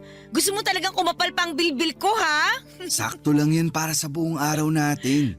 Madaling araw pa talaga ang uwi ni Cynthia, di ba? Sabi nga niya baka bukas na raw ng tanghali ang uwi niya eh. Uy, ayos ah. Baka pwede pa ako makatulog dito nun. Para may experience ko namang matulog buong gabi kasama kayo ng anak ko. Gusto ko rin naman yun. Yaan mo, kapag lumamig na ang lahat, magagawa na natin yan. Sa ngayon, magtago lang muna tayo. Buti ka pa. Ang lawak ng pangunawa mo. Sana ganyan din si Cynthia. Wow! Cynthia! Ma'am! Akala nyo ganun ako katanga para hindi makahalata? 1 buwan ko nang alam ang ginagawa nyo. Palihim ako naglagay ng CCTV dito sa bahay, lalo na sa kwarto ko. Huminahon ka muna. Huminahon? May oras pa ba ako para gawin yon? Punong-puno na ako ng galit sa inyong dalawa. Ma'am, sorry po. Sorry saan? Sa pagpapapasok ng ahas dito sa bahay ko? Ay teka, ikaw pala ang ahas na pinapasok ko rito. Huwag mo siyang pagsalitaan ng ganyan. Ako ang may kasalanan. Ako ang namilit na ipakita niya sa akin ang anak natin. Anak lang ba natin ang gusto mong makita, Joel? Base sa mga CCTV footage na nakita ko, parang masabik kang mayakap at mahiga sa kama yung yaya ng anak mo. Grabe rin! Ginawa niyo pa sa kama ko ang kababuyan niyo. Sorry, pero ikaw naman kasi. Ako na naman ang mali, Joel. Nakikita mo ba kung anong ginawa mo? Mas lalo mong sinira ang tiwala ko sa'yo. Kung sa una pa lang sana hindi mo na ipinagdamot ang anak ko sa akin, edi hindi sana tayo aabot sa ganito. Pinapatikim ko lang sa'yo ang epekto ng pag-iwan mo sa akin. Sinabi ko naman sa'yo na huwag mong idamay ang anak natin sa problema natin pero… Sa ayaw at gusto mo, madadamay talaga ang anak natin. Lalo na ngayon, ang bababoy nyo. Habang nasa kabilang kwarto ang anak natin, nagawa mo pa talagang patungan ng yaya niya, Joel? Anong klaseng pag-iisip ang meron ka? Bakit init ng katawan ang pinapairal mo? Kasalanan ko po, Ma'am Cynthia. Huwag niyo pong sisihin si Sir Joel. At ngayon, Sir Joel ang tawag mo sa kanya? Patapos kang maghubad sa harapan niya? Iba ka rin, ha? Nagmamahalan lang po kaming dalawa. Walang masama sa ginagawa namin. Nagmamahalan? Walang masama? Sigurado ka? Habang wala ako sa bahay na to, pinagkatiwalaan kita, Mara. Ang biling ko sa'yo, wag na wag kang magpapapasok ng ibang tao. Pero sinunod mo ba yon? Hindi. Sabihin mo ngayon sa akin kung walang masama sa ginawa mong yon. Hindi mo na nirespeto ang bahay ko. At hindi mo rin ako nirespeto. Sorry po, Ma'am. Hanggang sorry ka lang talaga, no? Tama na, Cynthia. Pag-usapan na lang natin to. Sige, pag-usapan natin to. Kasi ang dami ko nang naipon sa puso kong galit sa'yo eh. Baka sakaling gumaan kapag sinumbat ko na sa'yo lahat. Kapal ng mukha mo, Joel. Ang dami mong pagkukulang sa akin noon. Pero pinilit kong tanggapin ka. Kasi naniniwala ako na ikaw yung makakabuti para sa akin. Lalo na nung nabuntis mo ko. Pero anong ginawa mo? Nung time na gulong-gulo ko sa mga nararamdaman ko, iniwan mo ko. Pinabayaan mo ko. Hindi mo alam kung gaano kasakit sa akin na isipin yung future na hindi ka namin kasama ng anak mo. Hindi mo alam kung gaano kasakit sa akin na isipin na nagmamahal ka na ulit ng iba tapos makakalimutan mo na kaming mag-ina. Hindi naman mangyayari yun. Nagkaiwalay tayo pero hindi naman ibig sabihin ipababayaan ko na kayo. Mag-ina ko pa rin kayo at parte na kayo ng buhay ko. Mahal kita, Cynthia. Kahit ano pang nangyari sa atin, hindi na yun magbabago. Kung mahal mo ko, piliin mo ko ngayon. Anong ibig mong sabihin? Kung gusto mo pang makita pa ang anak mo, ako ang pipiliin mo. Cynthia. Kami ng anak mo o ang katulong ko? Mamili ka. Hindi ako makagalaw sa sinabi ni Cynthia, Papa Dudut. Hindi ko nga rin matignan si Mara dahil alam kong nasasaktan siya sa narinig niyang sinabi ng ex ko. Kahit ako ay naguluhan, lalo na noong pinangtakot na ni Cynthia sa akin ang anak namin. Sinabi niyang lilipat na raw sila ng lugar at hindi ko na sila kailanman makikita. Ang bigat ng loob ko habang iniisip ang posibilidad na mangyari yon. Nang hindi pa ako sumagot ay sinabi niyang pwede kaming magkabalikang dalawa, total ay mahal ko pa naman daw siya. Ayusin na lang daw namin at susubukan niyang baguhin kung ano man ang mga naging pagkakamali niya. Hindi pa rin ako nakapagsalita noon. Parehas kami ni Mara. Nang wala siyang makuhang sagot sa akin ay pinalis niya ako ng bahay. Pero bago niya ako paalisin, binigyan niya ako ng palugit na 1 buwan para pag-isipan kung sino ang pipiliin ko sa kanila ni Mara. Tahimik pa rin si Mara at kabado dahil anak ko na ang pinangsasangga ng nanay niya. Pinalis na rin ni Cynthia si Mara at umuwi muna si Mara sa Cavite at sinabi niyang hihintay na lamang niya kung anuman ang magiging desisyon ko. Sobrang hirap ng pinasok kong gulo. Sana ay matulungan niyo po ako. Oo, at may nararamdaman na ako para kay Mara. Nakikita ko siya bilang mabuting tao at mabuting karelasyon, pero aaminin kong mas mahal ko pa rin si Cynthia. Pero ang hirap na makasama pa siya. Pero paano ang anak namin kung sakaling hindi ko siya piliin na balikan? Higit sa lahat ay anak ko na ang pinakagusto kong makasama. Pero tulad ko ay ipit din siya sa sitwasyon. Sana po ay matulungan niyo po ako. Ako ang inyong kabarangay forever, Joel. Barangay Love Stories. Barangay Love Stories. Nalilito pa rin sa life ang ating kabarangay. Ano kaya ang maipapayo mo sa kanya? Ibahagi mo yan sa ating comment section para mabasa rin niya. Nagustuhan ng iyong napakinggan? Ituloy yan via live stream sa www.gmanetwork.com/radio.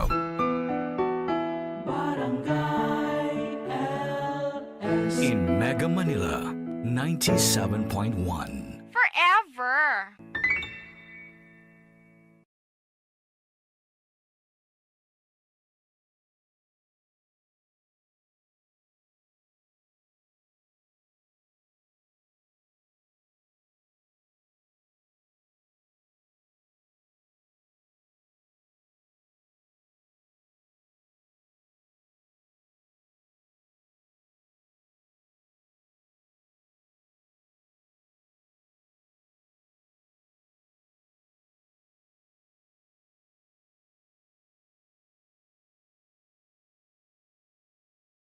Ang mga kwento ng pag-ibig, kwento ng buhay at kwento ng pag-asa dito sa Barangay Love Stories. Love Stories.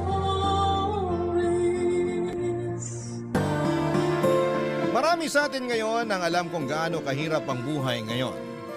At sa kabila ng mga pagsubok ay patuloy pa rin nating nilalabanan ang hirap ng buhay para sa ating mga pangarap. Ikaw, kabarangay, ano ang kaya mong gawin para matupad ang iyong mga pangarap? Dear Papa Dudut, magandang araw po sa inyo at sa mga katulad ko na matagal nang tagahanga ng Barangay LS.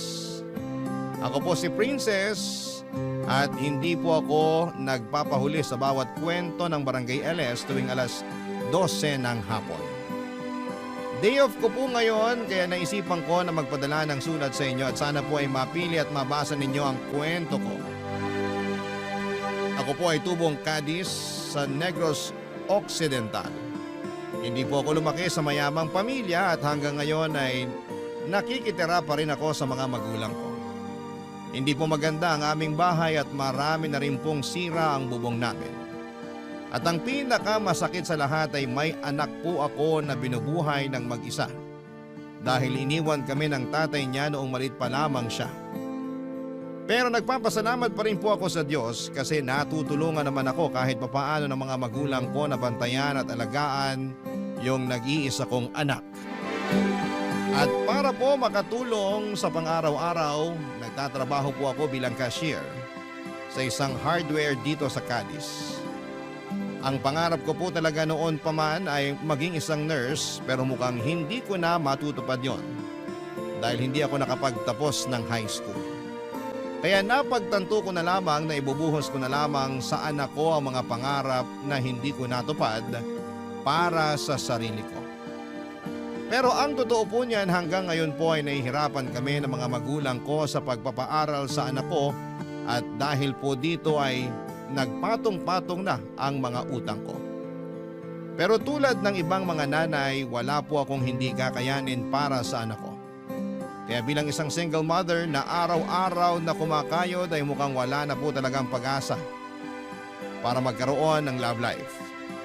Kaya po ako nakikinig ng Barangay LS tuwing alas 12 dahil dito ko lang nakukuha ang kilig at saya na gusto kong maranasan sa isang lalaki. Sa totoo lang po ay takot na akong magmahal ulit.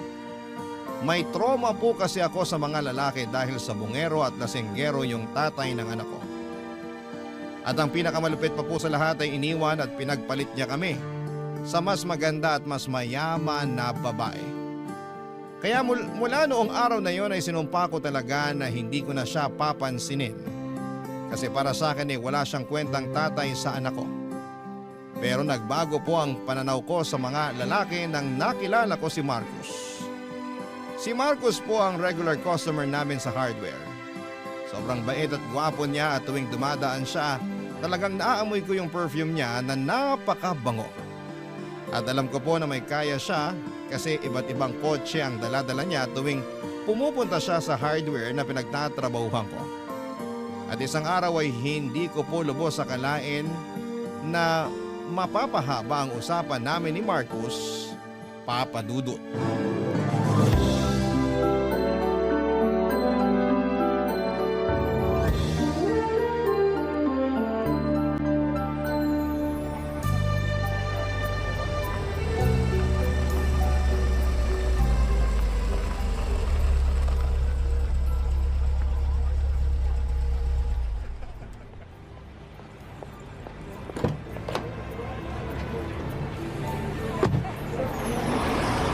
Princess, Good afternoon po, Sir Marcos. Wow, sir, bagong-bago po yung kotse nyo ah. Para ngayon ko lang nakita yan ah. Oo, kakabili ko lang kahapon. Naku, mapapasana all ka na lang talaga. Nakakaingit naman po kayo. Oh, anong dinadrama mo dyan? Wala lang po. Naisip ko lang po kasi na sobrang unfair pala ng buhay. Siguro kung kasing yaman ko lang kayo, hindi na ako mahihirapan sa pagpapaaral sa anak ko at sa pagbibigay ng pera sa mga magulang ko. Eto talaga oh. Eto ha, may aaminin ako sa'yo. Ano po yun? Ang totoo niyan, Laki at sanay ako sa hirap. Seryoso po kayo? Hindi naman kayo mukhang sanay sa hirap ah. Nako, sa maniwala ka't sa hindi, 100 kaming magkakapatid. Noong bata nga ako, tandang-tanda ko pa na school shoes yung regalo sa akin ng mga magulang ko nung birthday ko. Pinapagkaan nyo lang ata loob ko eh. Ikaw talaga, ang kulit mo. Yung point ko lang naman dito, hindi habang buhay nasa ibaba ka ng gulong. Pagpatuloy mo lang yung ginagawa mo ngayon at maniwala ka sa akin, aasenso ka rin sa buhay. Ay nako sir, mukhang itong pagtatrabaho sa hardware na lang talagang magiging huling hantungan ko. Huwag kang magsalita ng tapos. Malay mo, baka yung anak mo ang tutulong sa'yo na makabangon ka sa hirap, di ba? Kung sa bagay, matalino din po kasi yung batang yon, kaya hindi po ako magtataka kung aasenso yun sa buhay. Ay, sana lang talaga hindi niya ako makalimutan kapag nangyari yun. Huwag kang mag-alala. Sigurado ako na hindi ka pababayaan ng batang yon. Nakita ko yun dito sa hardware nung nakaraang Sabado. Mukhang mabait naman siya. Tama, pilyo nga lang. Ay naku po, pasensya na kayo, ang daldal ko talaga. Nga pala, ano pong kailangan nyo? Ano ka ba? Okay lang yun. Pabili ako ng 3 extension cord. Sige po, saglit lang. Eto po, 3 yan. Salamat ha. Ito yung bayad ko. Resibo nyo po. Nga po pala, ba't ang dami nyo naman atang pinamili na extension cord? Namili kasi ako ng appliances nung isang araw. Tapos kinulang ako sa outlet, kaya yan. Wow naman. Samantalang kami, iisa na nga lang yung ref namin tapos kinakalawang pa. Uy, tamang-tama. May ref ako sa bahay na hindi ko na ginagamit. Ibibigay ko na sa'yo yun. Ano? Naku! Oh, ba't parang gulat na gulat ka dyan? Huwag mong sabihin tinatanggihan mo ako. Nakakahiya po kasi. Ano ka ba? Hindi ka naman na ibang tao sa akin eh. Ikaw kaya tong palaging tumutulong at nag-a-assist sa akin tuwing may binibili ako dito sa hardware. Sige po. Nakakahiyaman pero tatanggapin ko na yung inaalok nyo kasi mukhang hindi na po magtatagal yung ref namin eh. Bigay lang din kasi nung kamag-anak namin yung ref na yun at hindi na rin masyadong lumalamig yung freezer nun. Oh, yun naman pala eh.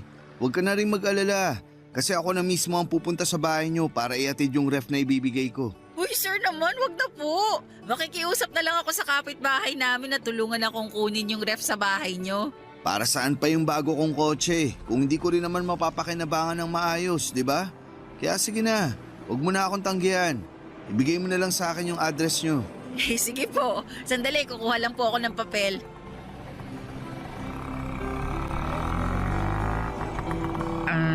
Ito na po yung address namin. Ayos! So, paano? Kita-kits na lang mamaya, ha? Mauna na muna ako. May kailangan pa kasi akong gawin sa bahay. Sige po, sir. Ingat po kayo. Pagkatapos ng shift ko, papadudot ay dumaan si Marcos sa bahay namin at grabe. Hindi ko talaga lubos sa kalain at dalawa yung pintuan ng ref na ibibigay niya. Sobrang saya namin ng mga magulang ko noong nakita namin yung ref na inihatid ni Marcos sa bahay namin. At nang umalis si Marcos ay nagsimula ng magduda ang mga magulang ko kung may gusto ba siya sa akin. Pero syempre sinabi ko sa mga magulang ko na mabait lang talaga si Marcos. Pero papadudot.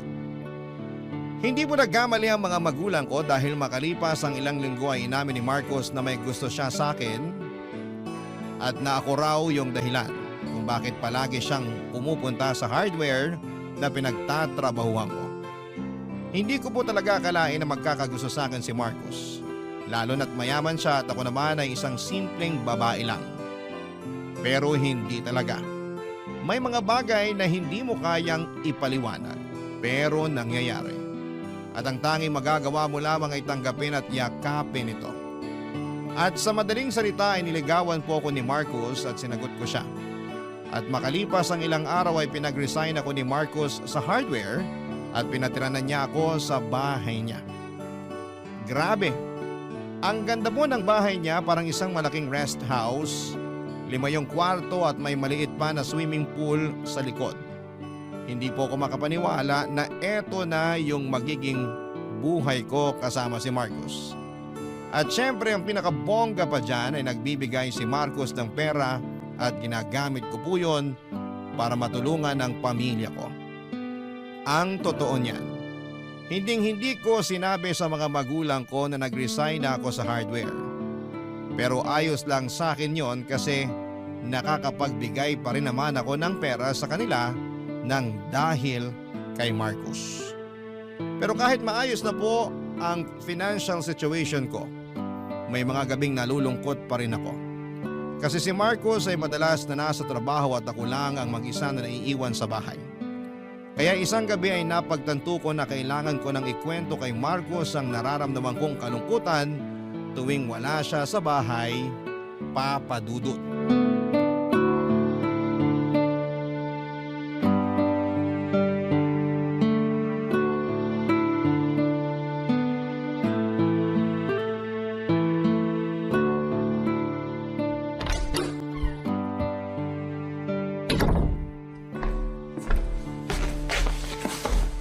Ay, mahal! Mabuti naman at nakauwi ka na. Hi, mahal. Mukhang nanghihina ka ah. Okay ka lang ba? Kumusta yung trabaho mo? Ay, Hoy! Ano ba? Di ka naman nakikinig sa akin eh. sorry. Ayun, nakakapagod. Pero ayos lang naman. Nga pala, pinagluto kita ng paborito mong pagkain. Pinagtimpla na rin kita ng iced tea. Nasa mesa na lahat, nakahain na. Sige na, kumain ka na doon. Salamat. Pero bukas na lang siguro. Pagod na ako eh. Gusto ko nang matulog. Uy, nga pala, bago ka matulog, maya aminin muna ako sa'yo. Pero sana huwag kang magalit ha. Bakit? Ano ba yun?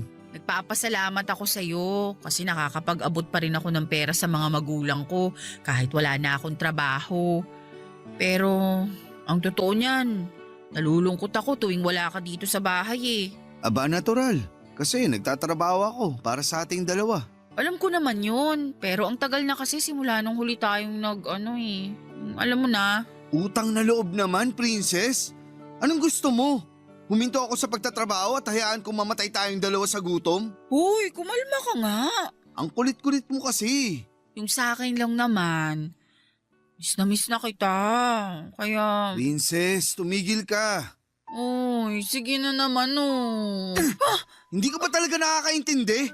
Ano bang problema mo? Bakit mo ako tinulak? Ba't ka ba nagkakaganyan? Ano, may nagawa ba akong masama sa'yo?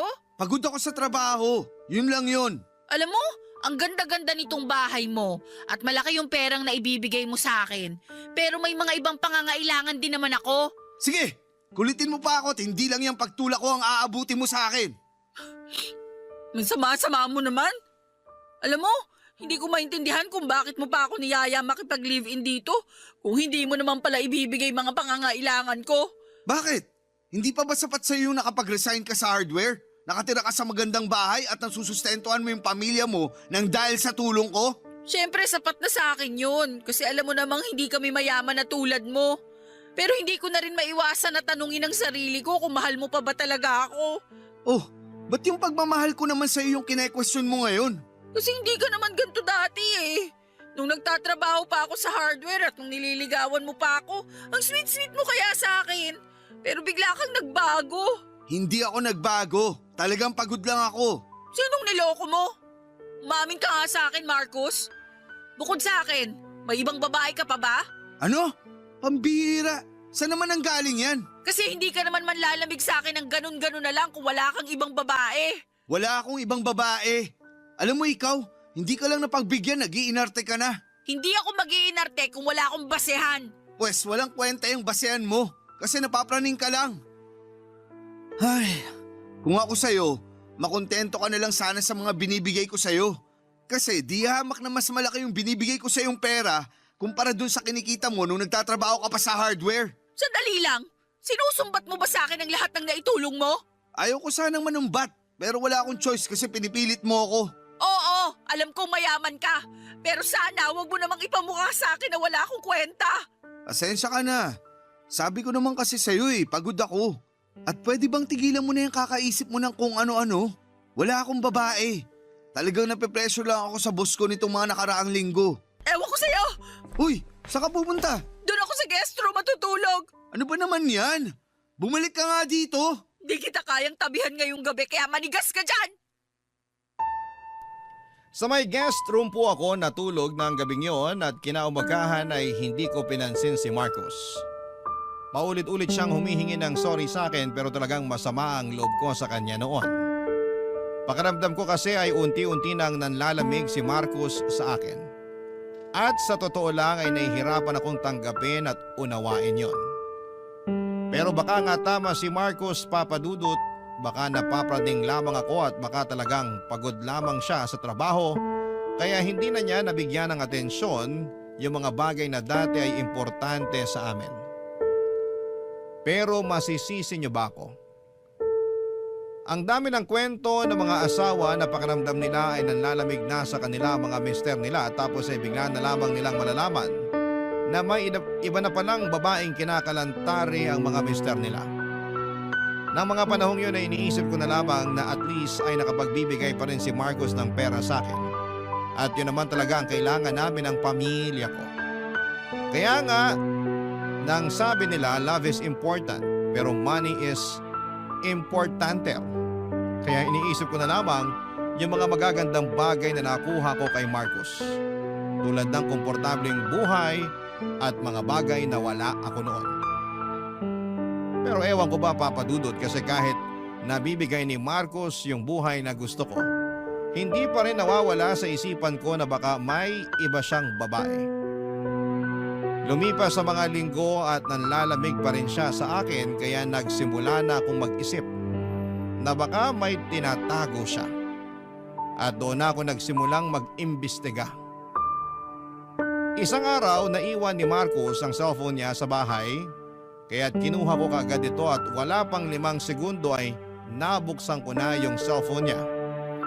Yung birthday ay yung passcode niya ay iisa lamang.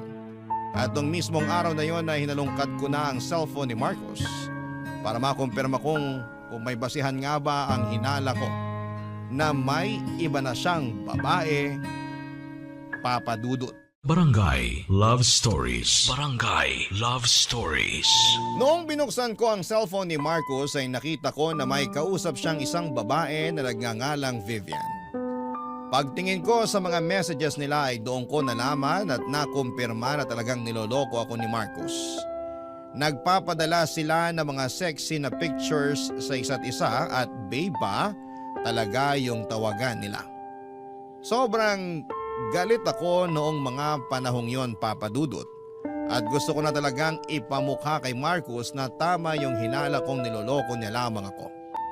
Pero pagkatapos ng ilang minuto ay napaisip ako na kung gagalitin at kukomprontahin ko si Marcos ay baka maapektuhan lamang ang pamilya ko.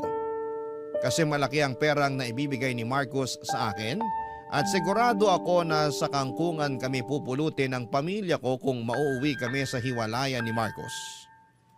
Ang totoo niyan ay nakakapanlumo yung pakiramdam na wala kang magawa na kailangan mong tiisin yung mga bagay na labag sa iyong puso. Pero wala talaga akong magagawa kasi hindi naman ako nakapagtapos ng pag-aaral at malaki din ang naibibigay na pera ni Marcos sa akin. Lumipas ang mga araw at mas lalo lamang akong nahirapan na tiisin yung sitwasyon ko.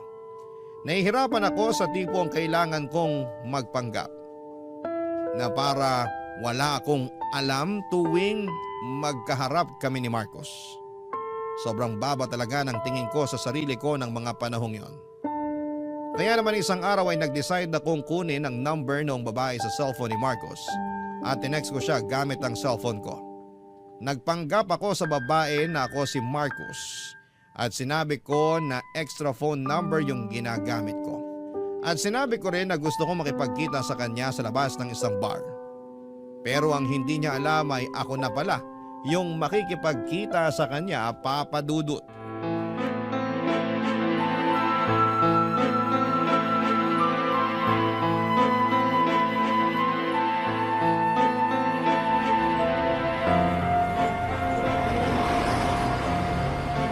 Hoy! Ikaw ba si Vivian? Hoy, Karen! Teka lang, kilala ba kita? At ba't alam mo ang pangalan ko, ha? Ako si Princess. At hindi na ako magpapaligoy-ligoy pa. Ako lang naman yung jowa ng lalaking nilalandi mo. I'm sorry, ano? Ako yung kamit mo dito sa labas ng bar. Sa madaling salita, Ako yung katext mo kanina. Pasensya ka na pero wala akong alam sa mga pinagsasasabi mo. Alis na ako. Sandali lang. Ano? May nakalimutan ka. Ano ba yun? Eto. Aray! Bakit mo ko sinampal, ha? Kapal na mukha mong haliparot ka? Malinaw na malinaw sa mga text messages na ikaw yung kabit ni Marcos. Pero wala ka pa rin karapatan para saktan ako. Pwes, binigyan mo ko ng karapatan na saktan ka nung araw na kumabit ka sa jowa ko. Ha! Sa'yo na mismo nang galing jowa mo lang at jowa ka lang ni Marcos. Kumakaasta ka naman, akala mo naman asawa ka? Ang kati-kati mong higad ka? Etong nababagay sa'yo! Aray! Nakakadalawa ka na, ha? Alam mo, ikaw na mamuro ka na sa akin. Tumigil ka na, kundi papatulan na talaga kita. Ganun ba? Pwes, uunahan na kita! Aray! Ano ba?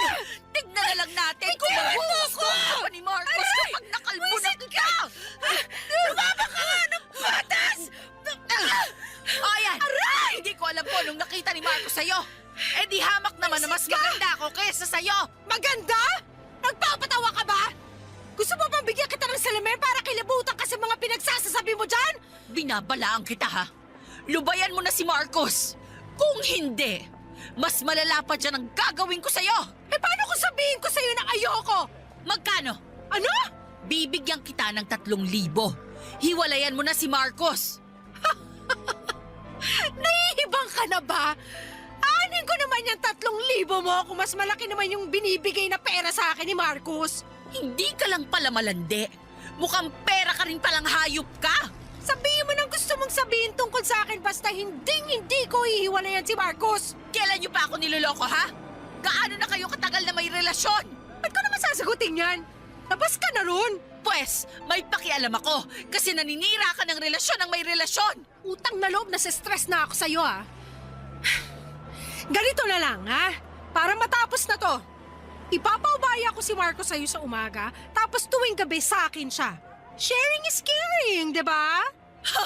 Hindi ko alam kung saan ka humuhugot ng kapal ng muka para sabihin ang mga sinasabi mo sa akin ngayon. Teka nga lang, bakit pa ako yung pinagdidiskitahan mo? Bakit hindi si Marcos yung kausapin mo? Kasi ayoko na magkasira kami dahil lang sa isang haliparot na tulad mo. Ano nakakatawa? May nakakatawa ba sa sinabi ko? Tama ba itong naiisip ko? Feeling ko kasi tama talaga eh. So ano? Magsasalita ka o bibigyan kita ng round 2? Gusto mo talaga malaman kung ano yung nasa isip ko? O pues sige. Sa tingin ko, ako tong sinugod at pinagdidiskitahan mo kasi tulad ko, pineperahan mo rin si Marcos. At ayaw mo siyang mawala, tama?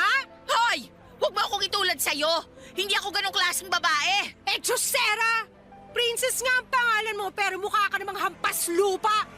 Kaya hindi na ako magtataka kung pineperahan mo lang si Marcos. Naku, pustahan tayo! Yung 3,000 na inalok mo sa akin kanina? Galing yun sa bulsa ni Marcos, no? Ang kapal din naman pala ng mukha mo! Ay nako! Huwag mo na kasing i-deny. Aminin mo na kasi pareho lang naman nating pinagkakakitaan si Marcos. Ang pinagkaiba nga lang, ako, kaya kong aminin sa sarili ko yon. At ikaw naman, patuloy ka pa rin naka-enroll sa maang-maangan School of Acting. Ha! Diyan ka na nga! Nang gabing yon ay marami ang nakakita sa amin ni Vivian sa labas ng bar habang nag-aaway kami. At nagmukha po kaming sirkos papadudot. Wala ni isa na nagtangkang umawat sa amin kasi natatawa at natutuwa sila sa mga eksena namin. Nang natapos na yung away namin ni Vivian ay saka ko lang na-realize na sobrang nakakahiya pala nung ginawa namin sa harapan ng maraming tao. At pag-alis ni Vivian ay malinaw na sa akin na ginagamit lamang niya si Marcos para sa pera. Nakakahiya mang aminin papadudod pero parang tama na rin naman yung sinabi ni Vivian na parang pera lang din ang habol ko kay Marcos. Oo, gwapo si Marcos at may pagmamahal ako na nararamdaman para sa kanya. Pero pakiramdam ko ay mas malakas pa rin ang hatak ng pera kaya ako nanatili sa relasyon namin. Kasi kung wala siyang pera malamang ay iniwanan ko na lamang siya noong nalaman ko na may ibang babae siya. Sobrang naiinis po ako sa sitwasyon kaya noong gabing yon, hindi na muna ako umuwi. Pumasok ako sa bar, nagpakalasing at doon ko rin naisipang i-stalk si Vivian sa Facebook. At doon ko nalaman na pareho kami ng sitwasyon. Tulad ko ay may anak din pala na binubuhay si Vivian. Ang totoo niyan, dapat ay magalit ako sa kanya kasi kabit siya ni Marcos. Pero sa totoo lang, mas naawa lang ako sa kanya. Siguro kasi pareho kaming nanay at malambot yung puso ko pagdating sa mga bata. Pagkatapos kong uminom sa bar ay umuwi na ako. Pero hindi ko pa rin sinabi kay Marcos yung nangyari sa amin ni Vivian. Hindi ko po talaga kayang i-process lahat ng kaguluhang nangyayari sa buhay ko. At kasabay noon ay ang patuloy ko na paglilihim kay Marcos tungkol sa mga nalaman ko. Ngunit ilang linggo ang lumipas ay nagulat ako nang makatanggap ako ng text mula kay Vivian. Niyayaya niya ako makipagkita sa isang coffee shop at sobrang nagulat ako noong natanggap ko yung text ni Vivian kasi hindi ko akalain na isi-save niya yung number ko. Sa totoo lang, Papa Dudut, ay ayaw ko sanang makipagkita sa kanya. Pero dahil na curious ako, ay pumayag na rin ako na makipagkita kay Vivian.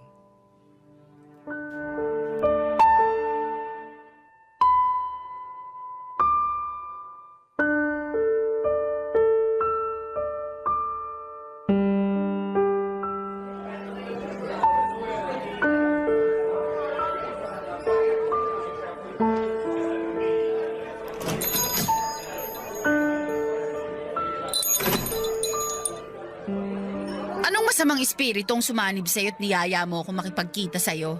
Princess, maupo ka muna. Hindi porket pinagbigyan kita, ibig sabihin nun pinapatawad na kita. Para lang alam mo, hindi pa rin ako nakaka-move on sa nalaman ko tungkol sa inyo ni Marcos. Ang totoo niyan, hindi na ako nire-replyan ni Marcos. At hindi na rin siya nakikipagkita sa akin. Ay, ibang klase ka rin naman talaga. So anong gusto mong gawin ko? Tulungan pa kita na makipagkita sa jowa ko?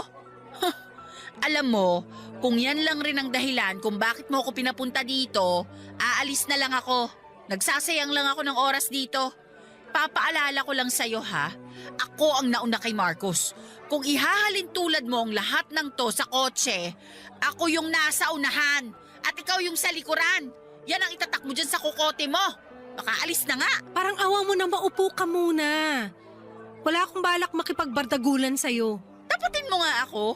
Ano bang kailangan mo sa akin? Kanina pa umiikot tong usapan natin wala namang nangyayari. Kailangan ko ng pera para sa pampaospital ng anak ko. Ano? Isinugod ko yung anak ko sa ospital kahapon, Princess. At ngayon ko kailangan yung pera ni Marcos. O kung ganun, bakit ako yung nilalapitan mo? Hindi ka ba nakikinig? Hindi nga ako nire-replyan ni Marcos. Kaya parang awa mo na. Tulungan mo ako na kumbinsihin siya na bigyan ako ng pera. Hindi!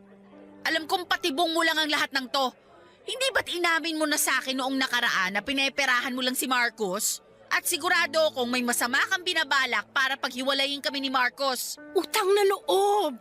Kung hindi nakaratay sa ospital yung anak ko ngayon, hindi kita lalapitan. Pero wala akong choice. Kasi alam kong ikaw itong malapit kay Marcos. At ikaw ang makakatulong sa akin para kumbinsihin siya na tulungan yung anak ko. Pasensya ka na pero hindi kita matutulungan. Wala ka na ba talagang puso?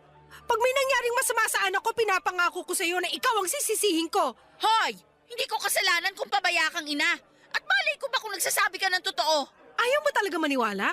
Teka lang, kukunin ko lang yung cellphone ko. Tingnan mo to. Picture yan ng anak ko na nasa ospital. Tignan mo yung date. Kahapon ko lang kinunan yan. Susme, anong nangyari sa kanya? Na-dengue yung anak ko, Princess. Pwede mo akong husgahan sa lahat ng bagay. Pwede mong sabihin na malandi at mukha akong pera, pero alam ko sa sarili ko na hindi ako masama at pabayang ina. Ang totoo niya, matagal ko nang alam yung tungkol sa inyo ni Marcos. Pero tiniis ko maging kabit dahil kinailangan ko yung pera para sa anak ko. Sa maniwala ka't sa hindi, naiintindihan kita kasi may anak rin ako. Pero hindi ko kayang manira ng relasyon para lang magkapera, Vivian. Nangyari na ang nangyari at wala na ako magagawa ron. Kaya parang awa mo na, tulungan mo na lang ako na makausap si Marcos. O eto, 5,000 yan. Sana makatulong. Salamat dito ha. Makakatulong na to sa pampaospital ng anak ko. Pero Vivian, pakiusap lang. Kung may natitira ka pang konting kahihiyan dyan sa katawan mo, lubayan mo na kami ni Marcos. Tatapatin na kita. Sa tingin mo ba hindi ako nandidiri sa sarili ko tuwing nakikipagsiping ako sa lalaking may jowa na? Sa tingin mo ba talaga pinangarap ko maging kabit? Hindi! Pero wala akong magawa. Kasi salat na salat ako sa buhay. Maniwala ka sa akin, huli na rin noong nalaman ko yung tungkol sa inyo ni Marcos. Pero pinili kong tiisin yun kasi wala na akong mga magulang. At ako na lang inaasahan ng anak ko. Kapag nalaman ng anak mo na minsan nang naging kabit yung nanay niya, sa tingin mo ba ipagmamalaki ka pa niya? Ikaw, patanong nga kita. Ngayon na alam mong niloloko ka ng jowa mo, bakit hindi mo pa rin siya magawang iwanan? Hindi mo masagot, no? Pues akong sasagot para sa'yo. Kasi mayaman siya. May pera siya, kaya niyang ibigay sa'yo at sa akin yung buhay na punong-puno ng ginhawa. Kaya kung ako sa'yo, tigil-tigilan mo ng pagiging ipokrita mo kasi sa ginagawa mong yan, mas lalo mo lang pinapahirapan ang sarili mo. Hindi mo ba talaga kami lulubayan? Pasensya ka na pero titiisin ko lahat kung para sa ikabubuti ng anak ko. Sige, ganito na lang. Manghihingi pa ako ng pera kay Marcos. Kukumbinsihin ko siya na bayaran ng buo yung bayarin mo sa ospital. Pero pagkatapos nun, lubayan mo na kami. Maliit pa ang anak ko, Princess. Sa tingin mo ba sa bayarin ng ospital natatapos ang responsibilidad ko sa kanya? Ayoko matulad sa akin yung anak ko. Gusto ko siyang magkaroon ng buhay na malayo sa pagod at hirap at magagawa ko lang yon kung patuloy akong susustentuhan ni Marcos. Sa totoo lang, Papa Dudut, ay medyo natuwa ako noong malaman kong hindi na nakikipagkita o tinatawagan ni Marcos si Vivian. Pero hindi ko rin maiwasang maawa at magalit kay Vivian. Naawa ako sa kanya kasi alam ko yung hirap pagdating sa pagpapalaki ng anak at naisip ko na maswerte pa rin ako kahit papaano kasi may mga magulang akong tumutulong sa pagpapalaki at pagbabantay sa anak ko. Habang si Vivian naman ay wala ng mga magulang na pwede siyang asahan. Pero sa kabilang banda ay nagagalit pa rin ako sa kanya kasi harap-harapan niyang sinasabi sa akin na hindi na niya kami lulubayan ni Marcos. Gulong-gulo talaga ang isipan ko ng mga panahong yon. At ang totoo niyan ay sobrang natamaan ako sa mga sinabi ni Vivian na nagpapaka-ipokrita ako. Ayaw ko mang aminin, Papa Dudut, pero may point talaga yung sinabi ni Vivian sa akin. Pera ang pinakamalaking dahilan kung bakit ako patuloy na nananatili sa relasyon namin ni Marcos. Pero ang pinagkaiba nga lang namin ni Vivian ay hindi ako kabit katulad niya. Lumipas sa mga araw at pinili ko pa rin ang manahimik at magsawalang kibo sa lahat ng kababuyan ni Marcos. Pero syempre hindi na muling naibalik yung tiwala ko kay Marcos. Kaya palihim ko pa rin at tinitignan at hinahalungkat ang cellphone niya tuwing iniiwan niya ito sa mesa. At doon ko nakumpirma na hindi na nga nagtitext o tumatawag si Marcos kay Vivian.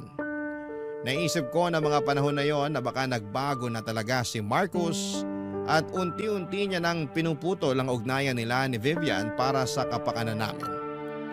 Hindi ko maiwasang maging masaya pero may kaunting awa pa rin sa puso ko. Naawa pa rin ako kay Vivian, Papa Dudut, lalo na para sa anak niya.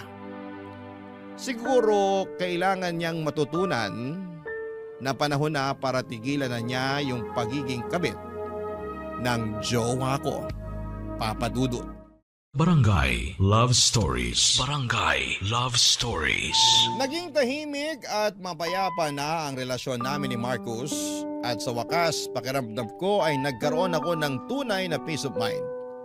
Parang naisip ko na okay, tapos na yung lahat ng gulo, pwede ko na talagang ilibing sa limot yung tungkol kay Vivian.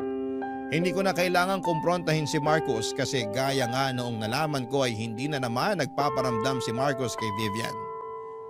Pero Papa Dudut, yung peace of mind ko na yon ay biglang nabasag. Noong isang araw ay nakatanggap ako ng message galing kay Vivian.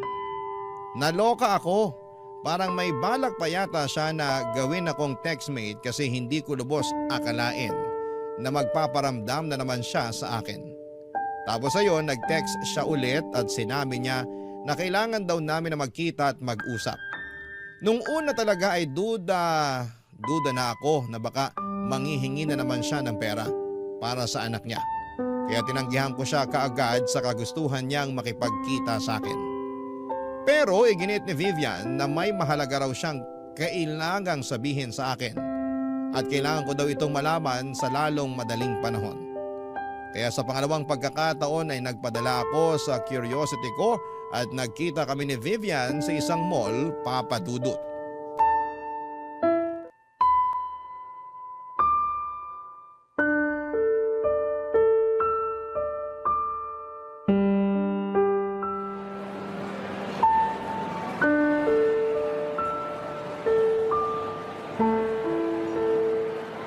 Princess!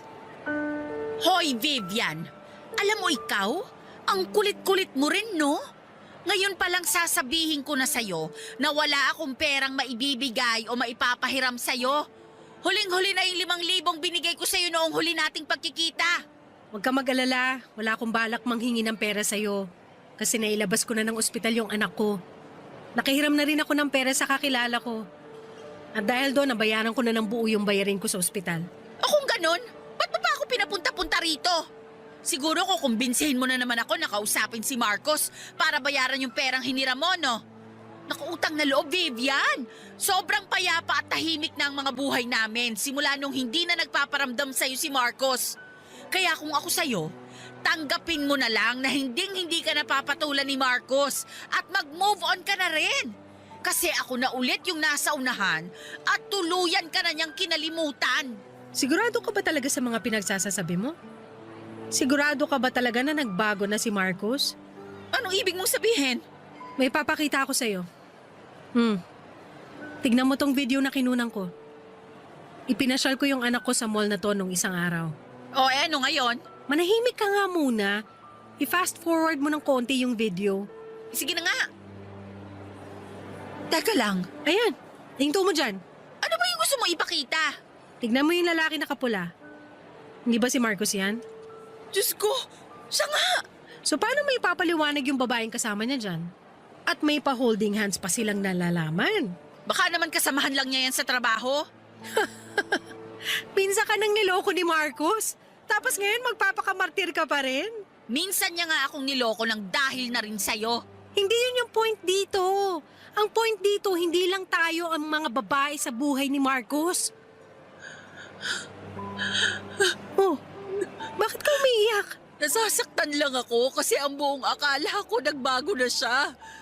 Yun pala, mas lalo niya lang dinadagdagan yung kasalanan niya sa akin. Ang totoo niyan, napaisip din ako sa sinabi mo sa akin noon eh. Sigurado ako na ikakahiya lang ako ng anak ko kapag nalaman niyang naging kabit ako. Kaya siguro panahon na rin para tigilan ko na si Marcos. Kasi mukhang wala na rin namang pag-asa magbago yung lalaking yun eh. Hindi nga akong naging kabit. Pero naging boba naman ako. Aaminin ko na tama yung sinabi mo na pera lang yung dahilan kung bakit patuloy akong nagpapakatanga kay Marcos. At sa totoo lang, pagod na rin ako sa ganitong klaseng sitwasyon. Hindi na matutumbasan ng pera yung sama ng loob na binibigay niya sa akin tuwing naglilihim at nangangaliwa siya. Pasensya ka na rin kasi naging dahilan din ako kung bakit sumama yung loob mo noon. Alam mo, maliban sa pagiging kabit mo, napagtanto ko na wala naman pala tayong pinagkaiba eh. Pareho tayong iniwan ng mga tatay ng anak natin. At pareho rin tayong kayang gawin at tiisin ang lahat para sa ikabubuti ng mga anak natin. Kaya pasensya ka na rin sa mga nasabi kong masakit tungkol sa pagiging nanay mo. Wala na yun. Basta manos na tayo ha. Oo. Nga pala, maraming salamat. Ha? Salamat saan? Salamat dahil binuksan mo yung mga mata ko sa katotohanan. Kung hindi dahil sa'yo, malamang hanggang ngayon nagbubulag-bulagan pa rin ako sa mga pinaggagawa ni Marcos sa akin. Alam mo, narealize ko rin kasi na hindi ka masamang tao at may puso ka rin naman pala. Paano mo naman nasabi yan? Nung huli tayong nagkita, hindi ka nagdalawang isip na bigyan ako ng pera para sa anak ko. Kasi kung tutuusin, Hindi mo naman kinailangan gawin yun. Pero ginawa mo pa rin. Kaya thank you ha. Ano ka ba? Wala yon. Ang totoo nga niyan, hindi na kita natiis nung ipakita mo sa akin yung picture ng anak mo. Kaya ayun. At dahil sa ginawa mo para sa akin, sigurado akong mabuti ka ring ina sa anak mo. Hindi ako hanga sa pagiging kabit mo. Pero aaminin ko, nahanga ako sa pagiging nanay mo. Ito naman, ang bihira. Wala na yun. Iniwan ko na nga, di ba? Kung sa bagay. Siya nga pala, ano nang balak mo kay Marcos ngayon? May araw din sa akin ang lalaking yan.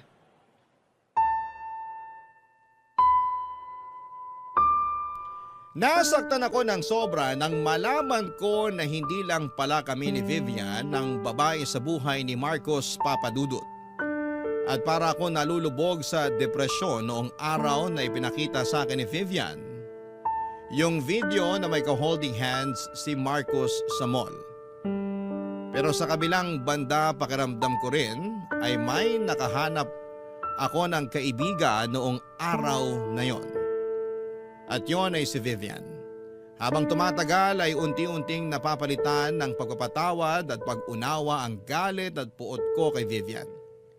Kasi kung hindi dahil sa kanya malamang hanggang ngayon ay nagpapakaloko pa rin ako kay Marcos. Ang totoo nga niyan ay hindi niya kailangan pang ipakita sa akin yung video pero ginawa pa rin ni Vivian yon dahil pakiramdam ko ay may malasakit siya sa akin. Kaya kahit papaano ay tatanawin ko yon ng utang na loob kay Vivian. Kasi siya ang nagligtas sa akin mula sa relasyon na puno ng pagdududa at pagtataksil. Lumipas sa mga araw at hindi ko pa rin inamin kay Marcos yung mga nalaman ko kasi gusto ko pa rin siyang gantihan sa lahat ng panloloko niya bago ko siya tuluyang iwanan at hiwalayan. Aaminin ko na medyo nagdalawang isip at nabahala ako noon kasi papaano na yung anak ko at mga magulang ko kung hindi na ako mabibigyan ng sustento ni Marcos. Pero napagtanto ko na kinaya ko naman palang buhayin ang pamilya ko noong nagtatrabaho pa ako sa hardware. At isa pa akong nagawang iwanan ni Vivian si Marcos, sigurado ako na kaya ko rin gawin yon. Kaya mas lalo ako nagkaroon ng lakas ng loob na maghanda para sa hiwalayan namin ni Marcos. Papadudod pagkatapos ng ilang araw ay naisipan ko na rin kung ano yung pinakamagandang gawin bago ko tuluyang hiwalayan si Marcos. Nang maisip ko yung plano ko na yon, agad kong tinawagan si Vivian at sobrang saya ko nang sumang-ayon siya sa plano ko. At nung handa na ang lahat ay niyaya ko si Marcos na dalhin ako sa isang seafood restaurant, Papadudot.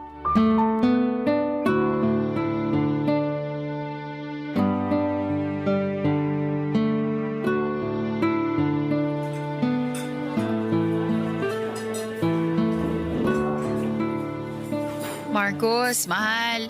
Thank you talaga ha at pinagbigyan mo ako sa kagustuhan kong kumain sa restaurant na to. Siyempre naman mahal.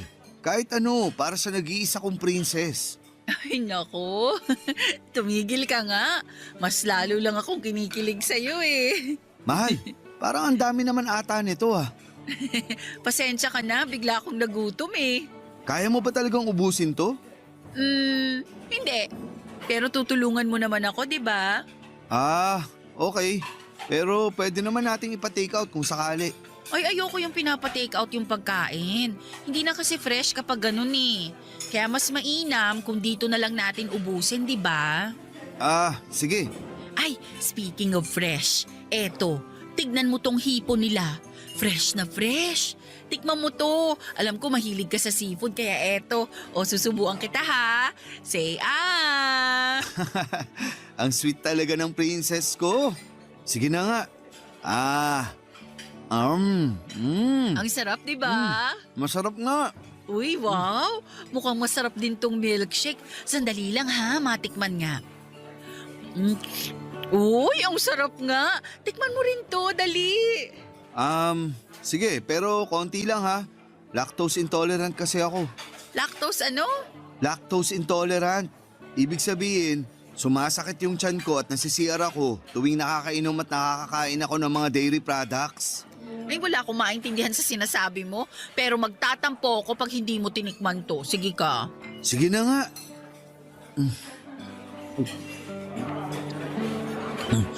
Ang sarap nga ng milkshake nila. Sakto lang yung tamis. Mismo. Kaya ubusin mo yan para sulit yung babayaran mo dito. Sige. Pero alam mo kung saan bagay i-partner yung milkshake nila? Dito, sa buttered scallops. Mukhang nakakatakam, di ba? Matikman niya. Uy, ang sarap! The best! Mahal, hindi mo pwedeng palampasin to. Tikman mo na, dali! Pas ako sa buttered scallops. Mukhang hindi nakakayanin ng tiyan ko kapag kinain ko pa yan. Ang dami-dami kasing butter eh. Tapos kakaubos ko lang sa milkshake na pinainom mo sa akin. Naku, eto naman. Try mo lang. Sige na, kahit isa lang. Ay, sige na nga. Oh, ang sarap, di ba? Ang sarap nga. Teka lang. Ito na nga ba yung sinasabi ko eh. O bakit? Anong problema? Sumasakit na yung tiyan ko. Saglit lang ha. Magsi-CR lang ako. Okay, pero bago ka pumunta ng CR, may ipapakilala muna ako sa'yo, ha? Ha? Hi, Marcos! Oh, ba't gulat ka? I'm sorry, pero kailangan ko na talagang pumunta ng CR. Oy, sandali lang naman. Dito ka lang. Tiniis nga namin yung pambababoy mo sa amin kaya magtiis ka rin ngayon. Princess, umamin ka nga sa akin. Kagagawan mo ba ang lahat ng to? Ay, correction. Kagagawan mo ang lahat ng ito. Tama, at binabalik lang namin sa'yo. Nga pala, bago ko makalimutan, hihiwalayan na pala kitang hayop ka. Magsama kayo ng babaeng ka-holding hands mo sa mall. Princess, kaya kong ipaliwanag yun. Kung sa tingin mo, bibigyan pa kita ng pagkakataon para makapagsinungaling sa akin, nagkakamali ka. Kasi simula sa araw na to, tinatapos ko na yung ugnayan ko sa'yo. Sandali lang. Puputulin ko lang yung drama mo, Day. Kasi tignan mo naman si Marcos, namumutla at pinagpapawisan na. Uy, kawawa ka naman. O sige na, pumunta ka na ng CR. Baka mamaya magkalat ka pa dito eh. I'm really sorry. Babalik ako kaagad. Ang galing nung naisip mong plano. Siyempre, ako pa ba? I-take out na natin tong pagkain dito. Sayang eh. Bilisan na natin. Ay, agree ako dyan. Teka lang, Kuya Waiter! Pabalot na lang po nung lahat ng nasa mesa namin. Tapos ibigay nyo na lang po yung bill sa lalaking kasama namin dito kanina. Nag-CR lang sandali. Thank you! Matagal ko nang alam na may problema si Marcos sa mga pagkain na may gatas o keso kasi tuwing nagluluto ako sa bahay ay napapansin ko na madalas siyang pumupunta sa CR tuwing nagtitimpla ako ng kape na may gatas o kapag gumagawa ako ng pizza na puno ng keso. Kaya alam na alam ko na yon ang kahinaan ni Marcos. At masasabi ko rin na kahit papaano ay nakaganti ako sa kanya ng gabing yon sa seafood restaurant. Hindi ko na inantay na makalabas siya sa CR at pinaghatian namin ni Vivian lahat ng pagkain na in-order namin. Sa madaling salita, Papa Dudu, tuluyan na kaming naghiwalay ni Marcos. At mabuti na lang talaga at nakabalik pa ako sa trabaho ko sa hardware. Samantalang si Vivian naman ay nakahanap ng trabaho bilang kasambahay sa isang mayamang pamilya. Ang maganda pa dito, pinayagan si Vivian ng amo niya na patirahin sa bahay nila ang anak ni Vivian. Kaya hindi na niya kailangang mag-alala o mamroblema dahil nababantayan na niya ang anak niya habang naninilbihan siya. At aaminin ko na bumalik din ako sa dating estado ng buhay ko. Yung tipong kailangan kong magpakapagod sa trabaho araw-araw para matustusan ang pangangailangan ng anak ko. Pero at least ngayon ay masasabi ko na may peace of mind na ako dahil nakawala na ako sa isang relasyon na puno ng lihim at kasinungalingan. Siguro yung marami sa mga kabarangay ninyo ang magsasabing sana itiniis ko na lamang si Marcos dahil mayaman siya at nakapagbibigay naman siya sa akin ng pera. Pero sa totoo lang ay madali lang sabihin yan.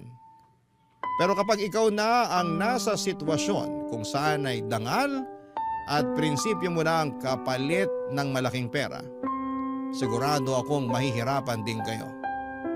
Sa ngayon, Papa Dudut, ay tuluyan nang naghilom na ang mga sugat na dulot ni Marcos sa aming dalawa ni Vivian. At masasabi ko rin na matalik na kami na magkaibigan ni Vivian. At tungkol naman kay Marcos ay hindi na niya ako kinausap simula noong nilayasan ko siya sa restaurant. Pero tuwing napapadaan ako sa harapan ng bahay niya ay napapansin ko na nabawasan na yung mga kotseng nakaparada sa labas ng bahay niya. Siguro ay may pinansyal na problema siya kaya kumonti na ang mga kotse niya. Pero sa totoo lang ay hindi ko na inalam yan. Pinagpapasa Diyos ko na lamang ang lahat ng kabalbala na ginawa niya sa akin noong kami pa lamang. Dito ko na po tatapusin ang kwento ng buhay ko, Papa Dudut. Maraming salamat po talaga at binigyan ninyo ako ng pagkakataon na maibahagi ang love life ko na nagdulot sa akin ng malaking aral sa buhay ko. At ang aral na yon ay ang hiwalayan ng isang tao na palagi kang binibigyan ng dahilan para magduda at magdusa. Ang inyong forever kapuso at kabarangay Princess. Anong say mo sa Barangay Love Stories na ito? Pagkwentuhan natin sa comment section yan. Ang mga kwento ng pag-ibig, kwento ng buhay at kwento ng pag-asa dito sa Barangay Love Stories. Love Stories.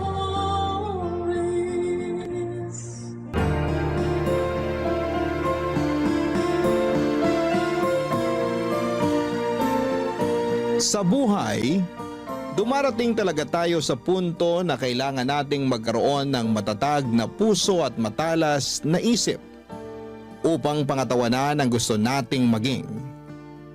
Hindi man natin agad-agad makikita ang resulta ng mga pagsasakripisyo natin ay lagi pa rin. May nangyayari at meron pa ring nagbabago. Ikaw, kabarangay, anong handa mong gawin para sa ikabubuti ng iyong sarili? Dear Papa Dudut, naranasan nyo na bang maging aberya o dahilan ng pagkantala ng isang sitwasyon? Ako kasi oo at masakit pala sa loob na maging dahilan noon. Akala ko noong una ay ayos lamang. Kumbaga sa isip ko, mga kaibigan ko naman sila. Kaya naiintindihan nila ako. Pero sa huli ay hindi rin nangyari yon, Papa Dudut. Ang una kong naramdaman ay galit at matinding pagtatampo. Lalo at kilala akong ma-pride at mataas ang tingin sa sarili.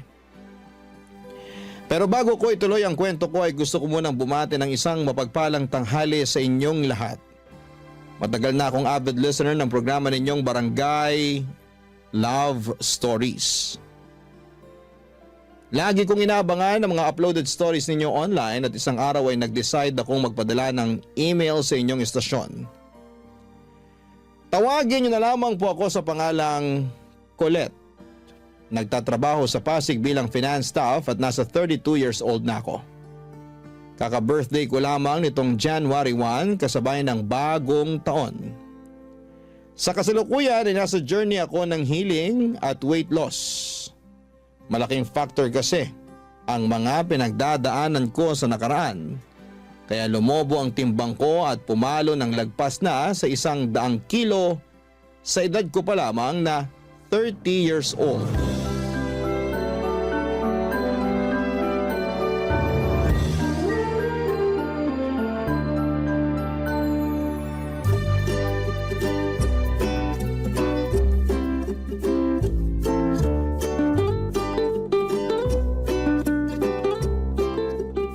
Grabe, ang dami namang masarap dito. Lalaki ba yan? Sira! Bakit naman ako maghahanap ng lalaki may boyfriend na akong tao? Meron nga, pero sira ulo naman. Hayaan mo na. Ako nga hindi na masyadong ini-stress ang sarili ko sa kanya eh. Hindi ko lang mapigilan. Di mo kasi deserve na harap-harapang pagmukhaing tanga, lalo nung pinaghintay ka niya dun sa date nyo. Nagkausap na naman kami. Sabi niya sinugod daw sa ospital mama niya. At sa taranta niya, hindi nakapagsabi sa akin. Ay, ganun ba? Oo, kaya wag ka namang gigil dun sa tao. Kumusta na raw ba mama niya? Okay naman, nakalabas na sa ospital. Inatake lang ng high blood kakakain ng maalat at matabang pagkain. Nag-birthday kasi yung ate niyang umuwi from US, kaya naghanda sila ng bongga. Sayang nga eh. Hindi ako naimbitahan kasi may seminar kami nun sa office. Nakita ko pa naman sa pictures na in-upload nila sa Facebook yung mga handa nila. Ay! May lechong baboy, crispy pata, inihaw na manok at liempo, at iba't ibang klase ng ulam. May masarsa, may masabaw, meron din pansit, spaghetti carbonara. Tapos yung mga paborito kong dessert na mango float at coffee jelly. Hala siya. O bakit? Nakakatakam naman talaga yung mga yun eh. Bigla tuloy ako nagutom. Nando na tayo. Pero papaalala ko lang sa'yo, nakakakain lang natin ng lunch. Ay talaga? Oo, duh. 1 oras pa nga lang nakakalipas. Dami ko rin nakain ha. Sarap kasi ng bulalo na niluto mo eh. Thank you. Pero hindi ako makapaniwalang 1 oras pa lang ang lumipas. Akala ko kasi 3 oras na. Grabe namang mga dragon mo na yan sa tiyan. Seryoso nga. Nagugutom na nga ulit ako, kaya eto. Naghahanap na ako ng ma-order online. Totoo? Oo, ito. Tingnan mo. Tingnan mo. Ano kayo masarap kainin? Hala si auntie. Bakit ba? Nagugutom nga yung tao eh. Hindi naman kita pinagbabawalang kumain. Kung gusto mo, go ka lang. Pero ang akin lang maghinay-hinay ka. Hindi mo nga ako pinagbabawalan. Pero pinakikialaman mo naman ako. Kakawalang gana tuloy kumain. Wow ha! Ikaw, mawawala ng gana sa pagkain? Pwede ba hindi mo ako maieme? Tigilan mo ako, Colette. Kilalang kilala mo na talaga ako? Aba syempre, para na tayong magkapatid. Kaya nga bilang nakakatanda mong ate, pinagsasabihan kitang ayus-ayusin mo yung pagkain mo. Lalo na yung mga kinakain mo. Pansin ko kasi marami ka na namang instant noodles sa cabinet. Tapos puro processed food yung nasa freezer mo. Marami ka rin soft drinks at junk food. Nag-grocery ka ba? Oo, kahapon lang. Lumagpas nga ako sa budget ko kasi marami akong kinuwang hindi naman kasama sa listahan ko. Nakaka-tempt naman kasi. Pero okay lang naman. Wala rin naman pagkain na nasasayang sa akin. Kaya pala nagulat ako. Kasi pang 5 tao yung supply mo kahit mag-isa ka lang dito sa apartment mo. Baka nakakalimutan mo. Pumupunta ka rin dito at pinagluluto kita katulad na lang nung kinain mong bulalo kaninang tanghalian. Oo, pero di katulad mo. Para lang akong pusa kumain. Kape-kape lang sa umaga, wala pang asukal. Tapos half rice lang sa tanghali at dasal na lang sa gabi.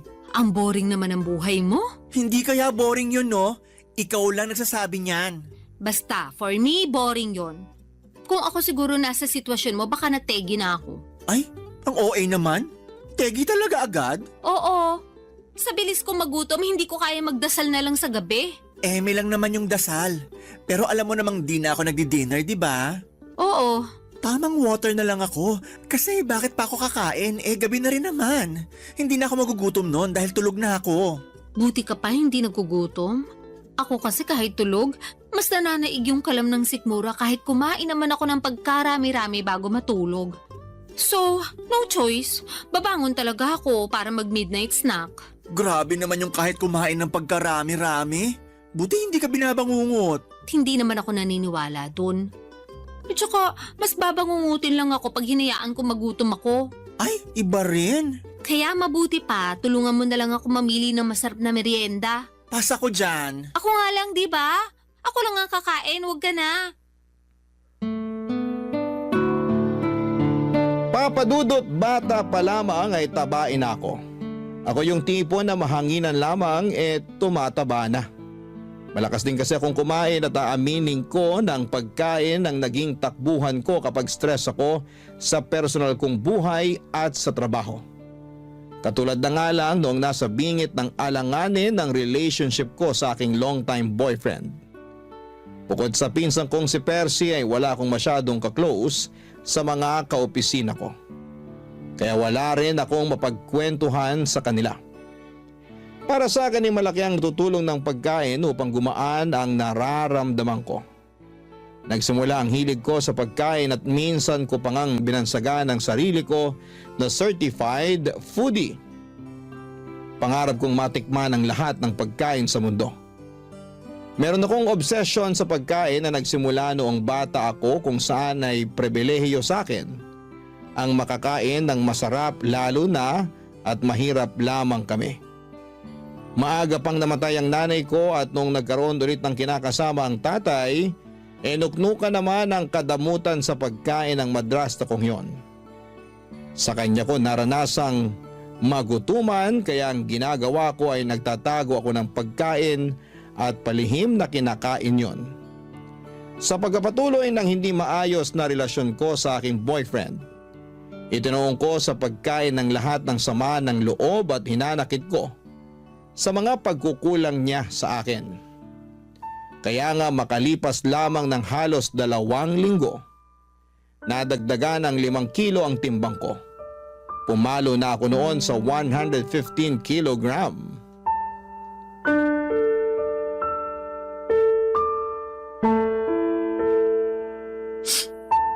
Grabe siya sa akin. Hindi ko akalain na pagsasalitaan niya ako na masasakit.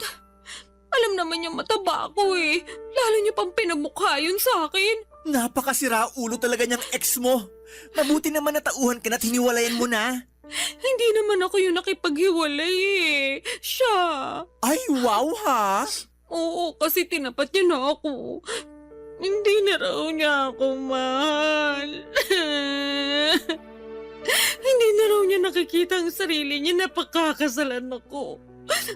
Kaya yun, nakipag-iwalay na siya sa akin. Ang hindi ko lang maintindihan, bakit kailangan ka pa niyang pagsalitaan ng masakit? Ano ulit yung sinabi niya? Na mataba ka? Oo, baboy daw ako. Tapos nalilitan pa siya sa baboy. Kinumpara pa niya ako sa balyena. Ala, tala. Hindi naman totoo yun eh. Anong hindi totoo? Ikita mo naman tong katabaan ko, di ba? Sabi niya para raw akong balyena na may paa at paggala-gala sa lupa. Ang kapal naman talaga ng mukha ng lalaking yan, no?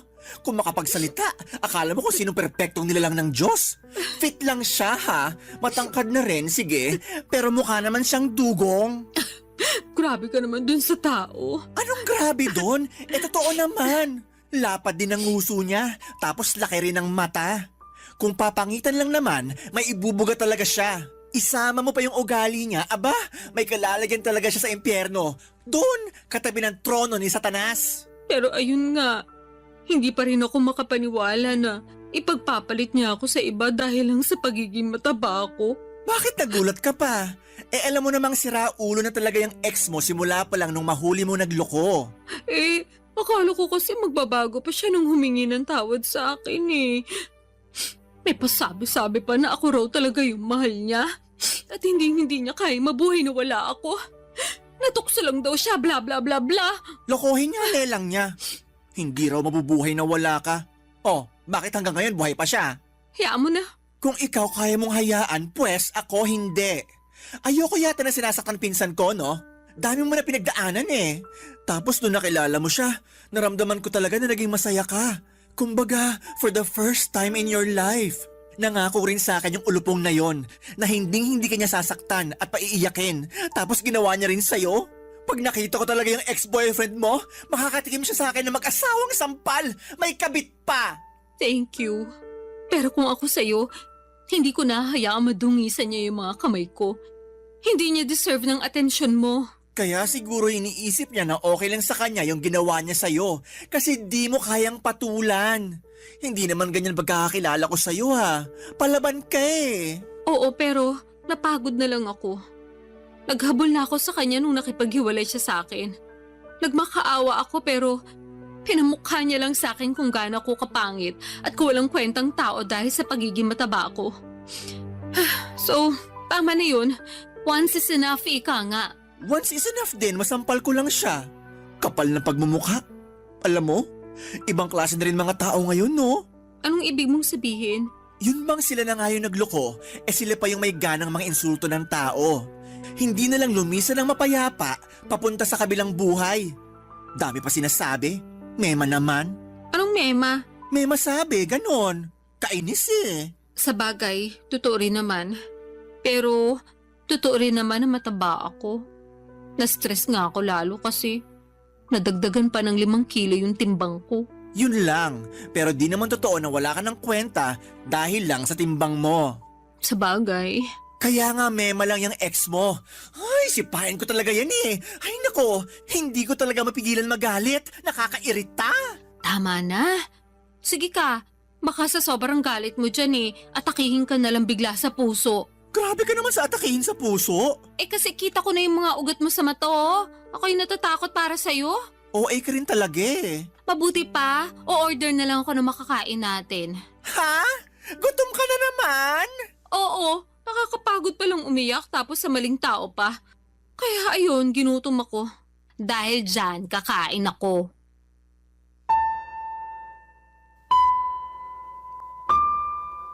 Papa Dudut, sobrang sakit maloko ng taong pinakamamahal mo. At masahol pa doon pinagpalit niya ako sa babaeng hindi hamak na mas payat at sexy sa akin. Laking insulto noon sa pagkatao ko gayong hindi naman ako payat at sexy noong nakilala niya. Pero aminado naman ako na hindi pa ako kasing bigat ng timbang ko ng mga panahong hiniwalayan niya ako. Siguro napabayaan ko rin talaga ang aking sarili. Pero kung iisipin, nagsimula lang naman yun noong nanlamig at nagloko siya. Dahil sa nangyari, lalo kong itinuon sa pagkain ang sakit na nararamdaman ko ng mga panahong yon.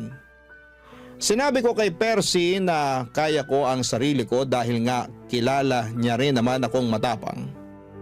Totoo naman na matapang ako at palaban. Marami na akong masasakit na pangyayari sa buhay na nalagpasan ng mag-isa. At malaki ang utang na loob ko sa pagkain dahil napapagaan nito ang buhay ko kahit na napapabigat naman ito ang aking timbang. Barangay Love Stories. Barangay Love Stories. Papa Dudut, sinabi ko sa sarili ko na hindi na ako magmamakaawa sa ex-boyfriend ko. Nabalikan niya ako.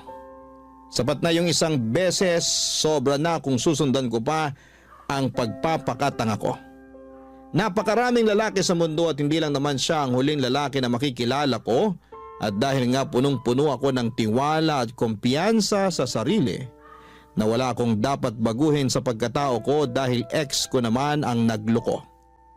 Hindi ko pinakinggan ang sinabi sa akin ni Percy na magdahan-dahan sa pagkain dahil baka lalong madagdagan ang timbang ko.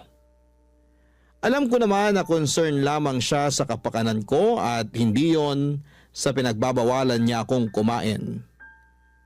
Besides, pera ko naman ang ginagastos ko, pambili ng cravings ko. Pero ayos na ayos lang naman ako ng panahon na yon. Dahil nga break na kami ng dati kong karelasyon. Nagkaroon na ako ng maraming oras para pagtuunan ng pansin ang ibang aspeto ng buhay ko. Tulad na lamang ng paggala kasama ang aking mga college kabarkada.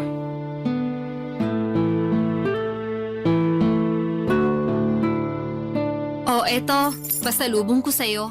Wow, keychain! Thank you! Matadagdagan na naman ang koleksyon ko. Ref magnet nga sana kaya lang wala naman dun sa hinintuan namin. Tapos hindi na ako nakapamili ng design kasi hindi na ako bumaba sa sasakyan. Nagpabili na lang ako sa isa naming kaibigan. Hayaan mo, sa susunod, ref magnet na ang ibibigay ko sa'yo. Okay na yon. Thank you ulit. Welcome! So, ano pa? Anong ano pa? Pasalubong ko? May dala ko dun pagkain, kainin mo. Ayoko, busog pa ako. Tsaka di naman yun yung tinatanong ko eh. Ano nga uli yun? Nakalimutan ko na kasi. Di ba nagpapakwento ko sa'yo bago mo inabot sa akin tong pasalubong mong keychain? Ay oo, kaya lang, nasa na nga ba tayo sa pinag-uusapan natin?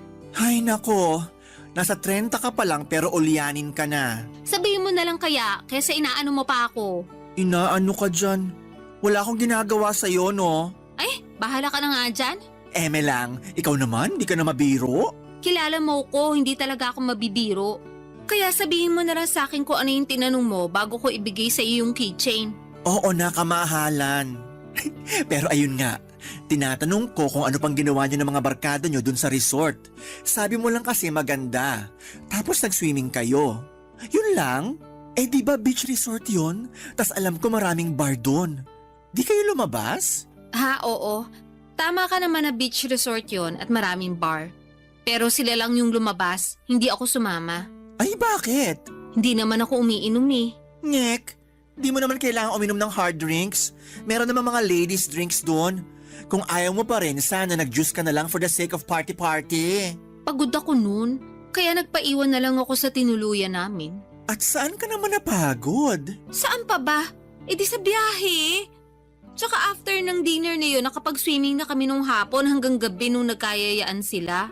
Kaya nga dapat mas lalo mong sinulit yung stay nyo doon. Di ka ba nakikinig? Pagod na nga ako. Ayoko na maglakad. Feeling ko hindi ko na kayang humakbang that time. Ay, ang OA talaga? O hindi OA yun na. Sinasabi ko sa iyo, pagod ako. Oo na. OA, kaya natulog ka na lang pag alis nila. Actually, pag alis nila, nagpunta ako sa malapit na restaurant para kumain. Grabe, ang sarap pala ng pagkain nila doon. Medyo pricey nga lang pero sulit na sulit. 10 out of 10, babalikan! Wow! Wala nang energy para sumama sa mga kaibigan, pero may energy pumunta sa malapit na restaurant at kumain. Ano namang masama doon? Kumain lang naman ako. Naubos ko rin kaya yung order ko. Wala akong sinayang na pagkain, no? Hindi ka naman talaga marunong magsayang ng pagkain. Ay oo naman. Marami kayang nagugutom ngayon at yung magutuman ang pinaka-iyokong pakiramdam sa mundo. Alam ko naman yon, kaya sige, move on na tayo. Hindi ako makakapag-move on sa sarap ng mga in-order kong pagkain. Parang ang naiwan pa sa dila ko until now. Nalalasahan ko pa. Baka naman di ka lang nag-toothbrush ha? Napakabaliw mo talaga. Eme lang. Oh, ano pa? Anong ano pa? Kinabukasan, ano pang ginawa nyo? Wala naman. Swimming lang ulit pero sa beach na kami nun. Wow, nakakamiss din mag-beach. Sakto lang. Kasi nilamig na ako agad kaya umahon na ako. Tapos nag-sunbathing ako since tirik naman yung araw. Then may dumaan na naglalako ng ice cream na avocado flavor. Ayun, napabili tuloy ako. Wow, ibang klase. Nilamig, tapos nag-ice cream. Oo, alam mo namang paborito ko yung avocado, di ba? So, hindi ko matanggihan. Naka-4 na apa nga ako. Uy, buti hindi sumamatchan mo. Hindi naman. Bakit? Grabe naman yung 4. Tiba-tiba si Manong sa'yo for sure. Hayaan mo na. Basta ako nag-enjoy sa ice cream ko. Parang wala ka namang ibang ginawa doon kundi kumain. Actually, tama ka. Kumain lang ako ng kumain. Ang susarap kasi ng mga pagkain doon. Tsaka naisip ko, hindi naman kami lagi nandun Kaya dapat sulitin ko na. Papa Dudut, masaya talaga ako na makasama sa out of town at beach trip namin ng mga college friends ko. Matagal na rin kasi nila akong niyayaya kaya lang ay nasa circle namin yung guy na palaging pinagseselosan ng ex-boyfriend ko noon.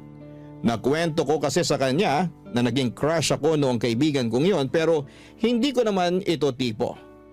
Binasted ko pa nga noong nagtapat saktong graduation namin. At matagal na yon, bago pa kami nagkakilala ng ex ko. Pero patuloy pa rin niyang pinagseselosan yon hanggang sa pinag-awayan na namin ang pagsama ko sa mga gala ng barkada ko. Hindi nagtagal ay nagka-jowa rin naman ang kaibigan namin yon at nauna pa ngang kinasal sa amin.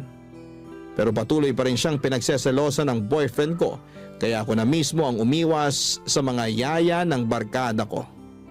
Nagtampo pa nga sila sa akin pero pinaliwanag ko naman ang panig ko, Papa Dudut. Sa huli nauunawa naman nila at narespeto ang kahilingan ko. At dahil nga wala naman akong kaklose sa mga kaopisina ko ay hindi rin ako nakakagala o nakakalabas.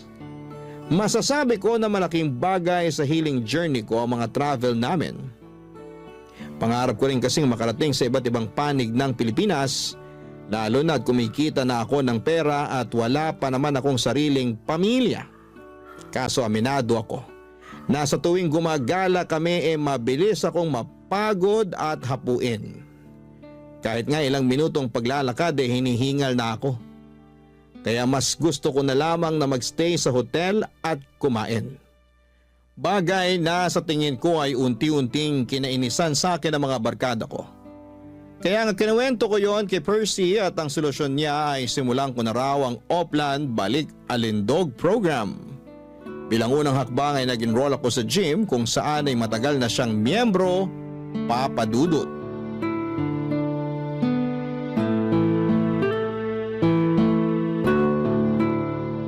Nakakainis ka naman, Colette. Bakit ka naman naiinis dyan? Tanong-tanong ka pa talaga? Sinayang mo lang naman membership fee dun sa gym. Hinahanap ka kaya ni coach sa akin. Sabihin mo na lang hindi na ako babalik. Ayoko na. Suko na ako. Suko ka na agad? Nakakailang session ka pa lang? Ano magagawa ko kung ayaw ko na talaga? Baka naman sa isip mo lang yan ha. Sigurado ako sa desisyon ko. Pinag-isipan ko yun nung muntik na akong lagnatin dahil sa sakit ng katawan after nung first session.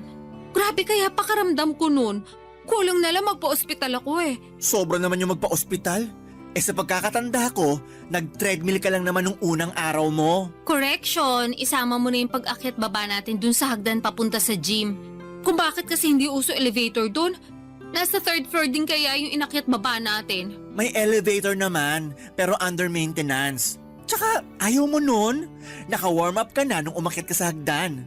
Magandang cardio rin yun para maramdaman mo namang may puso ka. May puso ako, no? Ramdam na ramdam ko sa tuwing kinikilig akong tikman yung bagong pagkain sa menu. Yan, dyan ka magaling sa pagkain. Ano namang masama doon? May batas ba na nagbabawal akong kumain? Walang batas at hindi masama. Bakit kasi ganyan ang tono mo? Para mo na rin sinabing wala akong karapatang kumain. Hindi naman ganyan punto ko.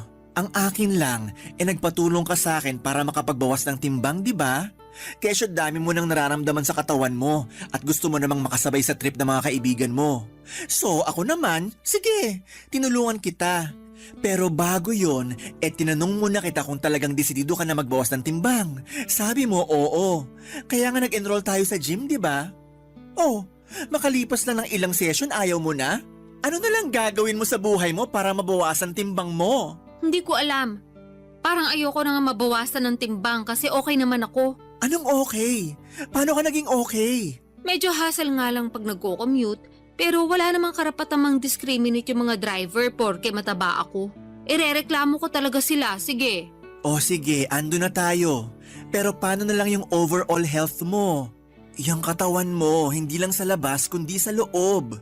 Sabi mo, mabilis kang hingalin, di ba? Oo, kaya nga sinabi ko sa sarili ko na iiwasan ko na lang yung mga bagay na hihingalin lang ako. Hindi ganun yun. Ano bang pinagsasasabi mo dyan? Hindi mo iiwasan.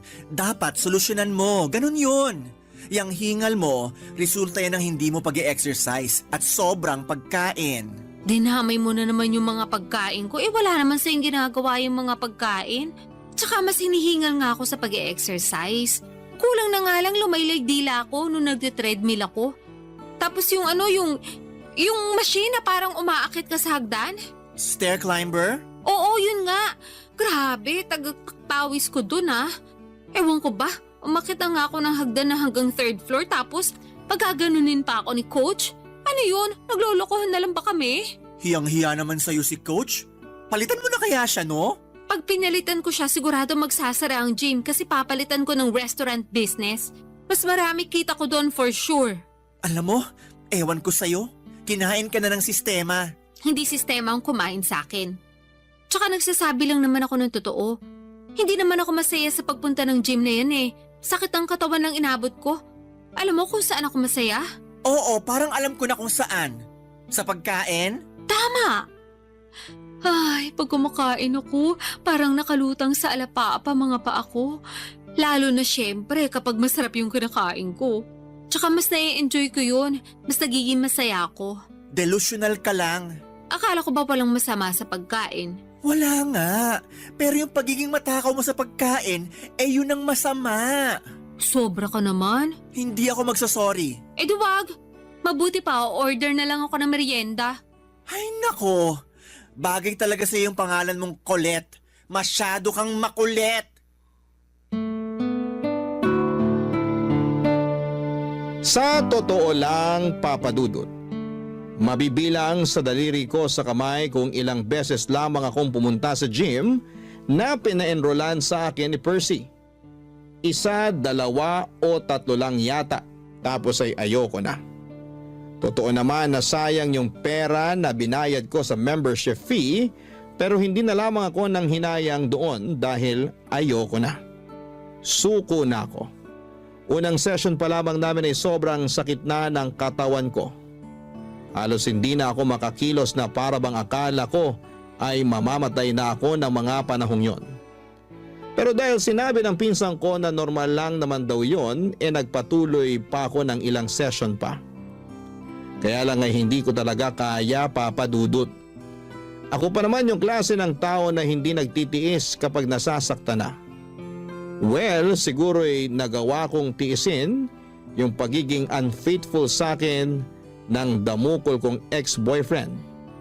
Pero pinangako ko sa aking sarili na yun na ang huling bagay na titiisin ko. Kaya kahit naiinis sa akin si Percy dahil sa hindi ko pagiging desidido na magpapayat ay wala na akong pakialam pa. Dahil doon ay natuon ulit ang atensyon ko sa labis na pagkain upang mabawasan ang aking stress. Barangay Love Stories. Barangay Love Stories. Papa Dudut, mabilis na lumipas ang 3 buwan mula sa dati kong timbang na 115 kilo ay pumalo na ako sa 150 kilograms. Sobrang taba ko na at ang bigat-bigat na ng katawan ko. Dagdag pa yung palagiang pagsama ng aking pakiramdam. May mga araw na ayoko nang bumangon sa higaan para pumasok sa trabaho dahil nakakapagod mag-asikaso. Bukod doon ay nahihirapan din ako mag-commute dahil sa timbang ko. Kita ko na rin sa salamin na lumolobo talaga ako ng husto. Lumaki ang mga braso ko at hita at nadagdagan ng 1 layer ang bilbil ko sa tiyan at sa leeg ko. Umumbok din ang aking mukha at hindi ko na makita dahil sa dagdag na taba ng aking leeg. Doon na ako nagsimulang ma-frustrate habang binabalikan sa isipan ko kung ano-anong klaseng pagkain ang kinain ko noong nakaraang 3 buwan. Na-realize ko na sobrang daming carbohydrates, maalat at matatamis na pagkain ng walang pasubali kong nilantakan. Malala kapag magkaka-period na ako dahil nandun yung magkikrave talaga ako sa iba't ibang unhealthy food and drinks. Tapos nung isang beses ay hindi ako dinatnan ng menstruation ko. Akala ko'y delay lang pero dahil praning ako ay nagpakonsulta na ako sa isang OB gynecologist. Doon ko napag-alaman na may PCOS ako o Polycystic Ovarian Syndrome.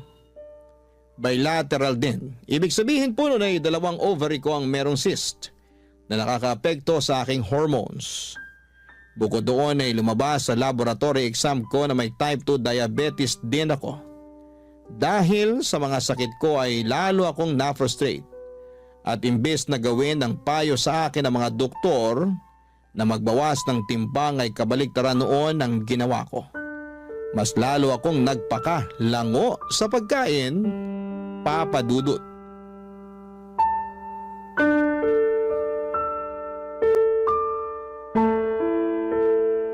Bakit ang daming balat ng chichirya at bote ng mga soft drinks sa sahig mo? Pati dun sa kusina, meron ka pang iniinit na ewan ko kung ano sa microwave. Ano ba yun ha? Ah, yun ba? Tirang spaghetti yun. Ilang araw na sa ref ko kaya ininit ko na. Yun lang trip kong kainin ngayon eh. Pwede bang makisuyo? Pakikuha pagtapos ng initin. Hirap na kasi akong tumayo eh. Akala ko ba wala kang ganang kumain dahil may sakit ka? Kaya nga ako pumunta rito sa apartment mo kahit na naiinis pa rin ako sa'yo. Thank you. Pero naisip ko ayoko magpatalo sa sakit ko, kaya kakain pa rin ako. Kinain mo rin ba yung lahat-lahat ng mga chichirya na yan?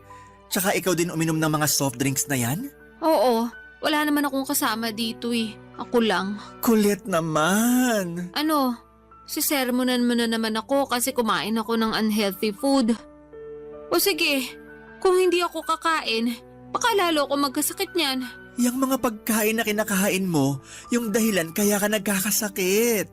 Pero sa mga pagkain na yan lang naman ako nagiging masaya. At least kapag kumakain ako, nabubusog ako. At saka yung mga pagkain na yan hindi nang iiwan. Hindi katulad ng mga barkada ko. Ayaw na nila akong isama sa mga gala nila. Ha? Bakit daw? Kasi pabigat lang daw ako. Literal ha? Tapos aberya. KJ din daw ako at mareklamo lalo na sa mga gusto nilang gawin at puntahan. Kasalanan ko ba yun? Mabilis ako mapagod. Tapos baka hindi paligtas sa akin yung mga trip nilang gawin. Alam naman nilang mataba ako. Pinipilit ka ba nilang gawin yung mga ayaw mo? Hindi naman. Pero ramdam ko yung disappointment nila sa akin.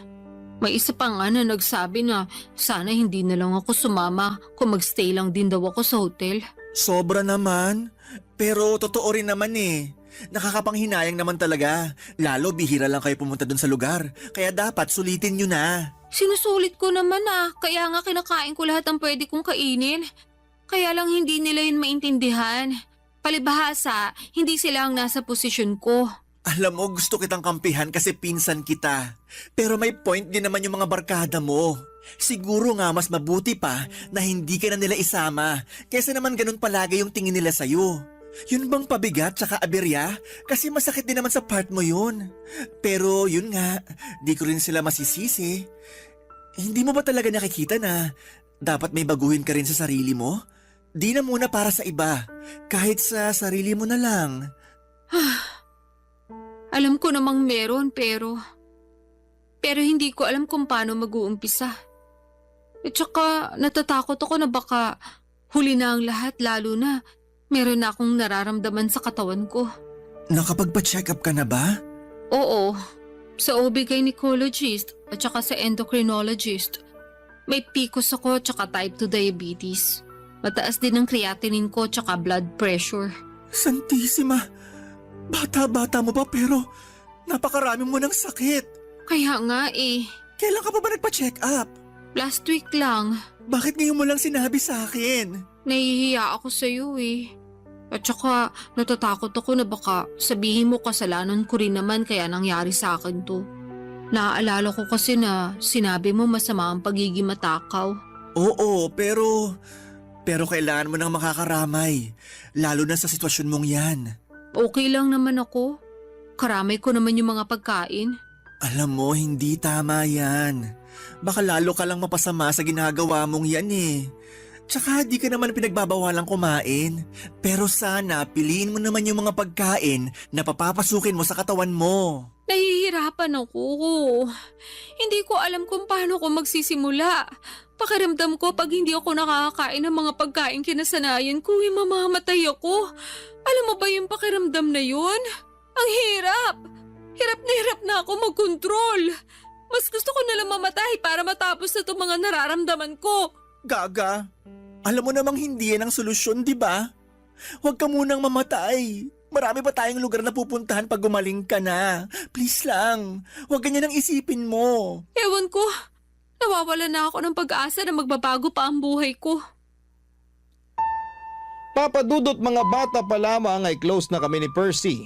Dahil solong anak lamang ako at wala rin namang kapatid sa tatay at madrasta ko. Ang pinsang kong yon ang tumatayong nakatatandang kapatid sa akin. Hindi naman nagkakalayo ang edad namin, 2 taon lang ang tanda niya. Marami na kaming pinagsamahan at malaki talaga ang naitutulong niya sa buhay ko. Lalo na sa pag-encourage sa akin na magbawas ng timbang. Kaya nga kahit sinesermonan niya ako ng mga panahong yon ay thankful pa rin ako sa kanya dahil mas nauunawaan ko ang mga pagkukulang ko. Hindi lang sa ibang tao kundi lalong-lalo na sa aking sarili. Matapos ang pag-uusap namin yon ni Percy ay nagbalik tanaw ako sa aking nakaraan. Bumalik ako sa mga panahong nagsimula akong magkaroon ng unhealthy relationship sa pagkain. Alam ko kasi na walang kasalanan ng mga kinakain ko sa kondisyon ko dahil ako mismo ang nawala ng kontrol. Pero naniniwala din ako na hindi pa naman huli ang lahat lalo na kung desidido akong magbagong buhay. Kaya nga noong 2024 lang ay pinatapos ko muna lahat ng mga handaan bago ko pangatawanan ang New Year's resolution kong magpapayat ng tuluyan. Bilang unang hakbang, nagbawas ako ng kinakain lalo na yung unhealthy katulad ng junk food, soft drinks at sugary treats. Sobrang hirap. Lalo na at umabot na ako sa puntong naglalaway ako, makakita lamang ako ng mga paborito kong pagkain. Pero sa tulong ni Percy at ng aking dietitian ay kinaya ko naman. Sunod kong binawasan ay ang mga consumption food ng carbohydrates. Ang mga halimbawa noon ay kanin, tinapay at mga pasta. Pero hindi ko naman kagad inalis sa sistema ko, lalo na at meron akong mga sakit. Bukod doon ay nag-invest din ako ng treadmill. Ginagamit ko lang naman yon pag maulan, pero pag hindi naman ay sinasamahan ako ng pinsan kong maglakad-lakad sa gabi.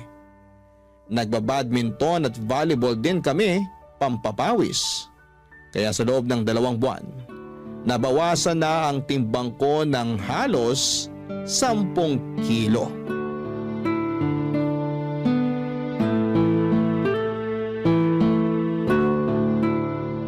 Ang intense nung double match natin dun sa 2 foreigner. Oo nga, parang professional. Ayun, talo tuloy tayo. Hayaan mo na, at least mga gwapo naman sila. Kuota mga mata ko sa silay. Sa bagay, ako rin naman. Gusto ko yung kumukorte talaga yung mga abs sa damit kasi pawis na pawis. Ay, sinabi mo pa. Pero speaking of pawis, grabe pawis ko dun sa laro natin Tagaktak! Ako nga hingal na hingal eh. Kulang na lang lumaylay dila ako sa court para pa akong hahapuin ng wala sa oras. Pero wala naman akong hika Mabuti naman. Kinabahan ako sa'yo eh. Nahalata ko nga sa reaksyon ng mukha mo, kaya sinabi ko. Santissima, maawa naman sa'yo. Dami mo nang nararamdaman. Huwag na sana dumagdag pa yan. Hindi naman siguro. At saka alam mo ba pakiramdam ko, unti-unti nang gumagaling ang katawan ko. Talaga? Oo. Di ba nabawasan na ako ng timbang? 10 kilo rin yon. Kaya nga alam ko na mataba pa rin ako, pero malaking bagay na rin sa akin yung 10 kilong yun, no? Oo naman. Hindi mo yun ma-achieve kung hindi mo piniling tulungan ang sarili mo. Baka nga imbis na makapagbawas ka ng ganun madagdagan pa ng 10 kilo yung timbang mo kung nagpatuloy ka lang sa pagkain. Kaya nga nangihinaya lang ako kasi ngayon ko lang na-realize ang importansya ng pangangalaga sa kalusugan sa pamamagitan ng pagkain ng tama. Nahihiya ako sa sarili ko dahil hinayaan kong tumaba ako ng ganito. Nawalan ako ng kontrol sa pagkain kasi akala ko yun lang yung kakampi ko sa lahat ng mga problema ko sa buhay. Ay, sa totoo lang, nahihirapan pa rin akong disiplinahin ang sarili ko. May mga araw na okay lang, magaan, na itatawid yung araw, pero meron na mabigat talaga. Paanong mabigat?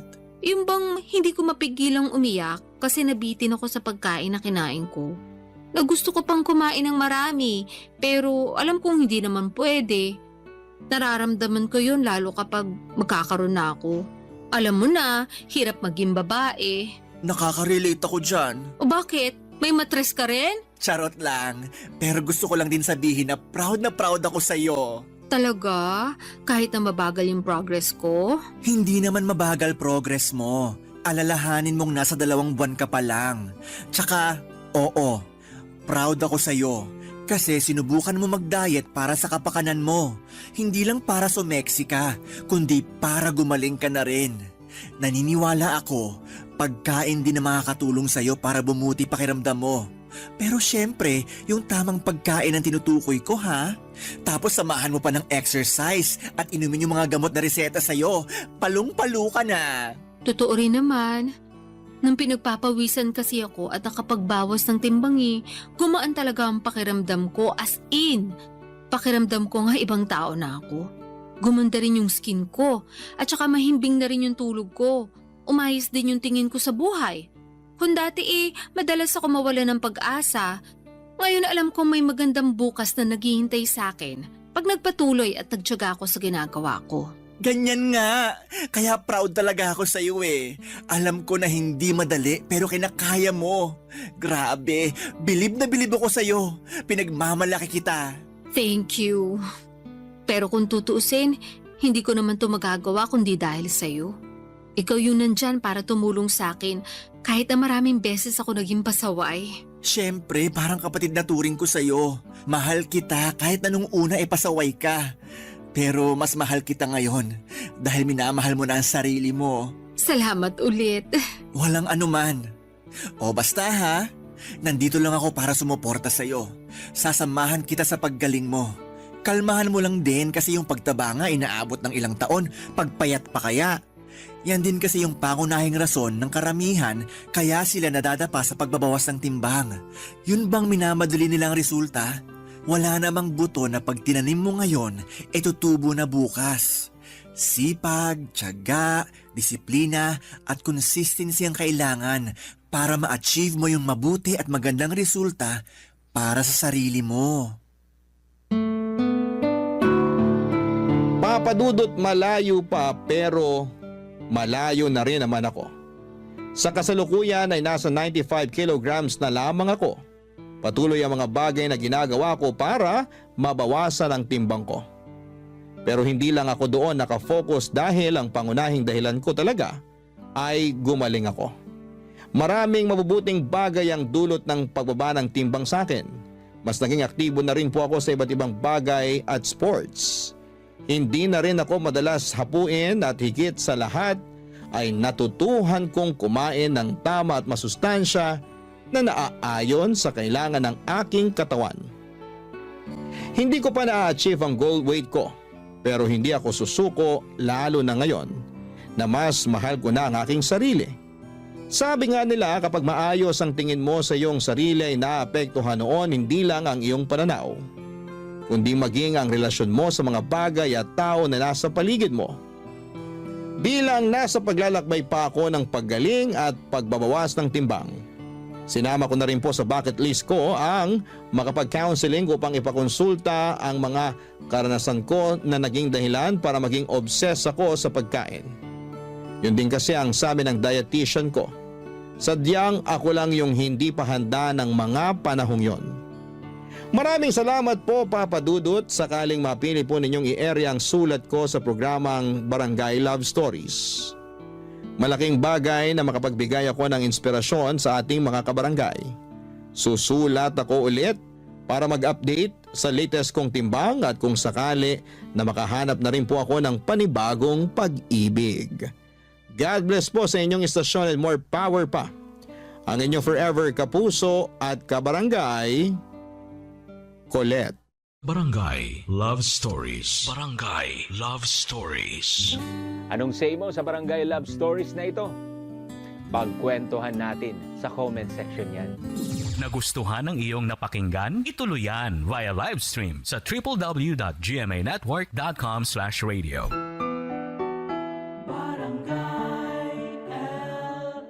In Mega Manila, 97.1. Forever.